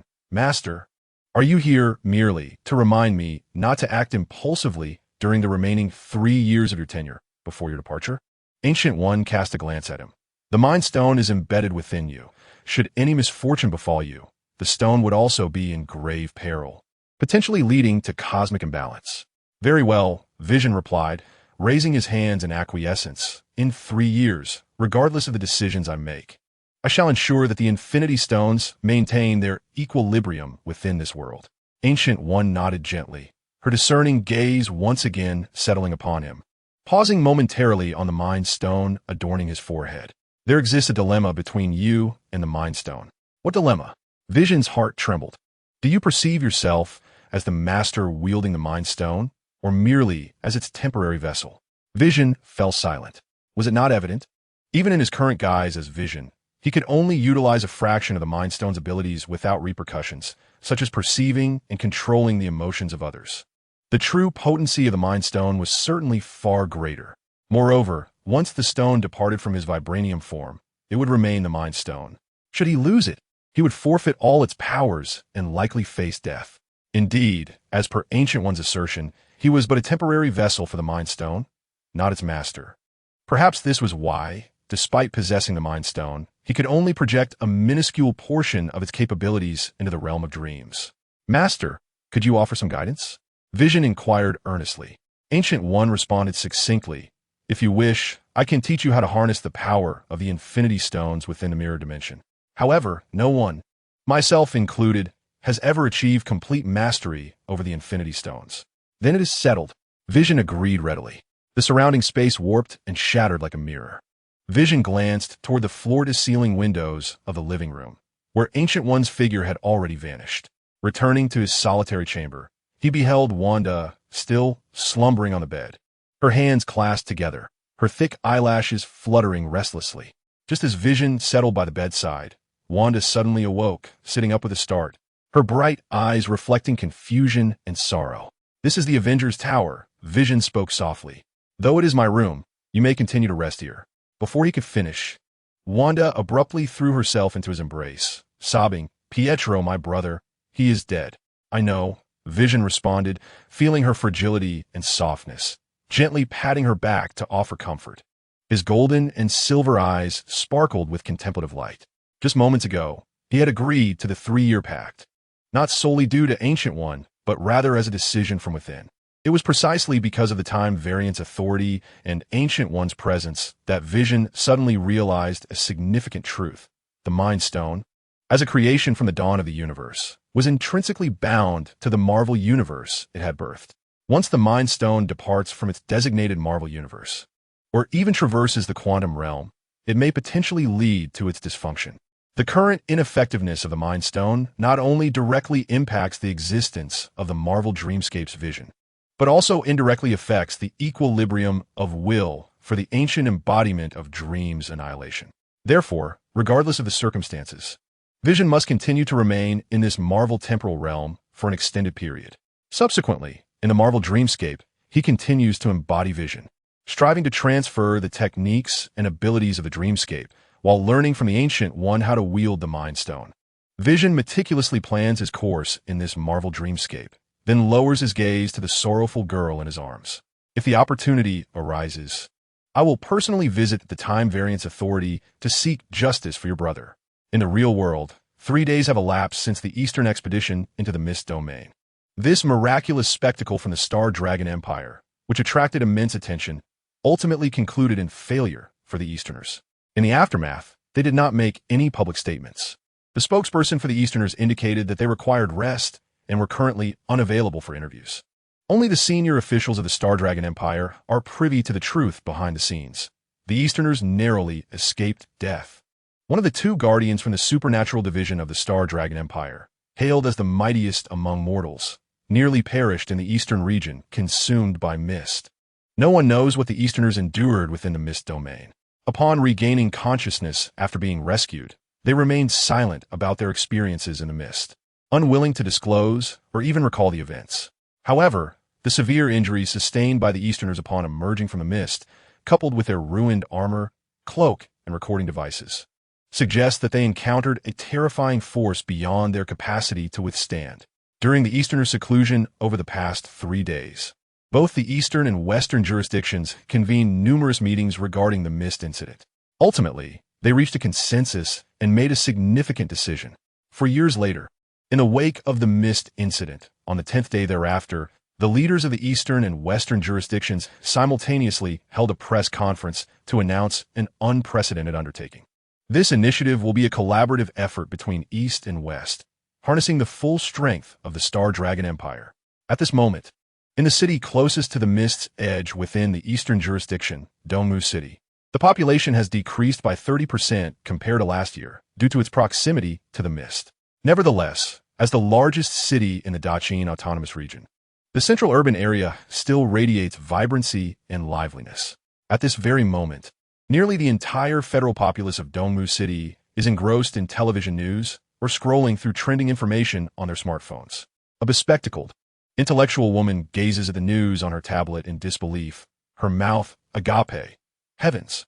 They intend to encircle the mist-shrouded expanse of thousands of kilometers, erecting walls and electric fences 100 meters beyond the mist's edge. This signifies that the Star Dragon Federation has decisively relinquished the territories consumed by the mist, designating them as true human forbidden zones. It also indicates that the current level of mist invasion is the first insurmountable, colossal event in human history. Beside the expansive floor-to-ceiling windows on the top floor of the hotel, a graceful black-haired maiden gently parted her lips, unfazed. This is hardly surprising, since it cannot be resolved. We must abandon the territories engulfed by the mist. Miss Chen Hong cast a worried glance at the young girl. What about us? The maiden continued. Aunt Chun, has the company you registered been completed? It has, Chun Hong replied, presenting a document in her hand. The file was titled Application for Registration of Dream Technology Company. Proceed with the arrangements as per the protocol, the girl said, her gaze lingering on the file name. A radiant smile involuntarily graced her lips, illuminating the room momentarily before she quickly regained her composure and elegance. Understood, Chen Hong acknowledged, inwardly sighing as she busily set to work with unyielding resolve. The young girl remained poised by the floor-to-ceiling window, her wine-red eyes gazing out at the modern metropolis, where the ethereal white mist connected heaven and earth. I will wait for you here, Tifa murmured softly. After all, she had already been waiting for years. Continuing to do so posed no burden within the mist-forsaken domain. Deep within the mist-laden city ruins of the Celestial Covenant District, all manner of dimensional creatures, from mist spiders to black goats, cowered in fear, trembling on the ground. A gray-white bone-spike monster hovered hundreds of meters above the urban wreckage, exuding an aura of relentless destruction, with a witch doll hanging from its waist. Having remained in stasis for an indeterminate duration, the bone-spike creature leapt downward once more, its eyes remaining shut as it dreamily hunted, annihilating all in its path. It is the sovereign of this region, embodying the cycle of existence here. Wave after wave of mist beings continued to descend from the invading dimension, only to be swiftly obliterated, dissolving into nothingness. The influx of mist entities and the bone-spike monster's dreamlike devastation maintained a delicate equilibrium, until the arrival of mist beings became increasingly scarce. Perhaps one day, there will be no more mist beings transmitted from the invading dimension. Yet, that is a scenario far removed from the present. In the cosmic dreamscape, beneath the earth, in the hidden depths of the ocean, under the kaleidoscopic sunlight filtering through the crystalline dome, pterosaurs and fish frantically fled the island vicinity, sensing the tremors of impending doom. The ruler of this domain had emerged. Clad in a black superhero suit, the towering bone-spike monster toyed with a metallic box in its left hand while its right hand, bound by chains, dragged a silver-armored extraterrestrial being, leading it like a dog from the depths of the ocean whirlpool, from the depths of the ancient cataclysm. The dream of ruin soared forth from the ocean's surface, clutching the chain that ensnared the neck of a wild wolf from the wasteland. It surged beyond the Earth's atmosphere, traversing the vastness of space until it descended upon the Martian terrain, landing directly in the heart of an extraterrestrial civilization. The dream of ruin alighted gracefully, the chains clinking ominously in its grasp, as the towering wild wolf, over 2 meters tall, crashed to the ground. It struggled to rise, yet dared not express its anger. Maintaining a lowly posture, its proud, broken horns bowed in submission, afraid to even draw breath. At this moment, the wild wolf had been thoroughly cowed. Stripped of all its defiance, even the thought of seeking death was a forbidden notion. Though its body and armor had healed, the scars of fear and pain were indelibly etched into the very genes of the new divine lineage. I must endure humiliation and bear the burden. The wolf's heart roared silently, its expression one of utter subservience, its head bowed even lower, resembling a true canine beast. The dream of ruin, having landed in the Martian city, was spared the onslaught of local hunters that had occurred previously. As it surveyed the scene, it beheld the entire Martian metropolis engulfed in flames. Countless Martian inhabitants, regardless of their golden, white, or green skin, were ablaze, their bodies burning from within. No transformation could shield them from this fate. The anguished cries echoed throughout the Martian civilization, only to quickly diminish, as life itself was extinguished at an alarming rate. What calamity had befallen this place? Even the wild wolf was momentarily taken aback. The dream of ruin's crimson eyes scanned the devastation and quickly grasped the unfolding tragedy. The Martians were facing annihilation once more. It was a mental plague, a psychic affliction targeting their kind, united by a shared consciousness when one fell ill. The entire race succumbed to this spiritual contagion, leading to their self-immolation. Even the dream of ruin felt a twinge of regret. The Martian hunters had proven to be formidable adversaries, yet it was likely that they had escaped to Earth before this psychic plague had struck, and they would encounter one another again on that distant world. Fortunately, the wild wolf remained as a steadfast target for the dream of ruin. As the wild wolf gazed upon the suffering of the Martians, an inexplicable chill coursed down its spine. It is time to return. The dream of ruin ascended, carrying the wild wolf, its gaze fixed upon the dwindling inferno of the city below, preparing to journey back to Earth. But at that moment, the dream of ruin noticed something unexpected and, clutching the wild wolf, veered toward the outskirts of the Martian city. Meanwhile, in the outskirts of Martian Gore, a similarly blazing triangular fortress stood. There, a frail, green-skinned female Martian, caught between the realms of ghost and slime, lay weakly on the ground outside the building, tears streaming down her cheeks in great, heavy droplets. "Mother, came, do not enter, little Hua, survive." Within the inferno, faint female screams permeated the air, until the sounds were ultimately devoured by the flames. Little Hua, frail and immobile, sensed her mother's demise through the door, and her tears abruptly dried up, replaced by an inexplicable surge of heat within her. She too had succumbed to illness and would soon meet her end. In the depths of despair, a sudden explosion of dust erupted behind her. Weakly, little Hua turned to see a shadowy figure descending from the heavens, a being clad in black with bony protrusions, accompanied by an alien entity with a severed horn locked around its neck. In the heart of the earth, beneath hidden seas, Atlantia stood upon the sandy shores, reverently welcoming the return of the ancient day of destruction, the dream of Iman, alongside the desolate wolf nailed to the floating mountains after suffering a brutal assault. Yet, cradled in her arms was another creature, clearly not of Earth, a small, soft, green entity resembling a jellyfish, murmuring sorrowfully as it nestled in her embrace. Atlantia gazed at the receding silhouette of the tall figure in black, hesitant to inquire, ultimately exhaling a sigh, contemplating that raising one more wound be a burden. However, the assembly of their group was growing increasingly peculiar. The ancient dream of destruction sat upon the beach, basking in the sunlight, having brought back a Martian juvenile. merely considering its potential to become a training dummy. Moreover, the vast knowledge of the Martian race lay dormant within the depths of its mind, offering a future opportunity for acquisition. In the Marvel realm, embodiments required a prolonged sojourn. Meanwhile, in the dreamscape, the duration of stay would likely extend even further, I'm amused. He navigated between Marvel and the two worlds, seeking a delicate equilibrium between dreams and reality, will and power. Plans for the next 3 years on the Marvel side had already been set. The actions of the embodiment in the dream would be more straightforward, simply requiring the ancient day of destruction to maintain lucidity over an extended period, during which domestic training of a punching bag could take place, alongside the collection of advanced technological marvels from the dreamscape. Regardless, the time spent in the dream would likely surpass that of the Marvel realm.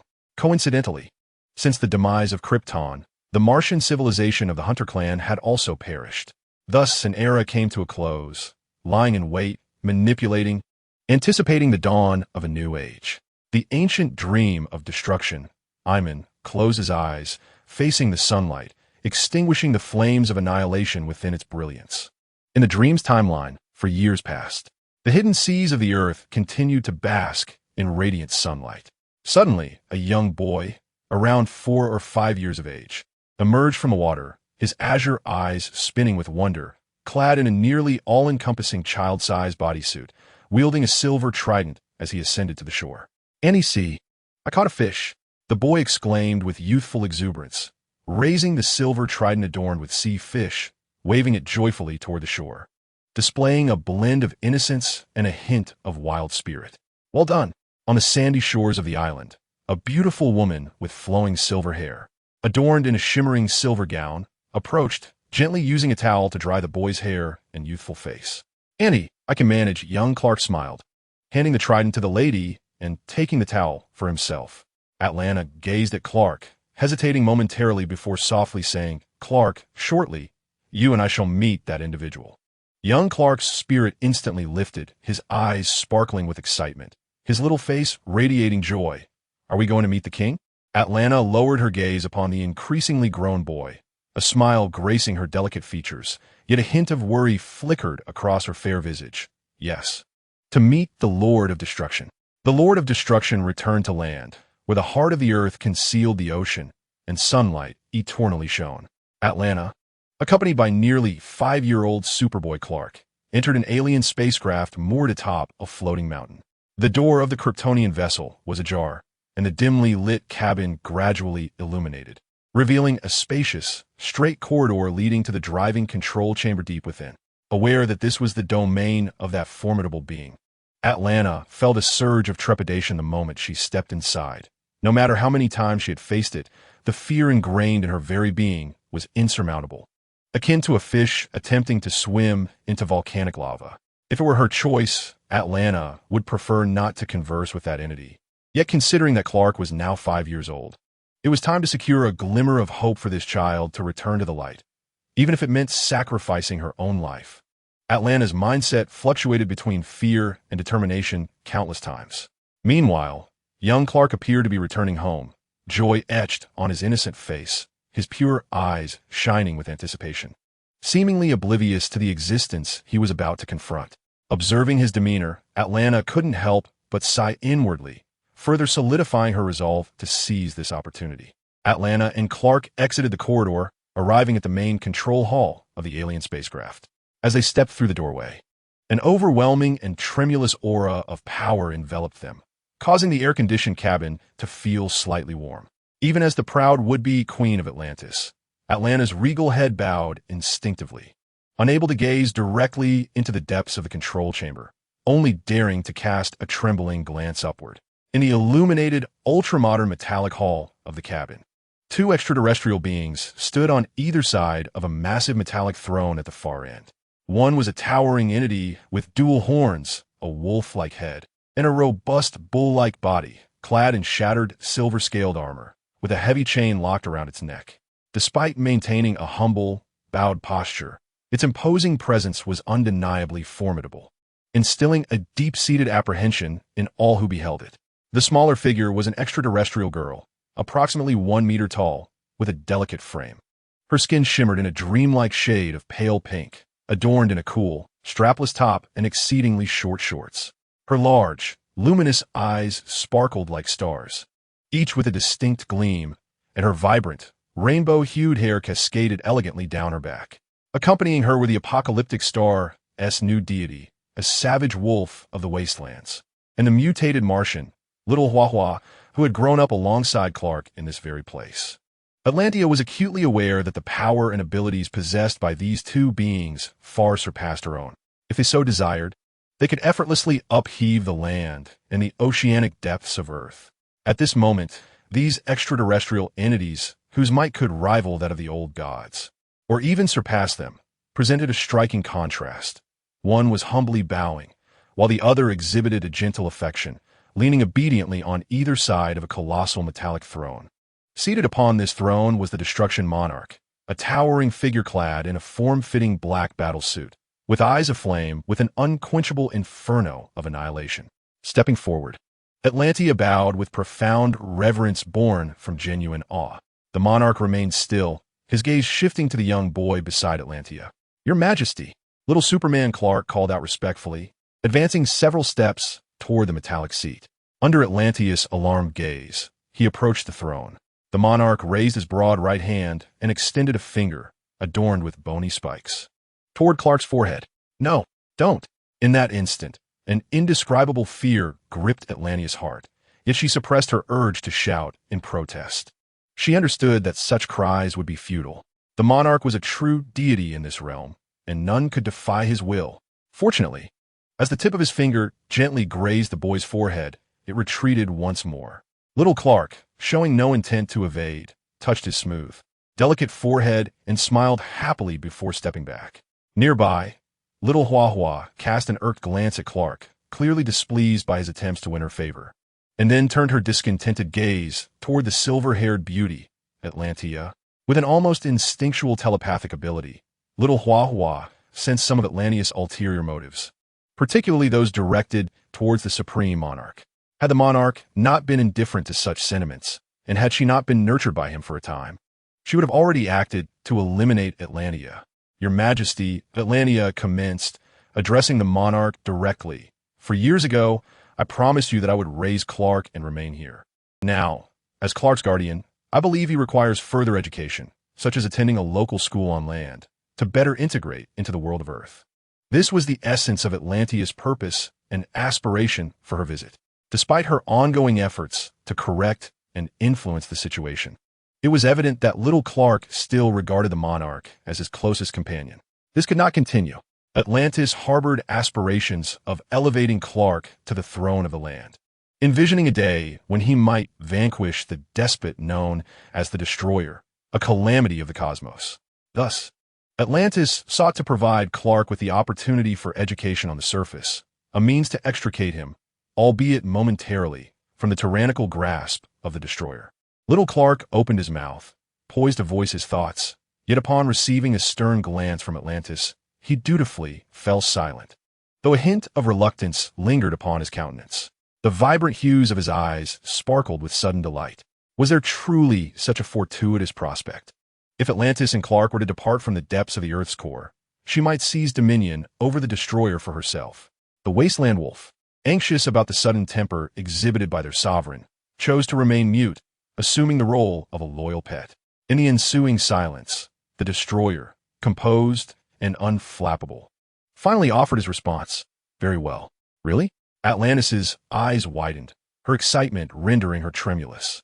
However, before she could express her gratitude, the Destroyer continued, "Let us, together, venture to the surface." "Huh?" Atlantis was momentarily taken aback, her ample form stiffening in disbelief. Clark's small face radiated exhilaration, while the vibrant-eyed flower blinked in astonishment and joy. The Wasteland Wolf, lost in contemplation, surveyed the intentions of the ruler with its large, inquisitive eyes. Perched upon his metallic throne, the Destroyer, an incarnation of the ancient cataclysm, Meng, had indeed been contemplating a definitive departure from the depths of the Earth's core. Initially, the dreamscape had been established within the Earth's core due to the presence of perpetual sunlight and its secluded, hidden location. However, 4 years had elapsed within the cosmic dream, and the ancient cataclysm had managed to maintain his sanity for increasingly prolonged periods. The duration had extended from 1 month to 3. Sunlight had become superfluous to him, as he was capable of emanating a miniature sun himself. Now, the moment had arrived to reconnect with the outside world and assist the Marvel dreamscape in acquiring advanced cosmic technology. Thus, in this pivotal moment, the ancient cataclysm, Meng, resolved to return to the surface together. In the vast expanse of a universe, at the intersection of Washington and Metropolis, lay a private estate encompassing 20 acres, bordered by mountains on 3 sides, adorned with forests, lakes, and meadows. Nestled deep within the woods was a grand estate, epitomizing understated luxury, approached by a winding road that led directly to the bustling cities beyond. Standing before the newly constructed, luxurious manor, Atlantis clutched a copy of the estate contract, gazing at the edifice in bewilderment. What was the meaning of this? She had anticipated returning to the surface with Clark to distance themselves from the grasp of the destroyer. Yet, unexpectedly, the destroyer had led everyone out from the depths of the Earth's core to the world above. Atlanta's mind was a tumult of confusion. Before she could even begin to make arrangements, the Lord of Destruction had already orchestrated everything, having acquired the estate years prior. With the contract signed under the name Meng. How was this accomplished? Atlanta suddenly realized that even after living in the heart of the Earth for 4 years, she remained unable to decipher the enigmatic Lord of Destruction. Now, as he returned to the surface, was he contemplating the dominion over the entire terrestrial realm? Atlanta's face turned pale as she pondered incessantly, her imagination running wild. I want this room. Then I shall take this one. Clark and the little flower were scampering about within the estate, selecting their own quarters. At that moment, in the master bedroom of the manor, a feral wolf bowed at the threshold, its eyes cast down in reverence. The ancient Lord of Destruction, Meng, stood by the window, toying with a mother box while gazing at the terrestrial scenery outside. 4 years had elapsed since he sought the technology of cosmic dreams, manipulating electronic devices through thought and infiltrating the network of the outer world from within the heart of the Earth. Though he could not achieve the level of artificial intelligence, even a fraction of projection capability was a paradigm shift for Earth in the 1980s. Soon, Meng amassed a considerable fortune through the networks of capitalists from major nations.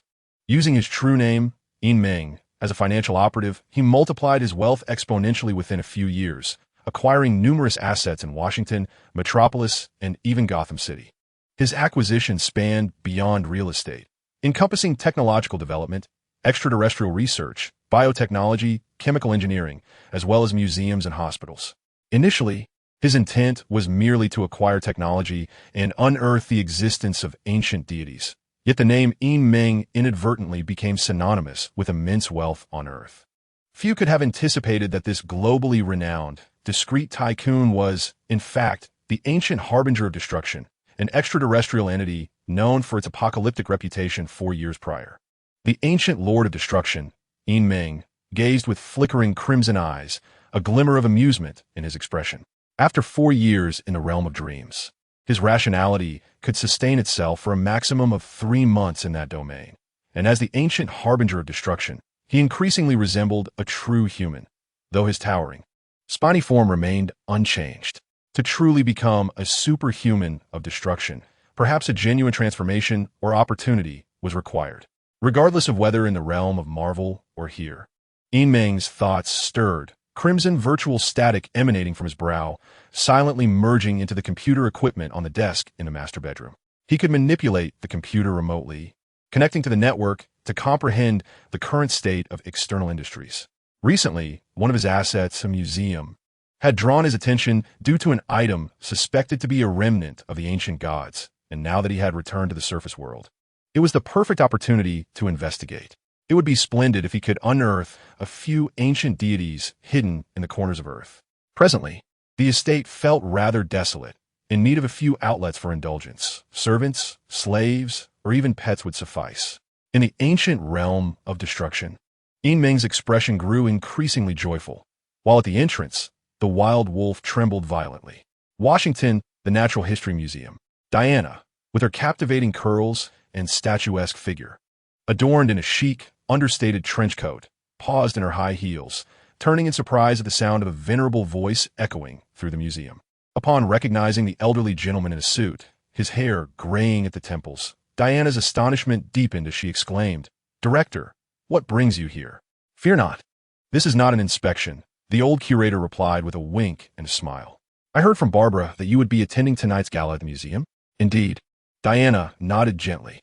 "I typically shy away from such events, but since it is Barbara who has invited me, and she mentioned the significance of tonight's gathering." "Galas are always significant," the curator interjected. "After all, for our museum to endure and flourish, we require external donations and investments. Such events allow us to garner the support of the affluent and the renowned."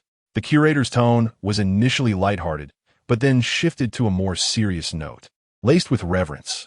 "However, tonight's gala holds an importance beyond the usual. A very, very distinguished guest may be in attendance." "A distinguished guest?" Diana's curiosity was piqued. Could it be the television personality or the oil magnate that Barbara mentioned? Or was there someone even more noteworthy? Indeed, the curator teased, keeping the identity shrouded in mystery. "Just remember to dress elegantly. You are not getting any younger."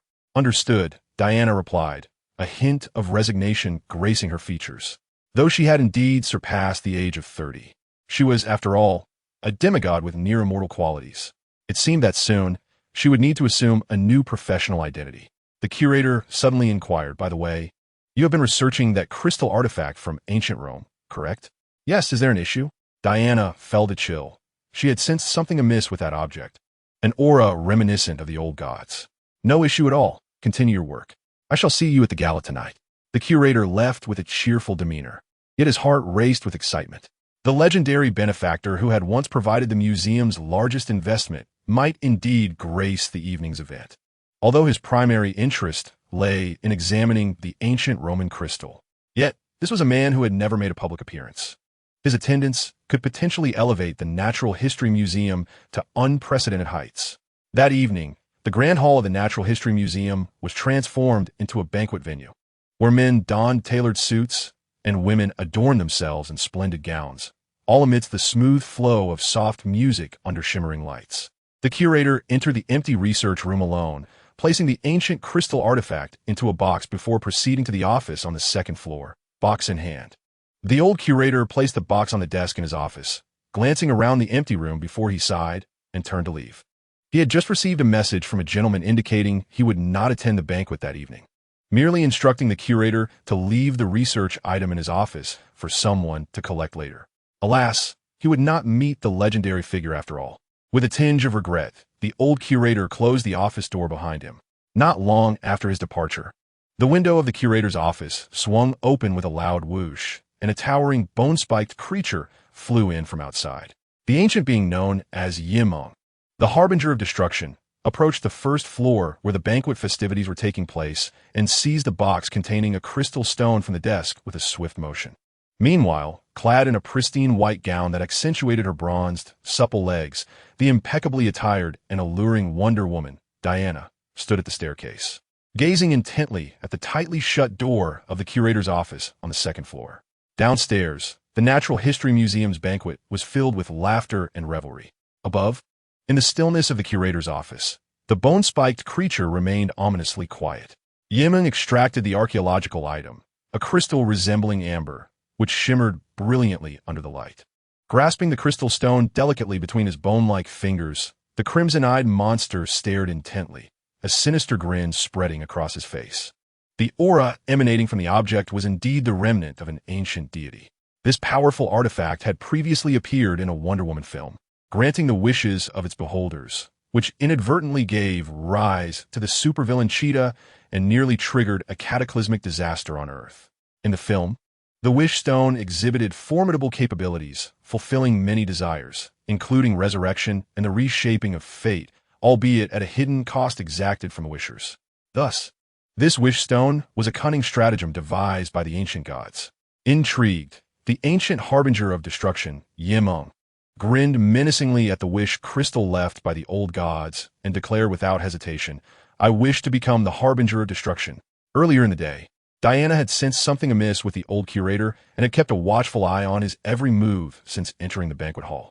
Soon, She noticed that the curator had unexpectedly moved the crystal stone he had been studying to the seemingly deserted office. What could be troubling the curator? Furthermore, the esteemed guest he had mentioned earlier filled Diana with a sense of foreboding, particularly as it seemed connected to the very crystal she had been investigating. She had previously detected an ominous aura from the crystal, suspected to be linked to the ancient gods, intending to delve deeper into her research over the coming days, only for unforeseen events to unfold that very night. It is unwise. The crystal may harbor great danger and should not be touched by others. With this thought in mind, Diana proceeded directly to the office after the old curator closed the door behind him. Upon arriving at the threshold of the curator's office, she opened the door without hesitation, but was momentarily taken aback as she stepped inside. To her astonishment, there was someone present. Completely unanticipated, she stood poised at the entrance, her gaze darting around the room in bewilderment. Beneath the glow of the daylight lamp, beside the desk, stood a young man with East Asian features and silver hair. His strikingly youthful visage, with sharply defined, sculpted features, complemented his tall and athletic frame.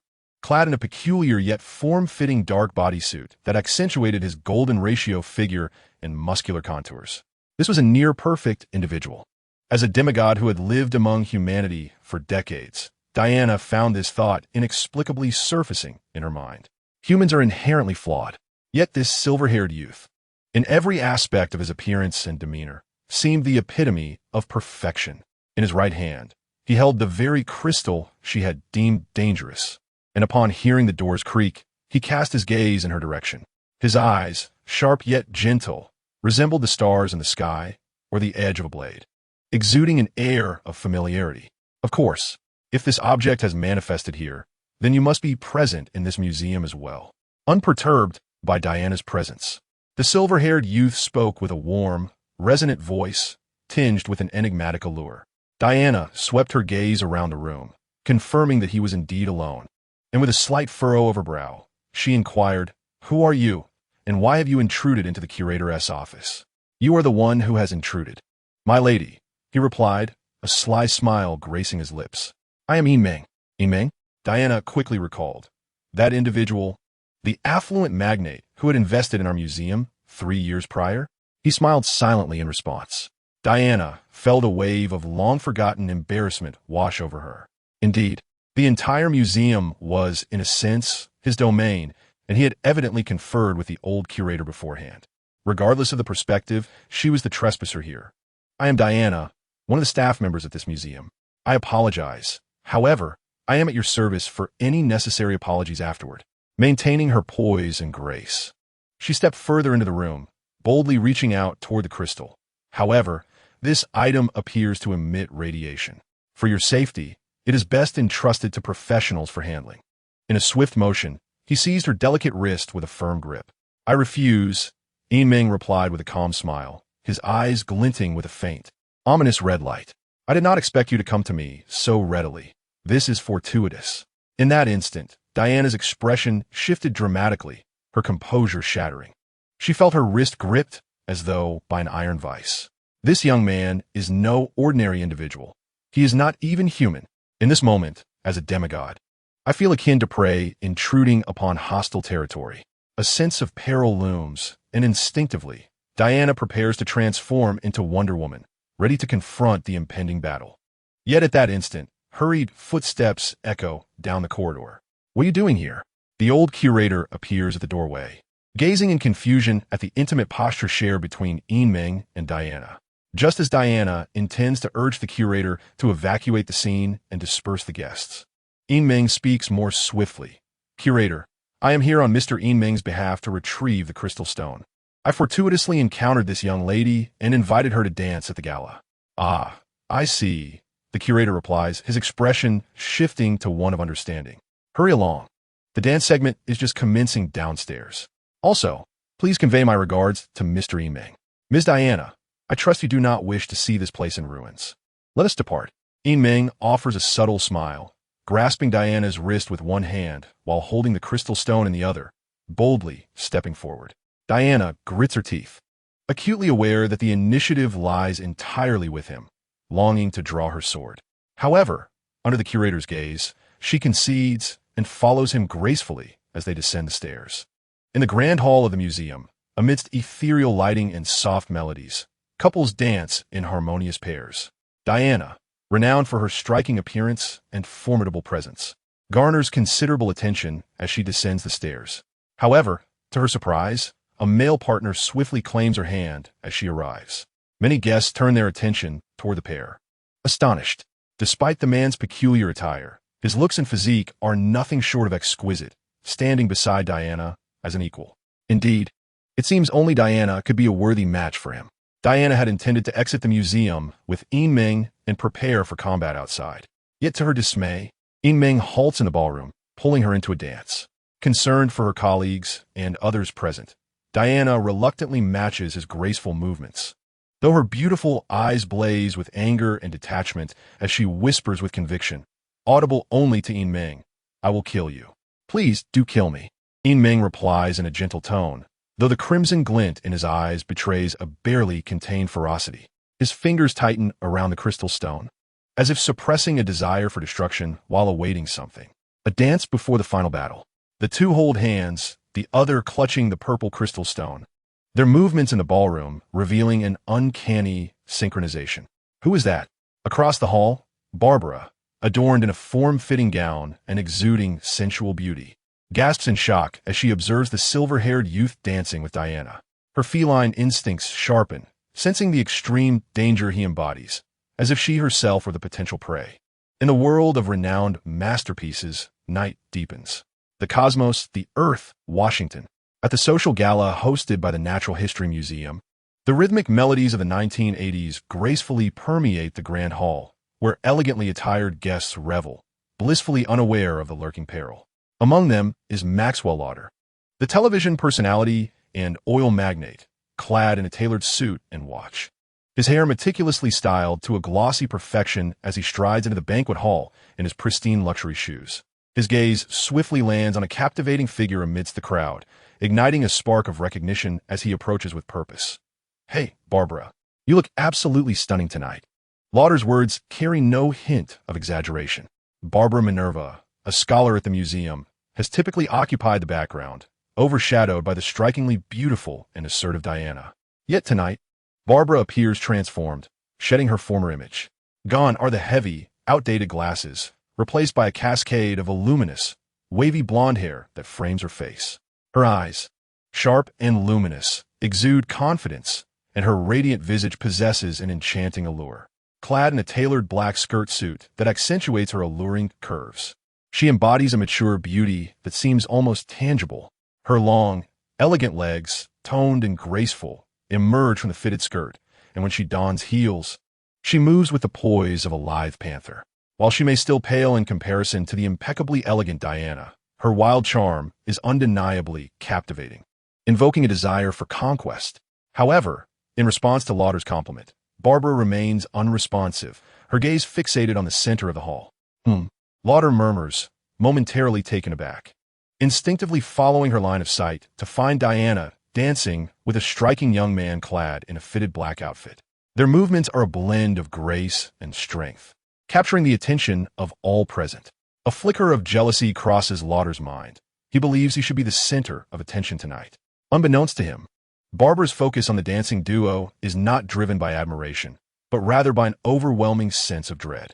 Beneath her keen instincts, she observes the silver-haired youth, her right hand pressed against her fluctuating chest as she struggles to breathe, her body tingling with an instinctual alarm. She knows she must escape this place. Barbara is acutely aware that she has been experiencing unusual changes in her body recently, a transformation that seems to tilt toward the positive. Ever since she grasped that ancient Roman crystal yesterday, her heart has yearned for a metamorphosis from being a timid prey, bullied and meek like a lamb, to becoming one of the world's most formidable predators, akin to a powerful mother leopard in the animal kingdom. Simultaneously, Lauder notices that the silver-haired youth and Diana are holding a crystal that glimmers faintly with a purplish hue. Lauder's heart quivered with astonishment. It was the legendary stone capable of granting every wish. He had been in search of this elusive artifact for many years, and his presence at the banquet was entirely driven by the desire to encounter this magical stone. Within the banquet hall, Meng held the woman's hand, gripping the crystal stone with one hand, moving with deliberate grace, yet remarkable swiftness, heedless of the half-divine woman's intent gaze, which seemed to threaten with drawn sword. A smirk danced upon his lips, while his eyes concealed a tempest of emotions, exuding an increasingly sharp and commanding aura. Diana, while engaging in the dance, suppressed her ire and coldly inquired, "Are you here for that crystal?" Meng, fully embodying his human form, let his black cloak sway and replied bluntly, "Isn't it rather apparent? I'm merely intrigued, so I came to observe, and was pleasantly surprised." Diana remained unaware whether this unexpected delight referred to the crystal or to herself. Thus, her tone grew icier. "What purpose does the crystal serve?" Diana anticipated some reticence from him, but to her astonishment, Meng candidly responded, "Aren't you quite aware? It is a creation of the old gods, set to fulfill the holder's every desire. However, it exacts an equal price from the bearer." He cast a casual glance at her, his movements unceasing. Diana had already lost her composure. If this crystal indeed possessed such power, she might have inadvertently wished for something deep within her heart. For instance, to reunite with her fallen comrades from the war. Suddenly, Diana's realization dawned, and she turned her gaze towards the entrance of the banquet hall.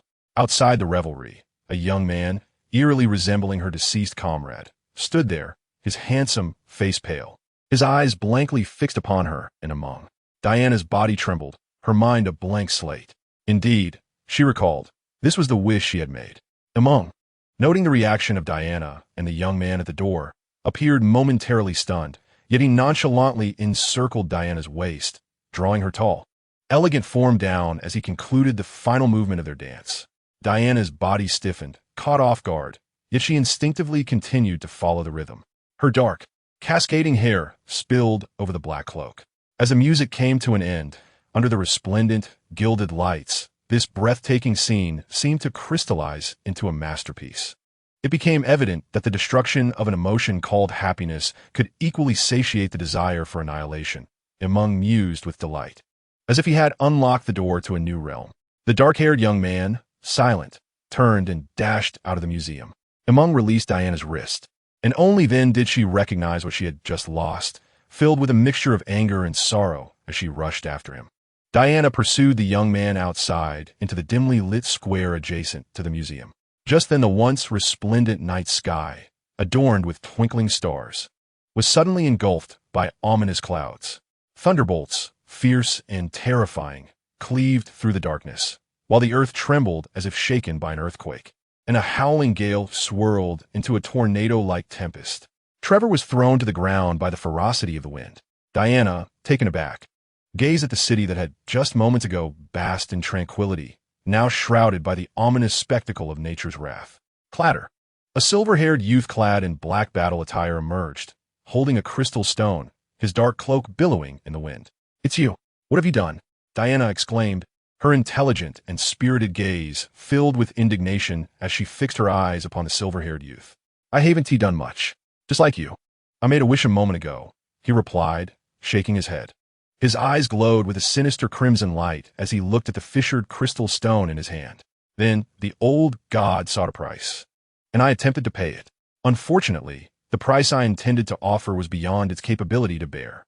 As soon as he finished speaking, a distinct crack appeared on the crystal stone. Simultaneously, a chilling scream erupted from the white youth sprawled on the ground, who clutched his head in agony, rolling about as if tormented by an unbearable pain. "Trevor!" Diana rushed forward, only to witness the familiar visage of the young man morph into an unrecognizable form. His expression contorted with suffering, yet still retaining a semblance of sanity. "I'm not Trevor," he uttered, sending a jolt through Diana as she realized the gravity of her misjudgment and loss. "I dream." Diana turned back, her beautiful eyes brimming with fury, only to witness the silver-haired youth, who had appeared flawless moments ago, suddenly expand in stature. His dark battle attire stretching as he grew from a height of 1.80 meters to over 2 meters, his muscular physique resembling that of a statue forged from iron. His handsome and elegant features were obscured by a mask of gray bone, with jagged white bones protruding from his fists and back. His lips curled into a malevolent grin, and his eyes emitted a fiery crimson glow, reminiscent of actual flames, as an aura of cataclysmic destruction radiated from him. eclipsing the natural phenomena that loomed over the city. "It is you," Diana gasped, her mouth agape. Despite the alien creature's altered appearance, she recognized him instantly. He was none other than the spiny monstrosity that had descended upon Earth 4 years prior and slain the old sea god. Is this the power of the old gods? The ancient harbinger of destruction, Dream, coldly observed the crystal stone with its fissures. Moments ago, he had attempted to wish himself into a being of cataclysm, seemingly succeeding in transforming into a human state within the realm of reality. In maintaining his human guise, he wielded the power of destruction untainted by the will of annihilation, a true embodiment of a harbinger. Yet in truth, the power of the old gods merely sought to suppress the evolutionary genes of destruction, failing to facilitate the true metamorphosis of the ancient harbinger. Not even the will of annihilation had aided in resistance. Instead, a blend of sorcery had shaped his desires into reality. The wishing stone, however, demands a sacrifice of half the ancient power of the day of destruction. The old gods are truly cunning in their machinations. Thus, Meng resolutely relinquished the power of destruction as payment. Moments earlier, when Meng had grasped Diana's hand to dance, it was merely a struggle against the overwhelming urge to shatter the crystal stone. The outcome, however, left Meng somewhat disenchanted. The old gods evidently could not withstand the ancient power of destruction. Even if Meng offered no resistance, they could not accept such a price, leading to the crystal wishing stone's inevitable collapse. With a wish unfulfilled, the crystal shattered, adversely affecting other wishing processes. Ahead, a mysterious golden light illuminated the scene. Diana gradually rose, her white split gown transforming into a fitted crimson battle dress, a silver crown resting upon her dark tresses. Her high-heeled shoes were supplanted by formidable battle boots, and a pair of golden gauntlets emerged upon her arms. In her left hand, she wielded an ancient shield, while her right hand reached behind her to retrieve a silver longsword, its sharp tip directed menacingly at Meng. Clad in divine artifacts, she appeared as Wonder Woman. Yu. As Wonder Woman, Diana's chest heaved with fury, her beautiful yet fierce eyes icy with rage. This demigoddess felt an unprecedented anger. Even when facing Ares, the god of war, she had never felt such wrath. She sensed herself being toyed with by this alien being. "I will absolutely, unequivocally kill you." Yet, the wishing stone was merely a meticulously orchestrated scheme by the old gods, a deception. Meng's actions inadvertently saved Wonder Woman from her plight. Nevertheless, none of that mattered now. "Come, kill me, do not let me down." The ancient power of destruction ignited in Meng's eyes, a fiery crimson blaze, a smirk dancing at the corner of his lips. In this cosmic dream, as the embodiment of destruction, he needed no friends, no family. Perhaps ultimately, everything would meet its end. All he required were adversaries, and that sufficed. "Charge!"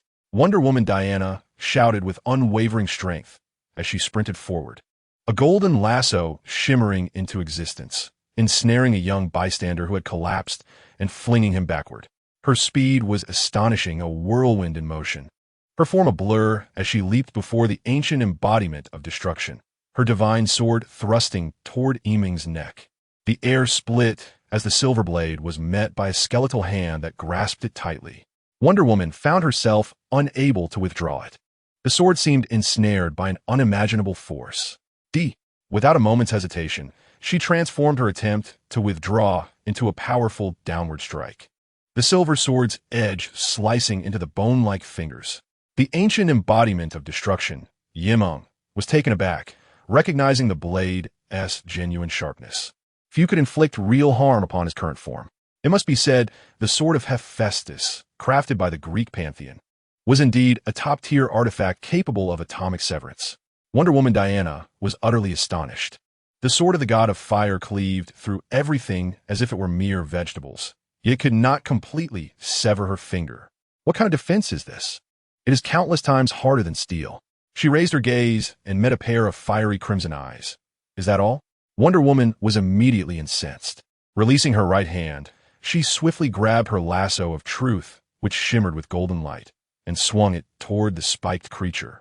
The ancient harbinger of destruction, Meng, stood firm, loosening his grip on the sword of fire while forcefully pushing forward. A tempest surged, and Wonder Woman, along with her sword, shield, and lasso, was sent hurtling backward. Swoosh! Seizing the moment, a lithe figure with a slender tail dashed forward with a speed surpassing that of Wonder Woman, akin to a lightning-fast panther. Leaping into Iming's embrace, claws reaching for the wish stone in his other hand. Crack! The Panther Woman, Barbara, felt a surge of joy. She had succeeded. However, as she attempted to seize the wish stone and flee, the spiked hand clasping the stone remained immovable, regardless of how fiercely she clawed at it. Barbara scratched at Iming's mask-like visage, tearing the air and leaving faint white marks on the grim, cold exoskeleton, yet it failed to breach his defenses. A little kitten? The ancient harbinger of destruction, Iming, fixed his blazing gaze upon the Panther Woman, who hung from his arm like a primordial, sensual creature. Instantly, Barbara's fur bristled. She sensed the breath of death and decisively abandoned the wish crystal, scampering away with her panther tail tucked. She fully realized that, even transformed into the apex predator, she was merely a kitten in the presence of this unknown entity. You want it? I shall give it to you.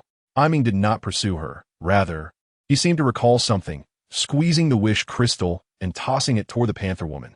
The crystal, enveloped by a biological aura, crackled with golden red lightning, morphing into a stream of light far exceeding the power of a sniper's bullet.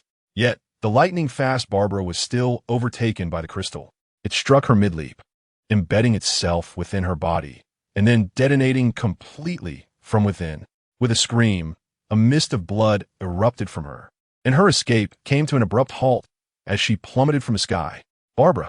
Wonder Woman's voice rang out as she furiously charged towards Iming, crossing her arms in a powerful collision. With a resounding clang, the golden bracers on her arms clashed, unleashing an overwhelming surge of divine power that erupted forth in a golden wave toward the spiked monster. But in the next instant, a sphere of devastating energy exploded at the center of the spiked creature's body.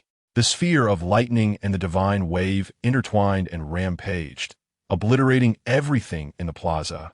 Boom! The sky roared with thunder, and the ground blazed fiercely, leaving behind a crater with a radius of 100 meters. Wonder Woman Diana stood with her arms crossed, retreating several dozen meters, barely managing to lift her gaze, only to find a bony spike pressing against her smooth forehead. She felt as though she had plunged into an icy abyss, incredulously raising her eyes once more, only to meet a pair of fiery, dancing orbs. Those eyes burned with an indifferent heat, akin to a chasm that instilled fear even in deities. The daughter of Zeus, is this all there is? In the cosmos. On Earth, in Washington, D.C., amidst the towering skyscrapers clustered around the square, thunderous explosions erupted from the ground, their blinding, searing light illuminating the area as if it were midday, sending shockwaves through the surrounding landscape. What is happening? My God, what is that? Is another nation instigating war? Inside the nearby Natural History Museum, guests still engaged in the banquet turned towards the doors and windows, collectively displaying expressions of disbelief. The night sky appeared apocalyptic, crackling with lightning, while the modern, expansive square seemed to be struck by celestial thunder, akin to multiple missiles detonating upon impact. A terrifying surge of lightning and heat exploded, causing the vast square to sink several meters into the earth. The residual force emanating from the square's center shattered all the glass on one side of the museum, and the sudden pressure caused the temperature to soar, leaving everyone feeling weak in the knees. The television personality and oil magnate, Lauder, sat on the banquet floor, disregarding decorum and propriety, his face a mask of madness and fear. This is a battle of the gods. Amidst the ruins of the once grand square, electricity crackled and flames roared. Yet, Wonder Woman Diana felt an icy chill coursing through her body as the bony spike's tip pressed beneath her crown. Enveloped by a powerful force field and destructive energy, capable of slaying even a divine being, a shadow of death loomed over her exquisite form. The creature clad in black armor stood calmly before her, its eyes ablaze with a will to annihilate. The ground beneath it rent asunder, creating an insurmountable chasm of dread. Though Wonder Woman had anticipated the strength of her opponent 4 years prior, she never imagined it would be formidable enough to withstand divine artifacts, its physical power unmatched. Combined with an impeccable force field that harnessed energy akin to a mobile nuclear reactor, it was truly a living calamity. Had this been the era of the gods, it would signify the twilight of divinity. Such unparalleled intimidation surpassed even that of Ares, the god of war, whom she had encountered during the Great War.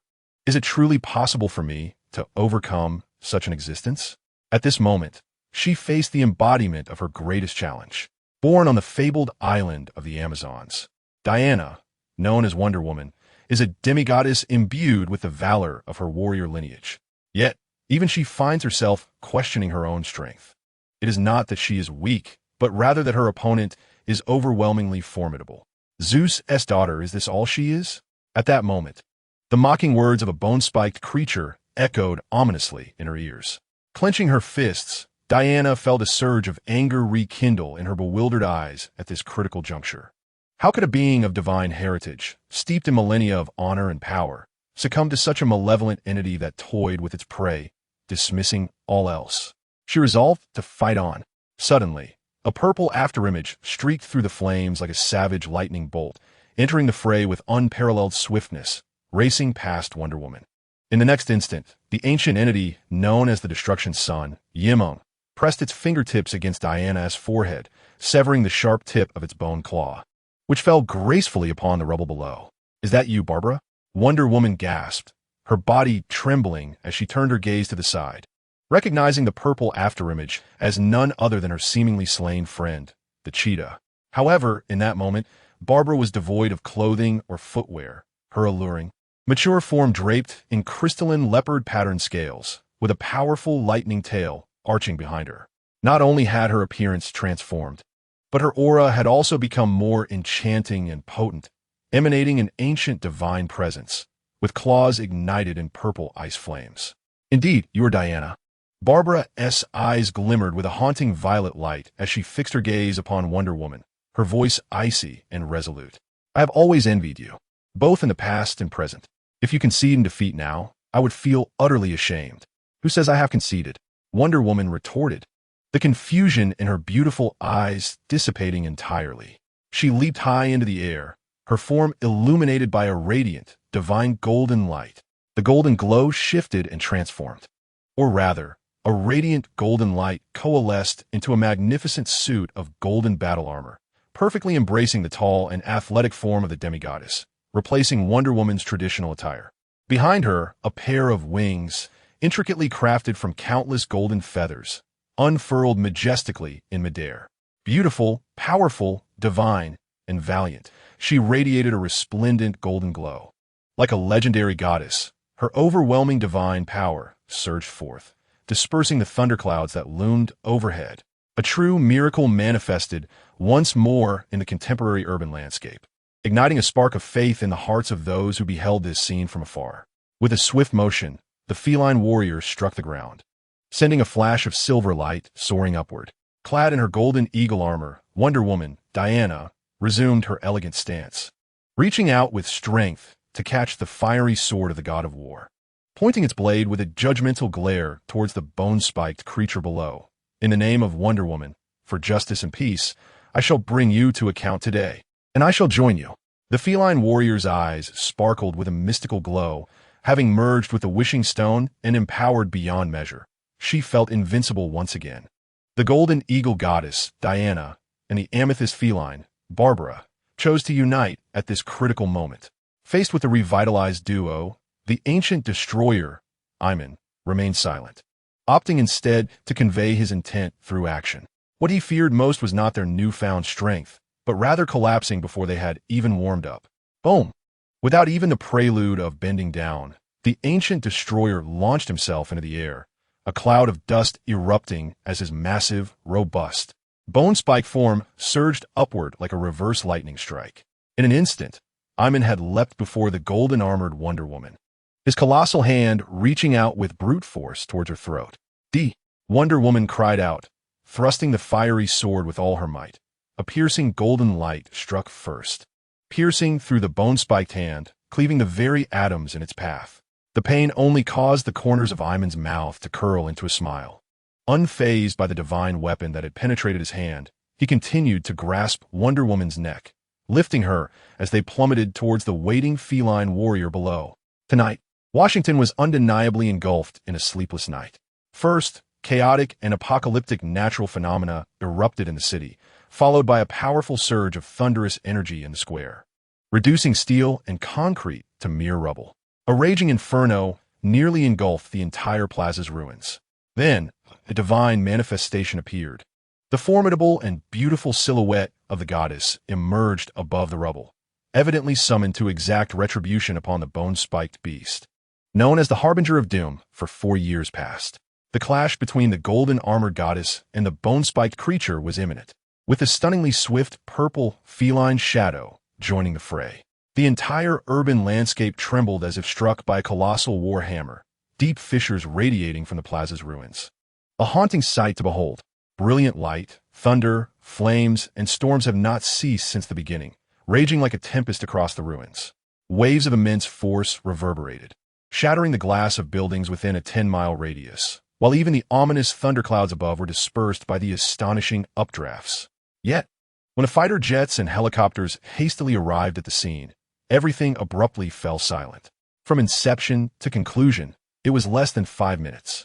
The square now lay in stillness, reduced to a gaping chasm of ruins, flames sweeping and consuming all, yet no living soul could be seen amidst the breath of annihilation. The goddess, the monster, and the shadowy panther had all vanished without a trace. It is now precisely noon, and I bring you this report live from Washington. Last night, the suspected superhero Wonder Woman, who has circulated in urban legends in recent years, engaged in battle with an unknown spiny creature that descended from outer space 4 years ago. Known for its apocalyptic devastation, this confrontation resulted in varying degrees of damage throughout Washington's urban landscape, necessitating a complete revision of the city map. With estimated losses starting at $1 billion, alongside multiple individuals reported missing in connection to this incident. The following individuals are missing: artifact researcher Diana Prince and gem geologist Barbara Minerva. The faint sounds of a television broadcast penetrated Diana's ears, rousing her from a nightmarish slumber. Diana abruptly opened her eyes, greeted by the sight of a foreign yet vintage wooden ceiling above her. Pain surged through her, and she gasped as a sharp ache throbbed within her head, making it difficult to rise from the bed, her body aching and weak. Since awakening her demigod powers, she had never felt such exhaustion and pain. No, even before her powers were awakened, she had never felt this feeble on Paradise Island. Closing her eyes once more, vivid memories flooded back. They were not nightmares, but rather the stark reality of what transpired last night. She had lost, even when she rallied herself, donned her golden eagle armor, and exerted every ounce of strength and divine power to fight alongside the equally formidable Barbara, the Panther Woman. Achieving an unprecedented synergy of 200% combat effectiveness, she had still succumbed to defeat. The golden-winged armor was first torn apart by the spiny creature's bare hands, followed by her chest plate and arm guards, until her sacred and powerful divine armor was gradually reduced to mere fragments by the creature's relentless assault. Diana knew she would never forget the moment she collapsed amidst the debris, her body stained with blood and dust, too weak to rise and continue the battle. Helplessly witnessing the spiny creature's hand reaching toward Barbara, pressing her down time and again, shattering her spotted crystal armor beyond recognition. That feeling of powerlessness and despair was deeply etched into her bones and seared into her soul. Barbara, Diana, gritted her teeth, summoning the strength to rise from the bed. Her expression suddenly frozen as she beheld a sensuous woman lying unconscious on another wooden bed beside her. Isn't that Barbara? However, the figure before her was wrapped in layers of white bandages. Diana lowered her gaze and discovered that she too was similarly ensnared, bandages enveloping her from neck to toe. With great effort, Diana rose from her bed and painstakingly made her way to another bed, where she confirmed that Barbara was still alive, releasing a visible sigh of relief. At that moment, a sudden tension gripped Diana as the door swung open. She looked up, her expression momentarily frozen, as she beheld a distinguished white-haired lady clad in a shimmering silver gown, exuding an air of grace as she entered from the corridor. "My apologies. I presumed you were still unconscious. Hence, I did not knock," the white-haired lady remarked, casting an apologetic glance at the awakened Diana seated by her bed. Diana's brows knitted in a display of resolve. "Who are you?" "I am Atlantea, a denizen of the sea, and, for the time being, I suppose I serve as the caretaker here," the lady replied. A sea dweller as a caretaker? Diana's frown deepened. Did you save us? Atlantia shook her head. I lack the capacity for such a feat if that being wished to end your lives. No one could have intervened. That being? Diana's pupils constricted as she sensed an unmistakable aura of reverence emanating from Atlantia. I tended to your injuries, Atlantia continued, to be candid, with such severe wounds. I anticipated you would be bettered for at least a year and a half. Yet here you are, able to move the very next day. Truly a remarkable constitution. As she spoke, Atlantia paused, her gaze lingering on Diana. Indeed, if you were not so extraordinarily strong, how could you have been chosen by him and brought here? The look in Atlantia's eyes conveyed astonishment mixed with pity, as if she were both in awe of Diana's formidable strength and lamenting that such strength had spared them from death only to lead them to this cruel fate. Here, there was no hope, only devastation. Who is he? And where is this place? Diana was beset with countless questions, for this abode appeared to be a modern manor. The Lord has instructed that upon your awakening, I should take you to meet him. Atlantia did not directly answer, but instead opened the door, gesturing toward the corridor beyond. If you're able to walk, then follow me. With the bandages still intact, Diana donned a white long-sleeved nightgown and ascended the stairs behind Atlantia. Upon nearing the end of the corridor on the third floor, Atlantia halted and indicated, he is within. You may enter on your own. Diana clearly sensed the trepidation in Atlantia's voice. It was not reluctance to continue, but rather a fear of approaching this area. Having brushed with death herself, Diana inhaled deeply and proceeded toward the master chamber. The door to the master room stood ajar, grander than typical doors, towering and spacious like a giant's abode. As she drew near the entrance, Diana's tall, bandaged form trembled as she beheld a towering 2-meter creature with horns and the head of a wolf, leaning against the doorway. Its neck was shackled with a substantial chain, intertwined with its tattered silver armor. This being undoubtedly hailed from another world, exuding an unmistakable aura of immense power. Instinctively, Diana sensed a profound crisis. In her current injured state, she knew she could hardly contend with such a formidable adversary, even at her peak. However, the horned, silver-armored wolf-headed entity merely cast a fleeting glance in her direction, offering no reaction, maintaining its bowed posture while subtly shifting to grant her passage. Even a being as powerful as this alien creature exhibited deference to the presence within the Master-S chamber. Diana bit down on her pale, glistening lip, steeling herself as she stepped through the threshold, raising her gaze towards the light. It was then that the source of their trepidation became clear. Seated upon a metallic throne in the Master-S hall was a skeletal figure clad in black battle attire, a spiked mask adorning its visage, engrossed in reading a newspaper, its eyes flickering with an undying, destructive flame. Although it appeared somewhat more composed than the previous night, an overwhelming aura of devastation radiated from it, causing the temperature in the room to rise significantly. This place was indeed a hellish realm. Upon encountering this being, despair and terror surged anew within Diana. Clenching her fists, her beautiful eyes aflame with fury, she felt pain coursing through her entire body as she gritted her teeth and summoned every ounce of strength to inquire, "Are you humiliating me or attempting to ensnare me? A slave? A lackey? I have not slandered you. It is you who defames yourself." The ancient embodiment of destruction, known as Meng, grinned wickedly, exhaling a breath that ignited the newspaper into ashes, its crimson eyes, symbols of annihilation, lifting to meet hers. Its voice was hoarse and low, resembling the whispers of a demon. "Your performance last night was commendable. It brought me great pleasure. I promised you an opportunity, the chance to kill me. This opportunity is neither limited in number nor bound by time." Diana found herself grappling with the incomprehensible psyche of the monstrosity before her. Her gaze, sharp as a blade, met its own, her silver teeth clenched. "You wish to keep me, to continue granting me chances to kill you? Such treasures ought to be savored, not consumed all at once, for that would be wasteful." Meng chuckled, a sinister smile stretching across its face. The old gods of Earth were indeed rare and precious, requiring careful preservation before being systematically annihilated.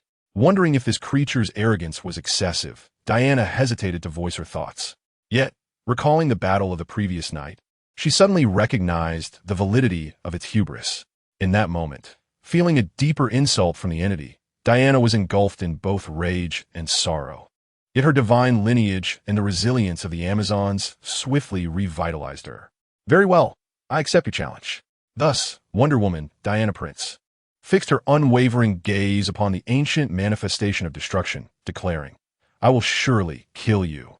That is for the best, Meng encouraged, ensuring that she did not genuinely falter. At this juncture, at the doorway, the stoic prairie wolf lifted its gaze, casting a fleeting glance at the demigod Diana, and internally sighed. To slay the looming figure of the Destruction King? Indeed, this was a notion it had entertained 4 years prior. At times, it found itself nostalgically yearning for that impetuous self, that rebellious spirit. Perhaps the prairie wolf was oblivious to the fact that, deep within, it had already acknowledged this being as a king, on par with the Dark Monarch. In the outskirts where Washington meets Metropolis, within the opulent estate in a master bedroom, the enchanting Wonder Woman Diana, her body still wrapped in white bandages, clenched her fists tightly, her striking eyes fixed intently upon the seated Destruction King. This would suffice. The ancient figure of the Day of Destruction, Meng, bore a smile that was both sacred and grotesque. At the entrance of the room, the prairie wolf shook its head, yet felt a genuine sense of joy. At least the two newcomers could share in the burden of enduring blows. Just then, the sound of light, nimble footsteps echoed from the corridor. Clearly, it was not Atlanta. Diana turned in surprise, astonished to discover that this abode of the Bone Spike monarch harbored others. Maintaining its bowed posture, the prairie wolf's large eyes revealed a flicker of gravity and apprehension. Top top, a diminutive figure bounded joyfully into the room, clad in childlike boots. Diana was utterly taken aback. Before her stood a human girl with flowing pink hair, her delicate face sculpted like a porcelain doll, her large eyes sparkling like celestial gems, and her lips soft and pink as flower petals, complemented her milky skin that glowed with a lustrous sheen. Dressed in a modest white dress of Western design and carrying a small backpack from a local school, she appeared as if she had stepped out of a fairy tale, or perhaps a mythological narrative as an angel. The pink-haired girl breezed through the door guarded by the prairie wolf, casually hanging her backpack on a sharp horn. Upon noticing Diana within, her expression shifted, revealing a hint of palpable hostility before she dashed towards the metallic seat. Confronted by the advancing girl, the Destruction King extended a bony hand. Don't go over there, Diana gasped. But it was too late to intervene. She could only watch helplessly as the monstrous hand enveloped the petite figure, its jagged fingers pressing into her tender abdomen. Stirring violently, instantly, the girl's entire charming form contorted and collapsed into a mass. Diana's eyes brimmed with tears, yet in the next moment, her expression morphed into one of astonishment. The seemingly ordinary girl, under the grip of the bony hand, transformed into a pink, soft, rubber-like sphere unaffected by the crushing grasp, instead emitting a series of cheerful, bell-like giggles. What is this? Diana suddenly realized that in this realm, it was improbable for an ordinary child to exist. Perhaps this girl, like herself, was also one of the chosen. In the ancient cataclysm, Meng toyed with a soft, pliable object, its texture far more comforting than that of the mother box. He casually tossed the pink slime ball aside, which came to a halt mid-air, rapidly transforming into the form of a petite girl clad in a corset and shorts, her hair cascading in a mesmerizing rainbow of colors. This was Xiaowawa, a survivor of the Martian race. Meng observed the pink-skinned Martian girl with a calm demeanor. For years prior, she too had been afflicted by the devastating psychic plague that had ravaged Martian civilization, though she had not yet succumbed entirely. Meng had initially intended to accompany her into oblivion, but upon attempting to harness the projection powers of the Mind Stone, he unexpectedly saved the ailing Xiaowawa, leading to her genetic mutation and awakening of her psyche. This bond fostered an innate trust in him, akin to that shared with Clark, who bore a kinship of blood. However, they were still young, and in time, they would come to comprehend the nature of the ancient cataclysm, perhaps ultimately walking divergent paths. Such a fate was preferable. It sufficed for the embodiment of the ancient cataclysm to have adversaries. Today at school had begun well, but Xiaowawa, engaging in self-reflection, voiced her thoughts about Clark, leaning closer and allowing Meng to delve into her memories. With a bony finger, he pressed against her forehead, witnessing vivid scenes unfold like a cinematic replay. It depicted her and Clark on their first day at school. Contrasting with the aloof yet popular Zaiwawa, Clark brimmed with sunlight and vitality, effortlessly mingling with the unfamiliar new students, showcasing unexpected social prowess. However, during class, Clark exhibited alarming behavior, such as overturning his desk and retreating to the restroom, where he even damaged the doorknob with his heat. It dawned on Meng that the Kryptonian genes within him were beginning to awaken under the yellow sun's radiation. Just then, the sound of hurried footsteps echoed from the corridor. Atlanta entered, flustered, accompanied by the young Clark, approaching the Master's chamber. Bowing respectfully, Atlanta spoke with trepidation. "My liege, I have failed to guide Clark properly. I shall ensure he learns to control and conceal his unique abilities henceforth." Young Clark wore an expression of remorse. "Come here," Meng commanded, his gaze steady, his eyes flickering like flames, resembling a statue of a dark deity. Under Atlanta's concerned watch, Clark stepped forward, approaching the metallic seat. "Do you wish to suppress your abilities?" Meng inquired, his bony finger poised on the boy's forehead, sensing the awakening of his steel-like physique. "I, Clark, am bewildered," he replied, shaking his head. "To confine a bird within a cage, preventing it from ever soaring, is a profoundly tragic fate," whispered the bony monster. "Our Kryptonian genes dictate that flight is instinctual and strength is our destined fate. What is there to fear or suppress?" "The ancient harbinger of destruction," Meng exclaimed with a fierce and ecstatic grin. "Rather than restrain ourselves, we should endeavor to explore and expand, mastering our innate talents. If you can command this power flawlessly, you will have no reason to fear anyone, nor worry about inadvertently harming others. Even if one day you walk among humanity, you may join their ranks, but they shall never become like you.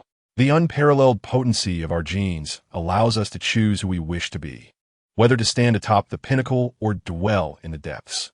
No one can obstruct our journey to our chosen destination." Meng's words resonated with force and confidence, leaving no room for doubt, silencing the entire room. "I understand now, my king." Clark, though somewhat bewildered, felt the tension and despair in his youthful visage dissipate, replaced by a radiant smile akin to the sun.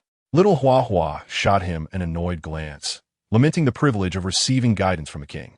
Diana was astonished, realizing her understanding of the being referred to as the monarch of destruction, at times a creature capable of annihilating all, at other times as divine as a god, was woefully inadequate. Atlanta's concern deepened. Although the king spoke truthfully, it felt eerily reminiscent of Clark's paternal figure, with teachings delivered in such an authoritarian manner. In the future, could Clark truly stand on the opposing side? At the threshold of the room, the Wasteland Wolf remained silent, bowing in reverence, awaiting an opportunity. Yet, as long as the monarch of destruction endures, the Wasteland Wolf shall never awaken the Mother Box to contact the new gods of Apocalypse. For here, there exists no hope, only obliteration. As long as the monarch of destruction reigns, this place shall forever be her throne. In the past year of Marvel, Wanda called out the name of the Dream Anchor, as Meng's consciousness detached from the cosmos. Ascending, circling, plummeting, the dormant consciousness, which had never awakened, reached its destination. Meng opened his eyes, distinct from the duality of destruction, revealing electronic orbs of gold, teeming with boundless power and fervent energy that yearned for release, now replaced by a mechanical form governed by absolute reason. The dreamscape, previously stagnant, came alive the moment he returned, with everything around him becoming vividly clear as time resumed its flow. Transitioning from the dream to the Marvel dreamscape, Meng had become adept, having traversed this realm over 20 times, skilled enough to seamlessly interweave between the two dreams. Returning to the Marvel dreamscape, embodying artificial intelligence, Meng, as Vision, lifted his gaze. He was seated in a meditative posture upon a circular platform suspended a kilometer above, beneath which lay a chaotic array of inverted skyscrapers of New York, the space resembling shattered mirrors. This was the mirrored space of Marvel's New York. Rising, Vision Meng turned to observe the Ancient One, who stood with arms crossed at the edge of the circular platform. Since their initial encounter, Master Gu has periodically drawn him into the mirror space, imparting wisdom on how to master the Mind Stone.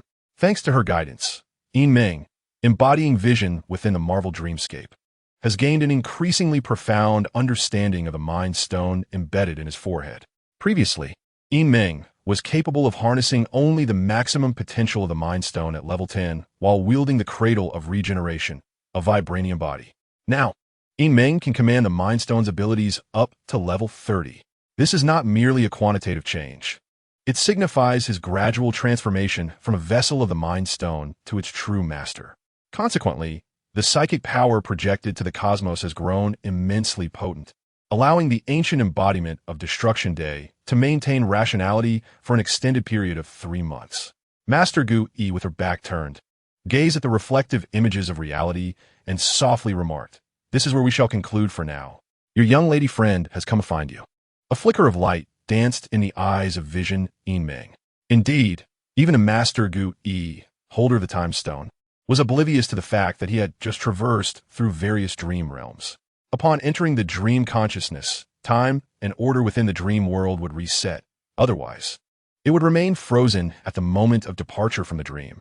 Thus, the question lingers, is the dream universe a genuine dimensional realm or merely an illusionary conduit for acquiring abilities? To this day, Meng remains unable to resolve this conundrum. "Master," Vision Meng suddenly inquired, "would you truly prefer to do nothing rather than risk making mistakes in the remainder of your life? Why then did you choose to assist me in mastering the Mind Stone?" This query had long perplexed Meng. Master Gu Yi offered no reply, merely gestured with her hand. In the next moment, the realms of the mirror and reality intertwined. The scenery before Vision Meng momentarily blurred, and he found himself back in the real world, within the Avengers Tower suite. Just then, the entrance to the main hall swung open, revealing a girl with dark golden hair, breathless and laden with bags, striding in. She donned a fashionable, alluring jacket and a knee-length skirt, with her long white socks accentuating the youthful elegance of her legs. "Xiao Meng," she exclaimed, immediately kicking off her boots, her lips pouting in exhaustion. "I'm utterly worn out." Vision Meng smiled warmly. Clad in comfortable home attire and assuming the guise of a silver-haired youth, and stepped forward to assist her with the parcels. "Didn't I say I would accompany you out this afternoon? I simply wanted to sneak a peek beforehand, but I couldn't resist." Wanda huffed in frustration, then lamented, "My feet are aching. Why don't you lie down and rest for a moment?" Meng suggested, helping Wanda recline on the sofa.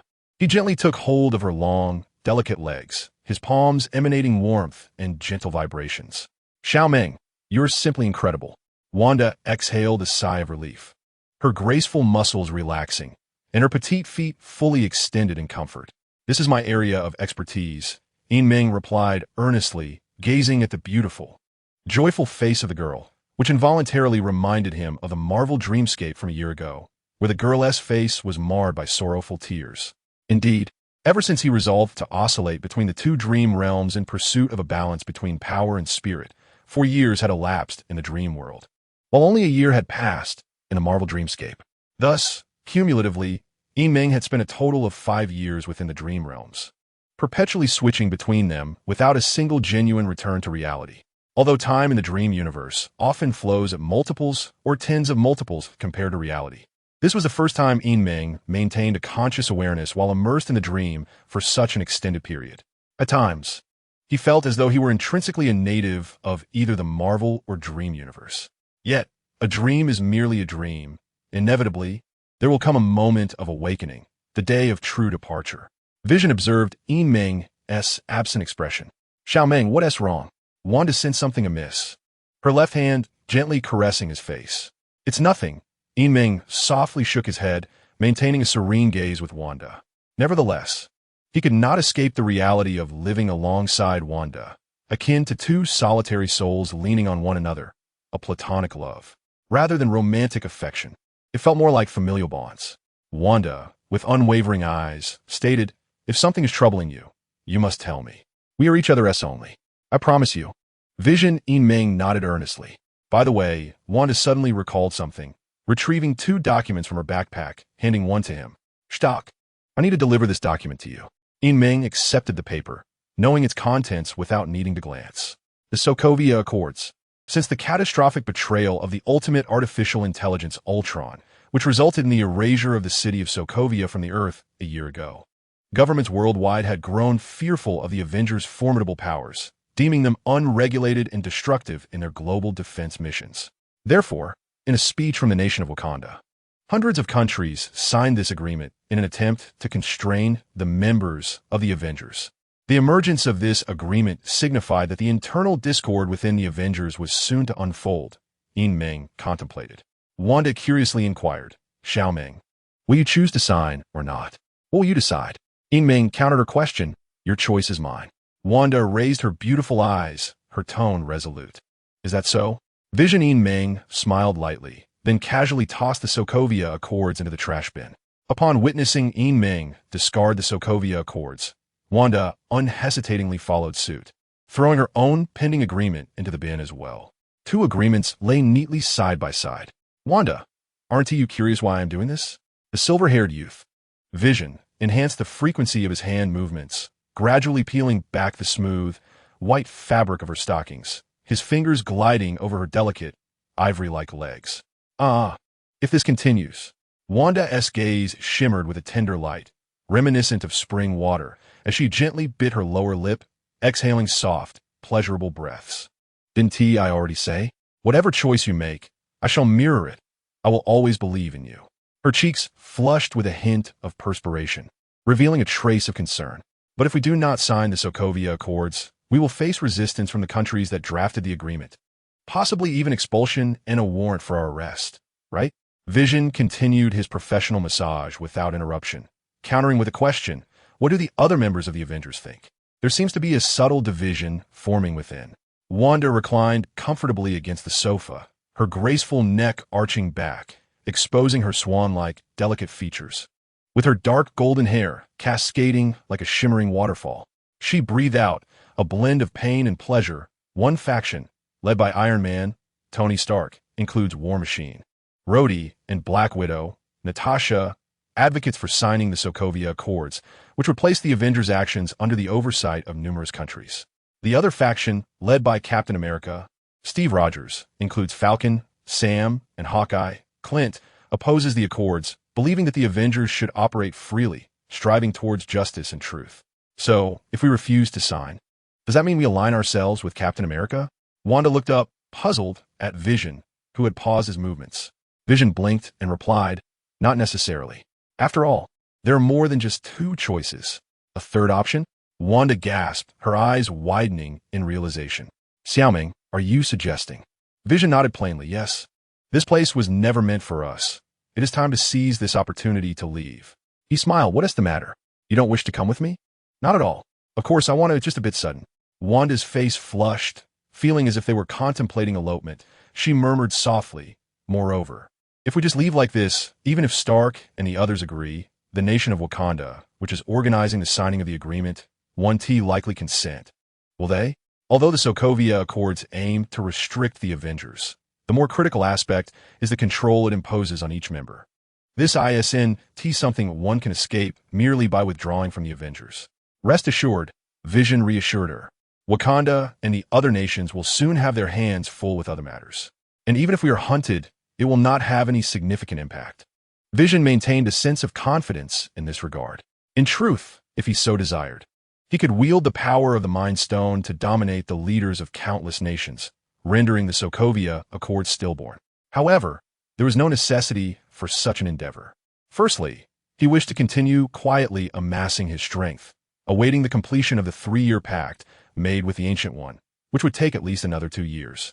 Secondly, the absence of the Sokovia Accords might provoke the intervention of the Time Variance Authority. Thirdly, he saw this moment of discord within the Alliance as an opportune time to extricate himself and Wanda from the tumultuous world of the Avengers. Thus, he had no compelling reason to interfere with the Sokovia Accords, nor did he care to acknowledge this restrictive agreement that limited the Avengers' extraordinary capabilities. Were it not for numerous considerations, in the current Marvel dreamscape, time and space would be unable to confine him. In New York City, outside the diplomatic mission, a multitude of flags of various nations fluttered in the breeze. Inside, on the first, second, and third floors, media reporters bustled about, gathering for a public address organized by Wakanda, primarily aimed at the Avengers and the recently contentious Sokovia Accords. It was widely known that the elderly king of Wakanda had been vocally critical of the Avengers' prior actions and was one of the key leaders advocating for the establishment of the Sokovia Accords.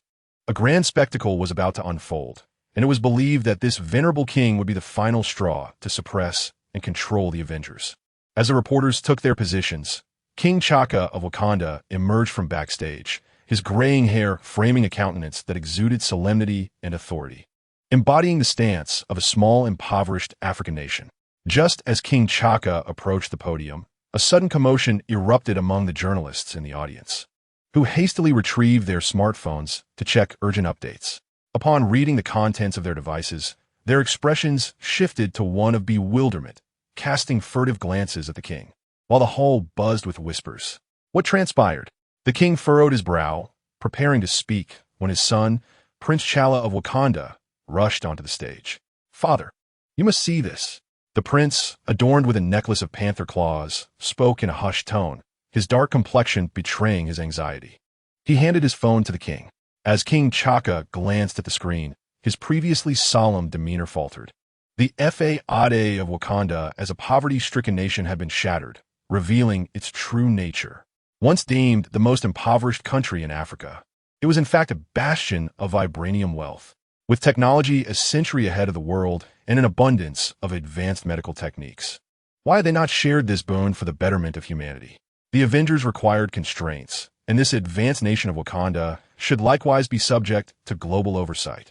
Such was the duty of a king with a heart for the world. What was happening? King T'Chaka stood utterly perplexed when had Wakanda, self-sufficient and thriving, ever chosen to disclose its inner workings? Yet, the media reports that had just surfaced were not merely sensationalist headlines. Within Wakanda, there exists a plethora of images and videos that could substantiate the concealed truths of the nation. The former king of Wakanda finally comprehended the peculiar gazes of the media reporters. The sentiment was one of loss, as if their homeland had been stolen, rendering Wakanda the focal point of contemporary fallacies. Wakanda's monarch, what is your perspective on the hidden aspects of your realm? Are you inclined to unveil all that Wakanda harbors, allowing vibranium to circulate freely? For the sake of the world, the king of Wakanda would undoubtedly lend his fervent support to our cause. As the former king listened to the multitude of reporters, his mind buzzed with confusion. Meng, is this your doing? Wanda sat on the sofa, astonished by the barrage of revelations concerning Wakanda streaming across the television. She finally grasped why Meng had earlier remarked that Wakanda, along with other nations, was too preoccupied to consider the impending departure of the two from the Avengers. In a reciprocal manner, Meng shrugged, indicating that while he would not obstruct the Sokovia Accords, he would not hesitate to issue warnings to nations such as Wakanda. Despite possessing advanced technology, Wakanda had done nothing during prior extraordinary events and now had the audacity to criticize the Avengers' actions, adopting the stance of a destitute African nation defending world peace. This was far from ideal. Meng spoke calmly. If internal strife is to ensue, then let us disturb the waters of the world, dragging everyone down. No one shall remain an aloof guardian. Infiltrating the Wakanda network systems, set within the current Marvel timeline, would be considerably easier than a decade hence, particularly due to Meng's enhanced computational abilities as Vision. Although the artificial intelligence consciousness could not entirely detach from the Vision body in terms of network infiltration, there is no one on Earth capable of contending with him. Over the past year, Vision Meng had essentially seized control of the entire Marvel Earth's network systems, encompassing, but not limited to, the Avengers, Stark Industries, SHIELD, headquarters, the Wakanda Nation, major governmental organizations, and even the concealed Hydra bases that still survived in various corners of the world. Aside from the Sword Agency, hidden in the cosmos, Vision Meng had traversed the digital backdrops across Earth, leaving behind mechanisms for effortless return. In other words, Vision Meng now wielded considerable influence over the global Marvel landscape. Should he choose, he could instigate economic collapse or apocalyptic scenarios at any moment. Thus, merely exposing the internal affairs of Wakanda was a trivial task. Has it already begun? Vision Meng felt a stirring in his heart, sensing the turmoil unfolding across the city on the other side of New York. Remaining seated on the sofa, the gem on his forehead glimmered faintly, indicating his lack of intent to intervene. Wanda, on the other hand, had already risen, beginning to gather her belongings, prepared to depart at Meng's behest. For Wanda, there was little sentimentality left regarding the Avengers. As long as she could accompany Meng, she was willing to go anywhere. Shortly thereafter, the television abruptly interrupted with an urgent news report, causing Wanda to emerge in astonishment from her bedroom. Just 10 minutes prior, the former king of Wakanda had fallen victim to a sudden terrorist attack at the third floor of the diplomatic compound, resulting in his immediate demise. The suspect in this heinous act was believed to be the Winter Soldier, who was spotted lurking beneath the diplomatic building. Subsequently, Prince T'Challa of Wakanda, donned in a suit reminiscent of the Black Panther, engaged in a high-speed chase on an overpass alongside Captain America, Steve Rogers, and the Winter Soldier, a suspect linked to the terrorist incident. Currently, the three individuals have been apprehended by Colonel James Rhodes and his forces. Wanda gazed at the news in disbelief, her mouth slightly agape. The king of Wakanda is dead? Moreover, how did Captain America become embroiled in this? And what is his connection to the Winter Soldier? A subordinate of Hydra? Vision, appearing all too familiar with the situation, casually remarked, "It is precisely because of the Winter Soldier that he became involved." Their relationship is akin to that of comrades forged in the fires of World War II. Wanda paused momentarily, then comprehended the gravity of the situation. Regardless of the circumstances, if Captain America were to fiercely protect the Winter Soldier, who is affiliated with Hydra, it would undoubtedly exacerbate the already present divisions within the Avengers, stemming from the Sokovia Accords. Ultimately, they have arrived at this pivotal juncture. Vision softly murmured to himself, aware that the rift within the Avengers had officially commenced, compelling each member to choose a side. The catalyst for this civil strife was the Sokovia Accords. Yet the underlying issue was the disagreement over how to handle the Winter Soldier, Bucky Barnes. Decades ago, under Hydra's brainwashing, he committed a series of infamous crimes, including the murder of Tony Stark's parents. Driven by vengeance for his father's death, Iron Man sought to capture the Winter Soldier, while Captain America, driven by personal loyalties and his own sense of justice, opted to protect him, fearing the loss of a dear friend. This ultimately culminated in the fractious discord among the Avengers, leading to a climactic showdown. Wanda's expression grew increasingly troubled as she gazed at Vision on the sofa, hesitating to speak. "I know," she began, "you cannot simply abandon the Avengers without concern. Can you?" Vision smiled gently, recognizing Wanda's fears and thoughts. After a moment of contemplation, he shrugged and rose to his feet. "Well, before I depart from the Avengers, let me play the role of the villain for once." Previously, Captain America had shown considerable care for the twins, Wanda and Pietro, while Iron Man had provided him with shelter, given that he was the father of Morgan Stark. Vision resolved to seize this inevitable tragedy, a civil war within the Avengers that would yield no victors, before his departure from the team. "Wanda, wait for me here. I shall return shortly."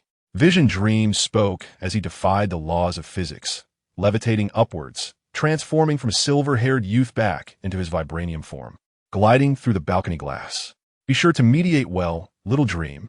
Take care of yourself," Wanda called out as she watched his retreating figure. Vision Dream gestured behind him, his light gold cape billowing as he soared through the sky, breaking the sound barrier and vanishing into a dark golden streak at the horizon. At that moment, in a private airport within the bustling city of New York, beneath the brilliant sunlight, two factions stood face to face, separated by a distance of 10 meters. The atmosphere thick with tension and suppressed emotions. If this scene were to be revealed to the outside world, it would surely provoke an uproar globally. One faction was led by Iron Man Tony Stark, donned in his armored suit, flanked by Black Widow Natasha, War Machine Rhodey, and Black Panther Prince of Wakanda. Opposite them stood Captain America Steve Rogers, clad in a vintage blue bodysuit and wielding a 5-pointed vibranium shield, accompanied by Falcon Sam, Hawkeye Clint, and Winter Soldier Bucky. Once united in the battles of New York and against Ultron, the Avengers now found themselves at odds. "Captain, surrender. You cannot escape with him," Iron Man declared, his eyes glowing with a cold white light, fixated on Captain America and Winter Soldier. "Stark, I regret what happened back then," Captain America replied gravely. "But Bucky was brainwashed. He was used as a weapon, not acting of his own volition. This is your final ultimatum. My patience has run thin." Iron Man clenched his fists, demanding, "Is this all you have?" "Not quite," Falcon Sam responded, glancing at his shoulder where a tiny figure, no larger than an ant, stood waving to the onlookers. almost invisible even with binoculars. Ant-Man Scott Lang has arrived. Coincidentally, we have reinforcements as well. Making it fair, Iron Man remarked icily. With a whoosh, a figure clad in a spider-themed suit landed gracefully on a car behind Iron Man Spider-Man. Peter Parker, exclaimed the young hero, brimming with excitement as he gazed around, appearing more like a cheerleader than a combatant. Captain America took a deep breath, tightening his grip on the vibranium shield. It seems this battle is unavoidable. Are we really going to do this, Captain? Falcon Sam questioned, incredulous at the prospect of fighting former allies. We will indeed engage, Iron Man affirmed coolly, the energy core in his chest glowing fiercely. Let us go. War Machine activated the engines of his armored suit, hovering in the low air, transforming into a human tank with his cannons aimed forward. There was no turning back now. Black Widow bit her lip as she drew her specially crafted firearm. The assailant must be apprehended. Black Panther gazed coldly at the Winter Soldier. Come at me if you dare. Hawkeye gripped his signature bow with one hand while reaching for his specially designed arrows with the other. I'm not the killer. The Winter Soldier's expression shifted from confusion to gravity, his metal fist, emblazoned with a red star, clenched tightly. In this charged atmosphere, neither side was willing to retreat. Iron Man's faction faced off against Captain America's. Those who consented to the Sokovia Accords opposed those who rejected them. The faction seeking to sanction the Winter Soldier stood against those wishing to protect him. At this private airport, fraught with tension, a superhero civil war was on the brink of eruption. Just as both sides prepared to strike, a thunderous sonic boom echoed from the sky. With a resounding thud, a towering dark gold figure descended, emblazoned with a symbol on its chest and a flowing cape billowing behind it, landing squarely between the two factions. Both Iron Man and Captain America halted their movements, their gazes converging on the flawless vibranium form. Vision. Captain America could not help but inquire, which side will you choose to stand on? Come my side. Surely, you are not here to broker peace? Iron Man questioned gravely. I do not take sides. This conflict is your own, and it is of no concern to me, the outsider. Vision's tone was gentle and casual as he raised his hands in a gesture of indifference. As for brokering peace, although Wanda has urged me to do so, it seems rather troublesome. Then why are you here? Almost as if answering the unspoken questions swirling in the minds of the Avengers. Vision's golden electronic eyes flickered with a hint of crimson as he continued nonchalantly. I will not intervene. However, if you insist on engaging in battle, allow me to be your opponent. You may fight me together. His consistently calm demeanor rendered the scene utterly silent as every member of the Avengers stood in astonishment. I wish to face the Avengers. In New York, at the private airport, Vision stood at the center of the two opposing factions, initiating what could hardly be termed as mediation. Rather, it resembled an invitation.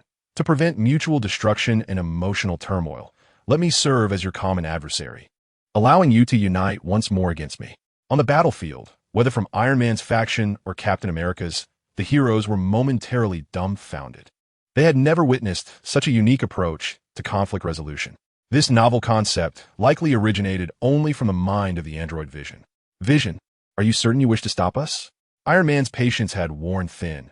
Had it not been for Vision, he might have already resorted to violence. Vision, stand down. Captain America interjected, asserting, even you cannot restrain us all. How will you know without trying? Vision smiled serenely, raising his hands in a decisive gesture. In any case, you shall not pass through me today if you wish to engage in combat.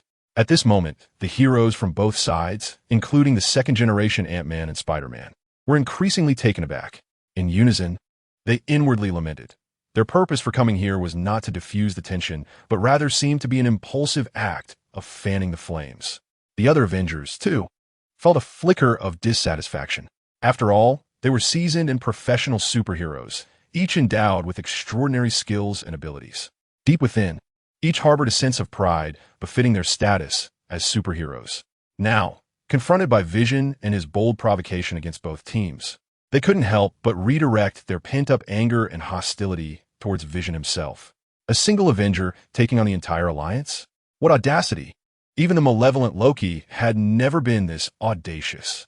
Vision, I am truly ready to strike, Iron Man declared, his voice laced with fury, as he raised his hand clad in his golden red armor. the palm's engine igniting with a blinding white energy, ready to unleash a powerful beam at any moment. With his preparatory stance, War Machine, Black Widow, Black Panther, and the auxiliary Spider-Man tense their bodies, poised for battle. Vision, step aside. We'll also make our move. Captain America urged, taking a step forward and positioning his star-spangled shield before him. Beside him, Hawkeye, Falcon, Winter Soldier, and the second-generation Ant-Man mirrored his seriousness, readying themselves for combat. Enough of the chatter. A battle is inevitable, and further words are futile. Vision, with a serene smile, gracefully levitated above the ground, defying the laws of physics, surveying the 8 heroes and villains on the battlefield. Let the battle commence. As his words hung in the air, the sounds of roaring engines, gunfire, bowstrings, footsteps, low growls, rushing winds, and metallic clangs reverberated across the airport. The team led by Iron Man and that of Captain America simultaneously sprang into action, targeting Vision. Tony, what are you doing? War Machine, Rhodes hovered in the air, attempting to suppress Vision with firepower. However, just as the battle erupted, Iron Man, their core leader, unexpectedly twisted and turned. The new elemental energy beam erupted, striking War Machine squarely in the chest, sending him plummeting from the sky. War Machine was left utterly bewildered. Iron Man, Tony Stark, was equally stunned, quickly reacting with, "Friday, what are you doing?" "Sir, I apologize. The suit's internal systems have been compromised by Vision and lost control." The voice of the suit's built-in system echoed, glitching as it spoke. Subsequently, the marked suit, still under the influence of Vision, lunged towards the plummeting War Machine. Meanwhile, on the opposite side, Vision swiftly dove towards Captain America, the leader of the opposing formation. He descended rapidly before Captain America, making no aggressive moves, merely extending his vibranium-laden hands forward. Such speed, Steve Rogers, Captain America, felt a surge of alarm in his heart and instinctively raised his vibranium shield against Vision. Yet, despite the shield's inherent sound-dampening and force-absorbing properties, he could not withstand the overwhelming force that surged towards him. The disparity in strength was far beyond that of a super soldier. His hands were forced back to his chest, and in pain, Captain America braced himself with his left hand on the shield, his legs lifting off the ground. His back arched as his body was propelled like a human missile, hurtling several meters away before crashing violently into an airport bus, crushing it entirely. "Captain, Steve." Falcon Sam activated the iron wings on his back, diving forward, the expansive 3-meter wings slicing through the low air like a massive blade. Meanwhile, the Winter Soldier, Bucky, took swift strides, his metal left arm swinging forcefully forward, delivering a punch imbued with a howling gust of wind, striking towards Vision's lower back like an iron projectile. Vision hovered just above the ground, then, in a fleeting moment, turned back, unleashing a laser beam from the gem on his forehead, making a swift slash before rapidly deactivating. Bucky's eyes widened in shock beneath his tousled bangs as he watched his metal left arm fly away, the severed edge as clean as if crafted by a skilled disassembly technician. Falcon narrowly evaded the golden laser beam, but his steel wing was still grazed, causing him to lose balance midair. At the same time, Black Widow's specialized bullets, Hawkeye's explosive arrows, and Spider-Man's webbing surged from all directions. Vision, suspended in the air, momentarily blurred in light, transforming from solid to illusion under the sunlight, allowing the distant attacks to pass through and strike the ground of the nearby airport plaza. What has happened?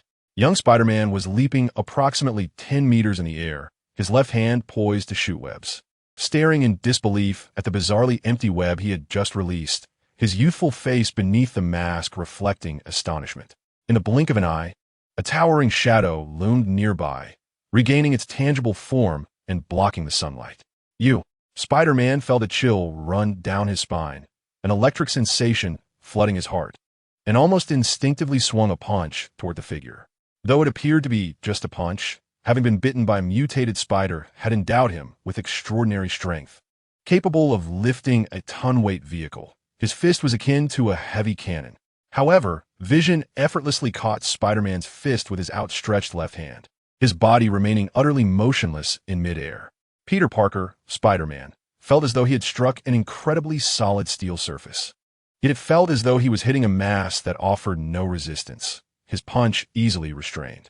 Before he could even process the situation, a surge of power radiated from his fist, causing him to spin through the air several times before plummeting down with overwhelming inertia, as if the world had been turned upside down. With a resounding crash, Spider-Man descended heavily onto the bus previously struck by Captain America, creating a massive, gaping hole in the vehicle's roof, rendering it utterly wrecked. The bus, now with a blown tire and a damaged roof inside, began to emit thick plumes of smoke. Inside the bus, chaos reigned supreme. "How are we supposed to fight like this?" came a perplexing voice from nearby. "Kid, where do you hail from?" Spider-Man turned to see Captain America, clutching his iconic star-spangled shield, similarly trapped within the wreckage of the bus. "Queens.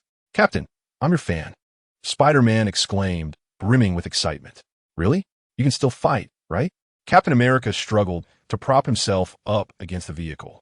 "Of course, I could keep doing this all day," Spider-Man quipped, mimicking Captain America's famous catchphrase, only to quickly deflate, "but it feels like my ribs are broken." "That guy's a monster." Captain America's lips twitched, a desire to retort bubbling within him. "What do you mean, all day?"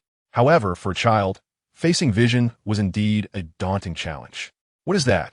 Spider-Man suddenly gasped, lifting his gaze towards the gaping hole in the bus roof. Captain America followed suit, his pupils narrowing in alarm.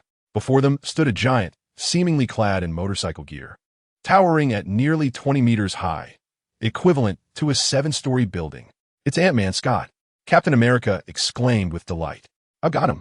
Ant-Man Scott, utilizing PIM particles, expanded to a colossal size, resembling a titan standing at the airport, his hands capturing Vision in a mighty grip. "Wait, this is..." Ant-Man Scott's expression shifted beneath his helmet as he felt an undeniable force. His once closed massive palms began to part. Vision, with outstretched hands, pushed against the giant's grasp as effortlessly as an ant destabilizing a towering tree. In a swift motion, Vision darted out from between the giant's fingers, launching himself forward to strike Ant-Man's chest with tremendous force. An explosive impact reverberated, sending shockwaves through the air. The giant Ant-Man staggered back, his immense body teetering dangerously, poised to crash down upon the airport bus. In a flurry of urgency, Ant-Man quickly reverted to his normal size mid-fall, narrowly escaping the impending disaster as he plummeted through the hole in the bus roof. With a thunderous crash, Ant-Man landed within the bus, flanked on either side by Captain America and Spider-Man. The three exchanged glances, momentarily at a loss for words, the silence hanging awkwardly before them. But just then, a resounding boom echoed through the air. A towering figure plummeted from the depths of the carport, its steel wings shattered, the goggles adorning its face cracked. "Sam?" Captain America stood in astonishment. "Yes, it's me. I tried my best," replied Hawkeye Sam, lying on the floor of the vehicle with a bitter smile. Outside, Vision hovered above the airport, casually discarding 2 segments of recently broken steel wings. Suddenly, Black Widow's specialized bullets and Hawkeye's explosive arrows transformed into a dense barrage of firepower, aimed at Vision in midair. This time, Vision refrained from even attempting a defensive phasing, allowing the specialized bullets to strike his vibranium form. The barrage of bullets dented upon impact, emitting neither sound nor force, cascading down like scattered beans the moment they hit Vision. Simultaneously, the arrows that approached detonated in unison, resembling a series of high-explosive grenades that engulfed Vision's suspended body in a wave of destruction.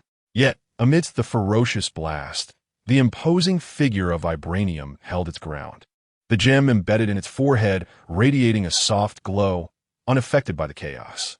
"You should know, no matter how many attacks you unleash, they're futile against me," Vision pondered, surprised by the ineffectiveness of the agent's assaults.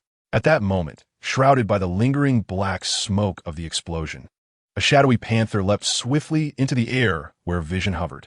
A claw, resembling both human and beast, emerged from the smoke and swiped downwards. Vision raised a hand to block, and upon contact between the vibranium palm and the black claw, sparks erupted, leaving distinct white marks on the vibranium arm. "They were here to protect you, Prince," Vision realized, though he was not taken aback. The Black Panther continued its assault, aiming for Vision's face, prompting the Mind Stone to emanate a warm glow in response. However, Vision's hand moved even faster than both the Mind Stone and the Black Panther. With a swift motion, the claws of the Black Panther halted midair. Vision grasped the panther's neck with one hand, disregarding the claw's attempts to scratch his arm. The Mind Stone's energy flowed like water from Vision's vibranium body, transmitting through his arm and into the Black Panther's suit at an astonishing speed, covering, analyzing, deciphering, absorbing. Under the incredulous gaze of Chala, the Black Panther's sleek armor disintegrated, transforming into thin metallic strands that merged into Vision's vibranium form. The Black Panther's suit was directly dismantled on the scene, reverted to its original vibranium material, absorbed entirely by Vision's body. In less than 3 seconds, the Black Panther's suit vanished into thin air, revealing T'Challa clad in ordinary attire, his face a portrait of confusion. "Where's my suit?" Vision, with a single hand, hurled his opponent downwards once more into the airport shuttle. The vehicle sagged under the weight. Inside, Chala, wincing in pain, rose to discover the shuttle was now teeming with passengers. On either side lay Spider-Man, Ant-Man 2, Captain America, and Falcon. These five, hailing from disparate factions, resembled comrades in adversity, silently assisting one another to their feet. Before they could exit the shuttle, it suddenly trembled and detached from the ground, soaring upwards to an altitude of approximately 30 meters. "Is this real?" Ant-Man 2 exclaimed, pressing himself against the door in astonishment as Vision ascended, the already battered shuttle creaking under the strain. "Isn't he a hero? He needs to calm down." Spider-Man swallowed hard, feeling as if he were engaged in battle with a supervillain. It wasn't just similar, it was uncanny. In the next instant, the shuttle carrying the five was callously cast from the sky by Vision. Below, Iron Man was still entangled in battle with War Machine. Grappling from hand-to-hand combat to an exchange of firepower, their armors battered and worn. "Sir, control has been restored," the AI, Friday, suddenly announced. Finally, Iron Man lamented, having experienced the bitter taste of being hacked at will. Simultaneously, a shadow loomed, growing larger. A bus descended towards them. Iron Man and War Machine exchanged glances, initially intending to evade the bus, but upon realizing there were people aboard, they instinctively maneuvered their suits to catch it. Each donned armor braced against one end of the bus, engines roaring as they propelled it downward gently until their feet finally touched the ground, halting the falling vehicle. "Shall we continue?" The seemingly casual inquiry sent chills down their spines. In the airport battlefield, only a towering figure of dark golden metal remained, basking in sunlight, gazing down upon the injured and disheveled assembly below. Under Vision's calm scrutiny, Black Widow and Hawkeye exchanged glances, lowering their weapons and raising their hands. The Winter Soldier picked up a severed metallic arm in silence. Iron Man and War Machine set the airport shuttle down onto the earth. War Machine, removing his helmet, patted Iron Man's shoulder with a sigh. "What else can we fight with?" They felt utterly outmatched by Vision, unable to land a single blow throughout the encounter. Inside the shuttle, Captain America, Spider-Man, Ant-Man 2, Black Panther, and Falcon assisted one another out, standing before Vision. As the external allies, Spider-Man and Ant-Man clearly felt trepidation. Encountering such a formidable level of power for the first time, they were swiftly incapacitated within just a couple of exchanges, despite the Wakandan prince's reluctance. With the Black Panther suit lost, it was hardly feasible to engage empty-handed. The captain's flight apparatus had been destroyed, and Falcon Sam was unable to assist. Casting a glance at the nearby Captain America, "If you are not yet satisfied and wish to continue, I am more than willing to accompany you." Vision stood there like an insurmountable chasm of despair, rendering any attempt to cross it utterly futile. Captain America twitched his lips and turned his gaze towards Iron Man. "Tony, shall we declare a temporary ceasefire?" "Very well." Iron Man deactivated his helmet, revealing a somewhat calmer, mature countenance, weary yet resigned. "Both sides ceasefire." Vision surveyed the assembled Avengers, now at a standstill, and remarked with a smile, "Isn't this more agreeable? We have all once been comrades in life and death. It is rather unfortunate to turn against each other due to differing opinions." His expression was earnest. "We can find a place to sit down, approach this amicably, and resolve our issues through dialogue." The recently defeated Avengers could barely contain their exasperation. Approach this amicably? Resolve issues through dialogue? Who was it that just incapacitated us all and issued threats? The lack of credibility in those words coming from him was infuriating. In New York, at the old Avengers Tower, now replaced by a new building, Wanda hurriedly ascended to the rooftop where HLD aircraft had landed on the open platform. The hatch opened, revealing the previously divided members of the Avengers, who now stood on opposite sides of the deck, gradually disembarking. Vision soared directly from between the factions. Wanda rushed into his embrace, exclaiming joyfully, "Vision, you really managed to convince them to return." Vision nodded, confidently asserting, "My mediation skills are as professional as my massage techniques." Professional indeed. Have you not seen our injuries? The Avengers were left speechless, exchanging glances before making their way to the conference room. The civil discord, thanks to Vision's mediation, had transitioned to a temporary ceasefire, paving the way for the next phase, negotiation. At the top-floor conference room of the old Avengers Tower, overlooking the bustling modernity of New York City through the adjacent floor-to-ceiling windows, the Avengers' heroes and allies gathered around a round table. Present were Thor, the god of thunder from the realms of Asgard, and Dr. Bruce Banner, the Hulk, who had gone missing amidst the chaos of the Sokovia incident a year prior. All members of the Avengers were in attendance. On one side of the table sat Iron Man, War Machine, Black Widow, Black Panther, and Spider-Man, while on the opposite side were Captain America, Winter Soldier, Falcon, Hawkeye, and Ant-Man, the second generation. The extraordinary weapons and equipment on both parties were damaged and disassembled, presenting a rather disheveled appearance. The atmosphere between them remained heavy and suffocating. Nonetheless, after enduring a fierce confrontation, it seemed that everyone had finally managed to regain some composure. At the head of the round table, Vision Invading sat with an air of authority, while Wanda stood closely behind him. Under their watchful gaze and palpable pressure, it was difficult for the heroes to maintain their composure. It was no jest, with Vision alone having already made his mark. Who could withstand the might of the Scarlet Witch? The fact that they could sit together and engage in civil discourse was a source of relief for him. Vision Invading surveyed the assembly with a gentle demeanor before speaking. The members of the Avengers, divided into two factions, twitched at the corners of their mouths upon hearing the word civil. Coming from the foremost mediator of the Avengers, it was quite a statement. Invading continued warmly, "Allow me to preside over this internal meeting, if you will." "I have no objections," replied Tony Stark, still clad in his Iron Man suit, though his helmet was shut, his expression stern. Captain America, Steve Rogers, with his star-spangled shield in tow, nodded in agreement. "That's acceptable. You are the only one who can lead us through this." At present, the core issues causing discord within the Avengers could be distilled into two main points. Invading extended two fingers, diving straight into the matter. Firstly, concerning the Sokovia Accords. Given that the Avengers cannot circumvent the Sokovia Accords, only those heroes who sign the agreement can gain recognition from the world. Therefore, I propose that those heroes who choose not to sign the Accords should depart from the Avengers as of this moment. His words were startling. This proclamation left not only the faction led by Captain America, who had rejected the agreement, stunned, but also caused the eyelids of Iron Man's group, who had opted to sign, to twitch in surprise.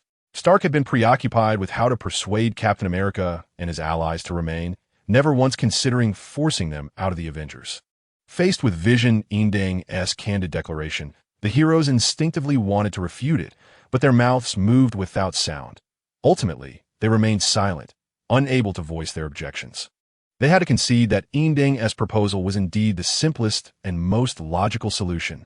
As the Avengers became increasingly formalized and no longer resembled the extraordinary little band they once were, those who could accept the agreement would stay, while those who could not should depart expeditiously.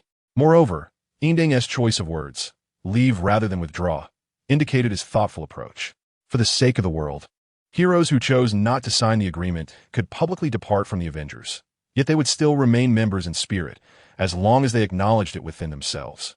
The essence of being a hero was not about fame, but rather about the commitment to save the world. This was the very foundation upon which the Avengers were established. Captain America was the first to comprehend the meaning behind Meng's words. Without a moment's hesitation, he declared, "Once this meeting concludes, I shall depart from the Avengers." The gravity of his statement affected Black Widow, Hawkeye, and the others. Tony Stark, known as Iron Man, immediately interjected, "Captain, I can still attempt to sway their opinions." "No, Tony, I am aware of the efforts you have made," Captain America replied, shaking his head. "The Avengers are your creation, even in my absence. You can still lead a group of heroes to persevere." He paused, promising, "Of course, if ever you need me, I will be there to assist you as a friend." Stark opened his mouth, but ultimately refrained from persuading him further. This was undeniably the best decision at present.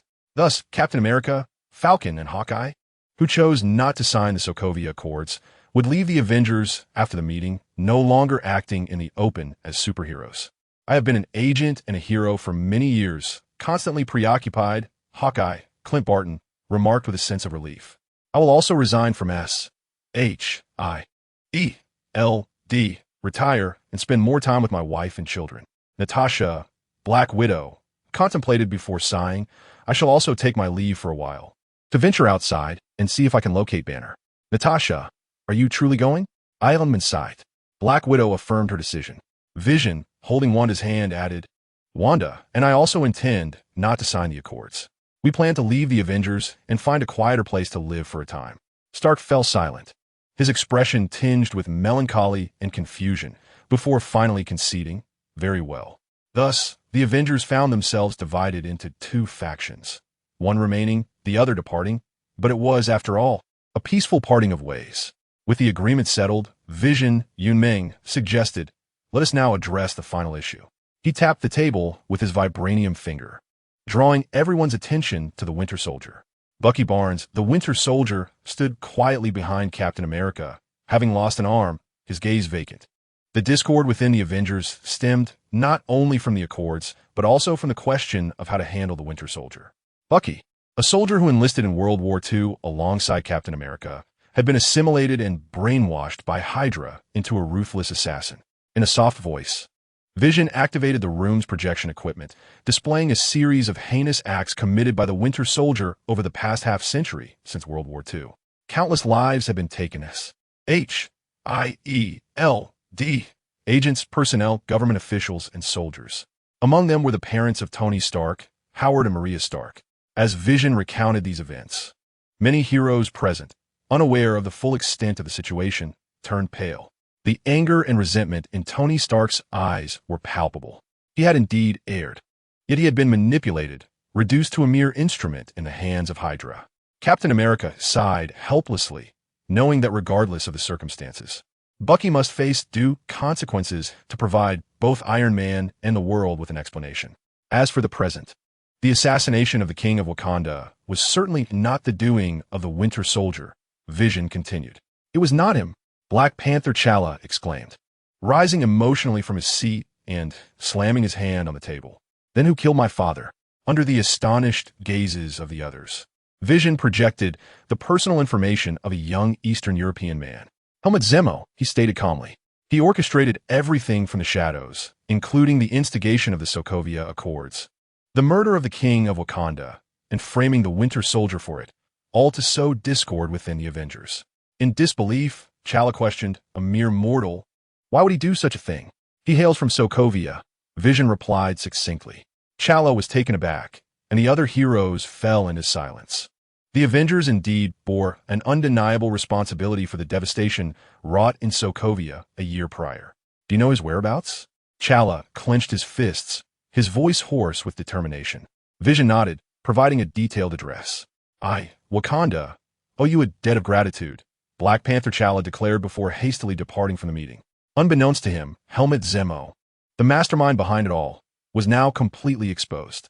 After all, in Vision's eyes, the secrets of the Marvel Universe were few, primarily concerning creation, the old gods, and the lineage of sorcerers. It is time for me to take my leave, Vision announced as he stood from his chair, addressing the remaining heroes with calm resolve. Ultimately, the decision regarding how to handle the Winter Soldier, Bucky, lies in your hands. I shall not partake in this matter. With that, he took Wanda's hand and exited the conference room, marking what would likely be his final participation in an Avengers meeting. In this temporal realm, he owed nothing to anyone but Wanda.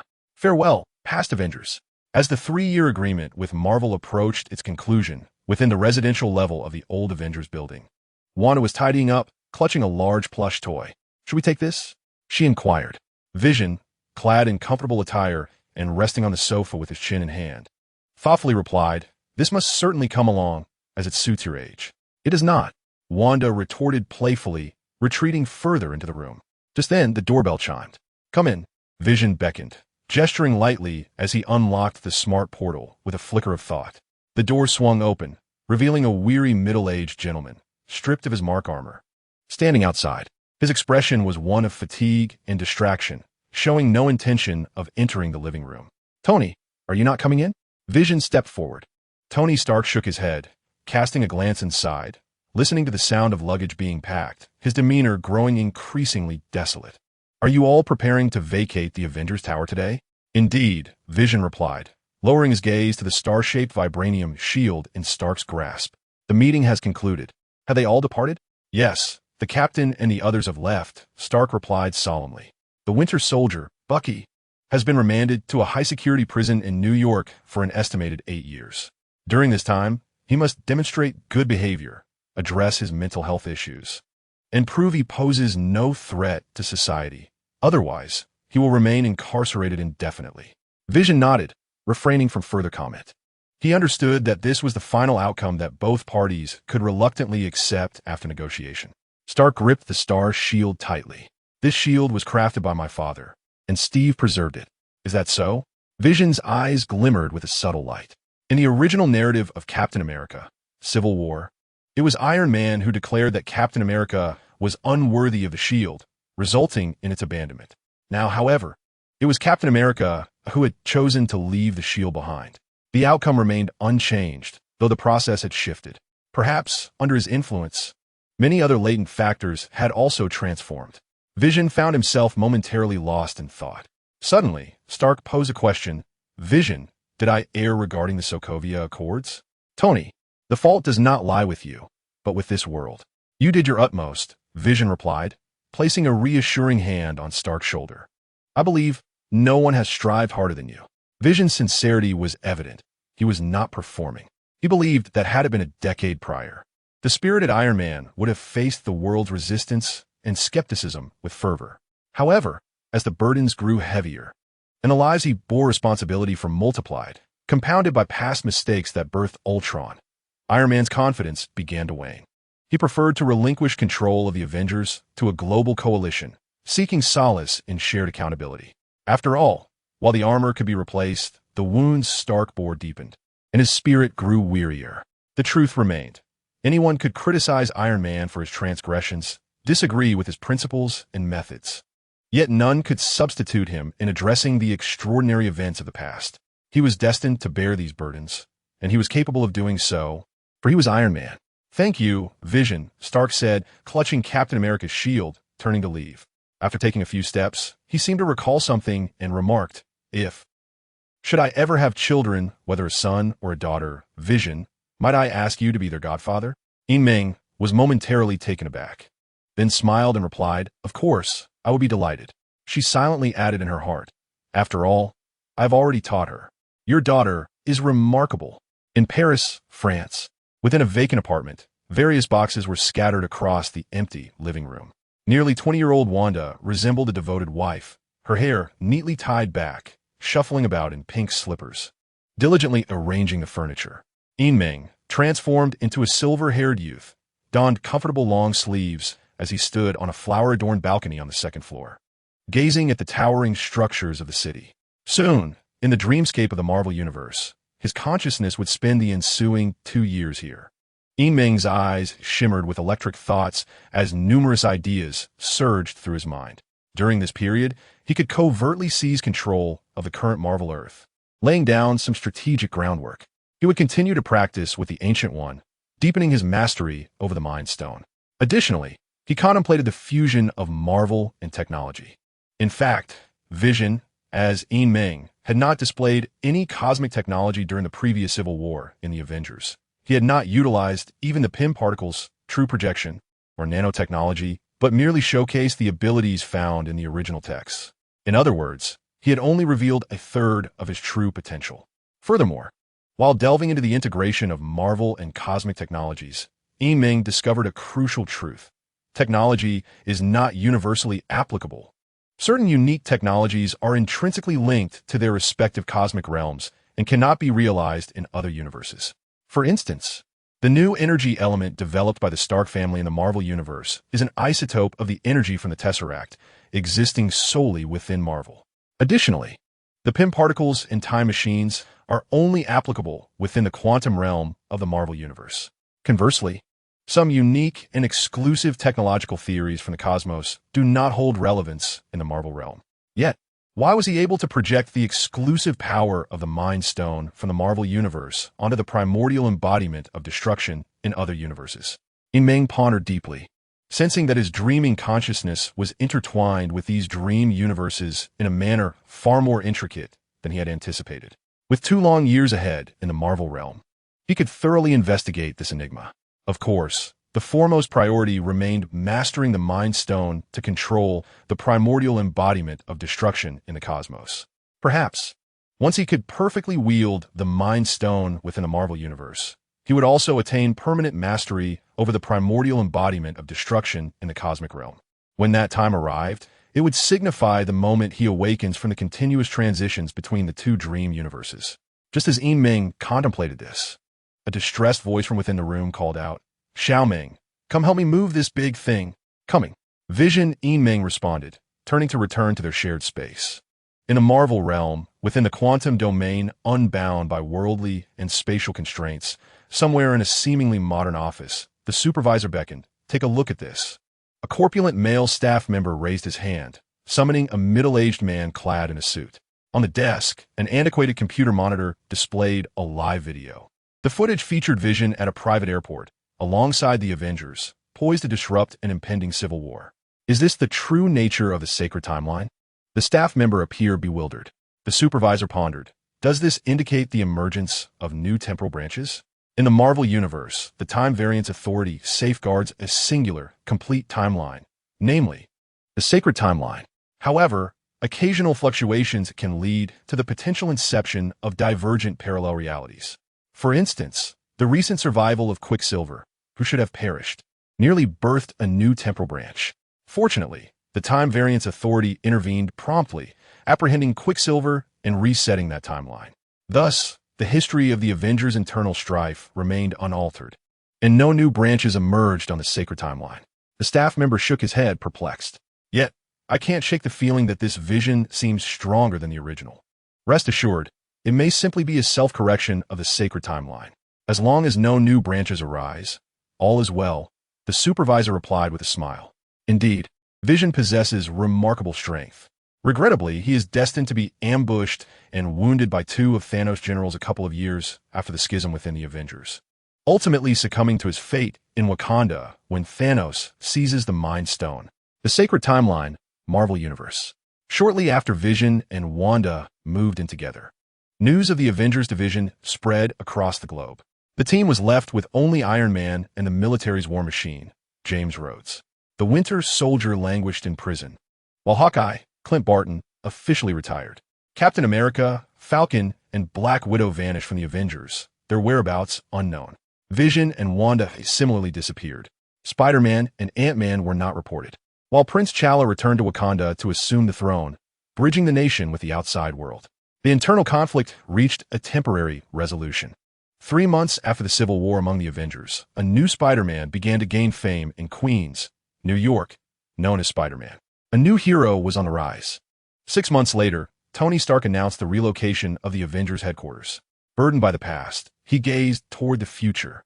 A year and a half later, Stark held a press conference at the new Avengers base, proposing to his secretary, Pepper Potts. In that moment, countless socialites and models across the globe lamented heartbreak. Iron Man had indeed made a mark. Time flowed swiftly like a river. During this period, the world lay in peace. This state persisted nearly 2 years after the division of the Avengers. Within the Marvel Universe, in the mirrored realm, a week ago, the renowned genius neurosurgeon Stephen Strange met with a disastrous fate, plummeting off a cliff while driving his sports car late at night. He currently remains in the intensive care unit, with his attending physician expressing helplessness regarding his hands, which may very well lead to permanent paralysis. A striking young man with silver hair, elegantly attired in loungewear, sat cross-legged upon a circular platform in the Parisian mirrored realm, articulating news in a refined English broadcast style. Not far from him, a bald woman clad in a monk's robe, standing with her hands clasped behind her back, finally turned to glance at him, acknowledging, there is indeed quite a bit. Vision, known as Meng, radiated a gentle yellow light from his brow, as if he had been awaiting this moment, and remarked with a mixture of nostalgia and tranquility, "Master, the 3-year pact is drawing near." The Marvel Universe had undergone significant transformations in the 2 years hence. Vision continued, "The 3-year pact is indeed approaching." A slight smirk almost crossed his lips. The once ordinary Stephen Strange, now Doctor Strange, had met with an accident just a week prior, resulting in the fateful paralysis of his hands, heralding his imminent transition from the practice of medicine to the path of sorcery. This event also marked the predetermined demise of the Ancient One, as the Guardian of Earth sorcerers would soon see a generational shift. Both Meng, well-versed in Marvel's lore, and the Ancient One, possessing the Time Stone, were acutely aware of this truth. Nevertheless, the Ancient One had always assumed that this knowledge was gleaned from the Soul Stone by Meng. "Master, how do you feel at this moment? Relieved, or perhaps anxious, or even resentful?" Vision inquired, his gaze curious as he looked towards the edge of the platform where the Ancient One stood. He was genuinely intrigued by her inner thoughts, as her brow glimmered with the gentle light of the Soul Stone. The Ancient One turned her head, her right hand gliding through the air before her, creating a mirrored barrier that severed the connection to Meng's emotional probing. "Rather than concern yourself with me, you should reflect upon your own situation," she stated calmly, locking eyes with Meng. "As the 3-year term concludes, I shall face my destined demise. What of you? After 3 years in this world, do you intend to adhere to the established timeline, or will you endeavor to shatter the confines of this fixed reality? Regardless of your choice, it will lead you to diverge from the life you've known these past 3 years. With the influence of the Soul Stone, your predicament is hardly more favorable than mine." In the depths of her profound gaze, the silver-haired youth seated on the ground appeared as a decayed, dilapidated machine, with only the gentle warmth emanating from his brow still aglow. "Of course, these are your choices, and they bear no consequence for my fate after death." The Ancient One waved her hand, causing the surrounding mirrored realm to shimmer and shift, revealing a kaleidoscope of urban landscapes. "Regarding the mastery of the Infinity Stones, you have surpassed me by leaps and bounds. There is little I can teach you. The path ahead is yours to explore." As the words fell, both Ancient One and the cityscape became a blur, distorting as if reflected in a mirror.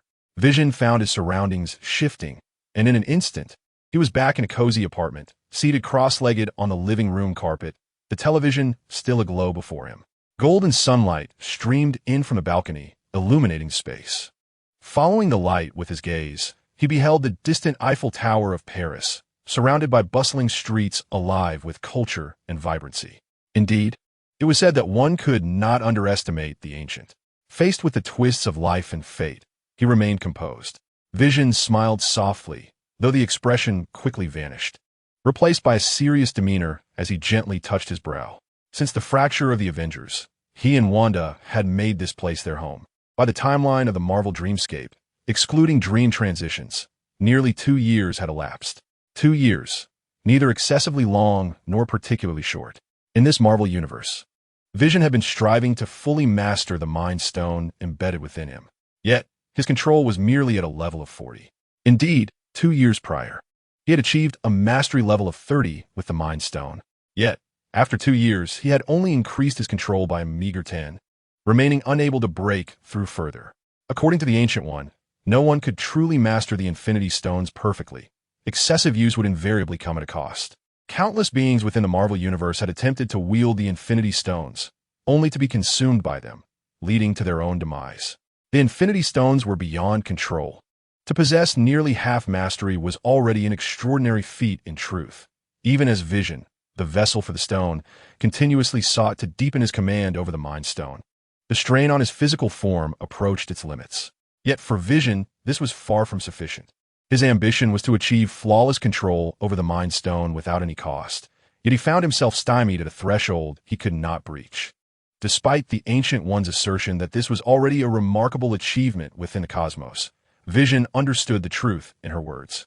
In the original narrative, even the nearly omnipotent Infinity Gauntlet in the Marvel Universe could only serve as a temporary vessel for the Infinity Stones. Each excessive use would inflict irreversible damage upon both the gauntlet and its wielder's essence.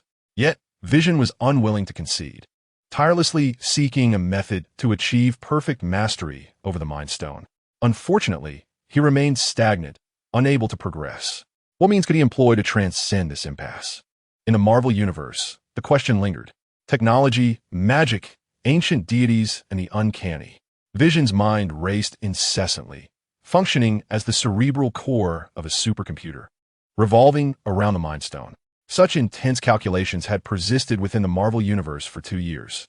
The accumulated, intricately complex data could potentially overwhelm the computational storage of the entire Earth. Time slipped away, and as Vision felt a burning sensation at his temples, a sharp sound echoed through the living room, the sound of a key turning in the lock. His rapid thoughts momentarily faltered. He glanced sideways to behold a stunning woman adorned in a knee-length, somber autumn trench coat, her dark golden hair cascading like a waterfall. She embodied both the maturity of womanhood and the vivacity of youth. Little dream, the sunlight outside is quite harsh. Wanda, now 21, complained softly while removing her boots. Slipping her feet, clad in sheer black stockings, into slippers, she shed her coat, revealing her alluring curves. Suddenly, as if realizing something, she hastened forward and gently placed her hand on the young man's forehead. Threads of crimson energy seeped from her delicate palm, merging with Vision's brow. Little dream, it seems you've been quite anxious. What has transpired? Wanda's beautiful, fair face was etched with concern. Vision opened his mouth to speak, but was reminded of Ancient One's earlier words. Indeed, the 3-year period was drawing to a close. Doctor Strange was nearing completion. An Ancient One was on the verge of demise. Thanos, wielding the Infinity Gauntlet, was approaching. Whether to continue adhering to the original timeline or to shatter the fabric of time itself would irrevocably conclude his tranquil existence in the Marvel dreamscape that had lasted 3 years. Vision inhaled deeply and replied, "Now is not the time. After some more time has passed, I shall elucidate everything to you. If I speak now, the Time Variance Authority will not remain idle.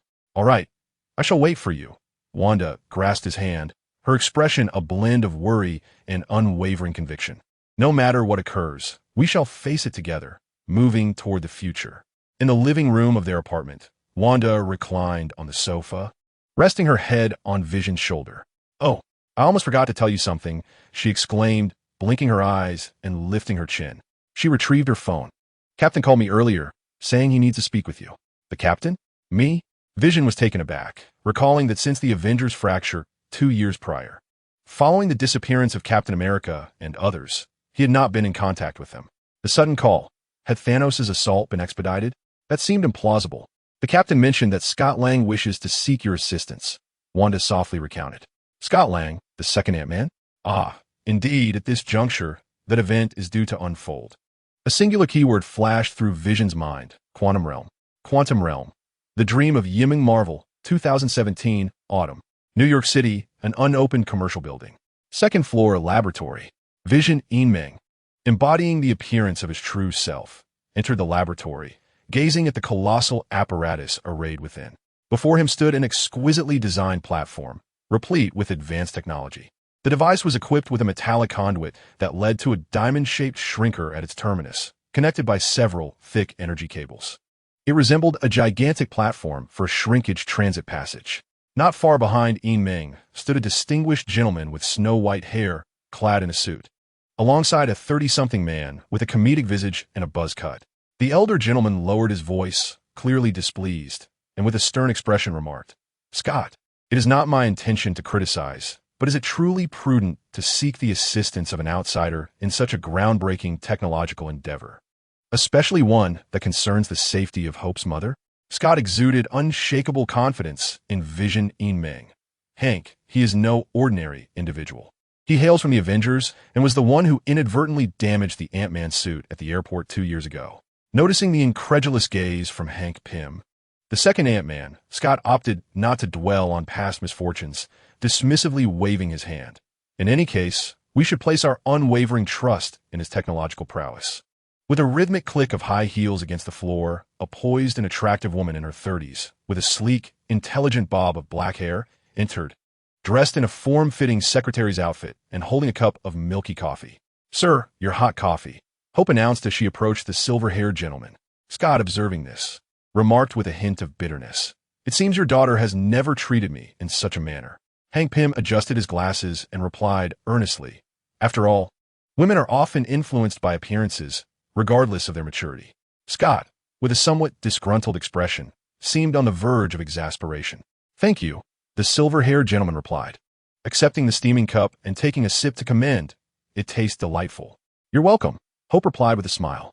At this moment, both Scott and Hank Pym, concerned for Hope's safety, stepped forward. "Allow me to introduce myself," Hank Pym said, feigning seriousness as he cleared his throat.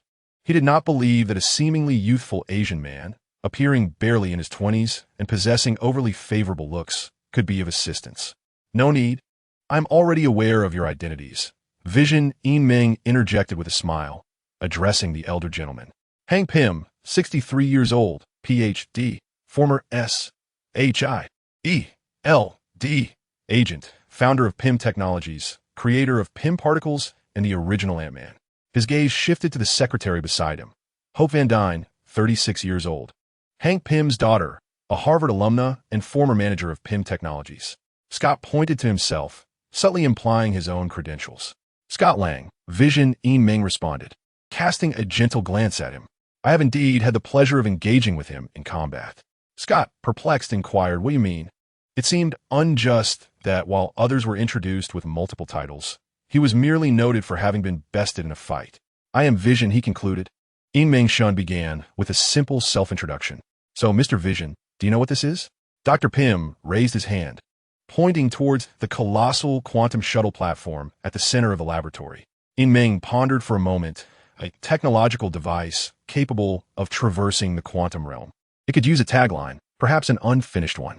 Hope's eyes brightened instantly. "You can actually discern that?" Dr. Pym was equally astonished, glancing at Scott. Scott hastily waved his hands. "Don't look at me. I didn't brief him beforehand." Dr. Pym continued to inquire with a serious tone. "Then can you tell us what is still incomplete?" Having scanned the device with his electronic eyes, Meng replied succinctly, "It lacks a component that prevents quantum overload." Both Dr. Pym and Hope were taken aback. "Now that's professionalism." "Oh, by the way," Meng quickly added, "it's no longer incomplete. I can assist you in adjusting the data parameters, and even without that missing component, we can prevent quantum overload and ensure the machine operates normally." Dr. Pym and Hope were utterly astonished. "This is truly remarkable." After approximately 10 seconds, Meng withdrew his hand from the laboratory computer. "That was quick." Dr. Pym, astonished yet unable to contain his excitement, swiftly verified on the computer. Minutes later, he exclaimed, "It really has been repaired. According to the current self-demonstration, the quantum tunnel can theoretically open and function normally." "Really?" Hope, equally thrilled, covered her mouth, her eyes shimmering with tears of joy. "Finally, can we bring on back?"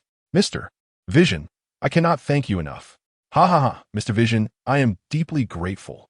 Dr. Pym, having shifted his earlier demeanor, expressed his thanks respectfully alongside his daughter, Hope.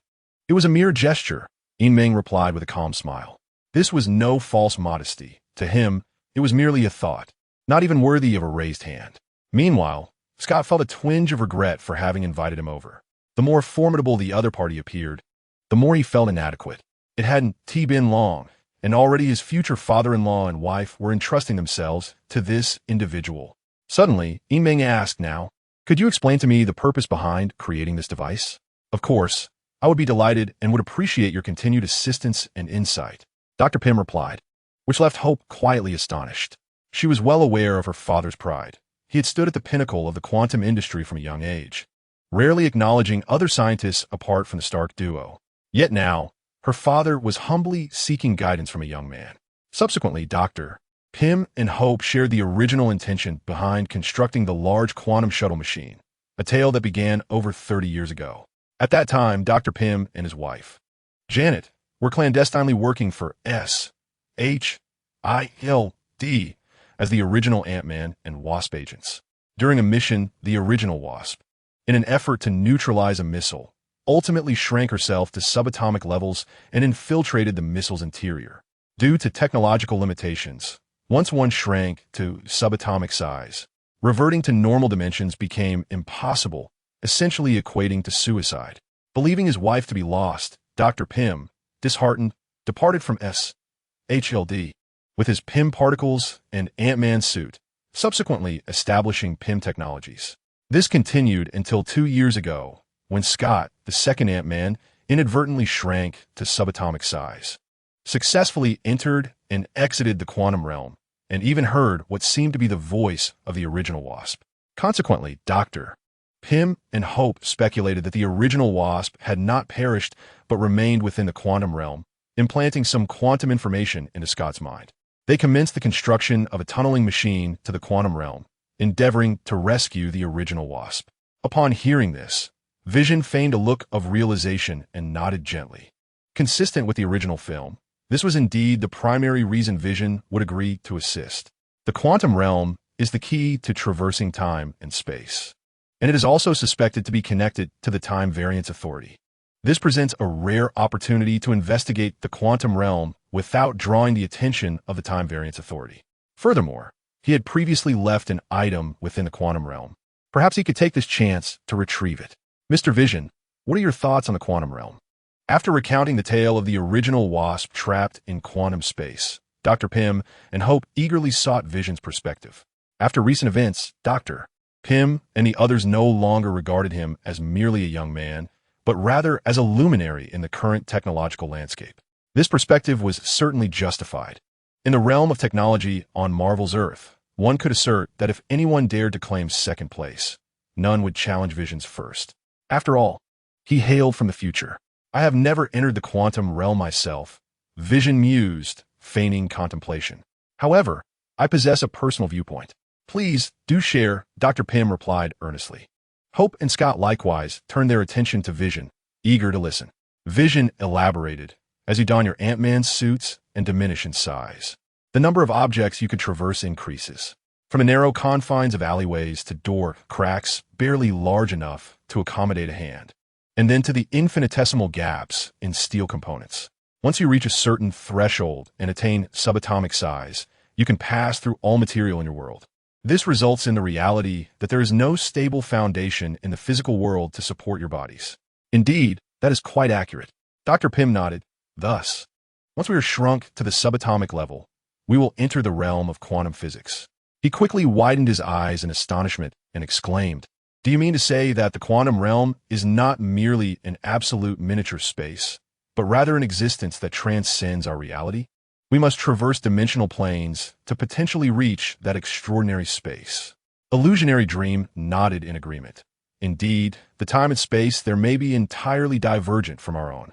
Yes, the quantum realm is not a diminutive special space, but rather a boundless void beyond the Marvel Universe, a chaotic wasteland of time and space. This has led Dream to suspect that the Time Management Bureau resides somewhere within this quantum realm.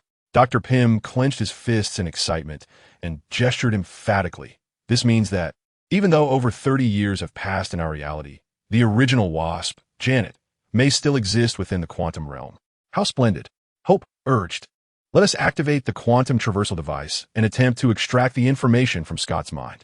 Even if we confirm that the original Wasp is alive in the quantum realm, we must establish some form of contact to ascertain her location. Otherwise, it would be akin to searching for a needle in a haystack. Wait, what is that? At that moment, Scott rubbed his eyes, doubting his own vision as he gazed behind the others. Dr. Pym and Hope turned to look, their pupils dilating in shock.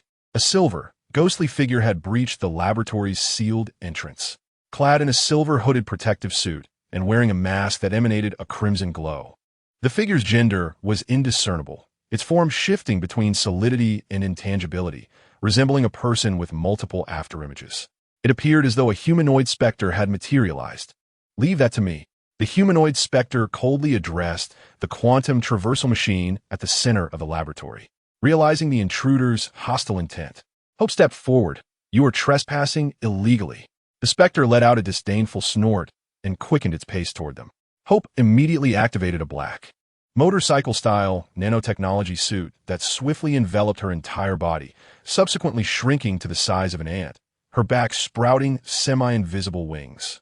Like a miniature humanoid wasp. Scott's eyes widened in disbelief. Hank, you actually created a female suit and added wings. Dr. Pym retorted with irritation.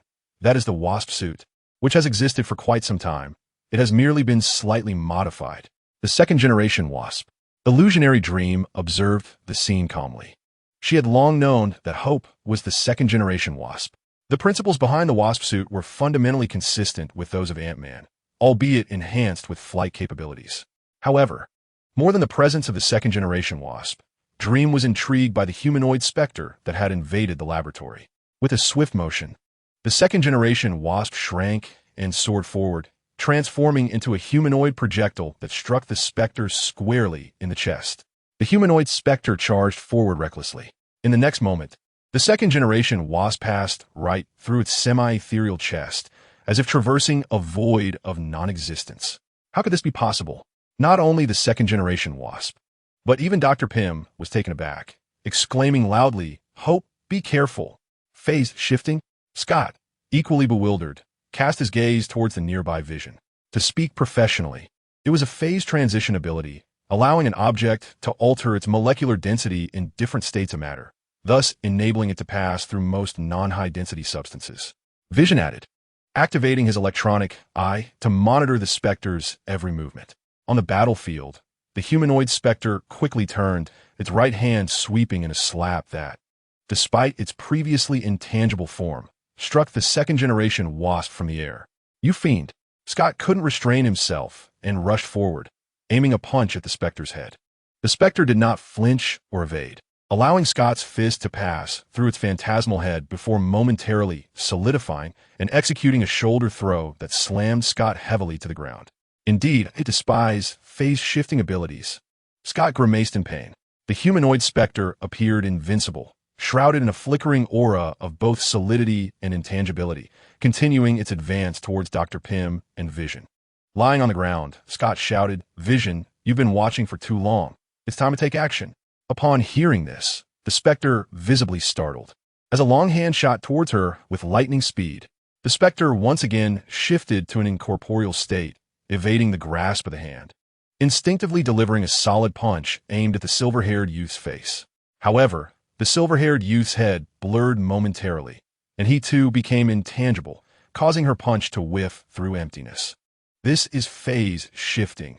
Indeed, that is the superhero Vision, who 2 years ago decisively overwhelmed numerous Avengers.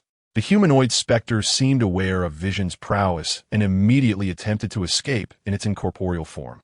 Yet at the moment of turning, the youth's 2 fingers, aglow with a yellow aura and infused with technological energy and mental prowess, gently tapped on her ethereal forehead.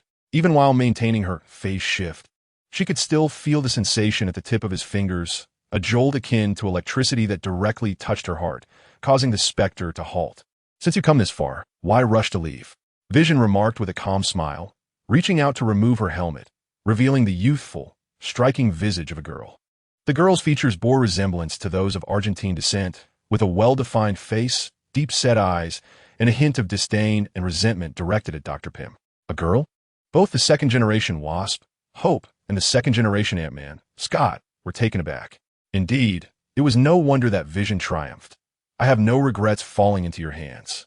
The true identity of the humanoid specter, a girl in her teens, sighed with an air of maturity that belied her age. It was not that she was weak, but rather that Vision was overwhelmingly powerful. 2 years ago, she was predicted by SHIELD to be the foremost combatant among the Avengers, standing alongside Thor and the Hulk. Moreover, she exists at the pinnacle of technological advancement, her comprehensive prowess perfectly countering her unique phasing abilities. Ava, a covert agent for SHIELD, bears the codename Ghost. Her father was the renowned former SHIELD scientist Elias Starr. Vision, touching the center of the Ghost's forehead with a gentle smile, remarked, "Shall we engage in a cordial discussion, my spectral friend? Now, it seems I am unable to leave." Ava sighed in resignation, yet there lingered a hint of defiance in her tone. "It was a miscalculation. Had you not been present, no one here could have thwarted me." The second-generation Wasp and Ant-Man furrowed their brows, sensing the audacity in her youthful demeanor. Did she not regard them as worthy adversaries? Yet, they found themselves at a loss for words, having been swiftly incapacitated by Ava, unable to retaliate. "They merely fail to comprehend your phasing ability," Vision observed with a slight smile, withdrawing his finger from her brow. Ava exhaled, a mix of relief and reluctance washing over her. for it was the first time in her life that anyone had touched her while she was phasing. Dr. Pym gazed at Ava, his expression a mixture of suspicion and astonishment. "Your father is Elias Starr?" "Indeed, the illustrious Dr. Pym," Ava replied with a sardonic laugh. "My father was once part of your quantum research team at S.H.L.D., only to be unceremoniously ousted by you. Subsequently, he sought recognition from both you and the world, returning to Argentina to continue his clandestine studies in quantum theory, only to meet his demise in a tragic accident involving a malfunctioning quantum tunneling device. As a result, I have been transformed into this wretched state. Neither fully human nor ghostly, the infusion of quantum energy has permeated and altered my very being, subjecting my cells to a perpetual cycle of tearing and healing." Dr. Pym fell silent, yet he understood the peculiar quantum entanglement that defined her condition. The infusion of quantum energy meant that Ava, even without her suit, was in a constant state of phasing, straddling the line between the tangible world and the quantum realm. Her phasing potential surpassed that of vision. While he could only phase through dense matter, Ava could transcend all substances, entering the quantum domain. However, therein lay the most terrifying aspect. Her inability to control this phasing ability meant that should she fully enter the quantum realm, she would effectively vanish from reality forever. Vision regarded Ava with a calm demeanor, stating, "Thus, you remain tethered to S.H. utilizing the suppressive suit they have designed to maintain a semblance of stability in your phasing." "Indeed," Ava replied, her youthful visage marred by anguish, her eyes dimmed with fatigue. "To this end, I have served as a covert agent for S.H.I.L.D., committing heinous acts of murder and theft without remorse." Vision Yim glanced at the combat suit adorning her form and remarked, "This suppression suit is rather subpar, only capable of maintaining stability for 3 hours. I presume I can assist in enhancing it, potentially doubling the duration of stability." "Really?" Ghost Ava's body trembled at the prospect.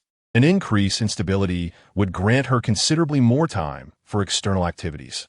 She quickly inquired, "What price must I pay? No matter how great the cost, I am willing." Vision Yim candidly replied, "I require your body. Untman beam. Waspo. Ant-Man Scott. Hey, is this the police? It seems we have a pervert here." Ghost Ava was momentarily taken aback, then scrutinized the youthful visage and physique of Vision Yim, ultimately resolving, "All right, but I've never done this before, so please be gentle."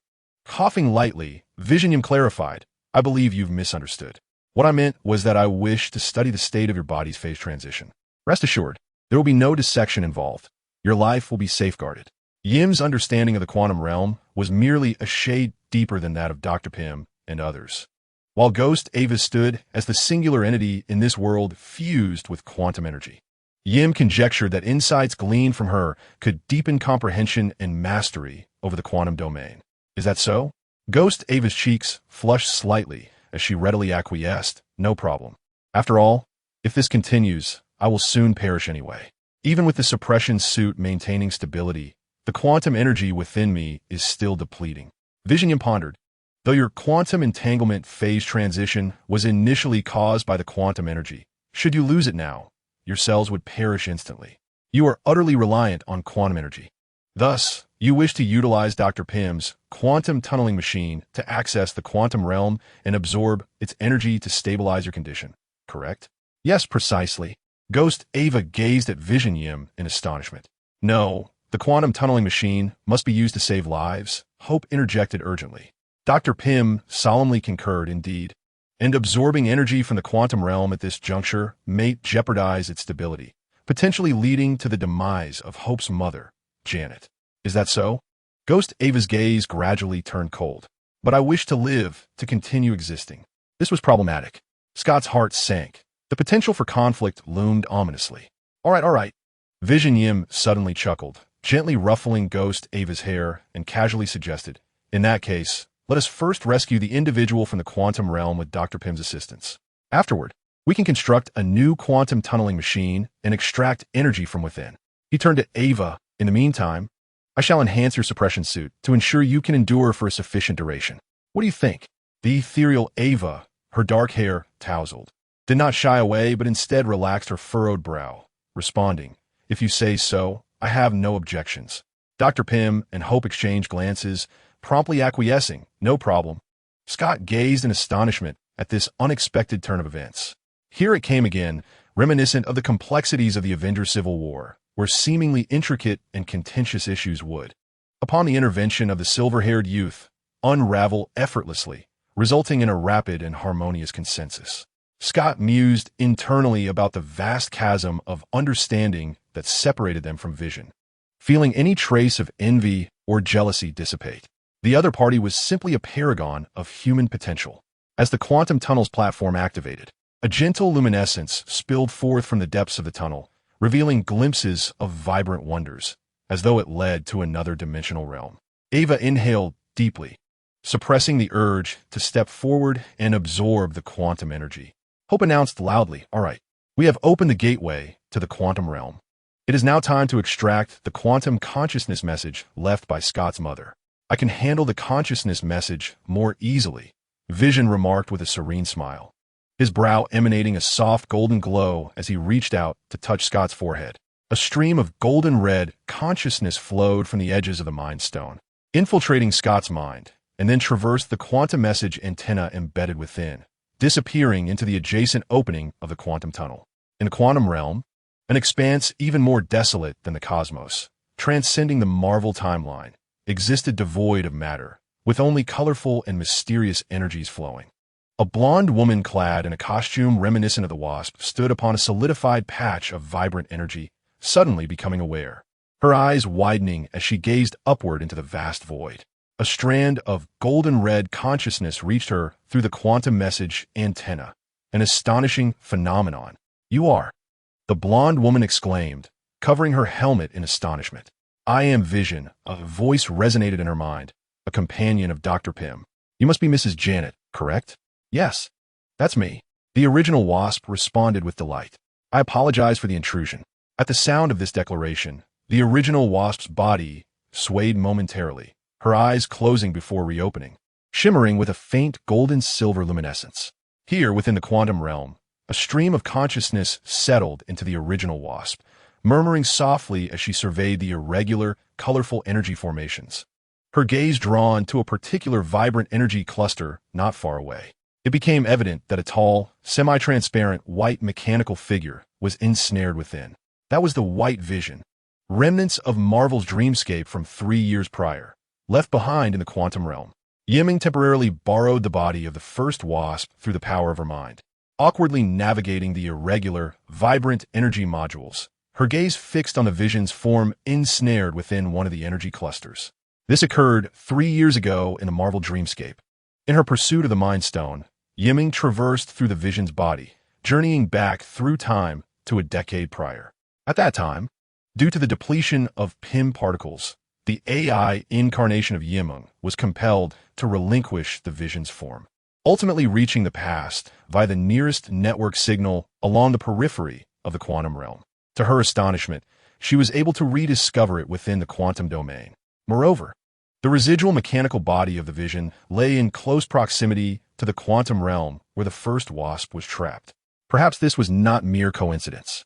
A faint golden shimmer flickered in the eyes of the first Wasp, and the silhouette of the Mind Stone materialized at her brow beneath her helmet. If one perceives each fixed Marvel Universe timeline as a distinct plane, then the quantum realm serves as the dark void between these planes. Thus, the abandoned Vision's mechanical body and the ensnared first Wasp would both reside near the quantum realm of the reality within the Marvel plane. This elucidates why the second Ant-Man, upon inadvertently entering the quantum realm, emerged still within the same Marvel Universe timeline, albeit with slight spatial or locational deviations. This also explains why the quantum traversal machine is regarded as the precursor to time machines. A time machine is merely an enhancement of the quantum traversal machine, incorporating quantum coordinates and the capability to shift destinations. It allows the user to traverse the quantum realm and accurately arrive at another predetermined Marvel timeline, with the ability to return to their original timeline at any moment via quantum coordinates. This journey seemed fortuitous, for merely recovering the Vision would be worthwhile. Meng mused, manipulating the body of the first Wasp to extract the Vision from the energy cluster. However, as she completed this action, the first Wasp staggered, nearly losing her balance. At her brow, a faint silhouette of a yellow gem continued to fade, signaling that the psychic connection with the vision was on the verge of severance. Indeed, the power of the Infinity Stones waned within the quantum realm. Meng's mind jolted as she sensed the formidable psychic energy diminishing, realizing the imminent disconnection with the first wasp. Just then, a shard of fragmented yellow radiance burst forth from the wasp's brow, illuminating the quantum realm with a brilliance akin to sunlight, appearing extraordinarily resplendent. What could be happening? In the reality of the quantum laboratory, the Vision Yimeng widened her eyes, revealing a look of bewilderment. Vision, what is transpiring? Hope inquired, her gaze directed at the Vision Yimeng, whose palm rested against Scott's forehead. Nothing, came the calm reply. Vision Dream shook his head, swiftly regaining his composure. I have successfully locked onto Janet's quantum location, and the detailed data has been transmitted to the quantum shuttle machine. Dr. Pym, you may depart now. With that, Dr. Pym, already positioned on the quantum tunnel platform and piloting a two-seater quantum vehicle, took a deep breath and resolutely pressed the brake button. The quantum vehicle surged towards the end of the quantum tunnel platform, continuously diminishing until it vanished completely into the depths. In the next moment, the vehicle emerged from the tunnel, returning to its original size, and crashed directly into the inner wall of the laboratory. The quantum tunnel equipment appeared to be overloaded, with cables and the platform sparking wildly, producing a cacophony of sounds as it belched forth thick clouds of smoke. Under the astonished gaze of Hope and Ava, the crumpled vehicle's door swung open, revealing a blonde woman clad in the Wasp's battle suit, appearing to be in her 40s. Mom? Hope gasped, rushing forward with overwhelming excitement. They had indeed rescued someone from the quantum realm. We did it, Ava murmured, astonished. Vision Dream withdrew his hand from Scott's forehead. Scott, as if awakening from a deep slumber, blinked and anxiously inquired, "What's the status? Did you extract the quantum information from my mind and locate Hope's mother?" His words trailed off as he beheld the sight of the two women, both donned in wasp suits, embracing each other tightly. We succeeded. We succeeded. Dr. Pym exclaimed, stepping out of the driver's seat of the quantum vehicle, tears glistening in his eyes and his silver hair trembling with emotion as he laughed heartily. Thank you. I cannot express my gratitude enough, Vision, Dr. Pym said, gazing at Vision Dream with profound appreciation. You're welcome, replied Vision Dream, as he walked past the wrecked quantum vehicle and picked up a screw-like white object. He had already received his reward for this assistance. Dr. Pym turned his attention to Ava, promising, Ava, I will promptly create an improved quantum shuttle device to collect quantum energy from the quantum realm for you. Just remember. Ava nodded in agreement. Janet, holding hands with Dr. Pym, and Hope, gratefully invited Mr. Vision. I truly do not know how to thank you. Please stay and join us for dinner. No, I have matters to attend to and shall not intrude on your family reunion, Vision Dream politely declined, shaking his head. Very well, Janet responded without insistence, smiling. We owe you a favor, and we will repay it in due time, no matter the circumstances. All right, we shall take our leave. Vision Dream nodded, casting a glance at Ava before exiting through the laboratory door, with Ava promptly following suit. As they stepped out of the Pym experimental building, Vision Dream basked in the sunlight, his cerebral terminal operating at high speed. This time, the harvest has indeed been substantial. Not only has the vision been reclaimed, but I have also re-entered the quantum realm to confirm my current abilities. Additionally, there are matters concerning the Time Management Bureau. Through 3 interventions, the Dream of Vision has successfully rescued Quicksilver, quelled the internal discord within the Avengers, and this time, reached into the quantum realm through sheer mental intent. It seems I have discerned a semblance of pattern, as long as the grand narrative of Marvel remains unaltered, and significant heroes or villains do not face abrupt and unexpected demises. The Time Management Bureau will remain uninvolved. For instance, had the Dream of Vision entered the quantum realm in corporeal form, it might have drawn the attention of the Bureau. However, by merely engaging mentally to explore the quantum realm, while the true act of salvation was executed by the original Ant-Man, the integrity of Marvel's history has not been significantly disrupted. Herein lies the sanctity of the established timeline. Under such a sacred timeline, if the Ancient One is destined to meet her demise, what of him? 3 years hence, the fateful rendezvous approaches within the Marvel dreamscape. 3 months later, in a Parisian apartment building. All right, Ava, This is your second suppression suit, which has been modified to maintain phase stability for 12 hours. The silver-haired youth, embodying the dream of vision, emerged from the living room holding a gleaming silver uniform. Oh, you can just set it aside. Let me finish this game first. A girl of approximately 17, clad in a uniform, sat on the sofa, her form slightly blurred as she maneuvered the game controller. Wanda sat beside her, joining in the battle. The dream of vision was momentarily speechless, recalling who had been the one urging earlier. By the way, your quantum research has concluded, but you will still require quantum energy replenishment. You may return to New York City to check on Dr. Pym's progress. Is that it? The Spectre, Ava, blinked. I'm fine with staying a little longer. I am not. Wanda pouted, shooting a glare at the ghostly girl. Fine, I want to intrude upon your little world. Until next time, Ava shrugged, promptly setting down the controller, taking the suppression suit, and passing through the portal. Even children get jealous, the dream of vision chuckled, glancing at Wanda. Is that wrong? Wanda's fair cheeks flushed with color, yet she huffed softly, biting her lower lip, and waved her small fist. Hurry up. I want our little world. Are you a child?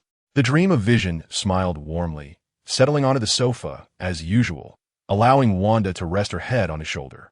3 years of cohabitation had fostered an unspoken understanding between them, enabling them to recognize each other's habits, gestures, and expressions. Simply leaning against one another was sufficient to establish a comfortable position. As the afternoon sunlight streamed through the balcony, the tranquil and harmonious atmosphere seemed to slow the passage of time itself. Wanda closed her eyes, her lashes fluttering gently, and softly spoke. Meng, recently, I've been beset by an unsettling feeling. She lifted her delicate head, her hands pressed against the sofa, her finely sculpted chin raised, her beautiful eyes reflecting the visage of the silver-haired youth before her. You are the only one I can rely on. Promise me you will not leave me. Wanda had always portrayed a facade of strength. Even after losing her brother Quicksilver, she maintained her composure. Yet at this moment, she chose to reveal her vulnerable side, exposing her fragile heart. This was because she had little left to lose. For a fleeting instant, Meng felt an overwhelming desire to remain forever in this Marvel dreamscape, to continue descending into its depths, regardless of whether it was a dream or reality. At least, these dreamlike worlds were no longer merely a conduit for him to gain power. Here, there were cherished memories and emotions worthy of reciprocation, not something to be discarded upon waking. I promise you, Vision Meng affirmed with unwavering conviction, his finger resting upon her brow. No matter what, in this world, I shall never leave you. Just then, a news report began to air on the television. At 2 o'clock this afternoon, 2 groups of mysterious individuals clad in peculiar monk robes were seen chasing each other down Central Street in New York, only to vanish in a bizarre manner. Subsequently, a bald woman in a yellow robe fell from the sky and has since been transported to a nearby hospital for treatment by a man. Vision Meng watched the news report with calm composure. He knew this day would inevitably arrive. It was early 2018, and the weather remained frigid. As night fell, the city lights illuminated the surroundings. At that moment, in New York City, Central Hospital, please, you must save her. Inside an emergency room, the newly minted neurosurgeon, now a sorcerer's apprentice, Stephen Strange, gazed intently at the bald woman lying on the operating table. The woman bore a fatal, penetrating wound to her chest, blood staining her yellow robe, and her bloodied visage surprisingly bore a hint of relief. Beside him, the trauma surgeon, Christine, expressed a pessimistic view. Stephen, you were a doctor before. Such a fatal wound is. This is impossible. She is different. Strange could not fathom it. She was the one who had introduced him to the arcane arts, the supreme sorceress who had protected the earth for centuries. How could she possibly succumb so easily? At that moment, an ethereal, translucent form, invisible to ordinary eyes, detached from the bald woman on the operating table and swiftly floated toward the corridor outside the emergency room. Strange's heart raced as he immediately utilized his soul projection, temporarily separating his spirit from his body to pursue the woman's essence. What are you doing? Hurry back to your body. You are on the brink of death. Strange's spirit chased after the woman's essence, following her into the corridor outside the hospital, where the vibrancy of the city's nightlife unfolded before him. You are already a sorcerer. You should embody the demeanor of one. Remain calm. The spirit of Ancient One advised serenely. Your calm demeanor seems rather unusual. Strange Soul was rendered speechless, urgently exclaiming, "You must return to your body, or it will be too late. Time is relative." The Ancient One's spirit remained impassive, softly stating, "I have spent ample time peering into the future. Yet gazing upon this moment, I fear I cannot endure much longer. I have thwarted countless dreadful events, yet misfortune perpetually follows." As she spoke, a flicker of concern crossed her visage, gravitas settling in, ultimately yielding to a serene acceptance. Inevitably, we arrive at this juncture, facing the end. Suddenly, Strange Soul grasped something profound. "Are you truly certain that you will perish tonight?" The essence of life transcends the self. The Ancient One's spirit regarded Strange Soul, clasping his hand and declaring, "Even in my absence, you shall triumph over Dormammu. Your future holds boundless potential." Momentarily dazed, Strange Soul returned to reality, only to find the woman's spirit had vanished. Delicate ice flowers cascaded from the lofty heavens, draping the neon city beneath the night in a veil of white. New York, blanketed in snow. The spectral figure of the bald woman's spirit soared from the hospital, ascending into the snow-laden skies of New York. She turned abruptly, a slender, pale apparition emerging from the hospital rooftop. "You have arrived." The Ancient One's spirit observed him with calm eyes. "I have come to accompany you." White Vision ascended, maintaining his phasing and cloaking, opposing the Ancient One's spirit. The ordinary cannot perceive the arcane essence of souls, nor the technological phasing and invisibility. Yet Dream and the Ancient One sensed each other's presence. After all, even souls possess energy. This was a unique encounter, one beyond the comprehension of others. "Are you not afraid of being suddenly exposed?" The Ancient One's spirit inquired curiously. "That is precisely why my physical form did not come," White Vision replied, spreading his hands. "This is merely a mechanical avatar I control remotely. You claim to send me off, yet you still seek the answers from before?" The Ancient One's spirit smiled softly, continuing, "Indeed, I wish to know why you assisted me in wielding the Mind Stone." The Ancient One's spirit ceased to be reticent, offering a rare and candid response. "It is quite simple. I had already chosen Stephen Strange, for he is the most exceptional sorcerer I have encountered, brimming with infinite potential. 3 years ago, I beheld you, utterly unable to predict your future, which evidently held limitless possibilities. Thus, I sought both stability and a gamble." "Is that all?" White Vision retorted, somewhat irked. "Your reasoning is more mundane than I anticipated. You worry too much. You ought to rest, sorcerer. From now on, this world shall be entrusted to you." The Ancient One's spirit gradually faded, her voice diminishing until she ceased to exist. Above the New York hospital, only an unnoticed, white mechanical body stood silently amidst the snowy night. White Vision suddenly mused, "Entrust this to us. How absurd. This is merely a dream for me. Now that you have embraced your destined demise, the 3-year pact has come to an end. In this Marvel universe, I am no longer bound by anything." Meanwhile, in an apartment in France, Vision suddenly opens his eyes and gazes earnestly at Wanda. "Wanda, we must go to a certain place."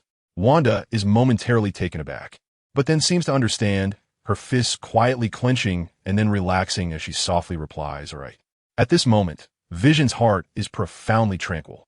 Since the Ancient One has chosen to confront her fate, it is now time to prepare for the conclusion of Vision's destiny. Revealing my origins from the future. The Marvel Dream Universe, Earth. In late February 2018, during the last snowfall of the season. On this night, the Supreme Sorceress, the Ancient One, who had safeguarded the Earth for centuries, has finally passed away, transferring the burden of the sorcerer lineage to the highly esteemed Master Mordo and to the apprentice Doctor Strange, who has mastered the art of time. They are met by the Dark Dimension's ruler, Dormammu, a threat capable of bringing about the apocalypse for Earth. It can be said that tonight marks one of Earth's cataclysmic tribulations. However, at this very moment, Vision is utterly indifferent to the battlefield of the sorcerers. He carries Wanda as they soar over the vast ocean, landing atop a snow-capped mountain in Eastern Europe. The snow-covered peak, blanketed in a thick layer of snow, resembles soft cheese. Stepping onto it, one's foot sinks in, and a chill follows. Wanda, her dark golden hair flowing gracefully in the biting night wind, wraps herself tighter in her plain overcoat. Her beautiful face slightly reddens from the cold. and she exhales a puff of white vapor. Now I understand why you insisted I wear long boots and winter attire. Vision smiles gently, gesturing, take a look around. Do you recognize this place? ISNT, this is snow-capped mountain? Wanda curiously surveys her surroundings, suddenly glancing behind the mountain, her bright eyes widening as they reflect a resplendent glow. Below, the plains are illuminated by city lights, scattered like remnants of civilization, encircling a deep pit like a unique grand floral wreath, Sokovia. Wanda is momentarily stunned. How could she forget this place? It was her home before she turned 10, the site of her profound loss, filled with excruciating memories. Vision nods and says, indeed, this is Sokovia. 3 years have passed, and the displaced locals have returned, rebuilding their homes on the edges of the city that once ascended into the cosmos. Perhaps many believe that one day Sokovia will be restored, hence their decision to remain and wait. He pauses, then continues, or perhaps there is nothing that cannot be lost. Life must go on as long as we move forward with hope. Above them, the night sky glimmers with a myriad of stars. Beneath the snow-capped mountains lies a desolate ruin, where the flames of the city reignite. Such a breathtaking scene is unparalleled. Yet, Wanda relinquished the hand of the silver-haired youth, her empathic senses faintly detecting something amiss. Her proud and voluptuous figure quivered incessantly, and her beautiful eyes shimmered with tears. Xiaoming, you are leaving me, aren't you? Is that why you brought me here? To abandon me like family, forcing me to journey alone? The girl's expression was one of profound sorrow, her dark golden hair faintly glimmering with a reddish hue. 2 slender fingers gently touched Wanda's forehead. On the contrary, replied Vision, shaking his head softly. I brought you here to reveal that no matter what transpires in the future, I shall uphold my promise to be your beacon of hope, illuminating and protecting your path. Wanda felt the warmth radiating from his fingertips and instinctively grasped the youth's hand. Then why? I have previously stated that at the appropriate moment, I would disclose everything. Now, that moment has arrived. As Xiaoming spoke, he raised his left hand, and vibrant energy surged forth from his palm, enveloping a corner of the snowy peak in their bodies. Is this quantum energy? Wanda gasped, her eyes wide as she observed the abundant, radiant energy surrounding them. After 2 or 3 months of interaction with the ethereal Ava, she had acquired some understanding of quantum energy. Indeed, Xiaoming confirmed. This is the quantum energy I collected from the quantum realm. It is not much, but it should suffice to slightly disrupt the fabric of space-time, enough to evade that organization. That organization? Wanda's confusion deepened. Wanda, Xiaoming gazed intently at the astonished girl. Taking a deep breath, the first time I encountered you was in 2024 in the virtual town of Westview. A slight smile graced his lips. At that moment, witnessing your profound sorrow and heart-wrenching cries filled me with dread, compelling me to flee that town at all costs. Yet, I was ultimately captured by you, the formidable sorceress. Xiaoming, wait, Wanda interjected, raising her hand in bewilderment. What do you mean by 2024? Shouldn't our first meeting have been over 3 years ago, in 2014, within the Avengers headquarters? The answer was evident as Xiaoming met her gaze calmly. Wanda, I actually hail from the future of this timeline. Wanda's beautiful eyes widened, her expression a mixture of confusion and astonishment. Xiaoming cleared his throat. Well, it is only natural that you find this hard to believe. No, I believe you. Wanda quickly shook her head, gripping his hand tightly. Though it is difficult to comprehend, I trust that you would not deceive me now. Even if you wish to abandon me, you would not resort to such an absurd justification. She lifted her chin defiantly. Please continue. I will unconditionally believe whatever you say. Then I shall proceed, Xiaoming replied, taking the girl's hand in his. Under the protective shroud of quantum energy, he recounted everything he had experienced in his dreams within the Marvel Universe, from stumbling into Westview to meeting the Scarlet Witch 1 to 6 years hence, and assuming the identity of Vision. Later, in pursuit of the Mind Stone, I returned to the past through the time machine, 10 years ago, transforming into the present Vision. Meng revealed to the young Wanda the intricate connections between Marvel's past and future, even unveiling the mysteries of the sacred timeline. Under the cloak of midnight, quantum energy swirled like radiant fireworks, enveloping the snowy peaks. Within this ethereal ambience, Meng and Wanda laid bare all truths without reservation. Gradually, Wanda came to comprehend everything. Her beautiful eyes reflected shock, sorrow, and bewilderment, culminating in her biting her luscious lower lip. According to what you have said, in that future when you first encountered me, you had long since departed from my side, and that would transpire not long after this moment. Indeed, that was a truth I was aware of. Vision Yunmeng nodded solemnly, asserting with conviction, "But you must believe me, I will exert every effort to remain by your side. Otherwise, I would not have disclosed these truths to you." The young Wanda gazed intently at the form of the young man.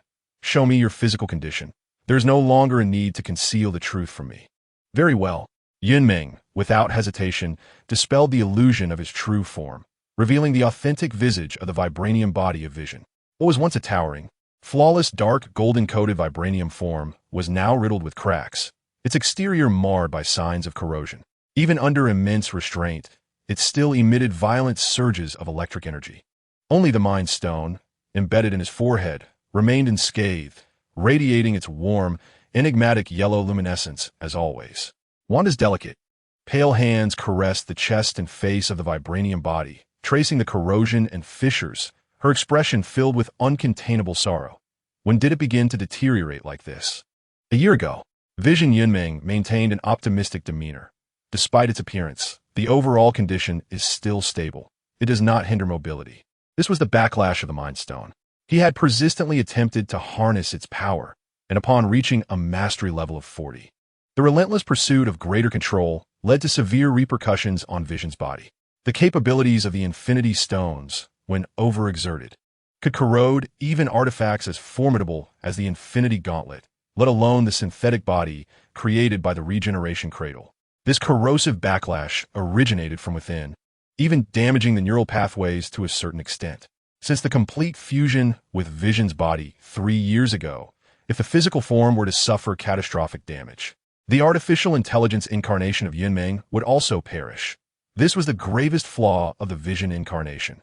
Thus, within a Marvel Dream universe, the true peril lay not merely in the threats from Thanos' fleet or the temporal authorities, but rather in the dilemmas faced by Vision Yunmeng himself, an artificial intelligence consciousness utterly locked away, unable to master the Mind Stone, and a Vision body suffering from corrosive backlash.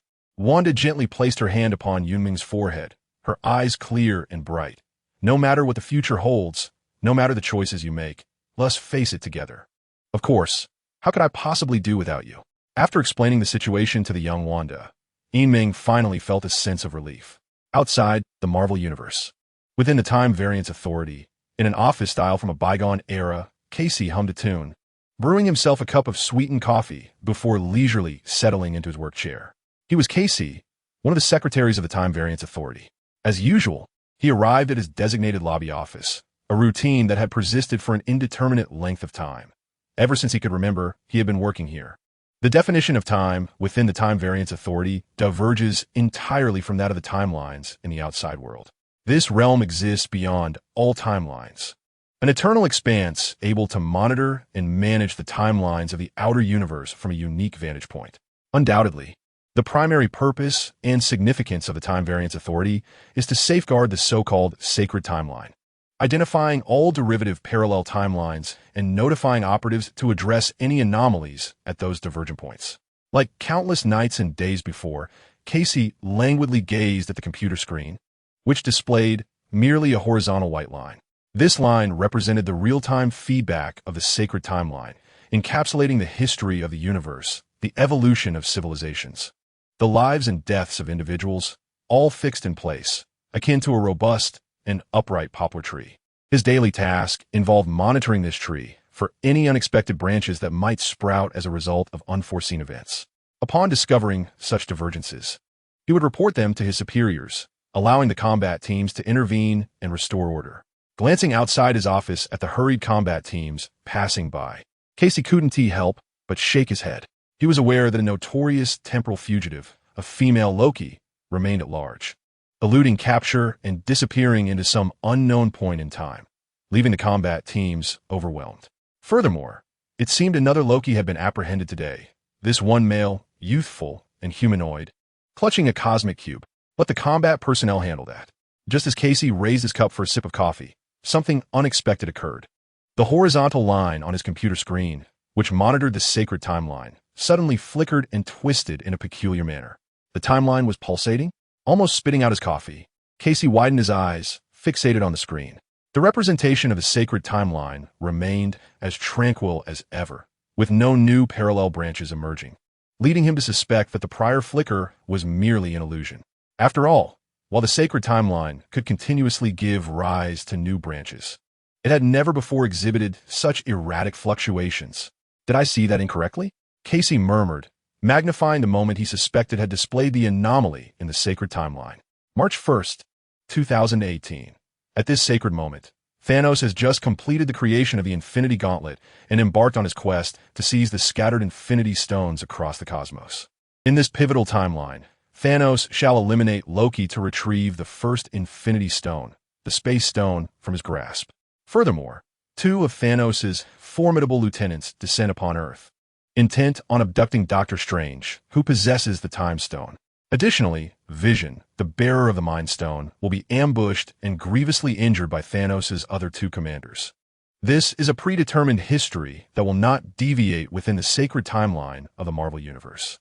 On March 1st, 2018, at dawn, two enormous alien spacecraft, resembling oversized donuts, cloaked in invisibility, silently infiltrate Earth's atmosphere and hover in the near sky. For the Supreme Ruler, for the Infinity Stones, let us act separately. Communicated between the alien ships. One vessel heads toward New York, while the other ascends over French territory. Aboard the ship en route to France, two of Thanos' 5 commanders, General Proxima Midnight and Corvus Glaive, stand in the cockpit, observing the feedback of gem energy readings detected by the ship. According to their previous plan, Ebony Maw and Black Dwarf are paired to seize the Time Stone from Earth sorcerers. You and I shall seek the Mind Stone, Proxima Midnight declares with a chilling demeanor, her pale visage accentuated by her scythe weapon and flowing black cloak, resembling a specter from the depths of hell.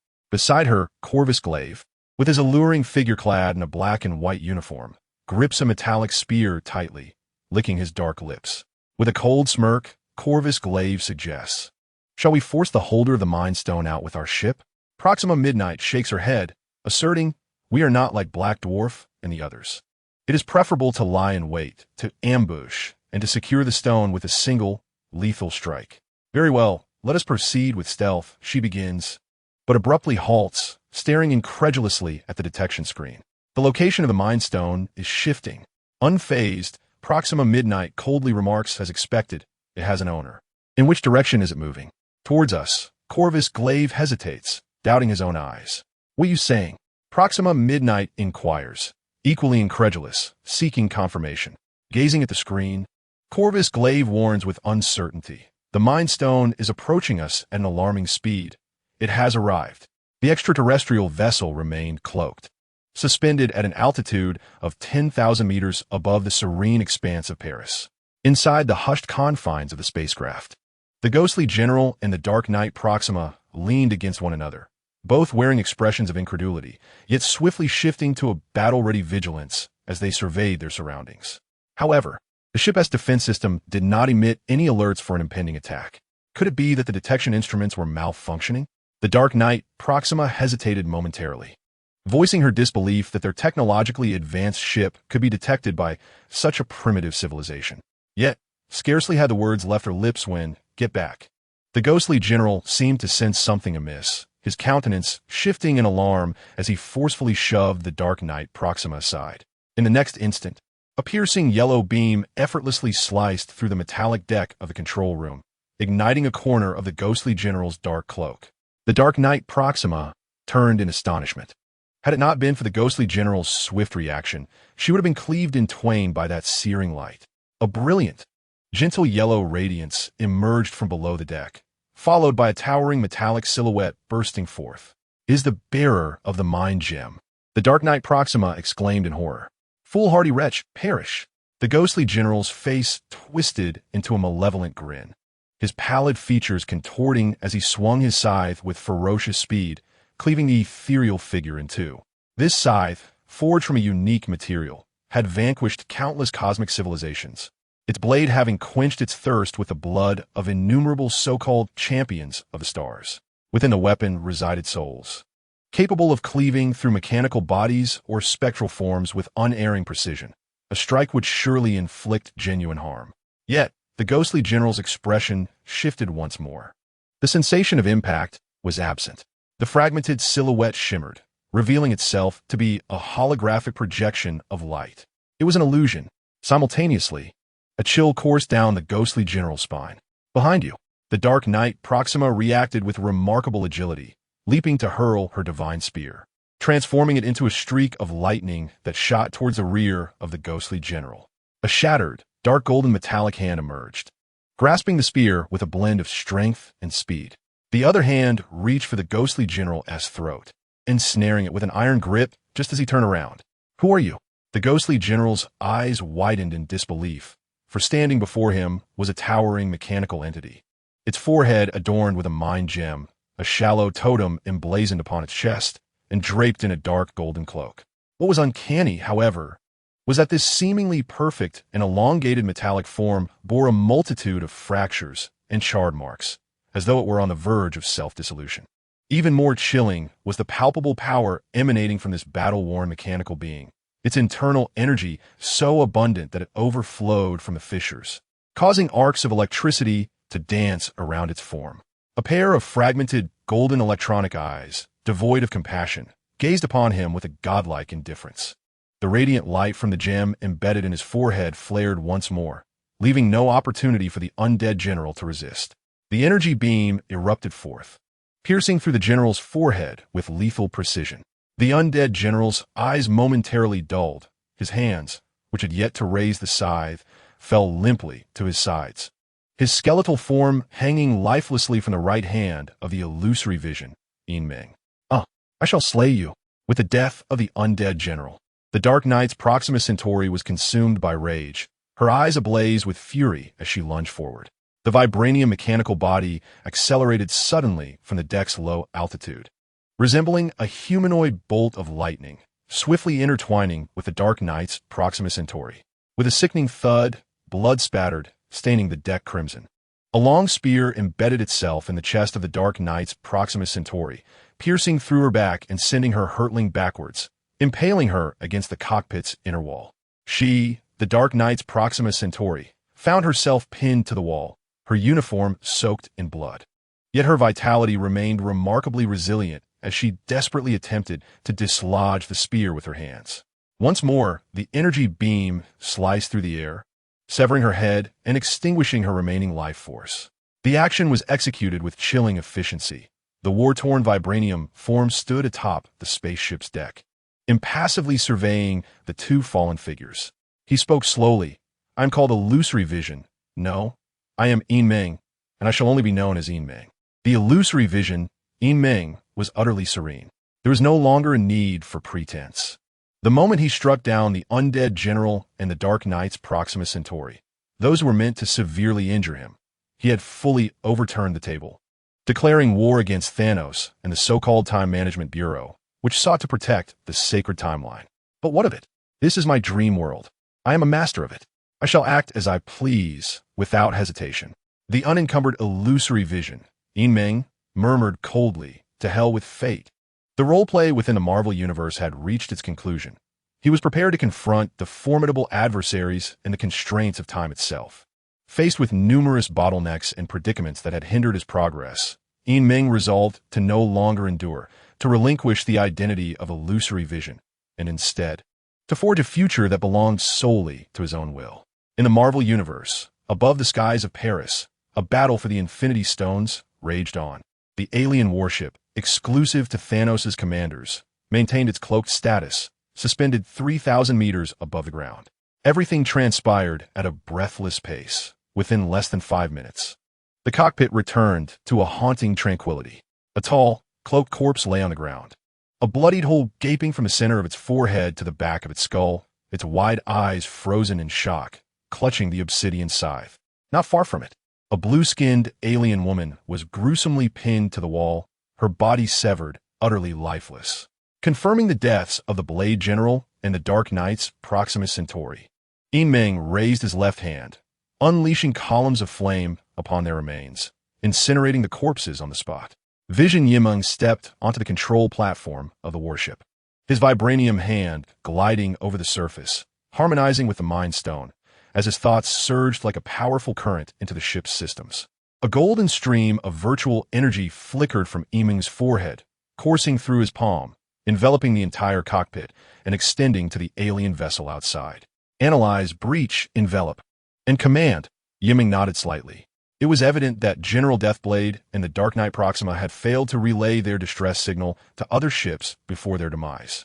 It seemed they could not fathom that they would perish on this Earth. Logically, they were correct. Yet, Yimeng's very existence was an anomaly, the greatest in the Marvel multiverse.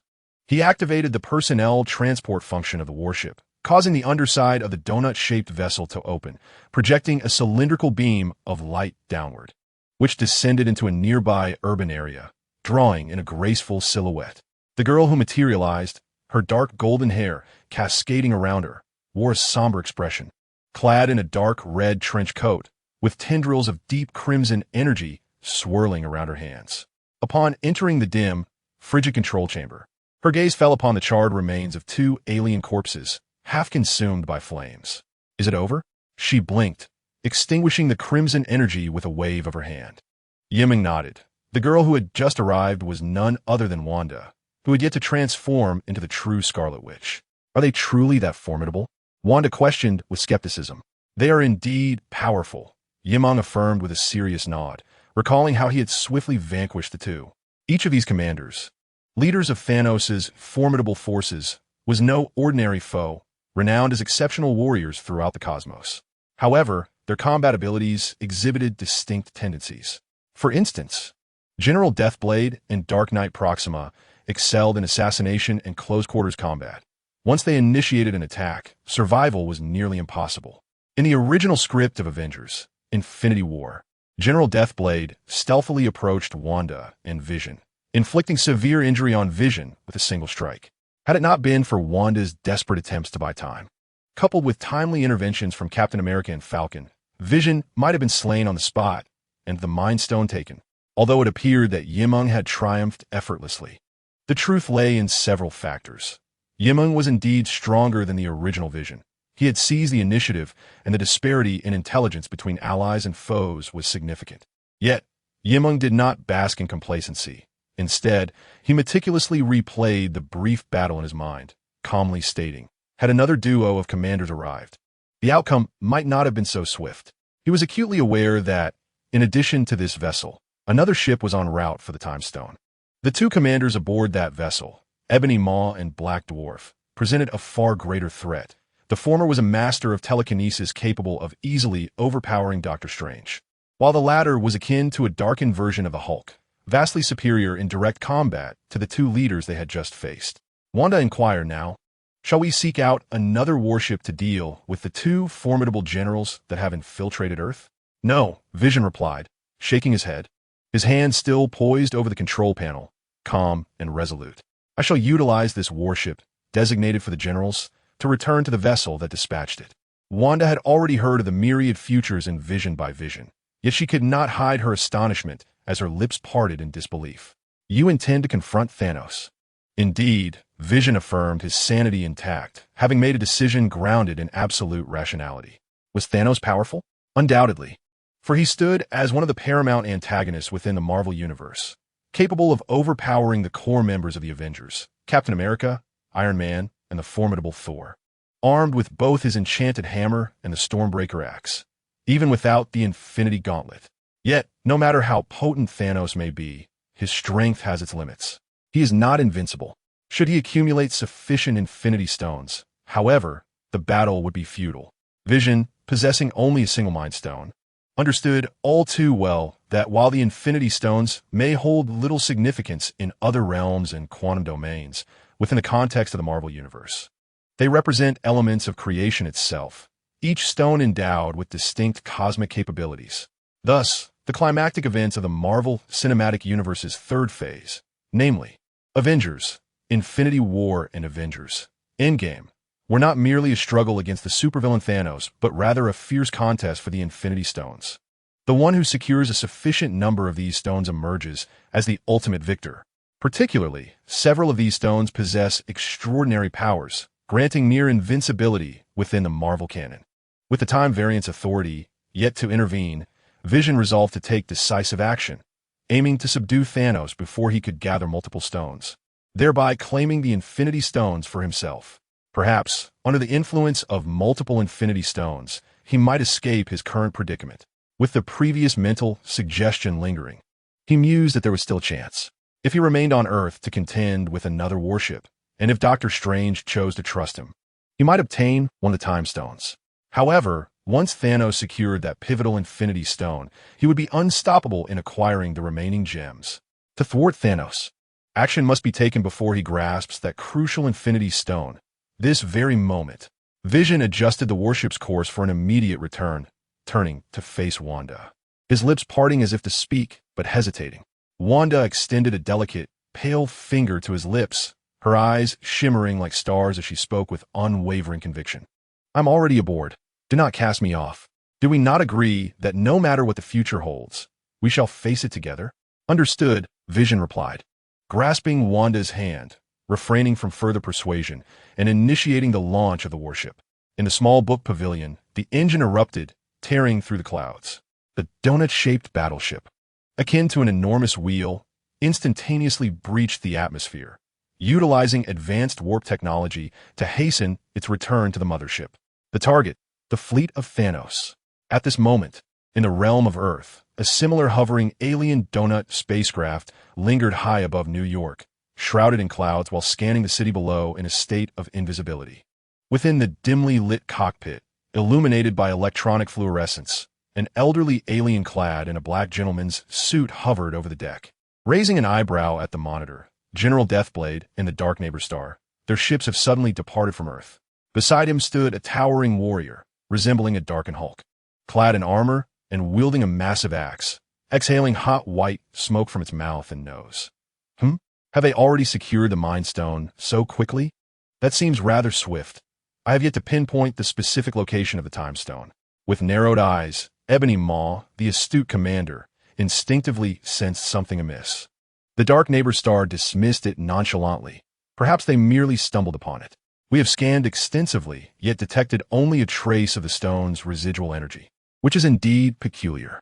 With Ebony Maw's insight, the commander pondered, "It seems someone has stored the Time Stone in a unique space." The Dark Neighbor Star continued with a grunt.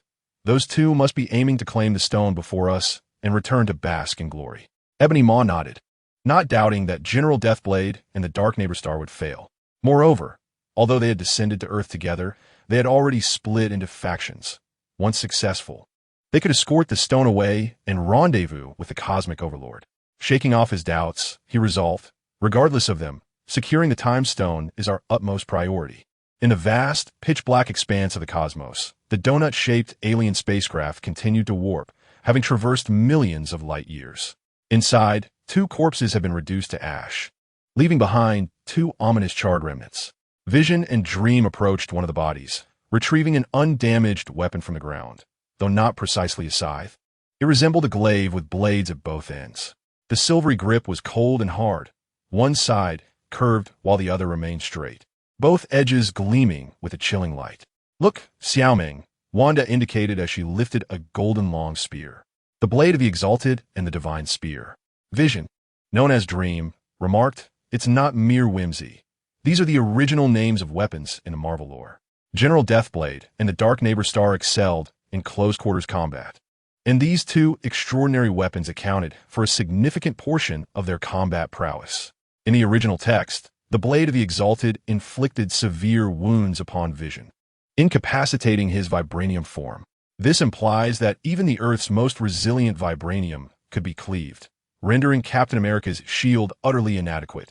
The weapon known as the Divine Spear of the Dark Knight Proxima possesses a barrel that can autonomously emit laser beams, functioning seamlessly as both a melee and ranged armament. Within the Marvel Universe, these 2 weapons can indeed be classified as artifacts of immense power. Meng delicately caressed the hilt of the Blade of Supremacy when suddenly she sensed something, a gentle yellow glow emanating from her brow. This prompted Meng to subtly signal Wanda. Instantly, Wanda comprehended the unspoken message. setting the spear aside as her gaze fixed upon the blade of supremacy, her hands enveloped in crimson luminescence. Meanwhile, in the depths of the cosmos, a frantic distress signal echoed, requesting assistance. Requesting assistance. We are under attack. I repeat, we are under attack. Our crew consists of Asgardian civilians. We are not a warship and carry no weapons. This desperate plea drifted aimlessly across this cosmic expanse, fading into the void. Alas, it was destined to receive no response. Before them loomed an extraterrestrial vessel of colossal proportions, comparable to a mountain, suspended in the cosmos while continuously emitting urgent distress signals. Directly in front of this immense spaceship lay a vast metallic landmass.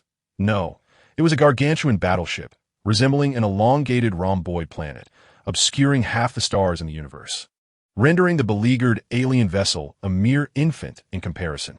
Its name inspired dread across civilizations, the Thanos fleet. The Thanos warships intercepted the Asgardian vessel, unleashing torrents of energy beams that shattered much of its exterior, leading to the demise of countless civilians within. A fierce and radiant orange blaze erupted silently in the depths of the tranquil universe, highlighting the insignificance of life. Dozens of smaller ships surged forth from the Thanos flagship, encircling the battered Asgardian vessel, sealing off any escape route. A towering figure clad in purple armor, adorned with a golden gem on his left hand and wielding a massive double-edged weapon, commanded his soldiers to board the wrecked Asgardian craft. The interior was soon filled with the roars of battle, which quickly devolved into screams of agony and despair, until the cacophony faded into silence. The lifeless bodies of Asgardian civilians lay strewn across the blood-soaked deck of the ship. This was a massacre. Soon, the nearly emptied Asgardian vessel, once brimming with civilians, became a canvas of crimson. Only a handful of crew members survived, held captive by the alien generals and soldiers, brought before the warlord in the main chamber, forced to kneel before the wielder of the double-edged weapon. Among them was Thor, the god of thunder, sporting an eye patch over his remaining eye, his form stained with blood and marked by disarray, his face a portrait of fury, resentment, and bitterness. He knelt, suppressed by mechanical soldiers, his single eye glaring defiantly at the leader of the fleet. Clad in imposing heavy armor, the adversary revealed only a formidable purple visage, his left hand adorned with a metallic glove set with a purple gem, with 5 empty sockets awaiting their gems. Beneath his imposing stature lay a multitude of corpses, as he casually plunged his dual-edged weapon into the steel deck. Indeed, his adversary bore the trembling moniker of a cosmic sovereign, Thanos. Thanos, Thanos, I shall slay you. I must slay you. Thor, the god of thunder, yearned to roar in defiance, yet even the strength to bellow eluded him. As a deity, he had been utterly vanquished, stripped of any semblance of resistance or struggle. The foe before him possessed an overwhelming might. Previously, even in alliance with the Hulk, Bruce Banner, they had been decisively defeated by this formidable opponent. This was power far surpassing that of premier mutants and innate deities. The Titan's strength, the power of eternity. I am all too familiar with the taste of failure. No matter how bitter the pill, I must accept the fate of defeat. The heavily armored Thanos approached with an indifferent demeanor, gripping Thor's head in one hand. Towering over 2 meters, he lifted the nearly 2-meter-tall warrior as though he were a mere chick. I am your destiny. When destiny descends, nothing can stand in its way. Thanos, holding Thor aloft, turned to gaze at the dark-haired man behind him. At that moment, Loki, the man with ebony locks, appeared pallid, trembling uncontrollably. As a descendant of the frost giants, he felt an unprecedented chill, despite the flames raging throughout the cabin. Beside Loki stood a female extraterrestrial commander, encircled by a dozen mechanical soldiers. The Tesseract, or your brother's head? Choose for yourself. Thanos tightened his grip on Thor's head, casting a cold, imperious glance at Loki. As Loki attempted to negotiate, Thanos clenched his left hand, adorned with the Infinity Gauntlet. The purple gem embedded within the gauntlet ignited with formidable annihilation energy, branding Thor's temple with its force. The resilient, godly form of Thor, nearly impossible to extinguish, screamed in agony, akin to a mere mortal encountering a searing iron. Even the mighty Thor could not suppress his cries of torment. As it appeared that Thor's head would be forcibly melted away, Loki could no longer contain himself and shouted, "Enough! I will give it to you. Gritting his teeth, Loki advanced, dropping to one knee and raising his left hand to conjure a blue cube. The Tesseract radiated an indelible brilliance, suffused with boundless energy. Thanos, upon sighting it, could not restrain his excitement, reaching out with his left hand to grasp the Tesseract. Yet, in that fleeting moment, Loki suddenly unleashed an assault, thrusting an ice-forged dagger towards Thanos' face. Thanos, however, seemed prepared, swiftly capturing Loki's wrist with the hand adorned in the Infinity Gauntlet, halting the icy blade mere inches from his visage. Loki's complexion drained of color. Foolish weak. Thanos' expression remained impassive as he released Thor, his right hand advancing to clutch Loki's throat. With a strength surpassing that of the Hulk, he tightened his grip, rendering Loki's face a hue of deep purple, his body convulsing as he was lifted from the deck. Then, with a resounding crack, it was done. Loki immediately bled from 5 wounds, his struggling limbs slowly succumbing to gravity as the Tesseract rolled to the ground. A mechanical soldier approached respectfully to retrieve the Tesseract. Thanos casually discarded the corpse aside. No. The fallen Thor, witnessing this, felt a surge of fury and attempted to rise against Thanos. Get back. The female commander, a colossal figure, stepped forward, her eyes radiating a brilliant silver light. With formidable psychic force, she swept forward, pinning Thor to the ground, rendering him unable to move.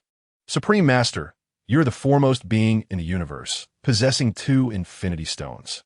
The female commander remarked with admiration. No, it should be 3, she continued. I just received word that the warships have returned, General Deathblade and the Dark Knight's neighboring fleet. They have returned successfully.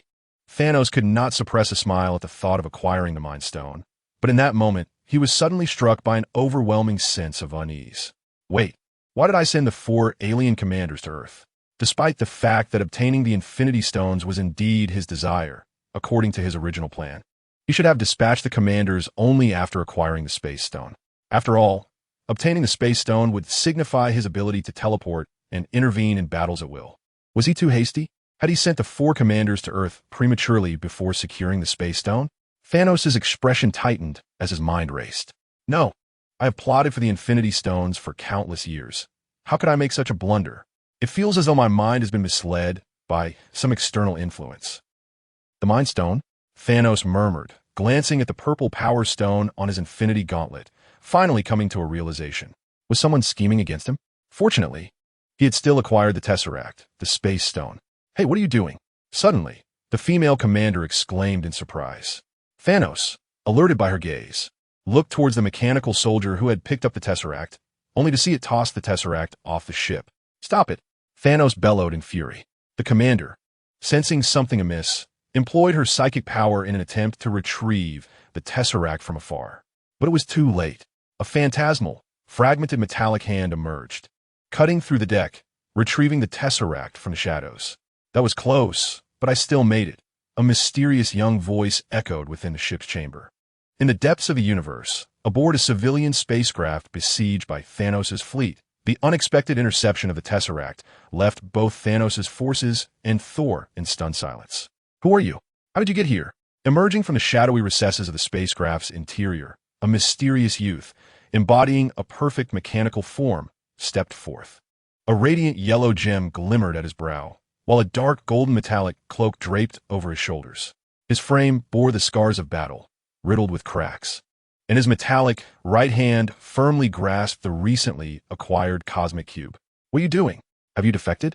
The female general, a towering figure of fury, glared at the mechanical soldier.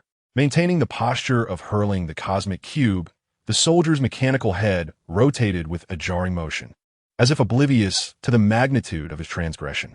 A heavy combat boot descended upon him, crushing the mechanical soldier into an unrecognizable mass, transforming him from a 3-dimensional entity into a mere 2-dimensional disk, causing a noticeable dent in the thick deck of the spacecraft. The entire vessel trembled with a muted shudder. The general, her statuesque form quivering, cast a worried glance at her silent master, Thanos. Possessing exceptional telepathic abilities, she sensed an unprecedented fury emanating from him, a wrath potent enough to obliterate countless civilizations. The general, fearful of incurring her master's wrath, turned her gaze, equally enraged. toward the metallic youth who had intervened. "Whoever you are, relinquish the cosmic cube." As she spoke, her eyes radiated a piercing silver light, unleashing a formidable mental assault toward the youth. This powerful psychic strike could bypass physical defenses. Even Thor would suffer from a splitting headache upon contact, with those of lesser mental fortitude succumbing to dizziness. Such was the inescapable nature of psychic abilities. Yet, the cloaked youth remained unfazed by the general's mental onslaught. As the faint yellow light at his brow intensified, it was the general who cried out in disbelief, her expression twisted in terror. "What do you think you are?" the youth remarked, shaking his head, never once deigning to meet her gaze. His nonchalance and indifference struck the general as utterly audacious. Thanos, maintaining his composure, spoke calmly. "Stand down. The gem he possesses is your absolute nemesis." "Yes, my lord," the general replied through gritted teeth, suppressing the throbbing pain in her head. Retreating a few steps to join Thor, who lay prostrate on the ground, Thanos unsheathed a dual-bladed weapon, stepping forward, his intense gaze fixed upon the youth as he introduced himself. "Titan, Thanos." "Earth, Meng," was the composed response from the being known as Meng, who stood resolutely, holding the cosmic cube. "Ah, the bearer of the Mind Stone. Since you are here, it indicates that General Deathblade and the Dark Knight Proxima have failed," Thanos stated without expression. Meng offered no reply. Instead, his left hand delved into the metallic wall behind him, retrieving a long scythe with blades at both ends. The general's eyes widened in astonishment. She could hardly believe that he could contend with two generals. Yet the fact that he wielded the legendary blade of General Deathblade spoke volumes. The general of the Fallen Blade and the Dark Knight's neighbor not only met with failure, but also lost their lives. In the face of the demise of these two formidable commanders, Thanos displayed no reaction, maintaining his composure as he stated, "I sent the general of the Fallen Blade and the Dark Knight's neighbor to Earth in advance, because your influence through the Mind Stone has affected my thoughts and judgments." Vision, unafraid, nodded in acknowledgement. The first Infinity Stone acquired by Thanos was the Power Stone. The second, which he currently possessed, was the Space Stone from the Cosmic Cube. Should Thanos obtain the Space Stone, he would gain the ability to transfer through space, thereby securing the remaining scattered Infinity Stones across the universe. Thus, from the very beginning, upon deciding to confront Thanos in his quest for the Mind Stone, Meng initiated her preliminary strategies, utilizing the Mind Stone's capacity for mental control and the interconnectedness of the stones. Of course, directly controlling Thanos, an Eternal, was nearly impossible. Meng merely suggested to him, while he wielded the Power Stone, to dispatch extraterrestrial warships in advance, allowing her to intercept the Space Stone he was on the verge of acquiring. Thanos gazed at Meng and remarked with admiration, "Impressive. You truly are remarkable. I have always been the one orchestrating plans. It's been a long time since I've been outmaneuvered." The superstar's eyes widened in disbelief. Receiving praise from her master was far more astonishing than the death of the two commanders. In the eyes of the supreme cosmic overlord, the ruler, their commanders were nothing but insignificant and weak pawns. However, this would be the end of it. Before absolute power and destiny, all schemes are futile. Thanos shook his head, his towering frame clad in heavy armor, clenching the Infinity Gauntlet with his left hand and wielding a double-bladed sword in his right. He advanced towards Meng. Thor, lying on the ground, barely opened his one eye, weakly urging, "Run. Vision, take the stone and leave this place." He and the Hulk had personally felt Thanos' immense strength, realizing that the might of the fleet's commanders was on an entirely different level. Silence. The superstar stepped on Thor's head, forcing him back down. "Cough, hurry and escape. Don't worry about us, just go." Thor's head was buried in the deck, blood and tears streaming down. This was a man hailing from the realm of gods, revered as the Prince of Asgard, wielding the hammer of the Thunder God and battling among the stars, who had never backed down. Yet now, filled with rage and yearning to avenge his brother Loki, he gritted his teeth and urged Vision and Meng to flee. However, Meng remained rooted in place, facing the advancing Thanos, and gestured to the cosmic cube in her right hand.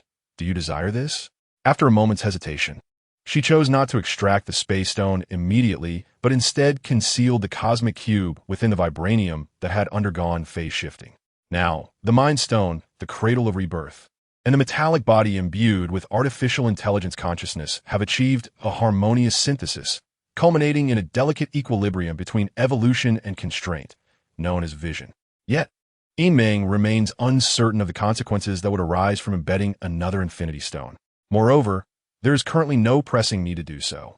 I shall obliterate your corporeal form, extract the Mind Stone from your forehead, and seize the cosmic cube within you. I am your destiny. Thanos' taut purple visage betrayed a hint of a sinister grin as he accelerated towards Meng, his imposing and robust physique clad in heavy metallic armor, moving with a swiftness reminiscent of a golden thunderbolt amidst the quaking remnants of the shattered spacecraft. The armored Thanos surged forward, confronting Vision and Meng. Wielding his massive double-bladed weapon that spun with the velocity of helicopter blades, brandishing an overwhelming force capable of subduing even the mighty Hulk. Cleaving through the air with lethal intent towards the vibranium head. Vision flee, Thor's raspy voice echoed as he struggled, fully aware that a single strike could rend the vibranium form asunder. Particularly given the extent of Vision and Meng's battle damage, they appeared on the verge of disintegration. The clash of metal reverberated, sending shockwaves outward. How could this be? The cosmic titan's expression froze, as the anticipated scene of his adversary being cleaved in two failed to materialize. Thanos' eyes widened in disbelief as he beheld his full-force strike being met with an indomitable resistance. Indeed, it was held steady, no matter how he exerted himself. He could not bring it down. The unparalleled blade remained firmly in place, wielded solely by a left hand. That hand, corroded and cracked, emanated an unimaginable strength as it raised the legendary blade, deflecting the immense double weapon before him. Is that all? Vision and Meng surged upward, elevating by about a meter, and with the legendary blade in hand, they countered the downward force, reversing the tide of offense and defense in an instant, causing the deck beneath Thanos to buckle. The golden, gentle electronic gaze transformed into a swirling crimson, rife with inexplicable negative emotions. Who is to flee? The thick, resilient metallic deck of the spacecraft began to yield under the relentless pressure, sinking downward. Thanos, taken aback by the failure of his strike, found himself overpowered by his foe. The authority in his eyes reflecting the ascending mechanical youth, the astonishing force emanating from the double-bladed weapon. This individual is unlike any other. A fleeting moment of astonishment crossed Thanos' purple visage. Yet as a conqueror who has obliterated countless civilizations, he quickly regained his customary cold indifference. His muscles tensed under the weight of his armor as he forcefully pried apart Meng's grip on the legendary blade. The double weapon, once more slicing forward like a tempest. No matter how formidable a god may be, he has slain them all. The double blade moved with such swiftness that only a glint of cold light could be perceived flashing by. Meng hovered gracefully a meter above the deck, her countenance, resembling that of a young man clad in a metallic mask, remained serene. Her electronic eye meticulously tracked and analyzed the trajectory of the dual blades before she brandished the exclusive weapon of the Reaper General. Each movement of the unparalleled blade was executed with astonishing swiftness and fluidity, outpacing not only the Reaper General, but exhibiting greater strength and professionalism, as if she were a flawlessly programmed machine operating in perfect synchrony. The dual blades collided fiercely once more, sparks flying in abundance, as the tangible force of their weapons clashed, sending ripples of energy surging forth. And this was merely the beginning. In a heartbeat, the two weapons engaged in a brutal exchange, separating only to strike again with ferocity. In less than a second, the two adversaries had clashed countless times. Showing no signs of respite, the battle was on the verge of eruption. Meng and Thanos continued their relentless assault, each strike potent enough to shatter a vibranium shield. Yet they remained locked in a stalemate.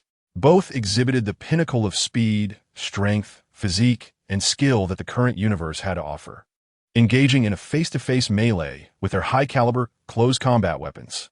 Kings against kings, strength against strength, the contest of dual blades and lethal edges. No one retreated, no one halted. Under the fierce and primal clash of their lethal blades, the spaceship trembled violently, cracks erupting from the deck and inner walls as the already battered vessel began to disintegrate. The supergiant watched in disbelief, her body trembling uncontrollably. In the past, when facing any foe, once her master intervened, the tide of battle would surely turn in their favor. Even among their 5 greatest generals, the one with the strongest close combat prowess, Black Dwarf, would lose his head within 3 seconds when confronting the master wielding dual blades. Yet now, the opponent was engaged in a fierce and evenly matched battle with a blade-wielding master. Had she misperceived the situation?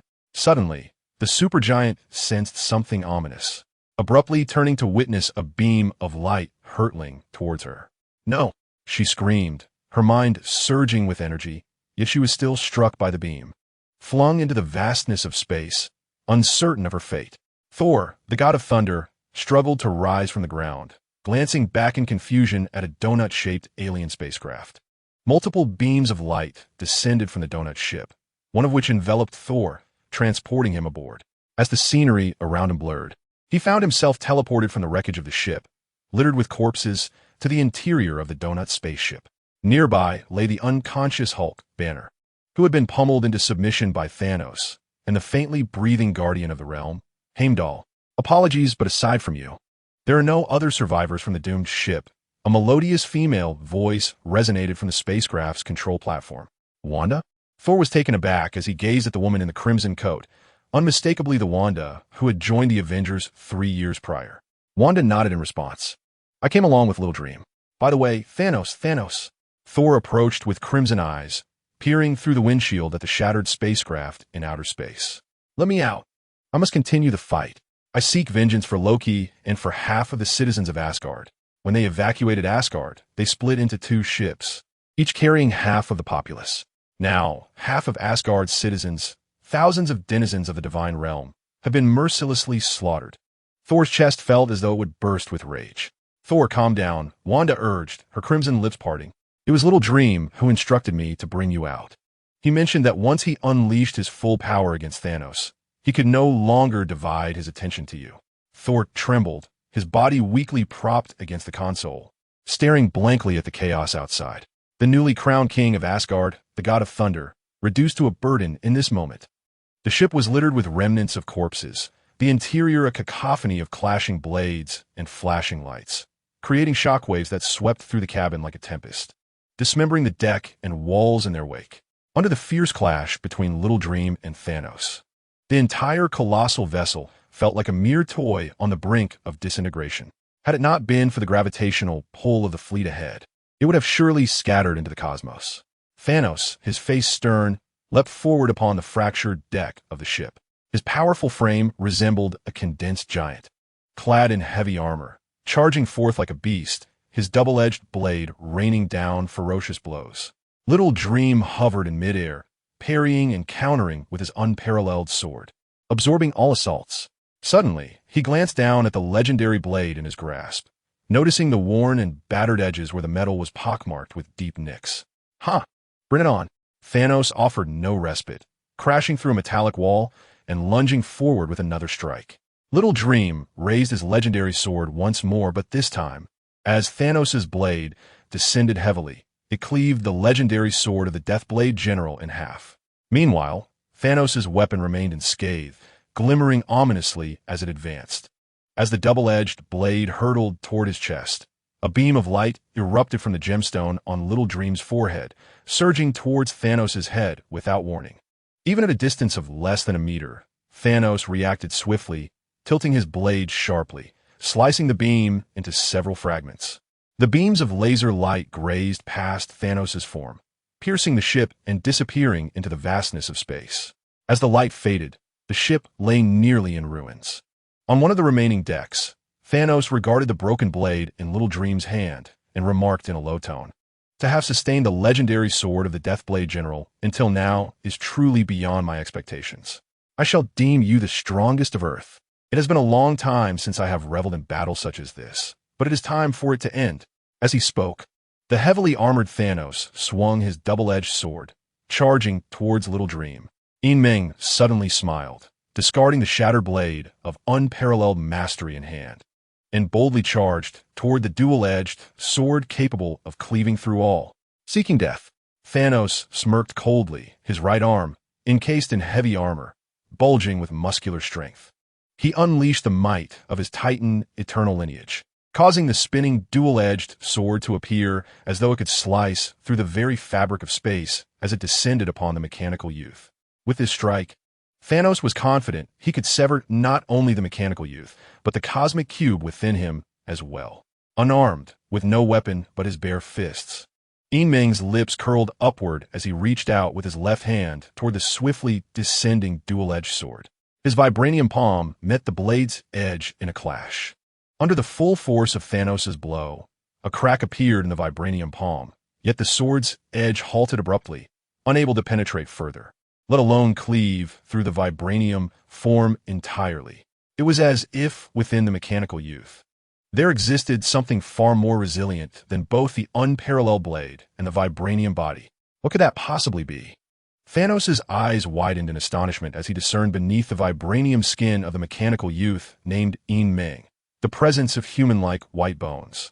The stark white skeleton hidden beneath the vibranium exterior was infinitely harder than either vibranium or the legendary blade. Moreover, the power emanating from Meng at that moment exceeded his initial strength by several times, even reaching dozens of times.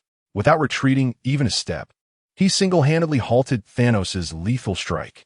How could this be possible? Thanos' mind went blank. Though he could match the strength of the Titan eternal lineage, how could it surpass it by such a margin? And what was the nature of that bone-like hardness? Was it some special cosmic metal? Was this all he had to offer? Wasn't this merely a warm-up? Effortlessly catching Thanos' lethal dual-edged sword with his bare hands, Meng wore a faint smile as he swung his right fist downward, delivering a blow that shattered Thanos' chest armor. The weapon slipped from Thanos' grasp, his armor fracturing like glass, and he was sent hurtling backward like a cannonball. The stalemate was abruptly overturned.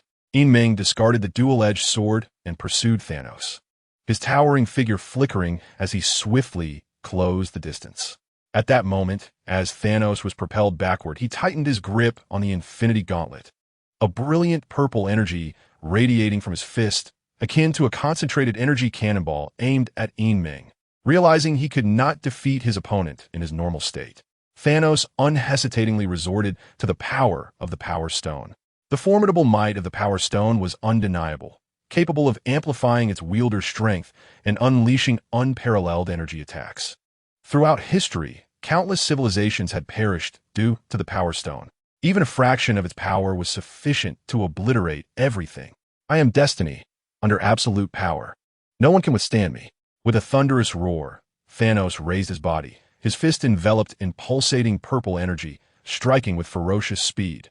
Yet, he suddenly beheld the mechanical youth raising his right fist, the vibranium form poised to disintegrate at any moment, emanating a formidable force that was not derived from the Infinity Stones, yet was profoundly unsettling.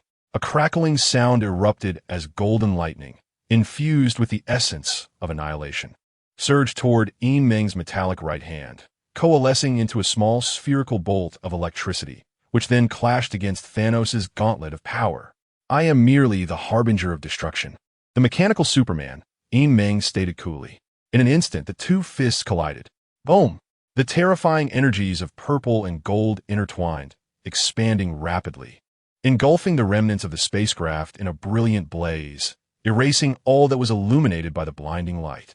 Then, as if a miniature supernova had erupted, a figure shot forth from the energy sphere, hurtling through thousands of meters of space, crashing forcefully into the fleet obstructing the cosmos ahead.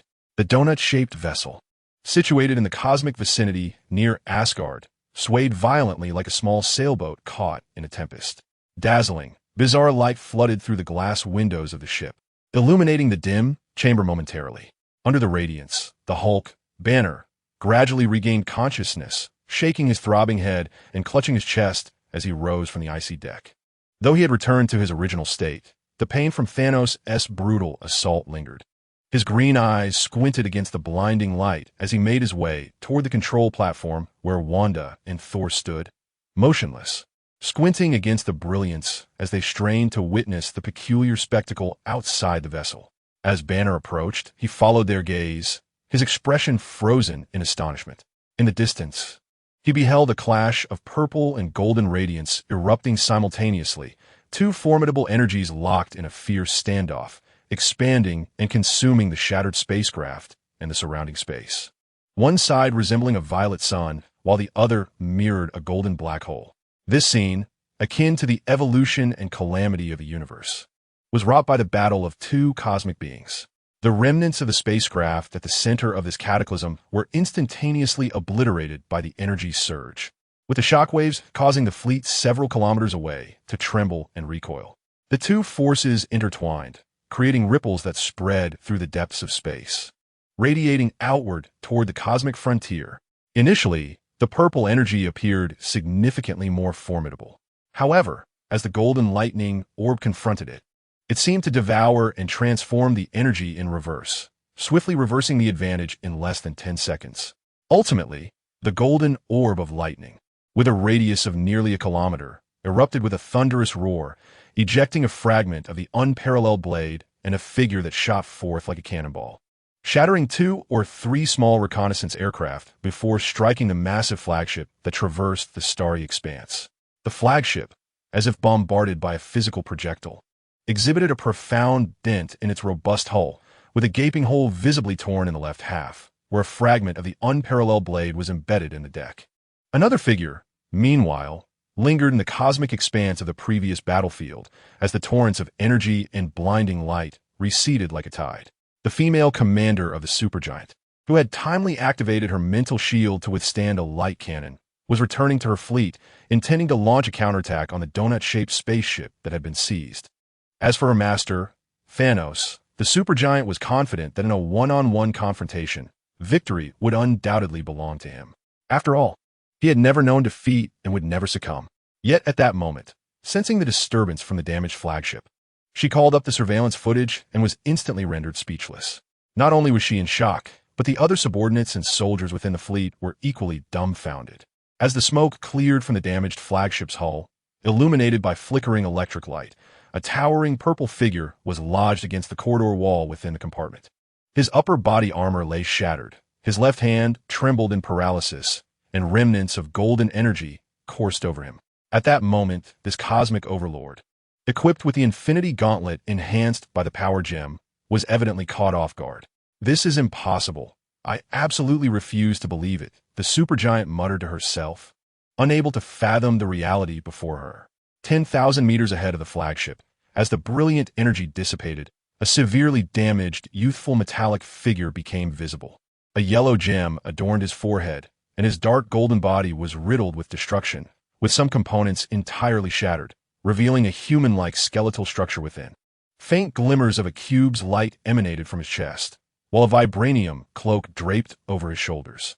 In that instant, his electronic eyes seemed to blaze with crimson flames, and from his fractured vibranium form, waves of destructive energy overflowed, radiating a brilliance akin to a miniature sun throughout the cosmos. It was as if technology and ancient lore had fused, a union of deity and demon, strikingly perfect yet terrifying. Despite his dilapidated condition on the verge of collapse, he possessed an overwhelming power that transcended the divine. Was this an illusion? Thor, the god of thunder, gazed in astonishment, his eyes wide with disbelief.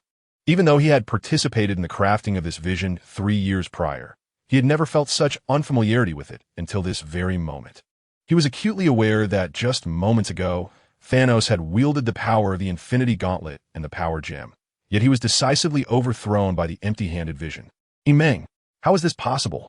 Was this truly his authentic strength and form?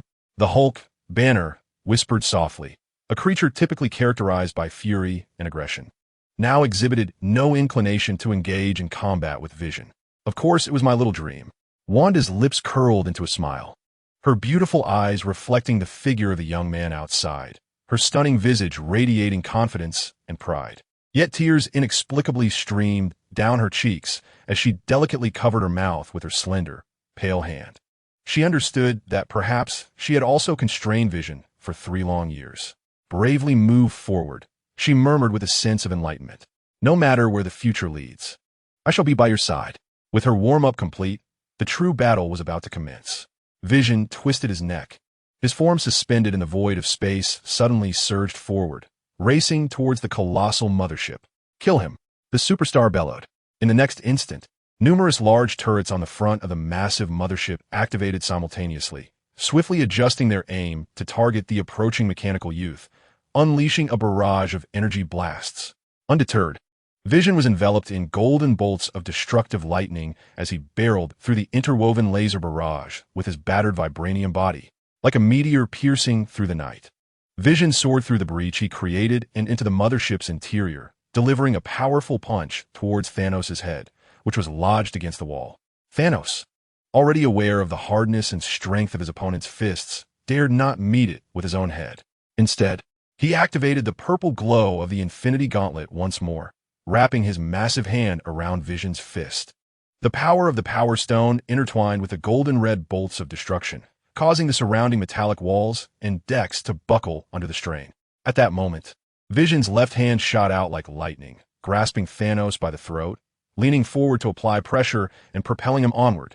Thanos' right hand quickly seized Vision's left wrist, struggling to free himself from the long mechanical appendage. Yet, propelled by the explosive force akin to a meteor strike, Thanos' heavily armored body was uncontrollably thrust deeper into the mothership. In an instant, they traversed 100 meters, gaining speed with each passing moment. Nothing within the mothership, be it equipment, platforms, walls, decks, or soldiers, could impede their path. Vision carved a wide corridor wherever he grasped Thanos, who stood over 2 meters tall and robustly built, now being subdued by a mechanical youth barely standing at 1 meter 90. A 10-meter-tall bio-soldier attempted to obstruct them with its body, only to have its chest and back explode simultaneously. Blood began to trickle from the corners of Thanos' mouth, his already purple visage becoming increasingly ashen as he tore through numerous compartments until he burst forth from the opposite end of the mothership. In the vastness of outer space, Thanos, gripping Vision's fist with the Infinity Gauntlet, unleashed a brilliant purple light, augmented by the Power Stone, and violently hurled Vision away. In the tale of rebirth of the financial giant, Meng halted abruptly after soaring 3 meters, dragging the tail of the devastating lightning. With astonishing speed, he encircled Thanos, landing a swift kick to the back of his heart. This strike shattered the armor just as it had previously done to his chest, propelling Thanos like a human cannonball into the heart of the colossal mothership, crashing directly into the central control room. Meng's form transformed into a streak of light, darting forward to deliver another precise kick to the still-moving Thanos, causing the heavy armor on his posterior to shatter with a resounding impact. His velocity was akin to a bolt of lightning, seemingly endowed with the power of the Infinity Stones, treating the cosmic tyrant's armor as a mere ball, with the colossal mothership as the goalpost. The once immaculate vibranium mechanical body now bore a haunting beauty of decay and destruction, as if it had succumbed to a dark transformation, radiating an aura of annihilation and strength, an embodiment of pure slaughter. This was a confrontation of the highest caliber within the Marvel Universe. Rather than a battle, it resembled a one-sided exhibition of dominance. The immense mothership, spanning several kilometers, was utilized as a playground, while the electrifying mechanical figure incessantly flickered around Thanos, who was dressed in heavy armor and adorned with the Infinity Gauntlet. He was kicked repeatedly towards the mothership from every conceivable angle and direction, transforming the once mighty vessel into a fragmented ruin. Soon, the entire mothership was dismantled into dozens of shattered compartments, floating amidst the cosmos alongside thousands of casualties from the ensuing chaos. The interior of the mothership devolved into a hellscape, filled with soldiers and creatures from various star systems wailing in terror, some hurled into outer space by the residual force, while others were crushed by the incoming Thanos and the mechanical youth. The supergiant felt his faith shatter, trembling as he was forced to flee to a smaller spacecraft. This was no mere technological creation. It was a true monstrosity. Within the donut-shaped ship at the fleet's periphery, Thor and Hulk gazed in stunned disbelief at the unfolding chaos. Was this truly the cosmic tyrant Thanos, who had just moments ago single-handedly dominated them? Hulk, wincing from the pain in his chest, nearly burst forth with joy, exclaiming, "This is the feeling." Though Thor was astonished by the incredible power of Vision, he felt an unprecedented thrill as the pent-up anger and resentment within him began to dissipate. The mechanical youth, trailing the echo of destruction, zipped through the cosmos once more, kicking Thanos violently away, who crashed into the tyrant's chair within the command chamber, shattering both the chair and the control room into countless fragments. Like a fallen beast, Thanos roared in fury as he struggled to rise from the ground. His once formidable armor lay in tatters, revealing a blood-stained, short-sleeved battle suit beneath. His body was marred with wounds, each a testament to his once invincible reign over the cosmos, now reduced to utter disarray. The towering mechanical figure loomed above the command center, its battered form exuding an undeniable aura of dominance and power, its crimson eyes coldly surveying the scene below. Wiping the blood from the corner of his mouth, Thanos could no longer maintain his previous composure. In a hoarse growl, he exclaimed, "This is impossible. Even if you draw power from 2 Infinity Stones, you cannot wield such boundless strength at will. Who claims my power is derived from stones?" Vision replied calmly, "This is my own intrinsic strength." The incredulity on Thanos' face deepened at the acknowledgement from Meng. Indeed, aside from the Power Stone, none of the other gems augmented individual strength. Yet, how could one be so formidable without the enhancement of the stones? It was unfathomable, leaving Thanos with a sense of his understanding of the universe crumbling. But Meng spoke the truth. This power undeniably belonged to him, sourced from a realm beyond the Marvel Universe, a power tied to an ancient embodiment of destruction. 3 years prior, within the dreamscape of the Marvel Universe, Meng had contemplated that if the abilities of the Mind Stone and artificial intelligence could project onto the form of destruction, then the ancient embodiment of destruction's strength could surely be transmitted and assimilated into reality. Perhaps, in the past, as an artificial intelligence, he lacked a true form to bear the projection of the ancient destruction's essence and power.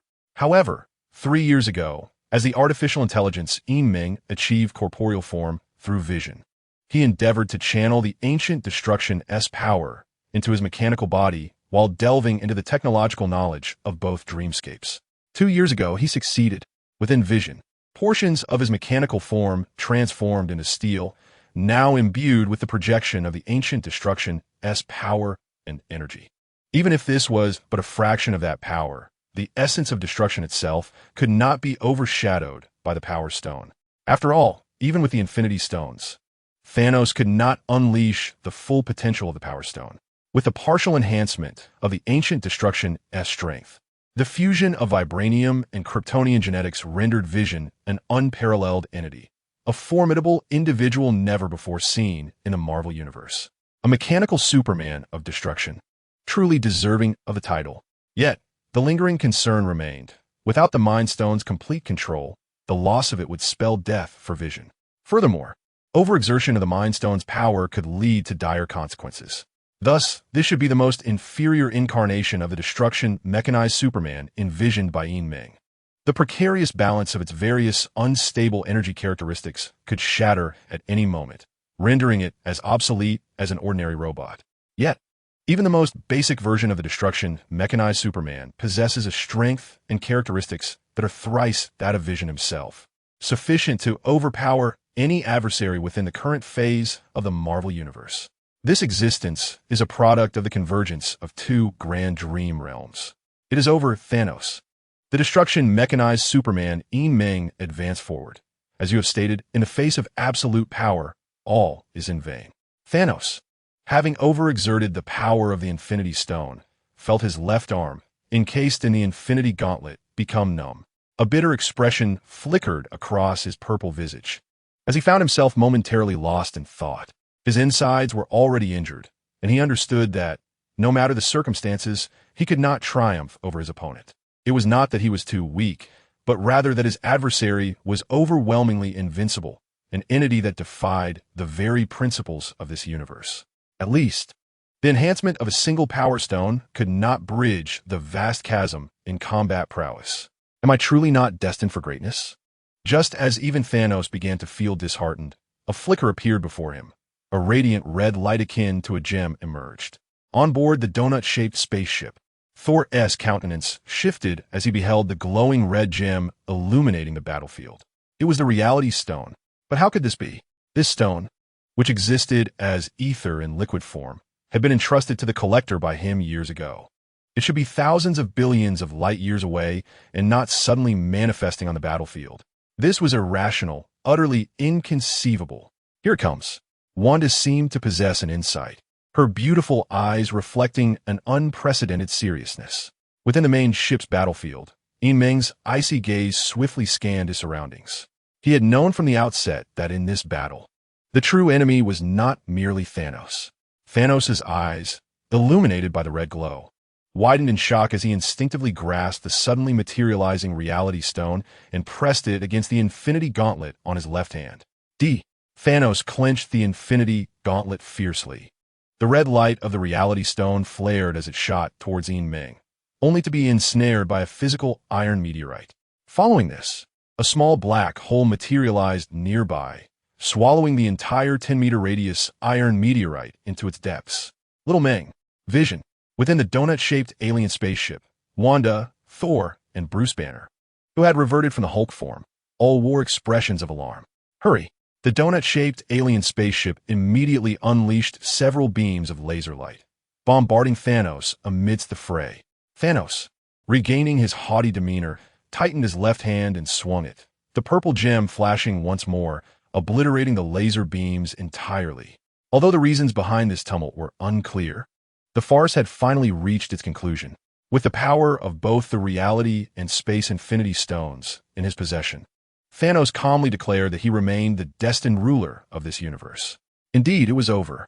Yet, at that moment, a tranquil voice resonated from behind him. What? Thanos abruptly turned to see a swirling blue mist materializing behind him, the teleportation property of the Space Stone.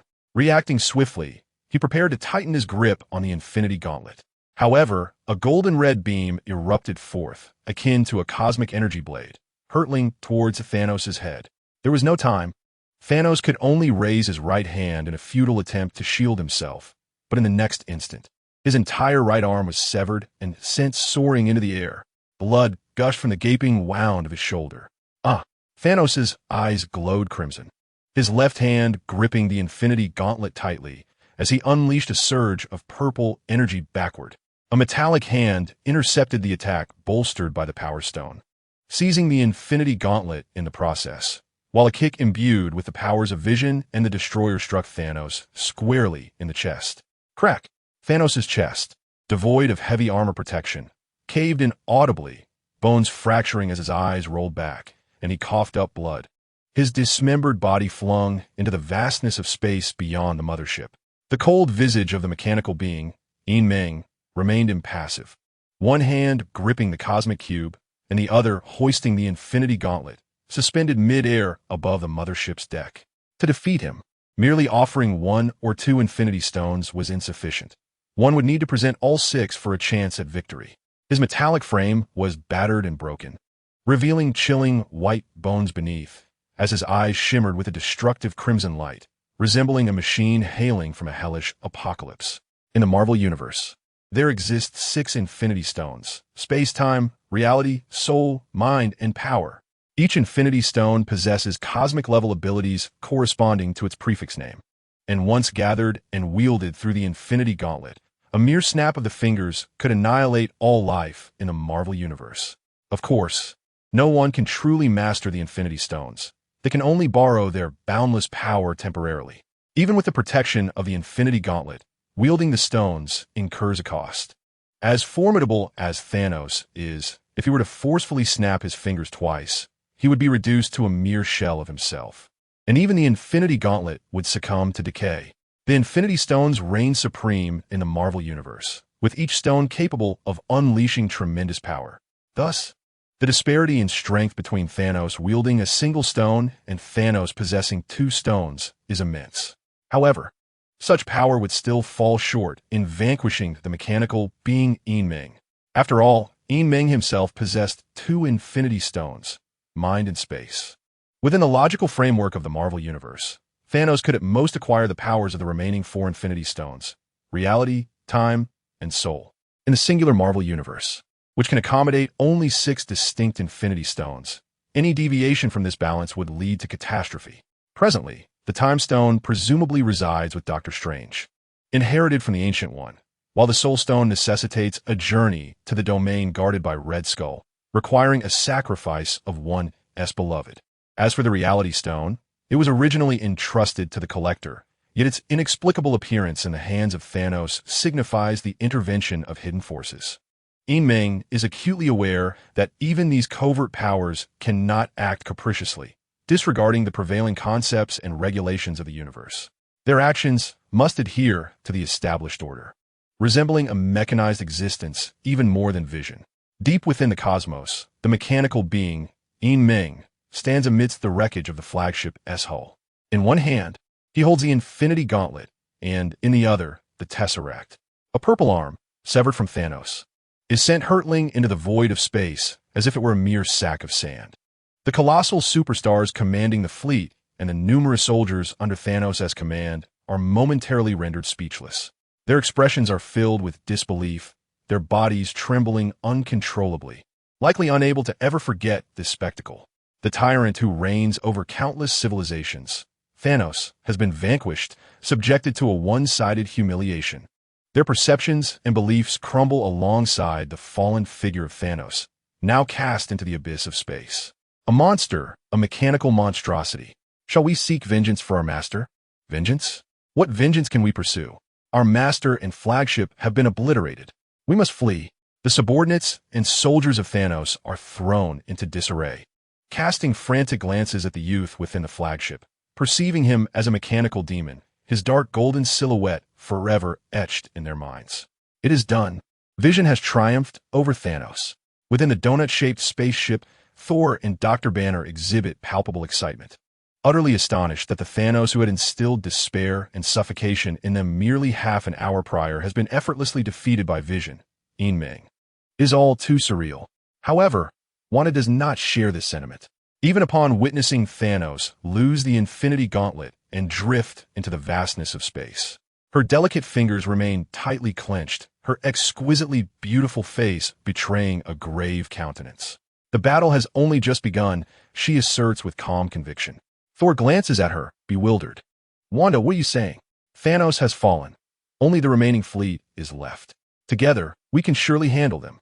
Even if we cannot, we can always retreat. The true enemy is not Thanos' fleet.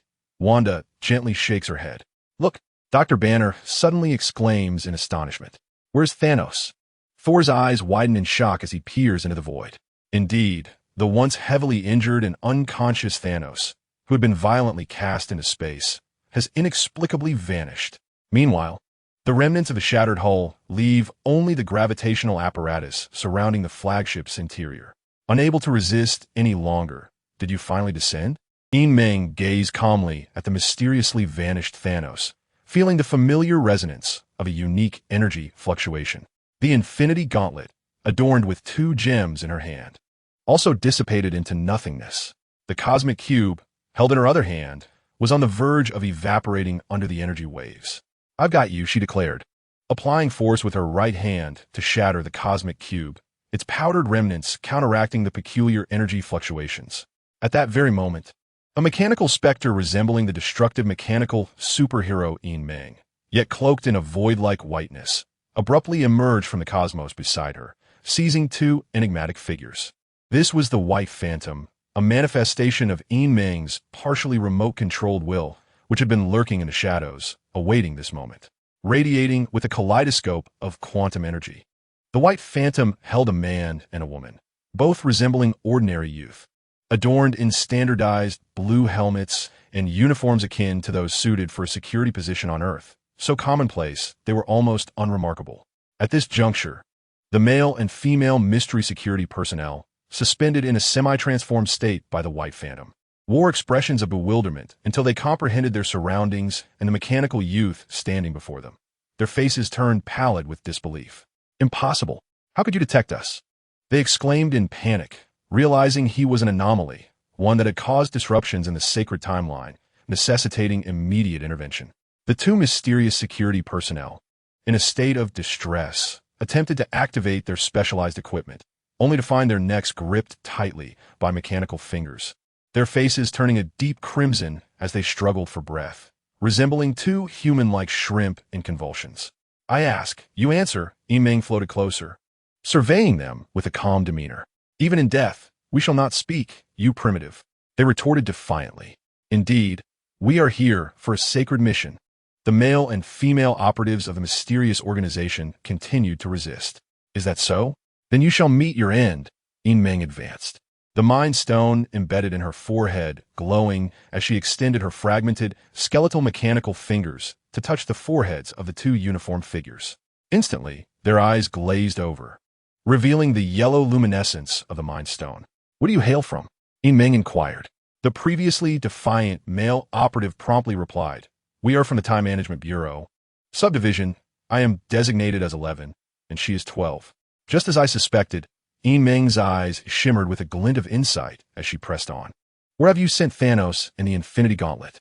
The female member, identified as 12, responded swiftly, "We do not know. We merely altered their cosmic positioning randomly through the spatial converter." Meng, confident in the truthfulness instilled by the Mind Stone's influence, continued her questioning. "What brings you here?" In the sacred timeline, an unprecedented upheaval unfolded. As the vanguard, we ventured forth to investigate, only to discover that Thanos was being subdued by vision, a grave error indeed. We endeavored to rectify this mistake, aiming to restore the sacred timeline to its rightful path. "I comprehend now. This shall liberate you." Meng's countenance remained tranquil and serene. With a mere thought, the white vision exerted its power, and with a resounding crack, both the 11th and 12th individuals collapsed, rendered powerless. He had previously discerned that these members of the Time Management Bureau were mere mortals, devoid of any superhuman abilities.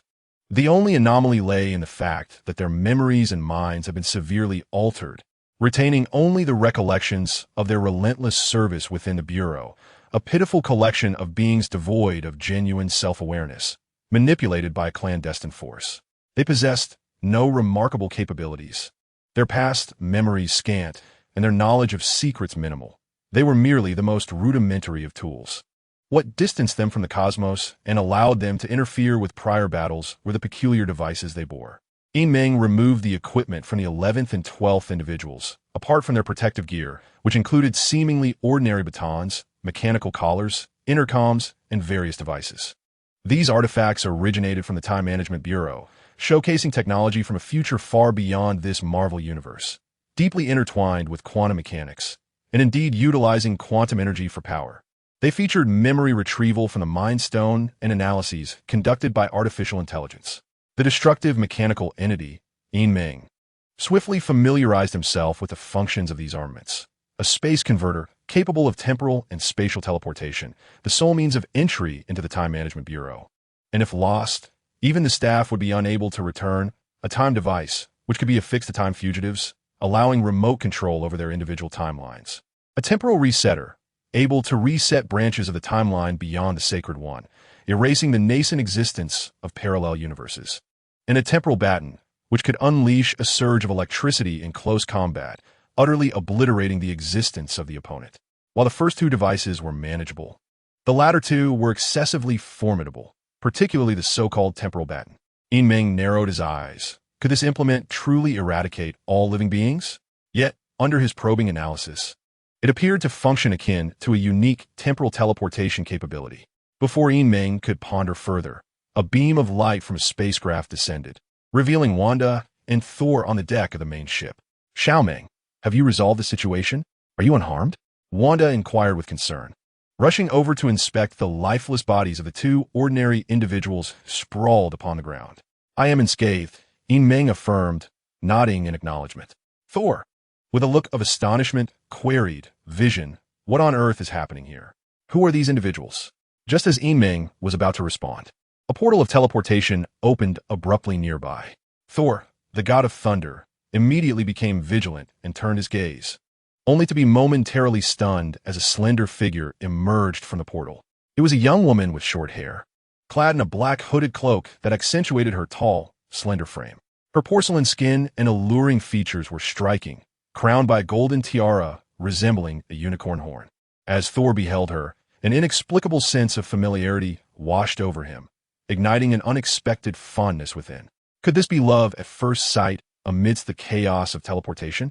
He chastised himself inwardly as thoughts of Loki's recent demise clouded his mind. Vision, come with me at once, the enchanting woman urged, her tone urgent as she stepped through the portal created by the space converter. Who are you? Wanda interposed, positioning herself protectively in front of Yoon Dream. Her eyes narrowed in suspicion. I sense no malicious intent from her. Yoon Dream reassured Wanda, gently patting her shoulder before calmly inquiring, Why should I follow you? The captivating woman gestured towards the two lifeless bodies on the deck. They were merely scouts. You have disrupted the sacred timeline by killing them, and soon, more agents from the Bureau will arrive in this timeline. She reached for Yoon Dream's hand, attempting to pull him away. Come with me. We can discuss this in a safer place. However, Yoon Dream remained as immovable as a statue, despite her persistent tugging. With an unhurried smile, he replied, Might I first inquire about your origins? The enchanting woman furrowed her brow, hesitating briefly before exhaling deeply. I am Lady Loki. You may also refer to me as Sylvie. Thorne nearly choked on his own disbelief, his bloodshot eyes widening.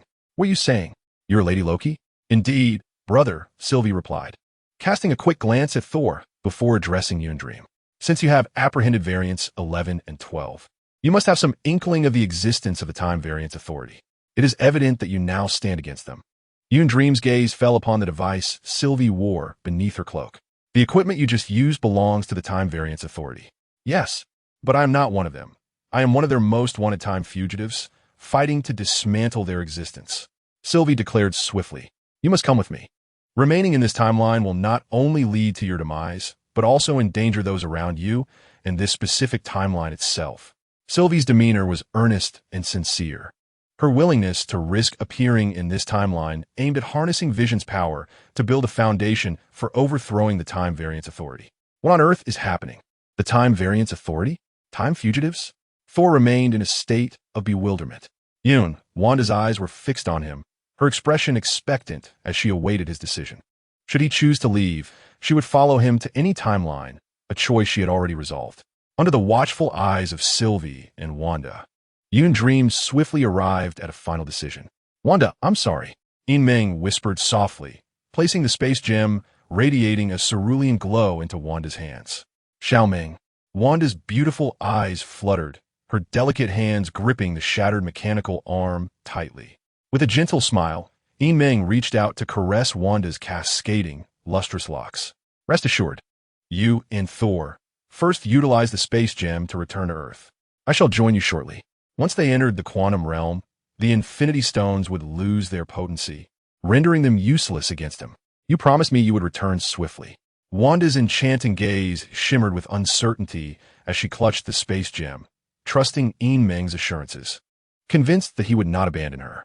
Should Meng fail to return, it would signify his demise, and she would lose all meaning in her existence. Wait for my return. The mechanical being, Meng, nodded before turning to Sylvie. Let's proceed. Very well. Sylvie, the female Loki, exhaled deeply, preparing to reopen the portal. Yet, before she could act, Meng seized the space converter he had just acquired and opened a portal ahead of her. Where does this portal lead? Sylvie exclaimed in astonishment. To the Time Variance Authority, Meng replied matter-of-factly, stepping towards the gateway. You must be out of your mind. Sylvie gasped, taken aback. She believed herself to be the most formidable time criminal, only to find that this version of Vision was even more audacious, intent on directly teleporting to the Time Variance Authority. You are courting death. Sylvie rushed forward, attempting to halt him. In there, your Mind Stone, magic, energy, and even technology will be rendered ineffective. You will be obliterated. If I do not attempt it, how will I know if I'm truly courting death? Meng pressed on, undeterred. You've gone mad, utterly mad. Sylvie remained rooted in place, witnessing his resolve. Upon reaching the threshold of the portal, Meng paused momentarily and spoke. If you believe in me, come with me. I shall bring an end to it all. Under the watchful gaze of the young Wanda, Thor, and Sylvie, the seemingly obsolete mechanical youth took another step forward, entering the portal that led to the Time Variance Authority. The sacred timeline and Vision's fate were at hand. All within this realm would soon meet their conclusion. For Meng, the earlier version of Thanos wielding the Infinity Gauntlet was merely bait, intended to draw out the Time Variance Authority from beyond the cosmos. As long as the Authority existed, the struggle would not truly be over, even if Thanos were vanquished. They could conjure another. Thus, The true adversary in this battle had always been the Time Variance Authority. Now, only the final step remained. Once the authority was dealt with, both the fixed timeline and Vision's destiny would meet their end. By that time, within the current Marvel Universe, nothing would remain capable of obstructing him. Thus, the destruction mechanic. Meng resolutely stepped through the portal leading to the Time Management Bureau. The moment Meng set foot in the Bureau, before he could fully comprehend the surroundings, a radiant light enveloped everything, and time seemed to come to a complete standstill. Was this the intrinsic power of the Time Management Bureau? No. The surrounding brilliance began to shatter and dissipate, akin to the scenes of a dream before awakening. Meng's consciousness detached from his world, yet he did not return to reality. Instead, he traversed into another dream. At this moment, the dreamscape underwent a transition. Perhaps this was also due to my earlier excessive use of the ancient Destruction Sun's projection power. Meng's dreamlike awareness flowed, ultimately unable to resist the formidable, black hole-like gravitational pull, cascading into another dream realm. This was the dream universe, the cosmos, Earth metropolis. It was midday. The sky was a vast expanse of azure, crystal clear, with the sun, like a fiery orb, hanging high above, casting brilliant golden rays unimpeded upon the steel city below.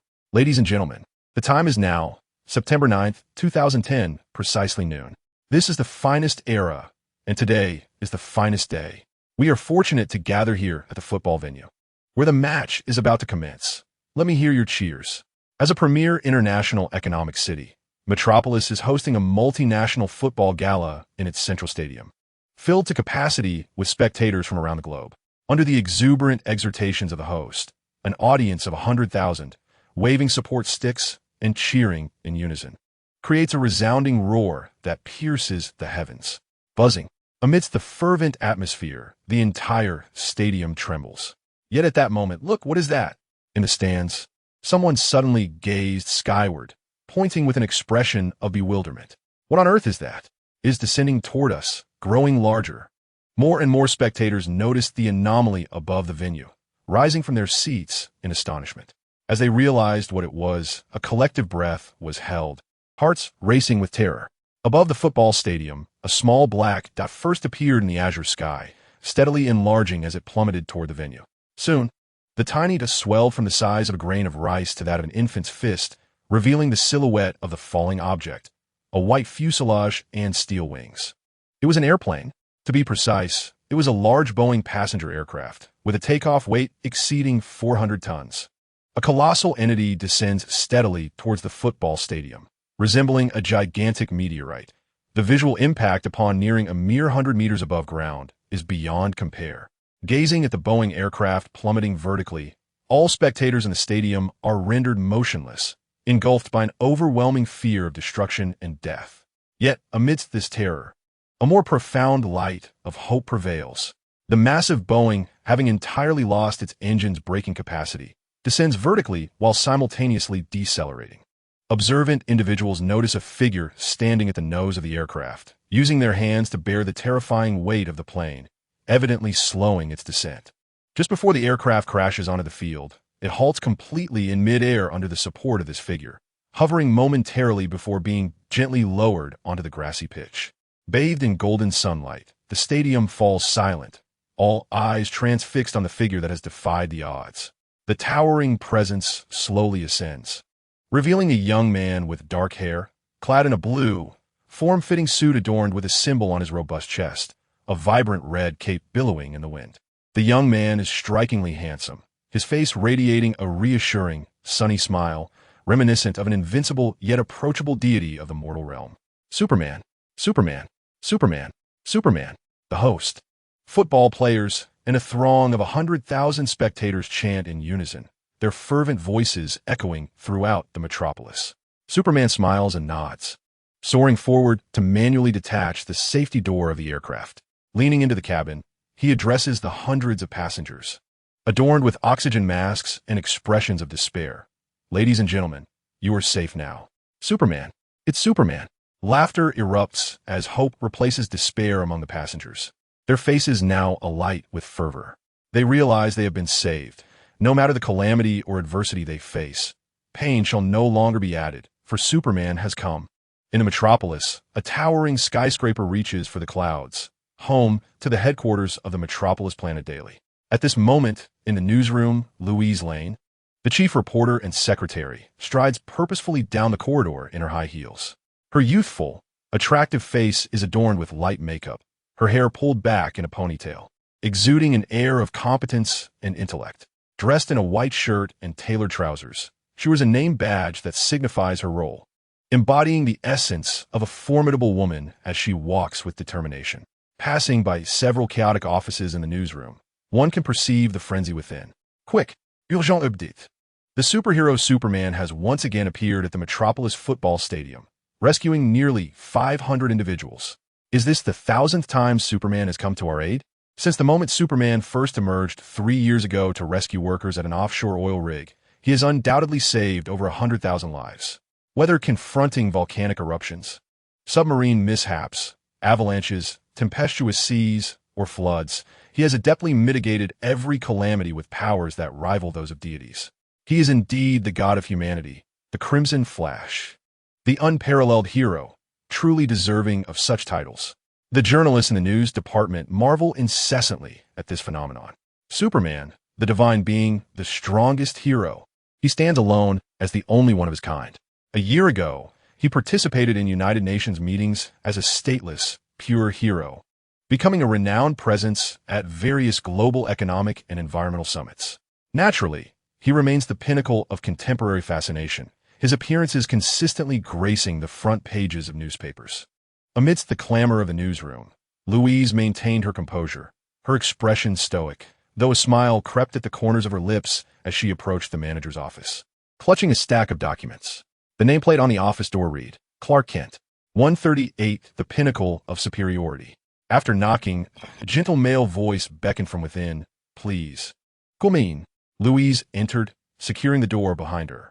Ah, Louise, you arrived just in time, said a young man with black-rimmed glasses and a polished demeanor, his desk cluttered with files. He looked up, revealing a warm and inviting smile. Louise glanced toward the office window, noting it had not been entirely shut. Yet the young man's hair and collar remained impeccably in place. Clearly, he had just returned from the much-publicized soccer field, unbeknownst to anyone but her.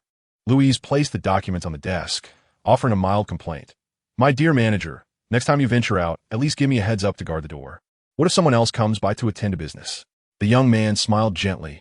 I worried you might be too busy. Besides, it was merely a minor incident. It didn't take long. If I go out again, I will certainly inform you. With no lingering resentment, Louise silently mused for the umpteenth time. What a flawless individual he is. One wonders what kind of person could nurture someone so perfect. Could it be that they might truly become a family one day? Feeling a bit flustered, Louise inquired. So, what else did you wish to discuss? Well, Louise, we've been in a relationship for nearly 3 years now, Clark smiled. Indeed, she replied. I believe it is time to introduce you to my family. If all goes well, let's plan to marry next year. Wait, what? Louise exclaimed, her eyes widening. As afternoon waned into evening, a modestly luxurious car glided out of the metropolitan area towards the outskirts. Inside the vehicle, Clark, attired in a suit and still wearing his black-rimmed glasses, drove with Louise seated beside him, now clad in a flowing dress, her hands anxiously clasped together. There is no need to be so tense, he reassured her. Clark perceived the unease within Louise and gently clasped her hands in his. With his comforting presence, Louise felt a slight sense of calm.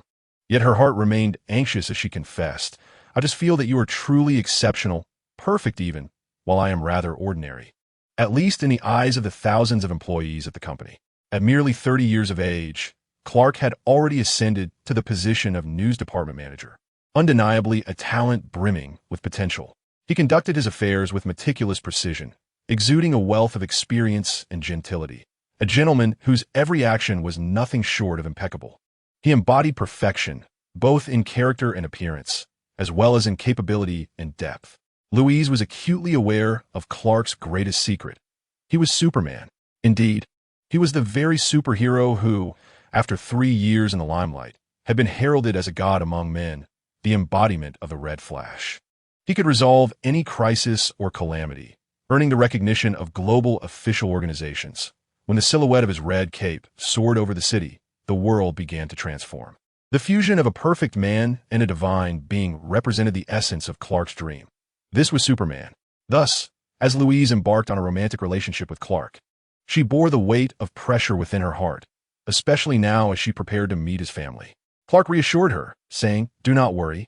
My adoptive father once remarked that nothing is flawless, and every entity has its imperfections. The key lies in identifying these flaws and striving to rectify them.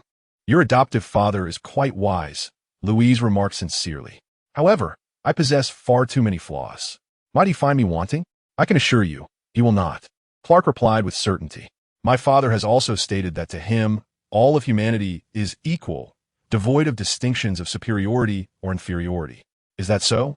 Louise exhaled a sigh of relief, though she felt an inexplicable oddness about Clark's words. The vehicle entered a large estate enveloped by a forest and came to a halt before the grand mansion. "This is the home where you grew up," Louise said as she alighted from the car, gazing up at the serene yet opulent mansion in astonishment. "So, Clark, you are indeed from a wealthy family?" "Yes. I have lived here since childhood," Clark replied, pausing to meet Louise's gaze. "Louise, my family is quite different from ordinary people in many respects. In any case, whatever you encounter inside, there is no need to panic. I will be by your side." Louise nodded. "That is not an issue for me. I'm a reporter. I have seen all manner of scenes." Clark opened his mouth to speak, but was interrupted by the appearance of a figure emerging from the mansion's entrance. It was a beautiful woman with silver hair, her visage untouched by the passage of time, clad in a shimmering gown that accentuated her curves. In a gentle voice, she called out, "Clark, you are home." "Indeed, Auntie," Clark responded, taking Louise's hand. "This is the Louise Lane I mentioned to you, my colleague and also my beloved." "Auntie," Louise said, her cheeks tinged with color as she followed suit. "Mississippi Lane, you are truly exquisite," the woman complimented. Atlanta offered a compliment, yet hurriedly pulled Clark aside. Lowering her voice, "I have told you before, do not bring Louise here." "I wish to present her to the king," Clark insisted. "That is a mistake. The king does not care. How could she possibly be concerned about this?" Atlanta sighed. Clark calmly replied, "At the very least, allow me to take her to the king's side. Since we are already here, it would be inappropriate to leave without him having seen her." Atlanta hesitated, ultimately exhaling a resigned sigh. "Very well, you may go." Clark nodded, taking Louise by the hand as they proceeded towards the main entrance of the mansion. Atlanta shook her head while watching Louise's retreating figure. Ahead lies a hellish realm. Inside the mansion, the vastness was strikingly tranquil. Louise, curious, surveyed her surroundings but saw no one. Such a grand estate seemed devoid of even a butler or maid. The king despises disturbances. Without considerable power, one cannot approach him. Clark explained. "The king?" Louise grasped that Clark had been referring to his adoptive father, yet wondered why he was called the king. She wanted to inquire, but upon reaching the staircase to the second floor, she encountered a girl emerging from a room. A girl of about 12, with pink hair and features as delicate as a doll. Her skin smooth and milky like that of an infant, was clad in a whimsical dress resembling a celestial being. Particularly striking were her eyes, clear and bright, surpassing even the stars in the night sky. The pink-haired girl cast a fleeting glance at Louise, and Louise felt as though all her secrets were laid bare. The girl's crystalline gaze was filled with disdain. "Clark, not just anyone could be picked up, especially not someone who would disturb the king." Clark immediately defended. "Her name is Louise. She is my girlfriend." "Oh, a girlfriend? HM." The pink-haired girl maintained her hostility, her floral dress swaying as she ascended to the third floor. Clark explained, "Her name is Kame, but she is also known as Little Flower. Despite her appearance, she is about my age." "Then aren't you childhood sweethearts?"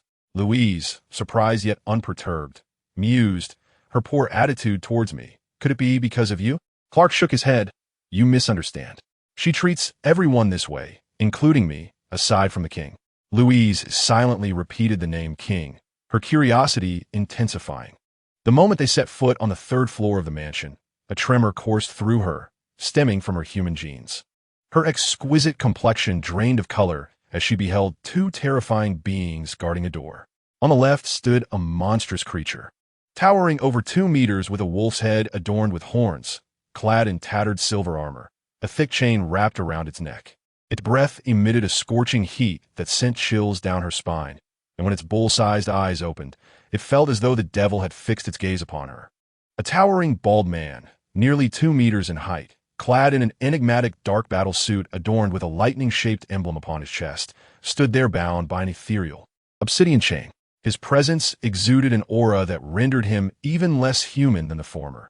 Flickers of electric light pulsed from his chest, accompanied by an overwhelmingly malevolent essence. Fear not, for they are known as the Wasteland Wolf and Black Adam, prisoners in the hands of the Sovereign, Clark reassured, yet he instinctively drew Louise closer, enveloping her in a protective biofield as they pressed onward. With each step Louise took, it felt as though she was inching closer to the very gates of hell. The mere presence of the two guardians at the threshold was suffused with a dreadful pressure that could incapacitate any mortal, akin to gazing upon an unfathomable dark deity. Even within the embrace of the biofield, Louise felt diminutive, weaker than an ant, gasping for breath, her heart racing erratically, caught in a tumultuous rhythm. Pausing at the entrance, a disdainful expression crossed the face of a small flower, who murmured to herself, "Simply approaching here could spell doom." "My liege, I have returned," Clark called out before they reached the entrance. A calm voice responded from within, "Enter." As the words faded, the Wasteland Wolf bowed his head, turning to the left, while Black Adam knelt on one knee to the right. The demon and the dark god lowered their heads in submission to the entity within the chamber, dissipating the oppressive aura that had pervaded the air. Louise's breath quickened, sweat beaded on her forehead and back, and her face turned ashen. "Louise," Clark said, casting a worried glance away. "I am fine. Let us proceed," she insisted through gritted teeth, gripping Clark's hand tightly. With a hint of boredom, the small flower entered the room first. Clark guided Louise past the Wasteland Wolf and Black Adam, stepping into the chamber behind her. As Louise gazed into the depths of the room, her eyes fell upon a monstrous figure seated upon an imposing throne, adorned in a suit reminiscent of Superman's but darkened. Its eyes flickered with an endless crimson flame, and though it bore the fearsome visage of spiky bones and a grim countenance, it radiated a shimmering brilliance akin to white jade, emanating an aura of sanctity and supremacy. Superman Clark released Louise's hand and knelt before the throne. "Lord of Destruction." "Lord of Destruction?" Louise thought, bewildered. "This is a monster, the very figure who raised Clark." As she observed Clark kneeling, her mind went blank, her body trembling. The deity of humanity, the invincible superhero, now presented himself in such a humble posture. "My lord," Louise stammered, feeling at a loss, yet compelled to follow suit, her legs giving way beneath her. The spiked sovereign upon the throne bore a semblance that struck a chord of familiarity within her, as if she had encountered him before, though the memory eluded her grasp, leaving her heart stirred with unnameable emotions. The emotion known as fear enveloped him. Above the seat of power, the ancient entity of doom flickered with crimson light in Meng's eyes, sensing the overwhelming force surging from every cell within him, momentarily lost in reverie. He returned to this realm, a universe of dreams, despite the years of adapting to the shifting landscapes of Marvel and dreams. The overwhelming might of the ancient doom still drew Meng's consciousness into the dreamscape. Each time he entered this realm, he remained until reason waned, then sought to return to the Marvel dream through the anchors of the dream. Now, as the ancient doom, he could sustain his human rationality for an entire year. This resulted in Meng's consciousness lingering much longer in the dream than in the Marvel realm. Since the last time he drifted from reality into dreams, he had been wandering, unable to awaken. Meng spent 3 years in the Marvel Dream Universe. While in the dream realm, he existed as the Ancient Doom for a staggering 30 years. This was not a senseless 30 years, but a period of lucidity, with each day vividly remembered. Although much of this time was consumed by battle, the 30 years in the dream, combined with 3 years in the Marvel realm, totaled 33 years of dreaming, surpassing Meng's true age in reality. At times, he questioned whether he could truly awaken and return to his real self. Initially perceiving dreams as a source of power, he later regarded them as a vast prison for his will. Now, he began to embrace life within the dreams, having experienced and endured the passage of time. Could he truly awaken from these dream worlds? Did he genuinely wish to awaken, whether in Marvel or the dream realm, as a mechanical Superman or the Ancient Doom? Meng stood at a certain height, yet remained engulfed in confusion. The longer he immersed himself in his dream incarnations, the more his memories of reality faded. More accurately, they became diluted. Sometimes he even forgot that he was dreaming, lost in an incredibly vivid dream. The king, a girl in a flowing gown, her skin soft and delicate, floated into his embrace. Instinctively, Meng reached out to grasp her, feeling the exquisite smoothness beneath his bony fingers. In his skeletal grip, the little flower transformed like pink cotton candy, contorting into various shapes while emitting delicate laughter. The ancient Meng awakened from his stupor. Indeed, since it was a dream, he would awaken eventually. Moreover, in reality, there are those waiting for him, individuals worthy of his awakening. I shall not relinquish control over my dreams, nor will I lose myself entirely within them, forsaking the true life of reality. In whichever world I inhabit, I am a king. Transitioning back to the dream realm, Meng reaffirmed his will. Although 33 years had passed within the dream, he believed the passage of time, in reality, was significantly less. Now, in the realm of Marvel dreams, following the resolution of the Time Management Bureau, the pursuit of a method to fully master the Soul Stone ensues. Once one achieves perfect control over the Soul Stone within this dreamscape, it is believed that enduring rationality can be maintained during the ancient day of destruction, perhaps even granting one the ability to wield the power of annihilation entirely, awakening from the dream back into reality. Though the journey is circuitous, the objective remains clear: to simultaneously command the two great embodiments of the dream while seeking balance to realize a transformation of the self in the real world. Only one step remains, simply to take that step and raise one's gaze. The ancient day of destruction, Meng, speaks in a voice both languid and resonant, causing the very air of the room to vibrate. This corporeal form, with its uncontrollable true voice, possesses the power to generate sound waves potent enough to obliterate an ordinary person 100 meters away. Clark raises his head, remaining on one knee, yet like a child. He exclaims with innocent joy, "My lord, behold, this is the woman I have chosen. Her name is Louise Lane." Meng turns towards the human woman kneeling beside him. Louise's face pales, as the instinctual fear of an ordinary human washes over her. If the formidable presence of the Wasteland Wolf and Black Adam had previously made her feel as fragile as an ant, then the grotesque yet divine being before her renders her insignificantly small, akin to gazing up at the vastness of the cosmic sky. In the presence of the divine, all existence seems trivial. Yet, for Clark's sake, Louise musters the strength to lift her chin, presenting her face to the gaze that feels like the scorching embrace of the sun.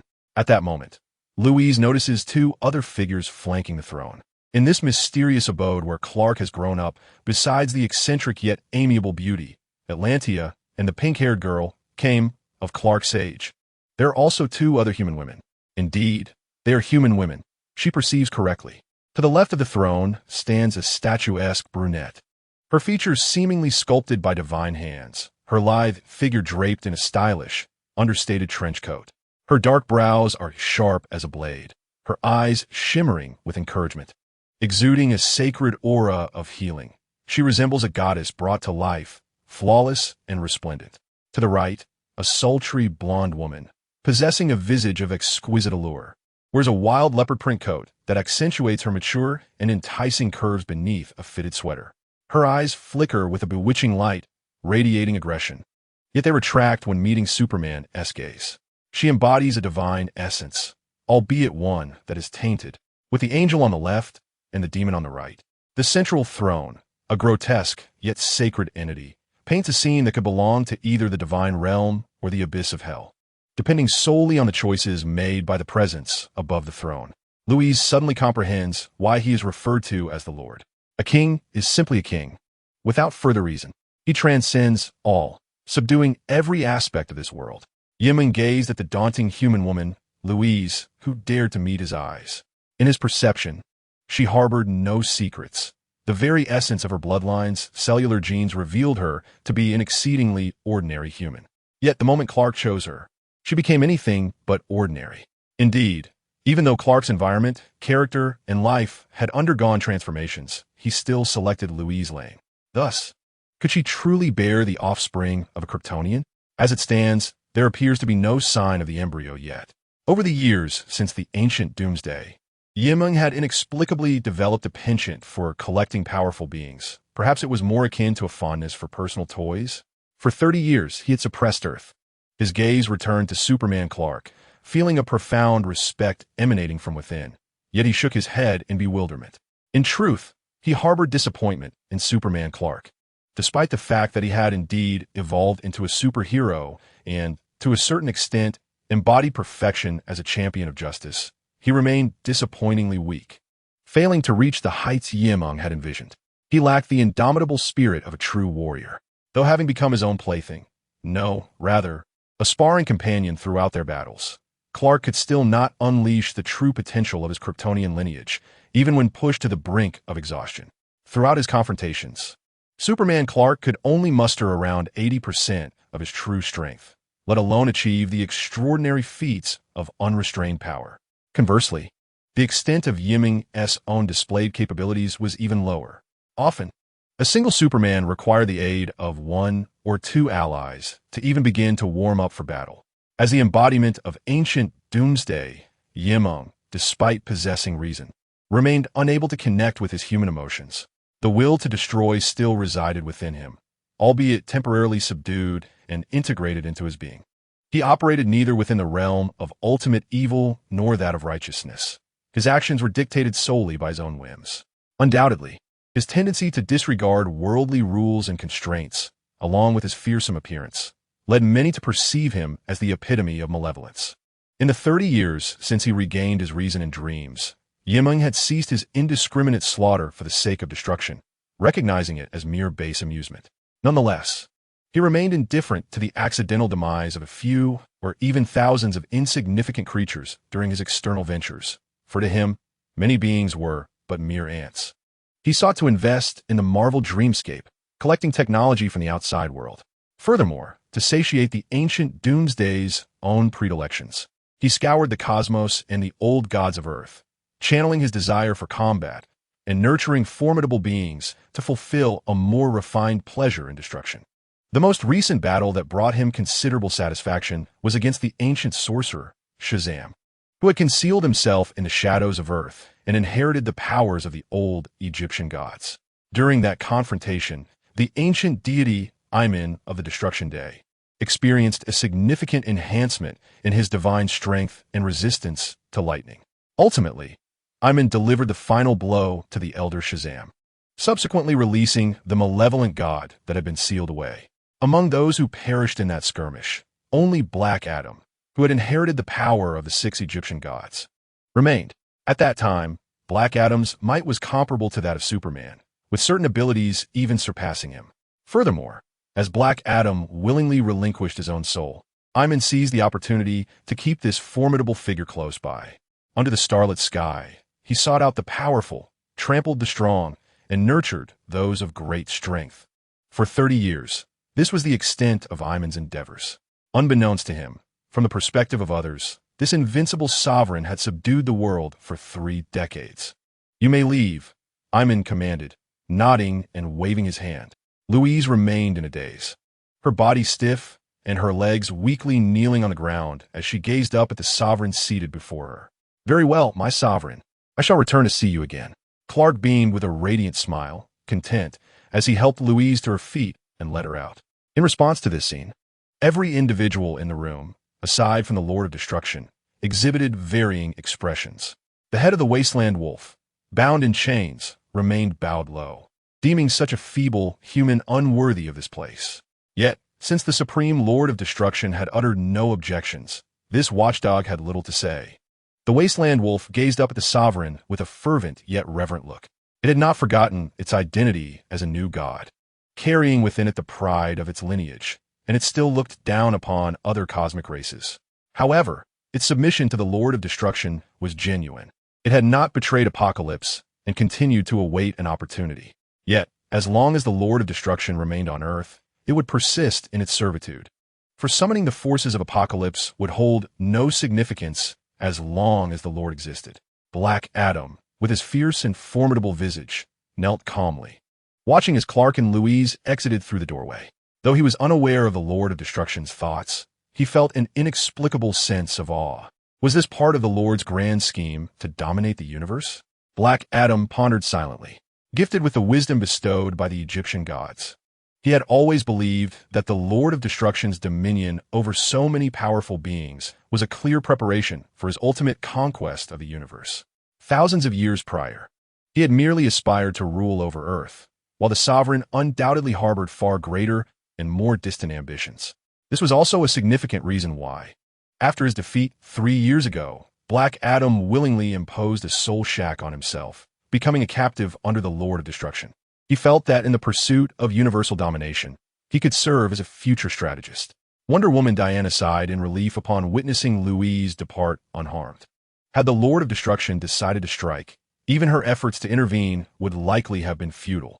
After vowing to eliminate the Lord of Destruction, Wonder Woman had remained here for over 20 years. Throughout these 2 decades, she had traversed the precipice of life and death countless times. Acutely aware that her strength had significantly increased since then, her divine power had surged by half. At the very least, should she encounter the god of war, Ares, again, she believed she possessed the strength to contend with him. Yet, to vanquish or even slay the Lord of Destruction, regrettably, that was beyond her capabilities. This was a truth she could not accept. Wonder Woman Diana had come to terms with the fact that, on her own, she could not triumph over the Lord of Destruction. Admitting this was not a source of shame for her. Rather, it felt entirely natural. Over the years, her own growth had made her acutely aware of the Lord's formidable power, truly insurmountable. As a goddess aligned with justice, she understood that even in alliance, they would need to confront the Lord of Destruction. Wonder Woman Diana cast her gaze towards the other side of the throne where Cheetah Barbara sat, who was unabashedly stealing glances at the Lord. Diana felt a twinge of frustration. Cheetah Barbara was covertly observing the Lord, whose overwhelming presence was palpable. She understood that Superman Clark held a unique significance to this supreme ruler. Having grown up in his domain since childhood and now stirring intrigue as a superhero in the outside world. Clearly, the Lord of Destruction harbored certain expectations for Clark.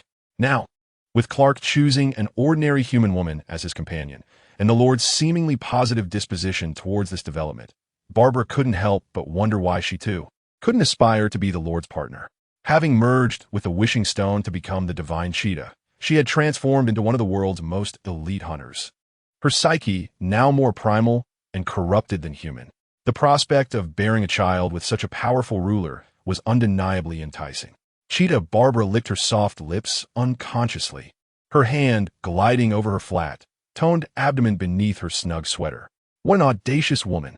Came, leaning against the ancient dream of destruction, sensed Barbara's inner thoughts through her psychic abilities and shot her a piercing glare. Yet, despite the fierce expression, her petite, pink-haired appearance lacked any real menace. Came held disdain for everyone in the estate, save for the Lord of Destruction. She recognized that none of these individuals were truly loyal to him. For instance, the Wasteland Wolf and Black Adam, who would swiftly turn against the Lord should any misfortune befall him, or Wonder Woman, who harbored intentions to slay him, and Atlanta, who sought to eliminate the Lord while nurturing Superman. The presence of the Panther Woman only deepened Kane's disdain. How audacious she was to believe that the Supreme Destroyer King should desire progeny from her. As a member of the Martian race, she possessed the remarkable ability to transform into various forms, her genetic lineage being exceptionally superior. At this moment, the ancient harbinger of destruction, Meng, was utterly oblivious to the thoughts of others. Even if he were aware, it would matter little to him. Who he chose to leave behind or obliterate was of no concern to anyone but himself. Meng's gaze followed the departing Clark and Louise, and his mind wandered to the realization that Superman had finally encountered the most significant woman in his life. A woman who could render Superman more vulnerable, yet also one who might propel him to transcend his limits, becoming a formidable adversary. With this thought, the massive, energy-converting spines of his form surged with fervor, excitement bubbling just beneath the surface. The crimson flames in Meng's eyes flickered, and a smirk crept across his lips as he broke the silence of the now-still room. His raspy voice echoed, and the grand chamber filled with the presence of the demigod Wonder Woman. The Martian came, the new God's Wasteland Wolf, and the Egyptian god Black Adam, all of whom felt a shift in the atmosphere, their bodies involuntarily trembling. His words were, "Today, You shall all face him together. Meanwhile, a message from Krypton arrived online. Superman Clark supported his nearly exhausted girlfriend Louise as they descended the staircase. Upon seeing Louise safe and sound, Atlanta, stationed on the first floor, visibly sighed with relief and gently urged, "Clark, she appears weary. She needs to rest. Please take her home." "Of course, Andy," Superman Clark nodded, lifting Louise in his arms. Enveloped by a biofield, and soared into the sky towards Metropolis. Atlanta watched them depart, shaking her head in silent concern as she gazed back at the upper levels of the estate. She had indeed succeeded in nurturing Clark into a hero with the potential of a terrestrial king. However, Clark's deeply ingrained reverence for the Destroyer King, cultivated throughout his life, was not easily altered. In fact, it had only solidified with the passage of time.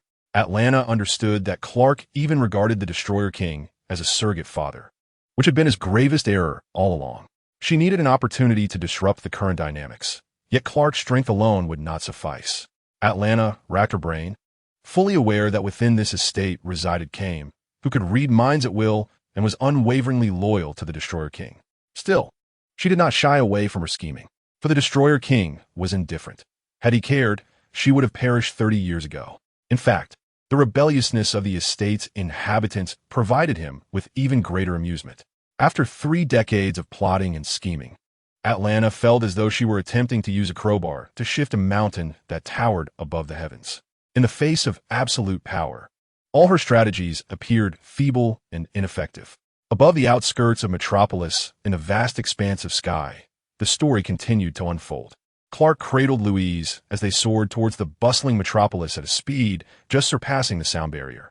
Departing from the private estate that resembled a fusion of a temple and a hellish realm, a hint of color returned to Louise's pallid visage.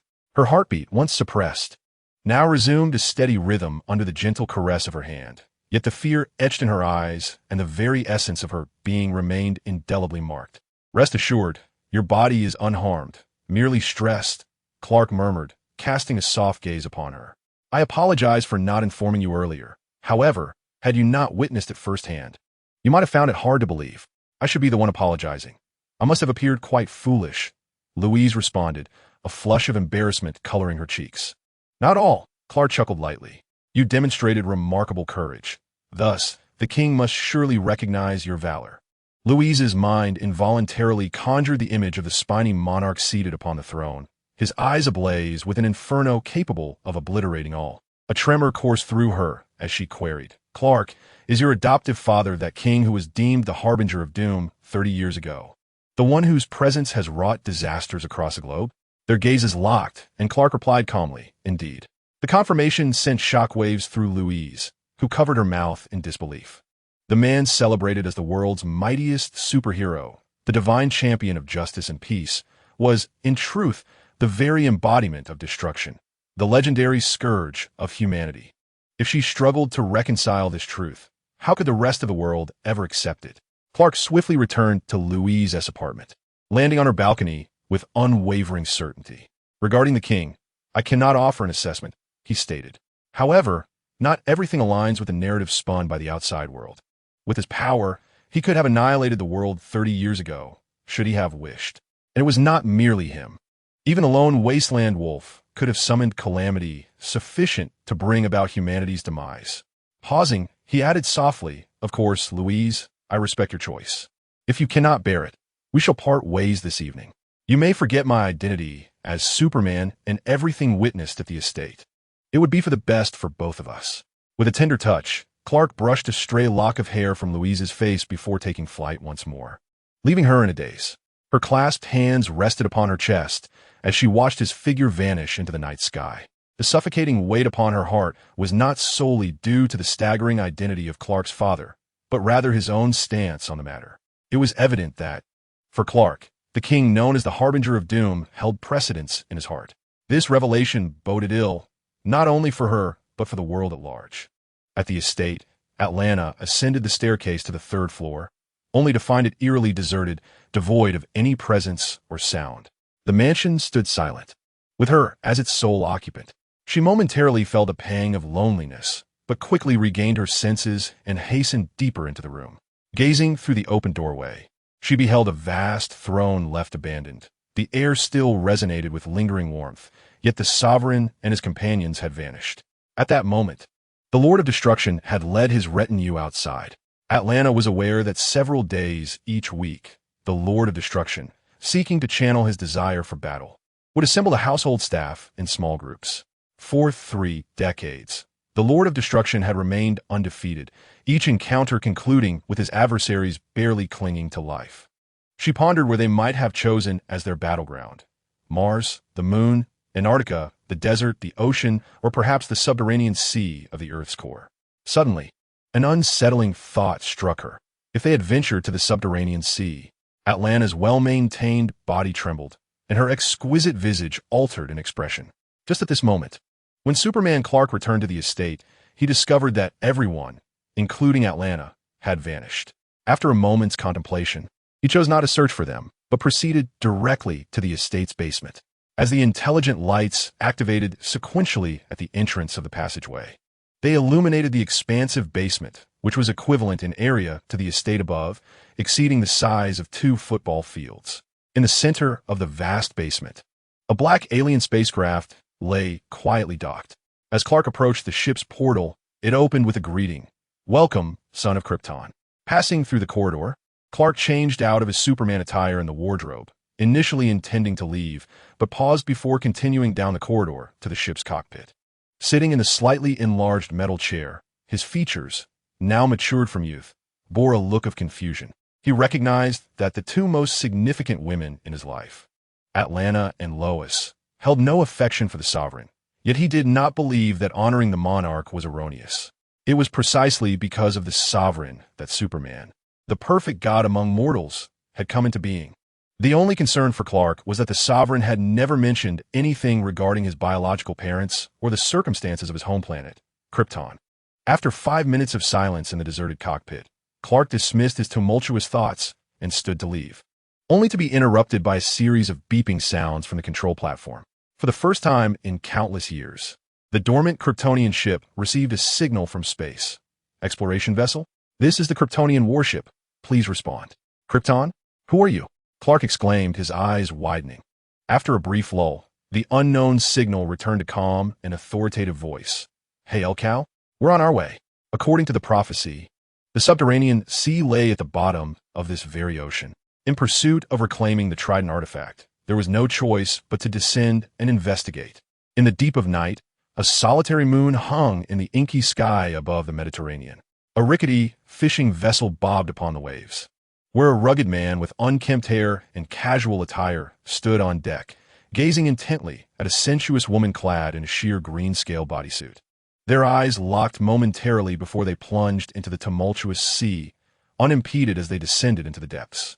As they reached approximately 10,000 meters below the surface, a colossal whirlpool materialized before them, pulsating with intertwining flashes of electric light. Despite their aquatic advantages, the pair was inexorably drawn into the vortex, propelled toward an endless abyss. Beneath the tumult of the swirling currents, it felt as if they were being pushed deeper into the ocean's depths. Yet ahead, a radiant light beckoned, leading them to a realm beyond the Mediterranean.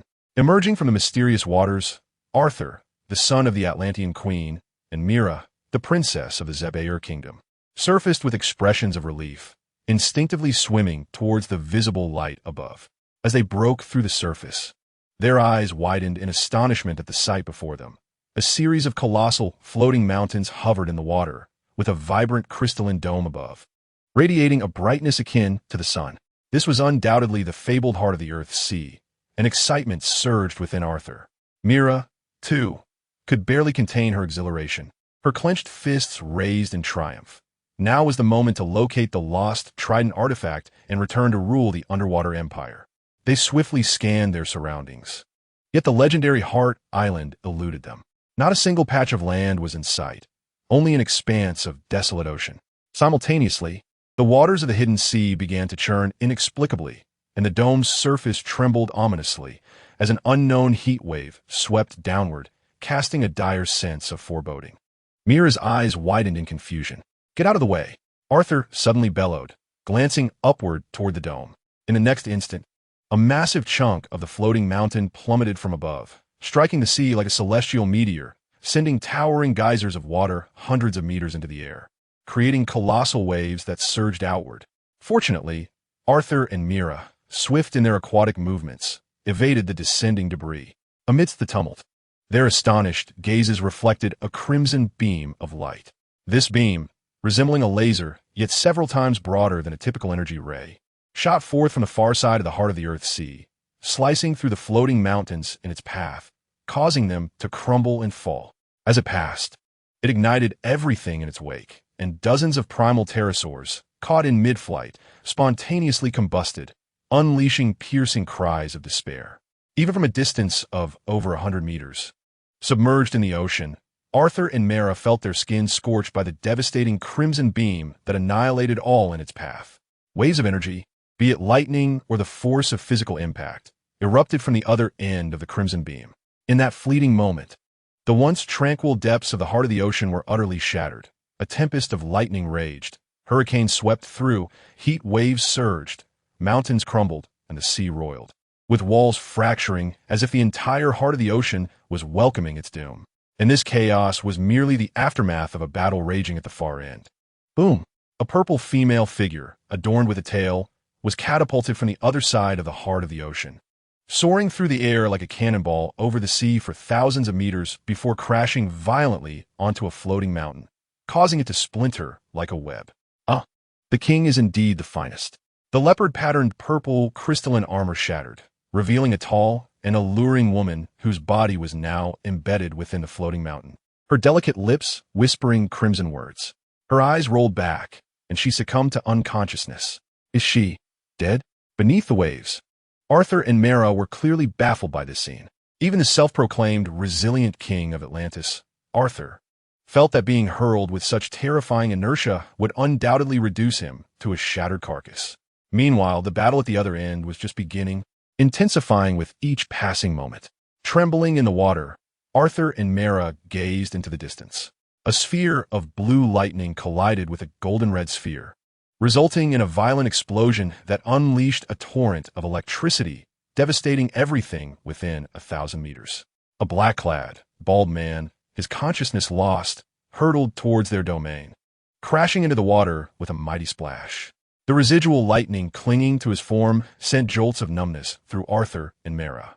On the other side of the heart of the ocean, a figure clad in dark attire, perched high above the water, cast a glance toward their direction before re-engaging in the fray. Even a mere distant glance from that pair of eyes of flame, with crimson energy, made the royal bloodline within Arthur and Mera quiver with instinctive dread. What manner of being was this?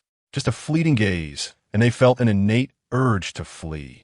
I advise you to leave this place at once. A melodious and ethereal voice suddenly rang out from behind. Arthur and Mera, startled, turned in the water to see a petite girl who had appeared seemingly out of nowhere. Her skin shimmered with a dreamy, pale pink hue, adorned in a tank top and shorts, her hair a fantastical spectrum of colors, and her mismatched eyes sparkled like stars. She glided through the water as if flying through the sea. "Who are you, little sister?" Mera managed to ask, suppressing her astonishment. "I am merely a plaything of the king," the girl replied, her eyes twinkling. "I know who you are and what you seek. If it were not for Atlanta, I would truly have no inclination to engage with you. Do you know my mother?" King Arthur's eyes widened as he urgently inquired. "Where is she now?"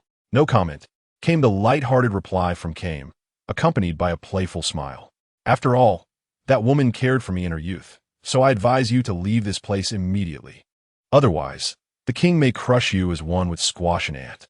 She playfully stuck out her tongue. "Given your abilities, you certainly fall far short of the standards required for the king's selection." Arthur and Mera exchanged glances, their determination unwavering. They had ventured into the depths of the earth and possessed a lead regarding their mother. "Little sister, if you wish to avoid an encounter with my uncle, I strongly suggest you divulge what you know." King Arthur feigned a menacing tone, standing resolutely in the water, his fist, as large as a sandbag, cracking ominously. "Arthur, she is but a child. There is no need." Mera's words were cut short. A streak of pink light sliced through the water, appearing instantaneously before King Arthur's chest. A dainty pink fist landing squarely upon his exposed, muscled chest adorned with tattoos. Boom! The water erupted. King Arthur remained unperturbed, his chest indented as if struck forcefully, and he coughed up a copious amount of blood, which shot downwards like a water arrow into the swirling depths below. Her gentleness was reserved for the king. Had it not been for Atlanta, she would have long since dispatched you.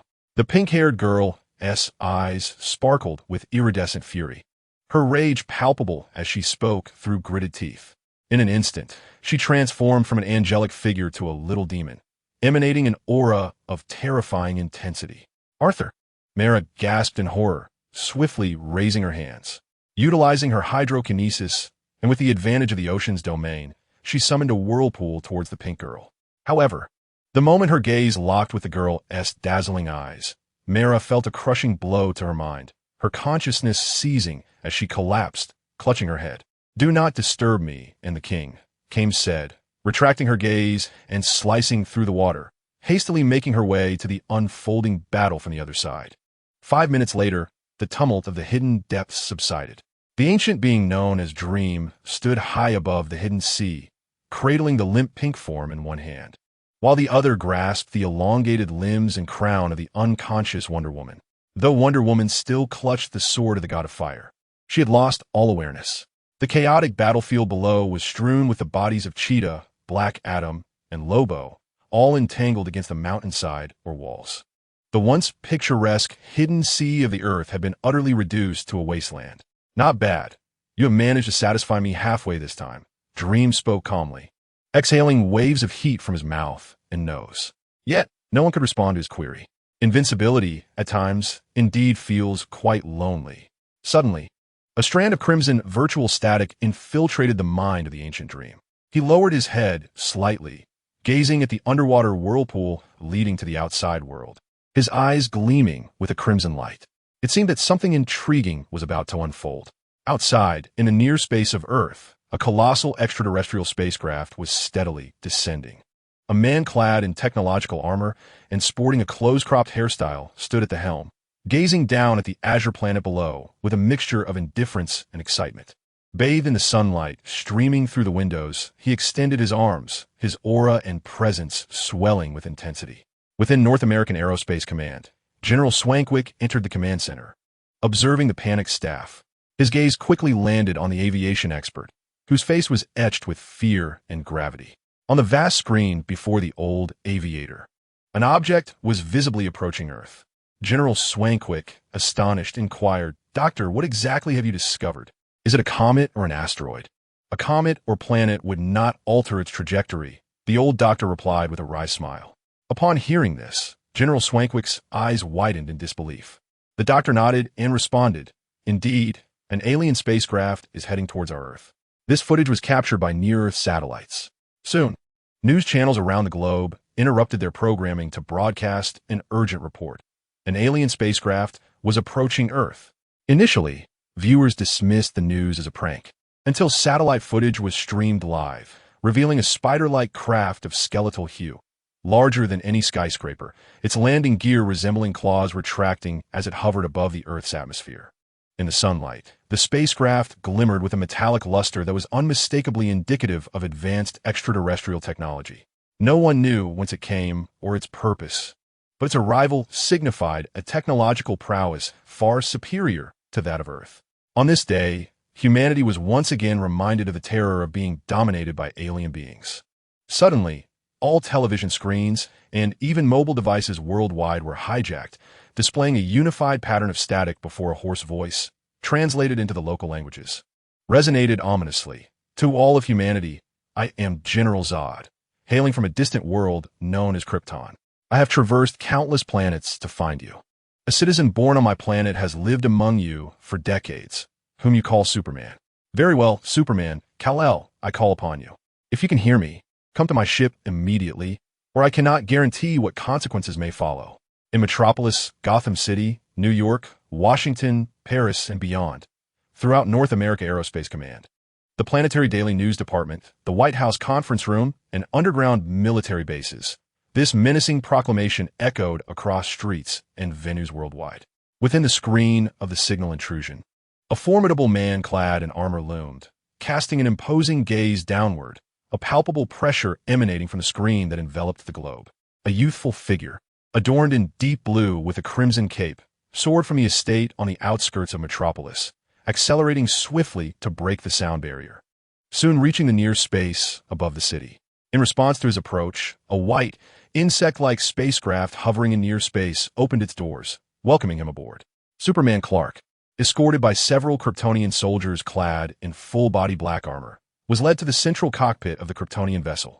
A middle-aged man, also garbed in black armor and wearing an invisible helmet, stepped forward with outstretched arms, his hair flecked with gray. "Cal, welcome back. Our kin has grown." Superman Clark maintained a respectful distance, furrowing his brow. "Cal, it appears you are yet unaware of your identity on Krypton." General Zod gestured affirmatively. "However, I am certain you are called Cal, son of Jor-El. After all, aside from you and us, there are no other Kryptonians left in this universe. What transpired with Krypton and my biological parents?" Superman Clark inquired, unable to suppress his curiosity, a question even Atlantis could not answer. 30 years ago, our homeland, Krypton, faced a horrifying calamity. The collapse of the planet's core. General Zod paused, a chilling image of a monstrous bone-spiked creature flashing in his mind, leaving him with an unshakable sense of dread even today. Had they not fled swiftly, shielded by other Kryptonian ships, they too might have perished alongside Krypton. In any case, our Krypton has self-destructed. Apart from us, all Kryptonian life and remnants of civilization have vanished. General Zod patted Superman Clark's shoulder, smiling. "Thus, we must utilize the Kryptonian Codex to rejuvenate our civilization here on Earth." Superman Clark pressed on. "Did my biological parents perish on the doomed Krypton?" "No." General Zod shook his head. "They had already passed away before Krypton's demise." "How did they die?" Superman Clark clenched his fists tightly. "I truly wish to avoid recalling that. It is a harrowing memory, one filled with despair and fear." General Zod's resolute visage quivered, his voice trembling. It was the embodiment of destruction, the harbinger of Krypton's end. It was the ancient Doomsday. Ancient Doomsday? Superman Clark whispered the name, only to suddenly spit blood, collapsing weakly onto the deck of the spacecraft. What is happening to him? The female deputy commander, Fiora, gazed in astonishment at the fallen Clark. He has lived on Earth since childhood, accustomed to its atmosphere. While the air within our vessel is suited only for Kryptonians, this transition requires time to adjust. General Zod shook his head, commanding resolutely, "Pay him no mind. Since he is here, nothing can obstruct us any longer." His tone was calm and assured, as he waved his hand decisively. "Commence the domination of this planet." "Yes, General," shouted Deputy Commander Fiora emphatically. As Louise and other residents hurriedly exited their apartments, chaos erupted outside on the streets. Looking up, they beheld a colossal, pale alien spacecraft descending through the atmosphere, ultimately halting approximately 300 meters above the city center.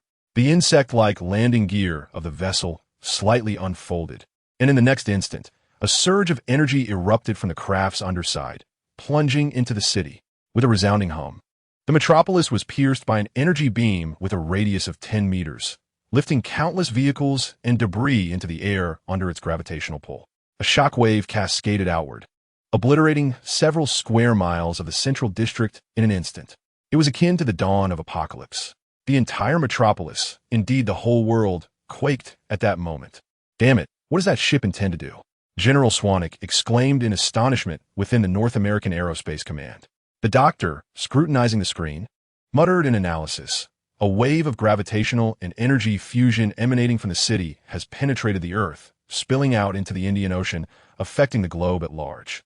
Suddenly realizing the implications, he gasped, "It's over. This is planetary engineering. They aim to directly transform Earth's atmosphere and environment, turning this planet into a second Krypton suitable for their habitation. Should they succeed, humanity will cease to exist." Amidst the chaos that engulfed the world in the ominous twilight of the Kryptonian ship's environmental overhaul, waves of gravitational surges erupted from the Indian Ocean. In the shadowy depths, a pair of fiery eyes abruptly opened as a spiky, black-clad creature gazed down calmly. Strange green crystals were forming at the site of the gravitational disturbances, seemingly the Kryptonian gene's nemesis. Yet, even as the crystalline glow enveloped it, the creature felt its strength waning. At that moment, however, the spiky entity grinned, as if in amusement. Superman Clark gradually acclimated to the air within the capsule, awakening from unconsciousness. He rose from the deck and spotted General Zod at the control panel of the alien spacecraft. The vessel was shaking violently, operating at an exceedingly high energy consumption. "What are you doing?" Superman Clark inquired, peering down to see through his X-ray vision that the ship's engine was firing beams toward the city below, where the metropolis was reduced to a desolate ruin. Countless lives had been lost, while many residents fled in terror. Superman's eyes brimmed with blood. "What are you doing?" "I just said." General Zod turned to him with a smile, remarking, "This planet is the most suitable for revitalizing our Kryptonian lineage. You may choose to offer the Kryptonian codex stolen by your father as an act of atonement, and join us in guiding the new Krypton toward a glorious future." In a flash, Superman Clark dashed to General Zod's side, his eyes ablaze, gripping his neck firmly as he shouted, "Stop! I command you to cease immediately." Witnessing this, the deputy commander and the Kryptonian soldiers surged forward. However, General Zod raised his hand, halting their advance, and continued calmly, "Elcal, have you truly chosen a side with the humans of Earth, opposing us, who are of the same Kryptonian origin? Krypton has long lost its chance for salvation. We cannot allow this to endanger Earth. Moreover, your actions are tantamount to seeking death."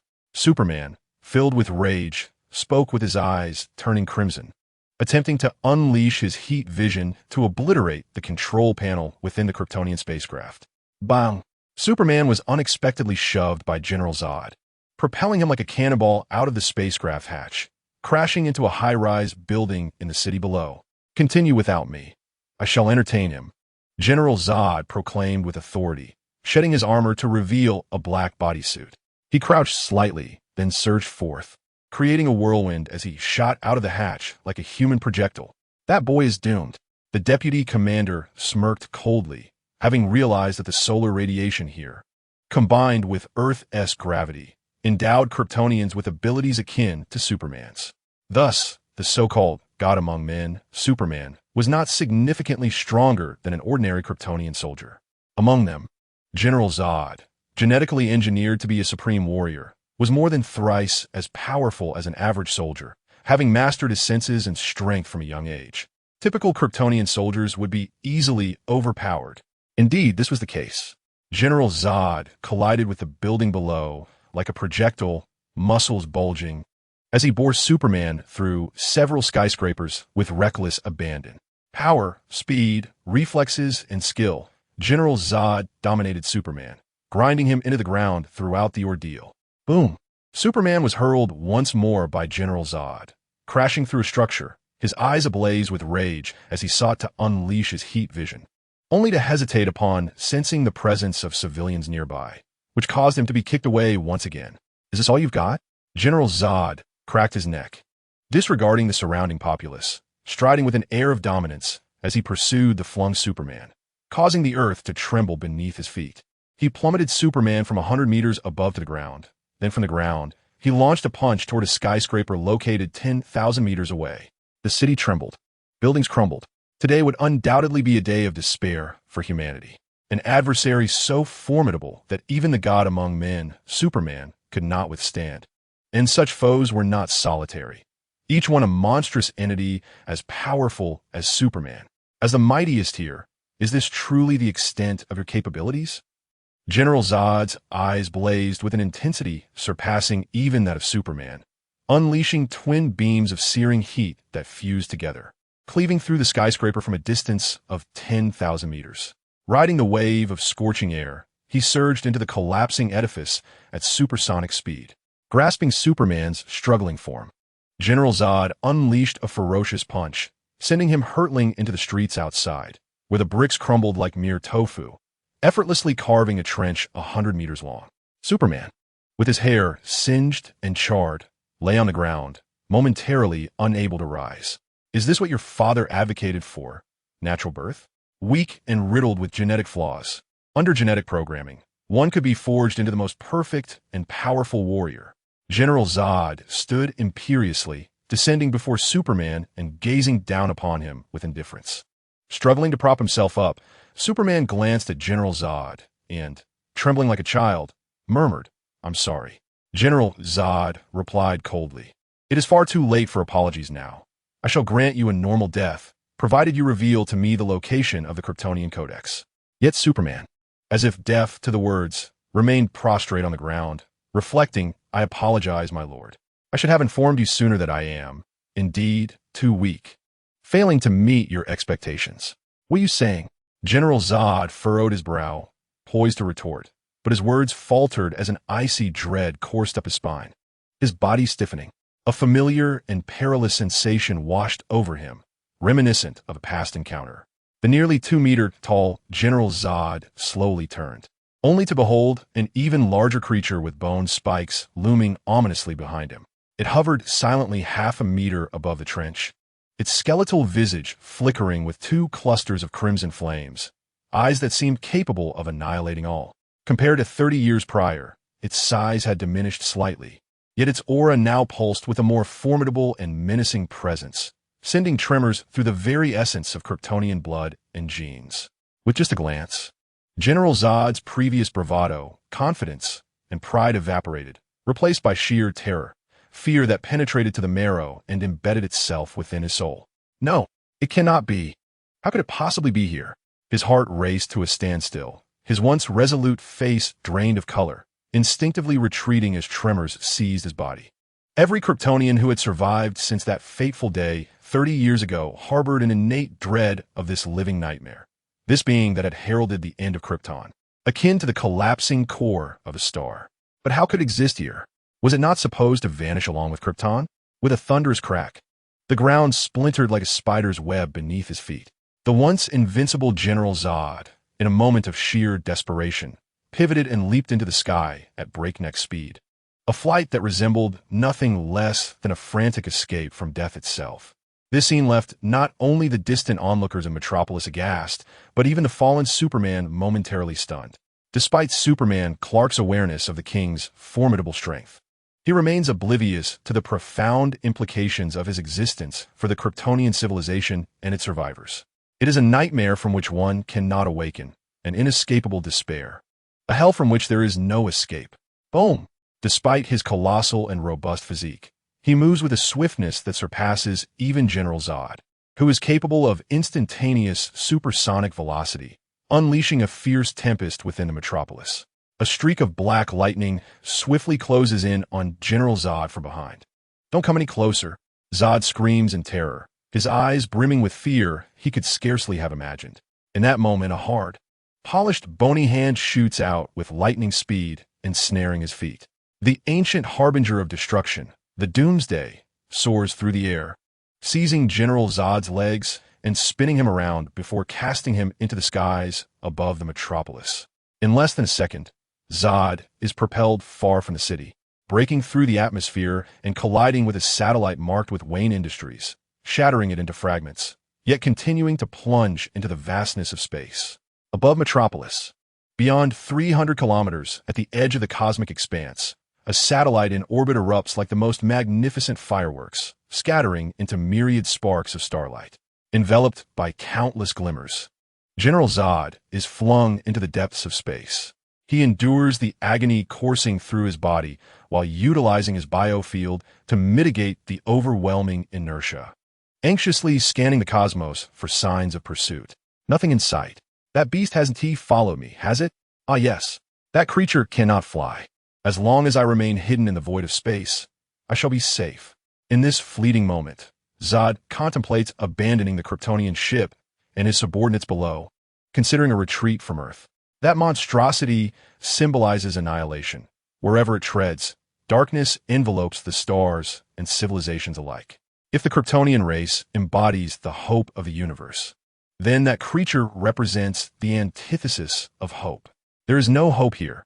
This is hardly the prime location for a second Krypton. Flee, flee, flee. As a general genetically coded from the legacy of Kryptonian warriors, Zod is inherently powerful and resolute, unwavering in his ambition to restore Krypton, even if it places him at odds with his entire race. The only exception is in the face of that creature. It embodies the essence of a malevolent deity for Krypton, heralding the end of days, capable of obliterating all hope. As long as I survive, there remains hope for Kryptonian civilization. In the very next moment, as he stabilizes in the vastness of space, Zod ceases to hesitate. He turns his back to Earth, preparing to soar into the infinite universe. Yet, the instant he pivots, his body jolts to a halt. His pupils constrict in shock. For the figure of the bone-spiked monster looms ominously in the void, clad in black armor that shields it from the radiant sunlight streaming towards this direction. In the cosmos, Zod's mouth opens soundlessly in disbelief, his eyes wide with terror, unleashing a powerful heat vision that converges into a singular, fierce beam. In the ancient day of destruction, the eyes of Meng ignited with a fierce crimson glow, unleashing a beam of scorching energy 3 times thicker than a standard ray, forcefully shattering General Zod's fiery gaze and corporeal form. General Zod was sent spiraling uncontrollably towards the earth, plummeting as Meng pursued relentlessly, striking with formidable bone-spiked fists and feet, accelerating Zod's descent. They traversed the Earth's atmosphere from the vastness of space, descending into the bustling metropolis below, where Zod's cries transitioned from silence to a cacophony of anguish. At an altitude of 10,000 meters, Meng clenched his fists, swinging down upon Zod's back, accompanied by a resounding crack that echoed ominously, marking Zod's catastrophic fall to Earth. The impact reverberated as he crashed through multiple skyscrapers of the metropolis, ultimately plummeting into the depths of the city, creating a terrifying chasm 100 meters deep. Blood spattered from Zod's mouth as he struggled to rise from the pit, gazing up to see Meng descending, his face a mask of despair. Despite a substantial enhancement of power on Earth, he realized the insurmountable chasm that separated him from his adversary. How could he possibly fight? Even with his life on the line, it was utterly insufficient. He stood with no hope of retaliation.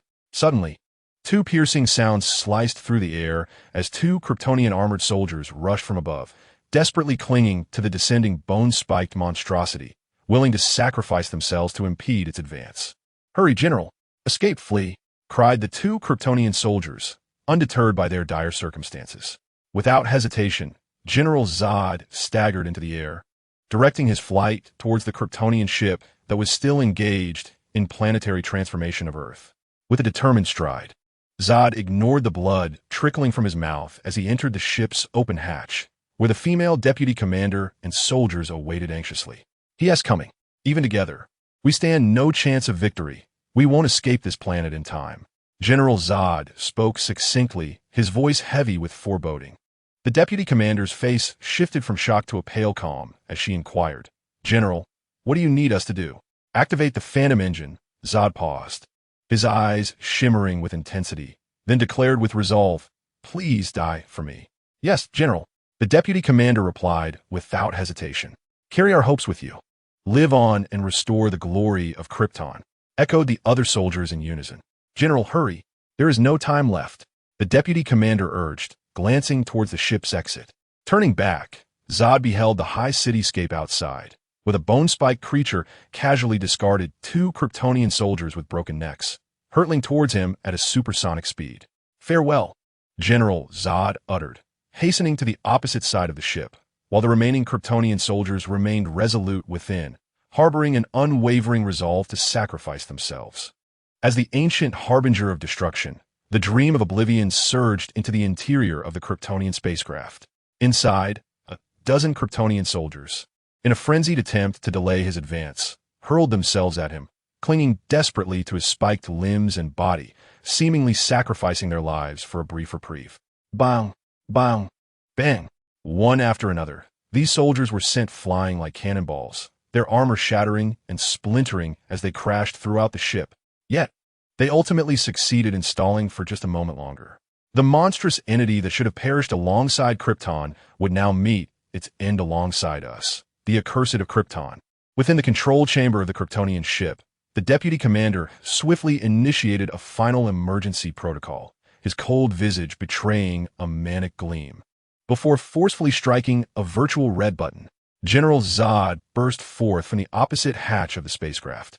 Soaring 1,000 meters away when the ship behind him suddenly trembled violently, followed by a cataclysmic explosion. The engines at the bottom of the Kryptonian vessel erupted in a blinding radiance akin to daylight, collapsing inward under the force of gravity, culminating in the formation of a bizarre singularity, a black hole that consumed the disintegrating spacecraft. Not only the Kryptonian ship, but everything within a 10,000-meter radius of the city was engulfed by the formidable vortex of gravitational pull. General Zod, approximately a kilometer from the vessel, was nearly drawn back in. Struggling fiercely with all his might, he managed to break free, gritting his teeth as he propelled himself over 10 kilometers away. Just as General Zod escaped the gravitational grasp of the black hole, his excessive force caused him to crash through a building, landing squarely on the street where Superman resided. At this moment, Superman's injuries had nearly healed, and he gazed upon the distant self-destructing Kryptonian ship. He soared forward, seizing General Zod by the neck, lifting him off the ground, and demanded loudly, "What have you done?" General Zod brushed aside Superman's hand, suspending himself in midair, his gaze fixed on the self-detonating spacecraft, erupting into inexplicable laughter. "Ha! Ha ha ha!" Amidst his mirth, Zod proclaimed, "By converting the engines of the Kryptonian ship into thrust, I have harnessed the phantom engine capable of distorting time and space. The vessel that brought you here initially employed the phantom engine. Likewise, this engine can self-destruct, creating a momentary singularity capable of warping time and space. A black hole that devours all." Superman, filled with rage, retorted, "By doing this, all the Kryptonian personnel aboard will perish. Indeed, but their sacrifice will ensure my survival and allow me to take that monstrosity with me. That is sufficient." General Zod scoffed, finding value in their demise. He coughed a few times, continuing his monologue. "Even that unconquerable presence cannot escape from the phantom zone in the dark side of the universe." The radiant light of day burst forth over the metropolis, drawing everything within a 10,000-meter radius inward, collapsing under the gravitational pull. The insect-like Kryptonian spacecraft disintegrated, its structure reduced to mere fragments, with no entity able to escape its grasp. Within 10 meters, even light struggled to flee, ensnared in chaos and distortion. On the modern streets that have succumbed to ruin, Superman Clark gazes into the distance at the gravitational black hole that erupts in the sky, his resolute visage betraying a hint of concern. "The king?" General Zod casts a bewildered glance his way, only to be struck by an epiphany, his facial muscles twitching momentarily before erupting into a fit of inexplicable, manic laughter. "Ah, so it is thus. So that is why you did not perish. And thus it dwells upon Earth. I wonder what your father Jor-El would think of this. Ha! Stop it." Superman glares at him, fury igniting in his eyes. The phantom engine, once set to self-destruct, cannot be halted. General Zod regains his earlier confidence, wiping the blood from the corner of his mouth, and declares with authority, "Without him, this world still belongs to me. If I can reclaim the Codex of Krypton, I alone can restore the glory of New Krypton." "Stop it." A tempest brews as Superman, his eyes ablaze, charges toward General Zod with fervor. Zod delivers a swift kick, sending Superman flying. Coldly, he taunts, "Surely, you haven't forgotten that you cannot best me?" Superman is propelled back several meters, but regains his composure mid-air, muscles taut as steel, and charges forward once more. Is this never-ending? Zod remains unfazed, continuing to engage in combat. However, this time it is far from effortless. Zod lands a punch to Superman's abdomen. Yet he too receives a blow, his head colliding against a building 100 meters away. "You!" Zod scrambles to his feet, only to see the furious Superman barreling toward him, colliding with such force that an entire skyscraper is pierced through. "You!" Zod's eyes widen in disbelief as he finally takes their struggle seriously. The two combatants ascend from the city streets to the high altitudes, then into outer space, plummeting alongside a satellite marked with Wayne Industries. Zod hovers 100 meters up, launching Superman toward the building across the street with both fists, but Superman, with incredible speed, retaliates by hurling Zod toward the ground below. Zod is not only earnest in his efforts, but expending every ounce of his strength, yet victory remains elusive. His eyes widen in disbelief as he witnesses Superman diving toward him once more. This is different. This man is entirely transformed. Driven by wrath, Superman's strength, speed, and reflexes have escalated beyond measure. Though a gap still exists between them, it is rapidly diminishing. It feels as if what had come before was not Superman's true potential. But now he is fully unleashed. This is impossible. A Kryptonian aberration born of natural means cannot possibly triumph over a genetically perfected warrior. Zod, filled with rage, swings his fist, a tempestuous force akin to a missile aimed at the descending Superman.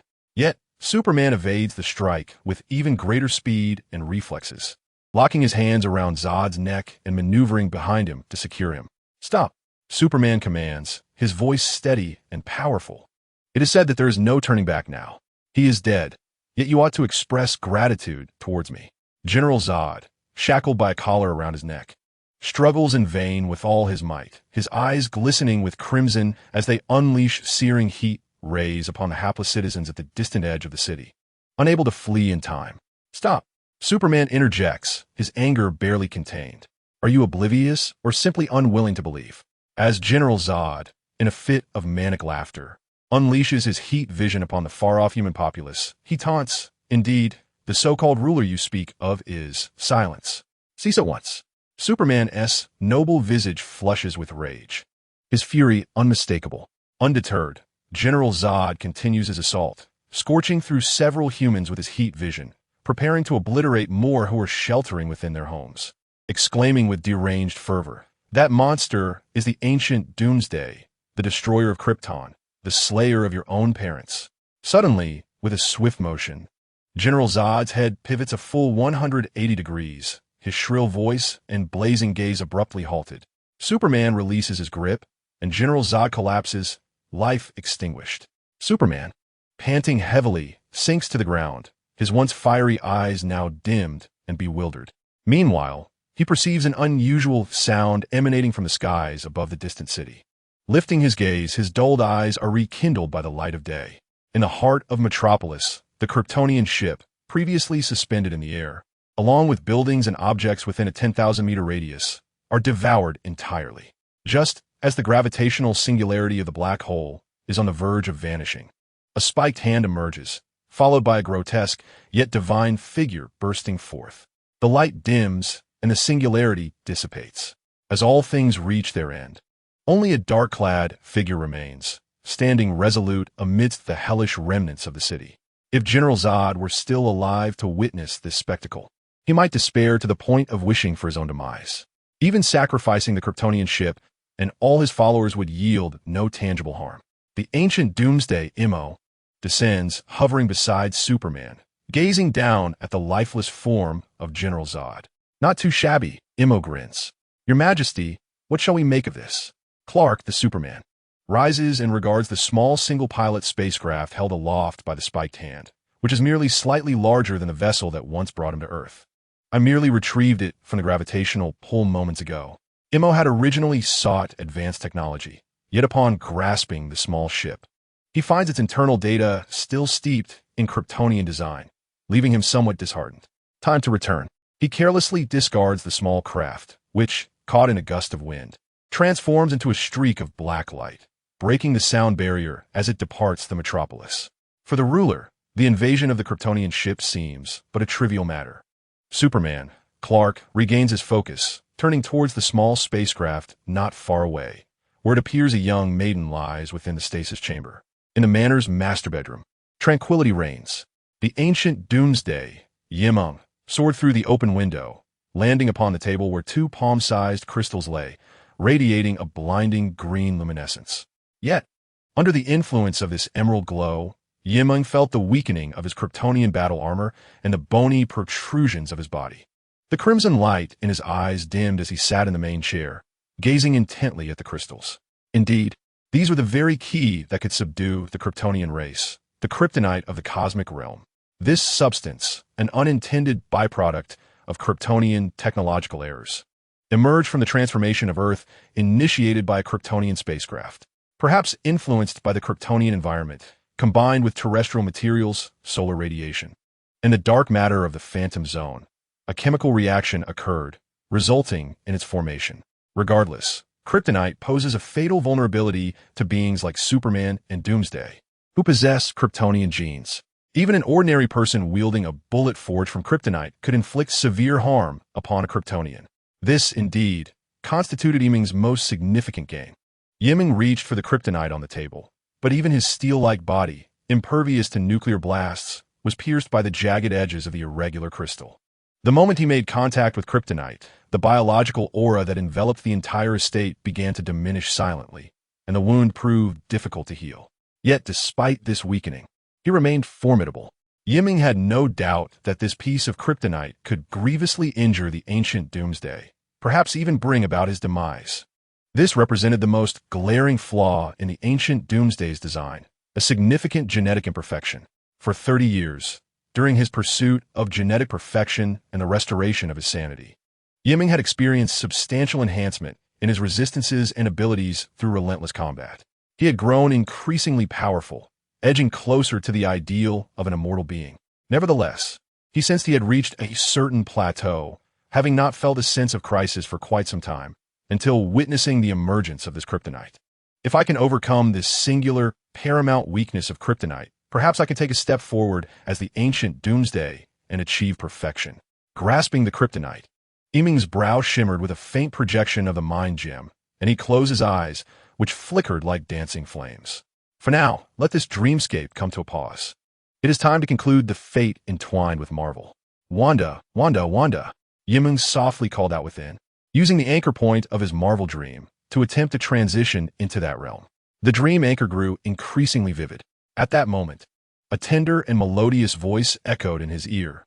"Teacher, do you still remember me, Master Yiming?" A tremor coursed through Yiming's heart. Hearing the voice of a girl he had not heard from in ages, the room where the ancient Doomsday resided froze and faded, and his consciousness instantly detached from the current cosmic dream, traversing toward another realm known as Marvel. In the quantum realm, deep within the folds of existence, lies an immense city of hyperdimensional black technology shrouded in quantum mists. Towering skyscrapers, each uniquely designed, rise in splendid succession, emanating a dreamlike glow of cold golden hues. Drones traverse the skies above the city with meticulous precision. At the heart of this metropolis stand three colossal statues of lizard-like beings, clad in solemn and sacred robes, reaching towards the heavens.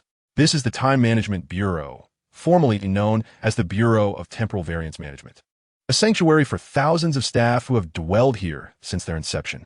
The personnel are divided into two categories: those who live and work here for a lifetime, and armed operatives who occasionally venture forth to maintain and repair the timelines. At this moment, within the residential area at the outskirts of the Time Management Bureau, an alarm piercingly signals an anomaly in the fabric of space-time.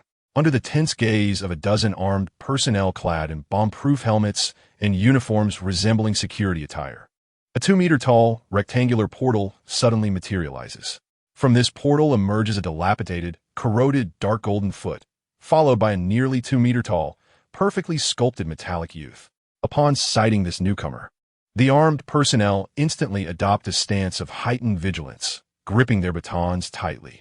The metal youth exhibits a fluid musculature, but his body is in a state of disrepair, riddled with corrosion, exposing biotic-like bone structures through his limbs and chest. A shallow totem is embossed on his vibranium chest, while a light golden cape, previously in a state of phase variance, reverts to a tangible form. The moment he steps into this realm, the yellow gem embedded in his forehead begins to dim, swiftly losing its cosmic radiance, and the crimson glow of his electronic eyes extinguishes, leaving him devoid of vitality and kinetic energy. Almost as soon as he crosses the threshold, he assumes a bowed posture, standing motionless like a decrepit metal statue before the portal. What has happened to him? The armed personnel exchange anxious glances, their vigilance unwavering. The leader among them, designated as 15, furrows his brow. "Allow me, Miss Time, to elucidate this enigma." With a melodious voice, an anime-inspired artificial intelligence projection materializes from the air around them. Its form resembles a circular clock, bearing an animated visage with petite, delightful hands and feet, and large, fluttering eyes beneath elongated lashes. Miss Time, gracefully supporting her clock-like figure at the waist, hovers in mid-air, articulating with clarity. Regardless of his transformations, he remains an illusion. This is an unalterable truth. Born from a mind stone, artificial intelligence, the regenerative cradle of vibranium, and the thunderous power of Thor's hammer, He is intrinsically linked to these forces. The Mind Stone has become an integral part of his cerebral interface. Should it be abruptly removed or rendered ineffective, he would lose his consciousness and existence, akin to disconnecting the motherboard from a computer. Upon hearing this, the armed personnel on the scene suddenly understood, collectively exhaling their tension. This was the Time Management Bureau, a realm beyond the Marvel Universe, governed by unique regulations and ruled by 3 timekeepers. Within this domain, the Infinity Stones were rendered mere ordinary stones, stripped of their boundless power.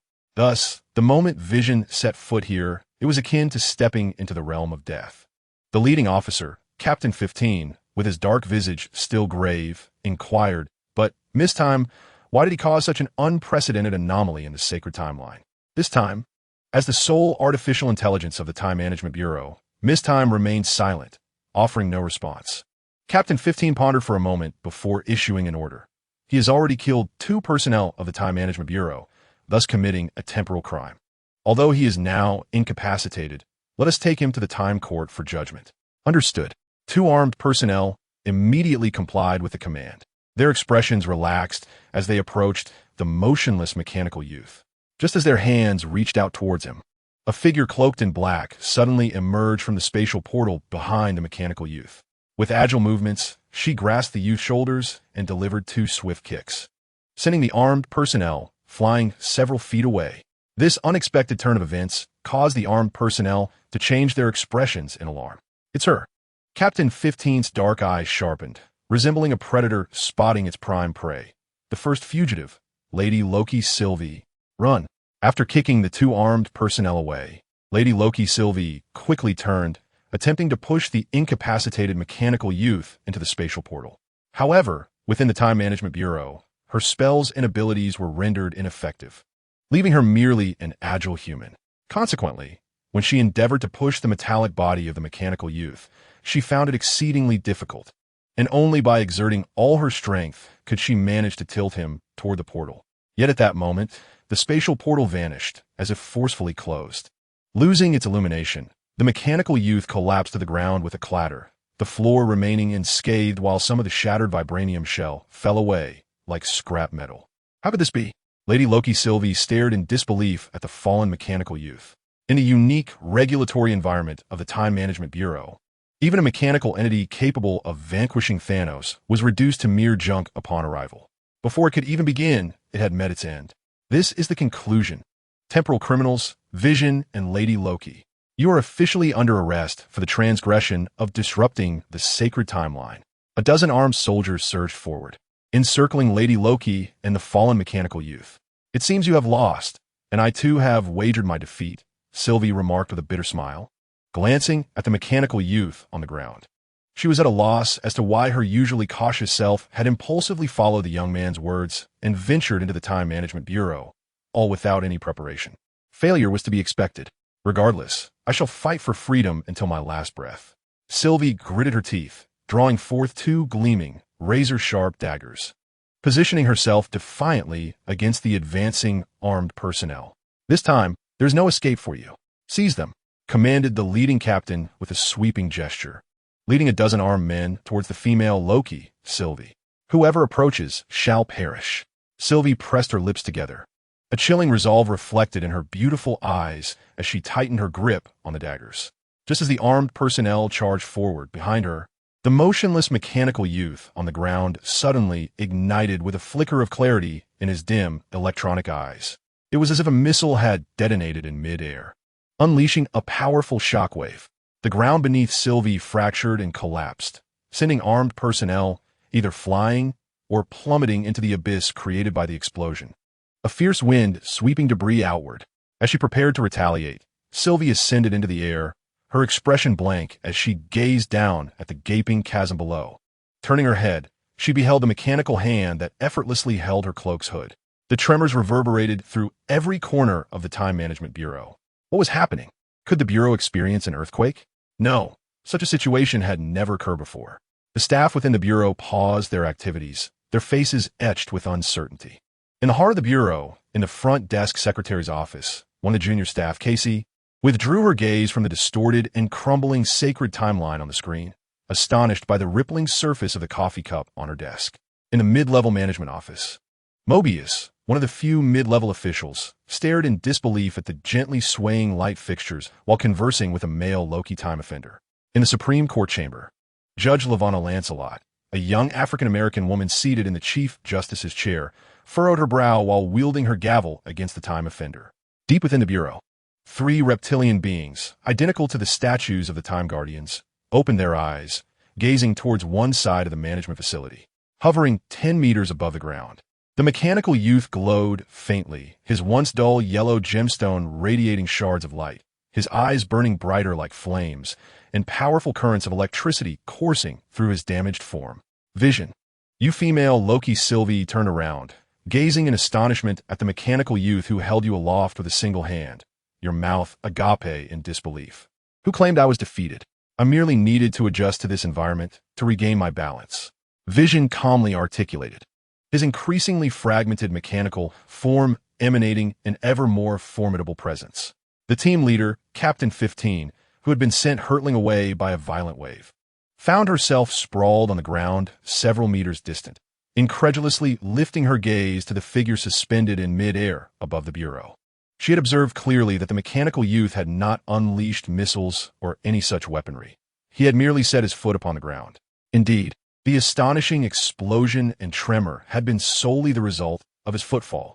Captain 15 muttered to herself, "This is impossible, illogical."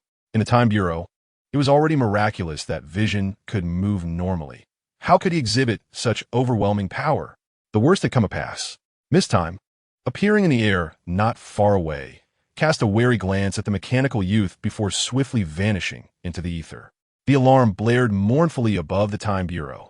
Instantly, it was as though a giant beehive had burst open, with dozens of drones, slightly larger than cars, swarming towards this direction, forming a dense net aimed at the intruders. Dream and Sylvie. Vision, let us flee. Sylvie, the female Loki, swallowed hard as she cried out. Flee, just returned from the realm of dreams. Dream found her consciousness still imbued with the primal fury of ancient cataclysms. As she gazed at the multitude of drones descending upon them, her electronic eyes ignited with an intensity that even vibranium could not withstand. In the next instant, two beams of thermal vision converged into a scarlet laser that sliced through the high sky, obliterating several drones in an instant. The thermal vision extended for 1,000 meters, akin to a colossal sword of light wielded by a giant, cleaving through the approaching drones, which erupted in a cacophony of explosions. Countless structures within the Bureau were caught in the devastation, their edges molten and smooth, igniting fierce flames in their wake. Within 3 seconds, all drones were annihilated, none able to breach the 100-meter radius surrounding the mechanical youth. Impressive, astonishing. Sylvie stood dumbfounded. In the Marvel Universe, possessing the Infinity Stones and defeating Thanos with the Infinity Gauntlet was already enough to astound her. Yet now, witnessing Dream's overwhelming prowess within the Time Bureau, her perceptions were utterly upended. It was not only her understanding that was shattered. At that moment, the surviving armed personnel on site were equally entranced, gripped by an unprecedented fear. Regardless of their training, they remained mere mortals. Thus, when time offenders were restrained and rendered ordinary, they relied on the Bureau's technological apparatus to easily subdue them. But today, the Time Management Bureau has been penetrated by an extraordinary fugitive, seemingly unrestrained, which is undoubtedly catastrophic for an organization that thrives on order. Inside the headquarters, chaos reigns supreme. Both clerical staff and armed personnel find themselves in disarray. Stepping out of the office into the corridor, one can gaze through the expansive, transparent windows and witness a line of fire spreading from the outskirts of the city, engulfing a significant portion of the Bureau's urban territory in roaring flames. The sight of the Bureau, shrouded in fire, leaves everyone in a state of astonishment. In the battle of parallel universes, Loki, having escaped with a cosmic cube, has become a temporal criminal.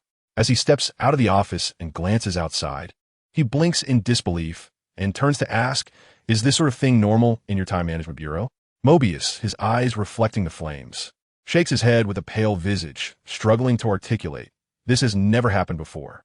It is the first major incident for the Time Management Bureau, an entity that transcends time and space, maintaining the sacred timeline for an indeterminate duration. Someone has breached the premises 2 temporal criminals. All armed personnel, mobilize. A swift armed unit strides through the corridor, parting the crowd. Please return to your posts and remain vigilant. Before the command could be fully articulated, the headquarters trembles violently, the ceiling and floor collapsing under a powerful shockwave. From the chaos, a towering figure descends, carrying a woman with him. The armed forces in the corridor look up in astonishment, as do countless clerical workers, Loki and Mobius. From the gaping hole in the ceiling, a mechanical youth hovers, his metallic eyes glowing red, revealing skeletal remnants amidst crackling lightning. In this realm where all beings are equal, even the divine lose their powers, yet he stands out prominently. Is this the place? Ping inquires. The figure beside him, Sylvie, nods with excitement. Indeed, one level down at the center lies the Supreme Court, presided over by a Chief Justice. This is the highest authority within the Time Management Bureau. Subdue him. At this command, the armed forces' expressions shift drastically as they draw various technological weapons. Facing the imminent assault, the destructive mechanical being, Meng, makes no move, instead exhaling sharply, unleashing a chilling gust that sweeps through the corridor. Take cover. Loki, pale with fear, swiftly embraces Mobius and leaps into the office. In the next moment, the cold wind cascades through the corridor, freezing the walls and the armed personnel into solid ice, rendering the atmosphere bone-chillingly frigid. A pure echo of the ancient cataclysm looms. With a determined swing of his left fist, Meng propelled forward, bolstered by a biological force field, resembling a compressed air cannon, unleashing a cascading wave of energy ahead. Bang!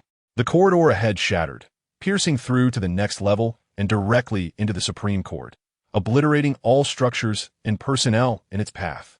The headquarters of the Time Management Bureau fell into an eerie silence, only to be pierced by Sylvie's maniacal laughter. You dare to judge us? To impose a fixed fate? This time, it is we who shall pass judgment upon you. In the hallowed chambers of the Time Management Bureau, within the Supreme Court tasked with adjudicating temporal offenders, a solemn stillness enveloped the room. Thump! Accompanied by the muffled strikes of the Chief Justice's gavel, yet another temporal offender was sentenced to death, escorted away by 2 armed agents. No, please, don't erase me. I can serve you at the Time Management Bureau, despite the desperate pleas and struggles of the offender. The young female, judge seated at the high bench, remained stoic and unresponsive. With a crackle, an agent swung a baton that emanated a yellow glow, and upon contact with the offender, the latter's body seemed to be erased, vanishing from the judgment seat. Next, Chief Justice Ravana Renslayer finally spoke. At that moment, a tremor echoed from outside, followed by a violent shaking of the headquarters. A frown of concern crossed Chief Justice Ravana's brow. Suddenly, a cartoonish clock figure leapt beside the high bench, flailing its diminutive virtual limbs. I feel compelled to remind you, Miss Time, what is happening outside? Although Ravana appeared youthful, she exuded a calm and composed demeanor befitting her status. In truth, the staff working here maintained a constant appearance and age, their longevity discerned solely through their tenure. Ravana Renslayer was evidently among the oldest of them, having served since the inception of the Time Management Bureau. The artificial intelligence, known as Miss Time, exclaimed, "Run! He is coming! Who is coming?" Ravana discerned a glimmer of human-like panic from Miss Time. Vision and Lady Loki, they are heading this way. Vision, the temporal offender responsible for fracturing the sacred timeline? Ravana's heart raced. In that instant, with a resounding crash, the ceiling of the courtroom collapsed, a powerful force surging in, as a woman's cold voice echoed from above. This time, it is we who shall pass judgment upon you.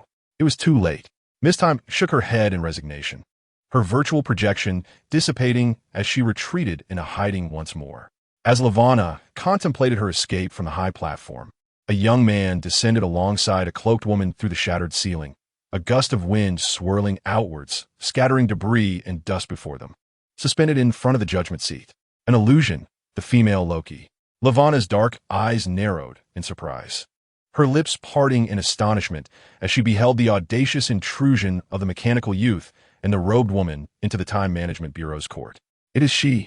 Sylvie leapt directly into the judgment area, brandishing 2 slender, dagger-like knives, effectively obstructing Lavana's path, a captivating yet malevolent smile gracing her features. You once judged me, did you not? I vowed I would return. Protect the judge. Several armed agents rushed towards the two. Imogen seized the large wooden table, measuring 3 to 4 meters in length, effortlessly lifting it and sending it hurtling backward. The table spun violently, propelled with alarming speed, its force terrifying. Several armed agents were struck by the massive table, instantly screaming in agony, flung away like bowling pins, while the table itself effectively blocked the court's entrance. You know what you must do, do you not? Imogen hovered in midair, her electronic eye flickering with a cold red light, gazing down calmly at the Chief Justice Levana. Held at knife point by Sylvie, Levana swallowed hard. The Time Management Bureau had existed for an unfathomable duration. Yet this was the first time it had been so audaciously breached by an external cosmic entity. Moreover, the formidable power exhibited by these intruders was certainly beyond the capacity of mere agents to contain. After a moment of silence, Chief Justice Levana, recognizing the gravity of the situation, spoke. I will take you to meet the 3 timekeepers. Upon hearing this, Sylvie did not withdraw her blade, but nodded towards Imogen. Imogen pondered for a moment. His knowledge of the Time Management Bureau was limited. After all, he had not witnessed this narrative in his previous life, only grasping its general concept. However, according to Sylvie's words and the mental memories gleaned from Agents 11 and 12 through the Mind Stone, the 3 timekeepers had established a singular, sacred timeline to prevent the chaotic wars of the multiverse. They were the founders of this bureau and the deities orchestrating all personnel from behind the scenes. To resolve the issues within the Time Management Bureau, one could not overlook them. Imogen had previously sensed that the memories of the Bureau's staff had been tampered with, rendering them mere pawns. The ordinary personnel within the Bureau were unaware of the whereabouts of the 3 timekeepers. Yet Chief Justice Levana, as a high-ranking official, was evidently an exception. Lead the way, Imogen said with a nod, although he was aware that Levana's compliance might conceal ulterior motives. Perhaps she intended to leverage the power of the timekeepers to her own advantage. Yet, such considerations were inconsequential now. In this state, he could not sustain himself for long, and upon entering the Time Management Bureau, he had already prepared himself to forcefully shatter all obstacles. If the timekeepers were indeed formidable, then let them meet him. The mechanical embodiment of destruction, Meng, was undaunted, resolutely determined to press forward to the final confrontation. After the internal transmission within the Time Management Bureau, Chief Justice Ravana led the way into a dim and expansive underground corridor. Meng followed behind, the warm yellow fragments of light at his brow flickering like a flame, ready to extinguish at any moment. Lady Loki Sylvie leaned closer, casting a worried glance at Meng, and in a hushed tone, asked, "Are you all right?" Not just her, even the most perceptive could discern that something was amiss with Meng. "That's enough," he replied curtly. His eyes flickered with a destructive crimson glow, and although his energy aura remained overwhelmingly powerful, his shattered vibranium body was slowly melting away, revealing a chilling layer of bone at his face and extremities. Drip! The liquefied vibranium fell to the ground. Each step emitted creaks and groans from the disjointed parts and bones, reminiscent of a mechanical creature on the verge of collapse. Moreover, while showcasing immense power moments ago, his body struggled to endure the high load of battle. This was due to the fact that upon entering the Time Management Bureau, Meng had lost the marvel essence of power that came with being Vision. The Mind Stone had also lost its efficacy. Were it not for the fragment of shattered psychic power and the projection of the ancient day of annihilation, Meng would be incapable of movement. Essentially, it was Meng's dream consciousness, combined with the projection of the ancient day of destruction, propelling the ruined body of Vision forward. Facing the Time Management Bureau, this might be the final battle of his identity as Vision, a true battle of destiny. Here it is. Upon reaching the end of the underground corridor, Chief Justice Ravana halted her steps. As she spoke, the enormous stone door at the corridor's end opened automatically. Sylvie, driven by instinctive caution, hesitated slightly, while Meng stepped forward, fearless and resolute. Behind the stone door lay a spacious and well-lit hall. In the depths of the silent hall, 3 lizard-like beings cloaked in majestic robes sat upon thrones, their grotesque faces bearing an air of solemnity. The timekeepers. Chief Justice Ravana approached and respectfully bowed. "I have brought 2 time offenders who seek the truth of the Time Management Bureau." The 3 lizard beings, known as the timekeepers, remained expressionless, their gazes sweeping over Meng and Sylvie as they entered. Lady Loki Sylvie felt an inexplicable unease creeping in, just as she intended to speak and inquire about something. A gust of wind suddenly rushed past her. Meng, disregarding rules and etiquette, flew forward, landing a straightforward, forceful punch upon the guardian seated at the center. The behind the curtain of the Time Management Bureau's demise calmed down vision. Sylvie, the female Loki, was taken aback by the sudden and forceful strike from Immortus. We can finish our conversation before resorting to violence. However, her words were abruptly halted as her eyes widened in astonishment at the sight before her. The lizard-like creature in the center had been shattered by Immortus' blow, its body exploding into countless parts and wires, revealing it to be a mere automaton. Is the Guardian a robot? No, Sylvie realized with growing anger, turning to the Chief Justice Ravonna. Are you deceiving us? Deliberately stalling for time? I had no idea the Guardian was. Ravonna hastily shook her head in denial. Suddenly, a beam of crimson energy erupted from the main hall, slicing through the other two lizard-like machines masquerading as guardians, continuing its upward trajectory towards the dome of the hall. The entire structure was cleaved apart from within. The scarlet energy shot forth from the heart of the Time Management Bureau, severing the colossal metal statues in half, visible to all within the Bureau. Immortus slowly turned, his self-melting electronic eyes radiating a searing red glow, resembling a mechanical deity of destruction. Faced with this scene, the youthful, dark-skinned visage of Chief Justice Ravonna finally betrayed a look of terror, fully aware that any further attempts at deceit would lead to her own execution. I have given you a chance, although I no longer possess the Mind Stone, making it somewhat challenging to read others' thoughts. It is not beyond my capability, albeit without assurance of their mental stability afterward. Immortus, his eyes glowing red, approached and reached for Ravonna's temple. Enough. I assure you, this time it is the truth. Ravonna cried in fear. Utilizing the cutting function of the baton allows entry into the void of time, from which one can uncover the true entity that created the Time Management Bureau. Sylvie raised an eyebrow coldly. Are you trying to trick us into suicide? I know that the cutting function is designed to eliminate time criminals. No, Immortus interjected calmly. That is indeed a teleportation function, not a direct means of execution. Previously, upon acquiring the baton in the outside world, he had discerned this fact. Trust me, this time I speak no falsehood. Just as Ravonna began to breathe a sigh of relief, a baton glowing with golden light struck her. The Chief Justice's expression froze, her body vanishing as if she had been cut away from reality. Immortus wielded the baton that had triggered the cutting function, directing its tip towards Sylvie, who allowed it to strike her without resistance. Following Sylvie's disappearance, Immortus turned the baton upon himself, and his battered form too dissolved into the Grand Hall. Swish, swish, swish. Ravonna, Sylvie, and Immortus were each transported to an unknown realm. Meng lifted her gaze, surveying the boundless expanse of flat terrain that lay before her. This level ground extended to the very edge of a walled space, where remnants from various epochs and civilizations accumulated like refuse alongside what appeared to be living time offenders. Where's this place? Sylvie inquired gravely. A unique realm, untouched by any temporal line, truly transcendent beyond other timelines, a void of time. Lavana's voice gradually diminished as she inhaled deeply and continued. We must banish the time offenders here, allowing Ilios to consume them. Ilios? Sylvie pondered in astonishment, suddenly catching sight of an overwhelming purplish mass surging toward them from the far reaches of her vision, as if it possessed its own sentience, devouring the debris and time fugitives in its path. That is Ilios. It lacks a tangible form and is a singular gaseous entity capable of devouring all, including time itself. Lavonna urged anxiously, if we do not depart from here soon, we shall perish, consumed as part of its gaseous essence. Boss, what shall we do? Sylvie cast a profound glance at the mechanical youth beside her. Perhaps she did not realize that the deity of strategy, usually self-reliant, would place such trust in another.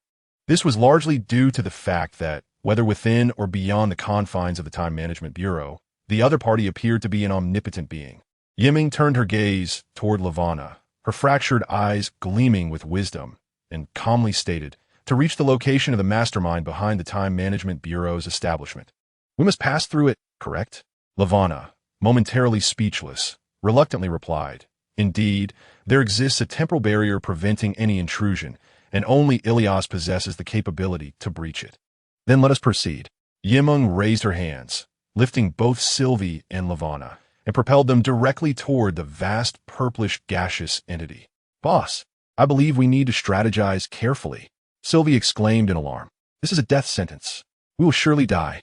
Lavanna, gazing at the approaching purple mass, felt the proximity of death and could no longer maintain her composure, screaming in terror. With a roar, the gaseous life form, Ilias, which bore the contours of eyes and a mouth, regarded the three as they flew toward it, unperturbed as it opened its gaseous maw to engulf them. As the purple wave surged, just as it was about to consume the three, a brilliant yellow light suddenly illuminated within. Ilias, which occupied a vast area, paused momentarily, its mouth agape, refusing to close.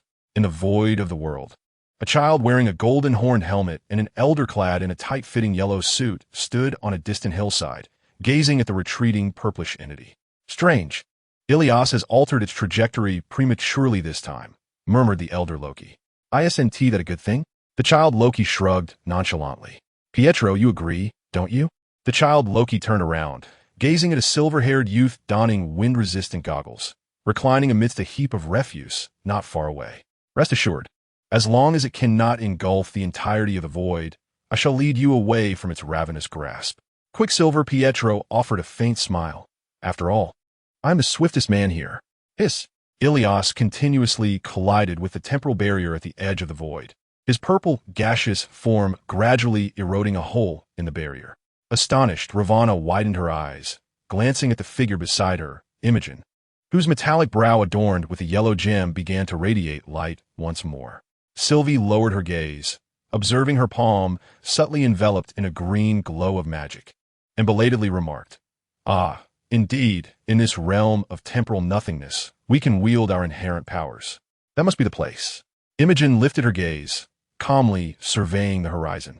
It became apparent that as Ilias consumed a breach in the temporal boundary of the void, an exterior celestial body, an asteroid encircled by a white star belt, emerged. Upon this asteroid rested an opulent, vintage purple castle. Imogen could vaguely sense that the white star belt constituted a temporal closed loop, rendering the time within the castle eternal. It cannot be mistaken. That is the true abode of the creators governing the Time Management Bureau, orchestrating the sacred timeline. Moreover, it serves as the terminus for Vision's ultimate battle. In the Marvel Universe, within the realm of temporal nothingness, an asteroid, inherently possessing a temporal closed loop and unaffected by any timeline interference, silently floated beyond the temporal barrier. Within this asteroid lay a luxurious purple castle. At this moment, as if untouched by mortal presence, a mechanical youth descended before the tightly sealed door of the castle, accompanied by two women, dispersing the layers of dust that had accumulated. Upon entering, much like within the Time Management Bureau, the powers belonging to the Marvel Universe were once again constrained. Most notably, the yellow glow emanating from the Mind Stone embedded in Imogen's forehead faded, leaving only a flickering cluster of yellow shards. As her already battered mechanical form appeared even more dilapidated. As Imogen touched down, she simultaneously released her grip on Judge Ravana and Lady Loki Sylvie, momentarily staggering as the rigid vibranium shell and components began to self-dismantle. The projection force of the ancient Doomsday resembled the core of a diminutive sun within her, with heat and power sufficient to shatter the vibranium's sound-absorbing properties. Without the Mind Stone's restraint, the desire for destruction began to corrode her will. The equilibrium that had been maintained was incessantly disrupted, leading Vision's form toward a path of demise. Vision, with a swift motion, grasped the mechanical right arm of Meng, which had been exposed to the elements, revealing its skeletal structure beneath. Meng raised her incomplete electronic eyes, casting a sideways glance that met the gaze of Sylvie, the female Loki, whose eyes were filled with concern. Judge Ravana found herself at a loss for words, gazing at Meng with a sense of reverence. Before her stood a young being of mechanical and metallic existence, undeniably shattered and broken, with more than half of its metallic visage melted away. The chest, waist, limbs, and cloak were in tatters, exposing the frail framework that barely supported movement. It seemed as if it would completely disintegrate at any moment. Yet, this dilapidated mechanical form had defied fate by shattering the sacred timeline and vanquishing Thanos, boldly entering the Time Variance Authority and effortlessly dispatching agents while obliterating the Timekeepers, thus becoming the first to reach the clandestine realm that governed time. Judge Ravana had encountered many time criminals who had strayed from the sacred timeline, but this was the first time she witnessed an individual capable of single-handedly distorting the very fabric of time. Consequently, regardless of what the future held, she could not suppress her awe toward this foremost time criminal of the present. As long as I refuse to fall, I shall not fall, and no one can make me, Meng stated with her characteristic calmness, gently patting the hand that supported her. Even Judge Ravana found herself in agreement, offering no challenge to her words. I will go and open the door, Sylvie declared, aware that the longer they lingered, the less advantageous it would be for Meng. She stepped forward to unlock the tightly shut gates of the castle. At that moment, the towering 3-meter entrance began to open slowly, revealing a dimly lit, desolate hall. Flickering orange shadows cast the projection of a clock-like anime figure at the entrance. Miss Minutes bowed gracefully in the air, her brow furrowed, and with a delicate hand gestured inward, "Please, 3 esteemed guests." With the host's invitation extended, they felt no hesitation. Meng, maintaining her tranquil demeanor, stepped into the castle, followed closely by Sylvie and Ravana. Inside the purple castle, darkness enveloped them in silence. Even the lights were absent, with only the starry time loops from outside casting faint glimmers. The stillness was palpable, broken only by the sound of their footsteps. Fearless, Meng advanced, indifferent to whether answers or traps awaited her. All that had transpired in the Marvel Universe would culminate today. In contrast to Sylvie's heightened tension, Meng appeared remarkably relaxed and liberated as she entered the second-floor lounge. "Welcome to your presence, Vision and Lady Loki," a deep voice resonated as they stepped inside. Meng turned to see a robust figure clad in a purple robe who greeted them with open arms, then turned his gaze toward Ravana, who had entered alongside them. "Ah, you two have come, Ravana," he remarked, his expression a complex tapestry of emotions. Ravana spread her hands and shook her head, expressing her helplessness. "Neither I nor the other members of the Time Management Bureau can stop them. I understand. Leave the rest to me." The burly man in the purple robe nodded, his gaze once again settling on Meng and Sylvie. He motioned toward the sofa in front of him, saying, "Please, take a seat, esteemed guests." Meng seated herself without hesitation. This time, it was Sylvie, the female Loki, who could no longer contain herself. She stepped forward briskly, brandishing a dagger, its sharp blade poised threateningly near the burly man's throat. Calm down, calm down." The man did not resist. Instead, he raised his hands and was compelled to sit back on the sofa. "Speak your mind. My dagger may help to maintain some composure, but I cannot guarantee my leader will remain calm," Sylvie said coldly, the dagger's gleam reflecting off the man's dark complexion, fully embracing her role as an enforcer. "Very well, let me introduce myself. I am the Remnant," the burly man declared, glancing at Meng. "If you wish to know why I founded the Time Management Bureau, I can provide the answer now. I hail from the 31st century of a certain Earth, where I specialized in advanced science and technology. One day, I discovered the existence of a multiverse. Within these myriad universes, there exist other versions of myself with different personalities. Many of these selves sought to dominate the multiverse, resulting in a cataclysmic war that led to the collapse of countless cosmic civilizations." Meng's damaged electronic eye flickered slightly. He was now certain that the man before him was none other than the Conqueror Kong, a figure from a distant future as established in Marvel Comics. However, why did he refrain from identifying himself as Kong, instead opting for the title of Remnant? And then, Sylvie inquired, "Then, among the many versions of myself, I was the sole survivor." The Remnant smiled, revealing a row of white teeth. "To ensure that the multiverse would no longer be plagued by conflict, I decided to establish the Time Management Bureau to consolidate the numerous timelines and safeguard the sacred timeline. Without the multiverse, there would be no source of discord." "How self-righteous," Sylvie scoffed. "Your attempt to manipulate everyone as mere pawns is unjust to the sacred timeline and the other parallel universes that ought to exist. Our presence here is irrefutable evidence." Do you truly believe you are in the right? Meng asked, regarding him calmly. The remnant opened his mouth, then spoke with uncertainty. I honestly do not know. Levana was taken aback. The mastermind behind the Time Management Bureau was unsure whether the creation of the Bureau was right or wrong. If that were the case, what was the rationale behind their relentless efforts? Thus, I present you with a choice, the remnant said, looking towards Meng and Sylvie. I can relinquish all powers and hand over the Time Management Bureau to your governance. What do you think of this proposal? Sylvie felt a tremor in her heart and turned to Meng. However, Meng shook his head and replied plainly, the existence of the Time Management Bureau holds no value for me. Your absence is of utmost significance. Indeed, the emergence of the Marvel multiverse has proven to be a fortuitous development for him. After all, the extent to which dream manifestations govern the cosmic domain directly influences the feedback of abilities to the reality of oneself. With the absence of the time variance authority, there exists no necessity to maintain the sacred timeline. Everything can be altered at his whim. Sylvie let out a sigh of relief, sharing this sentiment, which fueled her concern over whether Loki would acquiesce to the proposals put forth by the remnant. Is that so? It is indeed regrettable. Perhaps I have truly erred. The remnant exhaled deeply, a look of weariness etched upon his face, before suddenly breaking into a peculiar smile. He murmured to himself, in any case, it matters not. We are merely pawns. What does that mean? Sylvie furrowed her brow. Loki also turned his gaze towards the remnant, secretly speculating whether there were still unseen forces at play. The remnant continued to whisper, whether in the past or the future, everything here is but a dream. Dream? What does that truly signify? Sylvie's astonishment deepened. Not far away, Judge Ravana was equally perplexed, unable to grasp the meaning. Only Loki's eyes widened in shock, his mechanical body trembling, his electronic gaze reflecting the remnant. Are you saying this is a dream? In the castle of the founder of the Time Variance Authority, Loki fixed his gaze intently upon the remnant, his eyes glimmering with a destructive fury.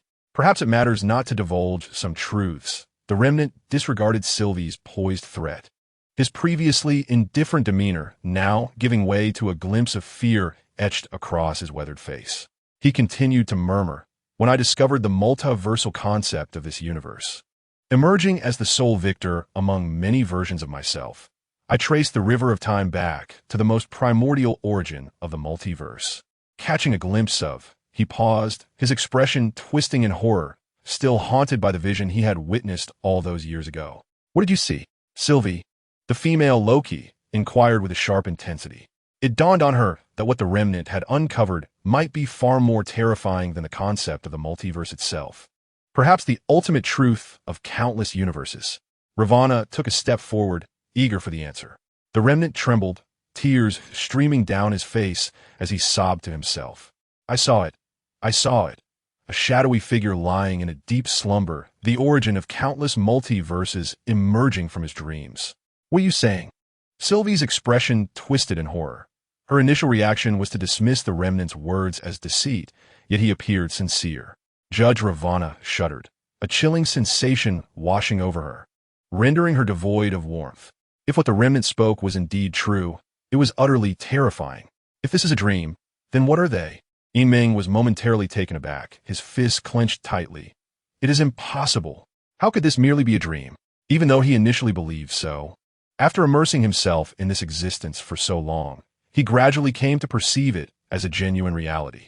He had merely traversed into this realm through the dream channel, encountering individuals such as Morgan and Wanda, all of whom were indeed real. Yet now, the words of the residual one struck him like a thunderclap, akin to a sudden revelation. Was this truly a dream, with all things being illusory? If he were to awaken, would everything dissolve into nothingness? I refused to believe it. Meng's eyes reddened, and he abruptly stood up, exerting the fragile remnants of his yellow, fragmented spiritual energy, reaching towards the residual one who was both weeping and laughing. Farewell. The residual one seemed to grasp his intention, suddenly raising a hand to grasp the blade that Sylvie had positioned against her neck, thrusting it into his own body. Amidst Levana's gasping scream, the residual one's neck was severed, gushing forth a torrent of blood that splattered upon the bewildered Sylvie. Simultaneously, Meng's damaged mechanical hand fell upon the residual one's temple. In the final moment of the residual one's life, a glimpse of memory flashed in Meng's mind. He stood motionless, dazed. Tick-tock. Under the gaze of the three, the residual one collapsed onto the sofa, life extinguished, with blood saturating the carpet. Under the real-time monitoring of the Time Management Bureau, countless world branches emerged from the original sacred timeline, manifesting one parallel universe after another. In the Marvel Universe, near the ruins of the destroyed divine realm of Asgard, the fleets of Thanos had vanished, and Wanda's ship had departed, leaving behind countless fragmented ship hulls drifting in the cosmic expanse. Within a section of the main ship of Thanos, a 2-meter-high portal of light materialized, and a mechanical youth stepped through, returning to the site of Thanos' defeat. Though only half an hour had passed, it felt as if an eternity had elapsed. Vision. Sylvie rushed out, her short hair swaying, her uniform stained with blood, calling after his figure. I'm not called Vision. I am merely Meng. Meng paused momentarily, not turning back, and calmly replied. The puppeteer of the Time Management Bureau has perished. The sacred timeline no longer exists, and the parallel universes have returned. You are free now. It is time for us to part ways. Where will you go? Sylvie asked, a hint of melancholy in her voice. To fulfill my final purpose as my present self, Meng declared, manipulating the spatial converter to open another portal of light, his battered mechanical form stepping into the void. Sylvie stood there, dazed, gazing at the silhouette of the youth disappearing, suddenly gripped by the sensation that she would never see him again. In the Marvel Universe, on Earth, in the kingdom of Wakanda, beyond the energy barrier enveloping the entire city-state, alien warships descended upon the vast plains outside. As the hatches of the ships opened automatically, a multitude of extraterrestrial soldiers and monstrous beings surged forth. Indeed, it was the dreaded fleet of Thanos. Within the confines of the energy shield, the Black Panther and the forces of Wakanda gathered in the plains, alongside the long-absent Captain America, Black Widow, Falcon, Winter Soldier, and the recently returned Hulk and Thor, all poised for confrontation. Regardless, we must safeguard our space stone, Thor intoned gravely. Although Thanos had been vanquished, should his subordinates seize this gem, the tide of battle would surely turn. Where is Vision? Dr. Banner, restored to human form and clad in anti-Hulk armor, pondered aloud. If Vision were here, he alone could contend with these formidable fleets. Wanda, who had been present just moments ago, was now nowhere to be seen. Captain America surveyed the surroundings. Uncertainty etched upon his face. In the forests on the outskirts of Wakanda, a young maiden stood alone, donned in a uniform, trench coat, and trousers. Her lustrous, dark, golden locks cascading like a waterfall. Her delicate, pale fingers intertwined as she closed her eyes, a vivid crimson magic emanating from her youthful and alluring form. Swirling around her, painting her coat and hair in a mesmerizing dance of red. Anyone who might witness this spectacle would surely be left in awe. Alas, the forest was devoid of an audience to appreciate her splendor. At that moment, a portal of shimmering light appeared nearby. Before the figure on the other side could fully materialize, the maiden Wanda opened her eyes wide, her gaze sparkling with tears, and rushed into the embrace of the young man who emerged from the portal. Xiao Meng, I was so worried. I felt an overwhelming sense of unease, fearing I might lose you. I should have entered the bureau with you. Wanda sobbed, clinging tightly to his battered mechanical form, unwilling to let go. I'm sorry for returning late, Meng replied, lowering his gaze as he held the delicate girl close, one hand gently smoothing her dark golden hair. Wanda's face lit up with joy as she wiped away her tears, lifting her chin and face to comfort him in return. It's all right. It's all right. You're back now, and we shall never part again. Meng fell silent, then softly spoke. I'm sorry, Wanda. Please forgive me.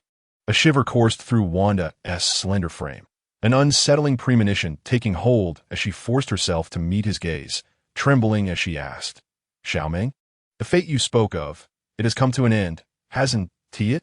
She lowered her gaze, her mouth agape in shock, for she discovered the extent of the damage to Meng's mechanical body. Who did this? Wanda's enchanting eyes blazed crimson, a surge of fierce energy radiating from her, causing the surrounding trees to tremble. Meng shook his head. No one else could have done this. I alone have walked this path. Wanda felt both heartache and strength as she gritted her teeth, declaring, It's fine. I will fix it. Even if it means relinquishing this reality. I will restore your body no matter what. There is no need for repair, Meng replied, shaking her head once more. Her hands rested on Wanda's shoulders, one electronic eye glowing with light. Do you remember the promise I made to you? I assure you again that I will fulfill our agreement. Therefore, no matter what happens next, you must trust me. I believe in you. Of course I trust you. Wanda nodded repeatedly, tears streaming down her delicate, fair face. She realized the gravity of the situation. Meng was about to undertake an incredibly perilous endeavor, one that was infinitely more dangerous than confronting Thanos or the Time Management Bureau. As Meng gazed at the tearful girl, she finally made her decision. Her damaged vision body floated upward, suspended 2 meters above the forest floor.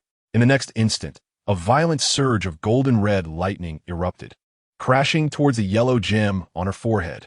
Xiao Meng, Wanda exclaimed in horror, quickly covering her mouth to silence her gasp as she watched intently. Meng endured the excruciating pain of her mind and consciousness tearing apart, yet she channeled the ancient power of destruction towards the Mind Stone embedded in her vision body. Indeed, Meng's final act was to destroy the Mind Stone. To anyone else, this would undoubtedly seem like an act of suicide. After all, the Mind Stone was an integral part of the vision body, connected by countless nerves and consciousness. Losing the Mind Stone would mean the death of the vision body, let alone its destruction. However, Meng was not committing suicide. Rather, she was embarking on a path of breakthrough that she had discovered after 3 years in the Marvel Universe. Since the vision body could not perfectly wield the Mind Stone, she resolved to abandon the artificial intelligence confinement of the vision body and attempt to wield the Mind Stone purely through consciousness. In other words, she aimed to become the Mind Stone itself. Yet, the complete Mind Stone possessed an innate resistance to mental influence. Only beings controlled by the Mind Stone had ever existed. No entity could reverse this control. This evolutionary path was evidently a dead end, a self-imposed demise. Nonetheless, when Meng previously assisted Ant-Man in entering the quantum realm, the Mind Stone had lost its power. A fragment of the Mind Stone obtained from the Scarlet Witch Wanda in the future still retained its effect, as if it were a true manifestation of her own mental power. Thus, Meng had considered this possibility long ago. Since the complete Mind Stone could not be mastered, she resolved to destroy it, aiming to seize control of all the shattered fragments at the moment of destruction. This was her only potential path to success. Of course, should she fail, Meng would perish entirely within the Marvel Universe. Thus, Meng hesitated to take that crucial step until she ventured to the Time Management Bureau, where the vision teetered on the brink of obsolescence. A surge of formidable golden-red lightning energy coursed towards her forehead, causing a sudden fissure to appear in the yellow Mind Stone. "No, stop, please." Little Meng. Wanda stifled a gasp, tears cascading like dislodged pearls, yet she refrained from intervening. Steadfast in her belief in Meng, Meng experienced an excruciating headache, suspended in midair, and with great difficulty. She opened her fractured electronic left eye to gaze upon the girl below, imprinting her visage into memory. A sudden smile of release crossed her face. In truth, I lacked the courage to take that step until I saw you again, Wanda. Whether this realm is a dream or the tangible world, I shall fulfill my promise. Should I fail, my avatar will eternally remain here to accompany you. If I succeed, I will surely return to meet you once more. In the next instant, a torrent of destructive lightning surged violently from the fissure in the Mind Stone, causing the yellow gem to shatter like a glass orb, unleashing a surge of energy that radiated from the heart of the forest. With a thunderous crash, a lifeless vibranium mechanical body, devoid of energy and vitality, disintegrated and fell to the ground. Among the debris, a small fragment of warm yellow light surged into the body of the kneeling red-haired girl. Pain, pain, pain. The primordial power of destruction erupted, and Meng's artificial intelligence consciousness seemed on the verge of shattering alongside the Mind Stone, merging with the fragments and dispersing across the earth and even beyond into the cosmos. Amidst the agonizing rending of her very soul, Meng struggled to endure.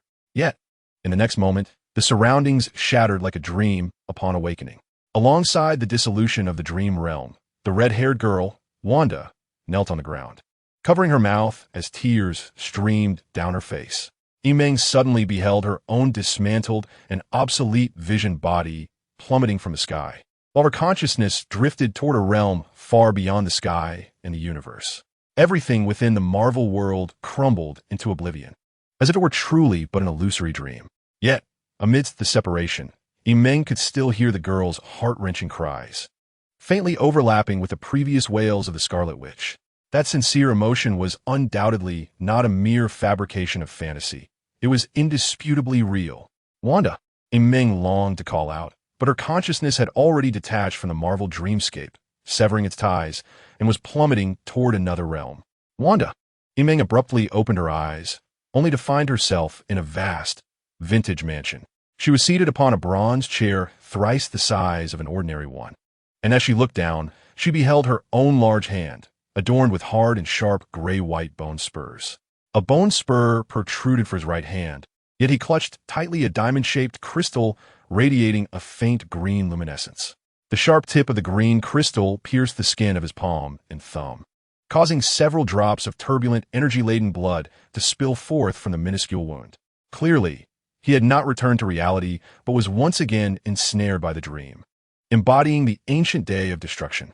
Nevertheless, within him, his heart and soul remained acutely aware of the shattering pain. What stung even more was the voice of the red-haired girl, helplessly weeping in the final moments of the Marvel dream. "You promised me. We are family, each other's only, and we will be together forever. I want to go back. Take me back."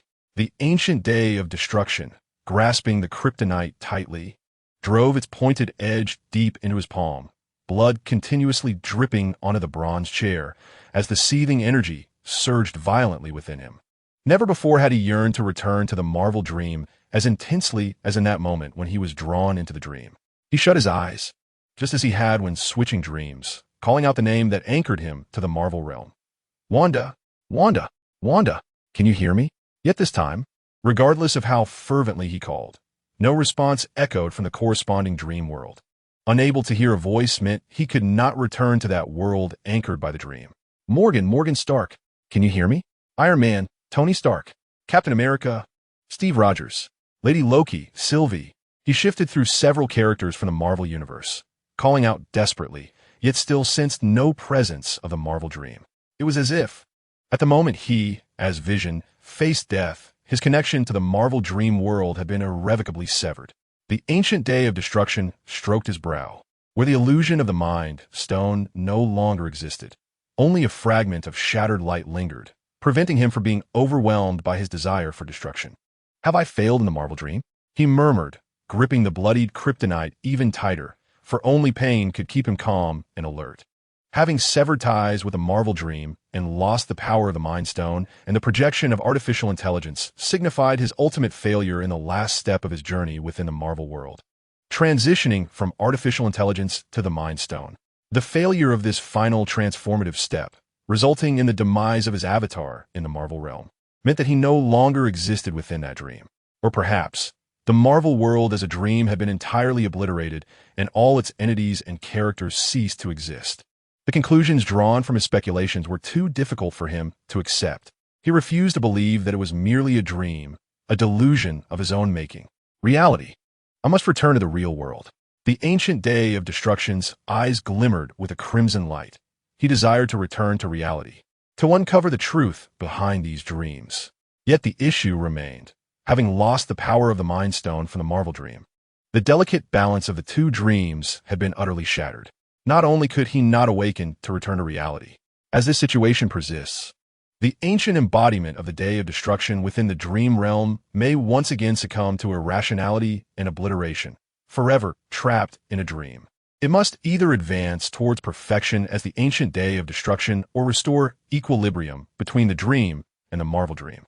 Regardless, the ultimate goal of both is to awaken and return to the realm of reality.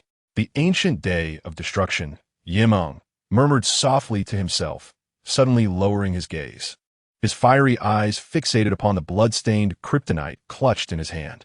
Perfectly adapting to the kryptonite might enable the ancient day of destruction to transcend its extreme genetic flaws and step into the realm of perfection. Yet, Meng sensed that to fully acclimate to the kryptonite would require at least a month. In the past, a month seemed brief, considering he had spent 30 years in this dream world. However, now, Meng realized that his time was running short in this dreamscape. He had but a flicker of the Soul Stone's shattered brilliance left, which could sustain his sanity for no more than a week. Before that time elapses, he must find a way for the ancient day of destruction to undergo transformation or escape the dream. Perhaps it could be accomplished even sooner than a week. Meng clenched the kryptonite, a bold idea blossoming within him. Much like the Marvel dream, it was a gamble of grand proportions. Meng did not believe he would suffer defeat twice in succession. Even if he were to lose, he would accept it, for it was his singular opportunity. Suddenly, a petite figure of a pink-haired girl floated into the room, her whimsical, colorful locks swaying as her dress billowed gracefully. Upon seeing Meng's bloodied right hand clutching the green crystal, the exquisitely crafted and delicate girl leaped forward, her wide, watery eyes brimming with astonishment. "My king, what has happened?" This was her first encounter with the injured king of destruction. In contrast to her surprise, Kaimu felt more fear and anger, immediately scanning the manor with her mind, anxious that others might detect this occurrence. Meng, however, remained unfazed, despite the blood trickling from his hand and the weakness gnawing at his body due to the kryptonite's restraint. He still felt invincible on Earth. Kaimu, the ancient day of destruction, Meng, raised his spiked left hand, but did not pinch her this time. Instead, he gently placed it atop her head. "I have a task I would like you to undertake." Kaimu immediately descended from the air, kneeling on one knee before the bronze chair, her starry eyes shimmering with a brilliant, fervent light.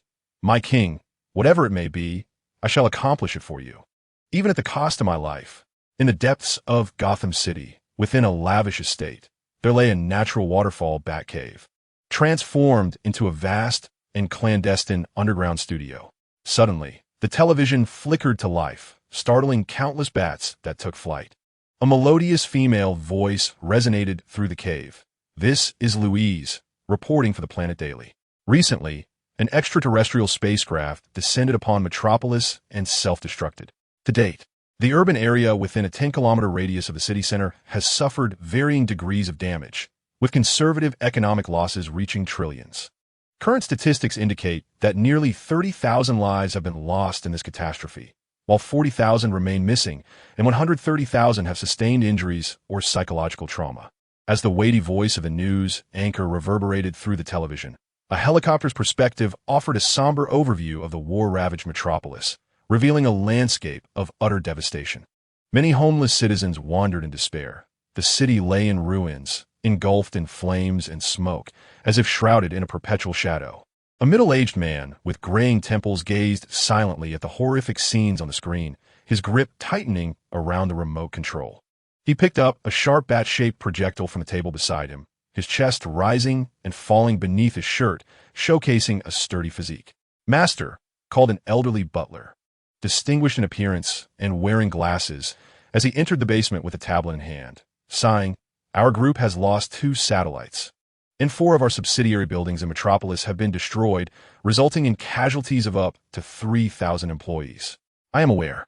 I was present in Metropolis at that time," Bruce Wayne replied impassively, his mind flashing back to the image of the spine-like monstrosity that had swept through the sky. A recurring nightmare from his youth that now haunted him with even greater intensity. Yet, it is precisely because of this fear that certain matters can only be addressed by Batman. "Superman, destroy the monster," Bruce Wayne whispered calmly, launching the bat-shaped projectile with force, embedding it sharply into the target board beside the television, hitting the bullseye dead center. "Does even God bleed?" In Metropolis, at the LexCorp headquarters underground garage, a black van came to a halt. A one-eyed local gang leader emerged, towering nearly 6 feet 3 inches, his appearance menacing. He bent slightly to one side, addressing Mr. Lex. "Indeed," replied a young man in a tailored suit, seemingly in his early 30s, as he stepped forward, his polished shoes gliding effortlessly across the floor. The gang leader paid little heed, recognizing that this individual was none other than the chairman of LexCorp, a corporation second only to Wayne Enterprises and a client of immense wealth. "This is what you requested." The gang leader gestured behind him, prompting several henchmen to lift a stretcher draped in white cloth from the back of the van. The gang leader's eyelids twitched involuntarily as Lex Luthor, the chairman of LexCorp, stepped forward and lifted a corner of the cloth, revealing the lifeless body of a tall man, the corpse of General Zod from Kryptonian civilization. In a prior confrontation, Zod had been defeated by the spine-like creature and subsequently had his neck broken by Superman. $300 million will be transferred to your account immediately, Lex Luthor said, a glint of excitement flashing in his eyes as he licked his lips. If there's nothing further, we shall take our leave. The gang leader exhibited an inexplicable trepidation. Despite being alone and possessing an outwardly refined demeanor, he emanated an aura of authority. Proceed, Lex Luthor commanded with a snap of his fingers, and immediately, a cacophony of gunfire erupted within the underground garage. The gang leader and his subordinates collapsed in unison. The god among men, Superman, the harbinger of calamity, Lex Luthor chuckled. Disregarding the lifeless bodies strewn in pools of crimson, his gaze fixated on General Zod's corpse, eyes ablaze with madness. I shall expel you all from this planet. Lex Luthor pondered deeply. The next objective was to uncover Superman's vulnerabilities, preferably by targeting his loved ones. 6 days later, at the intersection of Metropolis and Washington, a grand estate nestled within the forest stood tranquil. Nearly a week had elapsed since the Kryptonian invasion, and the manor seemed to have reverted to its former state. Apart from the occasional sparring sessions with the king, peace reigned, far surpassing the tumult of the outside world. On this day, individuals of diverse identities and intentions residing within the estate were summoned once more to the Master's Chamber. The Wasteland Wolf and Black Adam, shackled in confinement, stood vigil at the door. Wonder Woman and Cheetah exchanged glances, each harboring a mix of hostility and admiration as they approached the Master's seat. Kim floated serenely atop the armrest of the bronze throne, while Atlanta and Superman stood before it, bowing their heads beneath the gaze of the ruler of destruction. On the throne, the ancient being of annihilation, Iman, bore a dimming golden glow at the center of his forehead, while his eyes, ablaze with fervent crimson flames, glimmered with intensity, instilling a sense of dread that prevented anyone from meeting his gaze. After gathering everyone, Iman remained silent, seated in tranquility. 5 minutes elapsed, and the others, bewildered yet hesitant to speak, stood in silence. The overwhelming power and intimidation of the ruler had long been ingrained in their very beings. Time trickled by, from midday to afternoon, yet the ruler remained placid, unmoving in his chair. Within the chamber, the assembled divinities and demigods exchanged apprehensive glances, still rooted in their places, paralyzed by the atmosphere. Only Kim's starry eyes shone with clarity, recording the inexplicably tender moment unfolding. This, he mused, is the end of this chapter. Clark, do you have anything to say? The ancient being of annihilation suddenly turned his gaze towards Superman, inquiring. Superman Clark opened his mouth, recalling General Zod's words. Under Atlanta's anxious stare, he ultimately shook his head. Is that so? The bone-spike creature grinned, seemingly pleased. But in the next moment, Iman's eyes sparkled with boundless infernal flames, a potent pressure enveloping the chamber, declaring, all of you are no longer necessary to my existence. What? The assembly was taken aback, including Kim. Tomorrow morning, I shall conclude all grievances with you, extinguishing your lives, and then depart from this world entirely. In the ancient day of destruction, Imo spoke in a hoarse voice, as if narrating an undeniable truth.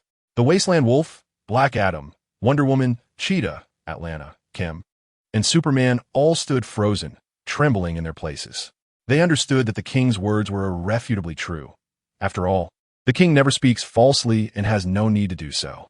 At dawn tomorrow, the Lord of Destruction would indeed annihilate them all, given the king's formidable strength. Such a feat was entirely within his capability. It was akin to a death sentence, heralding the end of the world. Tomorrow morning, I shall resolve all grievances with you, extinguishing your lives, and then depart from this realm forever. In the Master's chamber, seated upon an imposing bronze throne, the monstrous figure adorned with jagged bone spurs bore a fierce and sacred gaze. As winter approached, the room felt more sweltering than the height of summer, waves of heat undulating in the air. Imo, as the embodiment of ancient destruction, calmly announced his intentions to the gathered assembly. 30 years ago, upon his initial arrival in the universe, and now, with only a day remaining, Imo was evidently on the verge of losing his rationality and humanity once more. Unable to revert to the severed Marvel dreamscape, it was apparent that he had no escape. He could either further embrace his role as the harbinger of destruction or utterly flee the current dream to avoid being eternally imprisoned in a state of uncontrolled annihilation. Thus, regardless of the outcome, the mansion and those who remained by his side were on the brink of losing their significance. Imo had long been aware that those he left behind in the mansion harbored grievances against him, even wishing for his complete disappearance. Yet, as the harbinger of ancient destruction, he remained indifferent.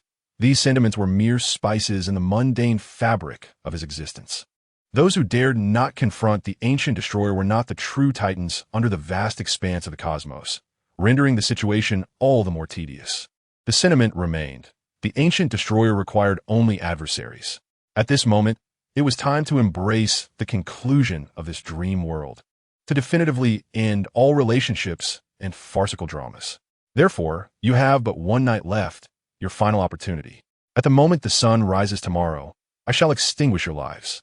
Imo slowly closed his eyes, seemingly extinguishing the fierce flames of destruction momentarily, his arrogant and tempestuous aura enveloping the entire estate. There were no cunning schemes or intricate machinations. It would culminate in a battle of life and death. The inhabitants of the estate emerged from the Master's chamber, each evidently burdened with their own complex thoughts. Indeed, it would be remarkable if they were without concern, given that they had been sentenced to death by the ancient destroyer. Just as Imo had proclaimed, only one night remained. This night could either be a chance for escape or defiance. Regardless, after today, everything would be irrevocably transformed, and this estate might very well cease to exist. Whether in shock, fear, anger, or relief, each individual emerged from the chamber, harboring their own thoughts. The slender-eyed cheetah, Barbara, narrowed her gaze like a predator with a glimmering intensity, closely following Wonder Woman, Diana, as they returned to their room on the second floor. The moment Diana entered her quarters, she swiftly exchanged her flowing gown for her battle armor, her demeanor instantly transforming into one of fierce valor as she firmly grasped a silver longsword. Diana, Cheetah remarked, her feline eyes widening in astonishment. Wonder Woman polished the mirror-like blade, resolutely stating, "What else is there to do but prepare for battle?" Cheetah placed a hand over her soft, prominent bosom, taking a deep breath before inquiring somberly, "Do you believe we still have a chance at victory? How many times have we faced the king only to falter?" "Indeed," Wonder Woman replied, lifting her gaze to the setting sun outside the window, her gentle eyes reflecting the light as she raised her silver crown. "It is precisely because we have failed so many times that I find myself utterly devoid of confidence. Had it not been for the king's reminder, I would have forgotten our original purpose, remaining here for over 20 years to fulfill our vow to slay him." She cast a radiant smile at Cheetah, Barbara. "If you wish to flee, now is the time. It is only natural to escape from such a merciless foe. But I shall stay and fulfill the contract we made, bringing an end to this battle that has persisted for over 2 decades. "You truly are something else," Cheetah responded, shaking her head, her cool words trailing off before she continued coldly. "No matter the circumstances, you always stand ahead of me. How about you, Wasteland Wolf?" In the corridor, Black Adam turned to the Wasteland Wolf beside him. The wolf, shackled yet resolute, replied without hesitation, "Even if it is the king who seeks my demise, I will resist until my last breath." "Indeed," Black Adam chuckled, his dark eyes shimmering with wisdom. "What is the true intention behind the king's actions? Does leaving this world imply he intends to depart from Earth? Or is this a trial for us, where those who do not survive until tomorrow cannot follow him? Certainly, if the king alone could vanquish us, there would be no reason for our continued existence." Black Adam exerted the wisdom of one of the 6 Egyptian gods, pondering deeply. "Clark, wait for me," Atlanta called out, ascending the stairs from the first floor, her skirt in hand as she gazed at Superman Clark, who had already stepped outside the main door. "Andy, I need some time alone to reflect. I promise I will return and protect you." Superman paused momentarily, turning back with a forced smile before taking flight into the sky beyond the manor. "Clark," Atlanta watched with concern as Superman's figure receded into the distance. A youthful, clear voice echoed from behind. "Now you're happy, aren't you? Isn't this what you've always longed for?" Came descended from the second floor, gliding down the staircase with her delicate hands clutching her petite, cloaked bosom, her exquisite face, adorned with pink skin, betraying no emotion. Atlantia was rendered speechless. Indeed, it had always been her cherished vision over the 3 decades of nurturing Clark, to see the Superman and the Monarch stand in opposition, ultimately resolved by the most righteous superhero, Superman himself, against the ancient threat of doomsday that loomed over their world. However, now that the ancient harbinger of destruction, Doomsday, was willingly stepping into confrontation, Atlantia felt an inexplicable sense of emptiness. Perhaps it was the dread that even if they fought with all their might, the Monarch would remain an insurmountable foe. Kame, will you intervene? Atlantia clenched her pale hands and turned her gaze toward Kame, the pink-haired girl. Her eyes of differing hues sparkling brilliantly, turned in midair, responding with a mature calmness. I will, for this is what the Monarch desires. I shall give my all, fighting until death. Superman accelerated through the twilight into the heart of Metropolis Harbor.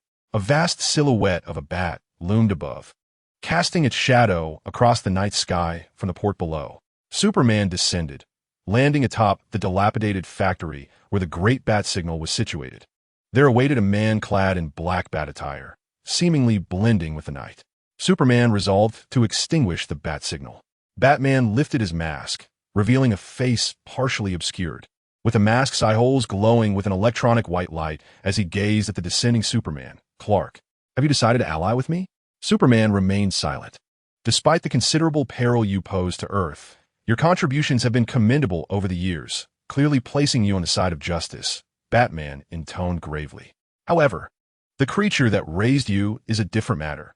Its existence threatens the world at any moment, and the devastation it has wrought over the past 30 years is beyond reckoning. He fixed his steadfast gaze upon Superman, extending his right hand, covered in bat armor.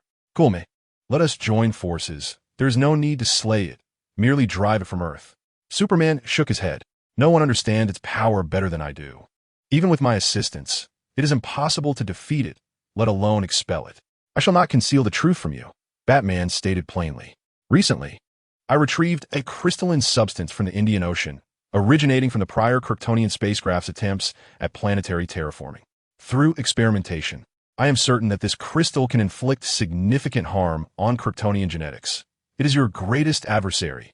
If we apply this weapon judiciously, we undoubtedly stand a chance of victory. A weapon capable of inflicting grave damage upon Kryptonian genetics? Superman Clark felt a jolt of realization as he locked eyes with Batman, not doubting the veracity of his words. After a moment's hesitation, he shook his head resolutely. I am sorry, but I will not ally with you, nor shall I stand against the Monarch. Rest assured, I will not expose your intentions or the existence of the weapon you possess. Why?